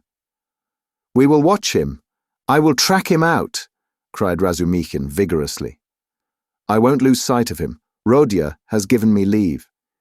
He said to me himself just now, take care of my sister. Will you give me leave too, Avdotia Romanovna? Dunya smiled and held out her hand, but the look of anxiety did not leave her face. Pulcheria Alexandrovna gazed at her timidly, but the 3,000 rubles had obviously a soothing effect on her. A quarter of an hour later, they were all engaged in a lively conversation. Even Raskolnikov listened attentively for some time, though he did not talk. Razumikhin was the speaker. And why should you go away? He flowed on ecstatically. And what are you to do in a little town? The great thing is, you are all here together and you need one another. You do need one another, believe me. For a time, anyway. Take me into partnership and I assure you we'll plan a capital enterprise. Listen, I'll explain it all in detail to you, the whole project. It all flashed into my head this morning, before anything had happened. I tell you what, I have an uncle, I must introduce him to you. A most accommodating and respectable old man. This uncle has got a capital of 1,000 rubles, and he lives on his pension and has no need of that money. For the last 2 years he has been bothering me to borrow it from him and pay him 6% interest. I know what that means. He simply wants to help me. Last year I had no need of it, but this year I resolved to borrow it as soon as he arrived. Then you lend me another 1,000 of your 3, and we have enough for a start, so we'll go into partnership. And what are we going to do? Then Razumikhin began to unfold his project, and he explained at length that almost all our publishers and booksellers know nothing at all of what they are selling, and for that reason they are usually bad publishers, and that any decent publications pay as a rule and give a profit, sometimes a considerable one. Razumikhin had indeed been dreaming of setting up as a publisher. For the last 2 years he had been working in publishers' offices, and knew 3 European languages well, though he had told Raskolnikov 6 days before that he was schwach in German, with an object of persuading him to take half his translation and half the payment for it. He had told a lie then, and Raskolnikov knew he was lying. Why should we let our chance slip when we have one of the chief means of success? Money of our own, cried Razumikhin warmly. Of course there will be a lot of work, but we will work. You, Avdotia Romanovna. I, Rodion. You get a splendid profit on some books nowadays. And the great point of the business is that we shall know just what wants translating. And we shall be translating, publishing, learning all at once. I can be of use because I have experience. For nearly 2 years I've been scuttling about among the publishers, and now I know every detail of their business. You need not be a saint to make pots, believe me. And why? Why should we let our chance slip? Why, I know, and I kept the secret, 2 or 3 books, which one might get 100 rubles simply for thinking of translating and publishing. Indeed, and I would not take 500 for the very idea of one of them. And what do you think? If I were to tell a publisher, I dare say he'd hesitate. They are such blockheads. And as for the business side, printing, paper, selling, you trust to me, I know my way about. We'll begin in a small way and go on to a large. In any case, it will get us our living, and we shall get back our capital. Dunya's eyes shone. I like what you are saying, Dmitri Prokofitch, she said. I know nothing about it, of course, put in Pulcheria Alexandrovna. It may be a good idea, but again, God knows. It's new and untried. Of course, we must remain here at least for a time. She looked at Rodya. What do you think, brother? Said Dunya. I think he's got a very good idea, he answered. Of course, it's too soon to dream of a publishing firm, but we certainly might bring out 5 or 6 books and be sure of success. I know of one book myself, which would be sure to go well. And as for his being able to manage it, there's no doubt about that either. He knows the business. But we can talk it over later. Hurrah! Cried Razumikin. Now stay. There's a flat here in this house, belonging to the same owner. It's a special flat apart, not communicating with these lodgings. It's furnished, rent moderate, 3 rooms. Suppose you take them to begin with. I'll pawn your watch tomorrow and bring you the money, and everything can be arranged then. You can all 3 live together, and Rodya will be with you. But where are you off to, Rodya? What, Rodya? You are going already? Pulcheria Alexandrovna asked in dismay. At such a minute! Cried Razumikin. Dunya looked at her brother with incredulous wonder. He held his cap in his hand. He was preparing to leave them. One would think you were burying me or saying goodbye forever, he said somewhat oddly. He attempted to smile, but it did not turn out a smile. But who knows, perhaps it is the last time we shall see each other. He let slip accidentally. It was what he was thinking, and it somehow was uttered aloud. What is the matter with you? Cried his mother. Where are you going, Rodya? Asked Dunya rather strangely. Oh, I'm quite obliged to, he answered vaguely, as though hesitating what he would say. But there was a look of sharp determination in his white face. I meant to say, as I was coming here, I meant to tell you, Mother, and you, Dunya, that it would be better for us to part for a time. I feel ill. I'm not at peace. I will come afterwards. I will come of myself. When it's possible, I remember you and love you. Leave me alone. I decided this even before.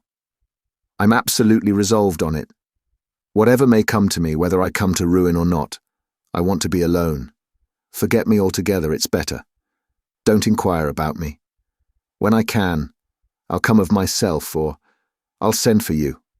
Perhaps it will all come back. But now if you love me, give me up. Else I shall begin to hate you, I feel it. Goodbye.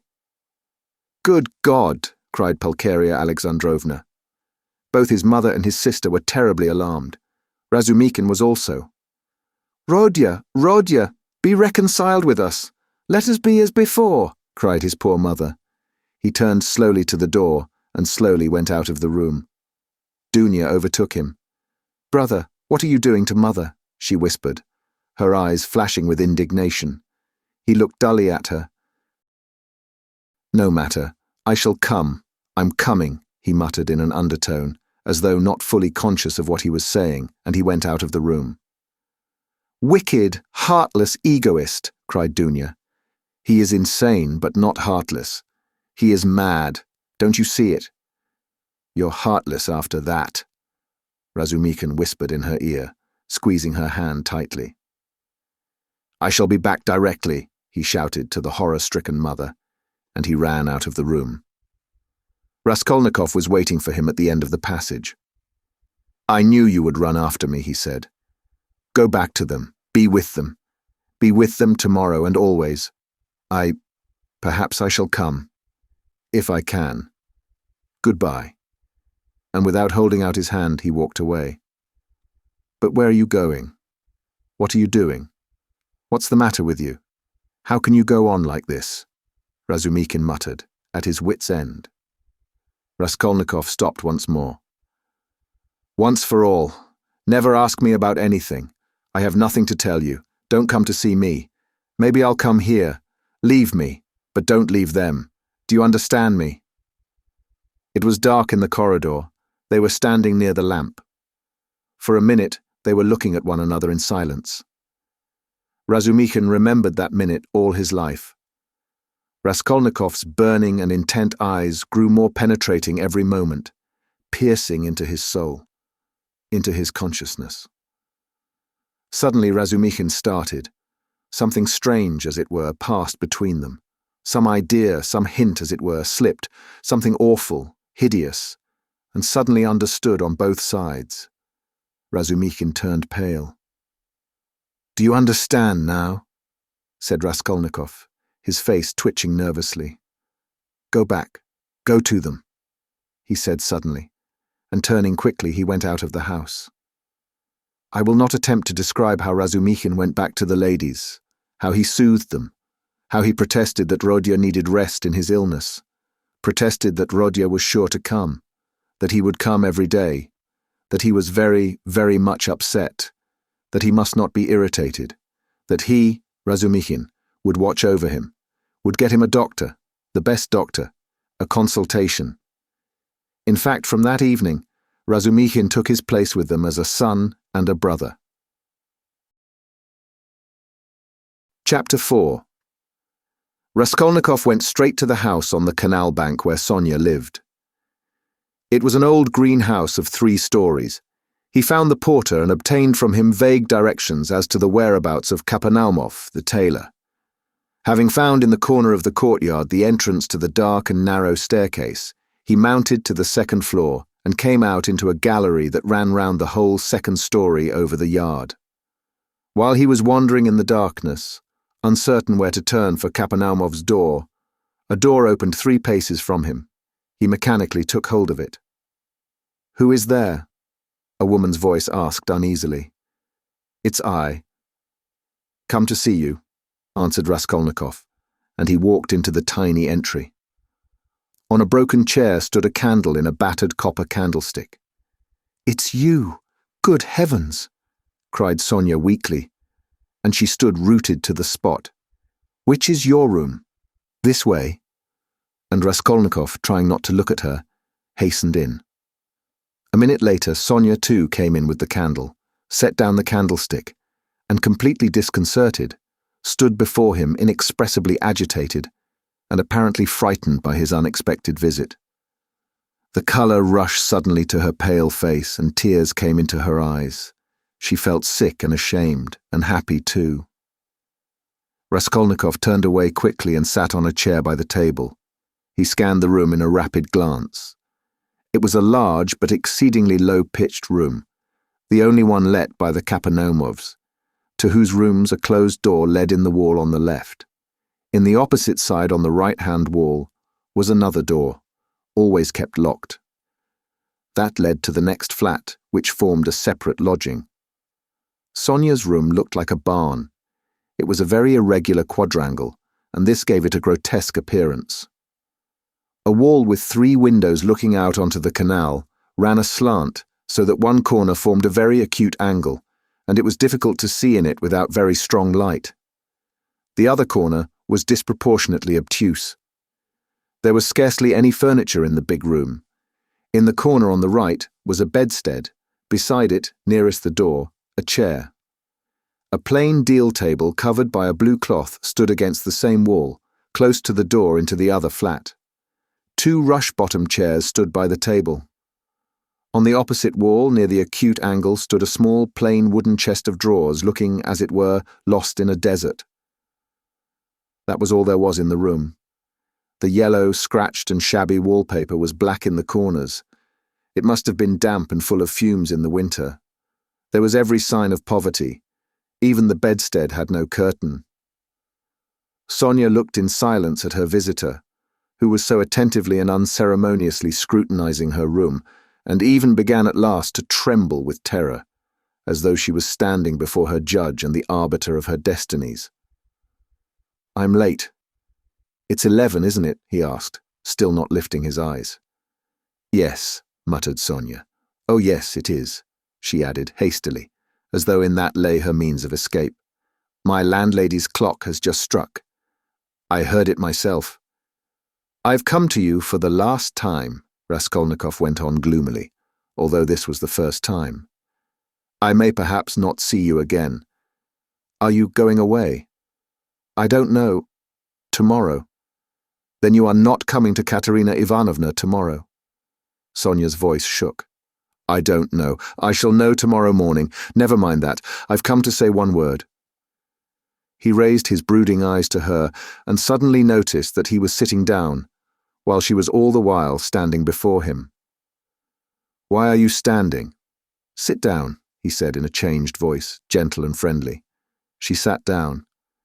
He looked kindly and almost compassionately at her. "How thin you are! What a hand!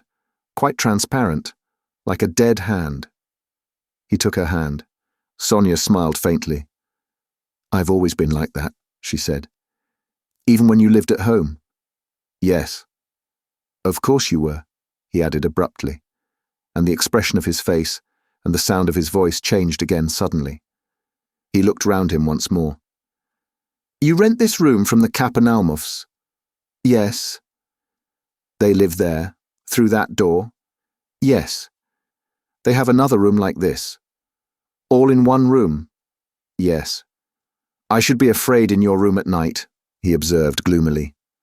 "They are very good people, very kind," answered Sonia, who still seemed bewildered. "And all the furniture, everything is theirs. And they are very kind, and the children, too, often come to see me." "They all stammer, don't they?" "Yes. He stammers and he's lame. And his wife, too. It's not exactly that she stammers, but she can't speak plainly. She's a very kind woman. And he used to be a house serf. And there are 7 children. And it's only the eldest one that stammers, and the others are simply ill. But they don't stammer." "But where did you hear about them?" she added with some surprise. "Your father told me then. He told me all about you, and how you went out at 6 o'clock and came back at 9, and how Katerina Ivanovna knelt down by your bed." Sonia was confused. "I fancied I saw him today," she whispered hesitatingly. "Whom?" "Father. I was walking in the street, out there at the corner about 10 o'clock, and he seemed to be walking in front. It looked just like him. I wanted to go to Katerina Ivanovna." "You were walking in the streets?" "Yes," Sonia whispered abruptly, again overcome with confusion and looking down. "Katerina Ivanovna used to beat you, I dare say." "Oh no, what are you saying? No." Sonia looked at him almost with dismay. "You love her then?" "Love her? Of course," said Sonia with plaintive emphasis, and she clasped her hands in distress. "Ah, you don't. If you only knew. You see, she is quite like a child. Her mind is quite unhinged, you see, from sorrow. And how clever she used to be. How generous. How kind. Ah, you don't understand. You don't understand." Sonia said this as though in despair, wringing her hands in excitement and distress. Her pale cheeks flushed. There was a look of anguish in her eyes.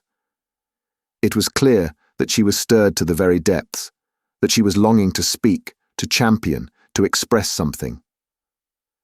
A sort of insatiable compassion, if one may so express it, was reflected in every feature of her face. "Beat me! How can you? Good heavens, beat me! And if she did beat me, what then? What of it? You know nothing, nothing about it. She is so unhappy. Ah, how unhappy. And ill. She is seeking righteousness. She is pure. She has such faith that there must be righteousness everywhere, and she expects it. And if you were to torture her, she wouldn't do wrong. She doesn't see that it's impossible for people to be righteous, and she is angry at it, like a child, like a child. She is good. And what will happen to you? Sonia looked at him inquiringly. They are left on your hands, you see. They were all on your hands before, though, and your father came to you to beg for drink. Well, how will it be now? I don't know, Sonia articulated mournfully. Will they stay there? I don't know. They are in debt for the lodging, but the landlady, I hear, said today that she wanted to get rid of them, and Katerina Ivanovna says that she won't stay another minute. How is it she is so bold? She relies upon you. Oh, no, don't talk like that. We are one. We live like one. Sonia was agitated again and even angry, as though a canary or some other little bird were to be angry. And what could she do? What could she do? She persisted, getting hot and excited. And how she cried today! Her mind is unhinged. Haven't you noticed it? At 1 minute she is worrying like a child that everything should be right tomorrow, the lunch and all that. Then she is wringing her hands, spitting blood, weeping, and all at once she will begin knocking her head against the wall in despair. Then she will be comforted again. She builds all her hopes on you. She says that you will help her now and that she will borrow a little money somewhere and go to her native town with me and set up a boarding school for the daughters of gentlemen and take me to superintend it, and we will begin a new, splendid life. And she kisses and hugs me, comforts me, and you know she has such faith in her fancies. One can't contradict her, and all the day long she has been washing, cleaning, mending. She dragged the washtub into the room with her feeble hands and sank on the bed, gasping for breath. We went this morning to the shops to buy shoes for Polenka, and Lida, for theirs are quite worn out. Only the money we'd reckoned wasn't enough, not nearly enough. And she picked out such dear little boots, for she has taste you don't know. And there in the shop she burst out crying before the shopman because she hadn't enough. Ah, it was sad to see her. Well, after that I can understand your living like this, Raskolnikov said with a bitter smile. And aren't you sorry for them? Aren't you sorry? Sonia flew at him again. Why, I know. You gave your last penny yourself, though you'd seen nothing of it. And if you'd seen everything, oh dear, and how often I've brought her to tears. Only last week, yes, only a week before his death. I was cruel, and how often I've done it. Ah, I've been wretched at the thought of it all day. Sonia wrung her hands as she spoke at the pain of remembering it. You were cruel! Yes, I went to see them, she went on, weeping, and father said, read me something, Sonia, my head aches, read to me. Here's a book. He had a book he had got from Andrei Semyonovich Lebeziatnikov. He lives there. He always used to get hold of such funny books. And I said, I can't stay, as I didn't want to read, and I'd gone in chiefly to show Katerina Ivanovna some collars. Lizaveta, the peddler, sold me some collars and cuffs, cheap, pretty, new, embroidered ones. Katerina Ivanovna liked them very much. She put them on and looked at herself in the glass and was delighted with them. Make me a present of them, Sonia, she said. Please do. Please do, she said. She wanted them so much. And when could she wear them? They just reminded her of her old happy days. She looked at herself in the glass, admired herself, and she has no clothes at all, no things of her own, hasn't had all these years, and she never asks anyone for anything. She is proud. She'd sooner give away everything, and these she asked for, she liked them so much, and I was sorry to give them.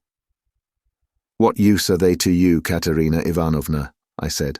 I spoke like that to her. I ought not to have said that. She gave me such a look, and she was so grieved at my refusing her. And it was so sad to see, and she was not grieved for the collars, but for my refusing. I saw that. Ah, if only I could bring it all back, change it, take back those words. But it's nothing to you. Did you know Lizaveta, the peddler? Yes. Did you know her? Sonia asked with some surprise. Katerina Ivanovna is in consumption, rapid consumption. She will soon die, said Raskolnikov after a pause, without answering her question. Oh no, no, no. And Sonia unconsciously clutched both his hands, as though imploring that she should not. But it will be better if she does die. No, not better. Not at all better, Sonia unconsciously repeated in dismay. And the children? What can you do except take them to live with you? Oh, I don't know, cried Sonia almost in despair, and she put her hands to her head. It was evident that that idea had very often occurred to her before, and he had only roused it again. And what, if even now, while Katerina Ivanovna is alive, you get ill and are taken to the hospital, what will happen then? He persisted pitilessly. How can you? That cannot be. And Sonia's face worked with awful terror. Cannot be? Raskolnikov went on with a harsh smile. You are not insured against it, are you? What will happen to them then? They will be in the street, all of them. She will cough and beg and knock her head against some wall as she did today, and the children will cry. Then she will fall down, be taken to the police station and to the hospital. She will die, and the children. Oh no. God will not let it be, broke at last from Sonia's overburdened bosom. She listened, looking imploringly at him, clasping her hands in dumb entreaty, as though it all depended upon him. Raskolnikov got up and began to walk about the room. A minute passed. Sonia was standing with her hands and her head hanging in terrible dejection. And can't you save, put by for a rainy day? He asked, stopping suddenly before her. No, whispered Sonia. Of course not. Have you tried? He added, almost ironically. Yes. And it didn't come off. Of course not. No need to ask. And again he paced the room. Another minute passed. You don't get money every day. Sonia was more confused than ever, and colour rushed into her face again. No, she whispered, with a painful effort. It will be the same with Polenka, no doubt, he said suddenly. No, no, it can't be, no, Sonia cried aloud in desperation, as though she had been stabbed. God would not allow anything so awful. He lets others come to it. No, no, God will protect her, God, she repeated beside herself. But perhaps there is no God at all, Raskolnikov answered with a sort of malignance, laughed and looked at her. Sonia's face suddenly changed. A tremor passed over it. She looked at him with unutterable reproach, tried to say something, but could not speak, and broke into bitter, bitter sobs, hiding her face in her hands. You say Katerina Ivanovna's mind is unhinged. Your own mind is unhinged, he said after a brief silence. 5 minutes passed. He still paced up and down the room in silence, not looking at her. At last he went up to her. His eyes glittered. He put his 2 hands on her shoulders and looked straight into her tearful face. His eyes were hard, feverish and piercing. His lips were twitching. All at once he bent down quickly and, dropping to the ground, kissed her foot. Sonia drew back from him as from a madman, and certainly he looked like a madman. What are you doing to me? She muttered, turning pale, and a sudden anguish clutched at her heart. He stood up at once.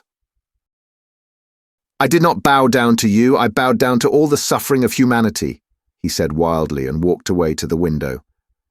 Listen, he added, turning to her a minute later. I said just now to an insolent man that he was not worth your little finger, and that I did my sister honour, making her sit beside you. Ah, you said that to them, and in her presence, cried Sonia, frightened. Sit down with me. An honour. Why, I'm dishonourable. Ah, why did you say that? It was not because of your dishonour and your sin I said that of you, but because of your great suffering. But you are a great sinner, that's true, he added almost solemnly. And your worst sin is that you have destroyed and betrayed yourself for nothing. Isn't that fearful? Isn't it fearful that you are living in this filth which you loathe so, and at the same time you know yourself, you've only to open your eyes, that you are not helping anyone by it, not saving anyone from anything? Tell me, he went on almost in a frenzy, how this shame and degradation can exist in you side by side with other, opposite holy feelings. It would be better, 1,000 times better and wiser to leap into the water and end it all. But what would become of them? Sonia asked faintly, gazing at him with eyes of anguish, but not seeming surprised at his suggestion. Raskolnikov looked strangely at her. He read it all in her face, so she must have had that thought already, perhaps many times, and earnestly she had thought out in her despair how to end it, and so earnestly that now she scarcely wondered at his suggestion. She had not even noticed the cruelty of his words. The significance of his reproaches and his peculiar attitude to her shame, she had, of course, not noticed either, and that, too, was clear to him. But he saw how monstrously the thought of her disgraceful, shameful position was torturing her, and had long tortured her. What, he thought, could hitherto have hindered her from putting an end to it? Only then he realized what those poor little orphan children, and that pitiful half-crazy Katerina Ivanovna, knocking her head against the wall in her consumption, meant for Sonia. But nevertheless, it was clear to him again that with her character and the amount of education she had after all received, she could not in any case remain so. He was still confronted by the question, how could she have remained so long in that position without going out of her mind, since she could not bring herself to jump into the water? Of course he knew that Sonia's position was an exceptional case, though unhappily not unique and not infrequent indeed, but that very exceptionalness, her tinge of education, her previous life might, one would have thought, have killed her at the first step on that revolting path. What held her up? Surely not depravity. All that infamy had obviously only touched her mechanically. Not one drop of real depravity had penetrated to her heart. He saw that. He saw through her as she stood before him. There are 3 ways before her, he thought, the canal, the madhouse, or, at last, to sink into depravity which obscures the mind and turns the heart to stone. The last idea was the most revolting, but he was a skeptic. He was young, abstract, and therefore cruel, and so he could not help believing that the last end was the most likely. But can that be true? He cried to himself. Can that creature who has still preserved the purity of her spirit be consciously drawn at last into that sink of filth and iniquity? Can the process already have begun? Can it be that she has only been able to bear it till now, because vice has begun to be less loathsome to her? No, that cannot be, he cried, as Sonia had just before. No, what has kept her from the canal till now is the idea of sin, and they, the children. And if she has not gone out of her mind, but who says she has not gone out of her mind? Is she in her senses? Can one talk, can one reason as she does? How can she sit on the edge of the abyss of loathsomeness into which she is slipping and refuse to listen when she is told of danger? Does she expect a miracle? No doubt she does. Doesn't that all mean madness? He stayed obstinately at that thought. He liked that explanation indeed better than any other. He began looking more intently at her. So you pray to God a great deal, Sonia? He asked her. Sonia did not speak. He stood beside her waiting for an answer. What should I be without God? She whispered rapidly, forcibly, glancing at him with suddenly flashing eyes and squeezing his hand. Ah, so that is it, he thought. And what does God do for you? He asked, probing her further. Sonia was silent a long while, as though she could not answer. Her weak chest kept heaving with emotion. Be silent! Don't ask! You don't deserve! She cried suddenly, looking sternly and wrathfully at him. That's it, he repeated to himself. He does everything, she whispered quickly, looking down again. That's the way out. That's the explanation, he decided, scrutinizing her with eager curiosity, with a new, strange, almost morbid feeling. He gazed at that pale, thin, irregular, angular little face, those soft blue eyes, which could flash with such fire, such stern energy, that little body still shaking with indignation and anger, and it all seemed to him more and more strange, almost impossible. "She is a religious maniac," he repeated to himself. There was a book lying on the chest of drawers. He had noticed it every time he paced up and down the room. Now he took it up and looked at it. It was the New Testament in the Russian translation. It was bound in leather, old and worn. "Where did you get that?" he called to her across the room. She was still standing in the same place, 3 steps from the table.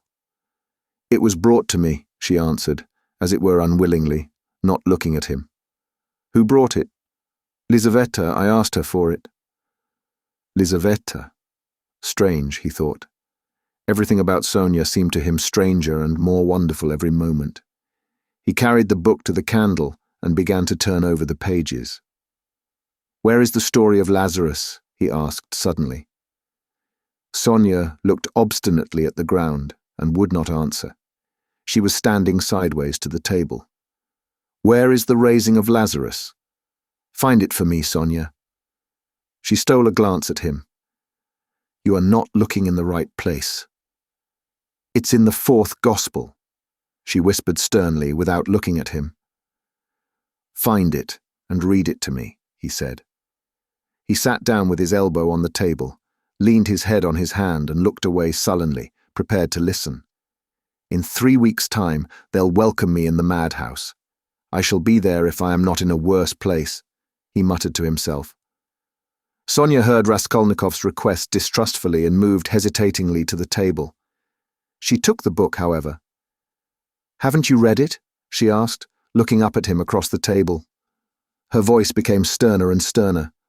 "Long ago, when I was at school." "Read." "And haven't you heard it in church?" "I haven't been. Do you often go?" No, whispered Sonia. Raskolnikov smiled. "I understand. And you won't go to your father's funeral tomorrow?" "Yes, I shall. I was at church last week too. I had a requiem service." "For whom?" "For Lizaveta. She was killed with an axe."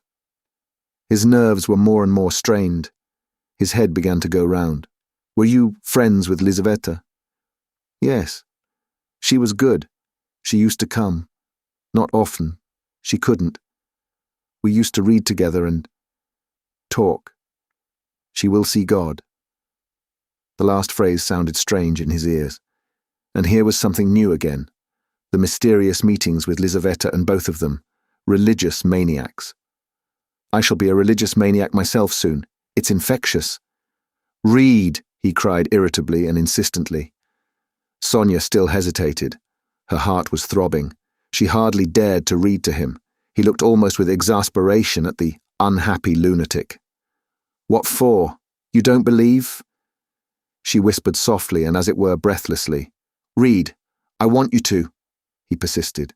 "You used to read to Lizaveta." Sonia opened the book and found the place. Her hands were shaking. Her voice failed her. Twice she tried to begin and could not bring out the first syllable.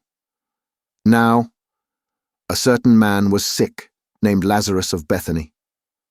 She forced herself at last to read, but at the 3rd word her voice broke like an overstrained string. There was a catch in her breath. Raskolnikov saw in part why Sonia could not bring herself to read to him, and the more he saw this, the more roughly and irritably he insisted on her doing so. He understood only too well how painful it was for her to betray and unveil all that was her own. He understood that these feelings really were her secret treasure, which she had kept perhaps for years, perhaps from childhood, while she lived with an unhappy father and a distracted stepmother crazed by grief, in the midst of starving children and unseemly abuse and reproaches. But at the same time, he knew now, and knew for certain that, although it filled her with dread and suffering, yet she had a tormenting desire to read, and to read to him, that he might hear it, and to read now, whatever might come of it. He read this in her eyes. He could see it in her intense emotion. She mastered herself, controlled the spasm in her throat, and went on reading the 11th chapter of St. John. She went on to the 19th verse. And many of the Jews came to Martha and Mary to comfort them concerning their brother. Then Martha, as soon as she heard that Jesus was coming, went and met him. But Mary sat still in the house. Then said Martha unto Jesus, Lord, if thou hadst been here, my brother had not died. But I know that even now whatsoever thou wilt ask of God, God will give it thee. Then she stopped again with a shamefaced feeling that her voice would quiver and break again. Jesus said unto her, Thy brother shall rise again. Martha saith unto him, I know that he shall rise again in the resurrection at the last day. Jesus said unto her, I am the resurrection and the life. He that believeth in me, though he were dead, yet shall he live. And whosoever liveth and believeth in me shall never die. Believest thou this? She saith unto him. And drawing a painful breath, Sonia read distinctly and forcibly as though she were making a public confession of faith. Yea, Lord, I believe that thou art the Christ, the Son of God, which should come into the world. She stopped and looked up quickly at him, but controlling herself went on reading. Raskolnikov sat without moving, his elbows on the table and his eyes turned away. She read to the 32nd verse. Then when Mary was come where Jesus was, and saw him, she fell down at his feet, saying unto him, Lord, if thou hadst been here, my brother had not died.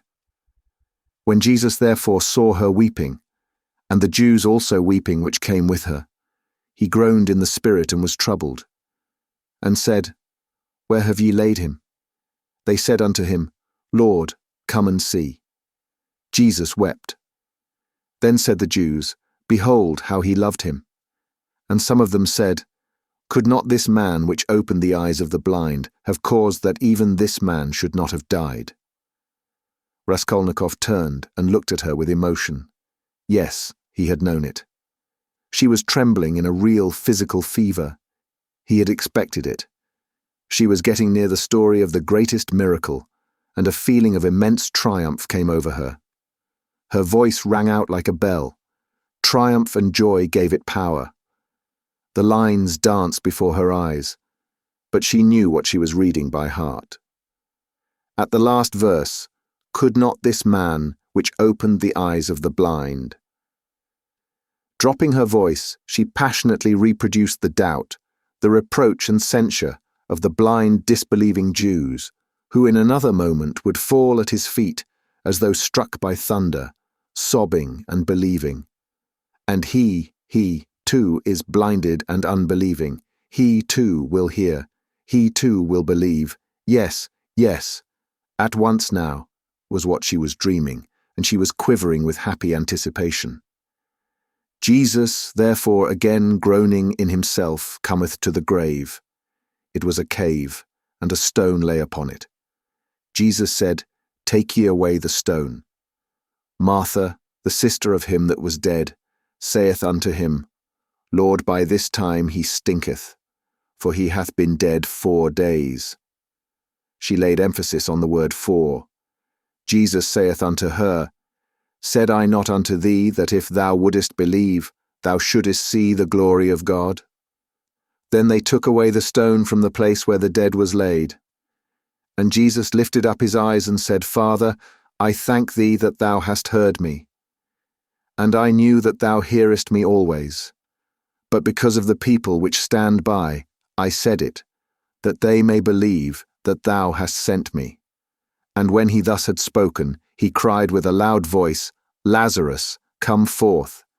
And he that was dead came forth. She read loudly, cold and trembling with ecstasy, as though she were seeing it before her eyes. Bound hand and foot with grave clothes, and his face was bound about with a napkin, Jesus saith unto them, Loose him, and let him go. Then many of the Jews which came to Mary, and had seen the things which Jesus did, believed on him. She could read no more, closed the book, and got up from her chair quickly. That is all about the raising of Lazarus, she whispered severely and abruptly, and turning away she stood motionless, not daring to raise her eyes to him. She still trembled feverishly. The candle end was flickering out in the battered candlestick, dimly lighting up in the poverty-stricken room the murderer and the harlot who had so strangely been reading together the eternal book. 5 minutes or more passed. "I came to speak of something," Raskolnikov said aloud, frowning. He got up and went to Sonia. She lifted her eyes to him in silence. His face was particularly stern, and there was a sort of savage determination in it. "I have abandoned my family today," he said. "My mother and sister. I am not going to see them. I've broken with them completely." "What for?" asked Sonia, amazed. Her recent meeting with his mother and sister had left a great impression which she could not analyze. She heard his news almost with horror. "I have only you now," he added. "Let us go together. I've come to you. We are both accursed. Let us go our way together." His eyes glittered, as though he were mad, Sonia thought in her turn. "Go where?" she asked in alarm, and she involuntarily stepped back. "How do I know? I only know it's the same road. I know that and nothing more. It's the same goal." She looked at him and understood nothing. She knew only that he was terribly, infinitely unhappy. "No one of them will understand if you tell them, but I have understood. I need you. That is why I have come to you." "I don't understand," whispered Sonia. "You'll understand later. Haven't you done the same? You too have transgressed, have had the strength to transgress. You have laid hands on yourself. You have destroyed a life. Your own. It's all the same. You might have lived in spirit and understanding, but you'll end in the Haymarket. But you won't be able to stand it, and if you remain alone, you'll go out of your mind like me. You are like a mad creature already. So we must go together on the same road. Let us go." "What for? What's all this for?" said Sonia, strangely and violently agitated by his words. "What for? Because you can't remain like this, that's why. You must look things straight in the face at last, and not weep like a child and cry that God won't allow it. What will happen if you should really be taken to the hospital tomorrow? She is mad and in consumption. She'll soon die, and the children? Do you mean to tell me Polenka won't come to grief? Haven't you seen children here at the street corners sent out by their mothers to beg? I've found out where those mothers live and in what surroundings. Children can't remain children there. At 7, the child is vicious and a thief. Yet children, you know, are the image of Christ. Theirs is the kingdom of heaven. He bade us honor and love them. They are the humanity of the future." "What's to be done? What's to be done?" repeated Sonia, weeping hysterically and wringing her hands. "What's to be done? Break what must be broken once for all, that's all, and take the suffering on oneself. What? You don't understand. You'll understand later. Freedom and power, and above all, power. Over all trembling creation and all the ant heap. That's the goal, remember that. That's my farewell message. Perhaps it's the last time I shall speak to you. If I don't come tomorrow, you'll hear of it all, and then remember these words. And some day later on, in years to come, you'll understand perhaps what they meant. If I come tomorrow, I'll tell you who killed Lizaveta. Goodbye." Sonia started with terror. "Why? Do you know who killed her?" she asked, chilled with horror, looking wildly at him. "I know and will tell. You, only you. I have chosen you out. I'm not coming to you to ask forgiveness, but simply to tell you. I chose you out long ago to hear this, when your father talked of you, and when Lizaveta was alive. I thought of it. Goodbye. Don't shake hands. Tomorrow." He went out. Sonia gazed at him as at a madman. But she herself was like one insane and felt it. Her head was going round. "Good heavens! How does he know who killed Lizaveta? What did those words mean? It's awful!" But at the same time the idea did not enter her head, not for a moment. "Oh, he must be terribly unhappy. He has abandoned his mother and sister. What for? What has happened? And what had he in his mind? What did he say to her? He had kissed her foot and said, Said, yes, he had said it clearly, that he could not live without her. Oh, merciful heavens! Sonia spent the whole night feverish and delirious. She jumped up from time to time, wept and wrung her hands, then sank again into feverish sleep and dreamt of Polenka, Katerina Ivanovna, and Lizaveta, of reading the Gospel, and him with pale face, with burning eyes, kissing her feet, weeping. On the other side of the door on the right, which divided Sonia's room from Madame Resslich's flat, was a room which had long stood empty. A card was fixed on the gate and a notice stuck in the windows over the canal advertising it to let. Sonia had long been accustomed to the rooms being uninhabited. But all that time Mr. Svidrigailov had been standing, listening at the door of the empty room. When Raskolnikov went out, he stood still, thought a moment, went on tiptoe to his own room which adjoined the empty one, brought a chair, and noiselessly carried it to the door that led to Sonia's room. The conversation had struck him as interesting and remarkable, and he had greatly enjoyed it, so much so that he brought a chair that he might not in the future, tomorrow, for instance, have to endure the inconvenience of standing a whole hour, but might listen in comfort. Chapter 5.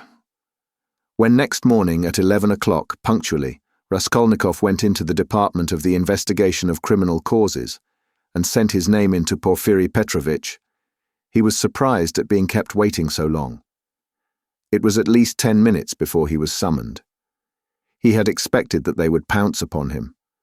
But he stood in the waiting room, and people who apparently had nothing to do with him were continually passing to and fro before him. In the next room, which looked like an office, several clerks were sitting writing, and obviously they had no notion who or what Raskolnikov might be. He looked uneasily and suspiciously about him to see whether there was not some guard, some mysterious watch being kept on him to prevent his escape, but there was nothing of the sort.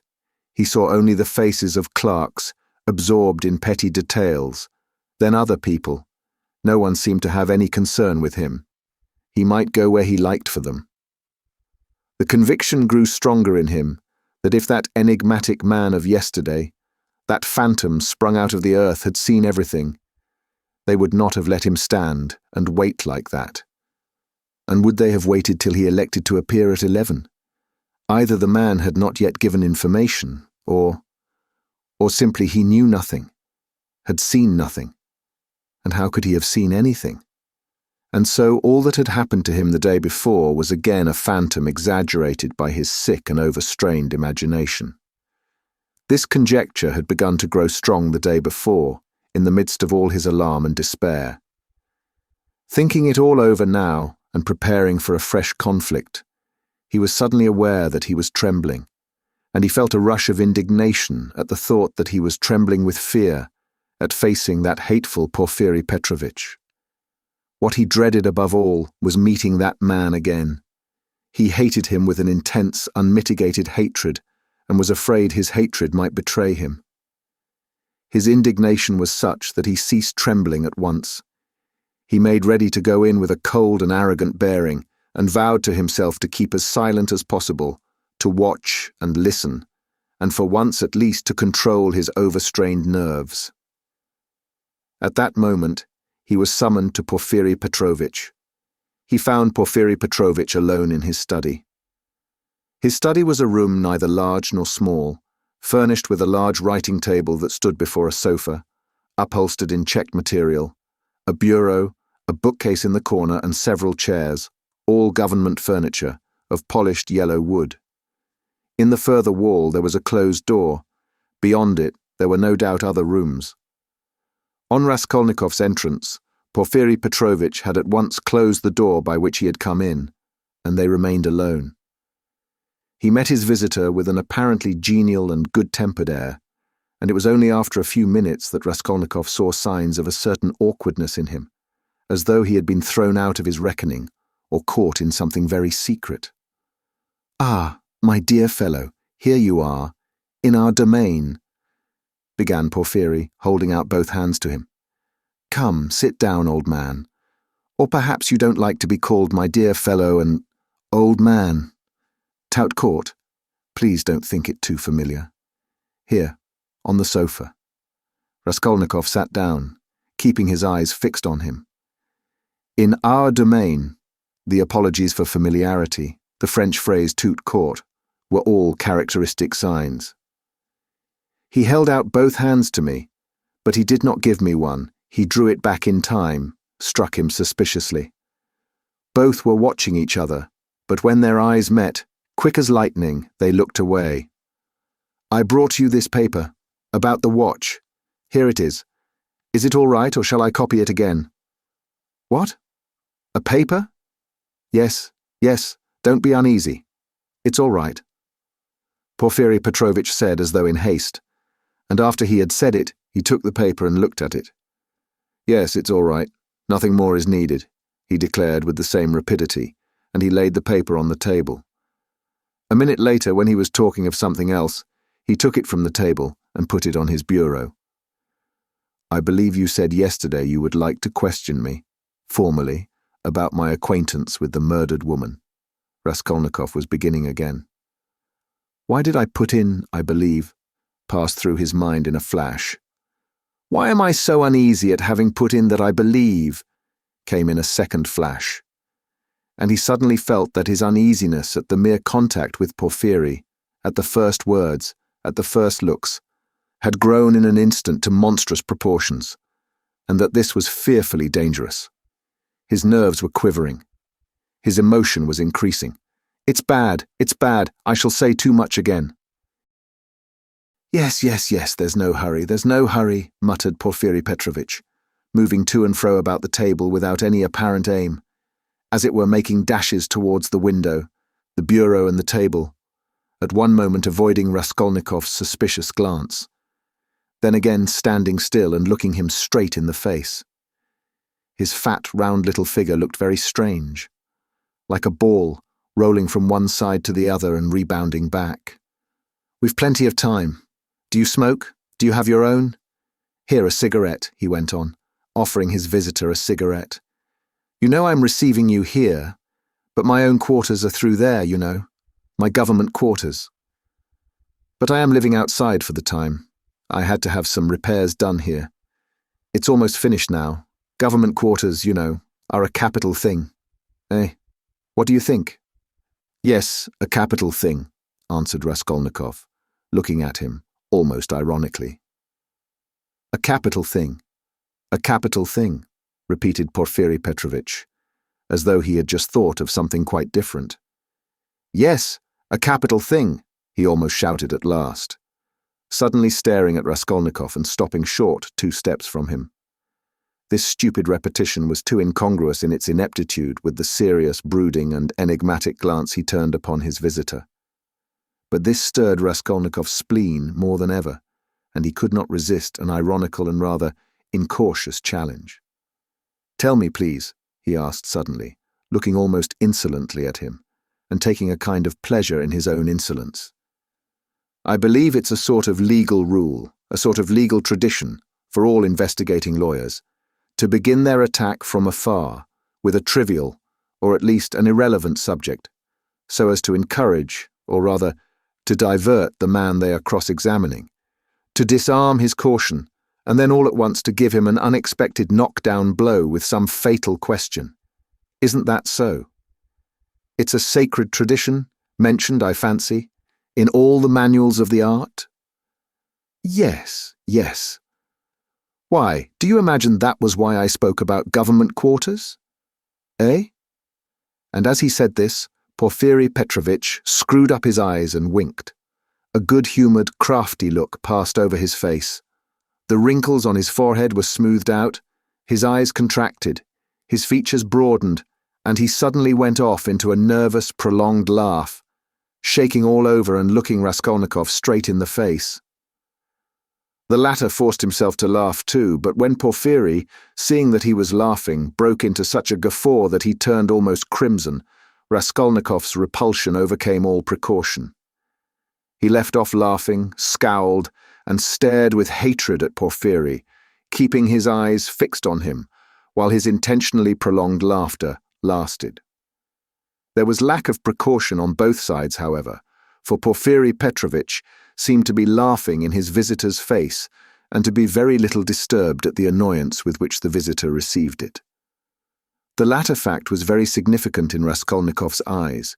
He saw that Porfiri Petrovitch had not been embarrassed just before either, but that he, Raskolnikov, had perhaps fallen into a trap, that there must be something, some motive here unknown to him, that perhaps everything was in readiness and in another moment would break upon him. He went straight to the point at once, rose from his seat and took his cap. "Porfiri Petrovitch," he began resolutely, though with considerable irritation, "yesterday you expressed a desire that I should come to you for some inquiries." He laid special stress on the word inquiries.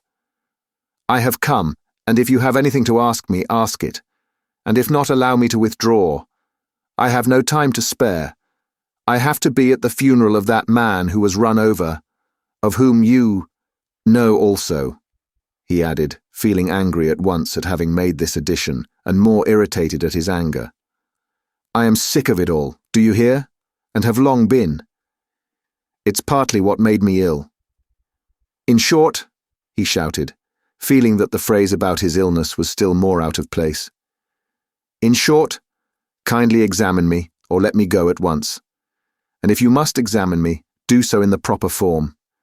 I will not allow you to do so otherwise, and so meanwhile goodbye, as we have evidently nothing to keep us now." "Good heavens! What do you mean? What shall I question you about?" cackled Porfiri Petrovitch with a change of tone, instantly leaving off laughing. "Please don't disturb yourself." He began fidgeting from place to place and fussily making Raskolnikov sit down. There's no hurry, it's all nonsense. Oh no, I'm very glad you've come to see me at last. I look upon you simply as a visitor.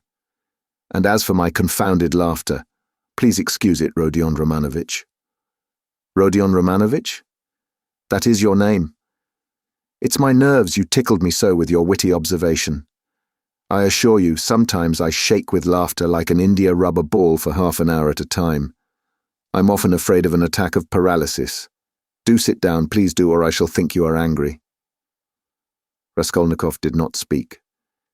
He listened, watching him, still frowning angrily. He did sit down, but still held his cap. "I must tell you one thing about myself, my dear Rodion Romanovitch," Porfiri Petrovitch continued, moving about the room and again avoiding his visitor's eyes. "You see, I'm a bachelor, a man of no consequence and not used to society. Besides, I have nothing before me, I'm set, I'm running to seed and have you noticed, Rodion Romanovitch, that in our Petersburg circles, if two clever men meet who are not intimate, but respect each other, like you and me, it takes them half an hour before they can find a subject for conversation. They're dumb. They sit opposite each other and feel awkward. Everyone has subjects of conversation, ladies, for instance. People in high society always have their subjects of conversation, c'est de rigueur. But people of the middle sort, like us, thinking people that is, are always tongue-tied and awkward.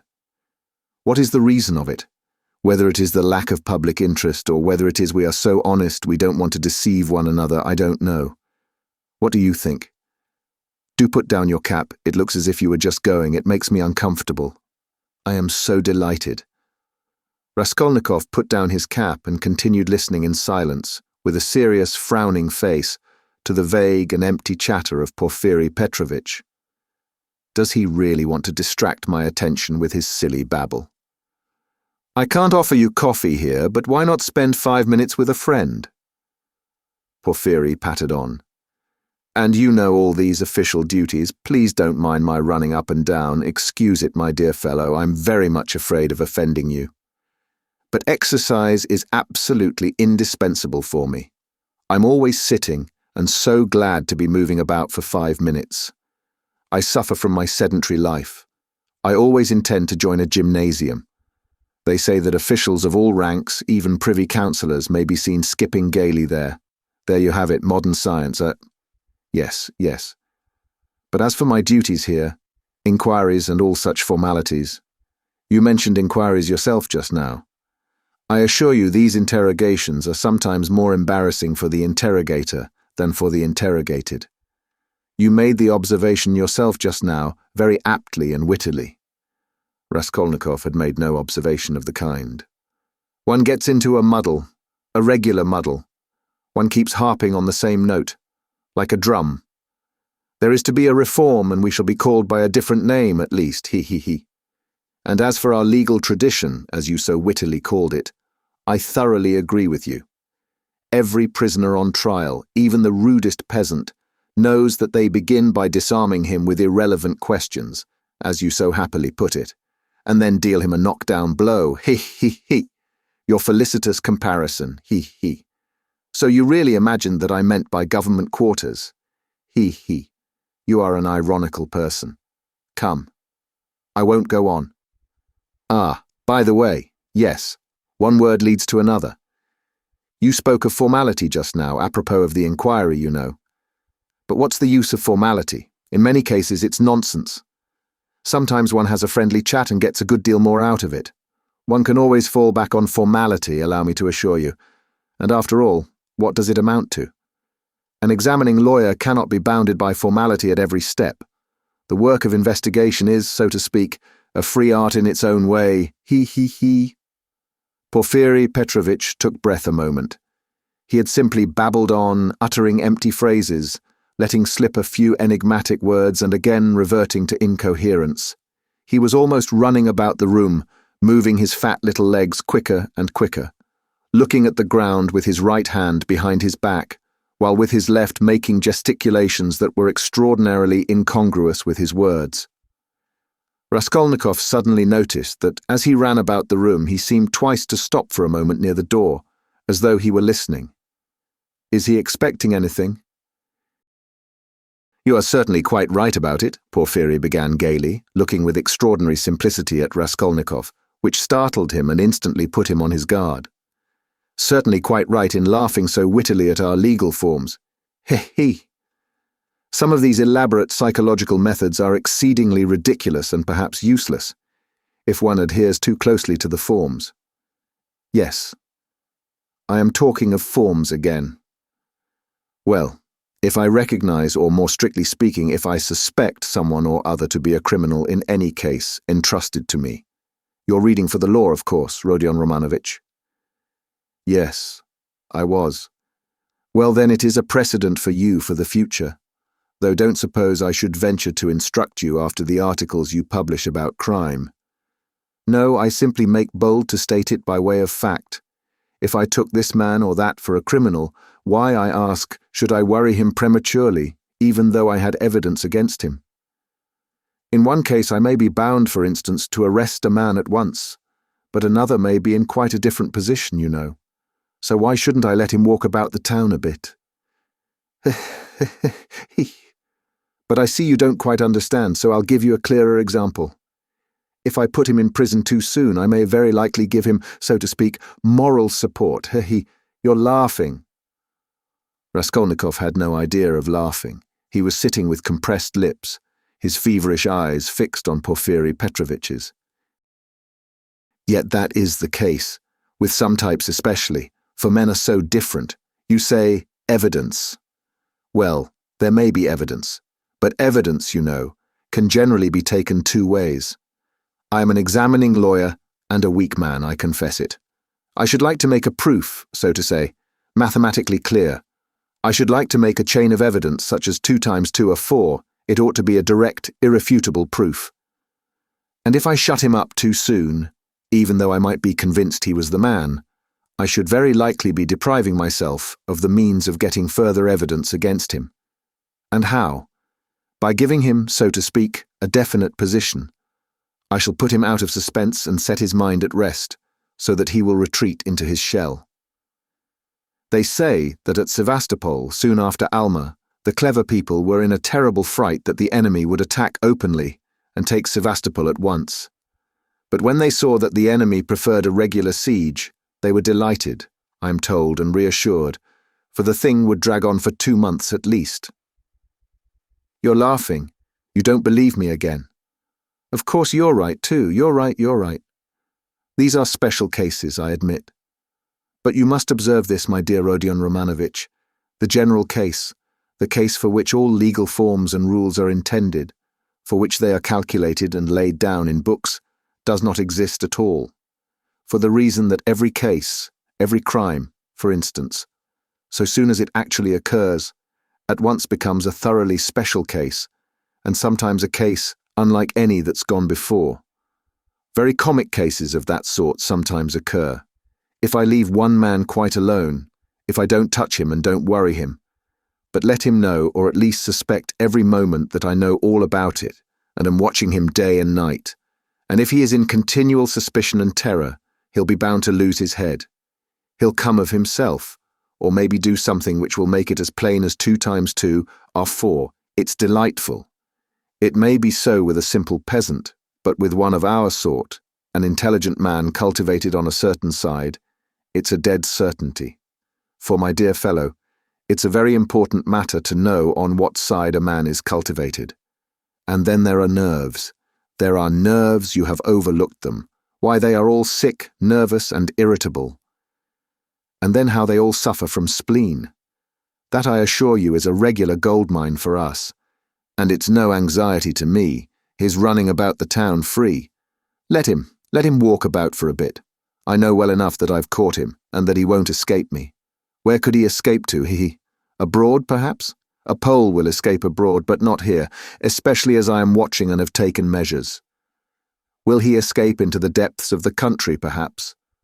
But you know, peasants live there, real rude Russian peasants. A modern cultivated man would prefer prison to living with such strangers as our peasants. But that's all nonsense. And on the surface, it's not merely that he has nowhere to run to, he is psychologically unable to escape me. What an expression. Through a law of nature, he can't escape me if he had anywhere to go. Have you seen a butterfly round a candle? That's how he will keep circling and circling round me. Freedom will lose its attractions. He'll begin to brood. He'll weave a tangle round himself. He'll worry himself to death. What's more, he will provide me with a mathematical proof, if I only give him long enough interval. And he'll keep circling round me, getting nearer, and then, flop! He'll fly straight into my mouth and I'll swallow him, and that will be very amusing. You don't believe me? Raskolnikov made no reply. He sat pale and motionless, still gazing with the same intensity into Porfiry's face. It's a lesson, he thought, turning cold. This is beyond the cat playing with a mouse like yesterday. He can't be showing off his power with no motive, prompting me. He's far too clever for that. He must have another object. What is it? It's all nonsense, my friend. You are pretending to scare me. You've no proofs, and the man I saw had no real existence. You simply want to make me lose my head, to work me up beforehand and so to crush me. But you are wrong, you won't do it. But why give me such a hint? Is he reckoning on my shattered nerves? No, my friend, you are wrong. You won't do it even though you have some trap for me. Let us see what you have in store for me. And he braced himself to face a terrible and unknown ordeal. At times he longed to fall on Porfiry and strangle him. This anger was what he dreaded from the beginning. He felt that his parched lips were flecked with foam. His heart was throbbing. But he was still determined not to speak till the right moment. He realized that this was the best policy in his position, because instead of saying too much he would be irritating his enemy by his silence and provoking him into speaking too freely. Anyhow, this was what he hoped for. No, I see you don't believe me. You think I'm playing a harmless joke on you, Porfiry began again, getting more and more lively, chuckling at every instant, and again pacing round the room. And to be sure you're right. God has given me a figure that can awaken none but comic ideas in other people, a buffoon. But let me tell you, and I repeat it, excuse an old man, my dear Rodion Romanovich. You are a man still young, so to say, in your first youth, and so you put intellect above everything, like all young people. Playful wit and abstract arguments fascinate you. And that's for all the world like the old Austrian Hofkriegsrath, as far as I can judge of military matters, that is. On paper, they'd beaten Napoleon and taken him prisoner, and there in their study they worked it all out in the cleverest fashion, but look you, General Max surrendered with all his army, he. I see, Rodion Romanovich. You are laughing at a civilian like me, taking examples out of military history. But I can't help it, it's my weakness. I am fond of military science, and I'm ever so fond of reading all military histories. I've certainly missed my proper career. I ought to have been in the army, upon my word I ought. I shouldn't have been a Napoleon, but I might have been a major, he. Well, I'll tell you the whole truth, my dear fellow, about this special case. I mean actual fact, and a man's temperament, my dear sir, are weighty matters, and it's astonishing how they sometimes deceive the sharpest calculation. Listen to an old man. Am speaking seriously, Rodion Romanovich. As he said this, Porfiry Petrovitch, who was scarcely 35, actually seemed to have grown old. Even his voice changed, and he seemed to shrink together. Moreover, I'm a candid man. Am I a candid man or not? What do you say? I fancy I really am. I tell you these things for nothing and don't even expect a reward for it, he. Well, to proceed, wit, in my opinion, is a splendid thing. It is, so to say, an adornment of nature and a consolation of life, and what tricks it can play. So that it sometimes is hard for a poor examining lawyer to know where he is, especially when he's liable to be carried away by his own fancy too. For you know he is a man after all. But the poor fellow is saved by the criminal's temperament, worse luck for him. But young people carried away by their own wit don't think of that, when they overstep all obstacles, as you wittily and cleverly expressed it yesterday. He will lie, that is, the man who is a special case, the incognito, and he will lie well, in the cleverest fashion. You might think he would triumph and enjoy the fruits of his wit, but at the most interesting, the most flagrant moment, he will faint. Of course, there may be illness and a stuffy room as well, but anyway, he's given us the idea. He lied incomparably, but he didn't reckon on his temperament. That's what betrays him. Another time, he will be carried away by his playful wit into making fun of the man who suspects him. He will turn pale, as it were on purpose to mislead. But his paleness will be too natural, too much like the real thing. Again, he has given us an idea. Though his questioner may be deceived at first, he will think differently next day if he is not a fool. And of course, it is like that at every step.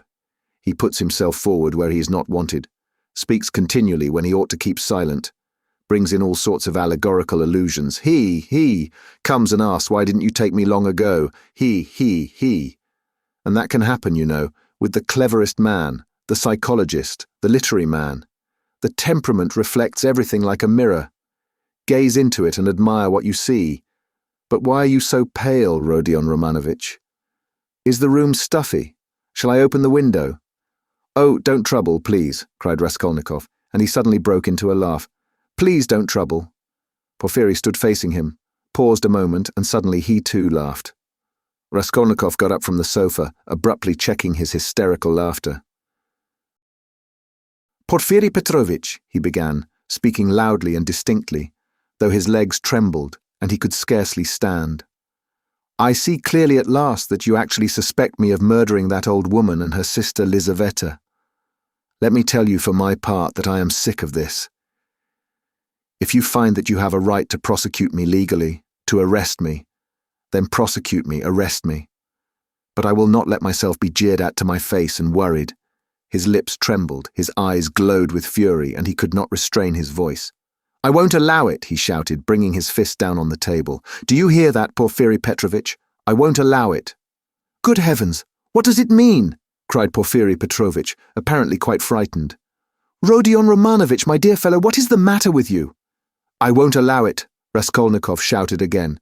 Hush, my dear man, they'll hear and come in. Just think, what could we say to them? Porfiry Petrovitch whispered in horror, bringing his face close to Raskolnikov's. I won't allow it, Raskolnikov repeated mechanically, but he too spoke in a sudden whisper. Porfiry turned quickly and ran to open the window. Some fresh air, And you must have some water, my dear fellow, you're ill." And he was running to the door to call for some when he found a decanter of water in the corner.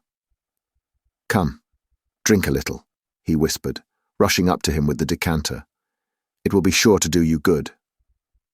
Porfiri Petrovitch's alarm and sympathy were so natural that Raskolnikov was silent and began looking at him with wild curiosity.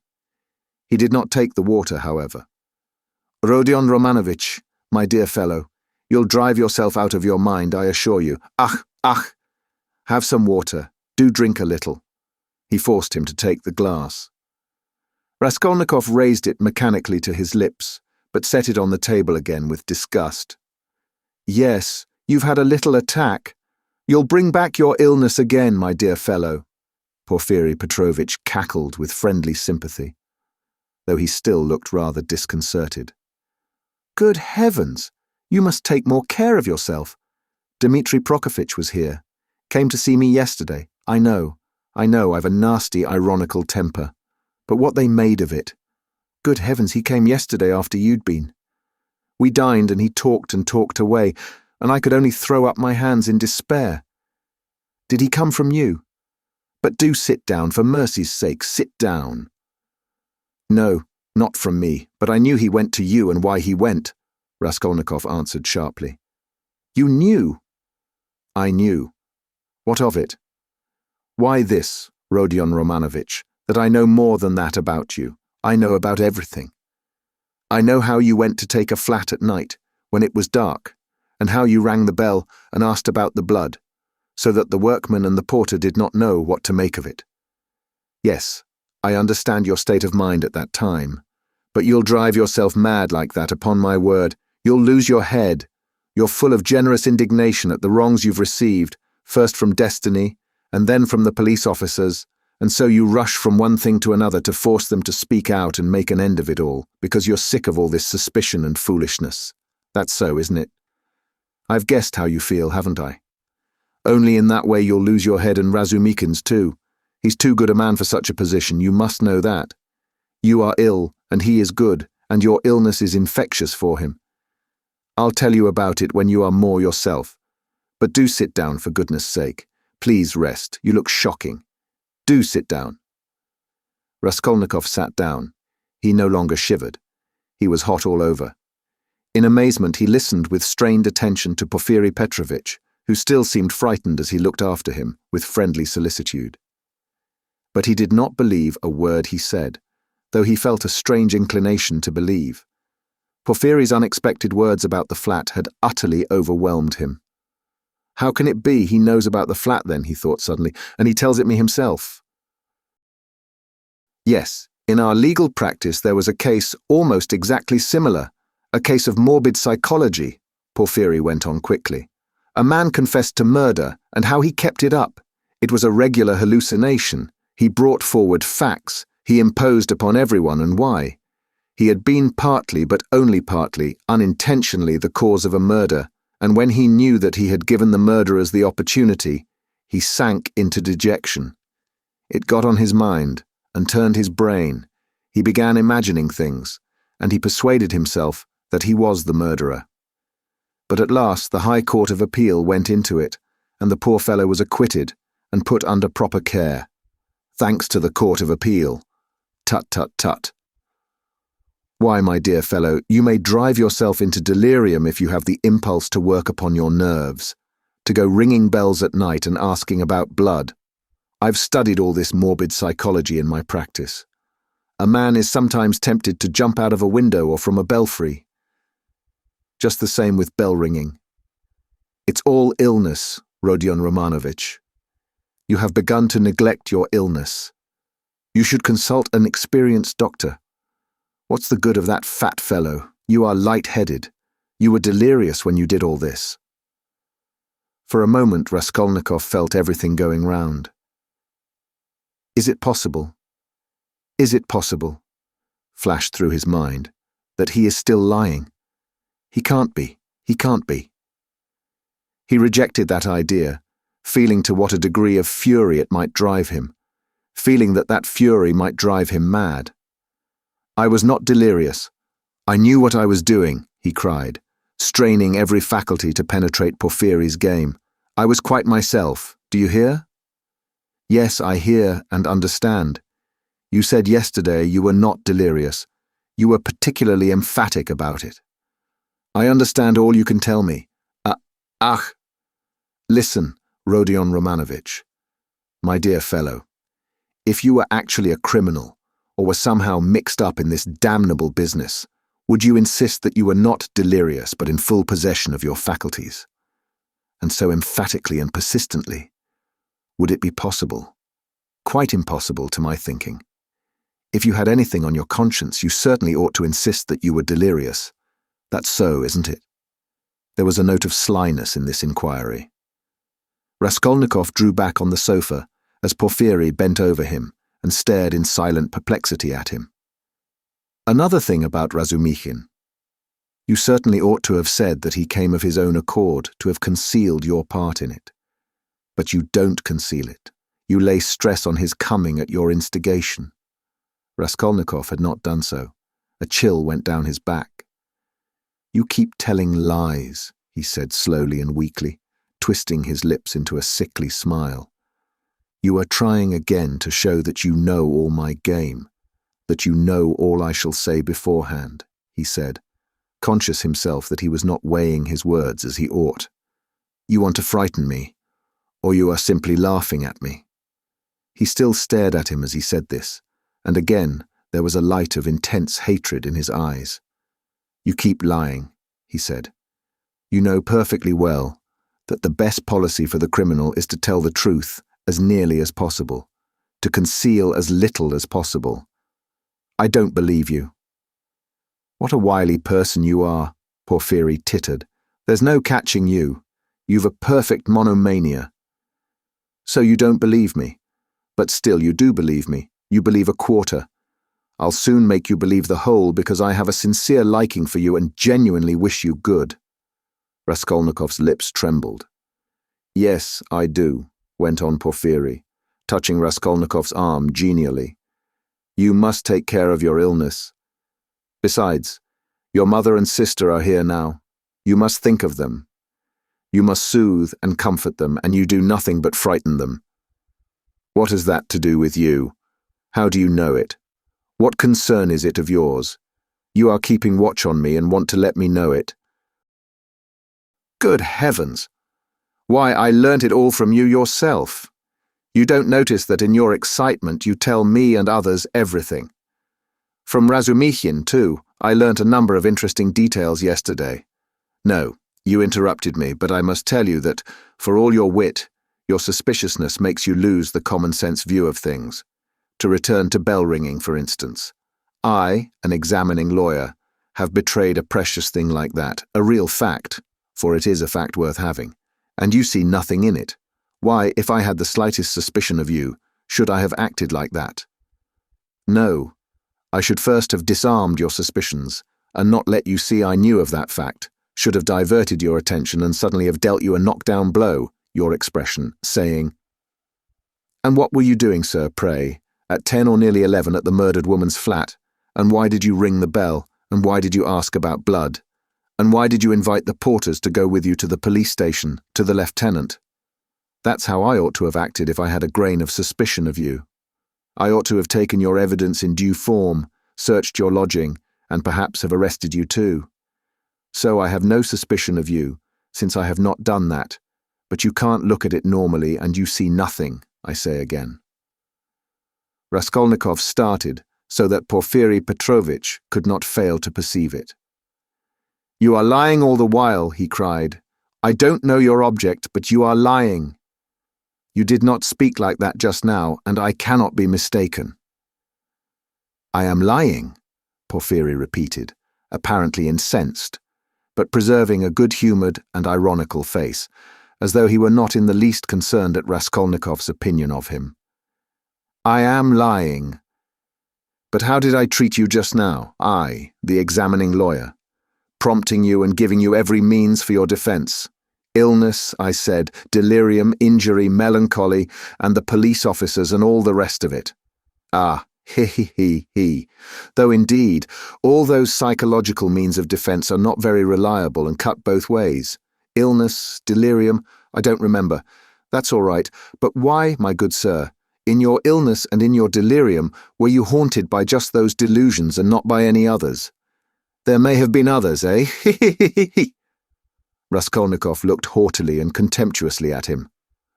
Briefly, he said loudly and imperiously, rising to his feet and in so doing pushing Porfiry back a little. Briefly, I want to know, do you acknowledge me perfectly free from suspicion or not? Tell me, Porfiry Petrovitch.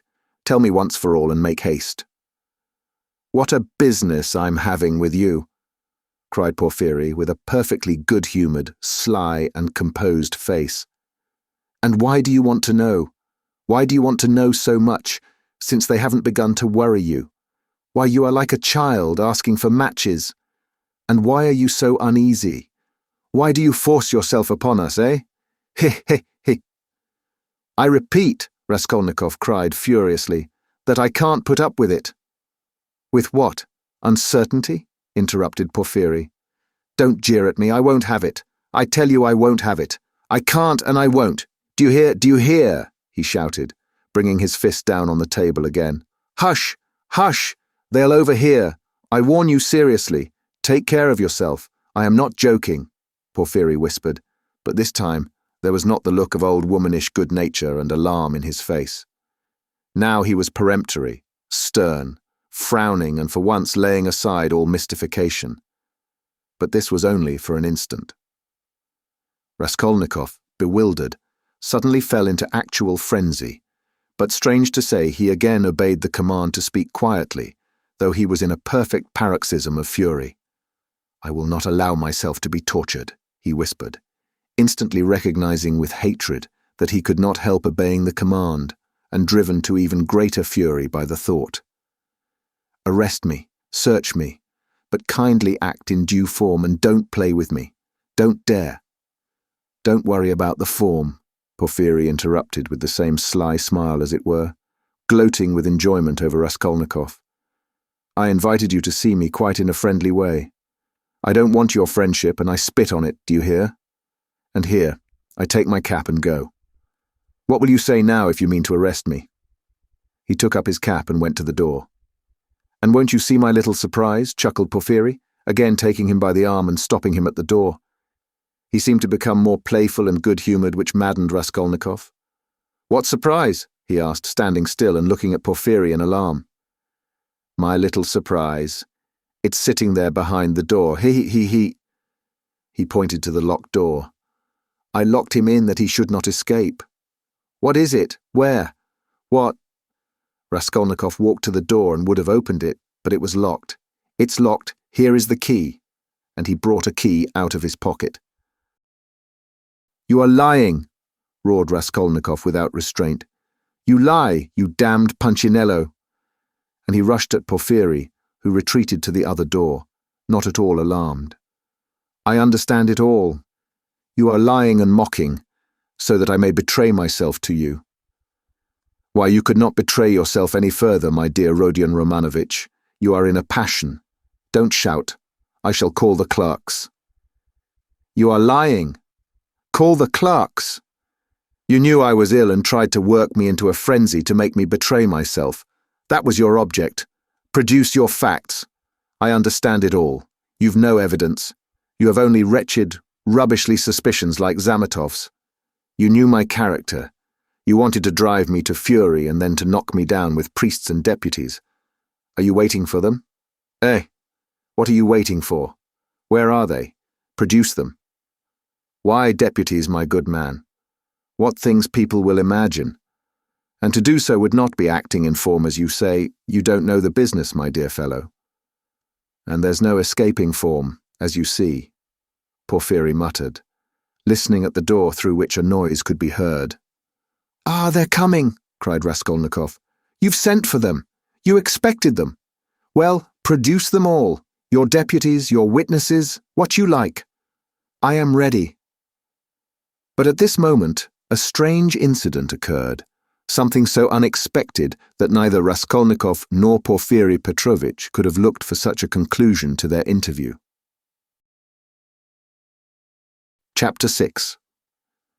When he remembered the scene afterwards, this is how Raskolnikov saw it. The noise behind the door increased, and suddenly the door was opened a little. "What is it?" cried Porfiry Petrovitch, annoyed. "Why, I gave orders." For an instant there was no answer, but it was evident that there were several persons at the door, and that they were apparently pushing somebody back. "What is it?" Porfiry Petrovitch repeated, uneasily. "The prisoner Nikolai has been brought," someone answered. "He is not wanted. Take him away. Let him wait." "What's he doing here? How irregular!" cried Porfiry, rushing to the door. "But he—" began the same voice, and suddenly ceased. 2 seconds, not more, were spent in actual struggle. Then someone gave a violent shove, and then a man, very pale, strode into the room. This man's appearance was at first sight very strange. He stared straight before him as though seeing nothing. There was a determined gleam in his eyes. At the same time there was a deathly pallor in his face, as though he were being led to the scaffold. His white lips were faintly twitching. He was dressed like a workman, and was of medium height, very young, slim, his hair cut in round crop, with thin spare features. The man whom he had thrust back followed him into the room, and succeeded in seizing him by the shoulder. He was a warder, but Nikolai pulled his arm away. Several persons crowded inquisitively into the doorway. Some of them tried to get in. All this took place almost instantaneously. "Go away, it's too soon. Wait till you are sent for. Why have you brought him so soon?" Porfiry Petrovitch muttered, extremely annoyed, and as it were thrown out of his reckoning. But Nikolai suddenly knelt down. "What's the matter?" cried Porfiry, surprised. "I am guilty. Mine is the sin. I am the murderer," Nikolai articulated suddenly, rather breathless but speaking fairly loudly. For 10 seconds there was silence, as though all had been struck dumb. Even the warder stepped back, mechanically retreated to the door, and stood immovable. "What is it?" cried Porfiry Petrovitch, recovering from his momentary stupefaction. "I am the murderer," repeated Nikolai after a brief pause. "What? You? What? Whom did you kill?" Porfiry Petrovitch was obviously bewildered. Nikolai again was silent for a moment. "Alyona Ivanovna and her sister, Lizaveta Ivanovna. I killed with an axe." Darkness came over me, he added suddenly, and was again silent. He still remained on his knees. Porfiry Petrovitch stood for some moments as though meditating, but suddenly roused himself and waved back the uninvited spectators. They instantly vanished and closed the door. Then he looked towards Raskolnikov, who was standing in the corner, staring wildly at Nikolai, and moved towards him, but stopped short, looked from Nikolai to Raskolnikov, and then again at Nikolai, and seeming unable to restrain himself, darted at the latter. "You're in too great a hurry," he shouted at him, almost angrily. "I didn't ask you what came over you. Speak, did you kill them?" "I am the murderer. I want to give evidence," Nikolai pronounced. "Ach! What did you kill them with?" "An axe. I had it ready." "Ach, he is in a hurry. Alone?" Nikolai did not understand the question. "Did you do it alone?" "Yes, alone. And Mitka is not guilty, and had no share in it." "Don't be in a hurry about Mitka." Ach! How was it you ran downstairs like that at the time? The porters met you both." "It was to put them off the scent." "I ran after Mitka," Nikolai replied hurriedly, as though he had prepared the answer. "I knew it!" cried Porfiry with vexation. "It's not his own tale he is telling," he muttered, as though to himself. And suddenly his eyes rested on Raskolnikov again. He was apparently so taken up with Nikolai that for a moment he had forgotten Raskolnikov. He was a little taken aback. "My dear Rodion Romanovitch, excuse me," he flew up to him. "This won't do. I'm afraid you must go. It's no good your staying. I will—" You see, what a surprise. Goodbye." And taking him by the arm, he showed him to the door. "I suppose you didn't expect it," said Raskolnikov, who, though he had not yet fully grasped the situation, had regained his courage. "You did not expect it either, my friend. See how your hand is trembling. Hey! You're trembling too, Porfiry Petrovitch." "Yes, I am. I didn't expect it." They were already at the door. Porfiry was impatient for Raskolnikov to be gone. "And your little surprise, aren't you going to show it to me?" Raskolnikov said sarcastically. "Why, his teeth are chattering as he asks, 'He, you are an ironical person. Come, till we meet. I believe we can say goodbye.' That's in God's hands," muttered Porfiry with an unnatural smile. As he walked through the office, Raskolnikov noticed that many people were looking at him. Among them, he saw the two porters from the house, whom he had invited that night to the police station. They stood there waiting. But he was no sooner on the stairs than he heard the voice of Porfiry Petrovitch behind him. Turning round, he saw the latter running after him, out of breath. "One word, Rodion Romanovich. As to all the rest, it's in God's hands. But as a matter of form, there are some questions I shall have to ask you. So, we shall meet again, shan't we?" And Porfiry stood still, facing him with a smile. "Shan't we?" he added again. He seemed to want to say something more, but could not speak out. "You must forgive me, Porfiry Petrovitch, for what has just passed. I lost my temper," began Raskolnikov, who had so far regained his courage that he felt irresistibly inclined to display his coolness.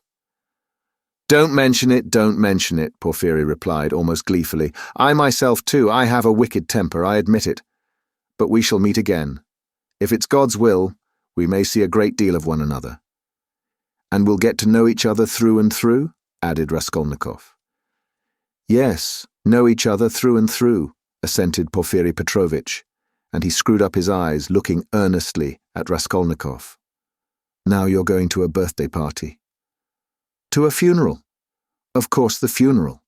Take care of yourself, and get well." "I don't know what to wish you," said Raskolnikov, who had begun to descend the stairs, but looked back again. "I should like to wish you success, but your office is such a comical one." "Why comical?" Porfiry Petrovitch had turned to go, but he seemed to prick up his ears at this.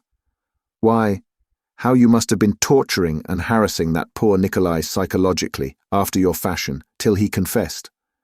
You must have been at him day and night, proving to him that he was the murderer, and now that he has confessed, you'll begin vivisecting him again. 'You are lying,' you'll say. 'You are not the murderer. You can't be. It's not your own tale you are telling.' You must admit it's a comical business." He. You noticed, then, that I said to Nikolai just now that it was not his own tale he was telling? How could I help noticing it? He, you are quick-witted. You notice everything. You've really a playful mind, and you always fasten on the comic side. He. They say that was the marked characteristic of Gogol, among the writers. Yes, of Gogol. Yes, of Gogol. I shall look forward to meeting you. So shall I. Raskolnikov walked straight home. He was so muddled and bewildered that on getting home, he sat for a quarter of an hour on the sofa, trying to collect his thoughts. He did not attempt to think about Nikolai. He was stupefied. He felt that his confession was something inexplicable, amazing, something beyond his understanding. But Nikolai's confession was an actual fact. The consequences of this fact were clear to him at once.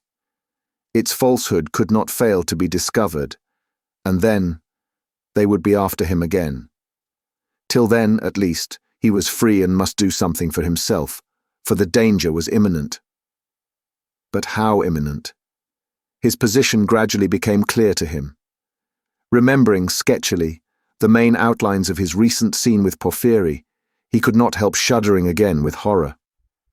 Of course, he did not yet know all Porfiry's aims. He could not see into all his calculations. But he had already partly shown his hand, and no one knew better than Raskolnikov how terrible Porfiry's lead had been for him. A little more, and he might have given himself away completely, circumstantially. Knowing his nervous temperament, and from the first glance seeing through him, Porfiry, though playing a bold game, was bound to win. There's no denying that Raskolnikov had compromised himself seriously, but no facts had come to light as yet. There was nothing positive, but was he taking a true view of the position? Wasn't he mistaken? What had Porfiry been trying to get at? Had he really some surprise prepared for him? And what was it? Had he really been expecting something or not? How would they have parted if it had not been for the unexpected appearance of Nikolai? Porfiry had shown almost all his cards. Of course, he had risked something in showing them. And if he had really had anything up his sleeve, Raskolnikov reflected, he would have shown that too. What was that surprise? Was it a joke? Had it meant anything? Could it have concealed anything like a fact, a piece of positive evidence, his yesterday's visitor? What had become of him? Where was he today? If Porfiry really had any evidence, it must be connected with him.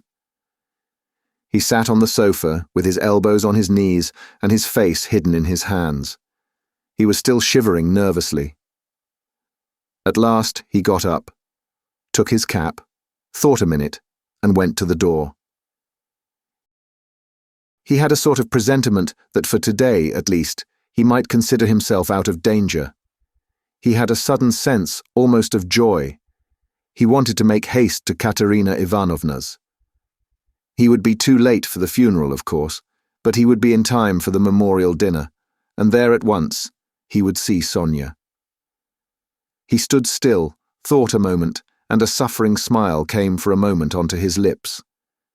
Today, he repeated to himself. Yes, today. So it must be. But as he was about to open the door, it began opening of itself. He started and moved back. The door opened gently and slowly, and there suddenly appeared a figure, yesterday's visitor from underground. The man stood in the doorway, looked at Raskolnikov without speaking, and took a step forward into the room. He was exactly the same as yesterday, the same figure, the same dress, but there was a great change in his face. He looked dejected and sighed deeply. If he had only put his hand up to his cheek and leaned his head on one side, he would have looked exactly like a peasant woman. "What do you want?" asked Raskolnikov, numb with terror. The man was still silent, but suddenly he bowed down almost to the ground, touching it with his finger. "What is it?" cried Raskolnikov. "I have sinned," the man articulated softly. "How?" "By evil thoughts." They looked at one another. "I was vexed. When you came, perhaps in drink, and bade the porters go to the police station and asked about the blood, I was vexed that they let you go and took you for drunken. I was so vexed that I lost my sleep. And remembering the address we came here yesterday and asked for you—" "Who came?" Raskolnikov interrupted, instantly beginning to recollect. "I did. I've wronged you." "Then, you come from that house?" "I was standing at the gate with them. Don't you remember? We have carried on our trade in that house for years past. We cure and prepare hides. We take work home. Most of all, I was vexed." And the whole scene of the day before yesterday in the gateway came clearly before Raskolnikov's mind. He recollected that there had been several people there besides the porters, women among them. He remembered one voice had suggested taking him straight to the police station. He could not recall the face of the speaker, and even now he did not recognize it, but he remembered that he had turned round and made him some answer. So this was the solution of yesterday's horror.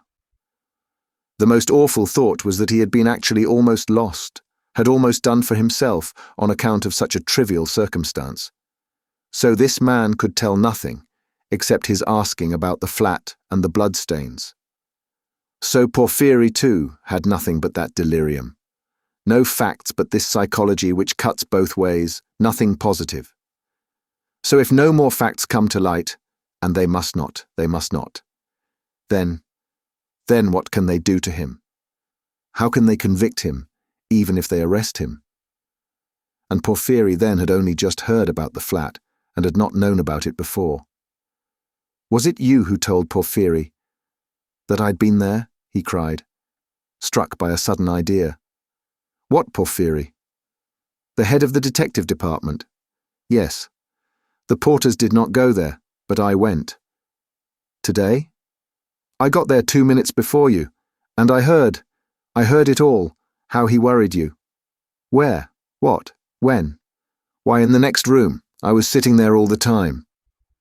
What? Why, then you were the surprise? But how could it happen? Upon my word. I saw that the porters did not want to do what I said, began the man. For it's too late, said they, and maybe he'll be angry that we did not come at the time. I was vexed and I lost my sleep, and I began making inquiries, and finding out yesterday where to go, I went today. The first time I went, he wasn't there. When I came, an hour later, he couldn't see me. I went the third time, and they showed me in. I informed him of everything, just as it happened, and he began skipping about the room and punching himself on the chest. What do you scoundrels mean by it? If I'd known about it, I should have arrested him. Then he ran out, called somebody and began talking to him in the corner. Then he turned to me, scolding and questioning me. He scolded me a great deal, and I told him everything. And I told him that you didn't dare to say a word in answer to me yesterday and that you didn't recognize me. And he fell to running about again and kept hitting himself on the chest and getting angry and running about. And when you were announced, he told me to go into the next room. Sit there a bit, he said. Don't move, whatever you may hear. And he set a chair there for me and locked me in. Perhaps, he said, I may call you. And when Nikolay had been brought, he let me out as soon as you were gone. I shall send for you again and question you, he said. And did he question Nikolay while you were there? He got rid of me as he did of you before he spoke to Nikolay. The man stood still and again suddenly bowed down, touching the ground with his finger. Forgive me for my evil thoughts and my slander. May God forgive you, answered Raskolnikov. And as he said this, the man bowed down again, but not to the ground, turned slowly, and went out of the room. It all cuts both ways now, it all cuts both ways, repeated Raskolnikov, and he went out more confident than ever. Now we will make a fight for it, he said with a malicious smile, as he went down the stairs. His malice was aimed at himself. With shame and contempt, he recollected his cowardice. Part 5. Chapter 1. The morning that followed the fateful interview with Dunya and her mother brought sobering influences to bear on Pyotr Petrovitch.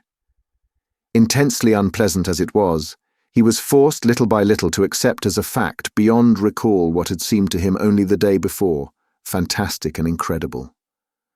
The black snake of wounded vanity had been gnawing at his heart all night. When he got out of bed, Pyotr Petrovitch immediately looked in the looking-glass. He was afraid that he had jaundice. However, his health seemed unimpaired so far, and looking at his noble, clear-skinned countenance which had grown fattish of late, Pyotr Petrovitch for an instant was positively comforted in the conviction that he would find another bride and perhaps even a better one. But coming back to the sense of his present position, he turned aside and spat vigorously, which excited a sarcastic smile in Andrei Semyonovitch Lebedziatnikov, the young friend with whom he was staying. That smile Pyotr Petrovitch noticed, and at once set it down against his young friend's account. He had set down a good many points against him of late.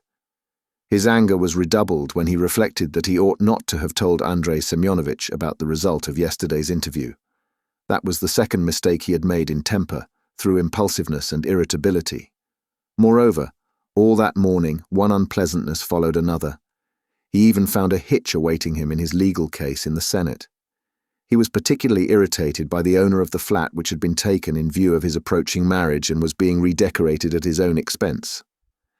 The owner, a rich German tradesman, would not entertain the idea of breaking the contract which had just been signed and insisted on the full forfeit money, though Pyotr Petrovitch would be giving him back the flat practically redecorated. In the same way, the upholsterers refused to return a single ruble of the installment paid for the furniture purchased but not yet removed to the flat. Am I to get married simply for the sake of the furniture? Pyotr Petrovitch ground his teeth, and at the same time, once more he had a gleam of desperate hope. Can all that be really so irrevocably over? Is it no use to make another effort? The thought of Dunya sent a voluptuous pang through his heart. He endured anguish at that moment, and if it had been possible to slay Raskolnikov instantly by wishing it, Pyotr Petrovitch would promptly have uttered the wish. It was my mistake too not to have given them money, he thought as he returned dejectedly to Lebeziatnikov's room. And why on earth was I such a Jew? It was false economy. I meant to keep them without a penny, so that they should turn to me as their providence and look at them. Fool! If I'd spent some 1,500 rubles on them for the trousseau and presents, on knickknacks, dressing cases, jewellery, materials, and all that sort of trash from Knopp's and the English shop, my position would have been better and stronger. They could not have refused me so easily. They are the sort of people that would feel bound to return money and presents if they broke it off, and they would find it hard to do it, and their conscience would prick them. How can we dismiss a man who has hitherto been so generous and delicate? I've made a blunder. And grinding his teeth again, Pyotr Petrovitch called himself a fool, but not aloud, of course. He returned home, twice as irritated and angry as before. The preparations for the funeral dinner at Katerina Ivanovna's excited his curiosity as he passed. He had heard about it the day before. He fancied indeed that he had been invited, but absorbed in his own cares he had paid no attention. Inquiring of Madame Lipovetsel, who was busy laying the table while Katerina Ivanovna was away at the cemetery, he heard that the entertainment was to be a great affair, that all the lodgers had been invited, among them some who had not known the dead man, that even Andrei Semyonovitch Lebeziatnikov was invited in spite of his previous quarrel with Katerina Ivanovna, that he, Pyotr Petrovitch, was not only invited, but was eagerly expected, as he was the most important of the lodgers. Amalia Ivanovna herself had been invited with great ceremony in spite of the recent unpleasantness, and so she was very busy with preparations and was taking a positive pleasure in them. She was, moreover, dressed up to the nines, all in new black silk, and she was proud of it. All this suggested an idea to Pyotr Petrovitch, and he went into his room, or rather Lebeziatnikov's, somewhat thoughtful. He had learnt that Raskolnikov was to be one of the guests. Andrei Semyonovitch had been at home all the morning. The attitude of Pyotr Petrovitch to this gentleman was strange, though perhaps natural. Pyotr Petrovitch had despised and hated him from the day he came to stay with him, and at the same time he seemed somewhat afraid of him. He had not come to stay with him on his arrival in Petersburg simply from parsimony, though that had been perhaps his chief object. He had heard of Andrei Semyonovitch, who had once been his ward, as a leading young progressive who was taking an important part in certain interesting circles, the doings of which were a legend in the provinces. It had impressed Pyotr Petrovitch. These powerful, omniscient circles who despised everyone and showed everyone up had long inspired in him a peculiar but quite vague alarm. He had not, of course, been able to form even an approximate notion of what they meant.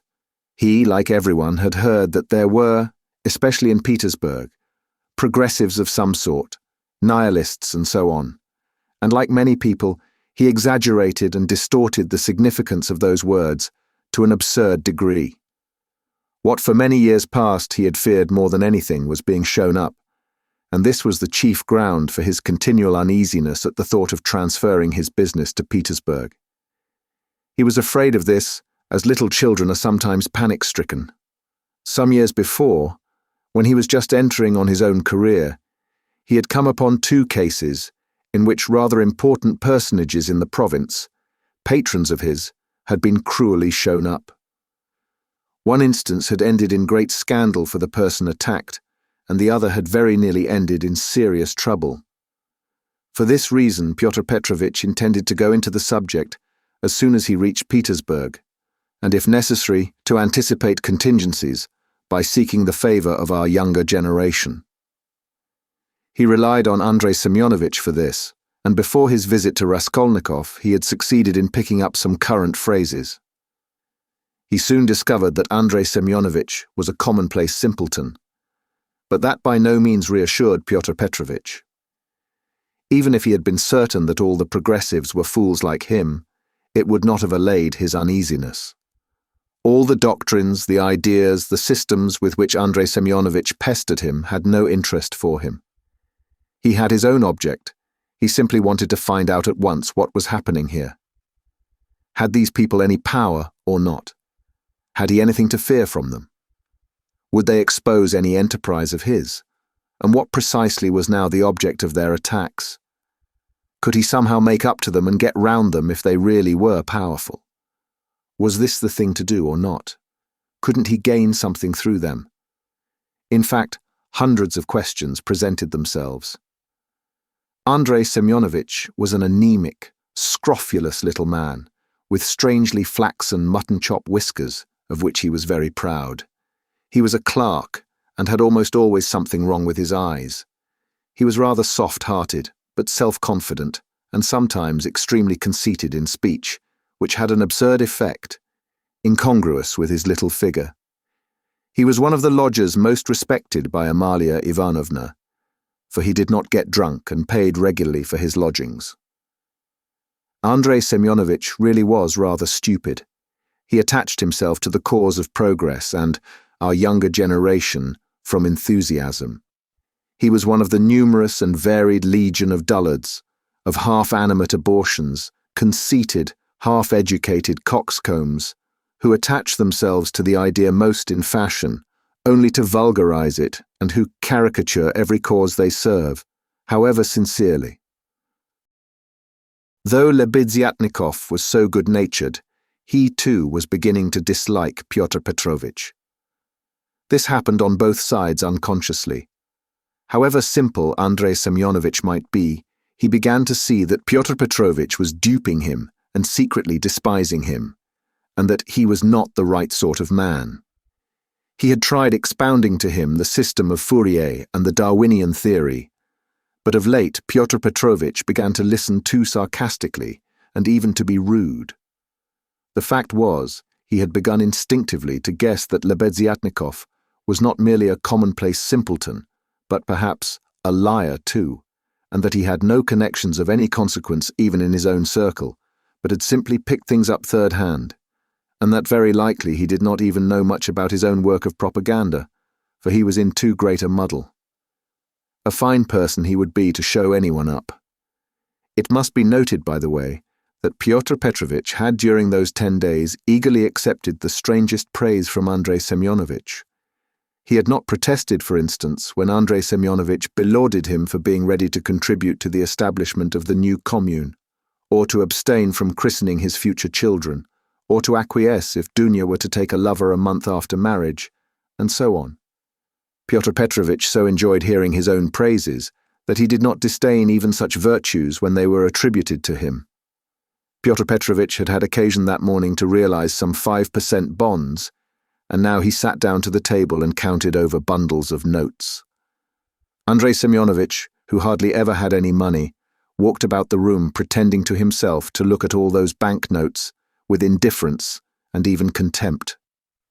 Nothing would have convinced Pyotr Petrovitch that Andrei Semyonovitch could really look on the money unmoved, and the latter, on his side, kept thinking bitterly that Pyotr Petrovitch was capable of entertaining such an idea about him, and was, perhaps, glad of the opportunity of teasing his young friend by reminding him of his inferiority and the great difference between them. He found him incredibly inattentive and irritable, though he, Andrei Semyonovitch, began enlarging on his favorite subject, the foundation of a new special commune.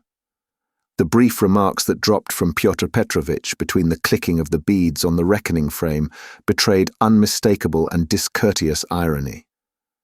But the humane Andrei Semyonovitch ascribed Pyotr Petrovitch's ill humor to his recent breach with Dunya, and he was burning with impatience to discourse on that theme. He had something progressive to say on the subject which might console his worthy friend, and could not fail to promote his development. "There is some sort of festivity being prepared at the widow's, isn't there?" Pyotr Petrovitch asked suddenly, interrupting Andrei Semyonovitch at the most interesting passage. "Why, don't you know? Why, I was telling you last night what I think about all such ceremonies. And she invited you too, I heard. You were talking to her yesterday. I should never have expected that beggarly fool would have spent on this feast all the money she got from that other fool, Raskolnikov. I was surprised just now as I came through at the preparations there. The wines. Several people are invited. It's beyond everything," continued Pyotr Petrovitch, who seemed to have some object in pursuing the conversation. "What? You say I am asked too? When was that? I don't remember. But I shan't go. Why should I? I only said a word to her in passing yesterday of the possibility of her obtaining a year's salary as a destitute widow of a government clerk. I suppose she has invited me on that account, hasn't she? He, he, he! I don't intend to go either," said Lebeziatnikov. "I should think not, after giving her a thrashing. You might well hesitate, he. "Who thrashed? Whom?" cried Lebeziatnikov, flustered and blushing. "Why, you thrashed Katerina Ivanovna a month ago. I heard so yesterday. So that's what your convictions amount to. And the woman question, too, wasn't quite sound, he. And Pyotr Petrovitch, as though comforted, went back to clicking his beads. "It's all slander and nonsense," cried Lebeziatnikov, who was always afraid of allusions to the subject. "It was not like that at all. It was quite different. You've heard it wrong. It's a libel. I was simply defending myself. She rushed at me first with her nails. She pulled out all my whiskers. It's permissible for anyone, I should hope, to defend himself, and I never allow anyone to use violence to me on principle, for it's an act of despotism. What was I to do? I simply pushed her back. He, Luzhin went on laughing maliciously. "You keep on like that because you are out of humor yourself. But that's nonsense, and it has nothing whatever to do with the woman question. You don't understand. I used to think, indeed, that if women are equal to men in all respects, even in strength, as is maintained now, there ought to be equality in that too. Of course, I reflected afterwards that such a question ought not really to arise, for there ought not to be fighting, and in the future society fighting is unthinkable, and that it would be a queer thing to seek for equality in fighting. I am not so stupid, though of course there is fighting. There won't be later, but at present there is. Confound it, how muddled one gets with you. It's not on that account that I am not going.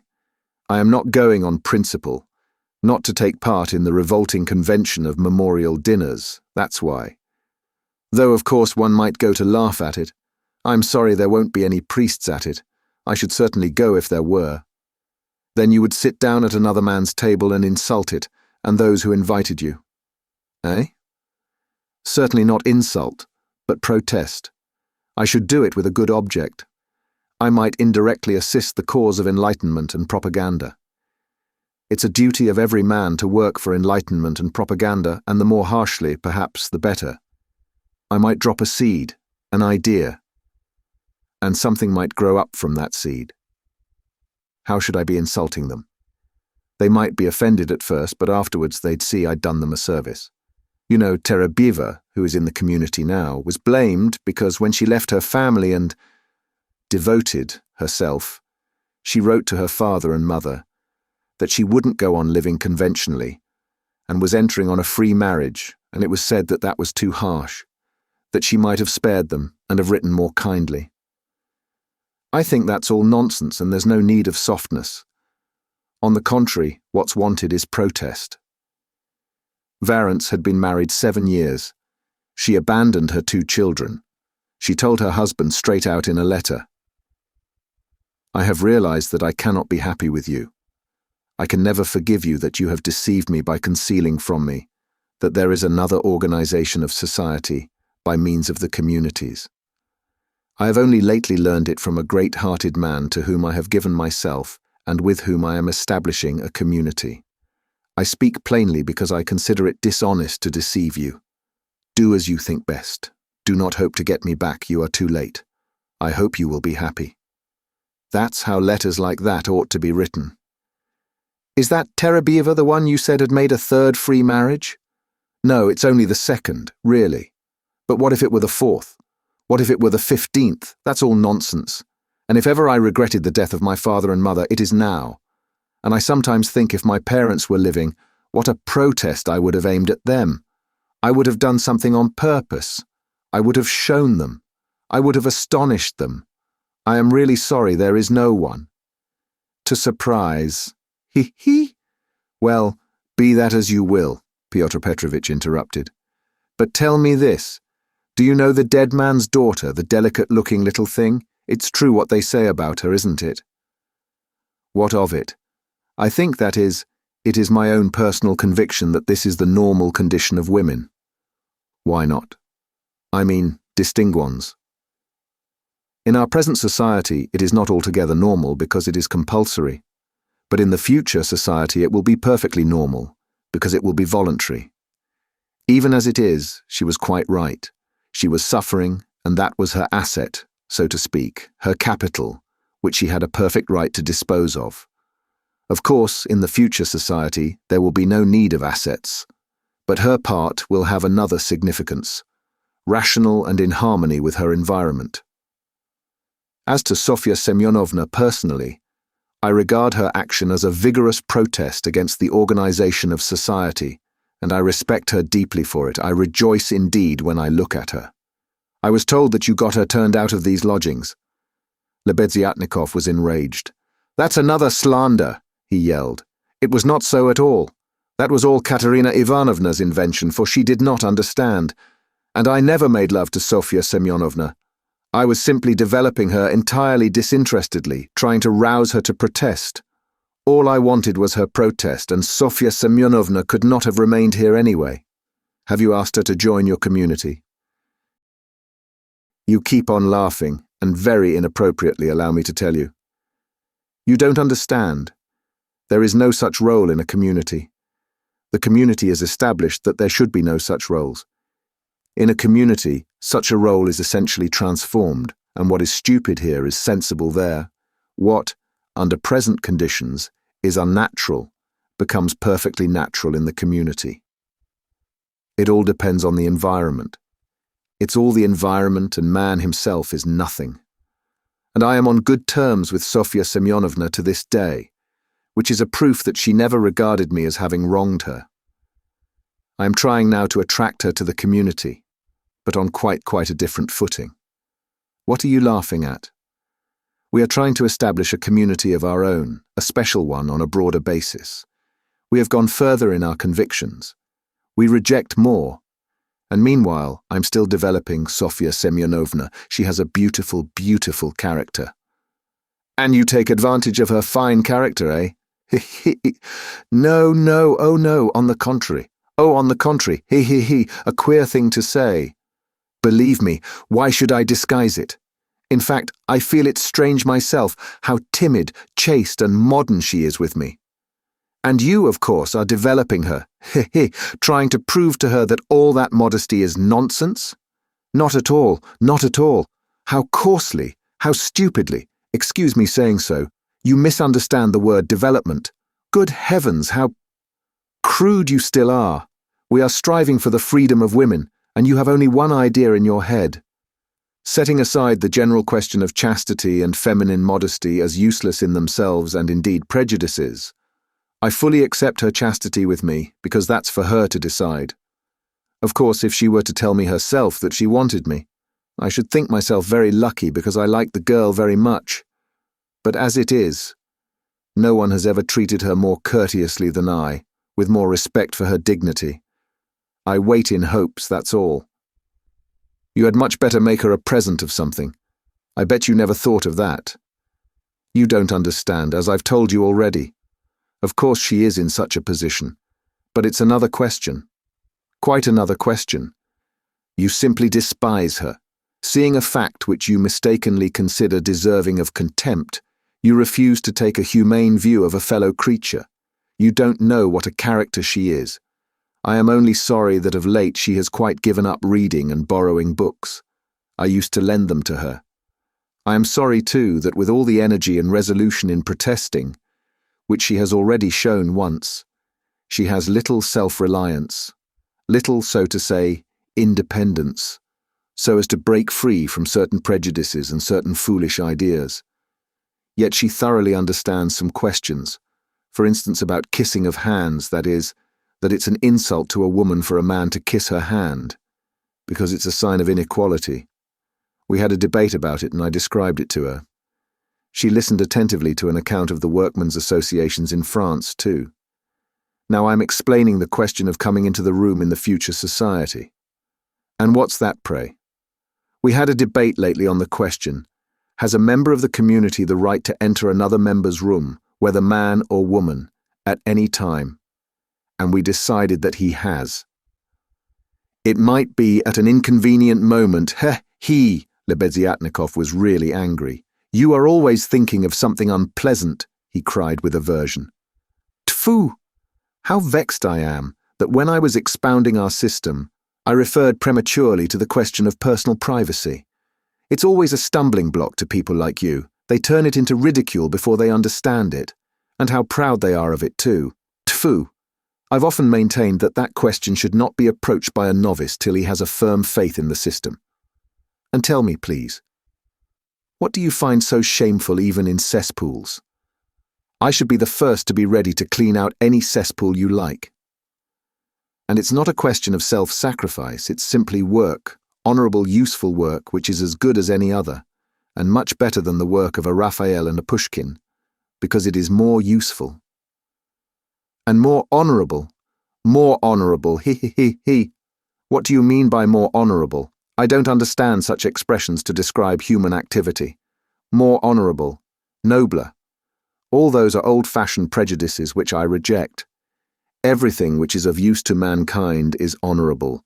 I only understand one word, useful. You can snigger as much as you like, but that's so. Pyotr Petrovitch laughed heartily. He had finished counting the money and was putting it away. But some of the notes he left on the table. The cesspool question had already been a subject of dispute between them. What was absurd was that it made Lebeziatnikov really angry, while it amused Luzhin, and at that moment he particularly wanted to anger his young friend. "It's your ill luck yesterday that makes you so ill-humoured and annoying," blurted out Lebeziatnikov, who in spite of his independence and his protests did not venture to oppose Pyotr Petrovitch, and still behaved to him with some of the respect habitual in earlier years. "You'd better tell me this," Pyotr Petrovitch interrupted with haughty displeasure. "Can you? Or rather, are you really friendly enough with that young person to ask her to step in here for a minute? I think they've all come back from the cemetery. I heard the sound of steps. I want to see her, that young person." "What for?" Lebeziatnikov asked with surprise. "Oh, I want to. I am leaving here today or tomorrow, and therefore I wanted to speak to her about. However, you may be present during the interview. It's better you should be indeed, for there's no knowing what you might imagine." "I shan't imagine anything. I only asked, and if you've anything to say to her, nothing is easier than to call her in. I'll go directly, and you may be sure I won't be in your way." 5 minutes later, Lebeziatnikov came in with Sonia. She came in very much surprised and overcome with shyness, as usual. She was always shy in such circumstances, and was always afraid of new people. She had been as a child, and was even more so now. Pyotr Petrovitch met her, politely and affably, but with a certain shade of bantering familiarity, which in his opinion was suitable for a man of his respectability and weight in dealing with a creature so young and so interesting as she. He hastened to reassure her and made her sit down facing him at the table. Sonia sat down, looked about her, at Lebeziatnikov, at the notes lying on the table, and then again at Pyotr Petrovitch, and her eyes remained riveted on him. Lebeziatnikov was moving to the door. Pyotr Petrovitch signed to Sonia to remain seated and stopped Lebeziatnikov. "Is Raskolnikov in there? Has he come?" he asked him in a whisper. "Raskolnikov? Yes, why? Yes, he is there. I saw him just come in. Why?" "Well, I particularly beg you to remain here with us and not to leave me alone with this young woman. I only want a few words with her, but God knows what they may make of it. I shouldn't like Raskolnikov to repeat anything. You understand what I mean?" "I understand." Lebeziatnikov saw the point. "Yes, you are right. Of course I am convinced personally that you have no reason to be uneasy, but still, you are right. Certainly I'll stay. I'll stand here at the window and not be in your way." "I think you are right." Pyotr Petrovitch returned to the sofa, sat down opposite Sonia, looked attentively at her, and assumed an extremely dignified, even severe expression, as much as to say, "Don't you make any mistake, madam." Sonia was overwhelmed with embarrassment. "In the first place, Sofya Semyonovna, will you make my excuses to your respected mamma? That's right, isn't it? Katerina Ivanovna stands in the place of a mother to you?" Pyotr Petrovitch began with great dignity, though affably. It was evident that his intentions were friendly. "Quite so, yes, the place of a mother," Sonia answered, timidly and hurriedly. "Then will you make my apologies to her? Through inevitable circumstances I am forced to be absent and shall not be at the dinner in spite of your mamma's kind invitation." "Yes, I'll tell her, at once." And Sonia hastily jumped up from her seat. "Wait, that's not all." Pyotr Petrovitch detained her, smiling at her simplicity and ignorance of good manners. "And you know me little, my dear Sofya Semyonovna, if you suppose I would have ventured to trouble a person like you for a matter of so little consequence affecting myself only. I have another object." Sonia sat down hurriedly. Her eyes rested again for an instant on the grey and rainbow-coloured notes that remained on the table, but she quickly looked away and fixed her eyes on Pyotr Petrovitch. She felt it horribly indecorous, especially for her, to look at another person's money. She stared at the gold eyeglass which Pyotr Petrovitch held in his left hand, and at the massive and extremely handsome ring with a yellow stone on his middle finger. But suddenly she looked away, and not knowing where to turn, ended by staring Pyotr Petrovitch again, straight in the face. After a pause of still greater dignity, he continued, "I chanced yesterday in passing to exchange a couple of words with Katerina Ivanovna, poor woman. That was sufficient to enable me to ascertain that she is in a position, preternatural, if one may so express it." "Yes, preternatural," Sonia hurriedly assented. "Or it would be simpler and more comprehensible to say ill." "Yes, simpler and more Yes, ill." "Quite so. So then from a feeling of humanity and, so to speak, compassion, I should be glad to be of service to her in any way, foreseeing her unfortunate position. I believe the whole of this poverty-stricken family depends now entirely on you. Allow me to ask," Sonia rose to her feet, "did you say something to her yesterday of the possibility of a pension? Because she told me you had undertaken to get her one. Was that true?" "Not in the slightest, and indeed it's an absurdity. I merely hinted at her obtaining temporary assistance as the widow of an official who had died in the service, if only she has patronage, but apparently your late parent had not served his full term and had not indeed been in the service at all of late.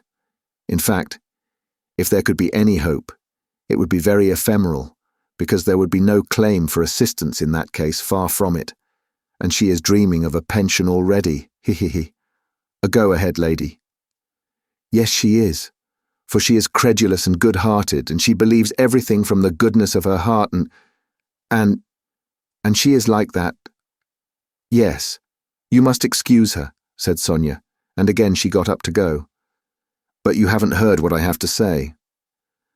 "No, I haven't heard," muttered Sonia. "Then sit down." She was terribly confused. She sat down again a third time. seeing her position with her unfortunate little ones. I should be glad, as I have said before, so far as lies in my power, to be of service. That is, so far as is in my power, not more. One might, for instance, get up a subscription for her, or a lottery, something of the sort, such as is always arranged in such cases by friends or even outsiders desirous of assisting people. It was of that I intended to speak to you. It might be done. Yes, yes. God will repay you for it, faltered Sonia, gazing intently at Pyotr Petrovitch. It might be, but we will talk of it later. We might begin it today. We will talk it over this evening and lay the foundation, so to speak. Come to me at 7 o'clock. Mr. Lebeziatnikov, I hope, will assist us. But there is one circumstance of which I ought to warn you beforehand, and for which I venture to trouble you, Sofya Semyonovna, to come here. In my opinion, money cannot be. Indeed, it's unsafe to put it into Katerina Ivanovna's own hands. The dinner today is a proof of that, though she has not, so to speak, a crust of bread for tomorrow and, well, boots or shoes or anything. She has bought today Jamaica rum, and even, I believe, Madeira and coffee. I saw it as I passed through. Tomorrow it will all fall upon you again. They won't have a crust of bread. It's absurd, really. And so, to my thinking, a subscription ought to be raised, so that the unhappy widow should not know of the money. But only you, for instance. Am I right? I don't know. This is only today, once in her life. She was so anxious to do honor, to celebrate the memory. And she is very sensible. But just as you think, and I shall be very, they will all be. And God will reward. And the orphans. Sonia burst into tears. Very well then. Keep it in mind. And now, will you accept, for the benefit of your relation, the small sum that I am able to spare, from me personally? I am very anxious that my name should not be mentioned in connection with it. Here, having, so to speak, anxieties of my own, I cannot do more. And Pyotr Petrovitch held out to Sonia a 10-ruble note carefully unfolded.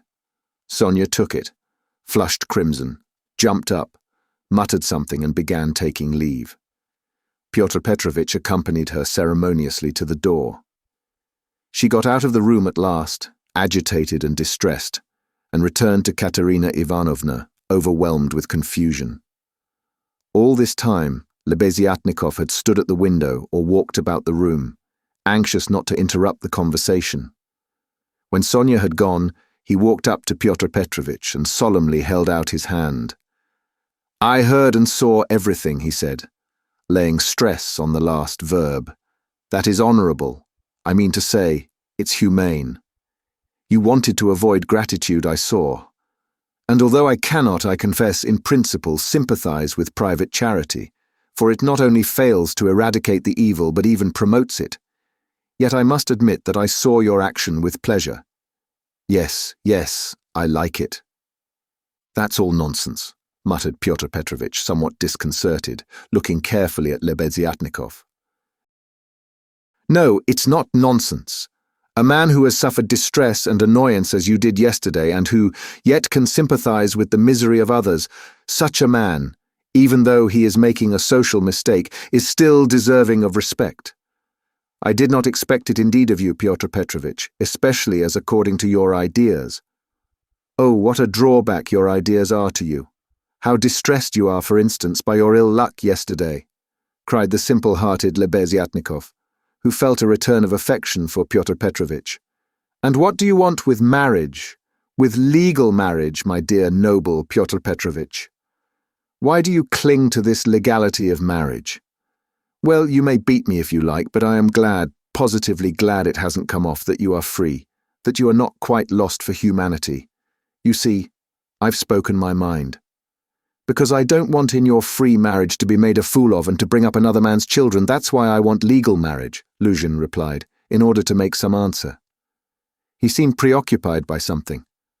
Children? You referred to children. Lebeziatnikov started off like a warhorse at the trumpet call. Children are a social question and a question of first importance, I agree. But the question of children has another solution. Some refuse to have children altogether because they suggest the institution of the family.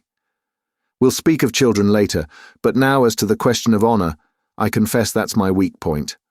That horrid, military Pushkin expression is unthinkable in the dictionary of the future. What does it mean, indeed? It's nonsense. There will be no deception in a free marriage. That is only the natural consequence of a legal marriage, so to say. It's corrective, a protest. So that indeed it's not humiliating. And if I ever, to suppose an absurdity, were to be legally married, I should be positively glad of it. I should say to my wife, "My dear, hitherto I have loved you. Now I respect you, for you've shown you can protest." You laugh. That's because you are incapable of getting away from prejudices. Confound it all. I understand now where the unpleasantness is of being deceived in a legal marriage. But it's simply a despicable consequence of a despicable position in which both are humiliated. When the deception is open, as in a free marriage, then it does not exist. It's unthinkable. Your wife will only prove how she respects you by considering you incapable of opposing her happiness and avenging yourself on her for her new husband. Damn it all! I sometimes dream if I were to be married. Phoo! I mean, if I were to marry legally or not, it's just the same. I should present my wife with a lover if she had not found one for herself. My dear, I should say, I love you, but even more than that, I desire you to respect me. See? Am I not right?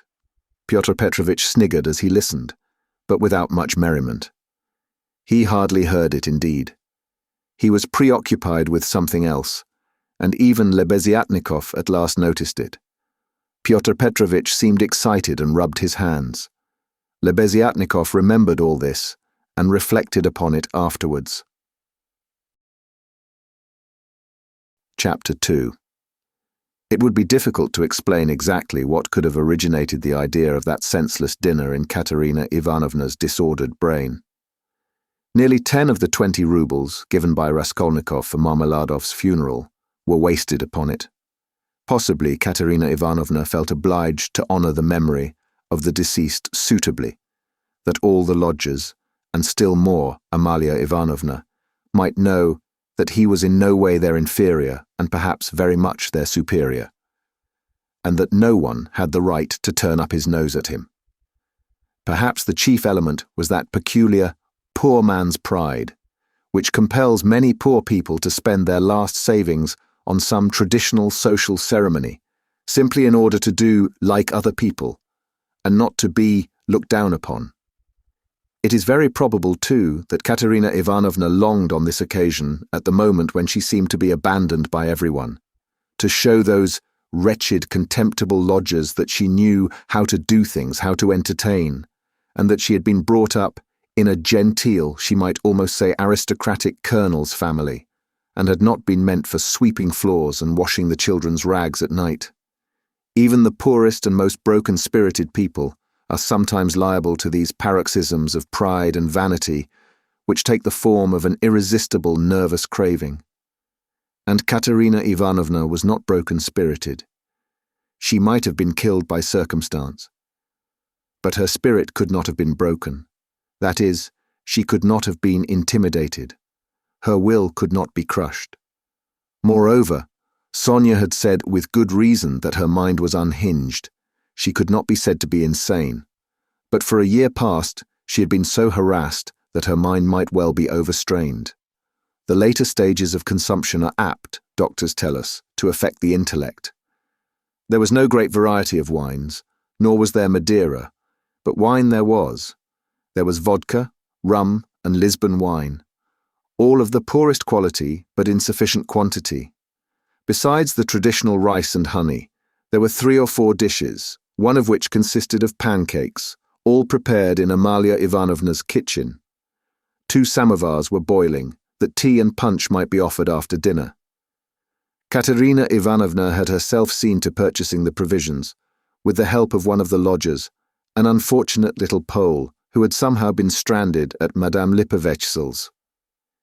He promptly put himself at Katerina Ivanovna's disposal, and had been all that morning and all the day before, running about as fast as his legs could carry him, and very anxious that everyone should be aware of it. For every trifle he ran to Katerina Ivanovna, even hunting her out at the bazaar, at every instant called her Pani. She was heartily sick of him before the end, though she had declared at first that she could not have got on without this serviceable and magnanimous man. It was one of Katerina Ivanovna's characteristics to paint everyone she met in the most glowing colours. Her praises were so exaggerated as sometimes to be embarrassing. She would invent various circumstances to the credit of her new acquaintance, and quite genuinely believe in their reality. Then all of a sudden she would be disillusioned and would rudely and contemptuously repulse the person she had only a few hours before been literally adoring. She was naturally of a gay, lively and peace-loving disposition, but from continual failures and misfortunes she had come to desire so keenly that all should live in peace and joy, and should not dare to break the peace, that the slightest jar, the smallest disaster reduced her almost to frenzy, and she would pass in an instant from the brightest hopes and fancies to cursing her fate and raving, and knocking her head against the wall. Amalia Ivanovna, too, suddenly acquired extraordinary importance in Katerina Ivanovna's eyes, and was treated by her with extraordinary respect, probably only because Amalia Ivanovna had thrown herself heart and soul into the preparations. She had undertaken to lay the table, to provide the linen, crockery, and so on, and to cook the dishes in her kitchen, and Katerina Ivanovna had left it all in her hands and gone herself to the cemetery. Everything had been well done. Even the tablecloth was nearly clean. The crockery, knives, forks, and glasses were of course of all shapes and patterns, lent by different lodgers, but the table was properly laid at the time fixed, and Amalia Ivanovna, feeling she had done her work well, had put on a black silk dress and a cap with new mourning ribbons, and met the returning party with some pride. This pride, though justifiable, displeased Katerina Ivanovna for some reason. As though the table could not have been laid except by Amalia Ivanovna. She disliked the cap with new ribbons too. Could she be stuck up, the stupid German, because she was mistress of the house and had consented as a favour to help her poor lodgers? As a favour, fancy that. Katerina Ivanovna's father, who had been a colonel and almost a governor, had sometimes had the table set for 40 persons, and then anyone like Amalia Ivanovna, or rather Ludvigovna, would not have been allowed into the kitchen. Katerina Ivanovna, however, put off expressing her feelings for the time and contented herself with treating her coldly, though she decided inwardly that she would certainly have to put Amalia Ivanovna down and set her in her proper place, for goodness only knew what she was fancying herself. Katerina Ivanovna was irritated too by the fact that hardly any of the lodgers invited had come to the funeral, except the Pole who had just managed to run into the cemetery, while to the memorial dinner, the poorest and most insignificant of them had turned up, the wretched creatures, many of them not quite sober. The older and more respectable of them all, as if by common consent, stayed away. Pyotr Petrovitch Luzhin, for instance, who might be said to be the most respectable of all the lodgers, did not appear, though Katerina Ivanovna had the evening before told all the world, that is, Amalia Ivanovna, Polenka, Sonia, and the Pole, that he was the most generous, noble-hearted man with a large property and vast connections, who had been a friend of her first husband's and a guest in her father's house, and that he had promised to use all his influence to secure her a considerable pension. It must be noted that when Katerina Ivanovna exalted anyone's connections and fortune, it was without any ulterior motive, quite disinterestedly, for the mere pleasure of adding to the consequence of the person praised. Probably, taking his cue from Luzhin, that contemptible wretch Lebeziatnikov had not turned up either. What did he fancy himself? He was only asked out of kindness, and because he was sharing the same room with Pyotr Petrovitch and was a friend of his, so that it would have been awkward not to invite him. Among those who failed to appear were the genteel lady and her old maidish daughter, who had only been lodgers in the house for the last fortnight, but had several times complained of the noise and uproar in Katerina Ivanovna's room, especially when Marmeladov had come back drunk. Katerina Ivanovna heard this from Amalia Ivanovna, who, quarrelling with Katerina Ivanovna and threatening to turn the whole family out of doors, had shouted at her that they were not worth the foot of the honourable lodgers whom they were disturbing. Katerina Ivanovna determined now to invite this lady and her daughter, whose foot she was not worth, and who had turned away haughtily when she casually met them, so that they might know that she was more noble in her thoughts and feelings and did not harbour malice, and might see that she was not accustomed to her way of living. She had proposed to make this clear to them at dinner, with allusions to her late father's governorship, and also at the same time to hint that it was exceedingly stupid of them to turn away on meeting her. The fat Colonel Major, he was really a discharged officer of low rank, was also absent, but it appeared that he had been not himself for the last 2 days. The party consisted of the Pole, a wretched-looking clerk with a spotty face and a greasy coat, who had not a word to say for himself, and smelled abominably, a deaf and almost blind old man who had once been in the post office, and who had been from immemorial ages maintained by someone at Amalia Ivanovna's. A retired clerk of the commissariat department came too. He was drunk, had a loud and most unseemly laugh, and only fancy, was without a waistcoat. One of the visitors sat straight down to the table without even greeting Katerina Ivanovna. Finally, one person having no suit appeared in his dressing gown, but this was too much, and the efforts of Amalia Ivanovna and the Pole succeeded in removing him. The Pole brought with him, however, 2 other Poles who did not live at Amalia Ivanovna's, and whom no one had seen here before. All this irritated Katerina Ivanovna intensely. For whom had they made all these preparations, then? To make room for the visitors, the children had not even been laid for at the table. But the 2 little ones were sitting on a bench in the furthest corner, with their dinner laid on a box, while Polenka, as a big girl, had to look after them, feed them, and keep their noses wiped like well-bred children's. Katerina Ivanovna, in fact, could hardly help meeting her guests with increased dignity, and even haughtiness. She stared at some of them with special severity, and loftily invited them to take their seats. Rushing to the conclusion that Amalia Ivanovna must be responsible for those who were absent, she began treating her with extreme nonchalance, which the latter promptly observed and resented. Such a beginning was no good omen for the end. All were seated at last. Raskolnikov came in almost at the moment of their return from the cemetery. Katerina Ivanovna was greatly delighted to see him, in the first place, because he was the one educated visitor, and as everyone knew was in 2 years to take a professorship in the university, and secondly because he immediately and respectfully apologized for having been unable to be at the funeral. She positively pounced upon him and made him sit on her left hand. Amalia Ivanovna was on her right.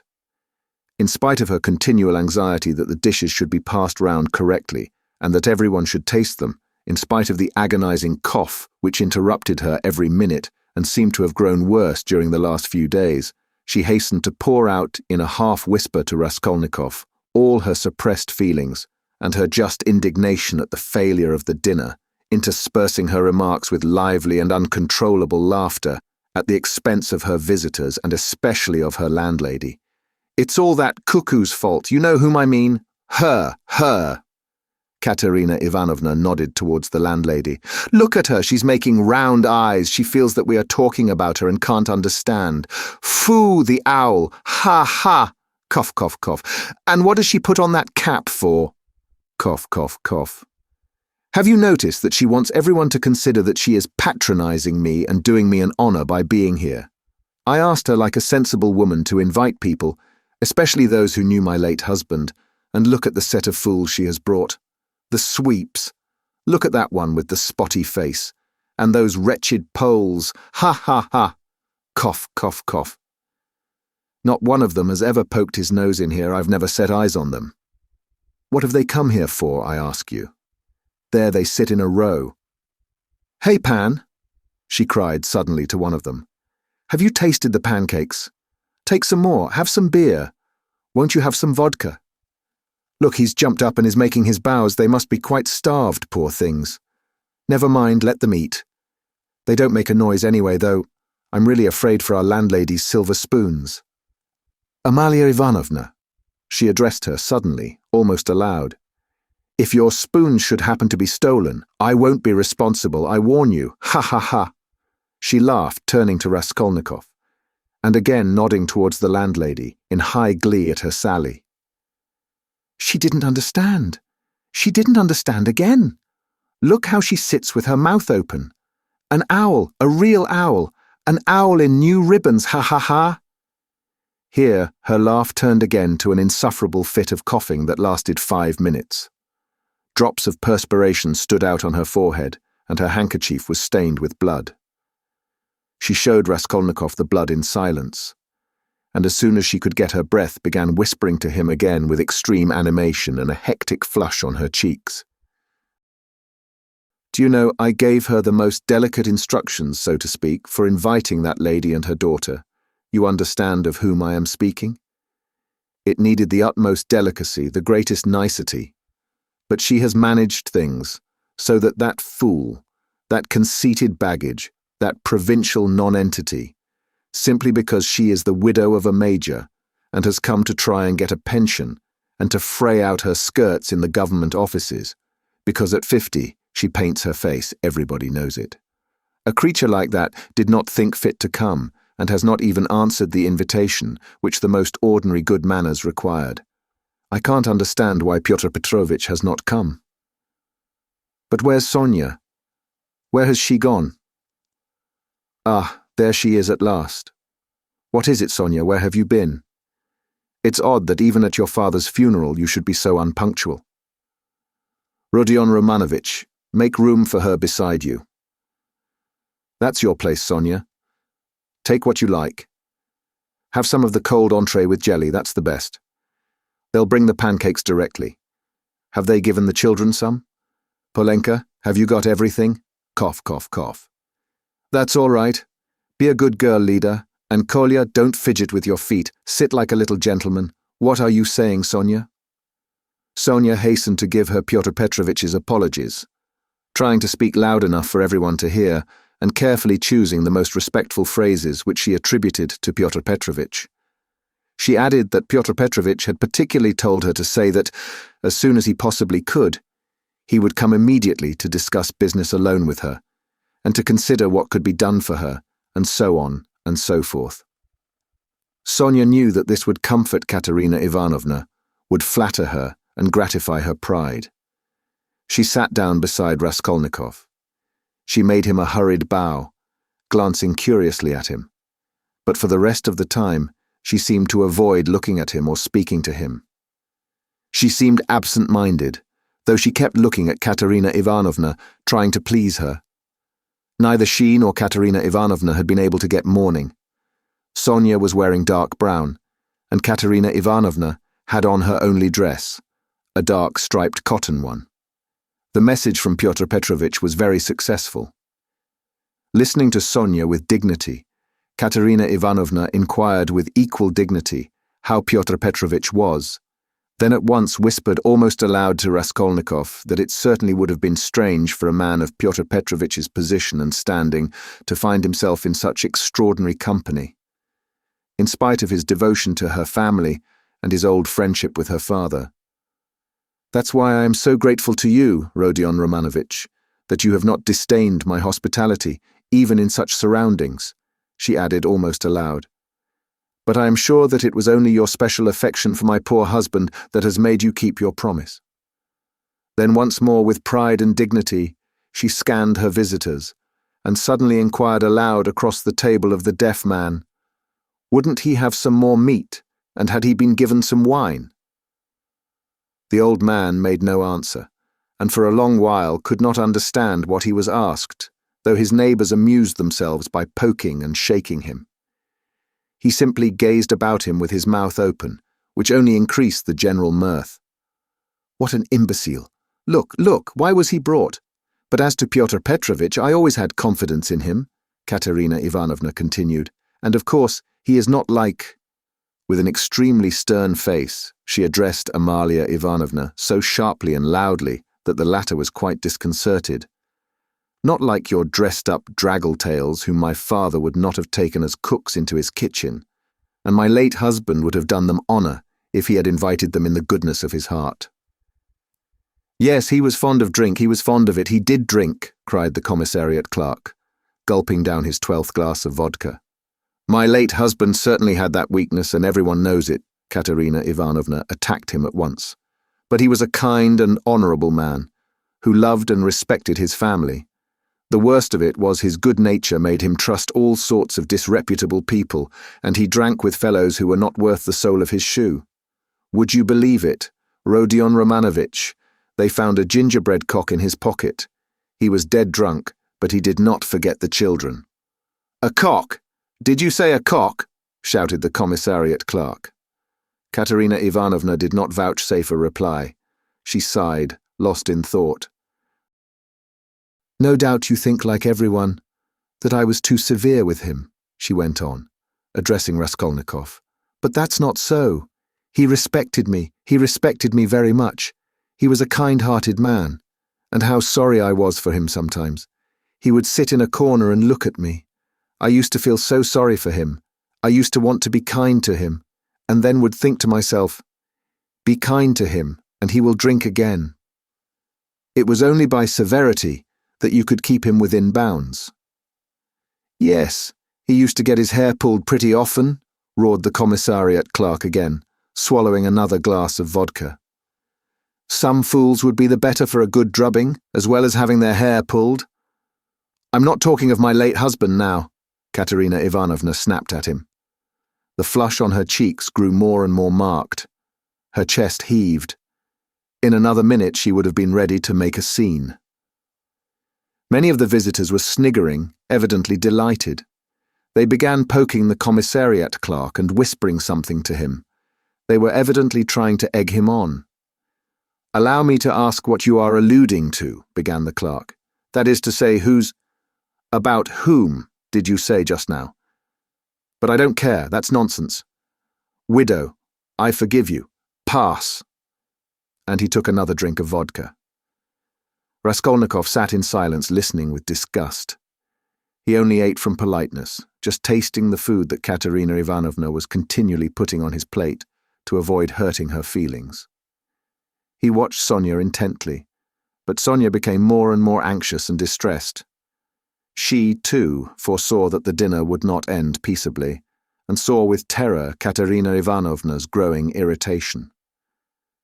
She knew that she, Sonia, was the chief reason for the genteel lady's contemptuous treatment of Katerina Ivanovna's invitation. She had heard from Amalia Ivanovna that the mother was positively offended at the invitation and had asked the question, how could she let her daughter sit down beside that young person? Sonia had a feeling that Katerina Ivanovna had already heard this, and an insult to Sonia meant more to Katerina Ivanovna than an insult to herself, her children, or her father. Sonia knew that Katerina Ivanovna would not be satisfied now. Till she had shown those draggle-tails that they were both. To make matters worse, someone passed Sonia, from the other end of the table, a plate with 2 hearts pierced with an arrow, cut out of black bread. Katerina Ivanovna flushed crimson, and at once said aloud across the table that the man who sent it was a drunken ass.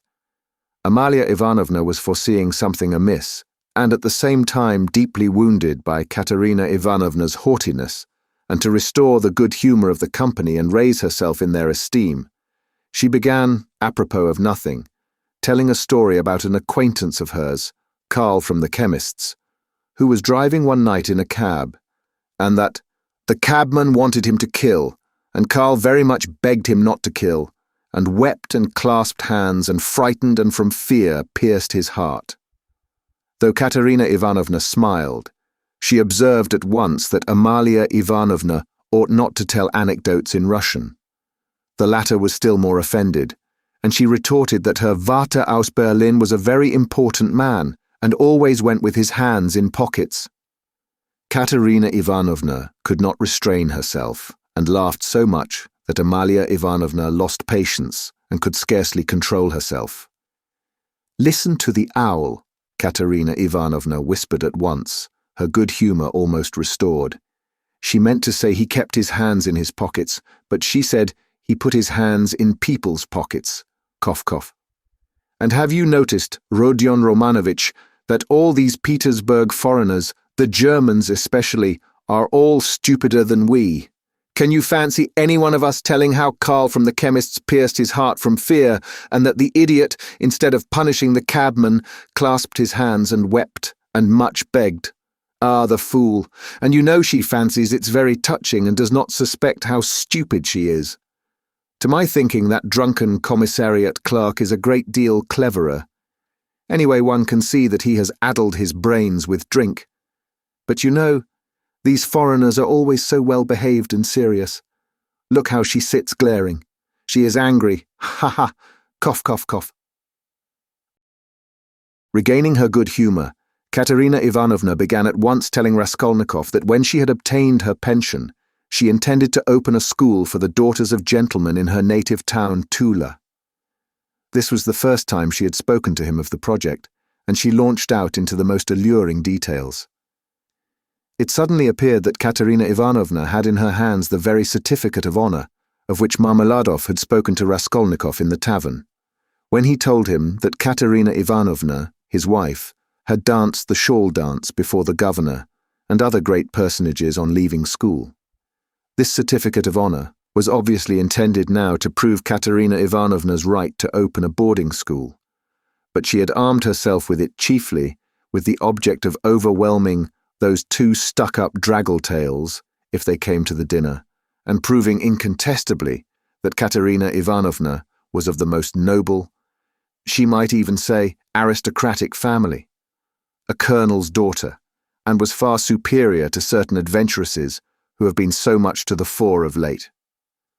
The certificate of honour immediately passed into the hands of the drunken guests, and Katerina Ivanovna did not try to retain it, for it actually contained the statement, en toutes lettres, that her father was of the rank of a major and also a companion of an order, so that she really was almost the daughter of a colonel. Warming up, Katerina Ivanovna proceeded to enlarge on the peaceful and happy life they would lead in Tula, on the gymnasium teachers whom she would engage to give lessons in her boarding school.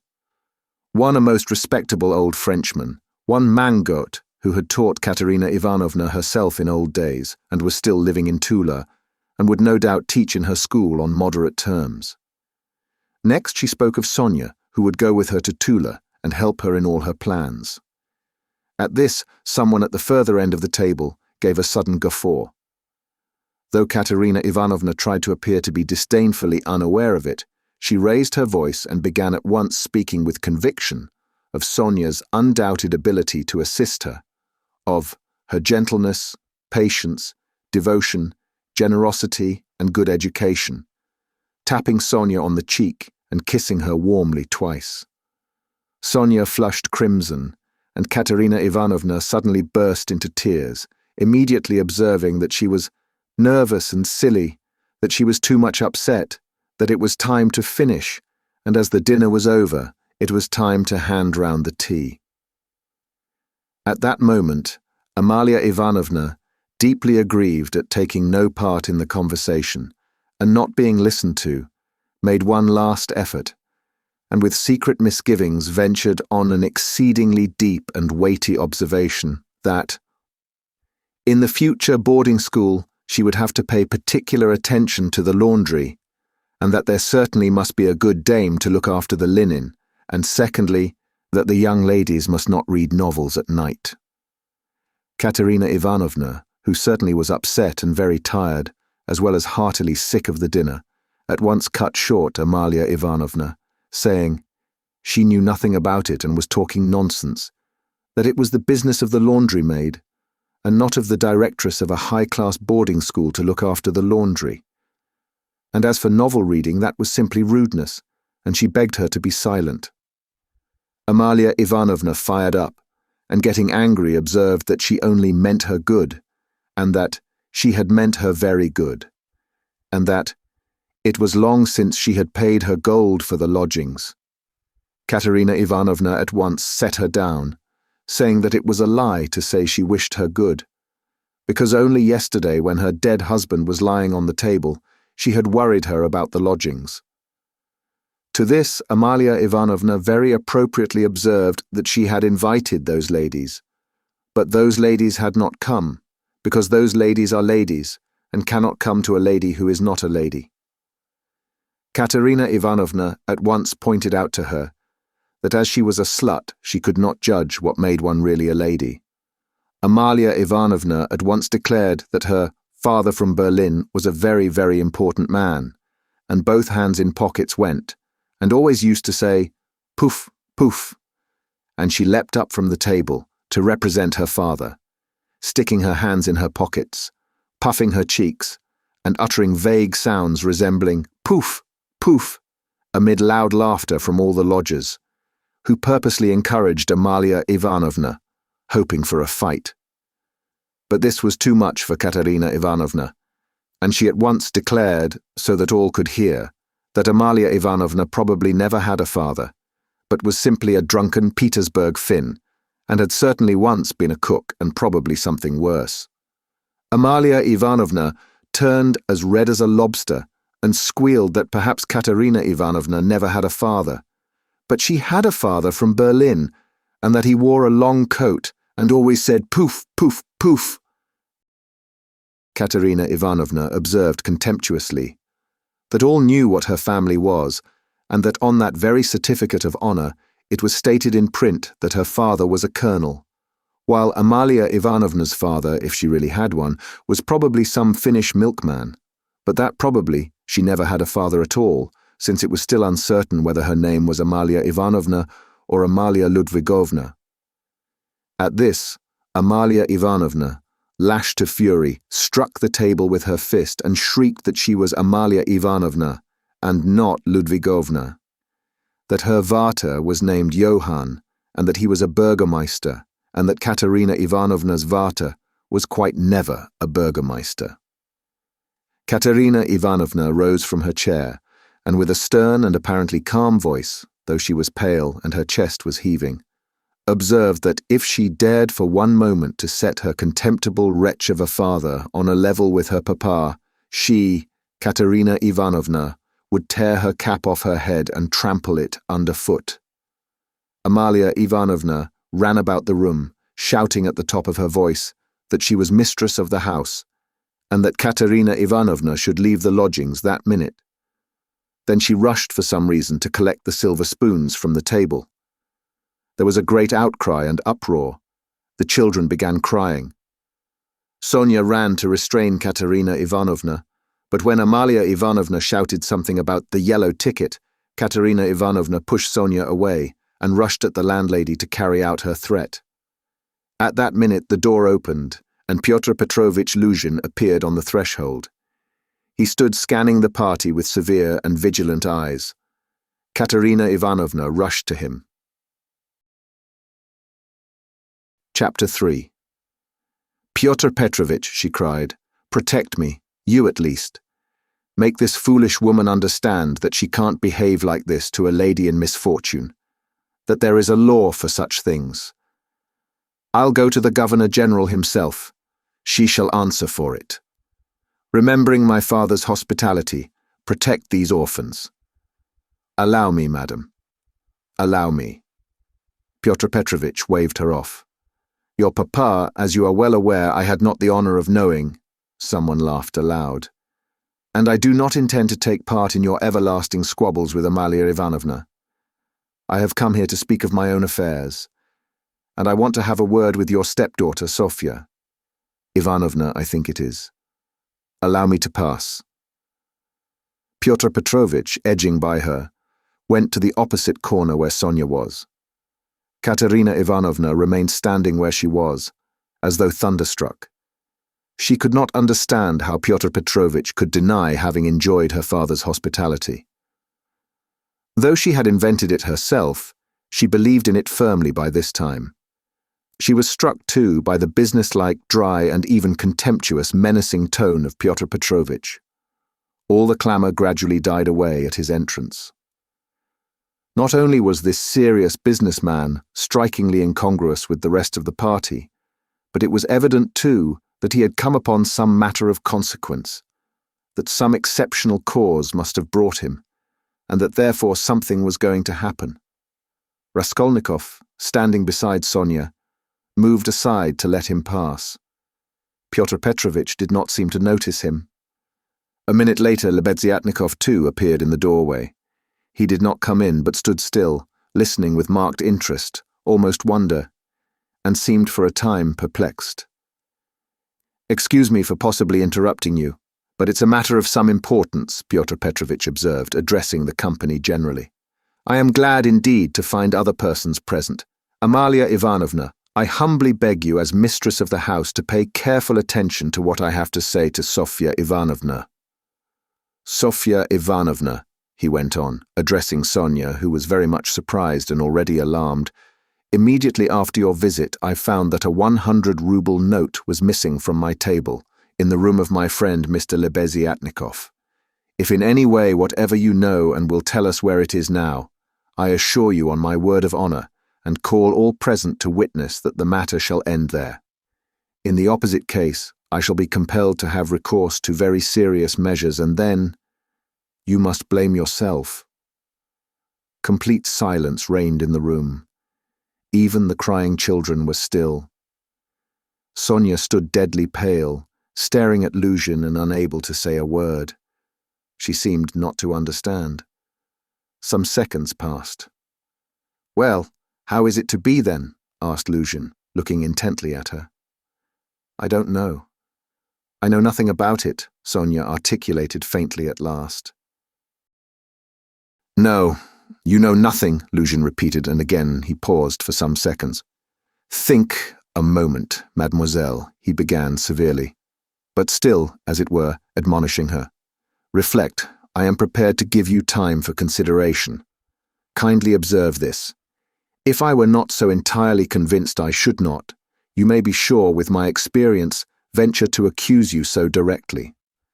Seeing that for such direct accusation before witnesses, if false or even mistaken, I should myself in a certain sense be made responsible, I am aware of that. This morning, I changed for my own purposes several 5% securities for the sum of approximately 3,000 rubles. The account is noted down in my pocketbook. On my return home, I proceeded to count the money, as Mr. Lebeziatnikov will bear witness, and after counting 2,300 rubles, I put the rest in my pocketbook in my coat pocket. About 500 rubles remained on the table, and among them 3 notes of 100 rubles each. At that moment you entered, at my invitation, and all the time you were present you were exceedingly embarrassed, so that 3 times you jumped up in the middle of the conversation and tried to make off. Mr. Lebeziatnikov can bear witness to this. You yourself, mademoiselle, probably will not refuse to confirm my statement that I invited you through Mr. Lebeziatnikov solely in order to discuss with you the hopeless and destitute position of your relative, Katerina Ivanovna, whose dinner I was unable to attend, and the advisability of getting up something of the nature of a subscription, lottery or the like, for her benefit. You thanked me and even shed tears. I describe all this as it took place, primarily to recall it to your mind, and secondly to show you that not the slightest detail has escaped my recollection. Then I took a 10-ruble note from the table and handed it to you by way of the first installment on my part for the benefit of your relative. Mr. Lebeziatnikov saw all this. Then I accompanied you to the door, you being still in the same state of embarrassment, after which, being left alone with Mr. Lebeziatnikov, I talked to him for 10 minutes. Then Mr. Lebeziatnikov went out, and I returned to the table, with the money lying on it, intending to count it and to put it aside, as I proposed doing before. To my surprise, 100-ruble note had disappeared. Kindly consider the position. Mr. Lebeziatnikov I cannot suspect. I am ashamed to allude to such a supposition. I cannot have made a mistake in my reckoning, for the minute before your entrance I had finished my accounts and found the total correct.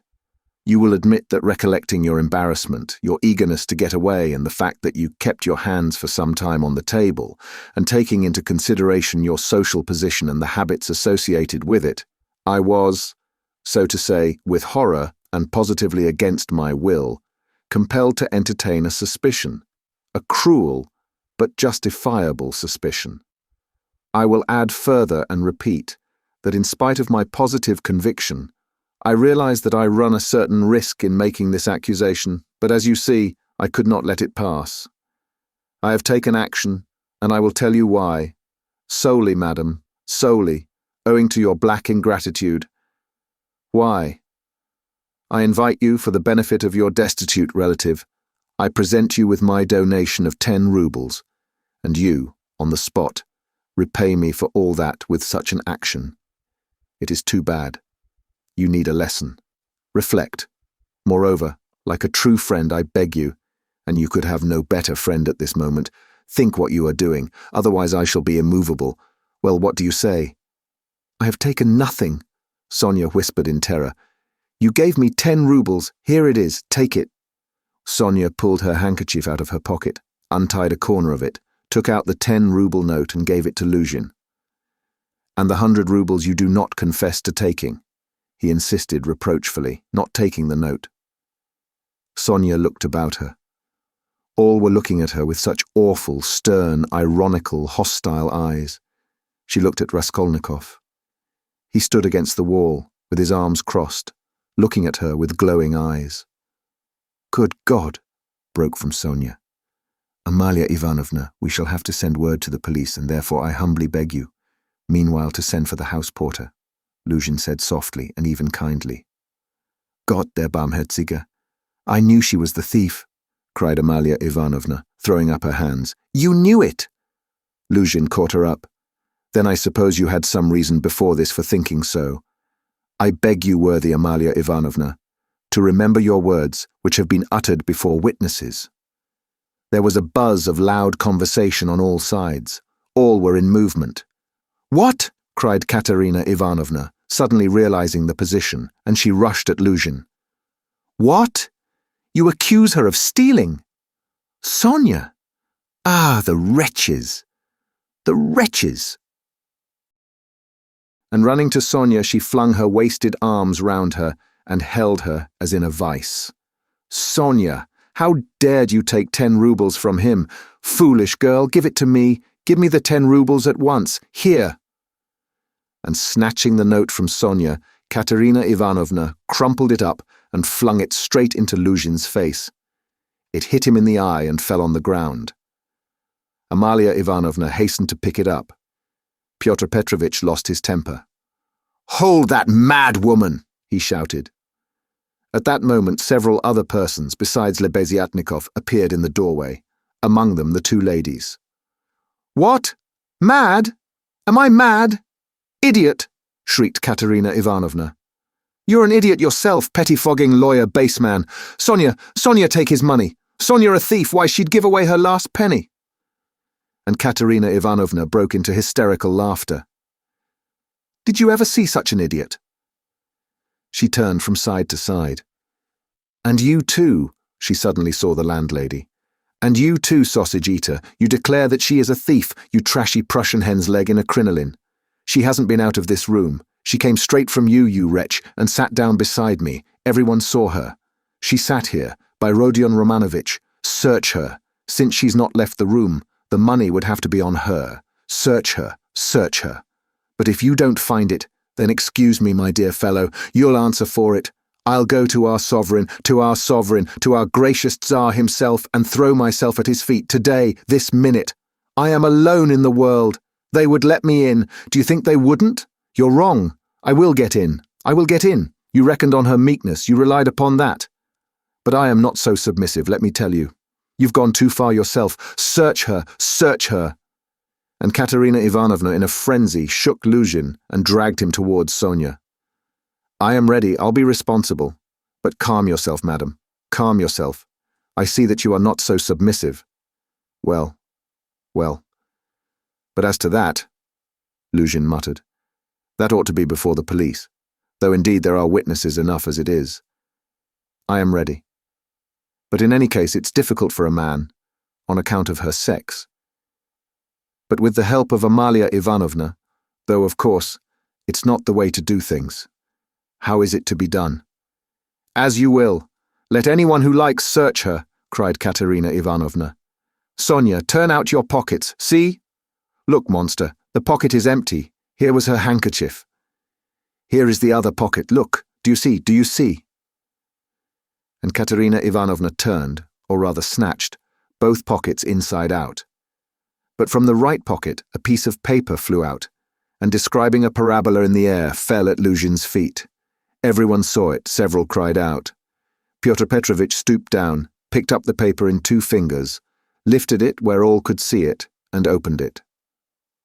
It was a 100-ruble note, folded in 8. Pyotr Petrovitch held up the note, showing it to everyone. "Thief! Out of my lodging! Police! Police!" yelled Amalia Ivanovna. "They must to Siberia be sent! Away!" Exclamations arose on all sides. Raskolnikov was silent, keeping his eyes fixed on Sonia, except for an occasional rapid glance at Luzhin. Sonia stood still, as though unconscious. She was hardly able to feel surprise. Suddenly the colour rushed to her cheeks. She uttered a cry and hid her face in her hands. "No, it wasn't I. I didn't take it. I know nothing about it," she cried with a heart-rending wail, and she ran to Katerina Ivanovna, who clasped her tightly in her arms, as though she would shelter her from all the world. "Sonia, Sonia, I don't believe it. You see, I don't believe it," she cried, in the face of the obvious fact, swaying her to and fro in her arms like a baby, kissing her face continually, then snatching at her hands and kissing them too. "You took it! How stupid these people are! Oh dear, you are fools! Fools!" she cried, addressing the whole room. You don't know what a heart she has, what a girl she is. She'd take it, she'd sell her last rag, she'd go barefoot to help you if you needed it. That's what she is.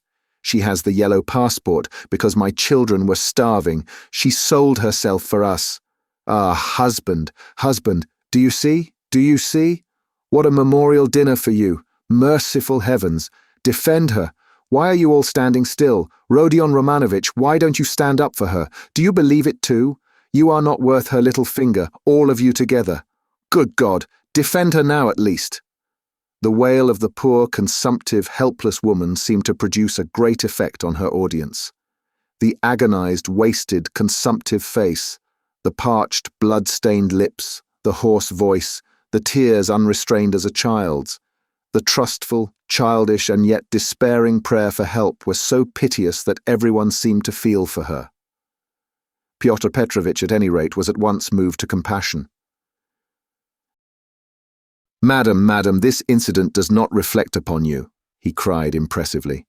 "No one would take upon himself to accuse you of being an instigator or even an accomplice in it, especially as you have proved her guilt by turning out her pockets, showing that you had no previous idea of it. I am most ready to show compassion, if poverty, so to speak, drove Sofya Semyonovna to it. But why did you refuse to confess, mademoiselle? Were you afraid of the disgrace? The first step? You lost your head, perhaps? One can quite understand it. But how could you have lowered yourself to such an action? Gentlemen," he addressed the whole company. "Gentlemen, compassionate and, so to say, commiserating these people, I am ready to overlook it even now, in spite of the personal insult lavished upon me. And may this disgrace be a lesson to you for the future," he said, addressing Sonia. "And I will carry the matter no further. Enough." Pyotr Petrovitch stole a glance at Raskolnikov. Their eyes met, and the fire in Raskolnikov's seemed ready to reduce him to ashes. Meanwhile, Katerina Ivanovna apparently heard nothing. She was kissing and hugging Sonia like a mad woman. The children, too, were embracing Sonia on all sides, and Polenka, though she did not fully understand what was wrong, was drowned in tears and shaking with sobs, as she hid her pretty little face, swollen with weeping, on Sonia's shoulder. "How vile!" a loud voice cried suddenly in the doorway. Pyotr Petrovitch looked round quickly. "What vileness!" Lebeziatnikov repeated, staring him straight in the face. Pyotr Petrovitch gave a positive start.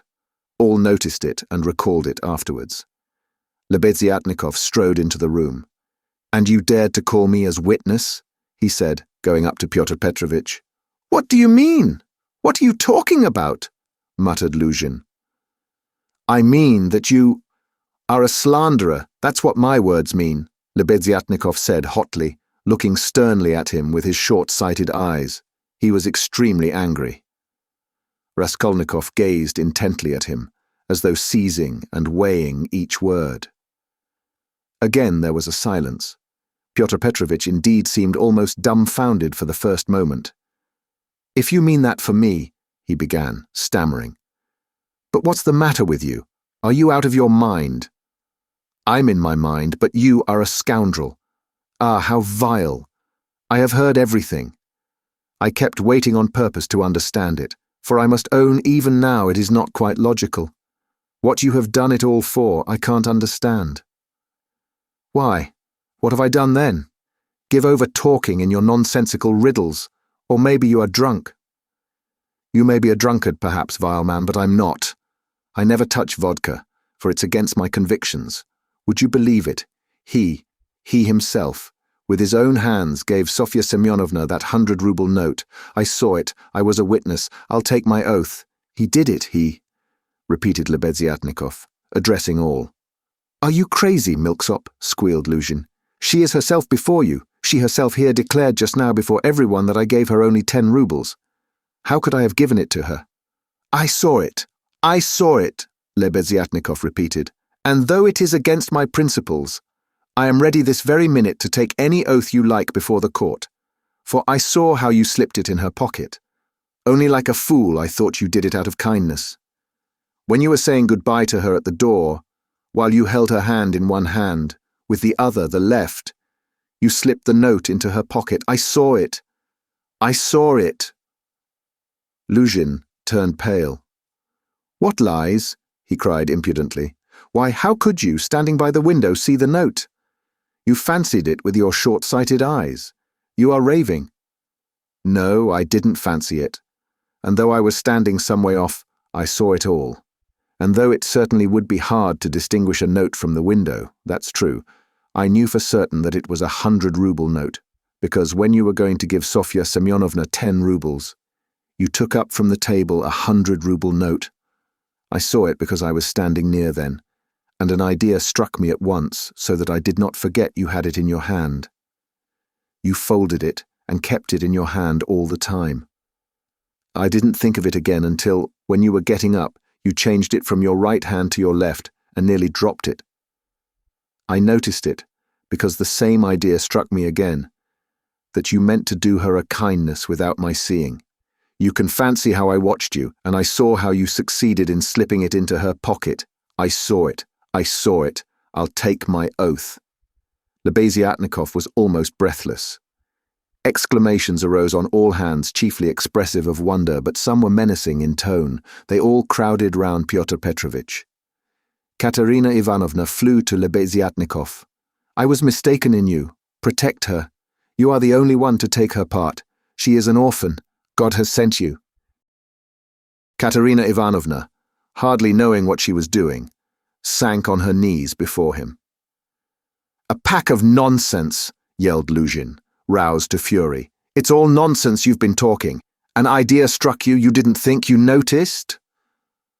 What does it amount to? So I gave it to her on the sly on purpose? What for? With what object? What have I to do with this? What for? That's what I can't understand. But that what I am telling you is the fact. That's certain. So far from my being mistaken, you infamous criminal man, I remember how, on account of it, a question occurred to me at once, just when I was thanking you and pressing your hand. What made you put it secretly in her pocket? Why you did it secretly, I mean. Could it be simply to conceal it from me, knowing that my convictions are opposed to yours and that I do not approve of private benevolence, which effects no radical cure? Well, I decided that you really were ashamed of giving such a large sum before me. Perhaps, too, I thought, he wants to give her a surprise when she finds a whole 100-ruble note in her pocket. For I know, some benevolent people are very fond of decking out their charitable actions in that way. Then the idea struck me, too, that you wanted to test her, to see whether, when she found it, she would come to thank you. Then, too, that you wanted to avoid thanks, and that, as the saying is, your right hand should not know, something of that sort, in fact. I thought of so many possibilities that I put off considering it, but still thought it indelicate to show you that I knew your secret. But another idea struck me again, that Sofya Semyonovna might easily lose the money before she noticed it.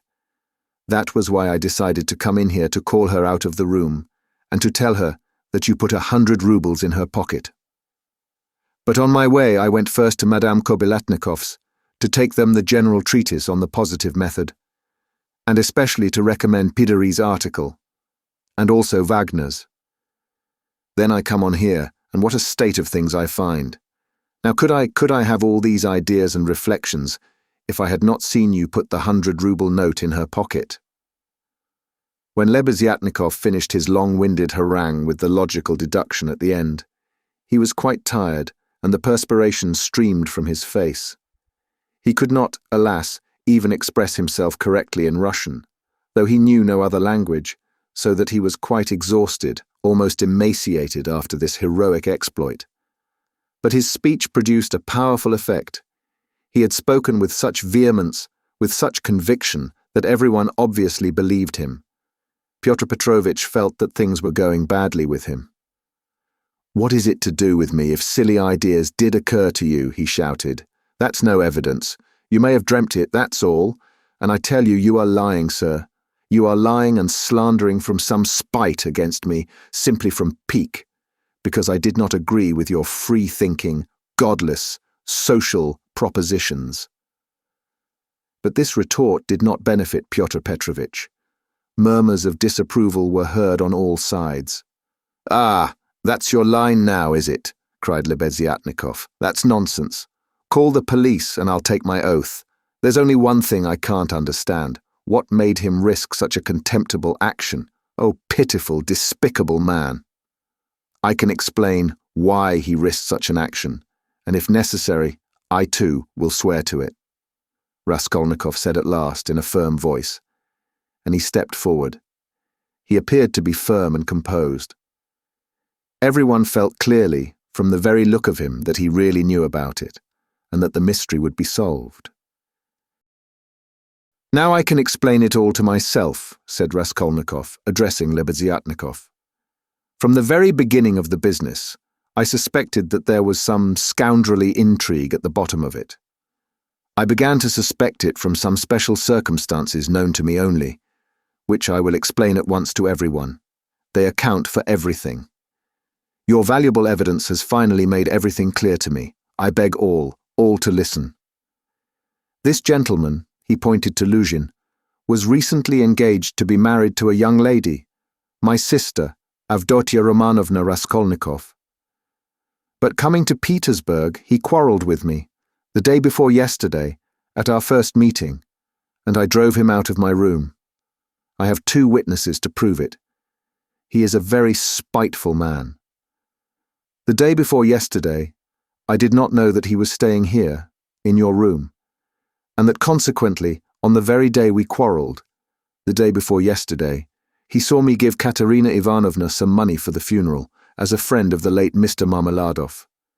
He at once wrote a note to my mother and informed her that I had given away all my money, not to Katerina Ivanovna, but to Sofya Semyonovna, and referred in a most contemptible way to the character of Sofya Semyonovna, that is, hinted at the character of my attitude to Sofya Semyonovna. All this, you understand, was with the object of dividing me from my mother and sister, by insinuating that I was squandering on unworthy objects the money which they had sent me, and which was all they had. Yesterday evening, before my mother and sister and in his presence, I declared that I had given the money to Katerina Ivanovna for the funeral, and not to Sofya Semyonovna, and that I had no acquaintance with Sofya Semyonovna, and had never seen her before. Indeed. At the same time I added that he, Pyotr Petrovich Luzhin, with all his virtues, was not worth Sofya Semyonovna's little finger, though he spoke so ill of her. To his question, would I let Sofya Semyonovna sit down beside my sister, I answered that I had already done so that day. Irritated that my mother and sister were unwilling to quarrel with me at his insinuations, he gradually began being unpardonably rude to them. A final rupture took place, and he was turned out of the house. All this happened yesterday evening. Now I beg your special attention. Consider, if he had now succeeded in proving that Sofya Semyonovna was a thief, he would have shown to my mother and sister that he was almost right in his suspicions, that he had reason to be angry at my putting my sister on a level with Sofya Semyonovna, that, in attacking me, he was protecting and preserving the honor of my sister, his betrothed. In fact, he might even, through all this, have been able to estrange me from my family, and no doubt he hoped to be restored to favor with them, to say nothing of revenging himself on me personally, for he has grounds for supposing that the honor and happiness of Sofya Semyonovna are very precious to me. That was what he was working for, that's how I understand it, that's the whole reason for it, and there can be no other. It was like this, or somewhat like this, that Raskolnikov wound up his speech, which was followed very attentively, though often interrupted by exclamations from his audience. But in spite of interruptions, he spoke clearly, calmly, exactly, firmly. His decisive voice, his tone of conviction, and his stern face made a great impression on everyone. Yes, that's it, Lebeziatnikov assented gleefully. That must be it. For he asked me, as soon as Sofya Semyonovna came into our room, whether you were here, whether I had seen you among Katerina Ivanovna's guests. He called me aside to the window and asked me in secret. It was essential for him that you should be here. That's it. Luzhin smiled contemptuously and did not speak. But he was very pale. He seemed to be deliberating on some means of escape. Perhaps he would have been glad to give up everything and get away, but at the moment this was scarcely possible. It would have implied admitting the truth of the accusations brought against him. Moreover, the company, which had already been excited by drink, was now too much stirred to allow it. The commissariat clerk, though indeed he had not grasped the whole position, was shouting louder than anyone, and was making some suggestions very unpleasant to Luzhin. But not all those present were drunk. Lodgers came in from all the rooms. The three Poles were tremendously excited, and were continually shouting at him, "The pan is a lajdak," and muttering threats in Polish. Sonia had been listening with strained attention, though she too seemed unable to grasp it all. She seemed as though she had just returned to consciousness. She did not take her eyes off Raskolnikov, feeling that all her safety lay in him. Katerina Ivanovna breathed hard and painfully, and seemed fearfully exhausted. Amalia Ivanovna stood looking more stupid than anyone, with her mouth wide open, unable to make out what had happened. She only saw that Pyotr Petrovich had somehow come to grief. Raskolnikov was attempting to speak again, but they did not let him. Everyone was crowding round Luzhin with threats and shouts of abuse. But Pyotr Petrovich was not intimidated. Seeing that his accusation of Sonia had completely failed, he had recourse to insolence. "Allow me, gentlemen, allow me, don't squeeze, let me pass," he said, making his way through the crowd. "And no threats, if you please. I assure you it will be useless. You will gain nothing by it. On the contrary, you'll have to answer, gentlemen, for violently obstructing the course of justice. The thief has been more than unmasked, and I shall prosecute. Our judges are not so blind and not so drunk, and will not believe the testimony of two notorious infidels, agitators and atheists, who accuse me from motives of personal revenge which they are foolish enough to admit. Yes, allow me to pass. Don't let me find a trace of you in my room. Kindly leave at once, and everything is at an end between us. When I think of the trouble I've been taking, the way I've been expounding, all this fortnight. I told you myself today that I was going when you tried to keep me. Now I will simply add that you are a fool. I advise you to see a doctor for your brains and your short sight. Let me pass, gentlemen." He forced his way through. But the commissariat clerk was unwilling to let him off so easily.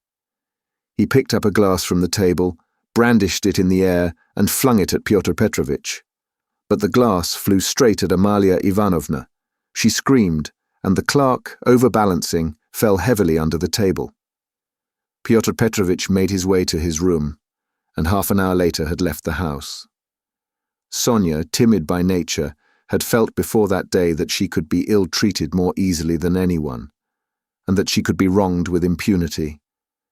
Yet till that moment she had fancied that she might escape misfortune by care, gentleness, and submissiveness before everyone. Her disappointment was too great. She could, of course, bear with patience and almost without murmur anything, even this. But for the first minute she felt it too bitter.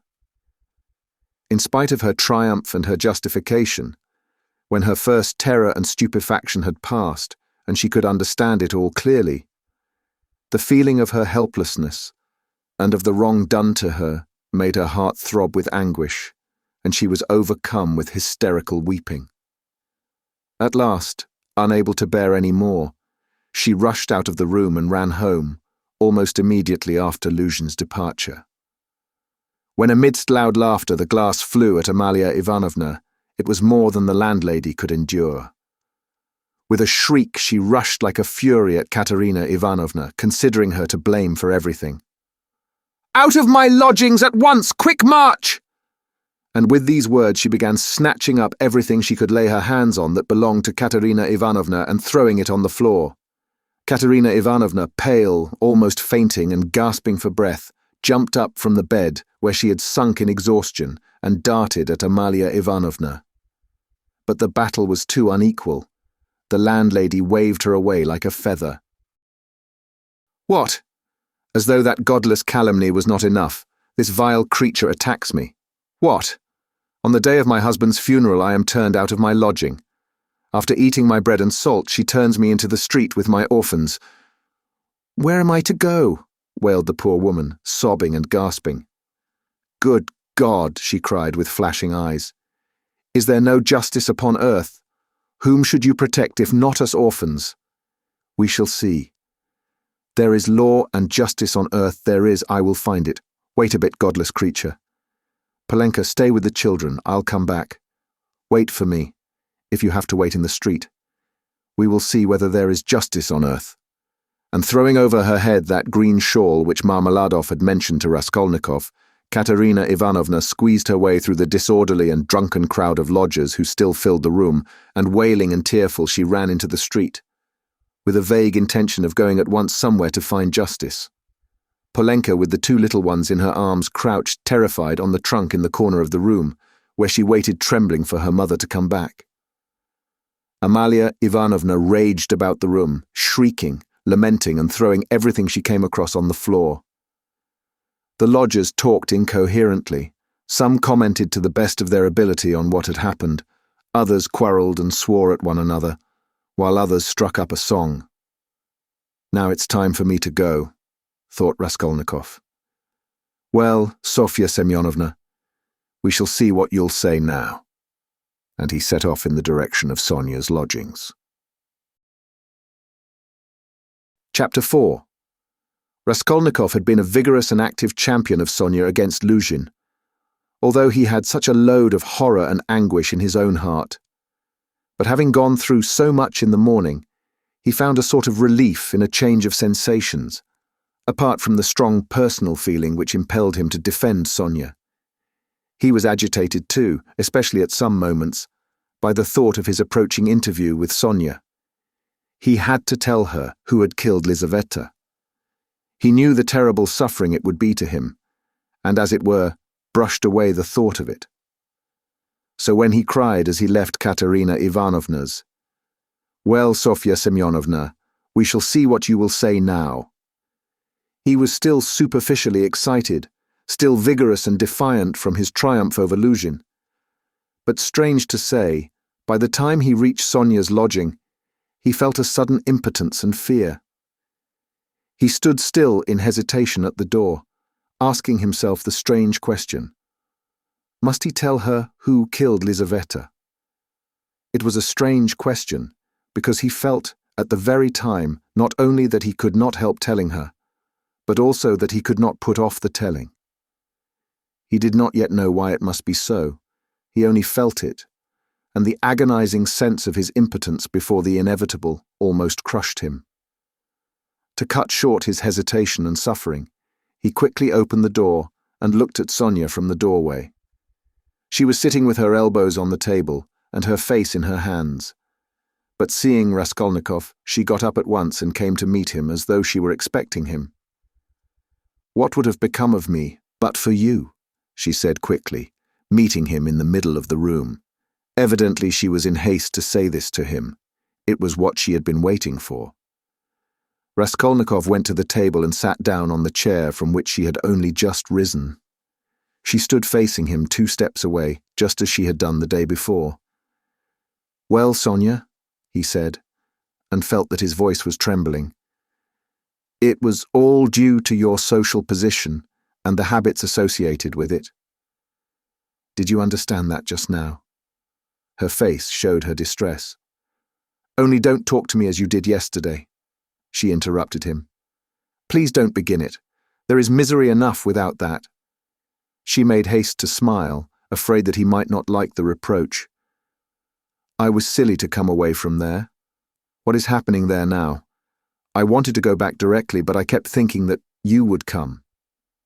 He told her that Amalia Ivanovna was turning them out of their lodging and that Katerina Ivanovna had run off somewhere to seek justice. "My God!" cried Sonia. "Let's go at once!" And she snatched up her cape. "It's everlastingly the same thing," said Raskolnikov irritably. "You've no thought except for them. Stay a little with me." "But—" "Katerina Ivanovna. You won't lose Katerina Ivanovna, you may be sure. She will come to you herself since she has run out," he added peevishly. "If she doesn't find you here, you will be blamed for it." Sonia sat down in painful suspense. Raskolnikov was silent, gazing at the floor and deliberating. "This time, Luzhin did not want to prosecute you," he began, not looking at Sonia. "But if he had wanted to, if it had suited his plans, he would have sent you to prison if it had not been for Lebeziatnikov and me." "Ah? Yes," she assented in a faint voice.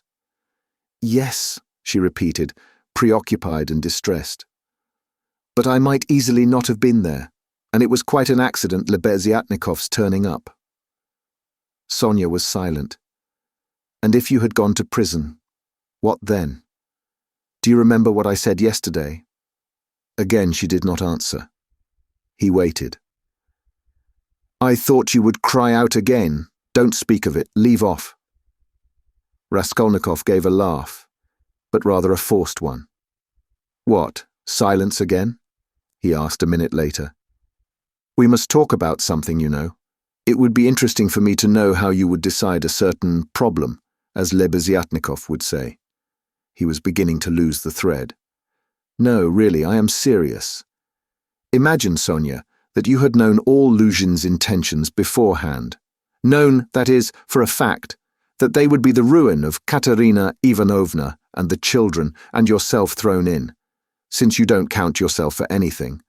Polenka, too. For she will go the same way.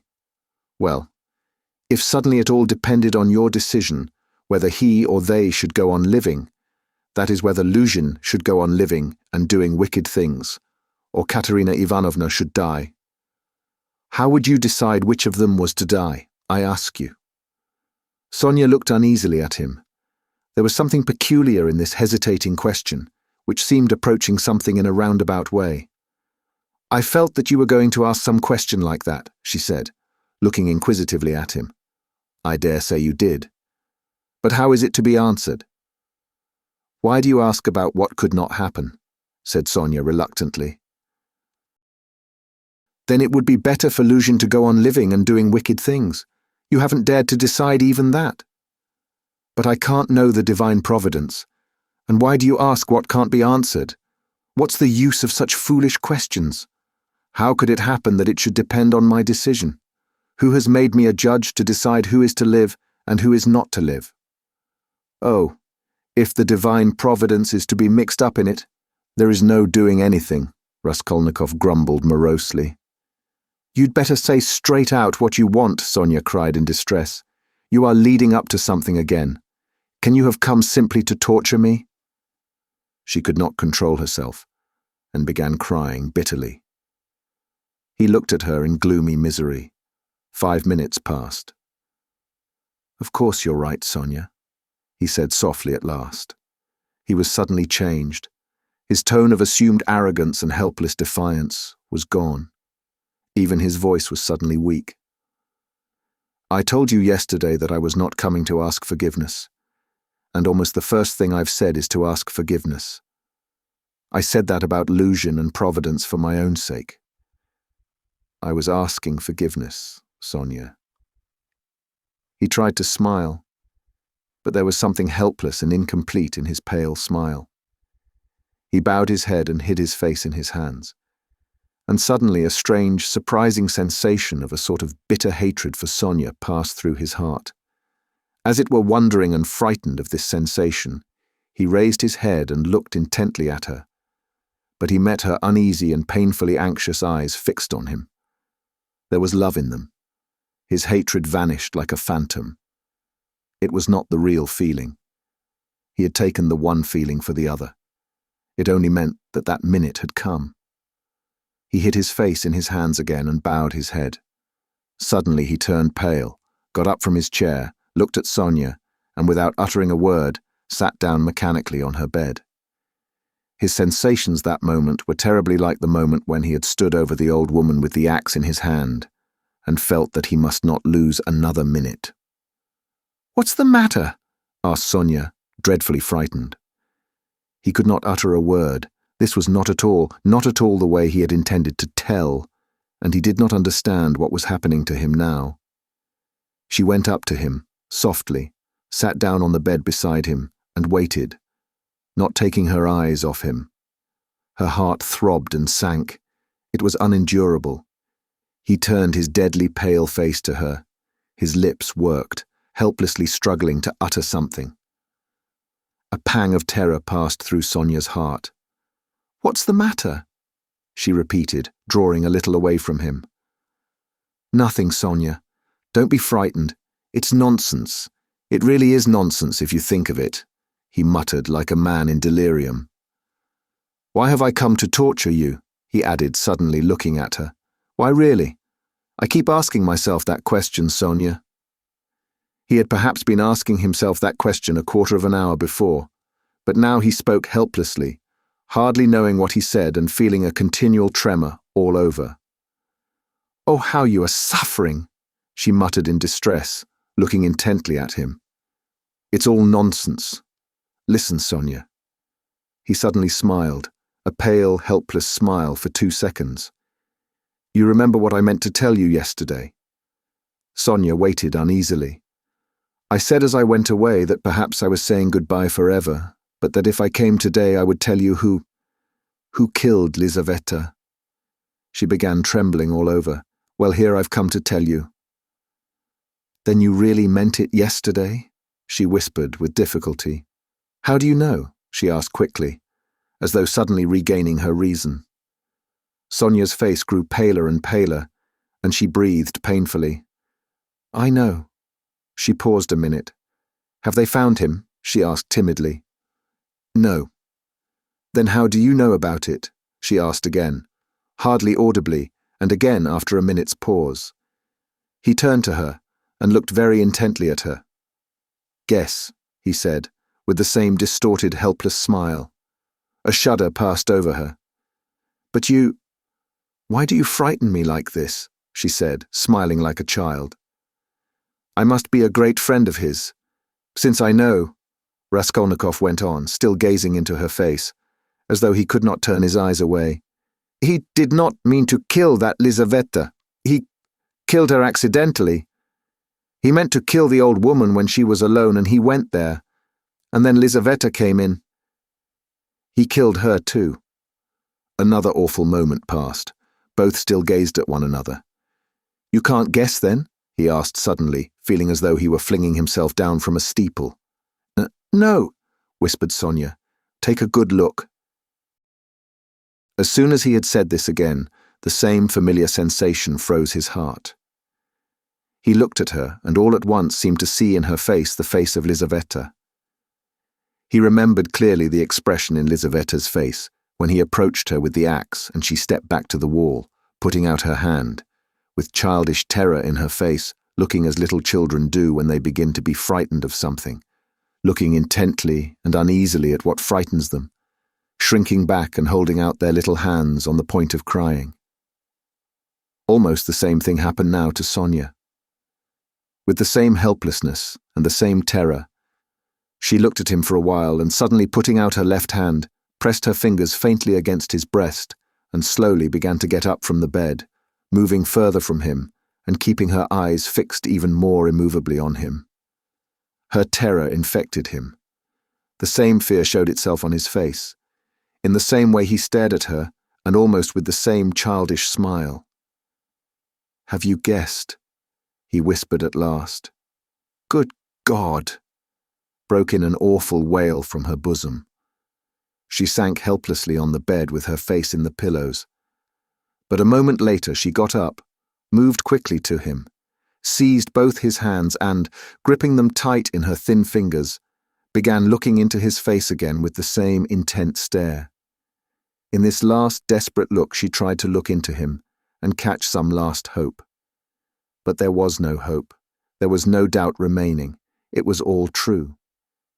Later on, indeed, when she recalled that moment, she thought it strange and wondered why she had seen at once that there was no doubt.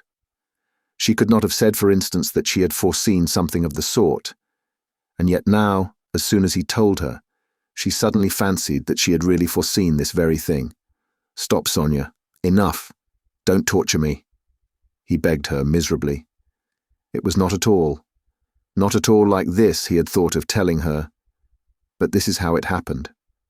She jumped up, seeming not to know what she was doing, and wringing her hands walked into the middle of the room, but quickly went back and sat down again beside him, her shoulder almost touching his.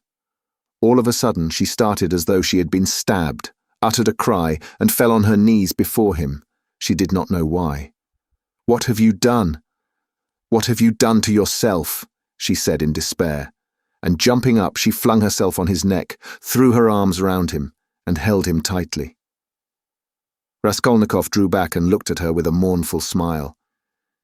"You are a strange girl, Sonia. You kiss me and hug me when I tell you about that. You don't think what you are doing. There is no one in the whole world now so unhappy as you," she cried in a frenzy, not hearing what he said, and she suddenly broke into violent hysterical weeping. A feeling long unfamiliar to him flooded his heart and softened it at once. He did not struggle against it. 2 tears started into his eyes and hung on his eyelashes. "Then you won't leave me, Sonia?" he said, looking at her almost with hope. No, never, nowhere," cried Sonia. "I will follow you. I will follow you everywhere. Oh my God, oh how miserable I am. Why didn't I know you before? Why didn't you come before? Oh dear. Here I have come. Yes, now. What's to be done now? Together, she repeated as it were unconsciously, and she hugged him again. "I'll follow you to Siberia." He recoiled at this, and the same hostile, almost haughty smile came to his lips. "Perhaps I don't want to go to Siberia yet, Sonia," he said. Sonia looked at him quickly.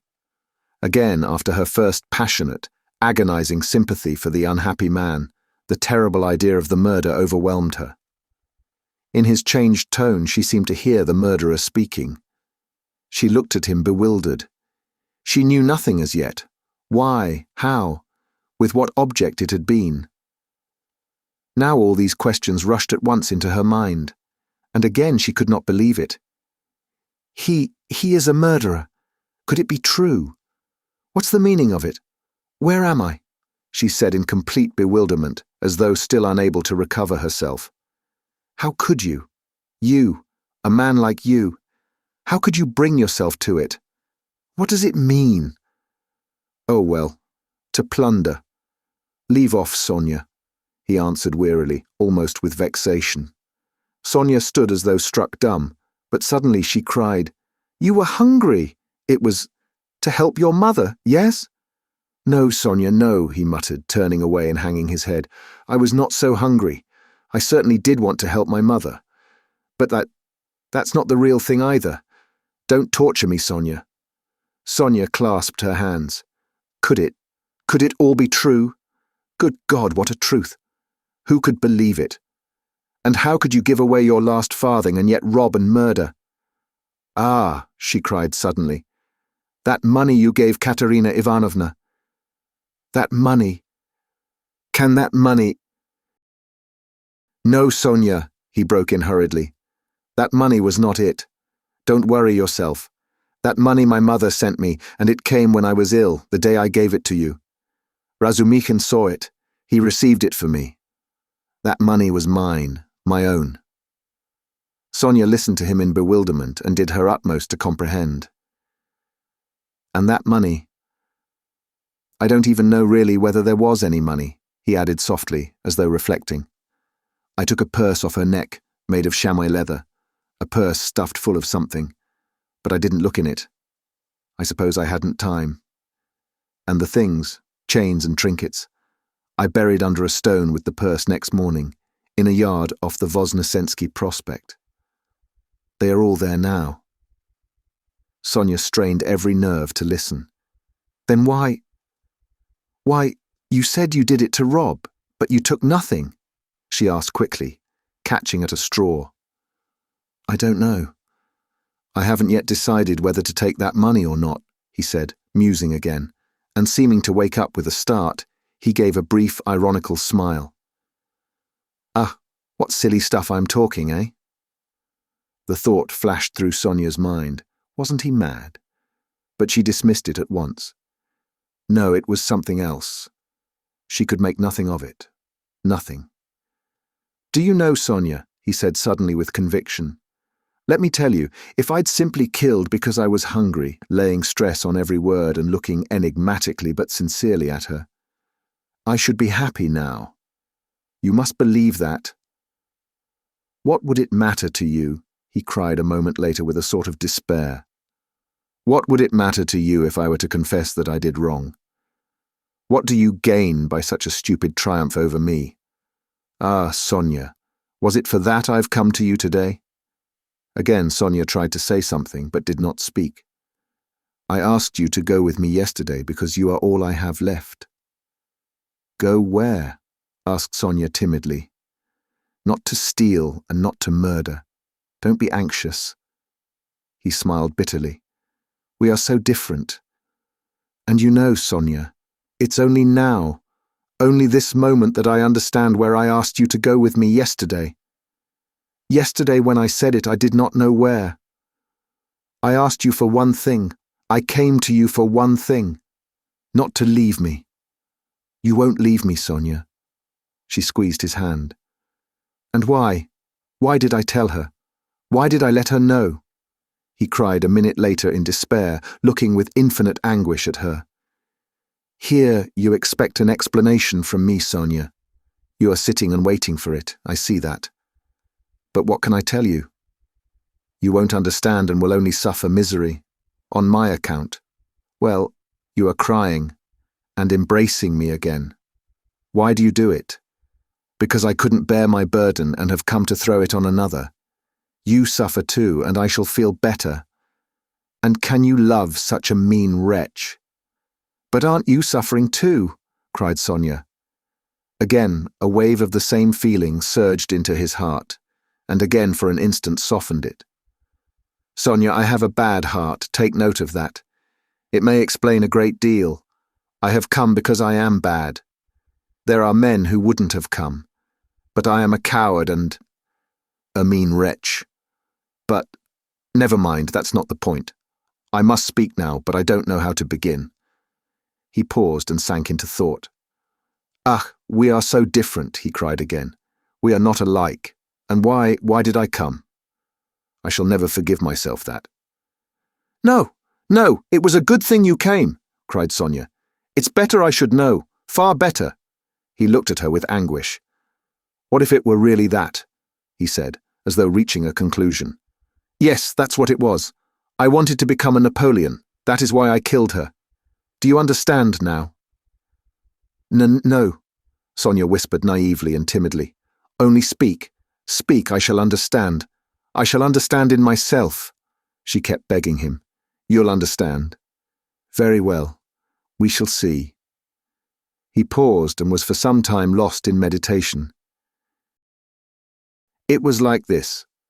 I asked myself one day this question. What if Napoleon, for instance, had happened to be in my place? And if he had not had Toulon nor Egypt nor the passage of Mont Blanc to begin his career with? But instead of all those picturesque and monumental things, there had simply been some ridiculous old hag, a pawnbroker, who had to be murdered too to get money from her trunk. For his career, you understand. Well, would he have brought himself to that if there had been no other means? Wouldn't he have felt a pang at its being so far from monumental and sinful, too? Well, I must tell you that I worried myself fearfully over that question, so that I was awfully ashamed when I guessed at last, all of a sudden somehow, that it would not have given him the least pang, that it would not even have struck him that it was not monumental, that he would not have seen that there was anything in it to pause over, and that, if he had had no other way, he would have strangled her in a minute without thinking about it. Well, I too left off thinking about it, murdered her, following his example, and that's exactly how it was. Do you think it funny? Yes, Sonia, the funniest thing of all is that perhaps that's just how it was. Sonia did not think it at all funny. You had better tell me straight out, without examples, she begged, still more timidly and scarcely audibly. He turned to her, looked sadly at her, and took her hands. You are right again, Sonia. Of course that's all nonsense. It's almost all talk. You see, you know of course that my mother has scarcely anything. My sister happened to have a good education and was condemned to drudge as a governess. All their hopes were centered on me. I was a student, but I couldn't keep myself at the university and was forced for a time to leave it. Even if I had lingered on like that, in 10 or 12 years I might, with luck, hope to be some sort of teacher or clerk with a salary of 1,000 rubles. He repeated it as though it were a lesson. And by that time my mother would be worn out with grief and anxiety, and I could not succeed in keeping her in comfort while my sister, well, my sister might well have fared worse.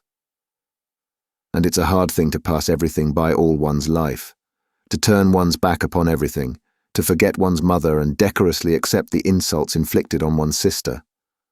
Why should one? When one has buried them to burden oneself with others, wife and children, and to leave them again without a farthing.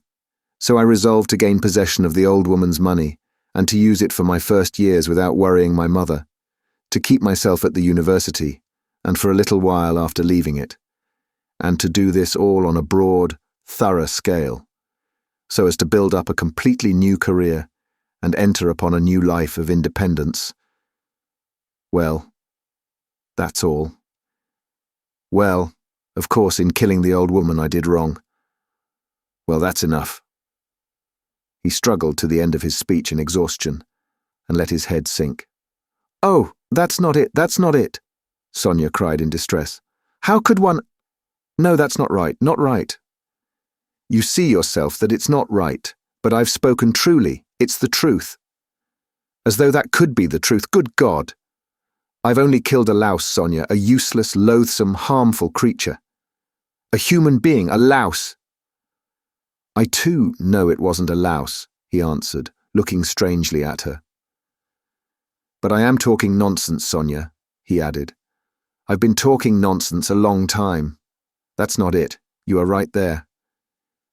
There were quite other causes for it. I haven't talked to anyone for so long, Sonia. My head aches dreadfully now. His eyes shone with feverish brilliance. He was almost delirious. An uneasy smile strayed on his lips. His terrible exhaustion could be seen through his excitement. Sonia saw how he was suffering. She too was growing dizzy. And he talked so strangely. It seemed somehow comprehensible. But yet... But how? How? Good God!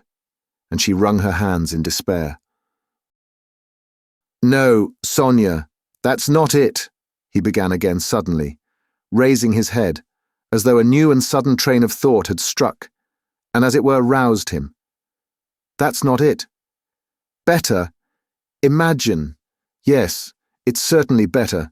Imagine that I am vain, envious, malicious, base, vindictive and, well, perhaps with a tendency to insanity. Let's have it all out at once. They've talked of madness already, I noticed. I told you just now I could not keep myself at the university, but do you know that perhaps I might have done? My mother would have sent me what I needed for the fees, and I could have earned enough for clothes, boots and food, no doubt. Lessons had turned up at half a ruble. Razumikhin works, but I turned sulky and wouldn't. Yes, sulkiness. That's the right word for it. I sat in my room like a spider. You've been in my den. You've seen it. And do you know, Sonia, that low ceilings and tiny rooms cramp the soul and the mind? Ah, how I hated that garret. And yet I wouldn't go out of it. I wouldn't on purpose. I didn't go out for days together, and I wouldn't work. I wouldn't even eat. I just lay there, doing nothing. If Nastasia brought me anything, I ate it. If she didn't, I went all day without. I wouldn't ask, on purpose, from sulkiness. At night I had no light. I lay in the dark and I wouldn't earn money for candles. I ought to have studied, but I sold my books, and the dust lies an inch thick on the notebooks on my table. I preferred lying still and thinking, and I kept thinking. And I had dreams all the time, strange dreams of all sorts, no need to describe. Only then I began to fancy that, no, that's not it. Again I'm telling you wrong. You see, I kept asking myself then, why am I so stupid that if others are stupid, and I know they are, yet I won't be wiser? Then I saw, Sonia, that if one waits for everyone to get wiser, it will take too long. Afterwards I understood that that would never come to pass, that men won't change, and that nobody can alter it, and that it's not worth wasting effort over it. Yes, that's so. That's the law of their nature, Sonia. That's so. And I know now, Sonia, that whoever is strong in mind and spirit will have power over them. Anyone who is greatly daring is right in their eyes. He who despises most things will be a lawgiver among them, and he who dares most of all will be most in the right. So it has been till now, and so it will always be. A man must be blind not to see it. Though Raskolnikov looked at Sonia as he said this, he no longer cared whether she understood or not. The fever had complete hold of him. He was in a sort of gloomy ecstasy. He certainly had been too long without talking to anyone. Sonia felt that his gloomy creed had become his faith and code. I divined then, Sonia, he went on eagerly, that power is only vouchsafed to the man who dares to stoop and pick it up. There is only one thing needful, one has only to dare. Then, for the first time in my life, an idea took shape in my mind, which no one had ever thought of before me. No one. I saw clear as daylight how strange it is that not a single person living in this mad world has had the daring to go straight for it all and send it flying to the devil. I wanted to have the daring, and I killed her. I only wanted to have the daring, Sonia. That was the whole cause of it. Oh, hush, hush, cried Sonia, clasping her hands. You turned away from God, and God has smitten you, has given you over to the devil. Then, Sonia, when I used to lie there in the dark, and all this became clear to me, was it a temptation of the devil, eh? Hush! Don't laugh, blasphemer. You don't understand. You don't understand. Oh God, he won't understand. Hush, Sonia, I am not laughing. I know myself that it was the devil leading me. Hush, Sonia, hush, he repeated with gloomy insistence. I know it all. I have thought it all over and whispered it all over to myself, lying there in the dark. I've argued it all over with myself, every point of it, and I know it all, and how sick I was then of going over it all. I have kept wanting to forget it and make a new beginning, Sonia, and leave off thinking. And you don't suppose that I went into it headlong like a fool? I went into it like a wise man, and that was just my destruction. And you mustn't suppose that I didn't know, for instance, that if I began to question myself whether I had the right to gain power, I certainly hadn't the right. Or that if I asked myself whether a human being is a louse, it proved that it wasn't so for me, though it might be for a man who would go straight to his goal without asking questions. If I worried myself all those days, wondering whether Napoleon would have done it or not, I felt clearly, of course, that I wasn't Napoleon. I had to endure all the agony of that battle of ideas, Sonia, and I longed to throw it off. I wanted to murder without casuistry, to murder for my own sake, for myself alone. I didn't want to lie about it even to myself. It wasn't to help my mother I did the murder, that's nonsense. I didn't do the murder to gain wealth and power and to become a benefactor of mankind. Nonsense. I simply did it. I did the murder for myself alone, and whether I became a benefactor to others or spent my life like a spider catching men in my web and sucking the life out of men, I couldn't have cared at that moment. And it was not the money I wanted, Sonia, when I did it. It was not so much the money I wanted, but something else. I know it all now. Understand me. Perhaps I should never have committed a murder again. I wanted to find out something else. It was something else led me on. I wanted to find out then, and quickly, whether I was a louse like everybody else or a man. Whether I can step over barriers or not. Whether I dare stoop to pick up or not. Whether I am a trembling creature or whether I have the right to kill. Have the right to kill. Sonia clasped her hands. "Ah, Sonia!" he cried irritably, and seemed about to make some retort, but was contemptuously silent. "Don't interrupt me, Sonia. I want to prove one thing only, that the devil led me on then, and he has shown me since that I had not the right to take that path, because I am just such a louse as all the rest. He was mocking me, and here I've come to you now. Welcome your guest. If I were not a louse, should I have come to you? Listen. When I went then to the old woman's, I only went to try. You may be sure of that. And you murdered her. But how did I murder her? Is that how men do murders? Do men go to commit a murder as I went then? I will tell you some day how I went. Did I murder the old woman? I murdered myself, not her. I crushed myself once for all, forever. But it was the devil that killed that old woman, not I. Enough, enough, Sonia, enough. Let me be, he cried in a sudden spasm of agony. Let me be. He leaned his elbows on his knees and squeezed his head in his hands as in a vice. What suffering! A wail of anguish broke from Sonia. Well, what am I to do now? He asked, suddenly raising his head and looking at her with a face hideously distorted by despair. What are you to do? She cried, jumping up, and her eyes that had been full of tears suddenly began to shine.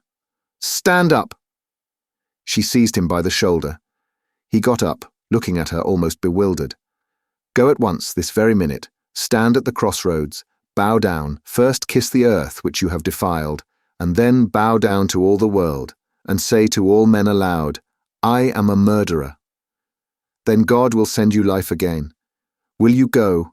Will you go? She asked him, trembling all over, snatching his two hands, squeezing them tight in hers, and gazing at him with eyes full of fire. He was amazed at her sudden ecstasy. You mean Siberia, Sonia? I must give myself up, he asked gloomily. Suffer and expiate your sin by it. That's what you must do. No, I'm not going to them, Sonia. But how will you go on living? What will you live for? Cried Sonia. How is it possible now? Why, how can you talk to your mother? Oh, what will become of them now? But what am I saying? You have abandoned your mother and your sister already. He has abandoned them already. Oh, God, she cried. Why, he knows it all himself. How can he live by himself? What will become of you now? Don't be a child, Sonia, he said softly. What wrong have I done to them? Why should I go to them? What should I say to them? That's only a phantom. They destroy men by millions themselves and look on it as a virtue. They are knaves and scoundrels, Sonia. I am not going to them. And what should I say to them? That I murdered her, but did not dare to take the money and hid it under a stone, he added with a bitter smile.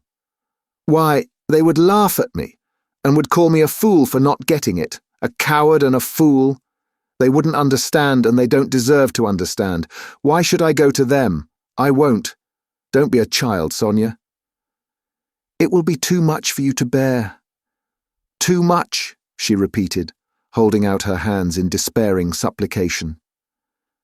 Perhaps I've been unfair to myself, he observed, gloomily pondering.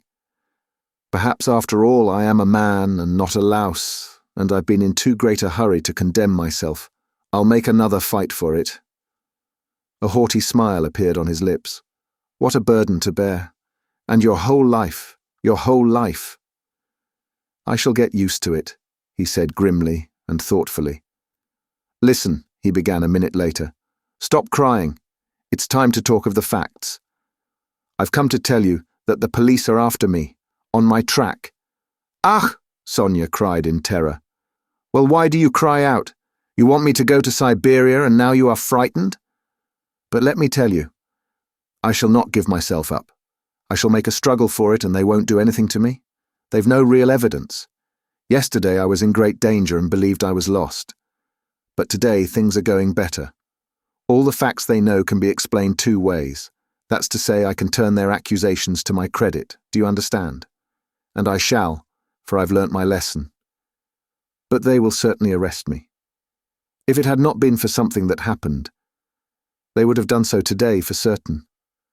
Perhaps even now they will arrest me today. But that's no matter, Sonia. They'll let me out again.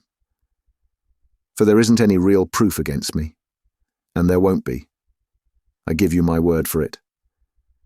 And they can't convict a man on what they have against me. Enough. I only tell you that you may know. I will try to manage somehow to put it to my mother and sister so that they won't be frightened. My sister's future is secure, however, now, I believe. And my mother's must be too. Well, that's all. Be careful, though. Will you come and see me in prison when I am there? Oh, I will. They sat side by side, both mournful and dejected, as though they had been cast up by the tempest alone on some deserted shore. He looked at Sonia and felt how great was her love for him. And strange to say, he felt it suddenly burdensome and painful to be so loved. Yes, it was a strange and awful sensation. On his way to see Sonia, he had felt that all his hopes rested on her. He expected to be rid of at least part of his suffering. And now, when all her heart turned towards him, he suddenly felt that he was immeasurably unhappier than before. Sonia, he said, you'd better not come and see me when I'm in prison. Sonia did not answer. She was crying. Several minutes passed. Have you a cross on you? She asked, as though suddenly thinking of it. He did not at first understand the question. No, of course not. Here, take this one, of cypress wood. I have another, a copper one that belonged to Lizaveta. I changed with Lizaveta. She gave me her cross and I gave her my little icon. I will wear Lizaveta's now and give you this. Take it. It's mine. It's mine, you know, she begged him. We will go to suffer together, and together we will bear our cross. Give it me, said Raskolnikov. He did not want to hurt her feelings. But immediately he drew back the hand he held out for the cross. Not now, Sonia. Better later, he added to comfort her. Yes, better, she repeated with conviction. When you go to meet your suffering, then put it on. You will come to me. I'll put it on you. We will pray and go together. At that moment, someone knocked 3 times at the door. Sofya Semyonovna, may I come in? They heard in a very familiar and polite voice.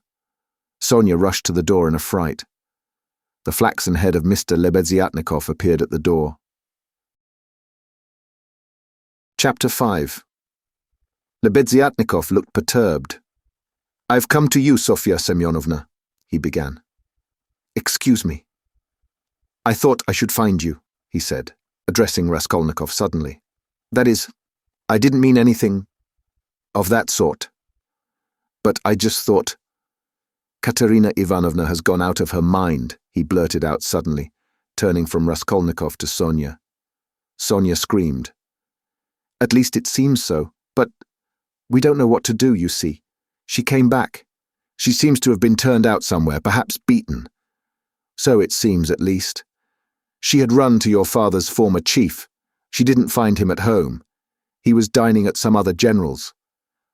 Only fancy, she rushed off there, to the other generals, and imagine, she was so persistent that she managed to get the chief to see her, had him fetched out from dinner, it seems. You can imagine what happened. She was turned out, of course, but according to her own story, she abused him and threw something at him. One may well believe it. How it is she wasn't taken up, I can't understand. Now she is telling everyone, including Amalia Ivanovna. But it's difficult to understand her. She is screaming and flinging herself about. Oh yes, she shouts that since everyone has abandoned her, she will take the children and go into the street with a barrel organ, and the children will sing and dance, and she too, and collect money, and will go every day under the general's window. To let everyone see well-born children, whose father was an official, begging in the street. She keeps beating the children, and they are all crying. She is teaching Lida to sing, My Village. The boy to dance, Polenka the same. She is tearing up all the clothes and making them little caps like actors. She means to carry a tin basin and make it tinkle instead of music. She won't listen to anything. Imagine the state of things. It's beyond anything. Lebeziatnikov would have gone on, but Sonia, who had heard him almost breathless, snatched up her cloak and hat and ran out of the room, putting on her things as she went. Raskolnikov followed her, and Lebeziatnikov came after him. She has certainly gone mad, he said to Raskolnikov, as they went out into the street. I didn't want to frighten Sofya Semyonovna, so I said, it seemed like it, but there isn't a doubt of it. They say that in consumption the tubercles sometimes occur in the brain. It's a pity I know nothing of medicine. I did try to persuade her, but she wouldn't listen. Did you talk to her about the tubercles? Not precisely of the tubercles. Besides, she wouldn't have understood. But what I say is that if you convince a person logically that he has nothing to cry about, he'll stop crying. That's clear. Is it your conviction that he won't? Life would be too easy if it were so, answered Raskolnikov. Excuse me. Of course it would be rather difficult for Katerina Ivanovna to understand, but do you know that in Paris they have been conducting serious experiments as to the possibility of curing the insane, simply by logical argument? One professor there, a scientific man of standing, lately dead, believed in the possibility of such treatment. His idea was that there's nothing really wrong with the physical organism of the insane, and that insanity is, so to say, a logical mistake, an error of judgment, an incorrect view of things. He gradually showed the madman his error, and, would you believe it, they say he was successful. But as he made use of douches too, how far success was due to that treatment remains uncertain. So it seems, at least. Raskolnikov had long ceased to listen. Reaching the house where he lived, he nodded to Lebeziatnikov and went in at the gate. Lebeziatnikov woke up with a start, looked about him and hurried on. Raskolnikov went into his little room and stood still in the middle of it. Why had he come back here? He looked at the yellow and tattered paper, at the dust, at his sofa. From the yard came a loud, continuous knocking. Someone seemed to be hammering. He went to the window, rose on tiptoe, and looked out into the yard for a long time with an air of absorbed attention. But the yard was empty, and he could not see who was hammering. In the house on the left he saw some open windows. On the windowsills were pots of sickly-looking geraniums. Linen was hung out of the windows. He knew it all by heart. He turned away and sat down on the sofa. Never had he felt himself so fearfully alone. Yes, he felt once more that he would perhaps come to hate Sonia, now that he had made her more miserable. Why had he gone to her to beg for her tears? What need had he to poison her life? Oh, the meanness of it! "I will remain alone," he said resolutely, "and she shall not come to the prison." 5 minutes later, he raised his head with a strange smile. That was a strange thought. Perhaps it really would be better in Siberia, he thought suddenly. He could not have said how long he sat there with vague thoughts surging through his mind. All at once the door opened and Dunya came in. At first she stood still and looked at him from the doorway, just as he had done at Sonia. Then she came in and sat down in the same place as yesterday, on the chair facing him. He looked silently and almost vacantly at her. "Don't be angry, brother. I've only come for 1 minute," said Dunya. Her face looked thoughtful but not stern. Her eyes were bright and soft. He saw that she too had come to him with love. "Brother, now I know all. Dmitri Prokofitch has explained and told me everything. They are worrying and persecuting you through a stupid and contemptible suspicion. Dmitri Prokofitch told me that there is no danger and that you are wrong in looking upon it with such horror. I don't think so. And I fully understand how indignant you must be, and that indignation may have a permanent effect on you. That's what I'm afraid of. As for your cutting yourself off from us, I don't judge you. I don't venture to judge you, and forgive me for having blamed you for it. I feel that I too, if I had so great a trouble, should keep away from everyone. I shall tell Mother nothing of this, but I shall talk about you continually, and shall tell her from you that you will come very soon. Don't worry about her, I will set her mind at rest. But don't you try her too much. Come once at least. Remember that she is your mother. And now I have come simply to say," Dunya began to get up, "that if you should need me or should need all my life or anything, call me and I'll come. Goodbye." She turned abruptly and went towards the door. "Dunya!" Raskolnikov stopped her and went towards her. "That Razumishin, Dmitri Prokofitch, is a very good fellow." Dunya flushed slightly. "Well?" she asked, waiting a moment. "He is competent, hard-working, honest, and capable of real love. Goodbye, Dunya." Dunya flushed crimson. Then suddenly she took alarm. "But what does it mean, brother? Are we really parting forever that you give me such a parting message?" "Never mind. Goodbye." He turned away and walked to the window. She stood a moment, looked at him uneasily, and went out troubled. No, he was not cold to her. There was an instant, the very last one, when he had longed to take her in his arms and say goodbye to her, and even to tell her. But he had not dared even to touch her hand. Afterwards she may shudder when she remembers that I embraced her, and will feel that I stole her kiss.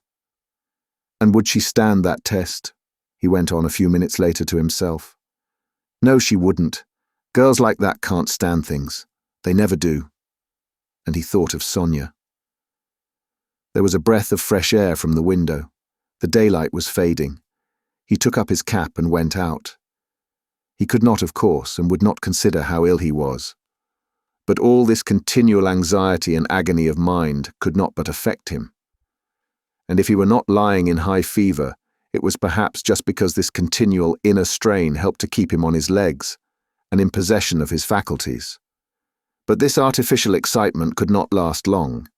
He wandered aimlessly. The sun was setting. A special form of misery had begun to oppress him of late. There was nothing poignant, nothing acute about it, but there was a feeling of permanence, of eternity about it. It brought a foretaste of hopeless years, of this cold, leaden misery, a foretaste of an eternity on a square yard of space. Towards evening, this sensation usually began to weigh on him more heavily. With this idiotic, purely physical weakness depending on the sunset or something, one can't help doing something stupid. You'll go to Dunya as well as to Sonia, he muttered bitterly. He heard his name called. He looked round. Lebeziatnikov rushed up to him. Only fancy. I've been to your room looking for you. Only fancy. She's carried out her plan and taken away the children. Sofya Semyonovna and I have had a job to find them. She's rapping on a frying pan and making the children dance. The children are crying. They keep stopping at the crossroads and in front of shops. There's a crowd of fools running after them. Come along." "And Sonia?" Raskolnikov asked anxiously, hurrying after Lebeziatnikov. "Simply frantic. That is, it's not Sofya Semyonovna's frantic, but Katerina Ivanovna. Though Sofya Semyonovna's frantic too, but Katerina Ivanovna is absolutely frantic. I tell you, she is quite mad. They'll be taken to the police. You can fancy what an effect that will have. They are on the canal bank, near the bridge now, not far from Sofya Semyonovna's. Quite close." On the canal bank near the bridge, and not 2 houses away from the one where Sonia lodged, there was a crowd of people, consisting principally of gutter children. The hoarse, broken voice of Katerina Ivanovna could be heard from the bridge, and it certainly was a strange spectacle likely to attract a street crowd.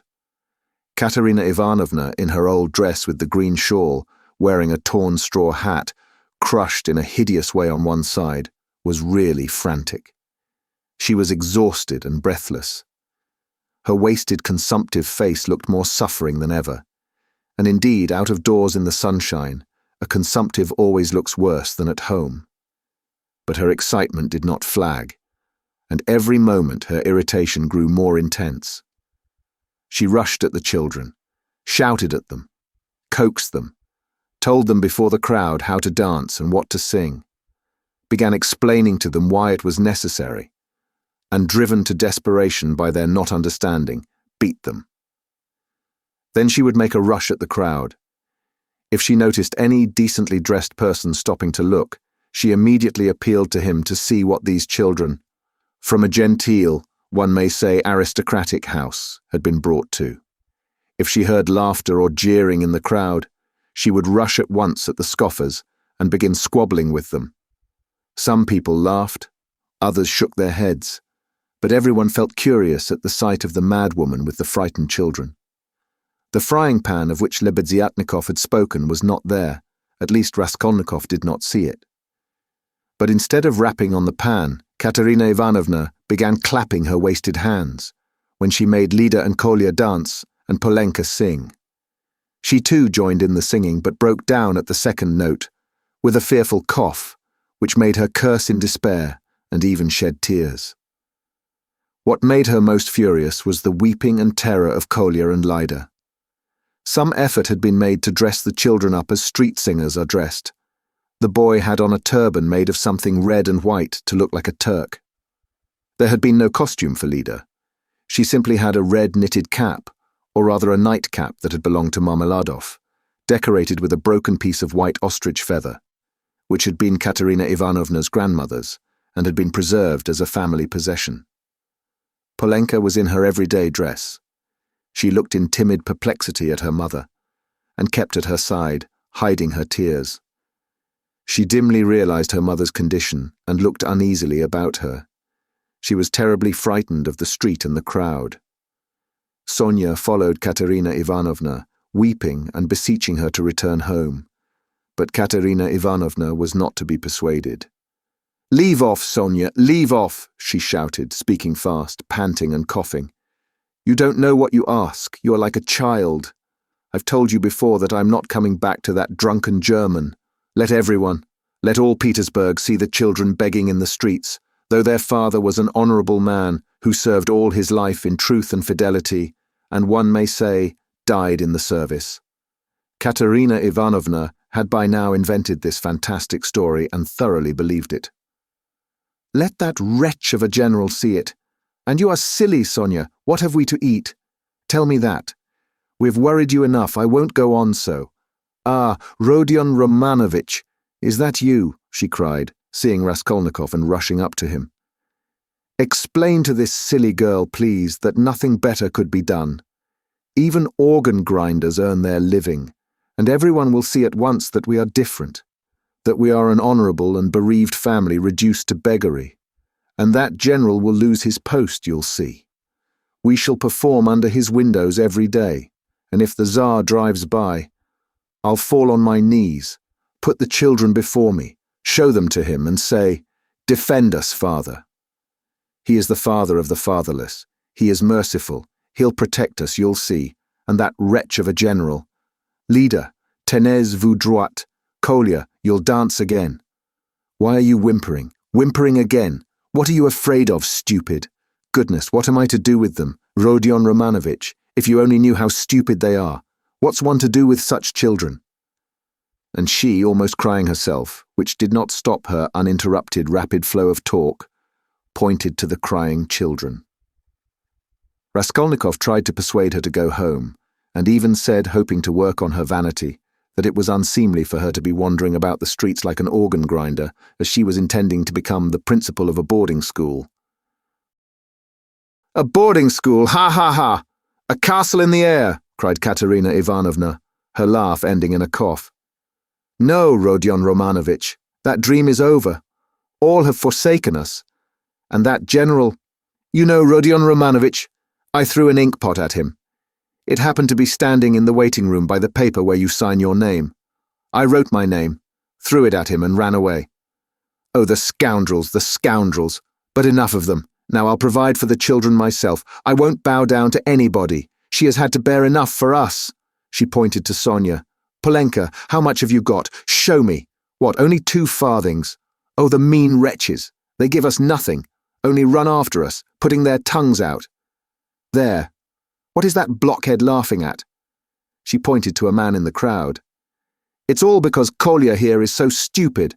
I have such a bother with him. What do you want, Polenka? Tell me in French. Parlez-moi français.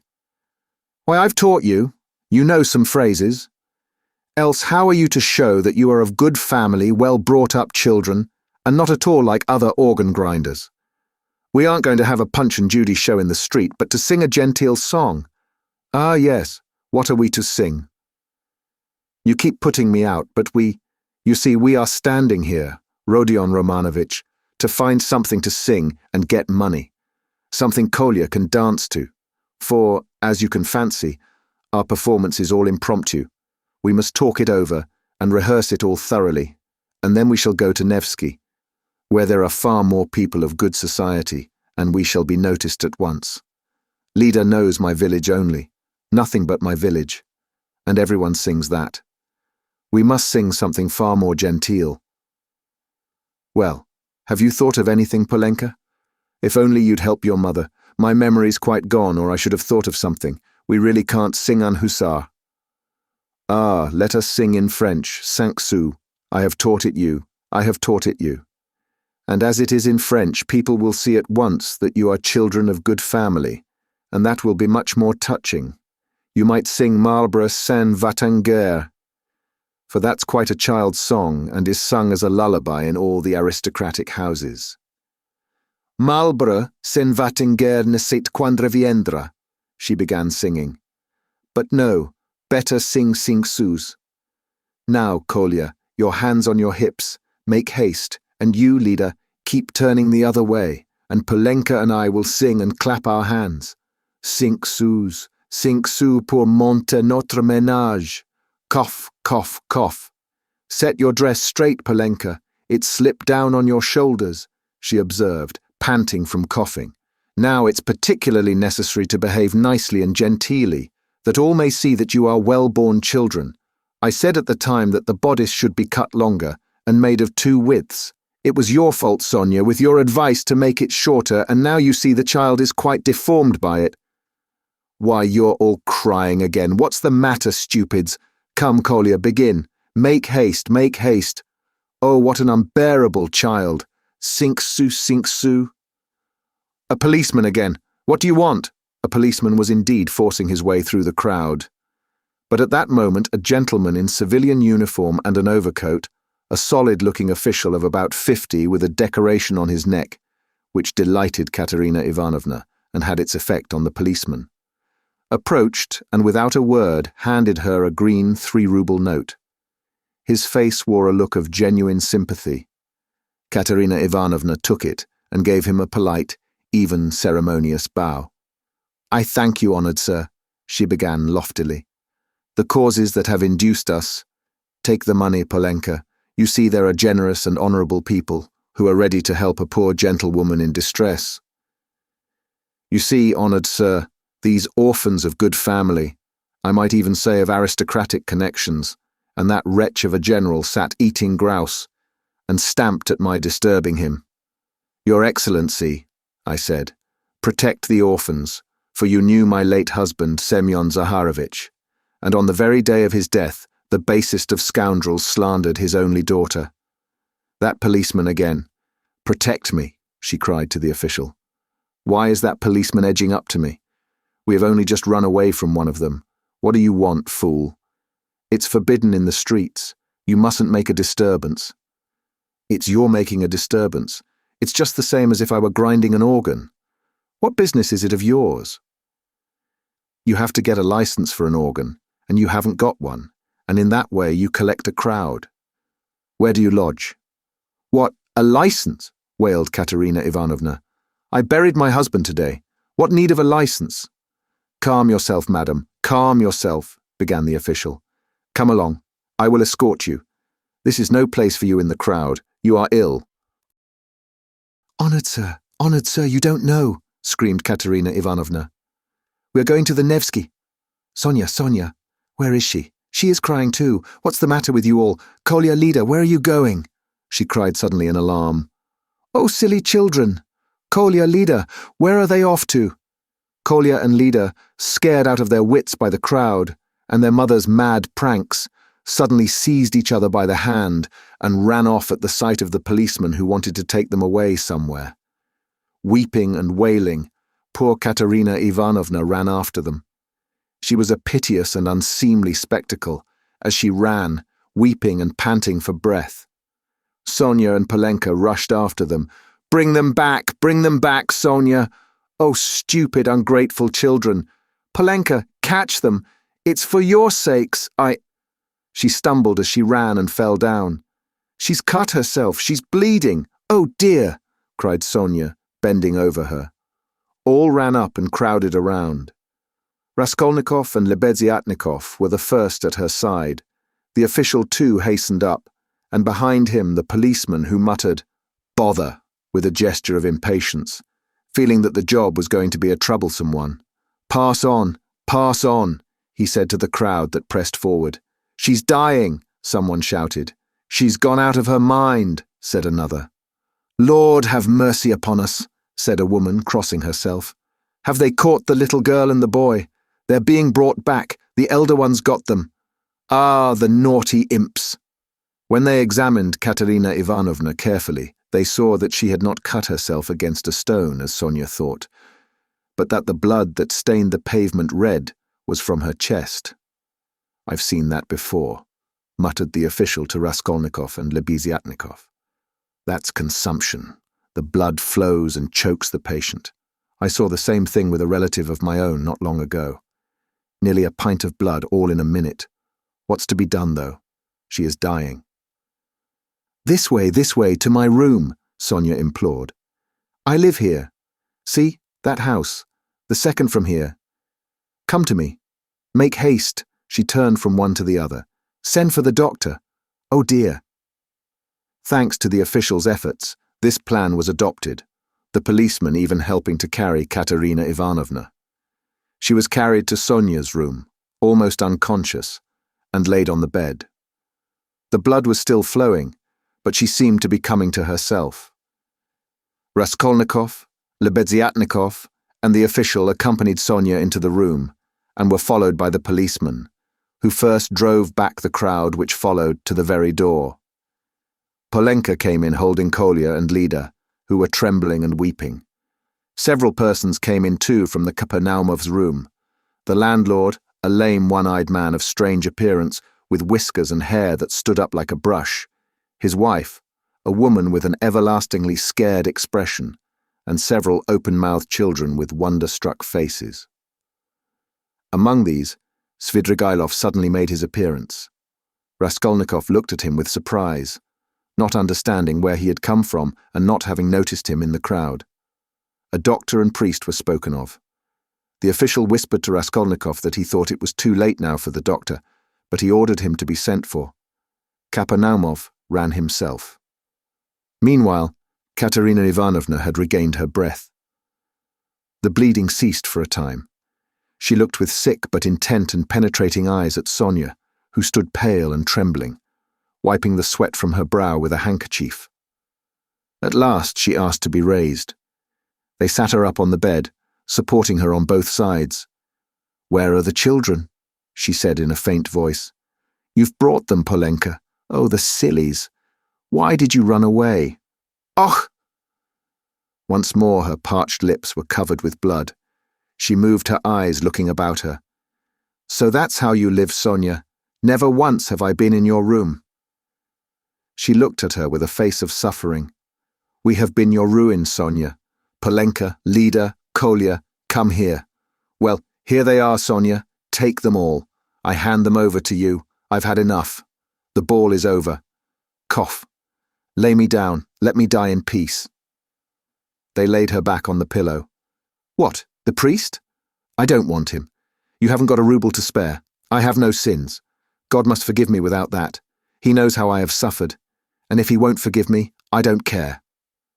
She sank more and more into uneasy delirium.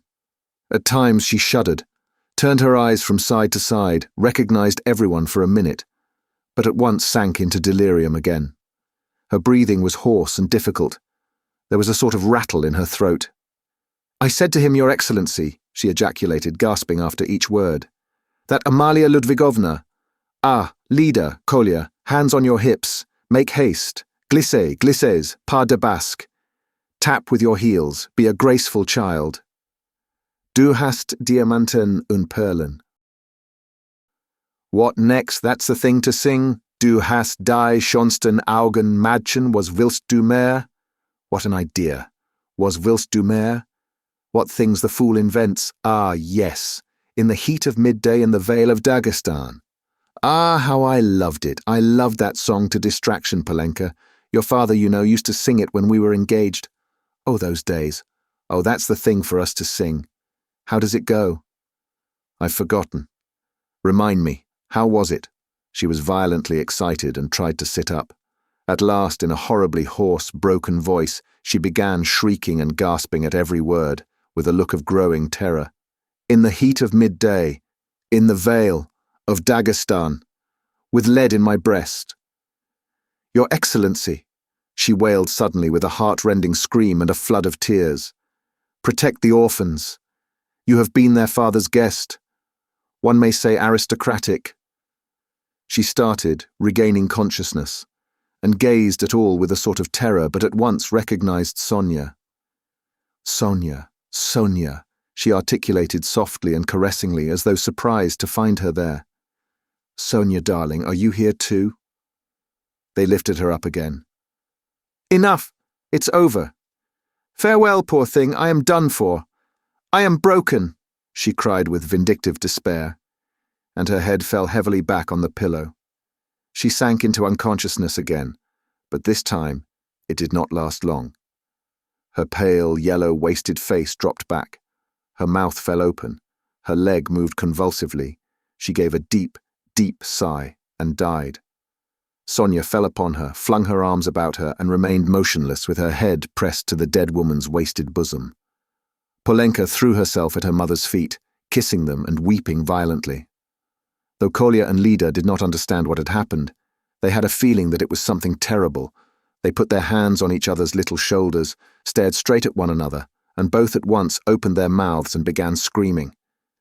They were both still in their fancy dress, one in a turban, the other in the cap with the ostrich feather.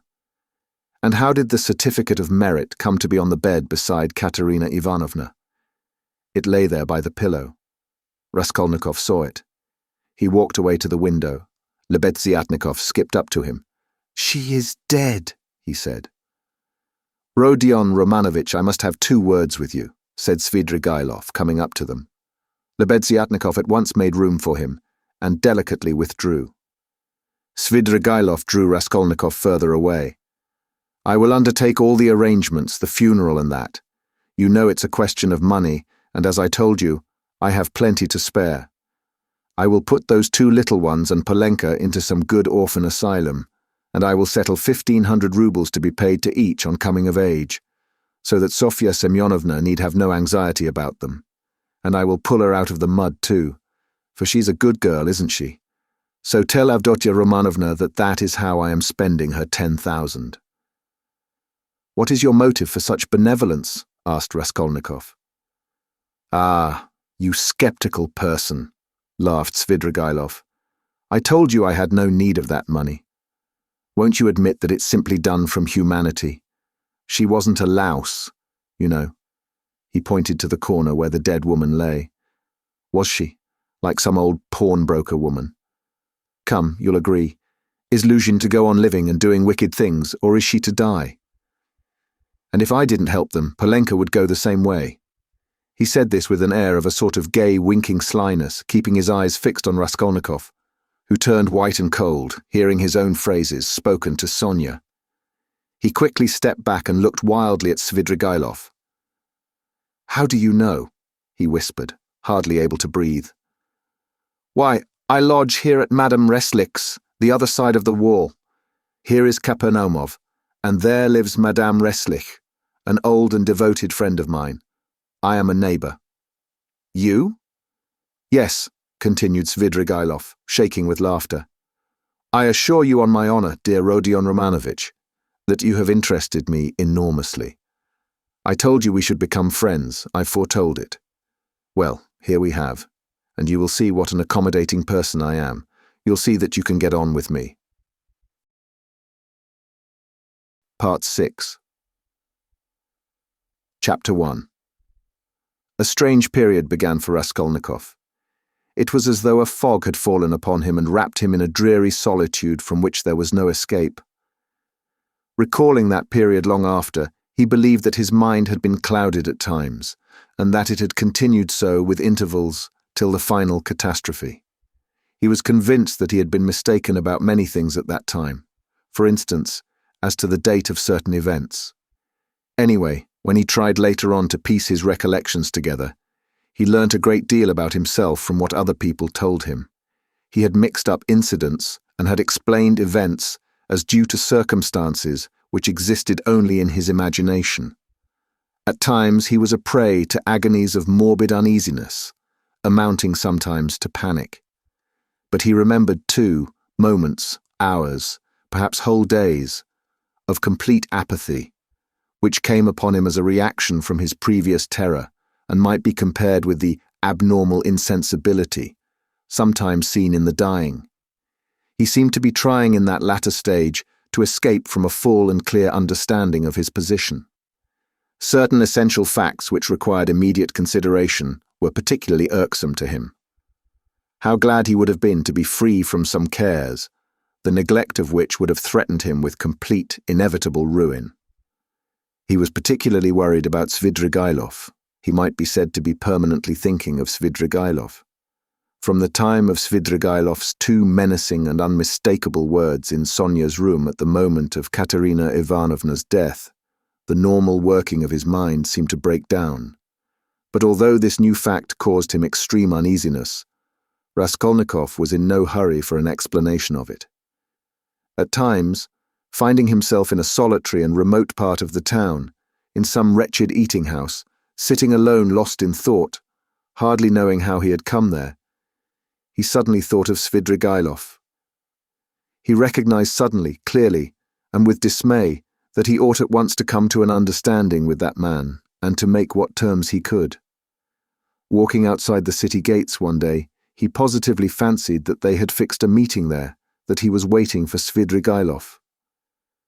Another time he woke up before daybreak, lying on the ground under some bushes, and could not at first understand how he had come there. But during the 2 or 3 days after Katerina Ivanovna's death, he had 2 or 3 times met Svidrigailov at Sonia's lodging, where he had gone aimlessly for a moment. They exchanged a few words and made no reference to the vital subject, as though they were tacitly agreed not to speak of it for a time. Katerina Ivanovna's body was still lying in the coffin. Svidrigailov was busy making arrangements for the funeral. Sonia, too, was very busy. At their last meeting, Svidrigailov informed Raskolnikov that he had made an arrangement, and a very satisfactory one, for Katerina Ivanovna's children, that he had, through certain connections, succeeded in getting hold of certain personages, by whose help the 3 orphans could be at once placed in very suitable institutions, that the money he had settled on them had been of great assistance, as it is much easier to place orphans with some property than destitute ones. He said something too about Sonia and promised to come himself in a day or 2 to see Raskolnikov, mentioning that he would like to consult with him, that there were things they must talk over. This conversation took place in the passage on the stairs. Svidrigailov looked intently at Raskolnikov and suddenly, after a brief pause, dropping his voice, asked, "But how is it, Rodion Romanovich? You don't seem yourself. You look and you listen, but you don't seem to understand. Cheer up.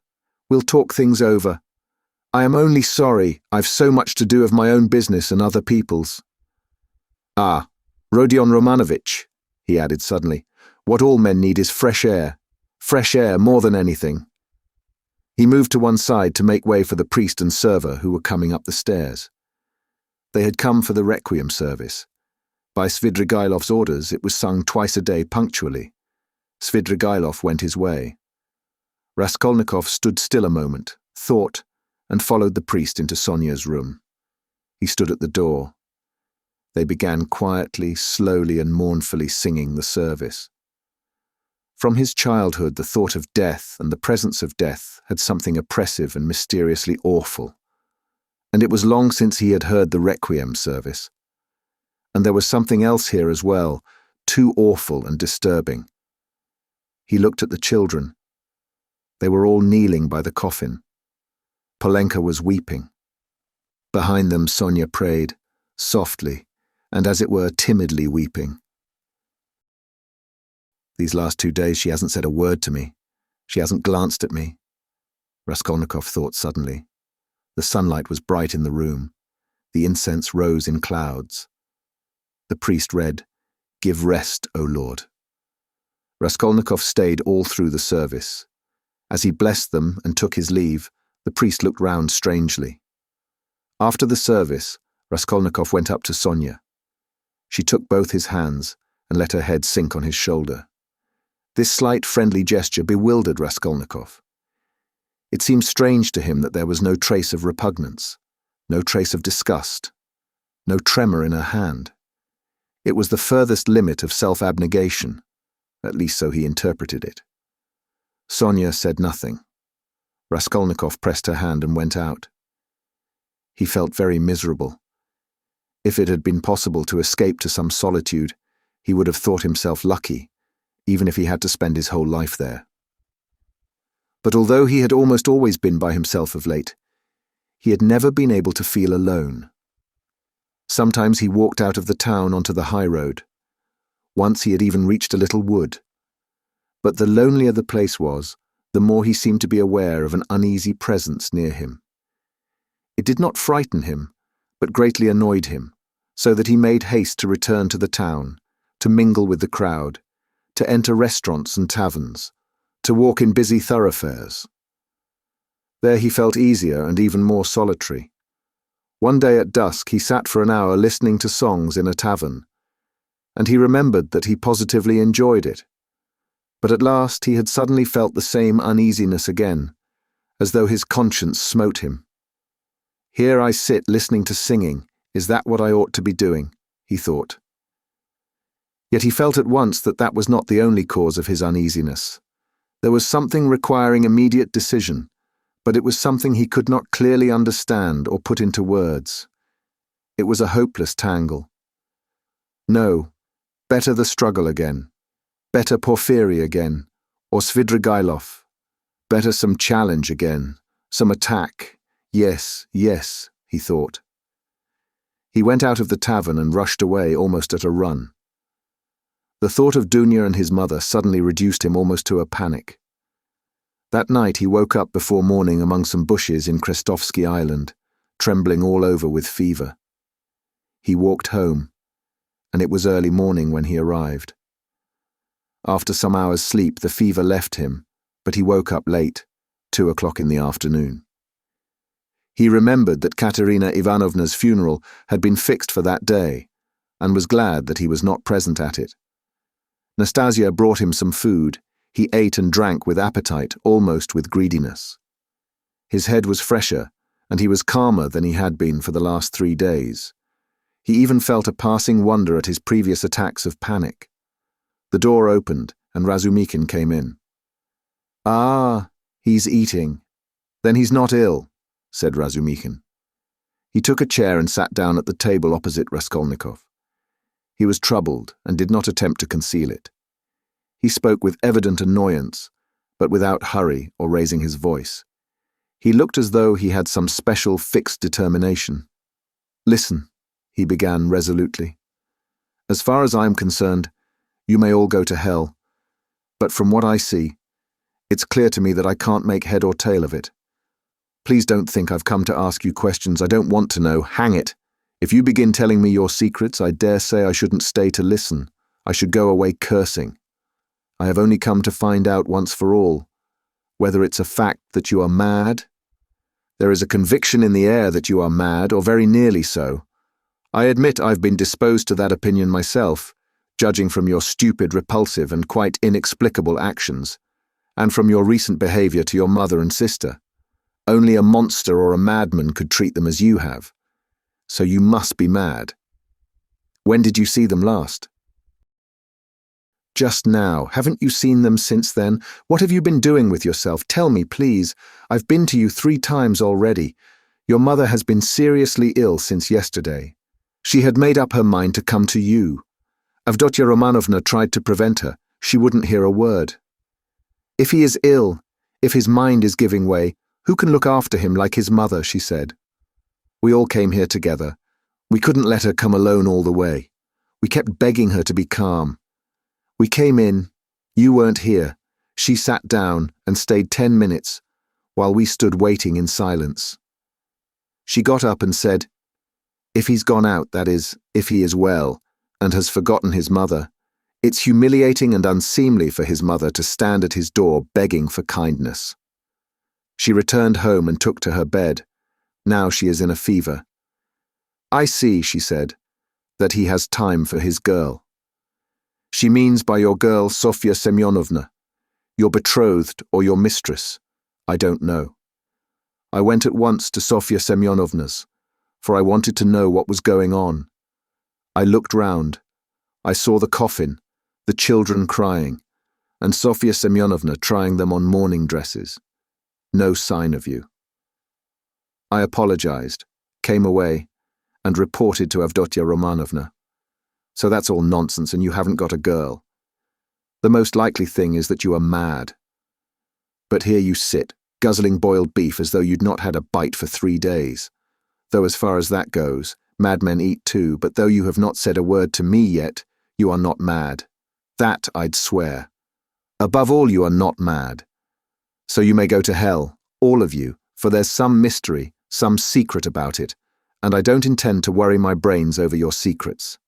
So I've simply come to swear at you," he finished, getting up, "to relieve my mind. And I know what to do now." "What do you mean to do now?" "What business is it of yours what I mean to do? You are going in for a drinking bout." How did you know?" "Why, it's pretty plain." Razumikin paused for a minute. "You always have been a very rational person, and you've never been mad. Never," he observed suddenly with warmth. "You're right. I shall drink. Goodbye." And he moved to go out. "I was talking with my sister, the day before yesterday, I think it was, about you, Razumikin." "About me? But where can you have seen her the day before yesterday?" Razumikin stopped short and even turned a little pale. One could see that his heart was throbbing slowly and violently. "She came here by herself, sat there and talked to me." "She did?" "Yes." "What did you say to her? I mean, about me?" "I told her you were a very good, honest and industrious man. I didn't tell her you love her, because she knows that herself." "She knows that herself?" "Well, it's pretty plain. Wherever I might go, whatever happened to me, you would remain to look after them. I, so to speak, give them into your keeping, Razumihin. I say this because I know quite well how you love her, and am convinced of the purity of your heart. I know that she too may love you, and perhaps does love you already. Now decide for yourself, as you know best, whether you need to go in for a drinking bout or not. Rodya, you see, well, damn it. But where do you mean to go? Of course, if it's all a secret, never mind. But I shall find out the secret, and I am sure that it must be some ridiculous nonsense, and that you've made it all up. Anyway, you are a capital fellow. A capital fellow. That was just what I wanted to add, only you interrupted. That was a very good decision of yours, not to find out these secrets. Leave it to time, don't worry about it. You'll know it all in time when it must be. Yesterday a man said to me that what a man needs is fresh air. Fresh air, fresh air. I mean to go to him directly to find out what he meant by that. Razumihin stood lost in thought and excitement, making a silent conclusion. He's a political conspirator, he must be, and he's on the eve of some desperate step, that's certain. It can only be that. And Dunya knows, he thought suddenly. So Avdotia Romanovna comes to see you, he said, weighing each syllable. And you're going to see a man who says we need more air, and so of course that letter. That too must have something to do with it, he concluded to himself. What letter? She got a letter today. It upset her very much indeed. Too much so. I began speaking of you. She begged me not to. Then she said that perhaps we should very soon have to part. Then she began warmly thanking me for something. Then she went to her room and locked herself in. She got a letter? Raskolnikov asked thoughtfully. Yes. And you didn't know? They were both silent. Goodbye, Rodion. There was a time, brother, when I... Never mind. Goodbye. You see, there was a time... Well, goodbye. I must be off too. I'm not going to drink. There's no need now. That's all stuff. He hurried out. But when he had almost closed the door behind him, he suddenly opened it again and said, looking away, Oh, by the way, do you remember that murder? You know Porfiry's, that old woman. Do you know the murderer has been found? He has confessed and given the proofs. It's one of those very workmen, the painter, only fancy. Do you remember I defended them here? Would you believe it? All that scene of fighting and laughing with his companions on the stairs, while the porter and the two witnesses were going up, he got up on purpose to disarm suspicion. The cunning, the presence of mind of the young dog. One can hardly credit it, but it's his own explanation. He has confessed it all. And what a fool I was about it.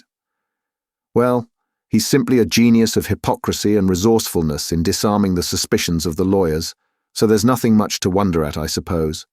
Of course, people like that are always possible, and the fact that he couldn't keep up the character, but confessed, makes him easier to believe in. But what a fool I was. I was frantic on their side. Tell me, please, from whom did you hear that, and why does it interest you so? Raskolnikov asked with unmistakable agitation. What next? You ask me why it interests me. Well, I heard it from Porfiry, among others. It was from him I heard almost all about it. From Porfiry? From Porfiry. What did he say? Raskolnikov asked in dismay.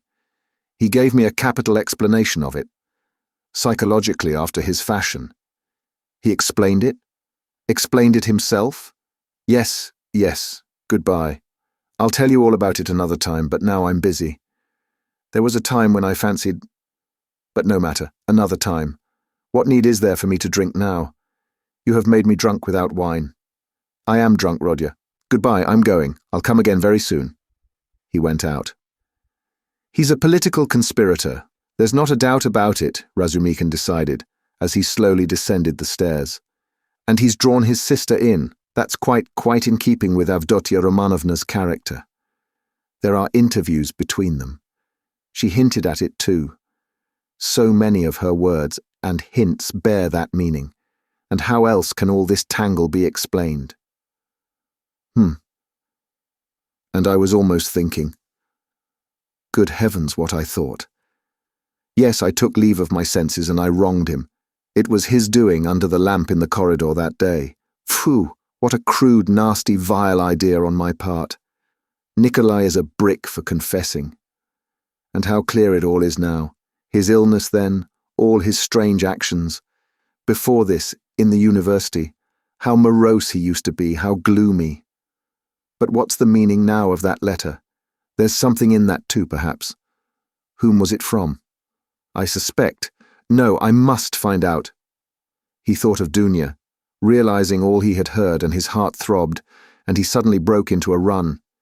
As soon as Razumikhin went out, Raskolnikov got up, turned to the window, walked into one corner and then into another, as though forgetting the smallness of his room, and sat down again on the sofa.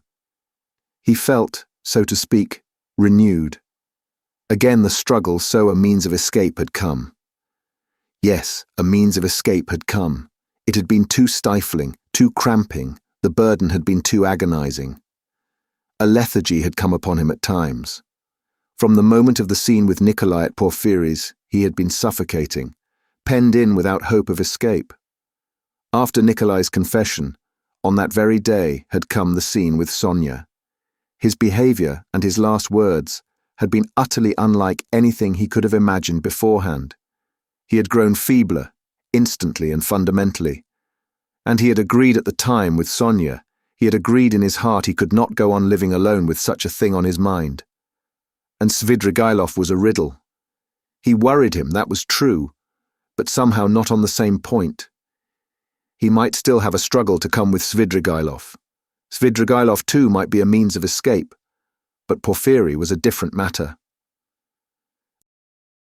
And so Porfiry himself had explained it to Razumikhin, had explained it psychologically. He had begun bringing in his damned psychology again. Porfiry. But to think that Porfiry should for one moment believe that Nikolai was guilty, after what had passed between them before Nikolai's appearance, after that tête-à-tête interview which could have only one explanation. During those days, Raskolnikov had often recalled passages in that scene with Porfiry. He could not bear to let his mind rest on it. Such words, such gestures had passed between them. They had exchanged such glances. Things had been said in such a tone and had reached such a pass, that Nikolai, whom Porfiry had seen through at the first word, at the first gesture, could not have shaken his conviction. And to think that even Razumikhin had begun to suspect. The scene in the corridor under the lamp had produced its effect then. He had rushed to Porfiry. But what had induced the latter to receive him like that? What had been his object in putting Razumikhin off with Nikolai? He must have some plan. There was some design, but what was it? It was true that a long time had passed since that morning, too long a time, and no sight nor sound of Porfiry. Well, that was a bad sign. Raskolnikov took his cap and went out of the room, still pondering. It was the first time for a long while that he had felt clear in his mind, at least. I must settle Svidrigailov, he thought, and as soon as possible. He too seems to be waiting for me to come to him of my own accord. And at that moment there was such a rush of hate in his weary heart that he might have killed either of those two, Porfiry or Svidrigailov. At least he felt that he would be capable of doing it later, if not now. We shall see, he repeated to himself. But no sooner had he opened the door than he stumbled upon Porfiry himself in the passage. He was coming in to see him. Raskolnikov was dumbfounded for a minute, but only for 1 minute. Strange to say, he was not very much astonished at seeing Porfiry and scarcely afraid of him. He was simply startled, but was quickly, instantly, on his guard. Perhaps this will mean the end. But how could Porfiry have approached so quietly, like a cat, so that he had heard nothing? Could he have been listening at the door? You didn't expect a visitor, Rodion Romanovitch, Porfiry explained, laughing. "I've been meaning to look in a long time. I was passing by and thought, why not go in for 5 minutes? Are you going out? I won't keep you long. Just let me have one cigarette." "Sit down, Porfiry Petrovitch, sit down." Raskolnikov gave his visitor a seat with so pleased and friendly an expression that he would have marvelled at himself if he could have seen it. The last moment had come. The last drops had to be drained. So a man will sometimes go through half an hour of mortal terror with a brigand.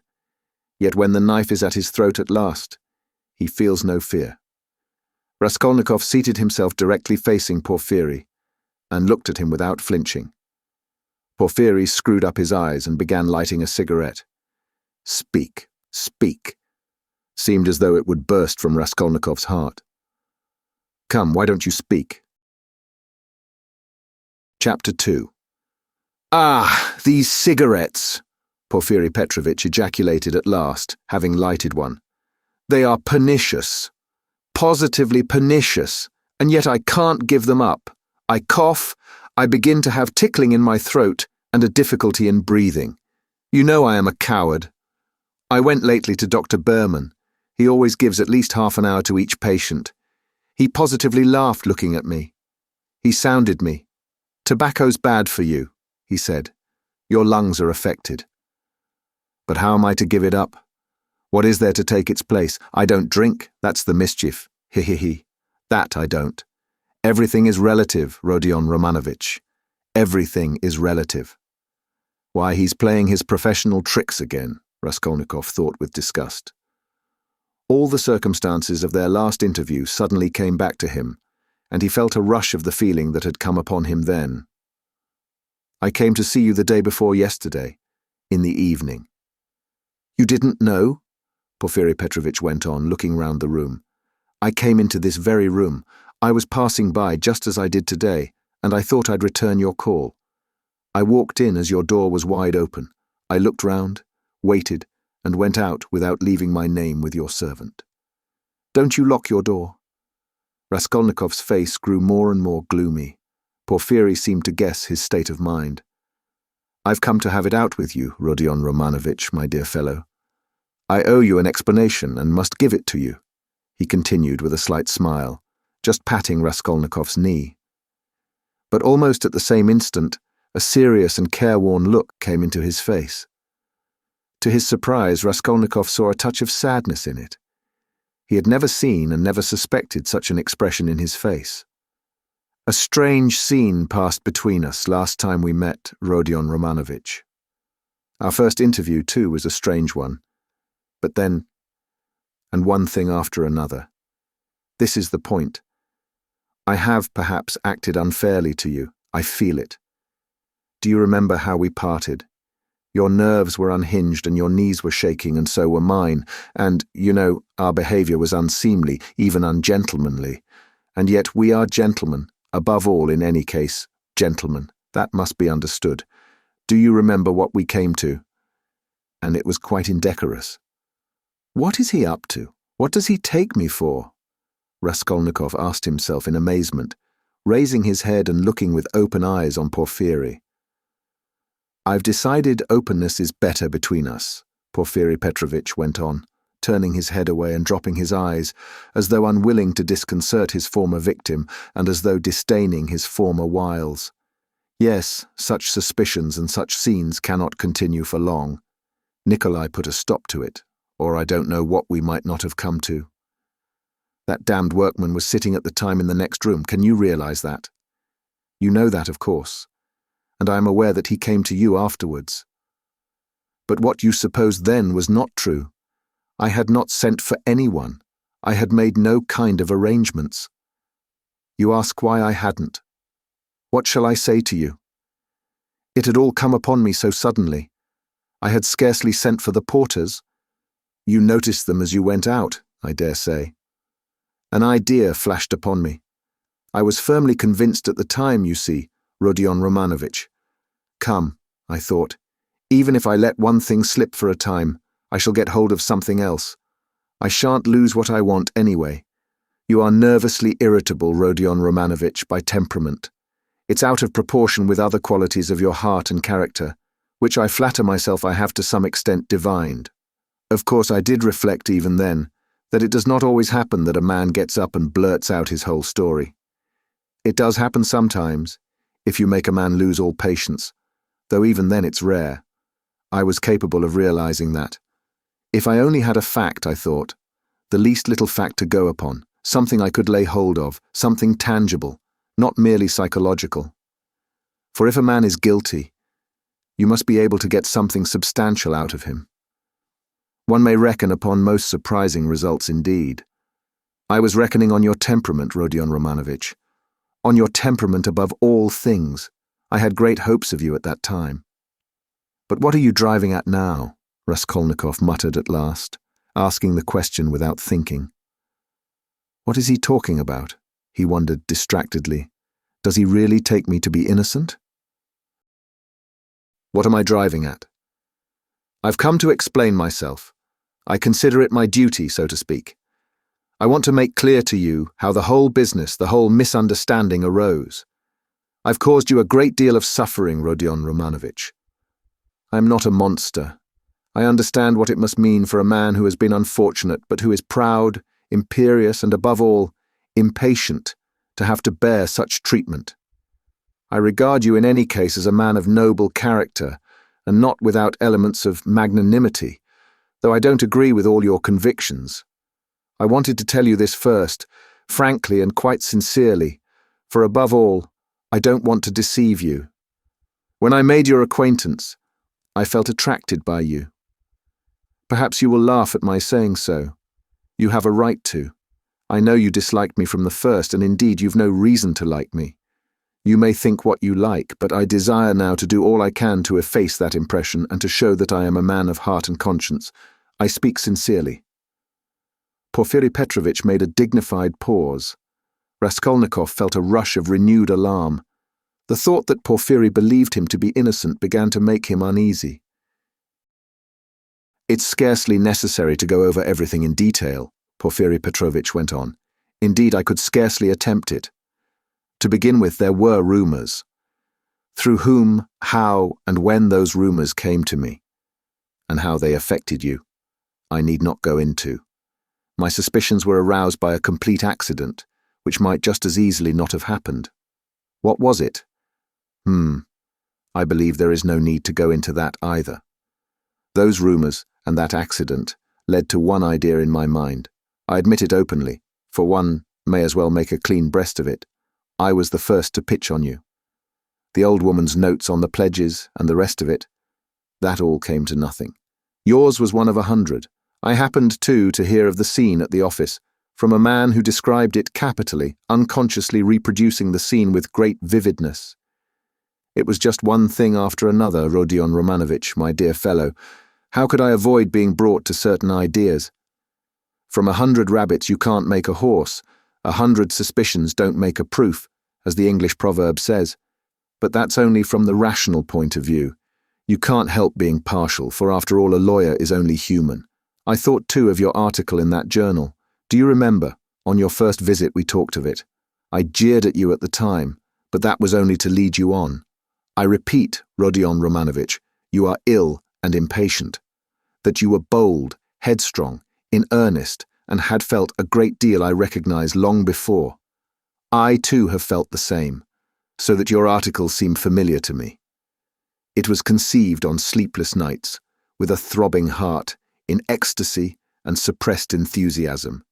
And that proud suppressed enthusiasm in young people is dangerous. I jeered at you then, but let me tell you that, as a literary amateur, I am awfully fond of such first essays, full of the heat of youth. There is a mistiness and a chord vibrating in the mist. Your article is absurd and fantastic, but there's a transparent sincerity, a youthful, incorruptible pride and the daring of despair in it. It's a gloomy article, but that's what's fine in it. I read your article and put it aside, thinking as I did so, that man won't go the common way. Well, I ask you, after that as a preliminary, how could I help being carried away by what followed? Oh dear, I am not saying anything. I am not making any statement now. I simply noted it at the time. What is there in it? I reflected. There's nothing in it that is really nothing and perhaps absolutely nothing. And it's not at all the thing for the prosecutor to let himself be carried away by notions.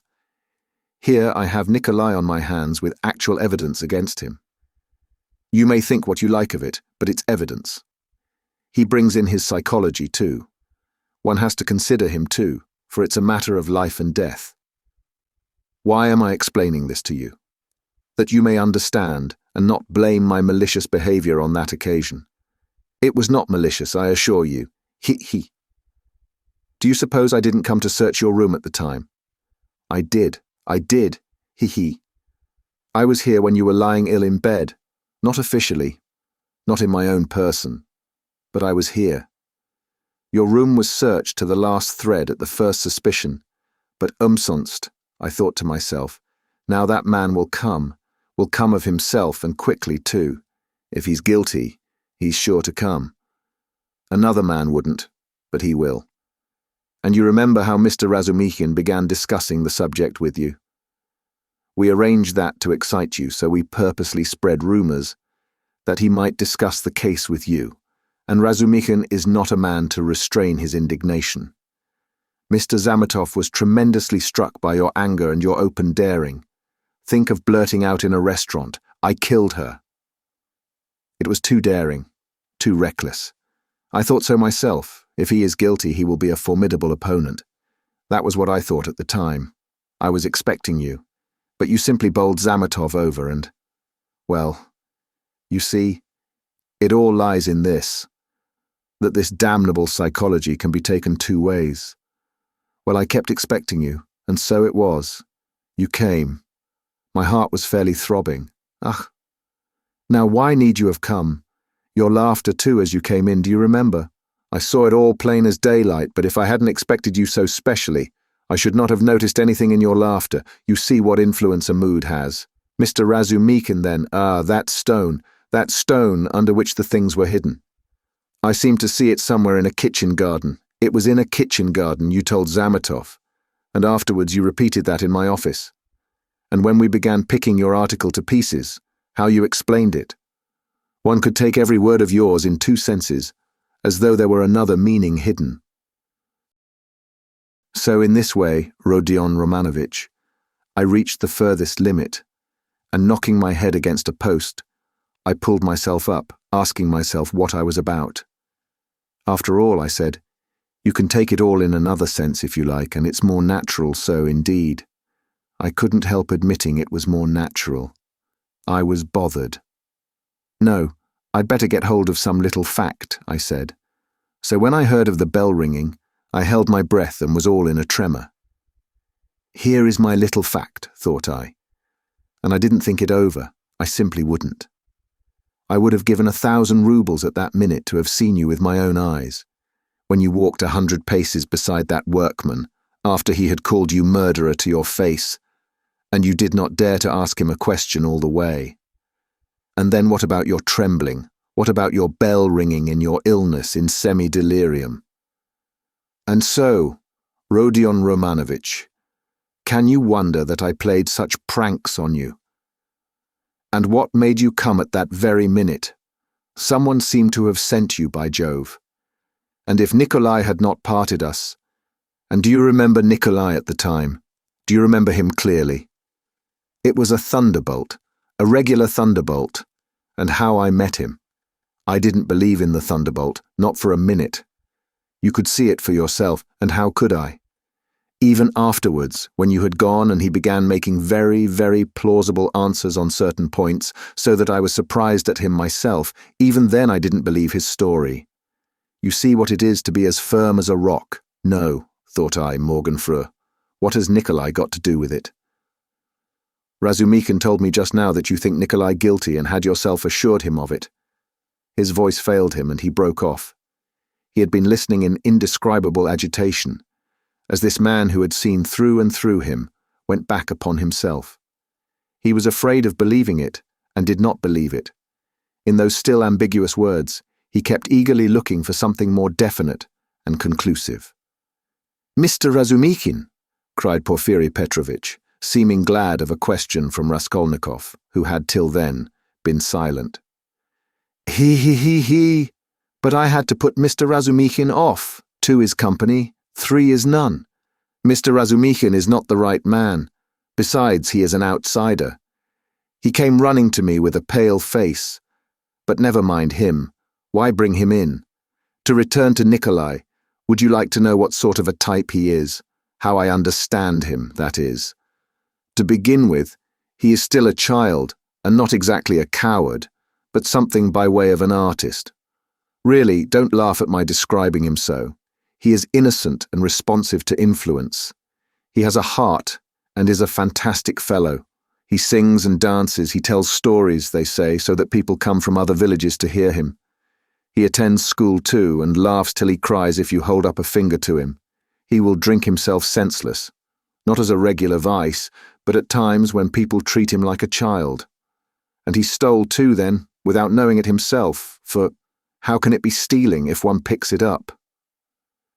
And do you know he is an old believer, or rather a dissenter? There have been wanderers in his family, and he was for 2 years in his village under the spiritual guidance of a certain elder. I learnt all this from Nikolai and from his fellow villagers. And what's more, he wanted to run into the wilderness. He was full of fervour, prayed at night, read the old books, the true ones, and read himself crazy. Petersburg had a great effect upon him, especially the women and the wine. He responds to everything, and he forgot the elder and all that. I learnt that an artist here took a fancy to him, and used to go and see him, and now this business came upon him. Well, he was frightened. He tried to hang himself. He ran away. How can one get over the idea the people have of Russian legal proceedings? The very word trial frightens some of them. Whose fault is it? We shall see what the new juries will do. God grant they do good. Well, in prison, it seems, he remembered the venerable elder. The Bible, too, made its appearance again. Do you know, Rodion Romanovich, the force of the word suffering among some of these people? It's not a question of suffering for someone's benefit, but simply one must suffer. If they suffer at the hands of the authorities, so much the better. In my time, there was a very meek and mild prisoner who spent a whole year in prison always reading his Bible on the stove at night, and he read himself crazy. And so crazy, do you know, that one day, apropos of nothing, he seized a brick and flung it at the governor, though he had done him no harm. And the way he threw it, too, aimed it a yard on one side on purpose, for fear of hurting him. Well, we know what happens to a prisoner who assaults an officer with a weapon, so he took his suffering. So I suspect now that Nikolai wants to take his suffering or something of the sort. I know it for certain from facts indeed. Only he doesn't know that I know. What? You don't admit that there are such fantastic people among the peasants? Lots of them. The elder now has begun influencing him, especially since he tried to hang himself. But he'll come and tell me all himself. You think he'll hold out? Wait a bit. He'll take his words back. I am waiting from hour to hour for him to come and abjure his evidence. I have come to like that Nikolai, and am studying him in detail. And what do you think? He answered me very plausibly on some points. He obviously had collected some evidence and prepared himself cleverly. But on other points he is simply at sea, knows nothing, and doesn't even suspect that he doesn't know. No, Rodion Romanovich, Nikolai doesn't come in. This is a fantastic, gloomy business, a modern case, an incident of today when the heart of man is troubled, when the phrase is quoted that blood are news, when comfort is preached as the aim of life. Here we have bookish dreams, a heart unhinged by theories. Here we see resolution in the first stage, but resolution of a special kind. He resolved to do it like jumping over a precipice or from a bell tower, and his legs shook as he went to the crime. He forgot to shut the door after him and murdered 2 people for a theory. He committed the murder and couldn't take the money, and what he did manage to snatch up he hid under a stone. It wasn't enough for him to suffer agony behind the door while they battered at the door and rang the bell. No, he had to go to the empty lodging, half delirious, to recall the bell ringing. He wanted to feel the cold shiver over again. Well, that we grant was through illness. But consider this. He is a murderer, but looks upon himself as an honest man, despises others, poses as injured innocence. No, that's not the work of a Nikolai, my dear Rodion Romanovich. All that had been said before had sounded so like a recantation that these words were too great a shock. Raskolnikov shuddered as though he had been stabbed. Then, who then is the murderer? He asked in a breathless voice, unable to restrain himself. Porfiri Petrovitch sank back in his chair as though he were amazed at the question. Who is the murderer? He repeated, as though unable to believe his ears. Why, you, Rodion Romanovich. You are the murderer, he added, almost in a whisper, in a voice of genuine conviction. Raskolnikov leapt from the sofa, stood up for a few seconds and sat down again without uttering a word. His face twitched convulsively. Your lip is twitching just as it did before, Porfiri Petrovitch observed, almost sympathetically. You've been misunderstanding me, I think, Rodion Romanovich, he added, after a brief pause. That's why you are so surprised. I came on purpose to tell you everything and deal openly with you. It was not I who murdered her, Raskolnikov whispered like a frightened child caught in the act. No, it was you Rodion Romanovich, and no one else, Porfiri whispered sternly, with conviction. They were both silent, and the silence lasted strangely long, about 10 minutes. Raskolnikov put his elbow on the table and passed his fingers through his hair. Porfiri Petrovitch sat quietly waiting. Suddenly Raskolnikov looked scornfully at Porfiri. You are at your old tricks again, Porfiri Petrovitch. Your old method again. I wonder you don't get sick of it. Oh, stop that. What does that matter now? It would be a different matter if there were witnesses present. But we are whispering alone. You see yourself that I have not come to chase and capture you like a hare. Whether you confess it or not is nothing to me now. For myself, I am convinced without it. If so, what did you come for? Raskolnikov asked irritably. I ask you the same question again. If you consider me guilty, why don't you take me to prison? Oh, that's your question. I will answer you point for point. In the first place, to arrest you so directly is not to my interest. How so? If you are convinced you ought... What if I am convinced? That's only my dream for the time. Why should I put you in safety? You know that's it, since you ask me to do it.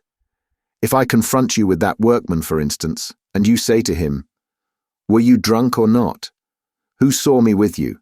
I simply took you to be drunk, and you were drunk too. Well, what could I answer, especially as your story is a more likely one than his? For there's nothing but psychology to support his evidence.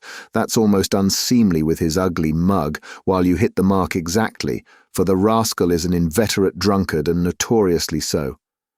And I have myself admitted candidly several times already that psychology can be taken in two ways, and that the second way is stronger and looks far more probable, and that apart from that, I have as yet nothing against you.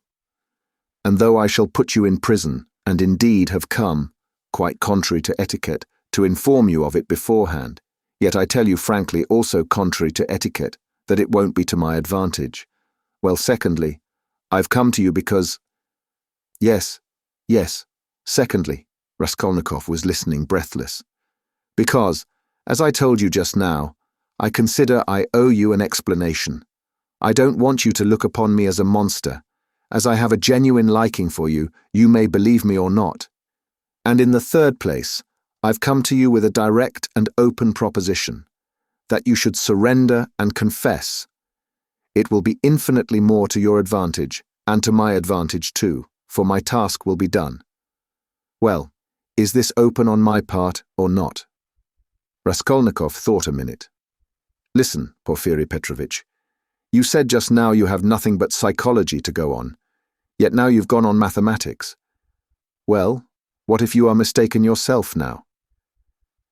No, Rodion Romanovich, I am not mistaken. I have a little fact even then. Providence sent it me. What little fact? I won't tell you what, Rodion Romanovich, and in any case, I haven't the right to put it off any longer. I must arrest you, so think it over. It makes no difference to me now, and so I speak only for your sake. Believe me, it will be better, Rodion Romanovich. Raskolnikov smiled malignantly. That's not simply ridiculous, it's positively shameless. Why, even if I were guilty, which I don't admit, what reason should I have to confess when you tell me yourself that I shall be in greater safety in prison? Ah, Rodion Romanovich, don't put too much faith in words. Perhaps prison will not be altogether a restful place. That's only theory and my theory. And what authority am I for you? Perhaps, too, even now I am hiding something from you. I can't lay bare everything. He. And how can you ask what advantage? Don't you know how it would lessen your sentence? You would be confessing at a moment when another man has taken the crime on himself, and so has muddled the whole case. Consider that. I swear before God that I will so arrange that your confession shall come as a complete surprise. We will make a clean sweep of all these psychological points of a suspicion against you, so that your crime will appear to have been something like an aberration, for in truth it was an aberration. I am an honest man, Rodion Romanovich, and will keep my word. Raskolnikov maintained a mournful silence and let his head sink dejectedly. He pondered a long while and at last smiled again, but his smile was sad and gentle. No, he said, apparently abandoning all attempt to keep up appearances with Porfiry. It's not worth it. I don't care about lessening the sentence. That's just what I was afraid of, Porfiry cried warmly, and, as it seemed, involuntarily. That's just what I feared, that you wouldn't care about the mitigation of sentence. Raskolnikov looked sadly and expressively at him. Ah, don't disdain life, Porfiry went on.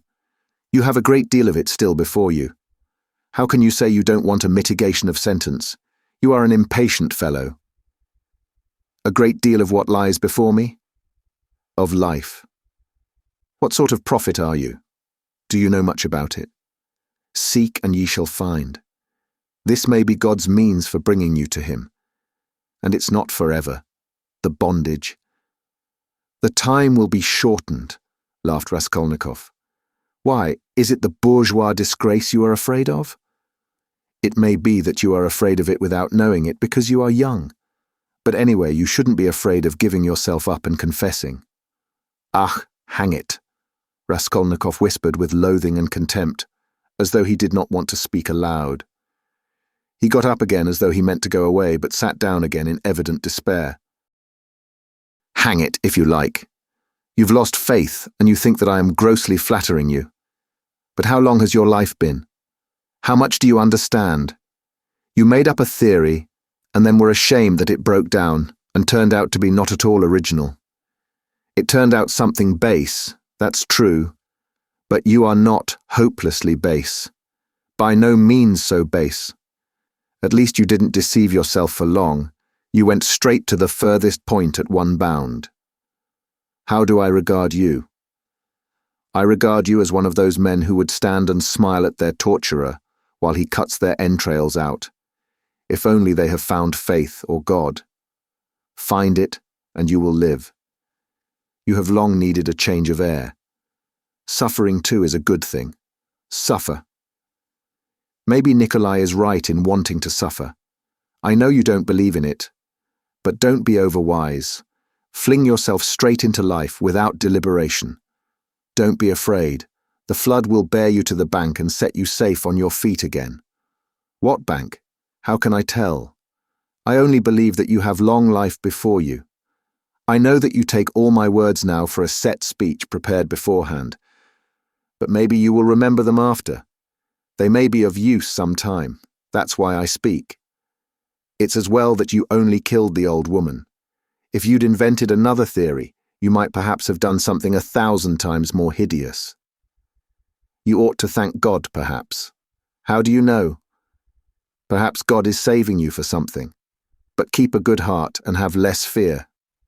Are you afraid of the great expiation before you? No. It would be shameful to be afraid of it. Since you have taken such a step, you must harden your heart. There is justice in it. You must fulfill the demands of justice. I know that you don't believe it, but indeed, life will bring you through. You will live it down in time. What you need now is fresh air. Fresh air. Fresh air. Raskolnikov positively started. But who are you? What prophet are you? From the height of what majestic calm do you proclaim these words of wisdom? Who am I? I am a man with nothing to hope for, that's all. A man perhaps of feeling and sympathy. Maybe of some knowledge, too. But my day is over. But you are a different matter. There is life waiting for you. Though, who knows? Maybe your life, too, will pass off in smoke and come to nothing. Come, what does it matter that you will pass into another class of men? It's not comfort you regret with your heart. What of it that perhaps no one will see you for so long? It's not time, but yourself that will decide that. Be the sun, and all will see you. The sun has before all to be the sun. Why are you smiling again? At my being such a shiller? I bet you're imagining that I am trying to get round you by flattery. Well, perhaps I am, he. Perhaps you'd better not believe my word. Perhaps you'd better never believe it altogether. I'm made that way, I confess it. But let me add, you can judge for yourself, I think, how far I am a base sort of man, and how far I am honest. When do you mean to arrest me? Well, I can let you walk about another day or two. Think it over, my dear fellow, and pray to God. It's more in your interest, believe me. And what if I run away? Asked Raskolnikov with a strange smile. No, you won't run away. A peasant would run away. A fashionable dissenter would run away. The flunky of another man's thought. For you've only to show him the end of your little finger, and he'll be ready to believe in anything for the rest of his life. But you've ceased to believe in your theory already. What will you run away with? And what would you do in hiding? It would be hateful and difficult for you, and what you need more than anything in life is a definite position, an atmosphere to suit you. And what sort of atmosphere would you have? If you ran away, you'd come back to yourself. You can't get on without us. And if I put you in prison, say you've been there a month or 2 or 3, remember my word, you'll confess of yourself, and perhaps to your own surprise. You won't know an hour beforehand that you are coming with a confession. I'm convinced that you will decide to take your suffering. You don't believe my words now, but you'll come to it of yourself. For suffering, Rodion Romanovich, is a great thing. Never mind my having grown fat. I know all the same. Don't laugh at it. There's an idea in suffering. Nikolai is right. No, you won't run away, Rodion Romanovich. Raskolnikov got up and took his cap. Porfiry Petrovitch also rose. Are you going for a walk? The evening will be fine, if only we don't have a storm, though it would be a good thing to freshen the air. He too took his cap. Porfiry Petrovitch, please don't take up the notion that I have confessed to you today, Raskolnikov pronounced with sullen insistence. You're a strange man, and I have listened to you from simple curiosity, but I have admitted nothing. Remember that. Oh, I know that. I'll remember. Look at him. He's trembling. Don't be uneasy, my dear fellow. Have it your own way. Walk about a bit. You won't be able to walk too far. If anything happens, I have one request to make of you, he added, dropping his voice. It's an awkward one, but important. If anything were to happen, though indeed I don't believe in it and think you quite incapable of it, yet in case you were taken during these 40 or 50 hours, with the notion of putting an end to the business in some other way, in some fantastic fashion, laying hands on yourself. It's an absurd proposition, but you must forgive me for it. Do leave a brief but precise note, only 2 lines, and mention the stone. It will be more generous. Come, till we meet. Good thoughts and sound decisions to you." Porfiry went out, stooping and avoiding looking at Raskolnikov. The latter went to the window and waited with irritable impatience till he calculated that Porfiry had reached the street and moved away. Then he too went hurriedly out of the room. Chapter 3. He hurried to Svidrigailov's. What he had to hope from that man he did not know, but that man had some hidden power over him. Having once recognized this, he could not rest, and now the time had come. On the way, one question particularly worried him. Had Svidrigailov been to Porfiry's? As far as he could judge, he would swear to it, that he had not. He pondered again and again, went over Porfiry's visit. No, he hadn't been. Of course he hadn't. But if he had not been yet, would he go? Meanwhile, for the present, he fancied he couldn't. Why? He could not have explained, but if he could, he would not have wasted much thought over it at the moment. It all worried him, and at the same time he could not attend to it. Strange to say, none would have believed it perhaps, but he only felt a faint, vague anxiety about his immediate future. Another, much more important anxiety tormented him. It concerned himself, but in a different, more vital way. Moreover, he was conscious of immense moral fatigue, though his mind was working better that morning than it had done of late. And was it worthwhile, after all that had happened, to contend with these new trivial difficulties? Was it worthwhile, for instance, to maneuver that Svidrigailov should not go to Porfiry's? Was it worthwhile to investigate, to ascertain the facts, to waste time over anyone like Svidrigailov? Oh, how sick he was of it all. And yet he was hastening to Svidrigailov. Could he be expecting something new from him, information or means of escape? Men will catch at straws. Was it destiny or some instinct bringing them together? Perhaps it was only fatigue, despair. Perhaps it was not Svidrigailov, but some other whom he needed, and Svidrigailov had simply presented himself by chance. Sonia. But what should he go to Sonia for now? To beg her tears again? He was afraid of Sonia too. Sonia stood before him as an irrevocable sentence. He must go his own way or hers. At that moment especially, he did not feel equal to seeing her. No, would it not be better to try Svidrigailov? And he could not help inwardly owning that he had long felt that he must see him for some reason. But what could they have in common? Their very evil doing could not be of the same kind. The man, moreover, was very unpleasant, evidently depraved, undoubtedly cunning and deceitful, possibly malignant. Such stories were told about him. It is true he was befriending Katerina Ivanovna's children, but who could tell with what motive and what it meant? The man always had some design, some project. There was another thought which had been continually hovering of late about Raskolnikov's mind, and causing him great uneasiness. It was so painful that he made distinct efforts to get rid of it. He sometimes thought that Svidrigailov was dogging his footsteps. Svidrigailov had found out his secret and had had designs on Dunya. What if he had them still? Wasn't it practically certain that he had? And what if, having learned his secret, and so having gained power over him, he were to use it as a weapon against Dunya? This idea sometimes even tormented his dreams, but it had never presented itself so vividly to him as on his way to Svidrigailov. The very thought moved him to gloomy rage. To begin with, this would transform everything, even his own position. He would have at once to confess his secret to Dunya. Would he have to give himself up, perhaps, to prevent Dunya from taking some rash step? The letter? This morning Dunya had received a letter.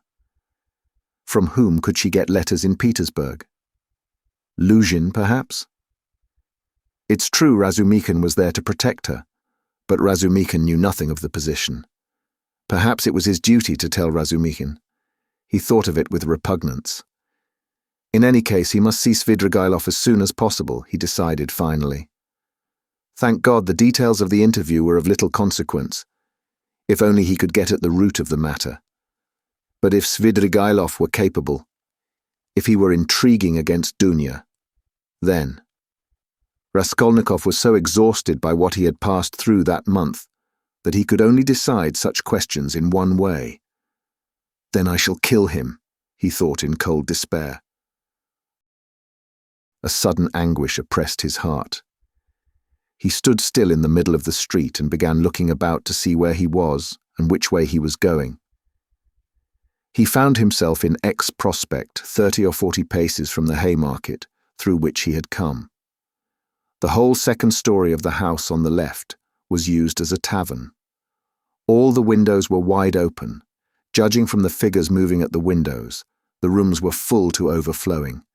There were sounds of singing, of clarinet and violin, and the boom of a Turkish drum. He could hear women shrieking. He was about to turn back, wondering why he had come to the X Prospect, when suddenly, at one of the end windows, he saw Svidrigailov, sitting at a tea table right in the open window with a pipe in his mouth. Raskolnikov was dreadfully taken aback, almost terrified. Svidrigailov was silently watching and scrutinizing him, and, what struck Raskolnikov at once, seemed to be meaning to get up and slip away unobserved. Raskolnikov at once pretended not to have seen him, but to be looking absent-mindedly away, while he watched him out of the corner of his eye. His heart was beating violently, yet it was evident that Svidrigailov did not want to be seen. He took the pipe out of his mouth and was on the point of concealing himself, but as he got up and moved back his chair, he seemed to have become suddenly aware that Raskolnikov had seen him and was watching him. What had passed between them was much the same as what happened at their first meeting in Raskolnikov's room. A sly smile came into Svidrigailov's face and grew broader and broader. Each knew that he was seen and watched by the other. At last, Svidrigailov broke into a loud laugh. "Well, well, come in if you want me. I'm here," he shouted from the window. Raskolnikov went up into the tavern. He found Svidrigailov in a tiny back room, adjoining the saloon in which merchants, clerks, and numbers of people of all sorts were drinking tea at 20 little tables, to the desperate bawling of a chorus of singers. The click of billiard balls could be heard in the distance. On the table before Svidrigailov stood an open bottle and a glass half full of champagne. In the room he found also a boy with a little hand organ, a healthy-looking red-cheeked girl of 18, wearing a tucked-up striped skirt and a Tyrolese hat with ribbons. In spite of the chorus in the other room, she was singing some servants' hall song in a rather husky contralto to the accompaniment of the organ. "Come, that's enough." Svidrigailov stopped her at Raskolnikov's entrance. The girl at once broke off and stood waiting respectfully. She had sung her guttural rhymes too, with a serious and respectful expression on her face. "Hey, Philip, a glass!" shouted Svidrigailov. "I won't drink anything," said Raskolnikov. "As you like. I didn't mean it for you. Drink, Katya. I don't want anything more today. You can go." He poured her out a full glass and laid down a yellow note. Katya drank off her glass of wine, as women do, without putting it down, in 20 gulps, took the note, and kissed Svidrigailov's hand, which he allowed quite seriously. She went out of the room, and the boy trailed after her with the organ. Both had been brought in from the street. Svidrigailov had not been a week in Petersburg, but everything about him was already, so to speak, on a patriarchal footing. The waiter, Philip, was by now an old friend and very obsequious. The door leading to the saloon had a lock on it. Svidrigailov was at home in this room, and perhaps spent whole days in it. The tavern was dirty and wretched, not even second-rate. "I was going to see you and looking for you," Raskolnikov began, "but I don't know what made me turn from the Haymarket into the X Prospect just now. I never take this turning. I turned to the right from the Haymarket, and this isn't the way to you. I simply turned, and here you are. It is strange. Why don't you say at once it's a miracle? Because it may be only chance." "Oh, that's the way with all you folk," laughed Svidrigailov. "You won't admit it, even if you do inwardly believe it a miracle. Here you say that it may be only chance, And what cowards they all are here, about having an opinion of their own. You can't fancy Rodion Romanovich. I don't mean you. You have an opinion of your own and are not afraid to have it. That's how it was you attracted my curiosity. Nothing else? Well, that's enough, you know.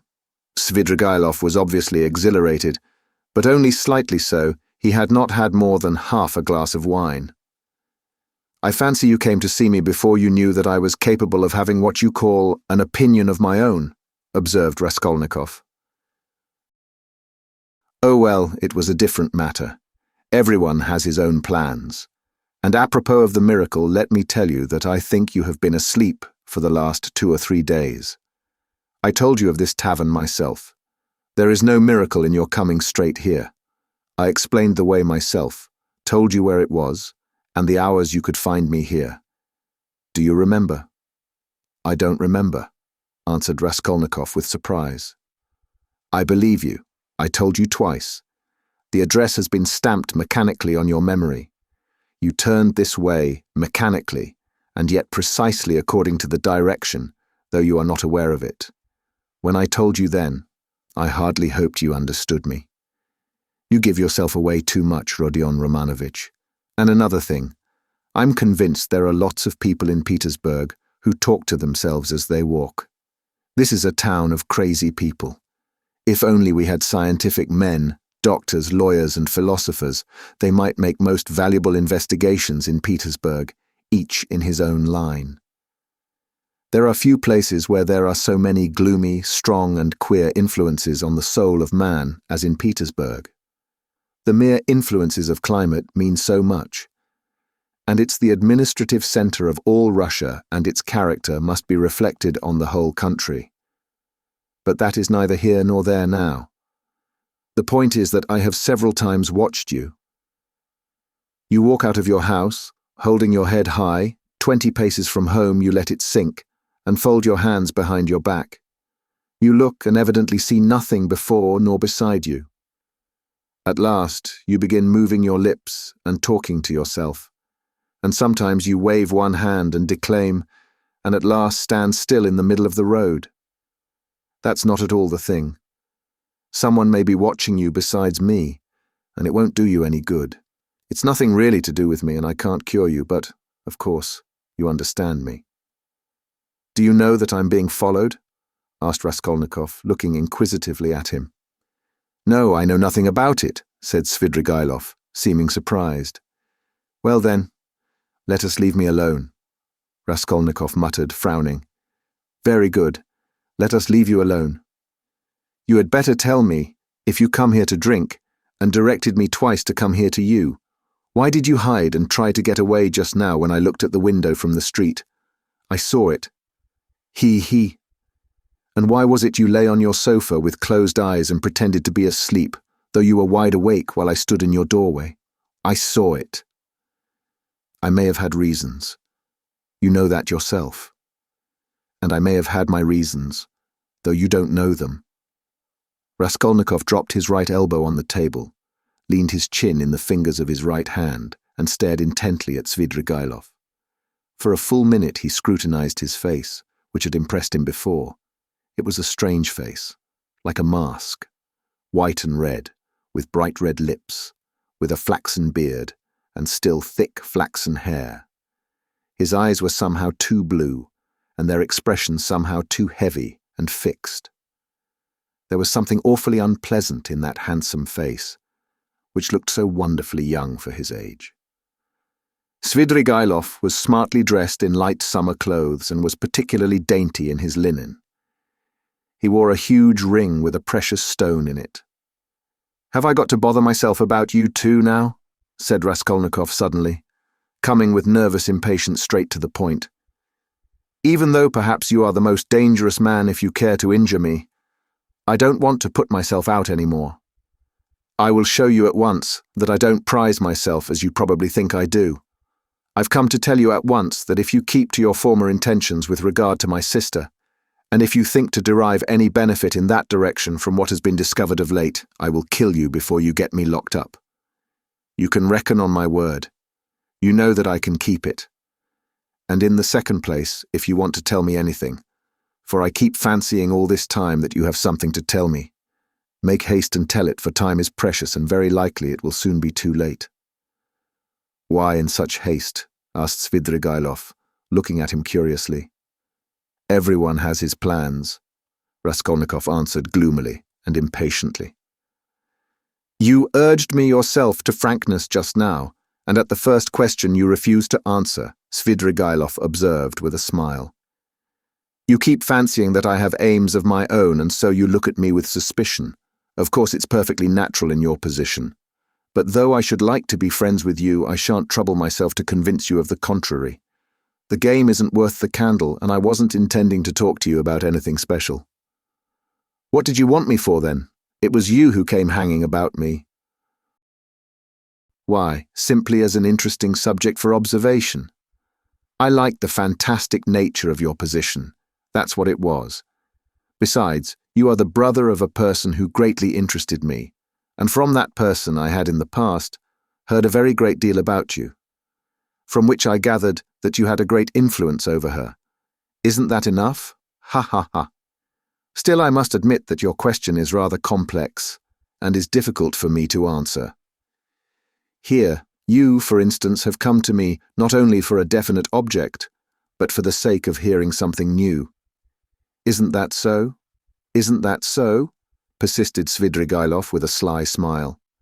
"Well, can't you fancy then that I, too, on my way here in the train was reckoning on you, on your telling me something new, and on my making some profit out of you? You see what rich men we are." "What profit could you make?" "How can I tell you? How do I know? You see in what a tavern I spend all my time, and it's my enjoyment. That's to say, it's no great enjoyment, but one must sit somewhere. That poor Katya now, you saw her. If only I had been a glutton now, a club gourmand.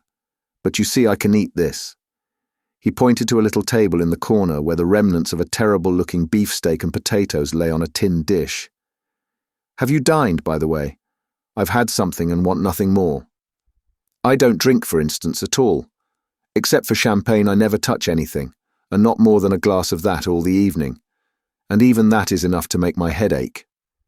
I ordered it just now to wind myself up, for I am just going off somewhere, and you see me in a peculiar state of mind.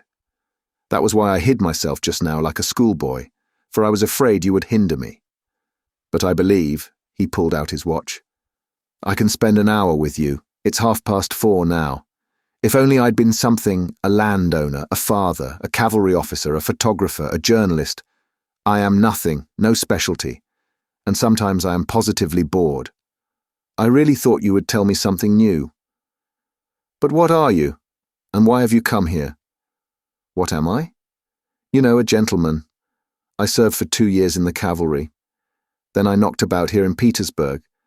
Then I married Marfa Petrovna and lived in the country. There you have my biography." "You are a gambler, I believe." "No, a poor sort of gambler. A card sharper. Not a gambler." "You have been a card sharper, then?" "Yes, I've been a card sharper too." "Didn't you get thrashed sometimes?" "It did happen. Why?" "Why, you might have challenged them. Altogether it must have been lively. I won't contradict you, and besides, I am no hand at philosophy. I confess that I hastened here for the sake of the women." "As soon as you buried Marfa Petrovna?" "Quite so." Svidrigailov smiled with engaging candour. "What of it? You seem to find something wrong in my speaking like that about women. You ask whether I find anything wrong in vice?" "Vice? Oh, that's what you are after. But I'll answer you in order, first about women in general. You know I am fond of talking. Tell me, what should I restrain myself for? Why should I give up women, since I have a passion for them? It's an occupation, anyway. So you hope for nothing here but vice? Oh, very well. For vice, then. You insist on its being vice. But anyway, I like a direct question. In this vice, at least, there is something permanent, founded indeed upon nature and not dependent on fantasy. Something present in the blood, like an ever-burning ember, forever setting one on fire and maybe not to be quickly extinguished, even with years. You'll agree it's an occupation of a sort. That's nothing to rejoice at. It's a disease and a dangerous one. Oh, that's what you think, is it? I agree that it is a disease like everything that exceeds moderation. And of course, in this one must exceed moderation. But in the first place, everybody does so in one way or another.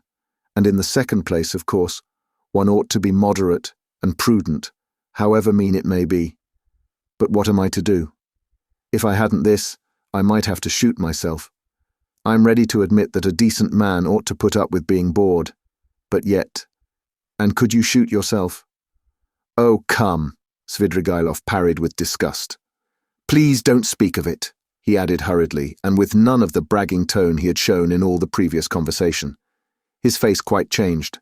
I admit it's an unpardonable weakness, but I can't help it. I am afraid of death, and I dislike its being talked of. Do you know that I am to a certain extent a mystic? Ah, the apparitions of Marfa Petrovna. Do they still go on visiting you? Oh, don't talk of them. There have been no more in Petersburg, confound them, he cried with an air of irritation. Let's rather talk of that, though, I have not much time and can't stay long with you. It's a pity. I should have found plenty to tell you. What's your engagement, a woman? Yes, a woman, a casual incident. No, that's not what I want to talk of. And the hideousness, the filthiness of all your surroundings, doesn't that affect you? Have you lost the strength to stop yourself? And do you pretend to strength too? He. You surprised me just now, Rodion Romanovich, though I knew beforehand it would be so. You preach to me about vice and aesthetics. You, a Schiller, you, an idealist. Of course, that's all as it should be, and it would be surprising if it were not so. Yet it is strange in reality. Ah, what a pity I have no time, for you're a most interesting type. And by the way, are you fond of Schiller? I am awfully fond of him. But what a braggart you are, Raskolnikov said with some disgust. Upon my word, I am not, answered Svidrigailov, laughing. However, I won't dispute it. Let me be a braggart, why not brag if it hurts no one? I spent 7 years in the country with Marfa Petrovna, so now when I come across an intelligent person like you, intelligent and highly interesting, I'm simply glad to talk, and besides, I've drunk that half glass of champagne and it's gone to my head a little. And besides, there's a certain fact that has wound me up tremendously, but about that I will keep quiet. Where are you off to? He asked in alarm. Raskolnikov had begun getting up. He felt oppressed and stifled, and as it were, ill at ease at having come here.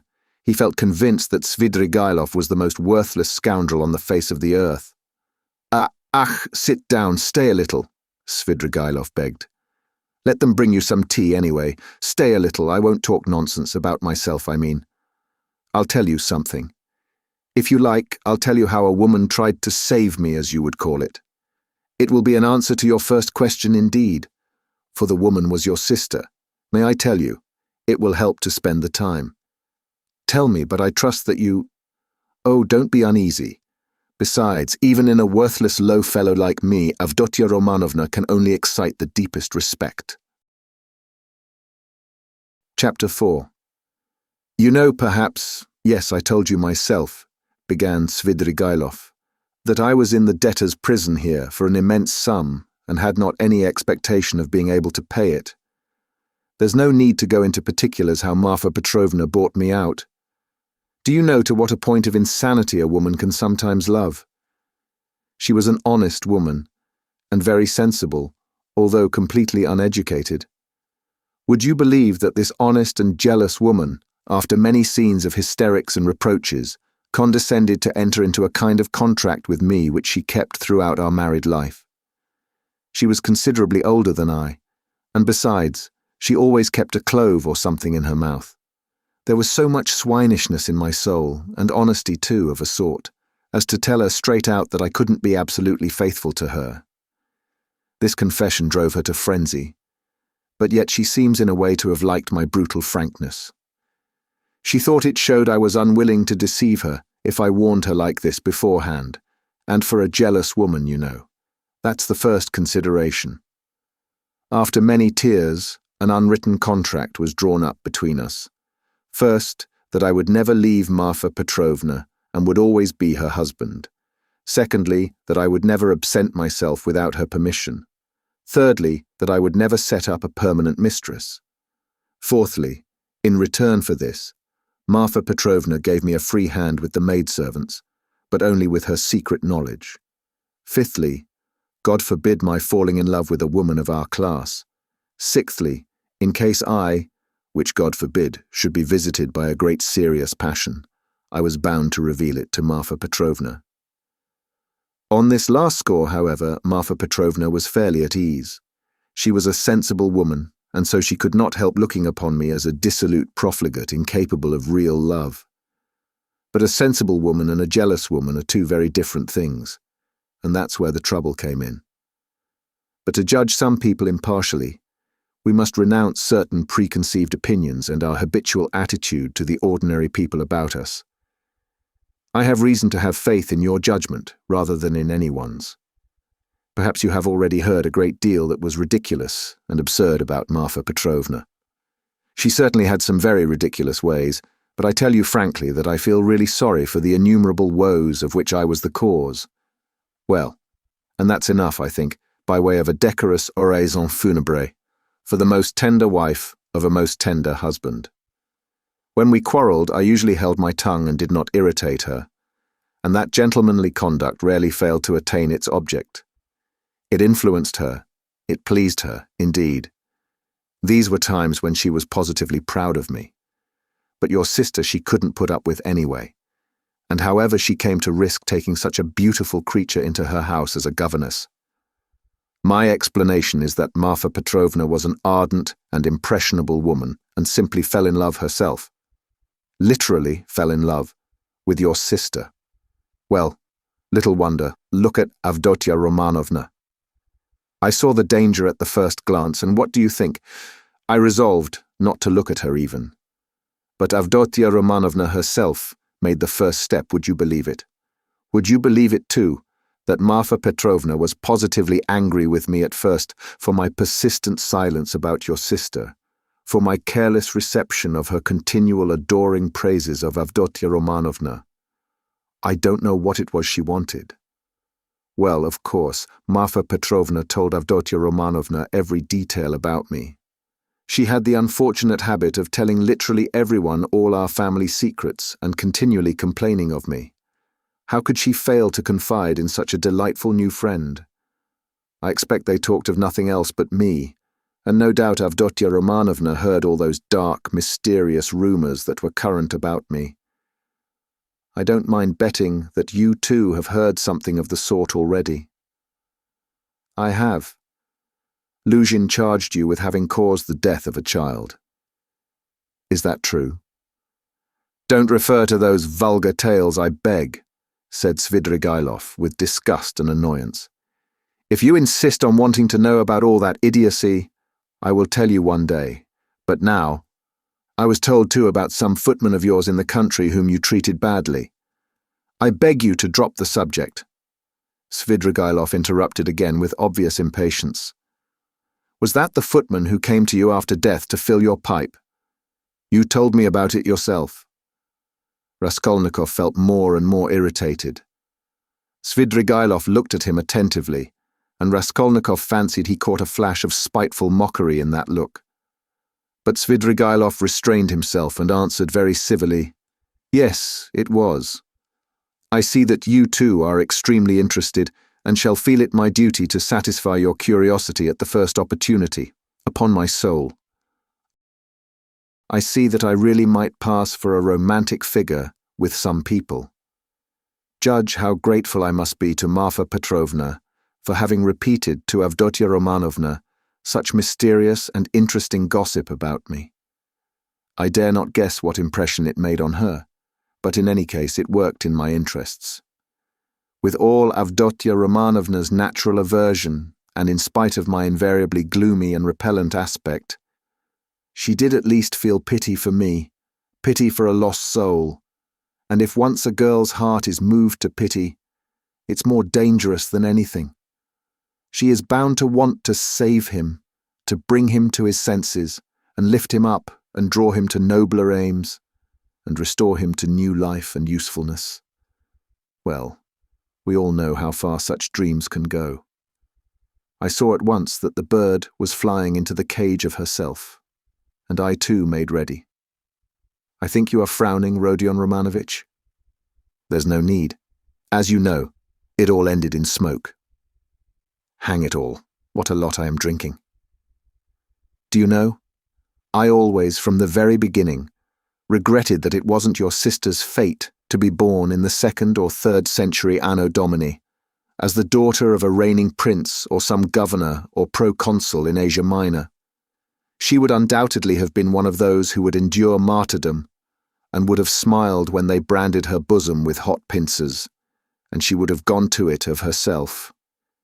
And in the 4th or 5th century she would have walked away into the Egyptian desert and would have stayed there 30 years, living on roots and ecstasies and visions. She is simply thirsting to face some torture for someone, and if she can't get her torture, she'll throw herself out of a window. I've heard something of a Mr. Razumikhin. He's said to be a sensible fellow.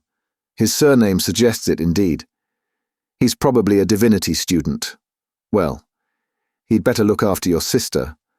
I believe I understand her, and I'm proud of it. But at the beginning of an acquaintance, as you know, one is apt to be more heedless and stupid. One doesn't see clearly. Hang it all, why is she so handsome? It's not my fault. In fact, it began on my side with a most irresistible physical desire. Avdotya Romanovna is awfully chaste, incredibly and phenomenally so. Take note. I tell you this about your sister as a fact. She is almost morbidly chaste, in spite of her broad intelligence, and it will stand in her way. There happened to be a girl in the house then, Parasha, a black-eyed wench, whom I had never seen before. She had just come from another village, very pretty but incredibly stupid. She burst into tears, wailed so that she could be heard all over the place and cause scandal. One day after dinner, Avdotya Romanovna followed me into an avenue in the garden, and with flashing eyes insisted on my leaving poor Parasha alone. It was almost our first conversation by ourselves. I, of course, was only too pleased to obey her wishes. Tried to appear disconcerted, embarrassed. In fact, played my part not badly. Then came interviews, mysterious conversations, exhortations, entreaties, supplications, even tears. Would you believe it? Even tears. Think what the passion for propaganda will bring some girls too. I, of course, threw it all on my destiny, posed as hungering and thirsting for light, and finally resorted to the most powerful weapon in the subjection of the female heart. A weapon which never fails one. It's the well-known resource. Flattery. Nothing in the world is harder than speaking the truth, and nothing easier than flattery. If there's the 100th part of a false note in speaking the truth, it leads to a discord, and that leads to trouble. But if all, to the last note, is false in flattery, it is just as agreeable, and is heard not without satisfaction. It may be a coarse satisfaction, but still a satisfaction. And however coarse the flattery, at least half will be sure to seem true. That's so for all stages of development and classes of society. A Vestal virgin might be seduced by flattery. I can never remember without laughter how I once seduced a lady who was devoted to her husband, her children, and her principles. What fun it was and how little trouble. And the lady really had principles, of her own anyway. All my tactics lay in simply being utterly annihilated and prostrate before her purity. I flattered her shamelessly, and as soon as I succeeded in getting a pressure of the hand, even a glance from her, I would reproach myself for having snatched it by force, and would declare that she had resisted, so that I could never have gained anything but for my being so unprincipled. I maintained that she was so innocent that she could not foresee my treachery, and yielded to me unconsciously, unawares, and so on. In fact, I triumphed, while my lady remained firmly convinced that she was innocent, chaste, and faithful to all her duties and obligations, and had succumbed quite by accident. and how angry she was with me when I explained to her at last that it was my sincere conviction that she was just as eager as I. Poor Marfa Petrovna was awfully weak on the side of flattery, and if I had only cared to, I might have had all her property settled on me during her lifetime. I am drinking an awful lot of wine now, and talking too much. I hope you won't be angry if I mention now that I was beginning to produce the same effect on Avdotia Romanovna. But I was stupid and impatient and spoiled it all. Avdotia Romanovna had several times, and one time in particular, been greatly displeased by the expression of my eyes. Would you believe it?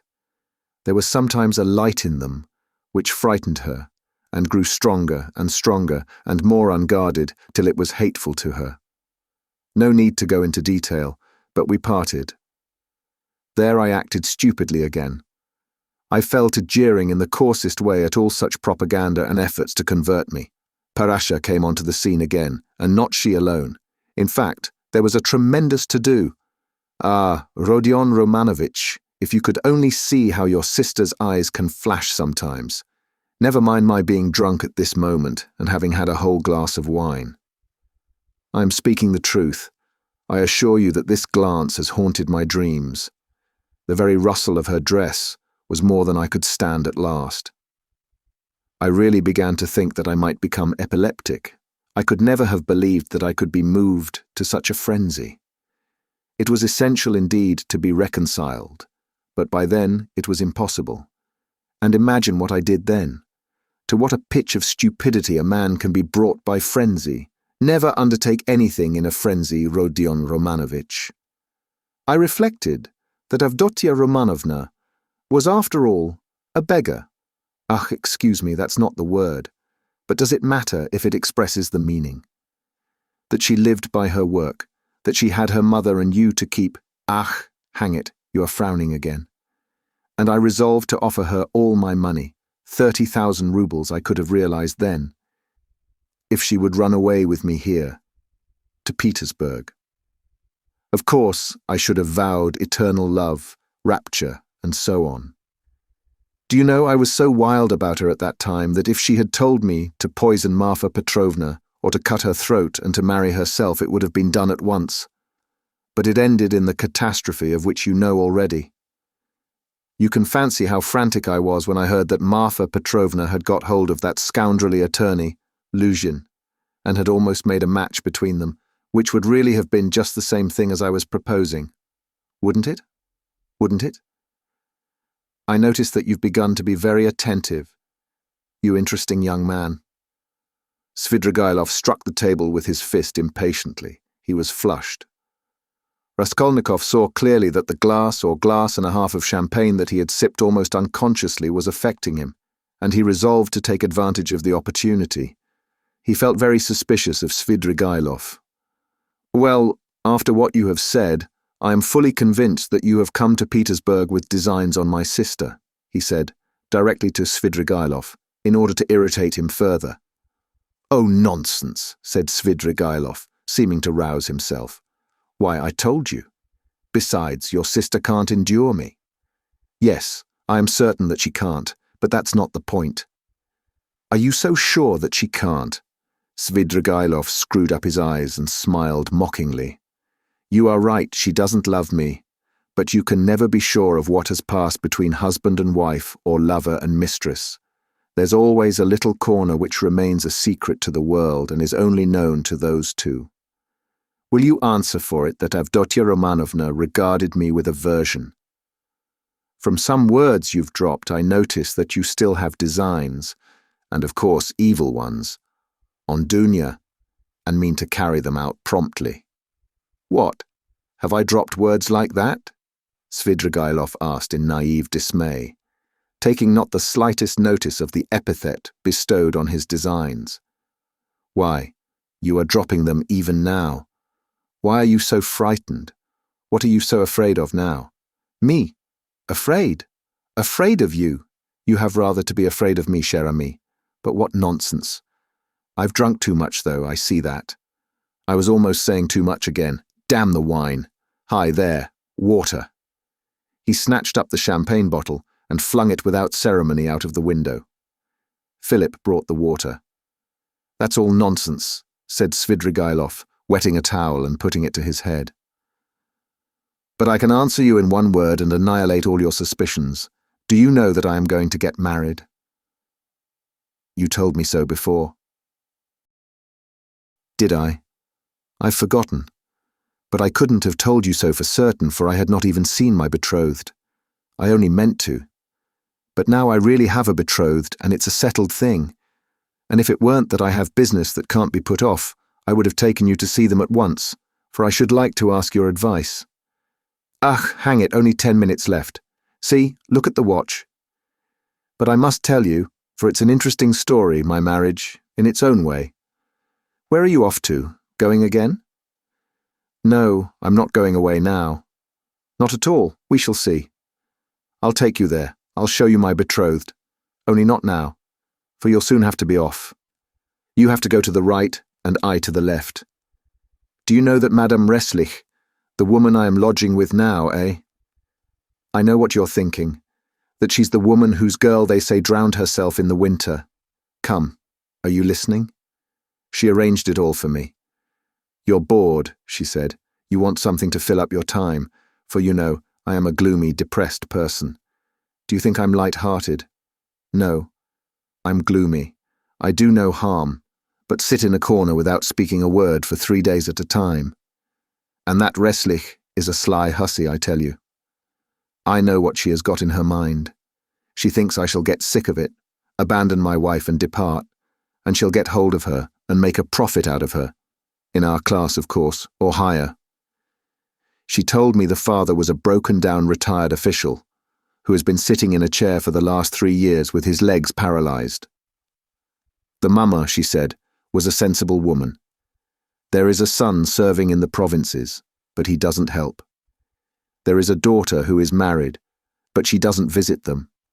And they've 2 little nephews on their hands, as though their own children were not enough.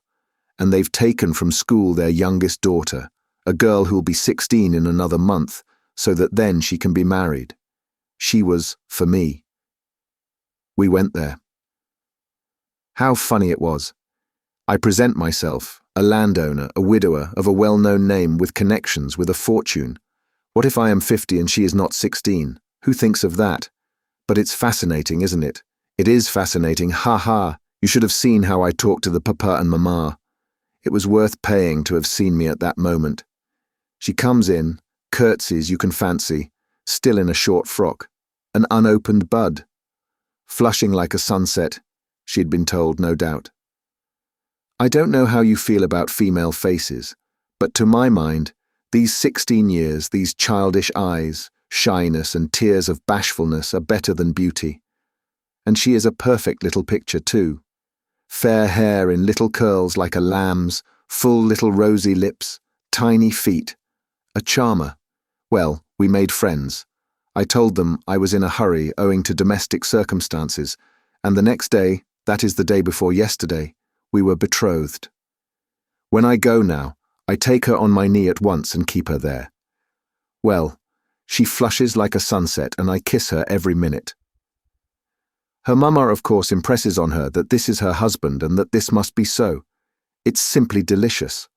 The present betrothed condition is perhaps better than marriage. Here you have what is called la nature et la vérité, ha-ha. I've talked to her twice. She is far from a fool. Sometimes she steals a look at me that positively scorches me. Her face is like Raphael's Madonna. You know, the Sistine Madonna's face has something fantastic in it, the face of mournful religious ecstasy. Haven't you noticed it? Well, she's something in that line. The day after we'd been betrothed, I bought her presents to the value of 1,500 rubles, a set of diamonds and another of pearls, and a silver dressing case as large as this, with all sorts of things in it, so that even my Madonna's face glowed. I sat her on my knee yesterday, and I suppose rather too unceremoniously. She flushed crimson and the tears started, but she didn't want to show it. We were left alone.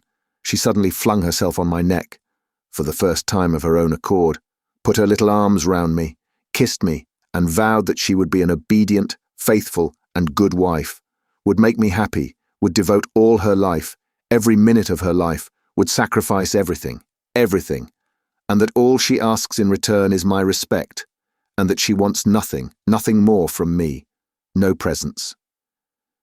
You'll admit that to hear such a confession, alone, from an angel of 16 in a muslin frock, with little curls, with a flush of maiden shyness in her cheeks and tears of enthusiasm in her eyes, is rather fascinating. Isn't it fascinating? It's worth paying for, isn't it?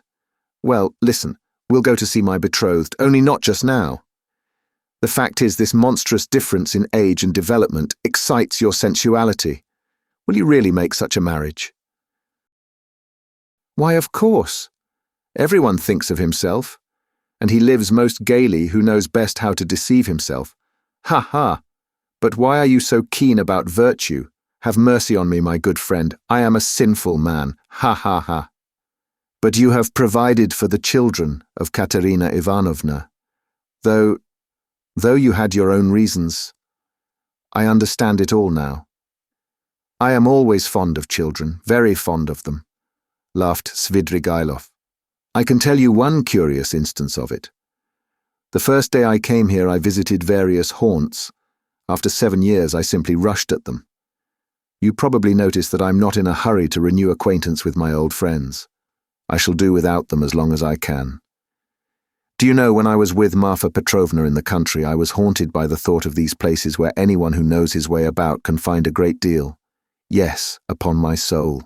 The peasants have vodka. The educated young people, shut out from activity, waste themselves in impossible dreams and visions, and are crippled by theories. Jews have sprung up and are amassing money, and all the rest give themselves up to debauchery. From the first hour, the town reeked of its familiar odours. I chanced to be in a frightful den. I like my dens dirty. It was a dance, so-called, and there was a can-can such as I never saw in my day. Yes, there you have progress. All of a sudden I saw a little girl of 13, nicely dressed, dancing with a specialist in that line, with another one vis-à-vis. Her mother was sitting on a chair by the wall. You can't fancy what a can-can that was. The girl was ashamed, blushed, at last felt insulted, and began to cry. Her partner seized her and began whirling her round and performing before her. Everyone laughed, and I like your public, even the can-can public. They laughed and shouted, "Serves her right, serves her right, shouldn't bring children." Well, it's not my business whether that consoling reflection was logical or not. I at once fixed on my plan, sat down by the mother, and began by saying that I too was a stranger, and that people here were ill-bred, and that they couldn't distinguish decent folks and treat them with respect, gave her to understand that I had plenty of money, offered to take them home in my carriage. I took them home and got to know them. They were lodging in a miserable little hole and had only just arrived from the country. She told me that she and her daughter could only regard my acquaintance as an honour. I found out that they had nothing of their own and had come to town upon some legal business. I proffered my services and money.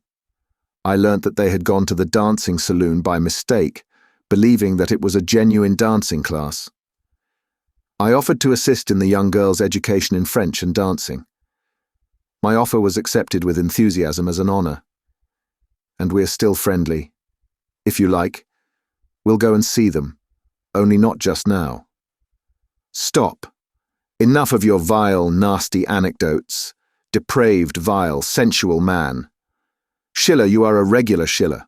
Oh, la vertu va-t-elle se nicher? But you know I shall tell you these things on purpose for the pleasure of hearing your outcries. I dare say. I can see I'm ridiculous myself, muttered Raskolnikov angrily. Svidrigailov laughed heartily. Finally, he called Philip, paid his bill, and began getting up. I say, but I am drunk, à ces causes, he said. It's been a pleasure. I should rather think it must be a pleasure, cried Raskolnikov, getting up. No doubt it is a pleasure for a worn-out profligate to describe such adventures with a monstrous project of the same sort in his mind, especially under such circumstances and to such a man as me.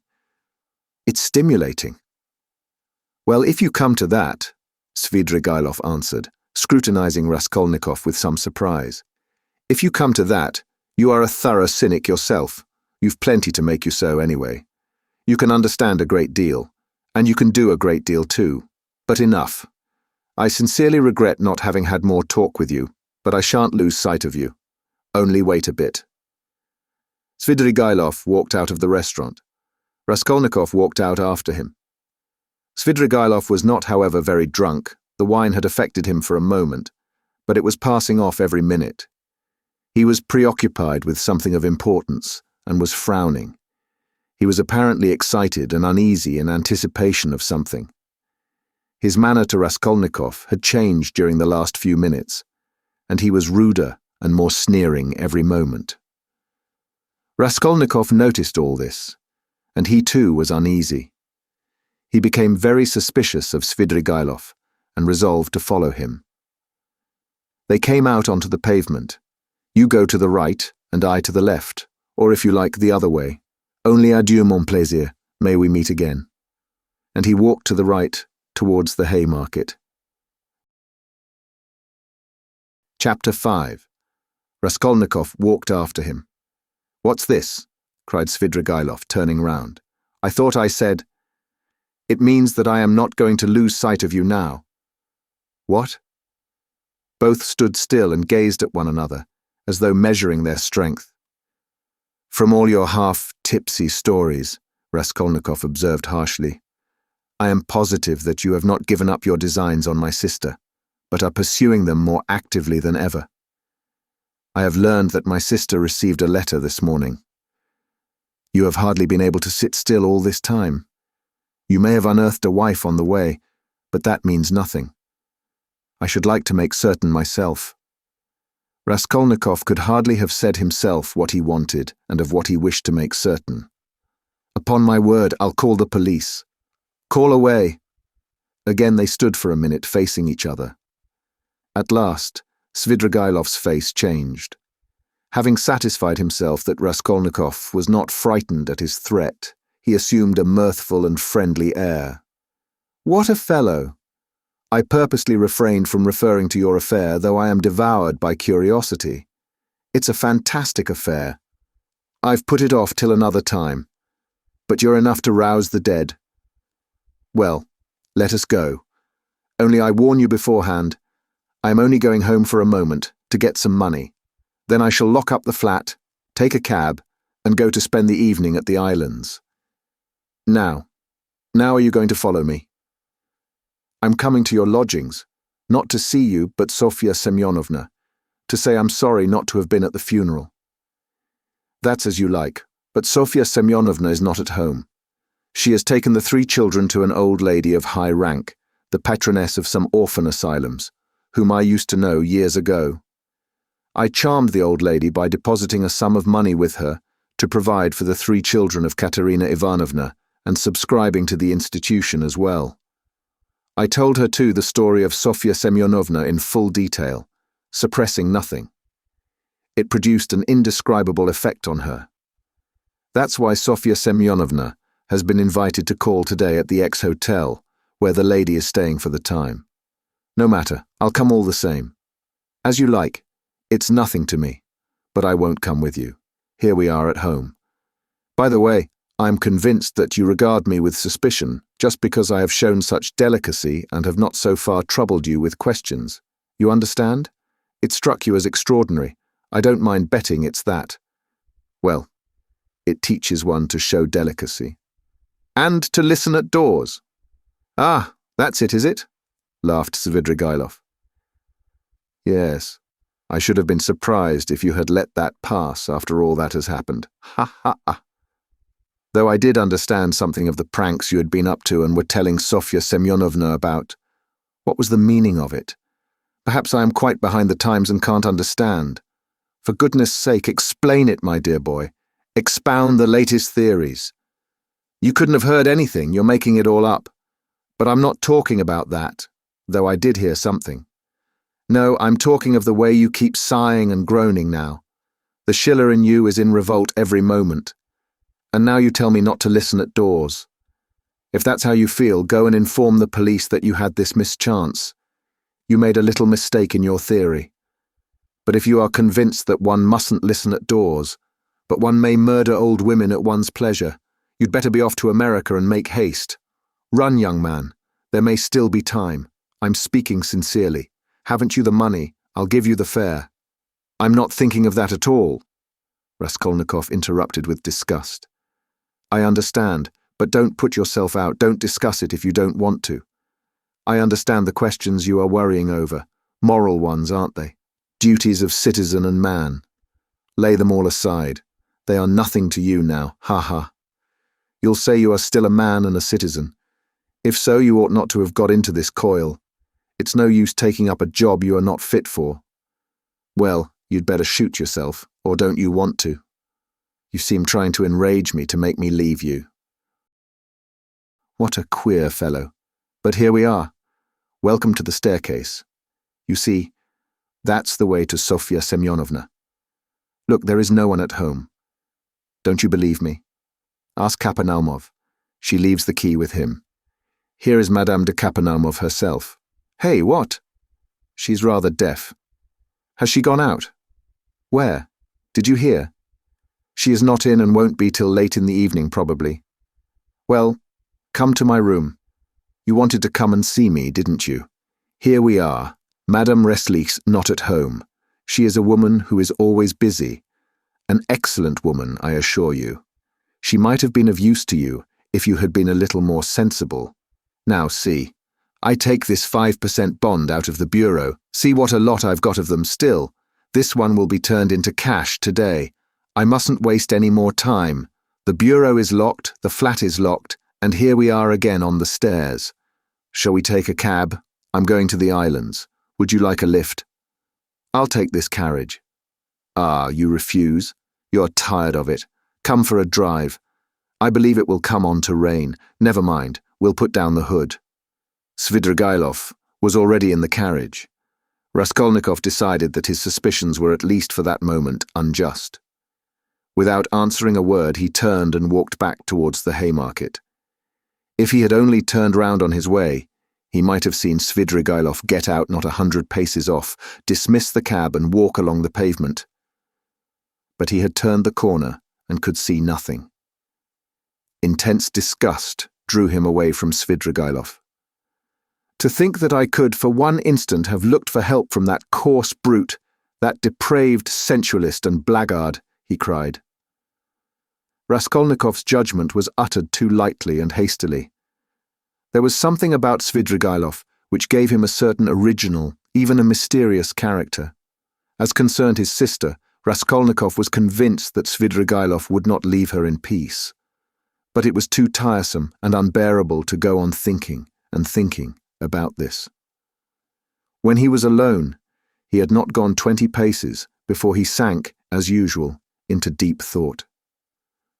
On the bridge, he stood by the railing and began gazing at the water. And his sister was standing close by him. He met her at the entrance to the bridge, but passed by without seeing her. Dunya had never met him like this in the street before, and was struck with dismay. She stood still, and did not know whether to call to him or not. Suddenly, she saw Svidrigailov coming quickly from the direction of the Haymarket. He seemed to be approaching cautiously. He did not go onto the bridge, but stood aside on the pavement, doing all he could to avoid Raskolnikov seeing him. He had observed Dunya for some time, and had been making signs to her. She fancied he was signalling to beg her not to speak to her brother, but to come to him. That was what Dunya did. She stole by her brother and went up to Svidrigailov. "Let us make haste away," Svidrigailov whispered to her.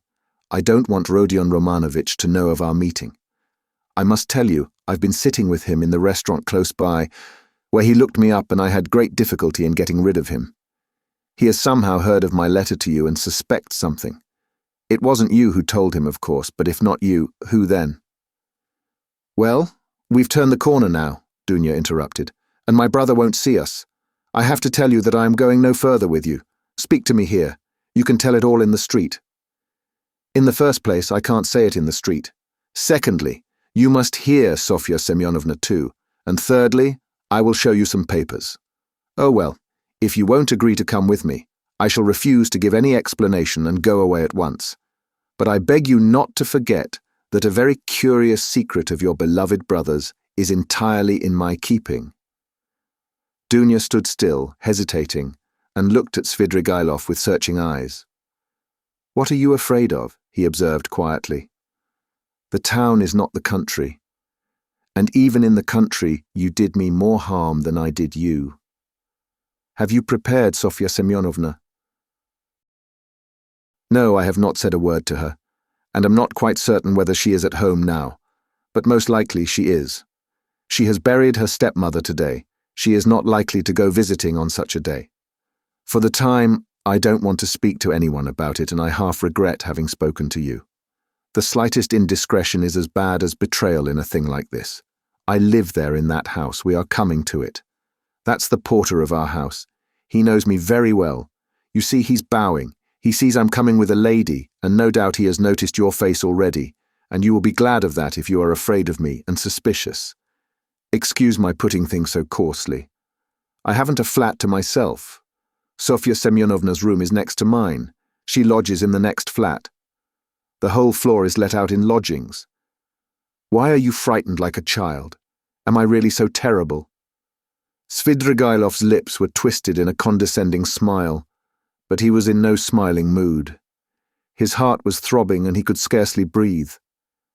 He spoke rather loud to cover his growing excitement. But Dunya did not notice this peculiar excitement. She was so irritated by his remark that she was frightened of him like a child, and that he was so terrible to her.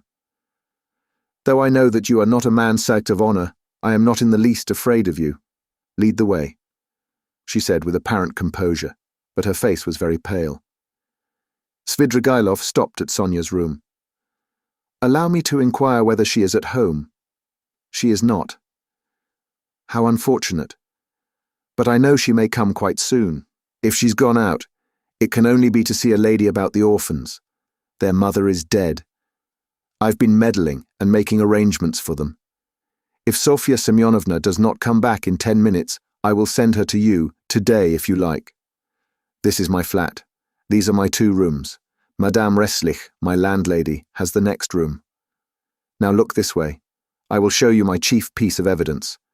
This door from my bedroom leads into 2 perfectly empty rooms, which are to let. Here they are.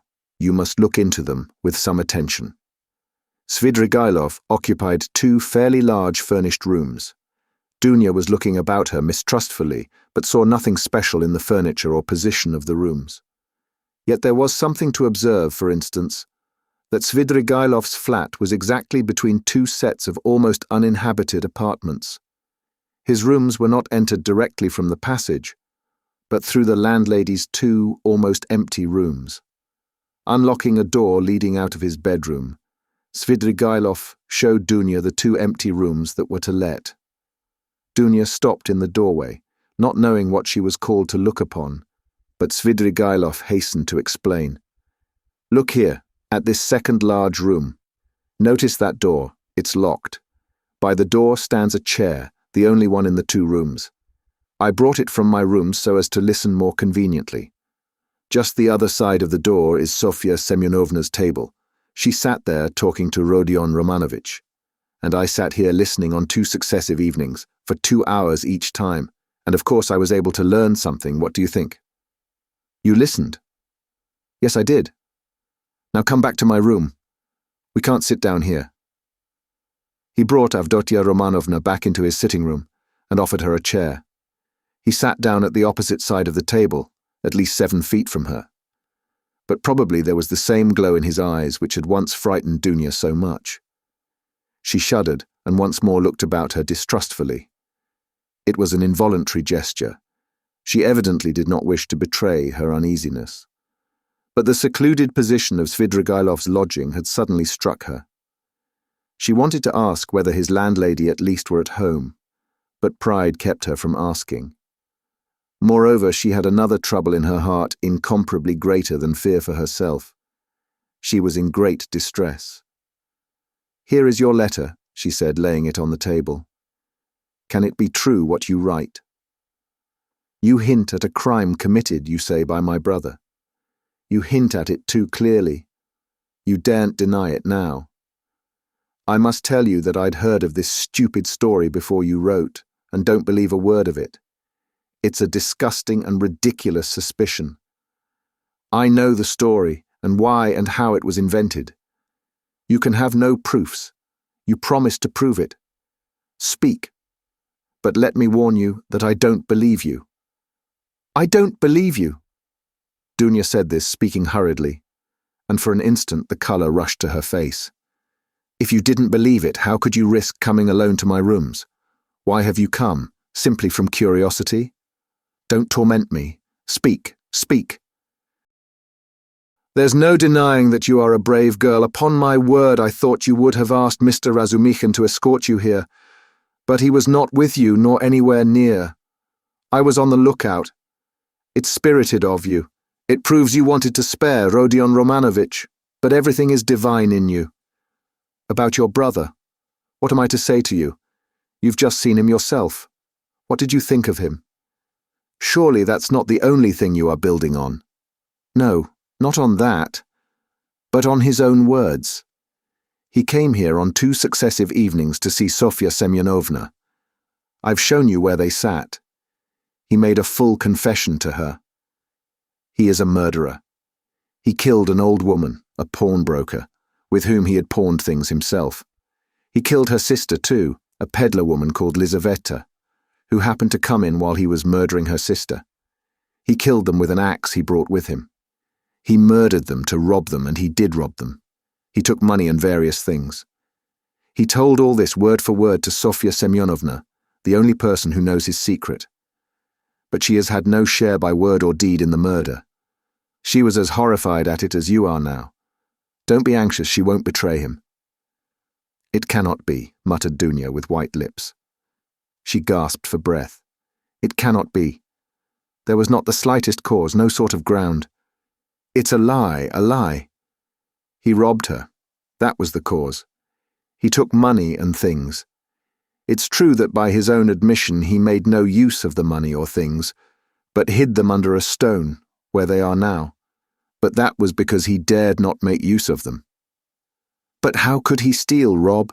How could he dream of it? Cried Dunya, and she jumped up from the chair. Why? You know him, and you've seen him. Can he be a thief? She seemed to be imploring Svidrigailov. She had entirely forgotten her fear. There are thousands and millions of combinations and possibilities, Avdotya Romanovna. A thief steals and knows he is a scoundrel, but I've heard of a gentleman who broke open the mail. Who knows? Very likely he thought he was doing a gentlemanly thing.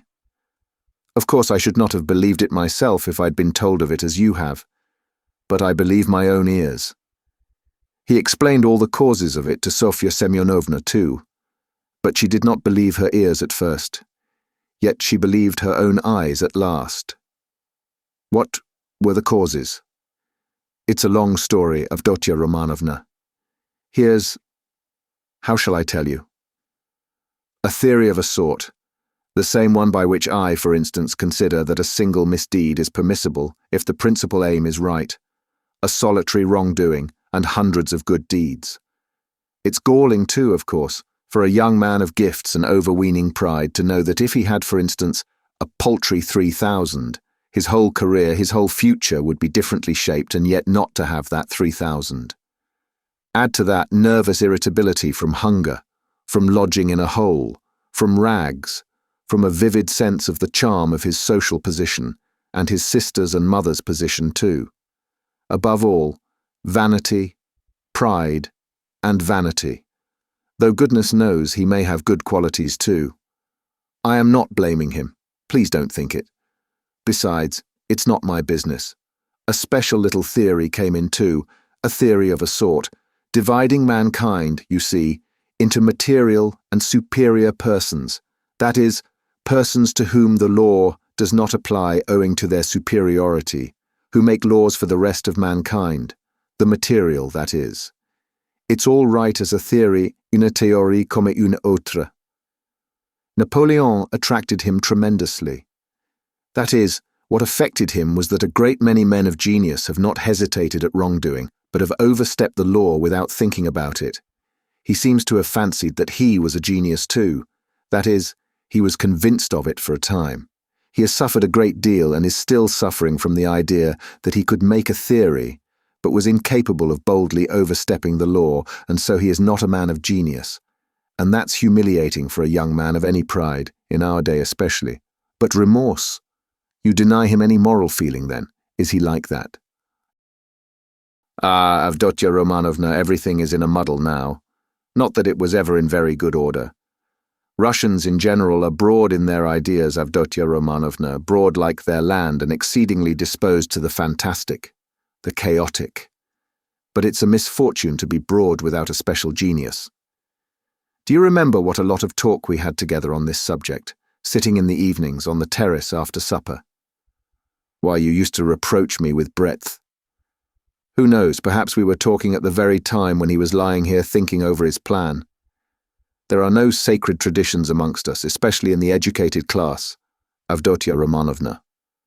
At the best, someone will make them up somehow for himself, out of books, or from some old chronicle. But those are for the most part the learned and all old fogies, so that it would be almost ill-bred in a man of society. You know my opinions in general, though. I never blame anyone. I do nothing at all, I persevere in that. But we've talked of this more than once before. I was so happy indeed as to interest you in my opinions. You are very pale, Avdotya Romanovna. I know his theory. I read that article of his about men to whom all is permitted. Razumikhin brought it to me. Mr. Razumikhin? Your brother's article? In a magazine? Is there such an article? I didn't know. It must be interesting. But where are you going, Avdotya Romanovna? I want to see Sofya Semyonovna, Dunya articulated faintly. How do I go to her? She has come in, perhaps. I must see her at once. Perhaps she... Avdotya Romanovna could not finish. Her breath literally failed her. Sofya Semyonovna will not be back till night, at least I believe not. She was to have been back at once, but if not, then she will not be until quite late. Ah, then you are lying. I see. You were lying. Lying all the time. I don't believe you. I don't believe you, cried Dunya, completely losing her head. Almost fainting, she sank onto a chair which Svidrigailov made haste to give her. Avdotya Romanovna, what is it? Control yourself. Here is some water. Drink a little. He sprinkled some water over her. Dunya shuddered and came to herself. It has acted violently, Svidrigailov muttered to himself, frowning. Avdotya Romanovna, calm yourself. Believe me, he has friends. We will save him. Would you like me to take him abroad? I have money. I can get a ticket in 3 days. And as for the murder, he will do all sorts of good deeds yet to atone for it. Calm yourself. He may become a great man yet. Well, how are you? How do you feel? Cruel man. To be able to jeer at it. Let me go. Where are you going? To him. Where is he? Do you know? Why is this door locked? We came in at that door and now it is locked. When did you manage to lock it? We couldn't be shouting all over the flat on such a subject. I'm far from jeering. It's simply that I'm sick of talking like this. But how can you go in such a state? Do you want to betray him? You will drive him to fury and he will give himself up. Let me tell you, he is already being watched. They are already on his track. You will simply be giving him away. Wait a little. I saw him and was talking to him just now. He can still be saved. Wait a bit. Sit down. Let us think it over together. I asked you to come in order to discuss it alone with you and to consider it thoroughly. But do sit down. How can you save him? Can he really be saved? Dunya sat down. Svidrigailov sat down beside her. It all depends on you. On you. On you alone, he began with glowing eyes, almost in a whisper and hardly able to utter the words for emotion. Dunya drew back from him in alarm. He too was trembling all over. You. One word from you, and he is saved. I'll save him. I have money and friends. I'll send him away at once. I'll get a passport, 2 passports. One for him and one for me. I have friends, capable people. If you like, I'll take a passport for you, for your mother. What do you want with Razumikhin? I love you too. I love you beyond everything. Let me kiss the hem of your dress. Let me. The very rustle of it is too much for me. Tell me, do that. And I'll do it. I'll do everything. I will do the impossible. What you believe, I will believe. I'll do anything, anything. Don't look at me like that. Do you know that you are killing me? He was almost beginning to rave. Something seemed suddenly to go to his head. Dunya jumped up and rushed to the door. Open it, she called, shaking the door. Open it. Is there no one there? Svidrigailov got up and came to himself. His still trembling lips slowly broke into an angry, mocking smile. There is no one at home, he said quietly and emphatically. The landlady has gone out, and it's waste of time to shout like that. You are only exciting yourself uselessly. Where is the key? Open the door at once, spaceman. I have lost the key and cannot find it. This is an outrage, cried Dunya, turning pale as death. She rushed to the furthest corner, where she made haste to barricade herself with a little table. She did not scream, but she fixed her eyes on her tormentor and watched every movement he made. Svidrigailov remained standing at the other end of the room facing her. He was positively composed, at least in appearance, but his face was pale as before. The mocking smile did not leave his face. You spoke of outrage just now, Avdotia Romanovna. In that case, you may be sure I have taken measures. Sofya Semyonovna is not at home. The Kapernaumovs are far away. There are 5 locked rooms between. I am at least twice as strong as you are, and I have nothing to fear besides, for you could not complain afterwards. You surely would not be willing actually to betray your brother. Besides, no one would believe you. How should a girl have come alone to visit a solitary man in his lodgings, so that even if you do sacrifice your brother, you could prove nothing? It is very difficult to prove an assault, Avdotia Romanovna. Scoundrel? Whispered Dunya indignantly. As you like, but observe, I was only speaking by way of a general proposition. It is my personal conviction that you are perfectly right. Violence is hateful. I only spoke to show you that you need have no remorse, even if you were willing to save your brother of your own accord, as I suggest to you. You would be simply submitting to circumstances, to violence, in fact, if we must use that word. Think about it. Your brother's and your mother's fate are in your hands. I will be your slave, all my life. I will wait here. Svidrigailov sat down on the sofa, about 8 steps from Dunya. She had not the slightest doubt now of his unbending determination.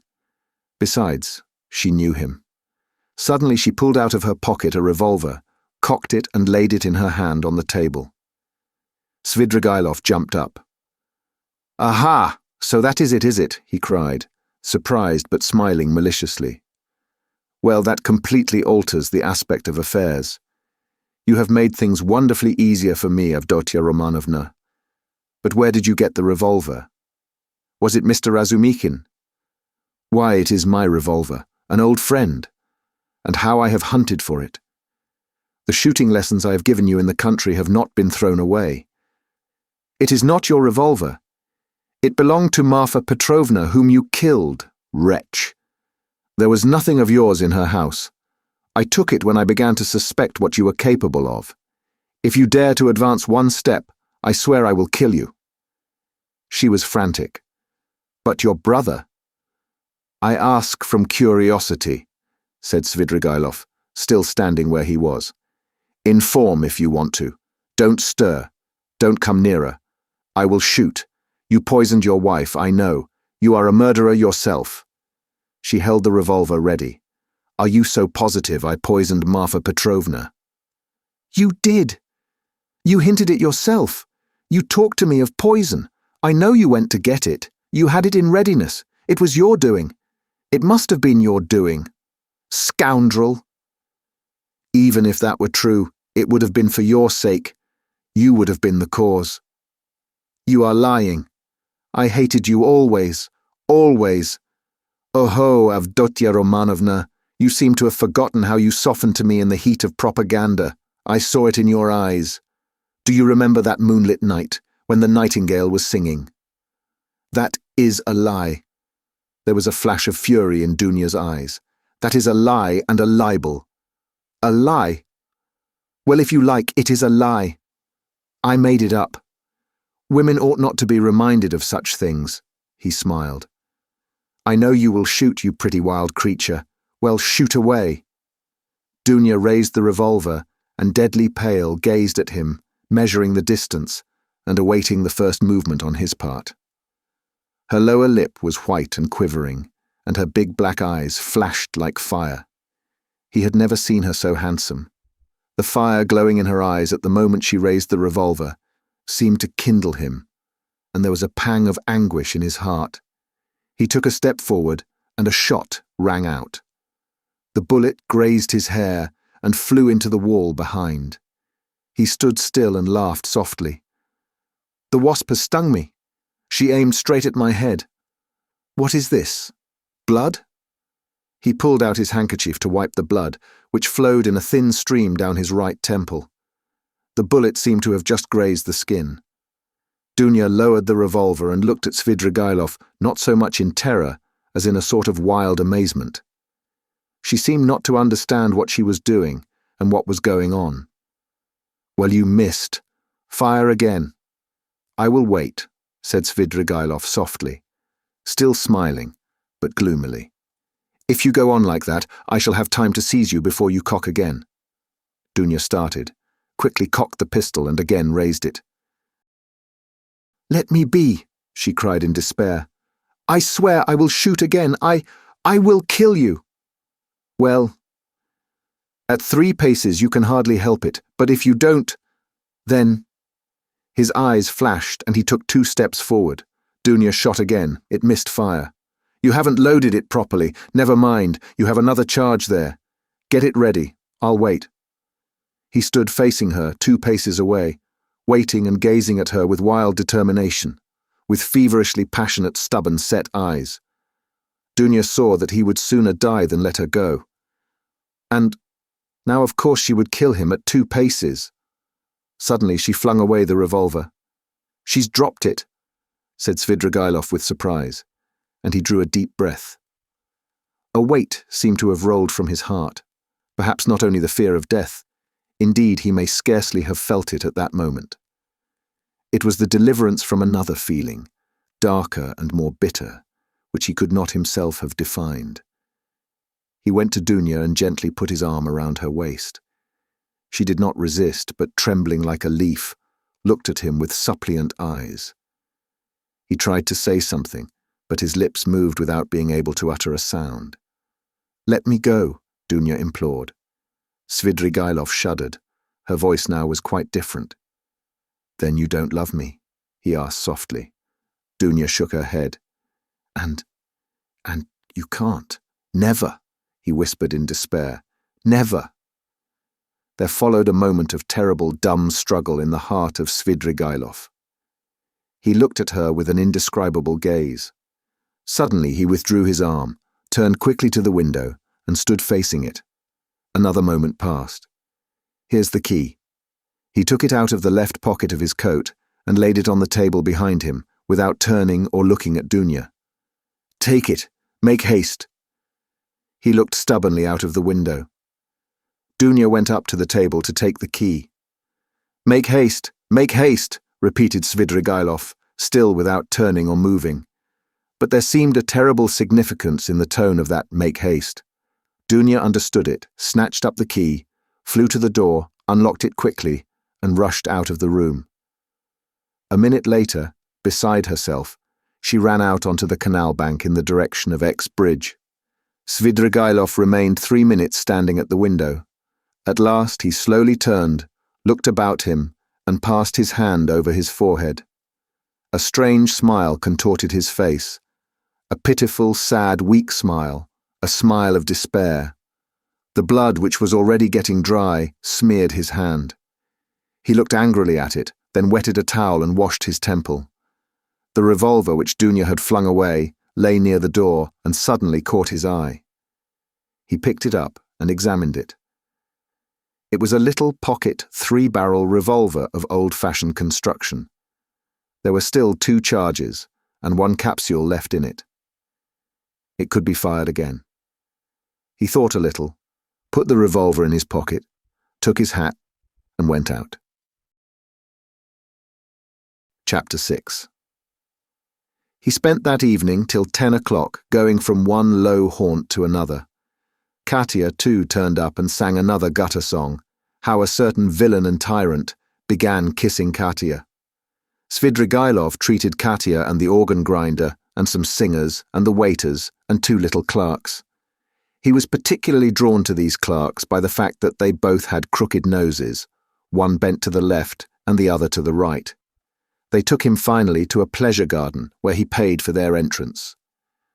There was one lanky 3-year-old pine tree and 3 bushes in the garden, besides a Vauxhall, which was in reality a drinking bar where tea too was served, and there were a few green tables and chairs standing round it.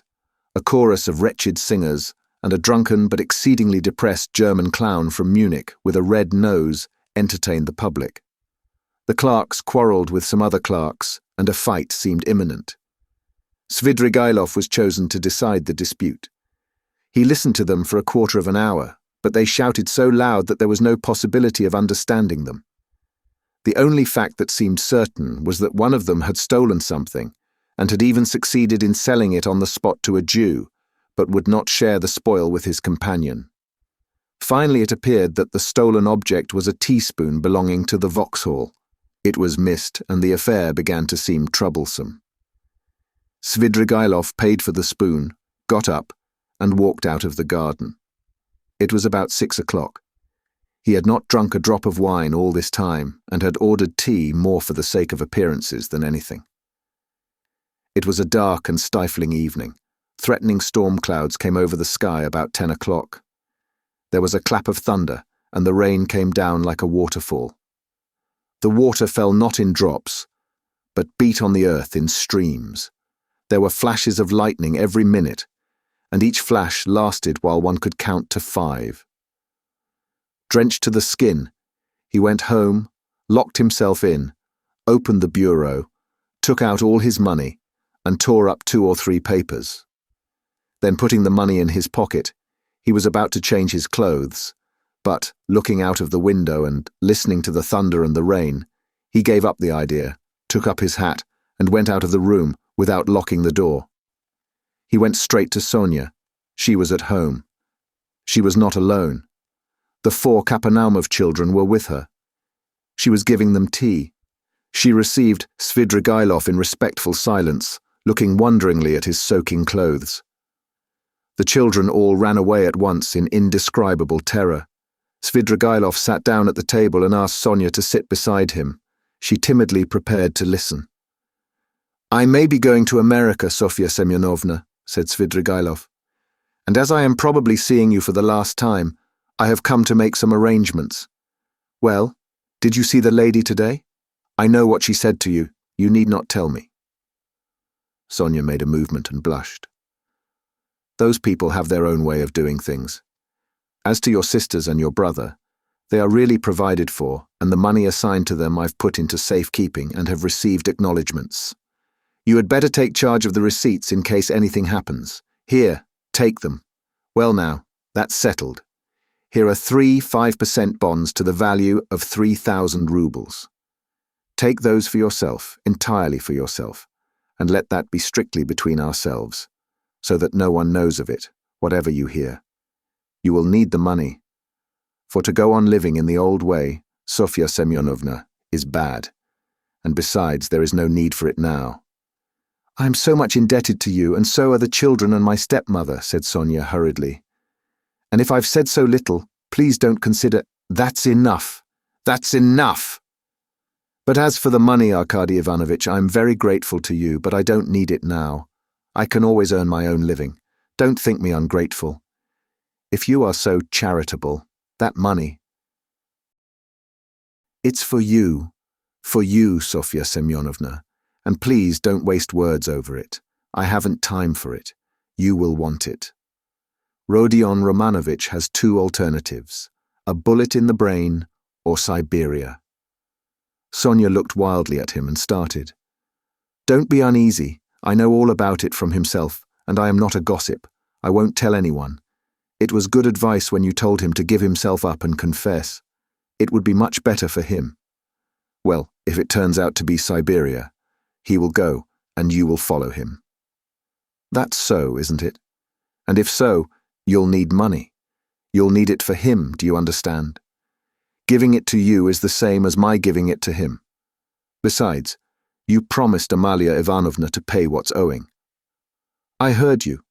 How can you undertake such obligations so heedlessly, Sofya Semyonovna? It was Katerina Ivanovna's debt and not yours, so you ought not to have taken any notice of the German woman. You can't get through the world like that. If you are ever questioned about me, tomorrow or the day after you will be asked. Don't say anything about my coming to see you now, and don't show the money to anyone or say a word about it. Well, now, goodbye." He got up. "My greetings to Rodion Romanovich. By the way, you'd better put the money for the present in Mr. Razumikhin's keeping. You know Mr. Razumikhin? Of course you do. He's not a bad fellow. Take it to him tomorrow or when the time comes. Until then, hide it carefully." Sonia too jumped up from her chair and looked in dismay at Svidrigailov. She longed to speak, to ask a question, but for the first moments she did not dare and did not know how to begin. How can you be going now in such rain? Why, be starting for America and be stopped by rain. Ha ha. Goodbye, Sofya Semyonovna, my dear. Live and live long, you will be of use to others. By the way, tell Mr. Razumikhin I send my greetings to him. Tell him Arkady Ivanovich Svidrigailov sends his greetings. Be sure to." He went out, leaving Sonia in a state of wondering anxiety and vague apprehension. It appeared afterwards that on the same evening, at 11:20, he made another very eccentric and unexpected visit. The rain still persisted. Drenched to the skin, he walked into the little flat where the parents of his betrothed lived, in 3rd Street, in Vassilievsky Island. He knocked some time before he was admitted, and his visit at first caused great perturbation. But Svidrigailov could be very fascinating when he liked, so that the first, and indeed very intelligent surmise of the sensible parents that Svidrigailov had probably had so much to drink that he did not know what he was doing vanished immediately. The decrepit father was wheeled in to see Svidrigailov by the tender and sensible mother, who as usual began the conversation with various irrelevant questions. She never asked a direct question, but began by smiling and rubbing her hands, and then, if she were obliged to ascertain something, for instance, when Svidrigailov would like to have the wedding, she would begin by interested and almost eager questions about Paris and the court life there, and only by degrees brought the conversation round to 3rd Street. On other occasions this had of course been very impressive, but this time Arkady Ivanovich seemed particularly impatient and insisted on seeing his betrothed at once, though he had been informed to begin with that she had already gone to bed. The girl, of course, appeared. Svidrigailov informed her at once that he was obliged by very important affairs to leave Petersburg for a time, and therefore brought her 15,000 rubles and begged her to accept them as a present from him, as he had long been intending to make her this trifling present before their wedding. The logical connection of the present with his immediate departure and the absolute necessity of visiting them for that purpose in pouring rain at midnight was not made clear. But it all went off very well, even the inevitable ejaculations of wonder and regret. The inevitable questions were extraordinarily few and restrained. On the other hand, the gratitude expressed was most glowing and was reinforced by tears from the most sensible of mothers. Svidrigailov got up, laughed, kissed his betrothed, patted her cheek, declared he would soon come back, and noticing in her eyes, together with childish curiosity, a sort of earnest, dumb inquiry, reflected and kissed her again, though he felt sincere anger inwardly at the thought that his present would be immediately locked up in the keeping of the most sensible of mothers. He went away, leaving them all in a state of extraordinary excitement, but the tender mamma, speaking quietly in a half-whisper, settled some of the most important of their doubts, concluding that Svidrigailov was a great man, a man of great affairs and connections and of great wealth. There was no knowing what he had in his mind. He would start off on a journey and give away money just as the fancy took him, so that there was nothing surprising about it. Of course, it was strange that he was wet through, but Englishmen, for instance, are even more eccentric, and all these people of high society didn't think of what was said of them and didn't stand on ceremony. Possibly, indeed, he came like that on purpose to show that he was not afraid of anyone. Above all, not a word should be said about it, for God knows what might come of it, and the money must be locked up, and it was most fortunate that Fedosia, the cook, had not left the kitchen, and above all, not a word must be said to that old cat, Madame Reslich, and so on and so on. They sat up whispering till 2 o'clock, but the girl went to bed much earlier, amazed and rather sorrowful. Svidrigailov, meanwhile, exactly at midnight, crossed the bridge on the way back to the mainland. The rain had ceased, and there was a roaring wind. He began shivering, and for one moment he gazed at the black waters of the little Neva with a look of special interest, even inquiry. But he soon felt it very cold, standing by the water. He turned and went towards Y Prospect. He walked along that endless street for a long time, almost half an hour, more than once stumbling in the dark on the wooden pavement, but continually looking for something on the right side of the street. He had noticed passing through this street lately that there was a hotel somewhere towards the end, built of wood, but fairly large, and its name, he remembered, was something like Adrianople. He was not mistaken. The hotel was so conspicuous in that God-forsaken place that he could not fail to see it, even in the dark. It was a long, blackened wooden building, and in spite of the late hour there were lights in the windows and signs of life within. He went in and asked a ragged fellow, who met him in the corridor, for a room. The latter, scanning Svidrigailov, pulled himself together and led him at once to a close and tiny room in the distance, at the end of the corridor, under the stairs. There was no other. All were occupied. The ragged fellow looked inquiringly. "Is there tea?" asked Svidrigailov. "Yes, sir." "What else is there?" "Veal, vodka, savouries." "Bring me tea and veal." "And you want nothing else?" he asked, with apparent surprise. "Nothing, nothing." The ragged man went away, completely disillusioned. It must be a nice place, thought Svidrigailov. How was it I didn't know it? I expect I look as if I came from a café chantant and have had some adventure on the way. It would be interesting to know who stayed here. He lighted the candle and looked at the room more carefully. It was a room so low-pitched that Svidrigailov could only just stand up in it. It had one window, the bed, which was very dirty, and the plain stained chair and table almost filled it up. The walls looked as though they were made of planks, covered with shabby paper, so torn and dusty that the pattern was indistinguishable, though the general colour, yellow, could still be made out. One of the walls was cut short by the sloping ceiling, though the room was not an attic but just under the stairs. Svidrigailov set down the candle, sat down on the bed and sank into thought. But a strange, persistent murmur, which sometimes rose to a shout in the next room, attracted his attention. The murmur had not ceased from the moment he entered the room. He listened. Someone was upbraiding and almost tearfully scolding, but he heard only one voice.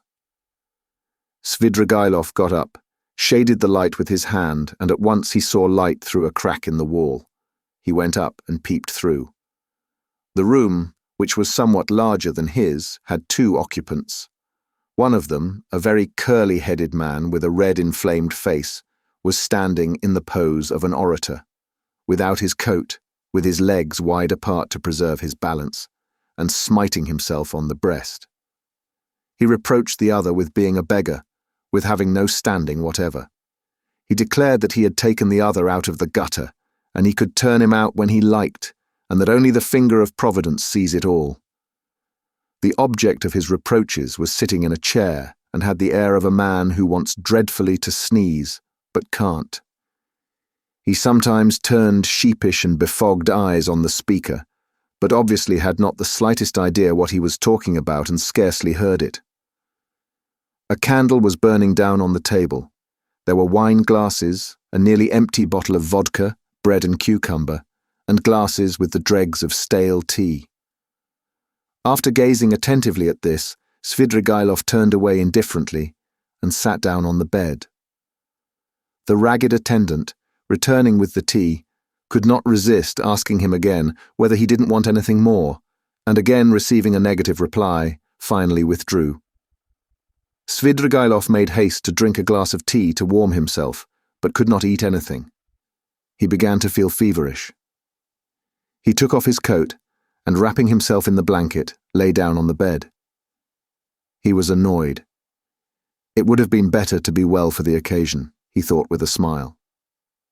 The room was close. The candle burnt dimly. The wind was roaring outside. He heard a mouse scratching in the corner, and the room smelt of mice and of leather. He lay in a sort of reverie. One thought followed another. He felt a longing to fix his imagination on something. It must be a garden under the window, he thought. There's a sound of trees. How I dislike the sound of trees on a stormy night, in the dark. They give one a horrid feeling. He remembered how he had disliked it when he passed Petrovsky Park just now. This reminded him of the bridge over the Little Neva, and he felt cold again as he had when standing there. I never have liked water, he thought, even in a landscape, and he suddenly smiled again at a strange idea.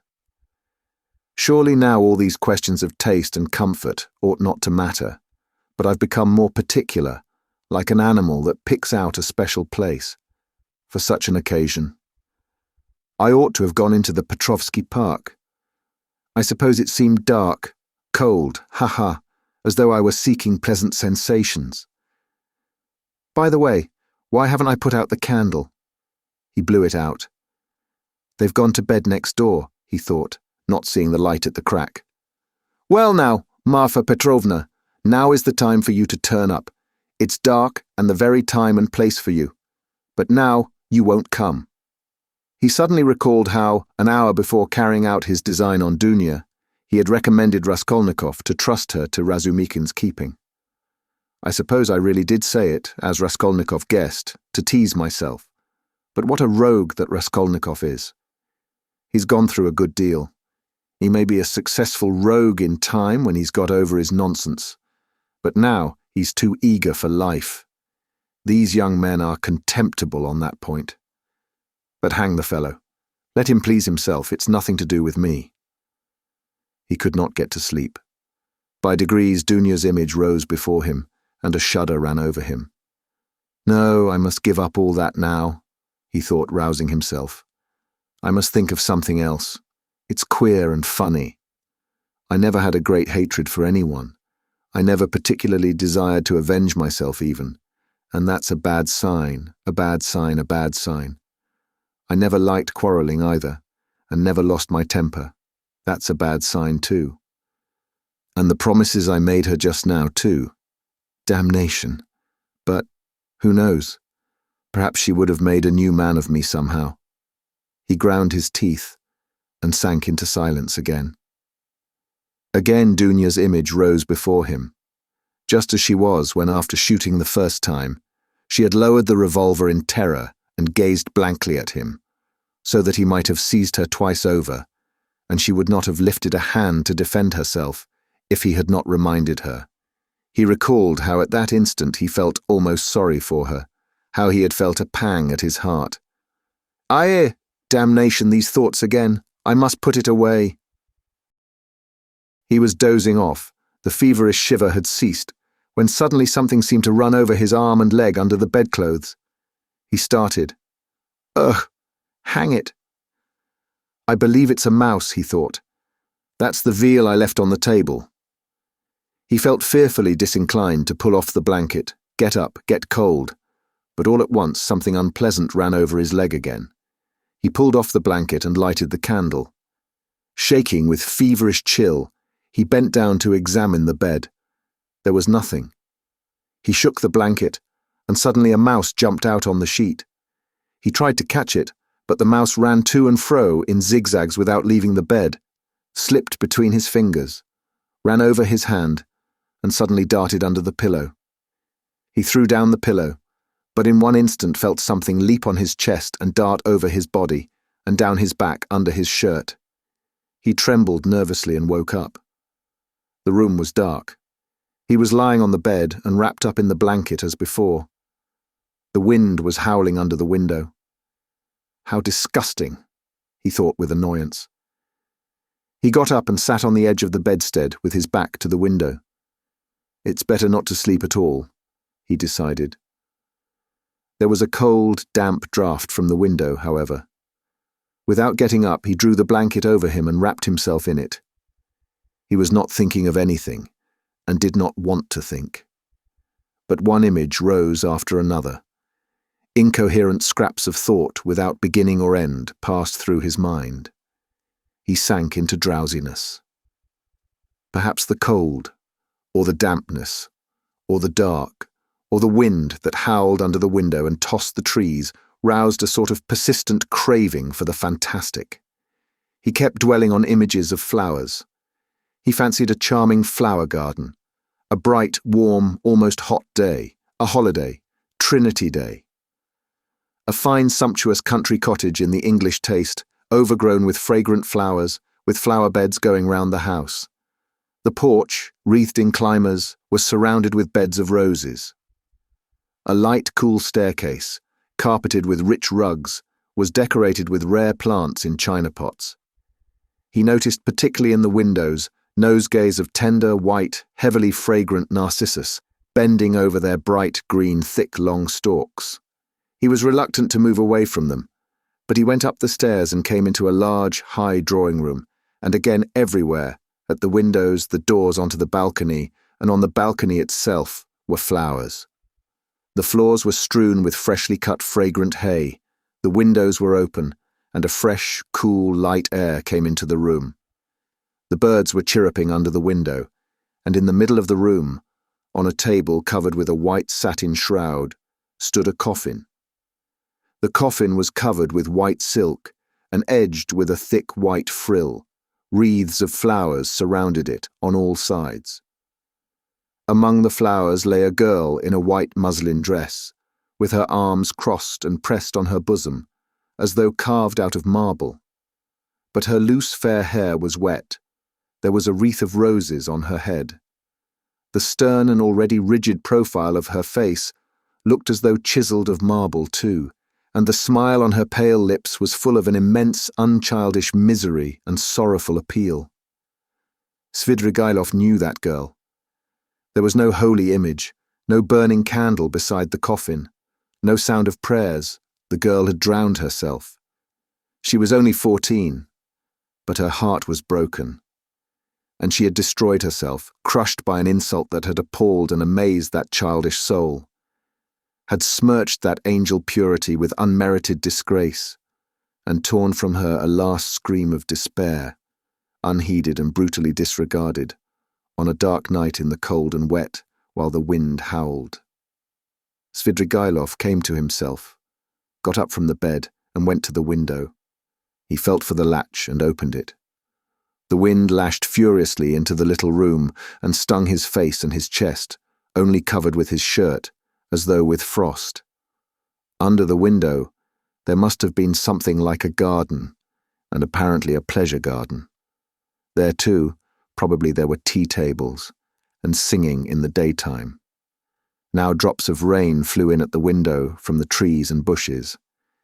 It was dark as in a cellar, so that he could only just make out some dark blurs of objects. Svidrigailov, bending down with elbows on the windowsill, gazed for 5 minutes into the darkness. The boom of a cannon, followed by a second one, resounded in the darkness of the night. Ah, the signal! The river is overflowing, he thought. By morning it will be swirling down the street, in the lower parts, flooding the basements and cellars.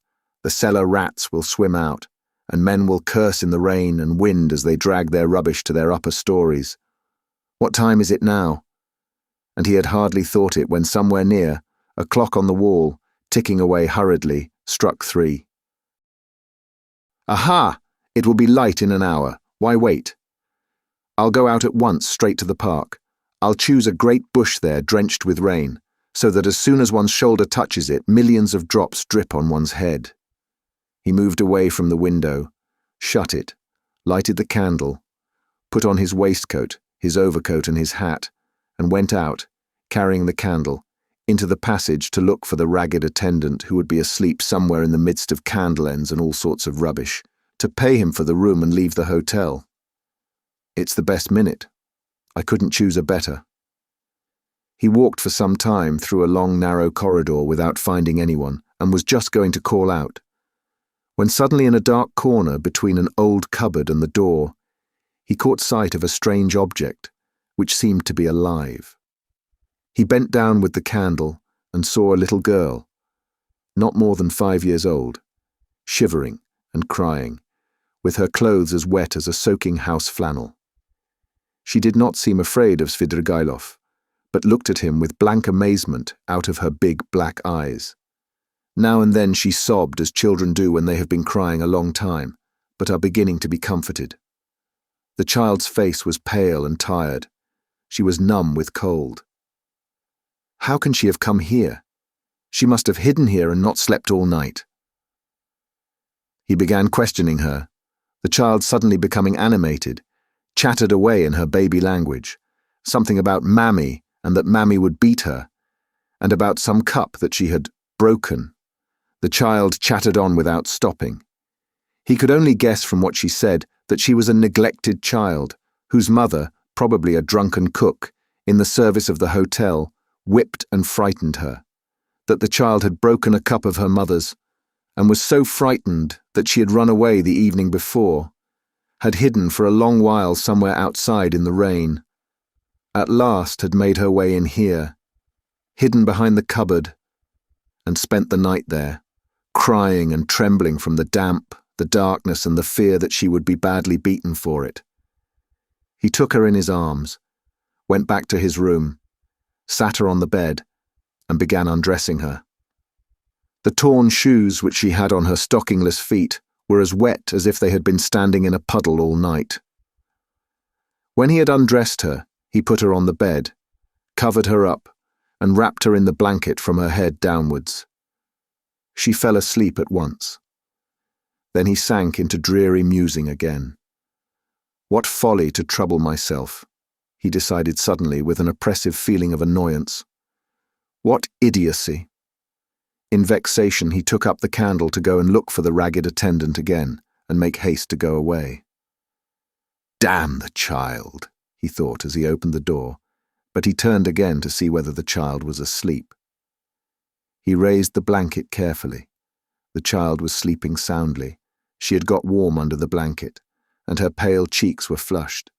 But strange to say, that flush seemed brighter and coarser than the rosy cheeks of childhood. It's a flush of fever, thought Svidrigailov. It was like the flush from drinking, as though she had been given a full glass to drink. Her crimson lips were hot and glowing. But what was this?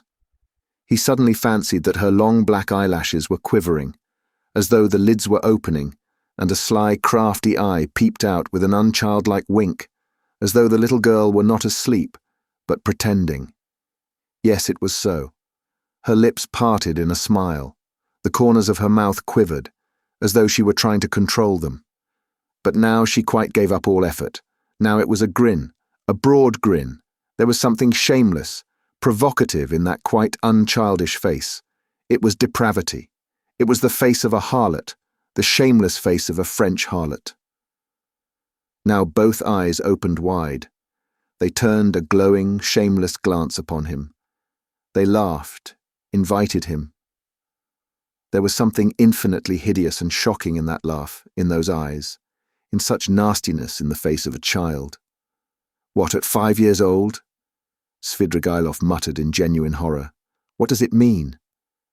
And now she turned to him, her little face all aglow, holding out her arms. Accursed child! Svidrigailov cried, raising his hand to strike her, but at that moment he woke up. He was in the same bed, still wrapped in the blanket. The candle had not been lighted, and daylight was streaming in at the windows. "I've had a nightmare all night." He got up angrily, feeling utterly shattered. His bones ached. There was a thick mist outside and he could see nothing. It was nearly 5. He had overslept himself. He got up, put on his still damp jacket and overcoat. Feeling the revolver in his pocket, he took it out, and then he sat down, took a notebook out of his pocket, and in the most conspicuous place on the title page, wrote a few lines in large letters. Reading them over, he sank into thought with his elbows on the table. The revolver and the notebook lay beside him. Some flies woke up and settled on the untouched veal, which was still on the table. He stared at them, and at last, with his free right hand, began trying to catch one. He tried until he was tired, but could not catch it. At last, realizing that he was engaged in this interesting pursuit, he started, got up, and walked resolutely out of the room. A minute later, he was in the street. A thick, milky mist hung over the town. Svidrigailov walked along the slippery, dirty wooden pavement towards the Little Neva. He was picturing the waters of the Little Neva, swollen in the night, Petrovsky Island, the wet paths, the wet grass, the wet trees and bushes, and at last, the bush. He began ill-humouredly staring at the houses, trying to think of something else. There was not a cabman or a passer-by in the street. The bright yellow, wooden little houses looked dirty and dejected with their closed shutters. The cold and damp penetrated his whole body, and he began to shiver. From time to time he came across shop signs, and read each carefully. At last he reached the end of the wooden pavement, and came to a big stone house. A dirty, shivering dog crossed his path with its tail between its legs. A man in a greatcoat lay face downwards, dead drunk across the pavement. He looked at him and went on. A high tower stood up on the left. "Bah!" he shouted. "Here is a place. Why should it be Petrovsky?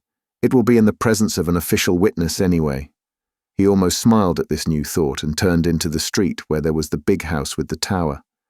At the great closed gates of the house, a little man stood with his shoulder leaning against them, wrapped in a grey soldier's coat, with a copper Achilles helmet on his head. He cast a drowsy and indifferent glance at Svidrigailov.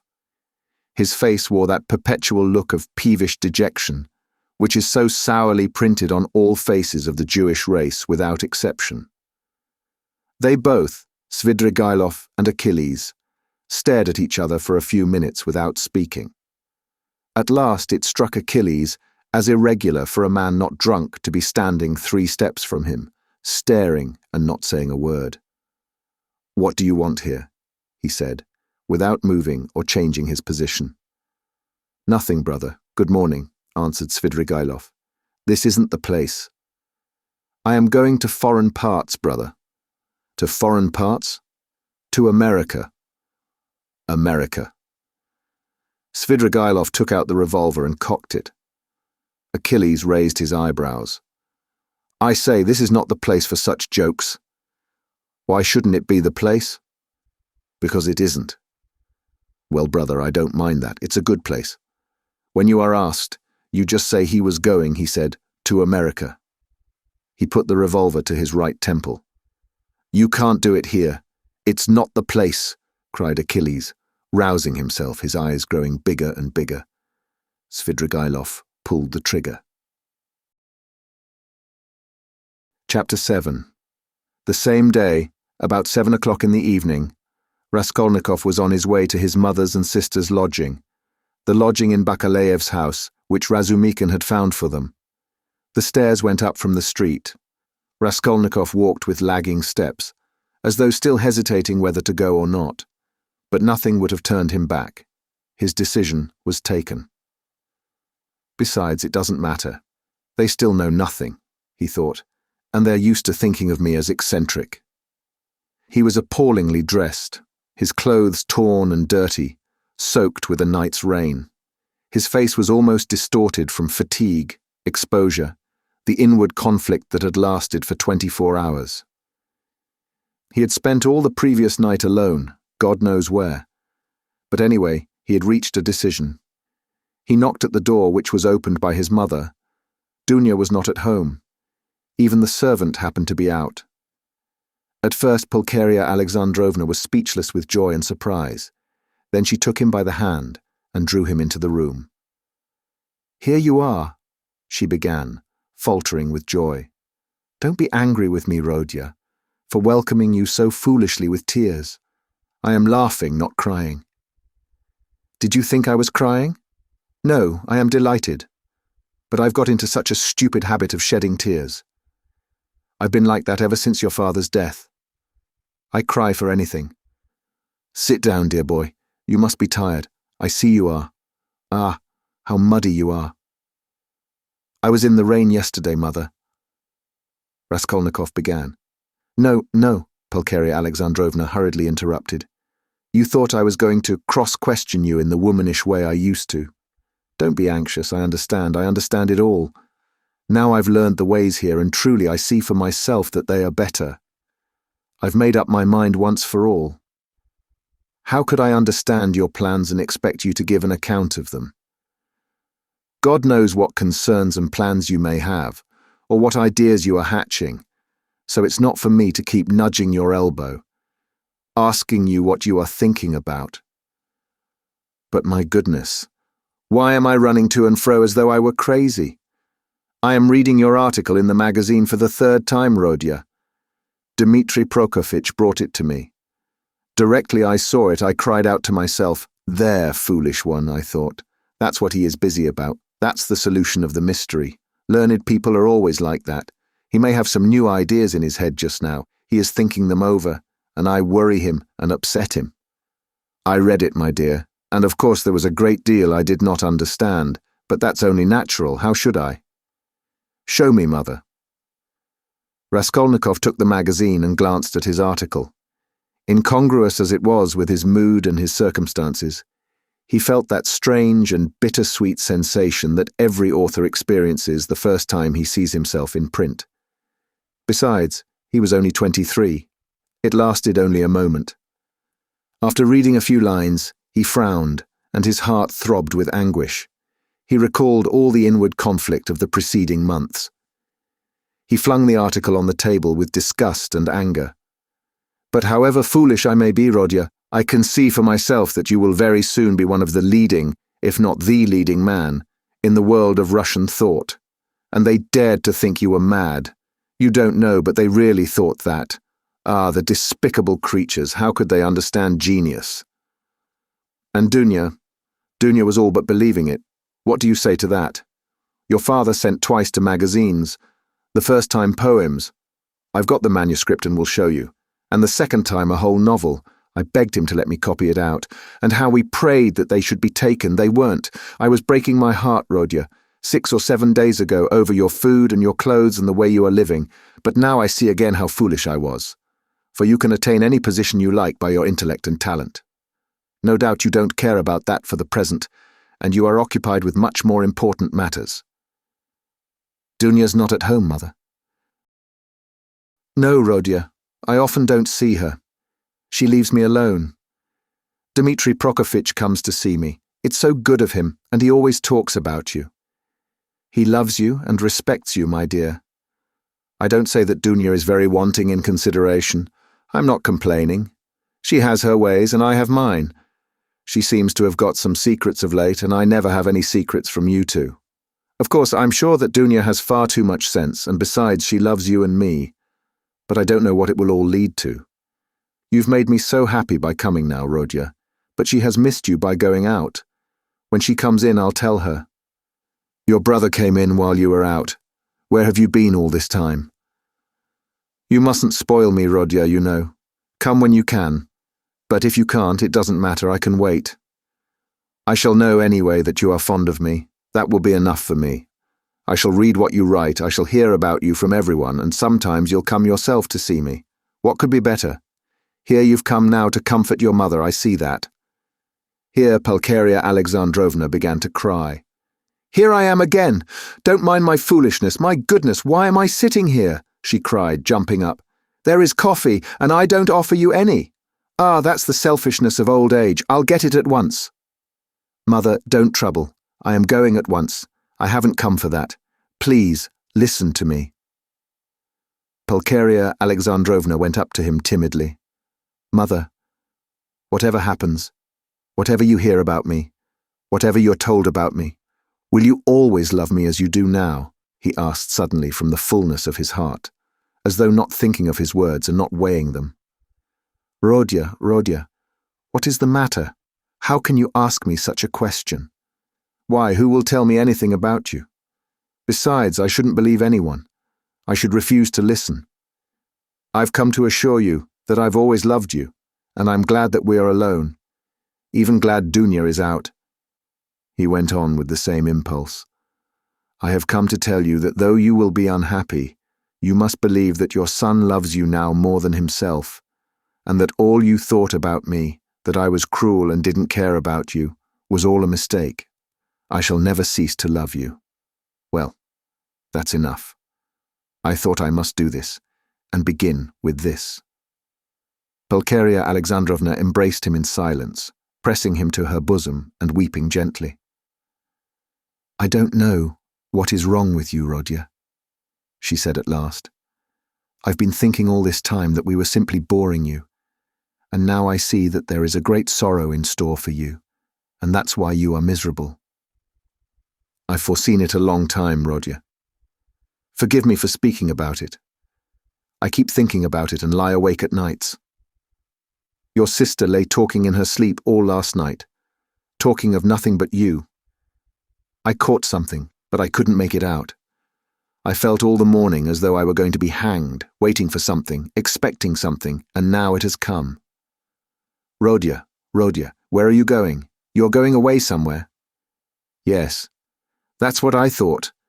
I can come with you, you know, if you need me. And Dunya too, she loves you dearly, and Sofya Semyonovna may come with us if you like. You see, I am glad to look upon her as a daughter even. Dmitri Prokofitch will help us to go together. But where are you going? Goodbye, Mother. What, today? She cried, as though losing him forever. I can't stay. I must go now. And can't I come with you? No, but kneel down and pray to God for me. Your prayer perhaps will reach him. Let me bless you and sign you with the cross. That's right. Oh God, what are we doing? Yes, he was glad. He was very glad that there was no one there, that he was alone with his mother. For the first time after all those awful months, his heart was softened. He fell down before her. He kissed her feet, and both wept, embracing. And she was not surprised, and did not question him this time. For some days she had realized that something awful was happening to her son, and that now some terrible minute had come for him. Rodya, my darling, my firstborn, she said, sobbing. Now you are just as when you were little. You would run like this to me and hug me and kiss me. When your father was living and we were poor, you comforted us simply by being with us. And when I buried your father, how often we wept together at his grave and embraced, as now. And if I've been crying lately, it's that my mother's heart had a foreboding of trouble. The first time I saw you, that evening, you remember, as soon as we arrived here, I guessed simply from your eyes. My heart sank at once, and today when I opened the door and looked at you, I thought the fatal hour had come. Rodya, you are not going away today. No. You'll come again. Yes, I'll come. Rodya, don't be angry. I don't dare to question you. I know I mustn't. Only say 2 words to me. Is it far where you're going? Very far. What is awaiting you there? Some post or career for you? What God sends, only pray for me. Raskolnikov went to the door, but she clutched him and gazed despairingly into his eyes. Her face worked with terror. Enough, Mother, said Raskolnikov, deeply regretting that he had come. Not forever. It's not yet forever. You'll come? You'll come tomorrow? I will. I will. Goodbye. He tore himself away at last. It was a warm, fresh, bright evening. It had cleared up in the morning. Raskolnikov went to his lodgings. He made haste. He wanted to finish all before sunset. He did not want to meet anyone till then. Going up the stairs, he noticed that Nastasia rushed from the samovar to watch him intently. Can anyone have come to see me? He wondered. He had a disgusted vision of Porfiry. But opening his door, he saw Dunya. She was sitting alone, plunged in deep thought, and looked as though she had been waiting a long time. He stopped short in the doorway. She rose from the sofa in dismay and stood up facing him. Her eyes, fixed upon him, betrayed horror and infinite grief, and from those eyes alone he saw at once that she knew. "Am I to come in or go away?" he asked uncertainly. "I've been all day with Sofya Semyonovna. We were both waiting for you. We thought that you would be sure to come there." Raskolnikov went into the room and sank exhausted on a chair. "I feel weak, Dunya. I'm very tired, and I should have liked at this moment to be able to control myself." He glanced at her mistrustfully. "Where were you all night?" "I don't remember clearly. You see, sister, I wanted to make up my mind once for all, and several times I walked by the Neva. I remember that I wanted to end it all there, but I couldn't make up my mind," he whispered, looking at her mistrustfully again. "Thank God. That was just what we were afraid of, Sofya Semyonovna and I. Then you still have faith in life? Thank God, thank God." Raskolnikov smiled bitterly. "I haven't faith, but I have just been weeping in Mother's arms. I haven't faith, but I have just asked her to pray for me. I don't know how it is, Dunya. I don't understand it." "Have you been at Mother's? Have you told her?" cried Dunya, horror-stricken. "Surely you haven't done that." "No, I didn't tell her. In words, but she understood a great deal. She heard you talking in your sleep. I am sure she half understands it already. Perhaps I did wrong in going to see her. I don't know why I did go. I am a contemptible person, Dunya. A contemptible person, but ready to face suffering. You are, aren't you?" "Yes, I'm going. At once." "Yes, to escape the disgrace I thought of drowning myself, Dunya. But as I looked into the water, I thought that if I'd considered myself strong till now, I'd better not be afraid of disgrace," he said, hurrying on. "It's pride, Dunya." "Pride, Rodya." There was a gleam of fire in his lustreless eyes. He seemed to be glad to think that he was still proud. "You don't think, sister, that I was simply afraid of the water?" he asked, looking into her face with a sinister smile. "Oh, Rodya, hush!" cried Dunya bitterly. Silence lasted for 2 minutes. He sat with his eyes fixed on the floor. Dunya stood at the other end of the table and looked at him with anguish. Suddenly he got up. "It's late, it's time to go. I am going at once to give myself up. But I don't know why I am going to give myself up." Big tears fell down her cheeks. "You are crying, sister, but can you hold out your hand to me?" "You doubted it." She threw her arms round him. "Aren't you half expiating your crime by facing the suffering?" she cried, holding him close and kissing him. "Crime? What crime?" he cried in sudden fury. "That I killed a vile, noxious insect, an old pawnbroker woman of use to no one. Killing her was atonement for 40 sins. She was sucking the life out of poor people. Was that a crime? I am not thinking of it, and I am not thinking of expiating it, and why are you all rubbing it in on all sides? A crime! A crime! Only now I see clearly the imbecility of my cowardice.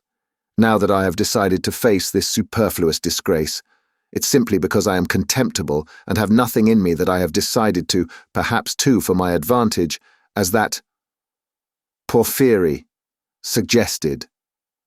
Brother, what are you saying? Why, you have shed blood," cried Dunya in despair. "Which all men shed," he put in almost frantically, which flows and has always flowed in streams, which is spilt like champagne, and for which men are crowned in the capital and are called afterwards benefactors of mankind. Look into it more carefully and understand it. I too wanted to do good to men and would have done hundreds, thousands of good deeds to make up for that one piece of stupidity. Not stupidity even, simply clumsiness, for the idea was by no means so stupid as it seems now that it has failed. Everything seems stupid when it fails. By that stupidity, I only wanted to put myself into an independent position, to take the first step, to obtain means, and then everything would have been smoothed over by benefits immeasurable in comparison. But I couldn't carry out even the first step, because I am contemptible, that's what's the matter. And yet I won't look at it as you do. If I had succeeded, I should have been crowned with glory. But now I'm trapped. But that's not so, not so. Brother, what are you saying? It's not picturesque, not aesthetically attractive. I fail to understand why bombarding people by regular siege is more honourable. The fear of appearances is the first symptom of impotence. I've never recognised this more clearly than now, and I am further than ever from seeing that what I did was a crime. I've never been stronger and more convinced than now. The colour had rushed into his pale, exhausted face, but as he uttered his last explanation, he happened to meet Dunya's eyes, and he saw such anguish in them that he could not help being checked. He felt that he had, anyway, made these two poor women miserable, that he was, anyway, the cause. Dunya, darling, if I am guilty, forgive me, though I cannot be forgiven if I am guilty. Goodbye. We won't dispute. It's time, high time to go. Don't follow me, I beseech you. I have somewhere else to go. But you go at once and sit with Mother. I entreat you to. It's my last request of you. Don't leave her at all. I left her in a state of anxiety that she is not fit to bear. She will die or go out of her mind. Be with her. Razumikin will be with you. I've been talking to him. Don't cry about me. I'll try to be honest and manly all my life, even if I am a murderer. Perhaps I shall someday make a name. I won't disgrace you, you will see. I'll still show... Now goodbye for the present, he concluded hurriedly, noticing again a strange expression in Dunya's eyes at his last words and promises. Why are you crying? Don't cry, don't cry. We are not parting forever. Ah, yes. Wait a minute. I'd forgotten. He went to the table, took up a thick, dusty book, opened it, and took from between the pages a little watercolour portrait on ivory. It was the portrait of his landlady's daughter, who had died of fever, that strange girl who had wanted to be a nun. For a minute, he gazed at the delicate, expressive face of his betrothed, kissed the portrait, and gave it to Dunya. I used to talk a great deal about it to her, only to her, he said thoughtfully. To her heart I confided much of what has since been so hideously realized. Don't be uneasy, he returned to Dunya. She was as much opposed to it as you, and I'm glad that she is gone. The great point is that everything now is going to be different, is going to be broken in two, he cried, suddenly returning to his dejection. Everything, everything. And am I prepared for it? Do I want it myself? They say it is necessary for me to suffer. What's the object of these senseless sufferings? Shall I know any better what they are for, when I am crushed by hardships and idiocy, and weak as an old man after 20 years' penal servitude? And what shall I have to live for then? Why am I consenting to that life now? Oh, I knew I was contemptible when I stood looking at the Neva at daybreak today. At last they both went out. It was hard for Dunya, but she loved him. She walked away, but after going 50 paces, she turned round to look at him again. He was still in sight. At the corner he too turned, and for the last time their eyes met. But noticing that she was looking at him, he motioned her away with impatience and even vexation, and turned the corner abruptly.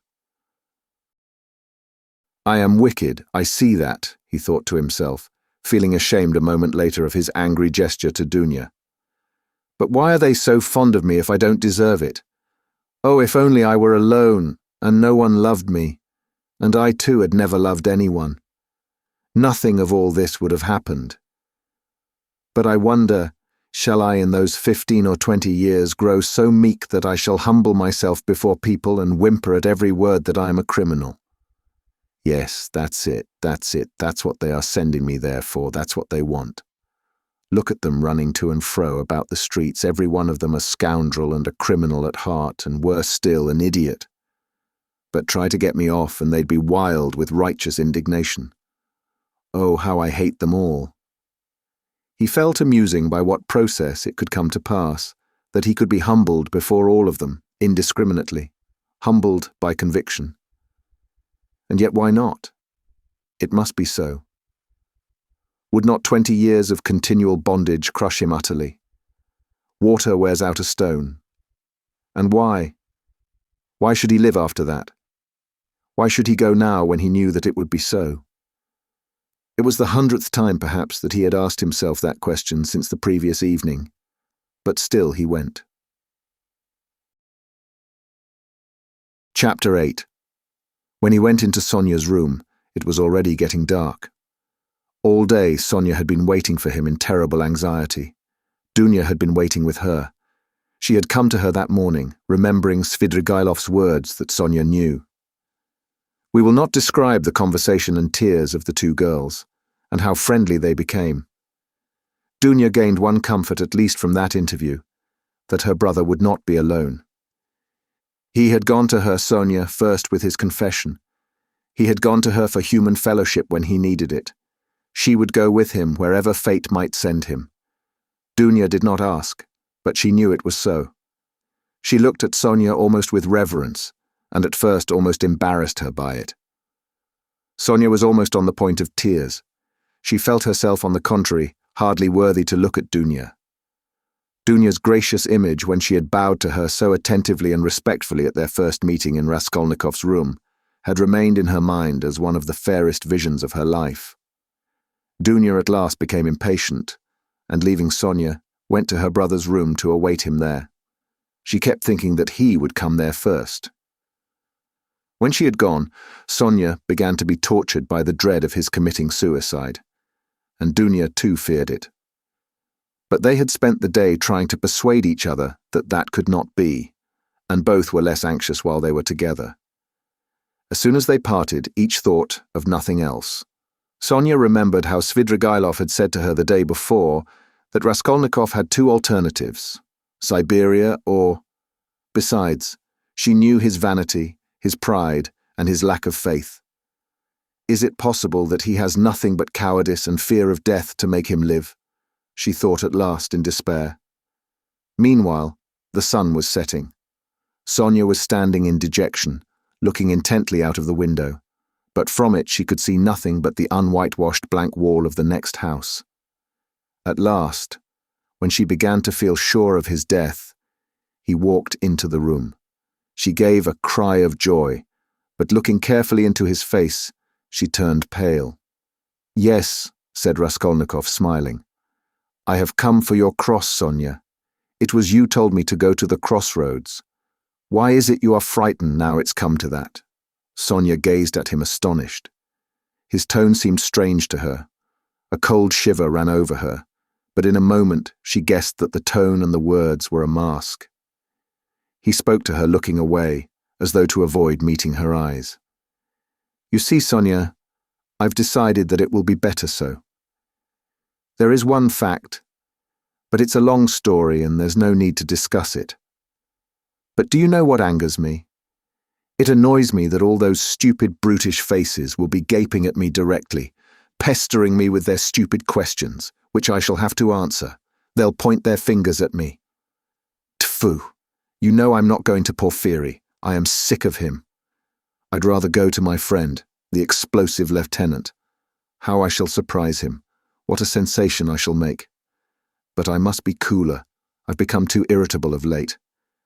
You know I was nearly shaking my fist at my sister just now, because she turned to take a last look at me. It's a brutal state to be in. Ah, what am I coming to? Well, where are the crosses? He seemed hardly to know what he was doing. He could not stay still or concentrate his attention on anything. His ideas seemed to gallop after one another. He talked incoherently. His hands trembled slightly. Without a word, Sonia took out of the drawer 2 crosses, one of cypress wood and one of copper. She made the sign of the cross over herself and over him, and put the wooden cross on his neck. "It's the symbol of my taking up the cross," he laughed, "as though I had not suffered much till now. The wooden cross, that is the peasant one. The copper one, that is Lizaveta's. You will wear yourself, show me." So she had it on, at that moment. I remember 2 things like these too. A silver one, and a little icon. I threw them back on the old woman's neck. Those would be appropriate now, really. Those are what I ought to put on now. But I am talking nonsense and forgetting what matters. I'm somehow forgetful. You see, I have come to warn you, Sonia, so that you might know. That's all. That's all I came for. But I thought I had more to say. You wanted me to go yourself. Well, now I am going to prison, and you'll have your wish. Well, what are you crying for? You too? Don't. Leave off. Oh, how I hate it all. But his feeling was stirred. His heart ached as he looked at her. Why is she grieving too? He thought to himself. What am I to her? Why does she weep? Why is she looking after me, like my mother or Dunya? She'll be my nurse. Cross yourself. Say at least one prayer, Sonia begged in a timid, broken voice. Oh, certainly, as much as you like. And sincerely, Sonia, sincerely. But he wanted to say something quite different. He crossed himself several times. Sonia took up her shawl and put it over her head. It was the green drap de dame shawl of which Marmeladov had spoken. The family shawl. Raskolnikov thought of that looking at it, but he did not ask. He began to feel himself that he was certainly forgetting things and was disgustingly agitated. He was frightened at this. He was suddenly struck too by the thought that Sonia meant to go with him. What are you doing? Where are you going? Stay here, stay, I'll go alone, he cried in cowardly vexation, and almost resentful, he moved towards the door. What's the use of going in procession? He muttered, going out. Sonia remained standing in the middle of the room. He had not even said goodbye to her. He had forgotten her. A poignant and rebellious doubt surged in his heart. Was it right, all this? He thought again as he went down the stairs. Couldn't he stop and retract it all, and not go? But still he went. He felt suddenly once for all that he mustn't ask himself questions. As he turned into the street, he remembered that he had not said goodbye to Sonia, that he had left her in the middle of the room in her green shawl, not daring to stir after he had shouted at her, and he stopped short for a moment. At the same instant, another thought dawned upon him, as though it had been lying in wait to strike him then. Why? With what object did I go to her just now? I told her, on business. On what business? I had no sort of business, to tell her I was going, but where was the need? Do I love her? No, I drove her away just now like a dog. Did I want her crosses? Oh, how low I've sunk. No, I wanted her tears. I wanted to see her terror, to see how her heart ached. I had to have something to cling to, something to delay me, some friendly face to see, and I dared to believe in myself, to dream of what I would do. I am a beggarly, contemptible wretch, contemptible. He walked along the canal bank, and he had not much further to go. But on reaching the bridge he stopped, and turning out of his way along it, went to the Haymarket. He looked eagerly to right and left, gazed intently at every object, and could not fix his attention on anything. Everything slipped away. In another week, another month, I shall be driven in a prison van over this bridge. How shall I look at the canal then? I should like to remember this, slipped into his mind. Look at this sign. How shall I read those letters then? It's written here, company. That's a thing to remember, that letter A, and to look at it again in a month, How shall I look at it then? What shall I be feeling and thinking then? How trivial it all must be. What I am fretting about now. Of course it must all be interesting. In its way. Ha ha ha, what am I thinking about? I am becoming a baby, I am showing off to myself. Why am I ashamed? Phoo, how people shove that fat man, a German he must be, who pushed against me. Does he know whom he pushed? There's a peasant woman with a baby begging. It's curious that she thinks me happier than she is. I might give her something for the incongruity of it. Here's a 5-kopeck piece left in my pocket. Where did I get it? Here. Take it, my good woman. God bless you, the beggar chanted in a lachrymose voice. He went into the Haymarket. It was distasteful, very distasteful to be in a crowd, but he walked just where he saw most people. He would have given anything in the world to be alone, but he knew himself that he would not have remained alone for a moment. There was a man drunk and disorderly in the crowd. He kept trying to dance and falling down. There was a ring around him. Raskolnikov squeezed his way through the crowd, stared for some minutes at the drunken man, and suddenly gave a short, jerky laugh. A minute later, he had forgotten him and did not see him, though he still stared. He moved away at last, not remembering where he was. But when he got into the middle of the square, an emotion suddenly came over him, overwhelming him body and mind. He suddenly recalled Sonia's words. Go to the crossroads, bow down to the people, kiss the earth, for you have sinned against it too, and say aloud to the whole world, I am a murderer. He trembled, remembering that, and the hopeless misery and anxiety of all that time, especially of the last hours, had weighed so heavily upon him that he positively clutched at the chance of this new, unmixed, complete sensation. It came over him like a fit. It was like a single spark kindled in his soul and spreading fire through him. Everything in him softened at once, and the tears started into his eyes. He fell to the earth on the spot. He knelt down in the middle of the square, bowed down to the earth, and kissed that filthy earth with bliss and rapture. He got up and bowed down a second time. He's boozed, a youth near him observed. There was a roar of laughter. He's going to Jerusalem, brothers, and saying goodbye to his children and his country. He's bowing down to all the world and kissing the great city of St. Petersburg and its pavement, added a workman who was a little drunk. Quite a young man, too, observed a third. And a gentleman, someone observed soberly. There's no knowing who's a gentleman and who isn't nowadays. These exclamations and remarks checked Raskolnikov, and the words, I am a murderer, which were perhaps on the point of dropping from his lips, died away. He bore these remarks quietly, however, and without looking round, he turned down a street leading to the police office. He had a glimpse of something on the way which did not surprise him. He had felt that it must be so. The second time he bowed down in the Haymarket, he saw, standing 50 paces from him on the left, Sonia. She was hiding from him behind one of the wooden shanties in the marketplace. She had followed him then on his painful way. Raskolnikov at that moment felt and knew once for all that Sonia was with him forever and would follow him to the ends of the earth, wherever fate might take him. It wrung his heart, but he was just reaching the fatal place. He went into the yard fairly resolutely. He had to mount to the 3rd story. I shall be some time going up, he thought. He felt as though the fateful moment was still far off, as though he had plenty of time left for consideration.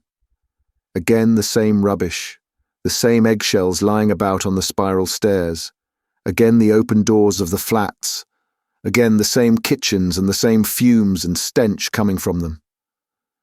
Raskolnikov had not been here since that day. His legs were numb and gave way under him, but still they moved forward. He stopped for a moment to take breath, to collect himself, so as to enter like a man. But why? What for, he wondered, reflecting. If I must drink the cup, what difference does it make? The more revolting, the better. He imagined for an instant the figure of the explosive Lieutenant Ilya Petrovich. Was he actually going to him? Couldn't he go to someone else? To Nikodim Fomitch? Couldn't he turn back and go straight to Nikodim Fomitch's lodgings? At least then it would be done privately. No, no, to the explosive lieutenant. If he must drink it off at once. Turning cold and hardly conscious, he opened the door of the office. There were very few people in it this time. Only a house porter and a peasant. The doorkeeper did not even peep out from behind his screen. Raskolnikov walked into the next room. Perhaps I still need not speak, passed through his mind. Some sort of clerk not wearing a uniform was settling himself at a bureau to write. In a corner, another clerk was seating himself. Zametov was not there, nor, of course, Nikodim Fomitch. "No one in?" Raskolnikov asked, addressing the person at the bureau. "Whom do you want?" Not a sound was heard, not a sight was seen, but I sent the Russian. How does it go on in the fairy tale? I've forgotten." "At your service," a familiar voice cried suddenly. Raskolnikov shuddered. The explosive lieutenant stood before him. He had just come in from the third room. "It is the hand of fate," thought Raskolnikov. "Why is he here?" "You've come to see us? What about?" cried Ilya Petrovich. He was obviously in an exceedingly good humor, and perhaps a trifle exhilarated. "If it's on business, you're rather early. It's only a chance that I am here. However, I'll do what I can. I must admit What is it? Excuse me. Raskolnikov." "Of course, Raskolnikov. You didn't imagine I'd forgotten. Don't think I am like that. Rodion Rodionovich, that's it, isn't it? Rodion Romanovich." Yes, of course, Rodion Romanovich. I was just getting at it. I made many inquiries about you. I assure you I've been genuinely grieved since I behaved like that. It was explained to me afterwards that you were a literary man, and a learned one too. And so to say the first steps, mercy on us. What literary or scientific man does not begin by some originality of conduct? My wife and I have the greatest respect for literature. In my wife it's a genuine passion. Literature and art. If only a man is a gentleman, all the rest can be gained by talents, learning, good sense, genius. As for a hat, well, what does a hat matter? I can buy a hat as easily as I can a bun. But what's under the hat, what the hat covers, I can't buy that. I was even meaning to come and apologize to you, but thought maybe you'd... But I am forgetting to ask you, is there anything you want, really? I hear your family have come." "Yes, my mother and sister." "I've even had the honor and happiness of meeting your sister, a highly cultivated and charming person. I confess I was sorry I got so hot with you. There it is. But as for my looking suspiciously at your fainting fit, that affair has been cleared up splendidly, bigotry and fanaticism. I understand your indignation. Perhaps you are changing your lodging on account of your family's arriving. No, I only looked in. I came to ask. I thought that I should find Zametov here." "Oh, yes. Of course you've made friends, I heard." "Well, no, Zametov is not here. Yes, we've lost Zametov. He's not been here since yesterday. He quarrelled with everyone on leaving. In the rudest way. He is a feather-headed youngster, that's all. One might have expected something from him, but there. You know what they are, our brilliant young men. He wanted to go in for some examination, but it's only to talk and boast about it. It will go no further than that. Of course, it's a very different matter with you or Mr. Razumikhin there, your friend. Your career is an intellectual one, and you won't be deterred by failure. For you, one may say, all the attractions of life are nothing. You are an ascetic, a monk, a hermit. A book, a pen behind your ear, a learned research, that's where your spirit soars. I'm the same way myself. Have you read Livingstone's Travels? No? Oh, I have. There are a great many nihilists about nowadays, you know, and indeed it is not to be wondered at. What sort of days are they? I ask you. But we thought... You are not a nihilist, of course? Answer me openly. Openly. No. Believe me, you can speak openly to me as you would to yourself. Official duty is one thing, but you are thinking I meant to say friendship is quite another? No, you're wrong. It's not friendship, but the feeling of a man and a citizen, the feeling of humanity and of love for the Almighty. I may be an official, but I'm always bound to feel myself a man and a citizen. You were asking about Zametov. Zametov will make a scandal in the French style in a house of bad reputation over a glass of champagne. That's all your Zametov is good for. While I'm perhaps, so to speak, burning with devotion and lofty feelings, and besides I have rank, consequence, a post. I am married and have children, I fulfill the duties of a man and a citizen, but who is he, may I ask? I appeal to you as a man ennobled by education. Then these midwives too have become extraordinarily numerous. Raskolnikov raised his eyebrows inquiringly. The words of Ilya Petrovitch, who had obviously been dining, were for the most part a stream of empty sounds for him. But some of them he understood. He looked at him inquiringly, not knowing how it would end. I mean those crop-headed wenches, the talkative Ilya Petrovitch continued. Midwives is my name for them. I think it a very satisfactory one, ha. They go to the academy, study anatomy. If I fall ill, am I to send for a young lady to treat me? What do you say? Ha. Ilya Petrovitch laughed, quite pleased with his own wit. It's an immoderate zeal for education, but once you're educated, that's enough. Why abuse it? Why insult honourable people as that scoundrel Zametov does? Why did he insult me, I ask you? Look at these suicides too. How common they are, you can't fancy. People spend their last halfpenny and kill themselves, boys and girls and old people. Only this morning we heard about a gentleman who had just come to town. Nil Pavlich, I say. What was the name of that gentleman who shot himself? Svidrigailov, someone answered from the other room with drowsy listlessness. Raskolnikov started. Svidrigailov has shot himself, he cried. What, do you know Svidrigailov? Yes, I knew him. He hadn't been here long. Yes, that's so. He had lost his wife, was a man of reckless habits, and all of a sudden shot himself, and in such a shocking way.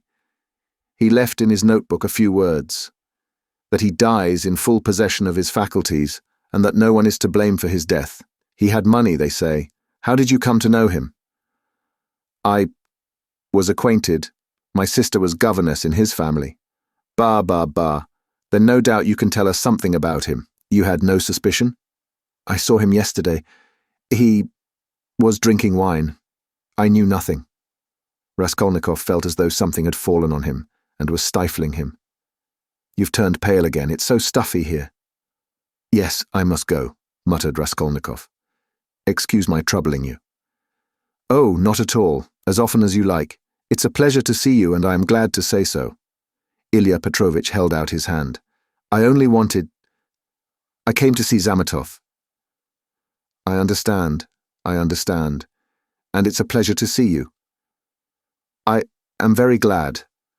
Goodbye, Raskolnikov smiled. He went out. He reeled. He was overtaken with giddiness and did not know what he was doing. He began going down the stairs, supporting himself with his right hand against the wall.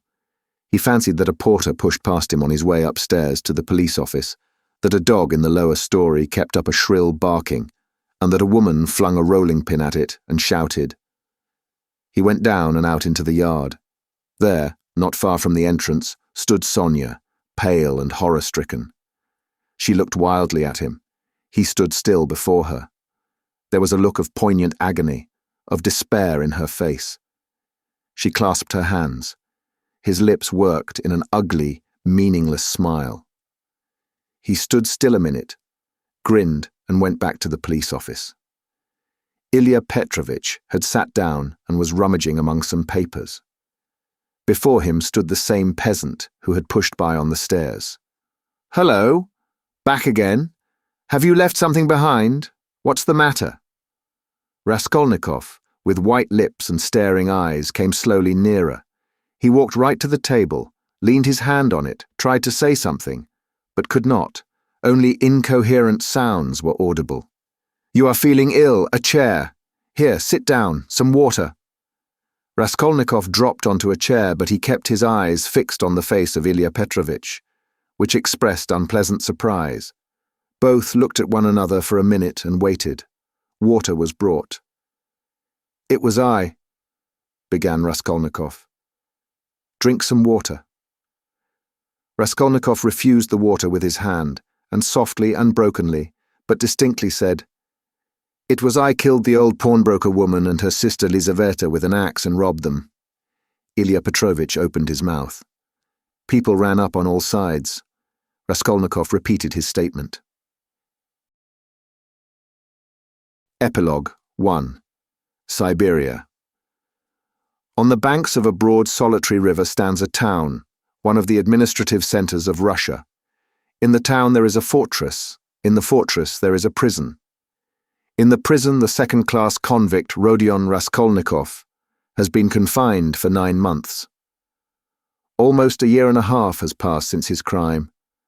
There had been little difficulty about his trial. The criminal adhered exactly, firmly, and clearly to his statement. He did not confuse nor misrepresent the facts, nor soften them in his own interest, nor omit the smallest detail. He explained every incident of the murder, the secret of the pledge, which was found in the murdered woman's hand. He described minutely how he had taken her keys, what they were like, as well as the chest and its contents. He explained the mystery of Lizaveta's murder, described how Koch and, after him, the student knocked, and repeated all they had said to one another, how he afterwards had run downstairs and heard Nikolai and Dmitri shouting, how he had hidden in the empty flat and afterwards gone home. He ended by indicating the stone in the yard off the Voznesensky prospect under which the purse and the trinkets were found. The whole thing, in fact, was perfectly clear. The lawyers and the judges were very much struck, among other things, by the fact that he had hidden the trinkets and the purse under a stone, without making use of them, and that, what was more, he did not now remember what the trinkets were like, or even how many there were.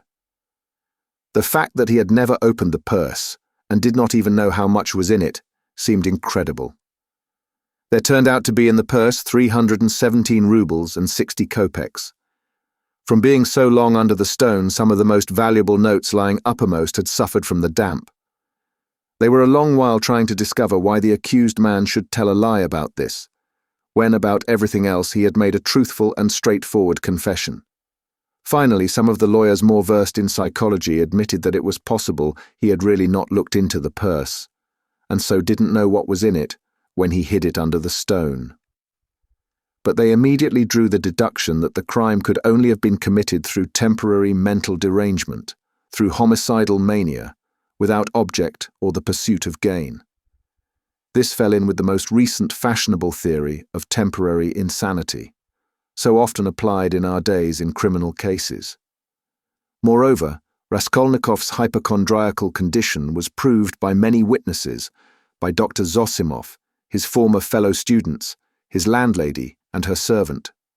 All this pointed strongly to the conclusion that Raskolnikov was not quite like an ordinary murderer and robber, but that there was another element in the case. To the intense annoyance of those who maintained this opinion, the criminal scarcely attempted to defend himself.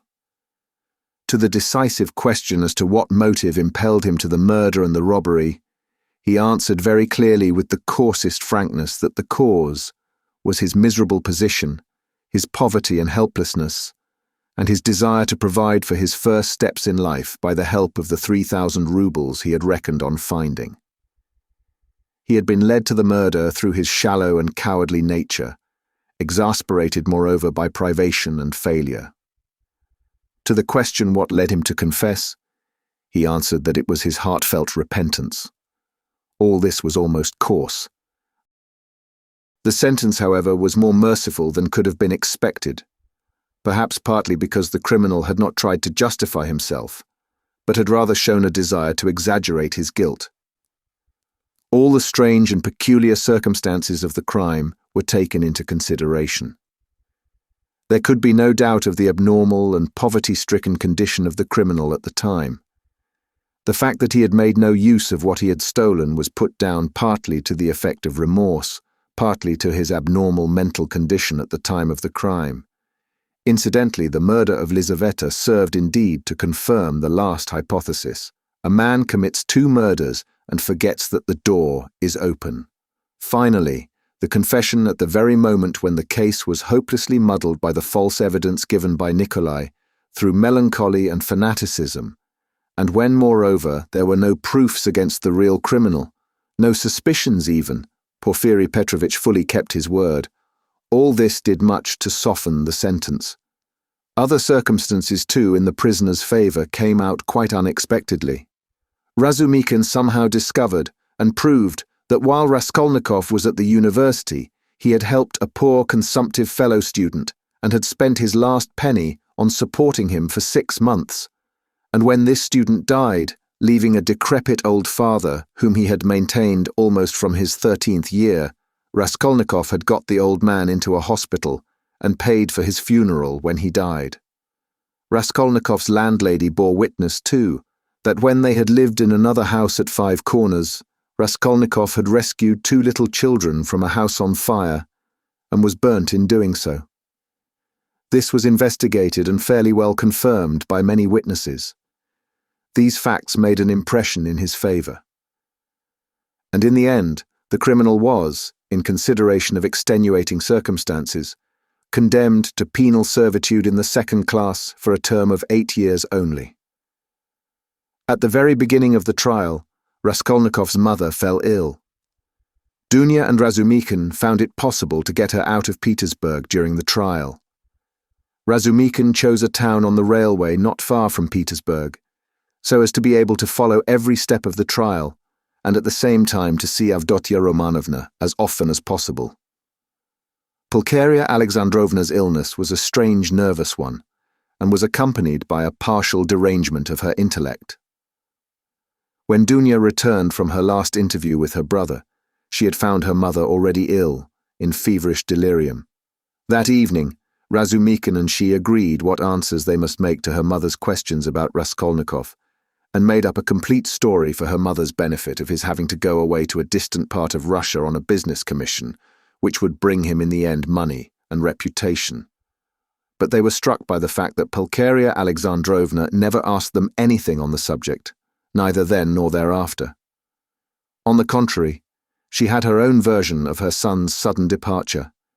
She told them with tears how he had come to say goodbye to her, hinting that she alone knew many mysterious and important facts, and that Rodya had many very powerful enemies, so that it was necessary for him to be in hiding. As for his future career, she had no doubt that it would be brilliant when certain sinister influences could be removed. She assured Razumikin that her son would be one day a great statesman, that his article and brilliant literary talent proved it. This article she was continually reading. She even read it aloud, almost took it to bed with her, but scarcely asked where Rodya was, though the subject was obviously avoided by the others, which might have been enough to awaken her suspicions. They began to be frightened at last at Pulcheria Alexandrovna's strange silence on certain subjects.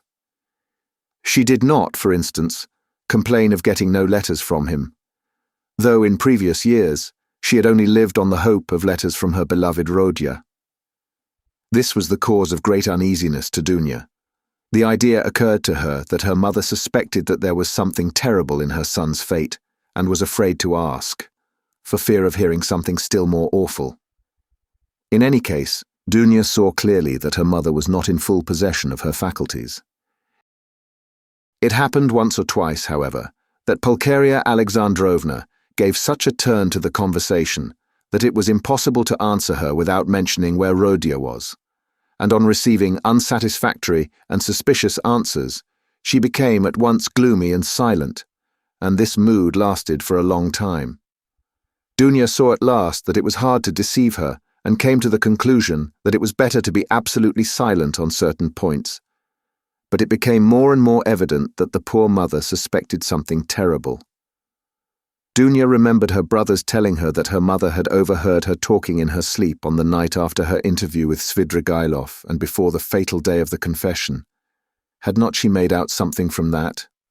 Sometimes days and even weeks of gloomy silence and tears would be succeeded by a period of hysterical animation, and the invalid would begin to talk almost incessantly of her son, of her hopes of his future. Her fancies were sometimes very strange. They humored her, pretended to agree with her. She saw perhaps that they were pretending, but she still went on talking. 5 months after Raskolnikov's confession, he was sentenced. Razumikhin and Sonia saw him in prison as often as it was possible. At last the moment of separation came. Dunya swore to her brother that the separation should not be forever. Razumikhin did the same. Razumikhin, in his youthful ardor, had firmly resolved to lay the foundations, at least, of a secure livelihood during the next 3 or 4 years, and saving up a certain sum, to emigrate to Siberia, a country rich in every natural resource and in need of workers, active men and capital. There they would settle in the town where Rodya was, and all together would begin a new life. They all wept at parting. Raskolnikov had been very dreamy for a few days before. He asked a great deal about his mother and was constantly anxious about her. He worried so much about her that it alarmed Dunya. When he heard about his mother's illness, he became very gloomy. With Sonia, he was particularly reserved all the time. With the help of the money left to her by Svidrigailov, Sonia had long ago made her preparations to follow the party of convicts in which he was dispatched to Siberia. Not a word passed between Raskolnikov and her on the subject, but both knew it would be so. At the final leave-taking, he smiled strangely at his sisters and Razumikhin's fervent anticipations of their happy future together when he should come out of prison. He predicted that their mother's illness would soon have a fatal ending. Sonia and he at last set off. 2 months later, Dunya was married to Razumikhin. It was a quiet and sorrowful wedding. Porfiry Petrovich and Zosimov were invited, however. During all this period, Razumikhin wore an air of resolute determination. Dunya put implicit faith in his carrying out his plans, and indeed, she could not but believe in him. He displayed a rare strength of will. Among other things, he began attending university lectures again in order to take his degree. They were continually making plans for the future. Both counted on settling in Siberia within 5 years at least. Till then, they rested their hopes on Sonia. Pulcheria Alexandrovna was delighted to give her blessing to Dunya's marriage with Razumikhin. But after the marriage she became even more melancholy and anxious. To give her pleasure, Razumikhin told her how Raskolnikov had looked after the poor student and his decrepit father, and how a year ago he had been burnt and injured in rescuing 2 little children from a fire. These 2 pieces of news excited Pulcheria Alexandrovna's disordered imagination almost to ecstasy. She was continually talking about them, even entering into conversation with strangers in the street, though Dunya always accompanied her. In public conveyances and shops, wherever she could capture a listener, she would begin the discourse about her son, his article, how he had helped the student, how he had been burnt at the fire, and so on. Dunya did not know how to restrain her. Apart from the danger of her morbid excitement, there was the risk of someone's recalling Raskolnikov's name and speaking of the recent trial. Pulcheria Alexandrovna found out the address of the mother of the 2 children her son had saved and insisted on going to see her. At last her restlessness reached an extreme point. She would sometimes begin to cry suddenly, and was often ill and feverishly delirious. One morning she declared that by her reckoning Rodya ought soon to be home, that she remembered when he said goodbye to her, he said that they must expect him back in 9 months. She began to prepare for his coming, began to do up her room for him, to clean the furniture, to wash and put up new hangings, and so on. Dunya was anxious, but said nothing, and helped her to arrange the room. After a fatiguing day spent in continual fancies, in joyful daydreams and tears, Pulcheria Alexandrovna was taken ill in the night, and by morning she was feverish and delirious. It was brain fever. She died within a fortnight. In her delirium she dropped words which showed that she knew a great deal more about her son's terrible fate than they had supposed. For a long time Raskolnikov did not know of his mother's death, though a regular correspondence had been maintained from the time he reached Siberia. It was carried on by means of Sonia, who wrote every month to the Razumikhins and received an answer with unfailing regularity. At first they found Sonia's letters dry and unsatisfactory, but later on they came to the conclusion that the letters could not be better, for from these letters they received a complete picture of their unfortunate brother's life. Sonia's letters were full of the most matter-of-fact detail, the simplest and clearest description of all Raskolnikov's surroundings as a convict. There was no word of her own hopes, no conjecture as to the future, no description of her feelings. Instead of any attempt to interpret his state of mind and inner life, she gave the simple facts. That is, his own words, an exact account of his health, what he asked for at their interviews, what commission he gave her, and so on. All these facts she gave with extraordinary minuteness. The picture of their unhappy brother stood out at last with great clearness and precision. There could be no mistake because nothing was given but facts. But Dunya and her husband could get little comfort out of the news, especially at first. Sonia wrote that he was constantly sullen and not ready to talk, that he scarcely seemed interested in the news she gave him from their letters, that he sometimes asked after his mother, and that when, seeing that he had guessed the truth, she told him at last of her death, she was surprised to find that he did not seem greatly affected by it, not externally at any rate. She told them that, although he seemed so wrapped up in himself and, as it were, shut himself off from everyone, he took a very direct and simple view of his new life, that he understood his position, expected nothing better for the time, had no ill-founded hopes, as is so common in his position, and scarcely seemed surprised at anything in his surroundings, so unlike anything he had known before. She wrote that his health was satisfactory. He did his work without shirking or seeking to do more. He was almost indifferent about food, but except on Sundays and holidays, the food was so bad that at last he had been glad to accept some money from her, Sonia, to have his own tea every day. He begged her not to trouble about anything else, declaring that all this fuss about him only annoyed him. Sonia wrote further that in prison he shared the same room with the rest, that she had not seen the inside of their barracks, but concluded that they were crowded, miserable, and unhealthy, that he slept on a plank bed with a rug under him and was unwilling to make any other arrangement, but that he lived so poorly and roughly, not from any plan or design, but simply from inattention and indifference. Sonia wrote simply that he had at first shown no interest in her visits, had almost been vexed with her indeed for coming, unwilling to talk and rude to her, but that in the end these visits had become a habit and almost a necessity for him, so that he was positively distressed when she was ill for some days and could not visit him. She used to see him on holidays at the prison gates or in the guard room, to which he was brought for a few minutes to see her. On working days, she would go to see him at work, either at the workshops or at the brick kilns or at the sheds on the banks of the Irtish. About herself, Sonia wrote that she had succeeded in making some acquaintances in the town, that she did sewing, and, as there was scarcely a dressmaker in the town, she was looked upon as an indispensable person in many houses. But she did not mention that the authorities were, through her, interested in Raskolnikov, that his task was lightened, and so on. At last the news came. Dunya had indeed noticed signs of alarm and uneasiness in the preceding letters, that he held aloof from everyone, that his fellow prisoners did not like him, that he kept silent for days at a time and was becoming very pale. In the last letter, Sonia wrote that he had been taken very seriously ill and was in the convict ward of the hospital. Epilogue 2. He was ill a long time. But it was not the horrors of prison life, not the hard labor, the bad food, the shaven head, or the patched clothes that crushed him. What did he care for all those trials and hardships?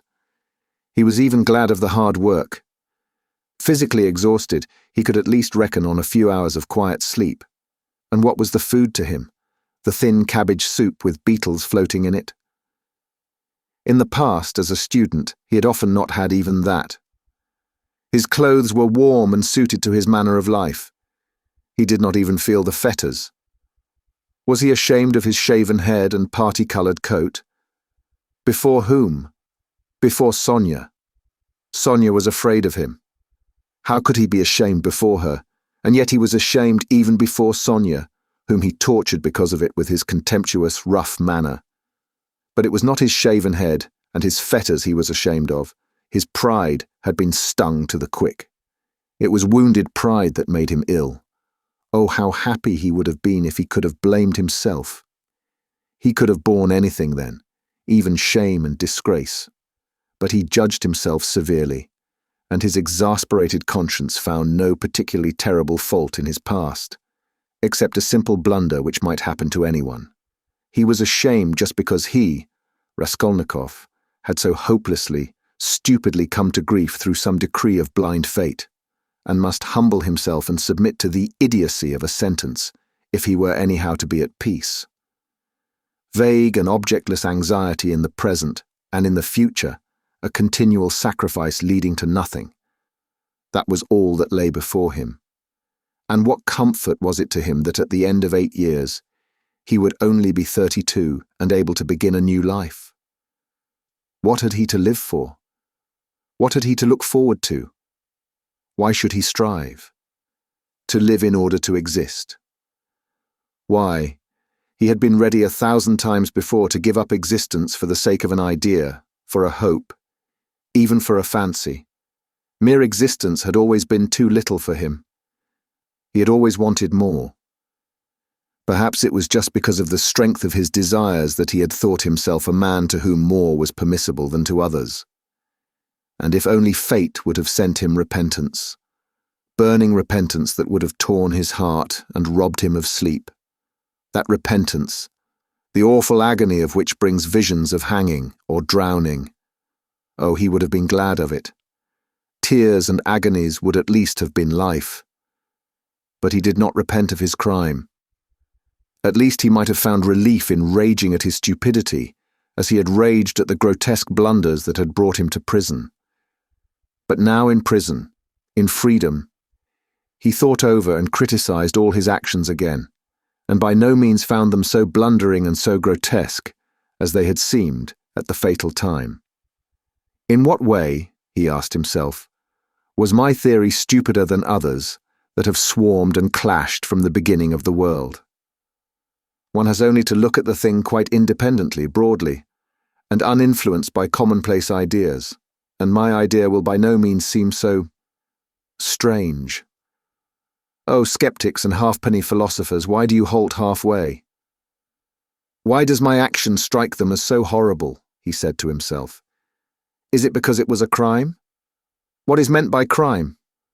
My conscience is at rest. Of course it was a legal crime. Of course, the letter of the law was broken and blood was shed. Well, punish me for the letter of the law. And that's enough. Of course, in that case, many of the benefactors of mankind who snatched power for themselves, instead of inheriting it, ought to have been punished at their first steps. But those men succeeded, and so they were right, and I didn't, and so I had no right to have taken that step. It was only in that he recognized his criminality, only in the fact that he had been unsuccessful and had confessed it. He suffered too from the question. Why had he not killed himself? Why had he stood looking at the river and preferred to confess? Was the desire to live so strong, and was it so hard to overcome it? Had not Svidrigailov overcome it, although he was afraid of death? In misery, he asked himself this question, and could not understand that, at the very time he had been standing looking into the river, he had perhaps been dimly conscious of the fundamental falsity in himself and his convictions. He didn't understand that that consciousness might be the promise of a future crisis, of a new view of life, and of his future resurrection. He preferred to attribute it to the dead weight of instinct which he could not step over, again through weakness and meanness. He looked at his fellow prisoners and was amazed to see how they all loved life and prized it. It seemed to him that they loved and valued life more in prison than in freedom. What terrible agonies and privations some of them, the tramps for instance, had endured. Could they care so much for a ray of sunshine, for the primeval forest, the cold spring hidden away in some unseen spot, which the tramp had marked 3 years before and longed to see again, as he might to see his sweetheart, dreaming of the green grass round it and the birds singing in the bush? As he went on, he saw still more inexplicable examples. In prison, of course, there was a great deal he did not see and did not want to see. He lived, as it were, with downcast eyes. It was loathsome and unbearable for him to look. But in the end, there was much that surprised him, and he began, as it were, involuntarily, to notice much that he had not suspected before. What surprised him most of all was the terrible, impossible gulf that lay between him and all the rest. They seemed to be a different species, and he looked at them and they at him with distrust and hostility. He felt and knew the reasons of his isolation, but he would never have admitted till then that those reasons were so deep and strong. There were some Polish exiles, political prisoners among them. They simply looked down upon all the rest as ignorant churls, but Raskolnikov could not look upon them like that. He saw that these ignorant men were in many respects far wiser than the Poles. There were some Russians who were just as contemptuous, a former officer and 2 seminarists. Raskolnikov saw their mistake as clearly. He was disliked and avoided by everyone. They even began to hate him at last. Why, he could not tell. Men who had been far more guilty despised and laughed at his crime. "You are a gentleman," they used to say. "You should not hack about with an axe. That is not a gentleman's work." The second week in Lent, his turn came to take the sacrament with his gang. He went to church and prayed with the others. A quarrel broke out one day, he did not know how. All fell on him at once in a fury. "You are an infidel. You do not believe in God," they shouted. "You ought to be killed." He had never talked to them about God nor his belief, but they wanted to kill him as an infidel. He said nothing. One of the prisoners rushed at him in a perfect frenzy. Raskolnikov awaited him calmly and silently. His eyebrows did not quiver. His face did not flinch. The guard succeeded in intervening between him and his assailant, or there would have been bloodshed. There was another question he could not decide. Why were they all so fond of Sonia? She did not try to win their favor. She rarely met them. Sometimes only she came to see him at work for a moment. And yet everybody knew her. They knew that she had come out to follow him, knew how and where she lived. She never gave them money, did them no particular services. Only once at Christmas she sent them all presents of pies and rolls. But by degrees, closer relations sprang up between them and Sonia. She would write and post letters for them to their relations. Relations of the prisoners who visited the town, at their instructions, left with Sonia presents and money for them. Their wives and sweethearts knew her and used to visit her. And when she visited Raskolnikov at work, or met a party of the prisoners on the road, they all took off their hats to her. "Little mother Sofya Semyonovna, you are our dear good little mother," coarse branded criminals said to that frail little creature. She would smile and bow to them, and everyone was delighted when she smiled. They even admired her gait and turned round to watch her walking. They admired her too for being so little, and in fact did not know what to admire her most for. They even came to her for help in their illnesses. He was in the hospital from the middle of Lent till after Easter. When he was better, he remembered the dreams he had had while he was feverish and delirious. He dreamt that the whole world was condemned to a terrible new strange plague that had come to Europe from the depths of Asia. All were to be destroyed, except a very few chosen. Some new sorts of microbes were attacking the bodies of men, but these microbes were endowed with intelligence and will. Men attacked by them became at once mad and furious. But never had men considered themselves so intellectual and so completely in possession of the truth as these sufferers. Never had they considered their decisions, their scientific conclusions, their moral convictions so infallible. Whole villages, whole towns and peoples went mad from the infection. All were excited and did not understand one another. Each thought that he alone had the truth and was wretched looking at the others, beat himself on the breast, wept and wrung his hands. They did not know how to judge and could not agree what to consider evil and what good. They did not know whom to blame, whom to justify. Men killed each other in a sort of senseless spite. They gathered together in armies against one another, but even on the march, the armies would begin attacking each other. The ranks would be broken, and the soldiers would fall on each other, stabbing and cutting, biting and devouring each other. The alarm bell was ringing all day long in the towns. Men rushed together. But why they were summoned and who was summoning them, no one knew. The most ordinary trades were abandoned because everyone proposed his own ideas, his own improvements, and they could not agree. The land too was abandoned. Men met in groups, agreed on something, swore to keep together, but at once began on something quite different from what they had proposed.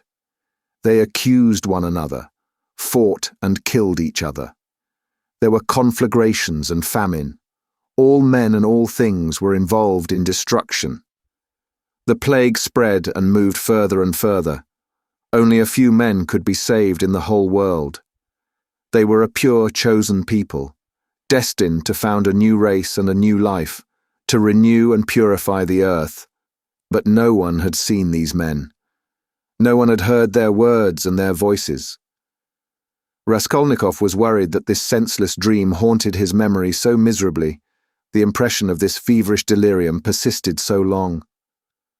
The second week after Easter had come. There were warm, bright spring days.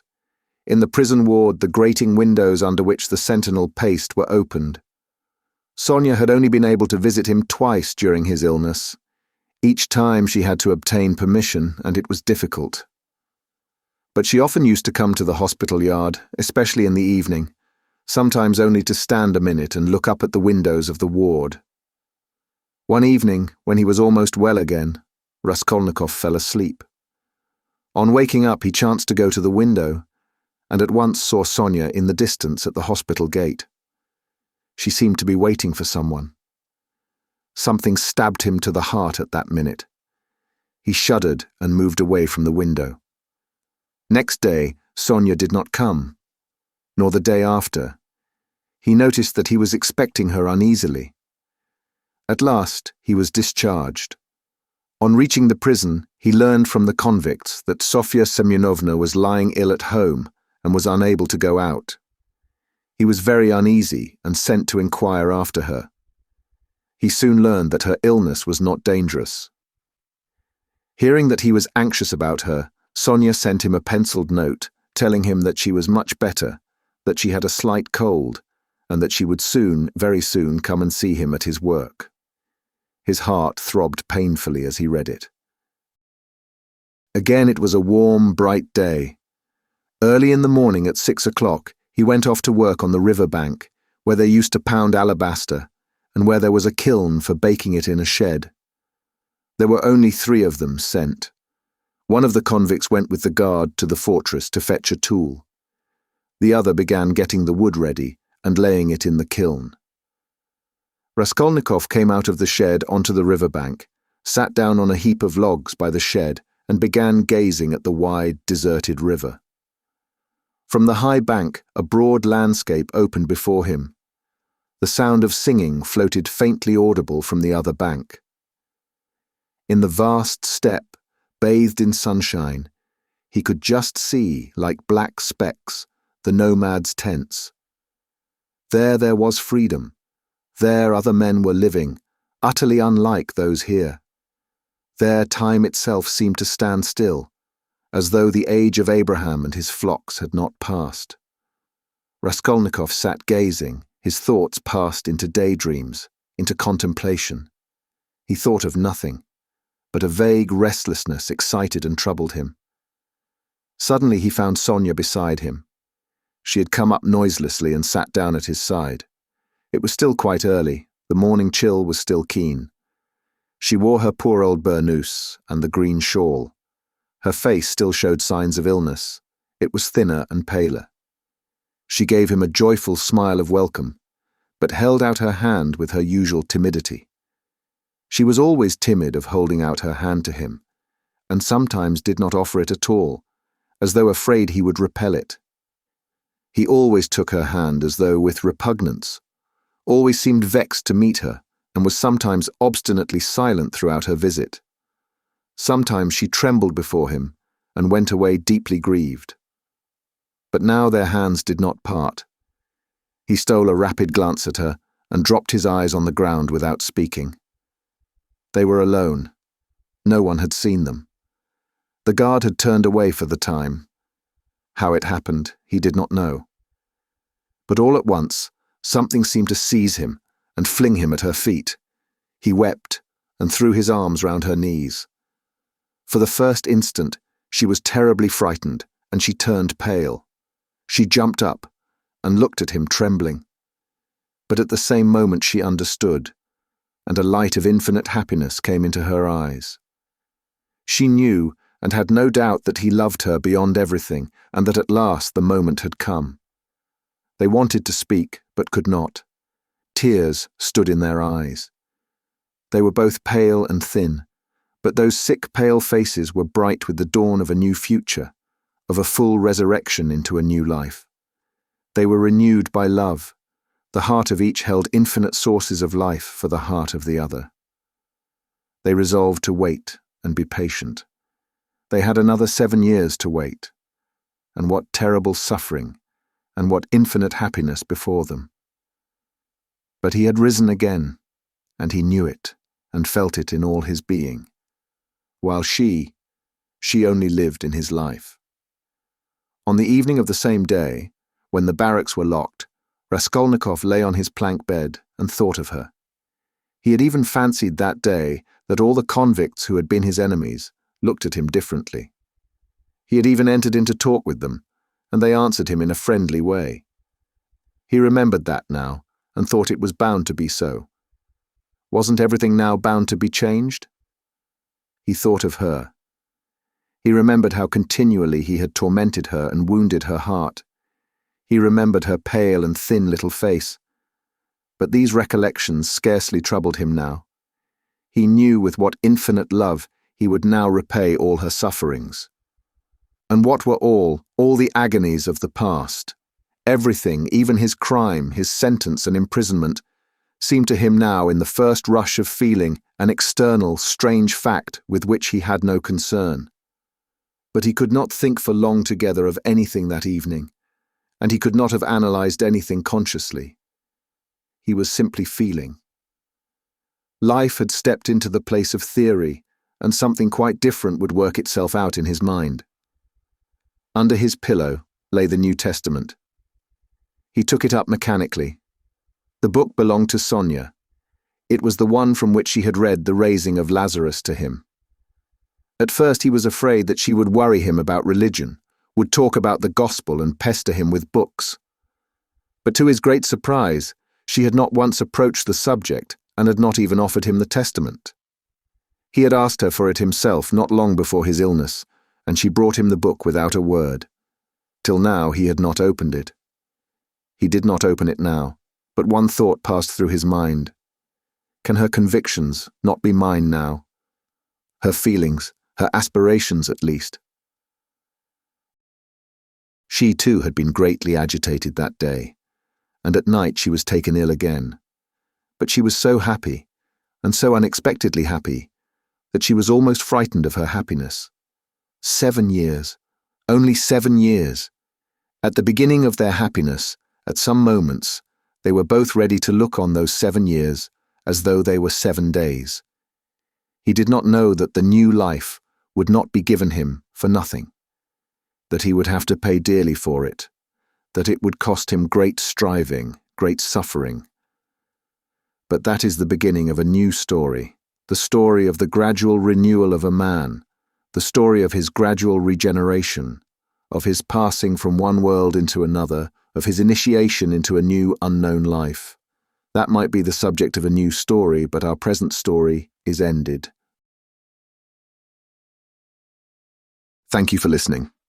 If you like our recordings, consider liking this video and subscribing to our channel so you don't miss any more audiobooks.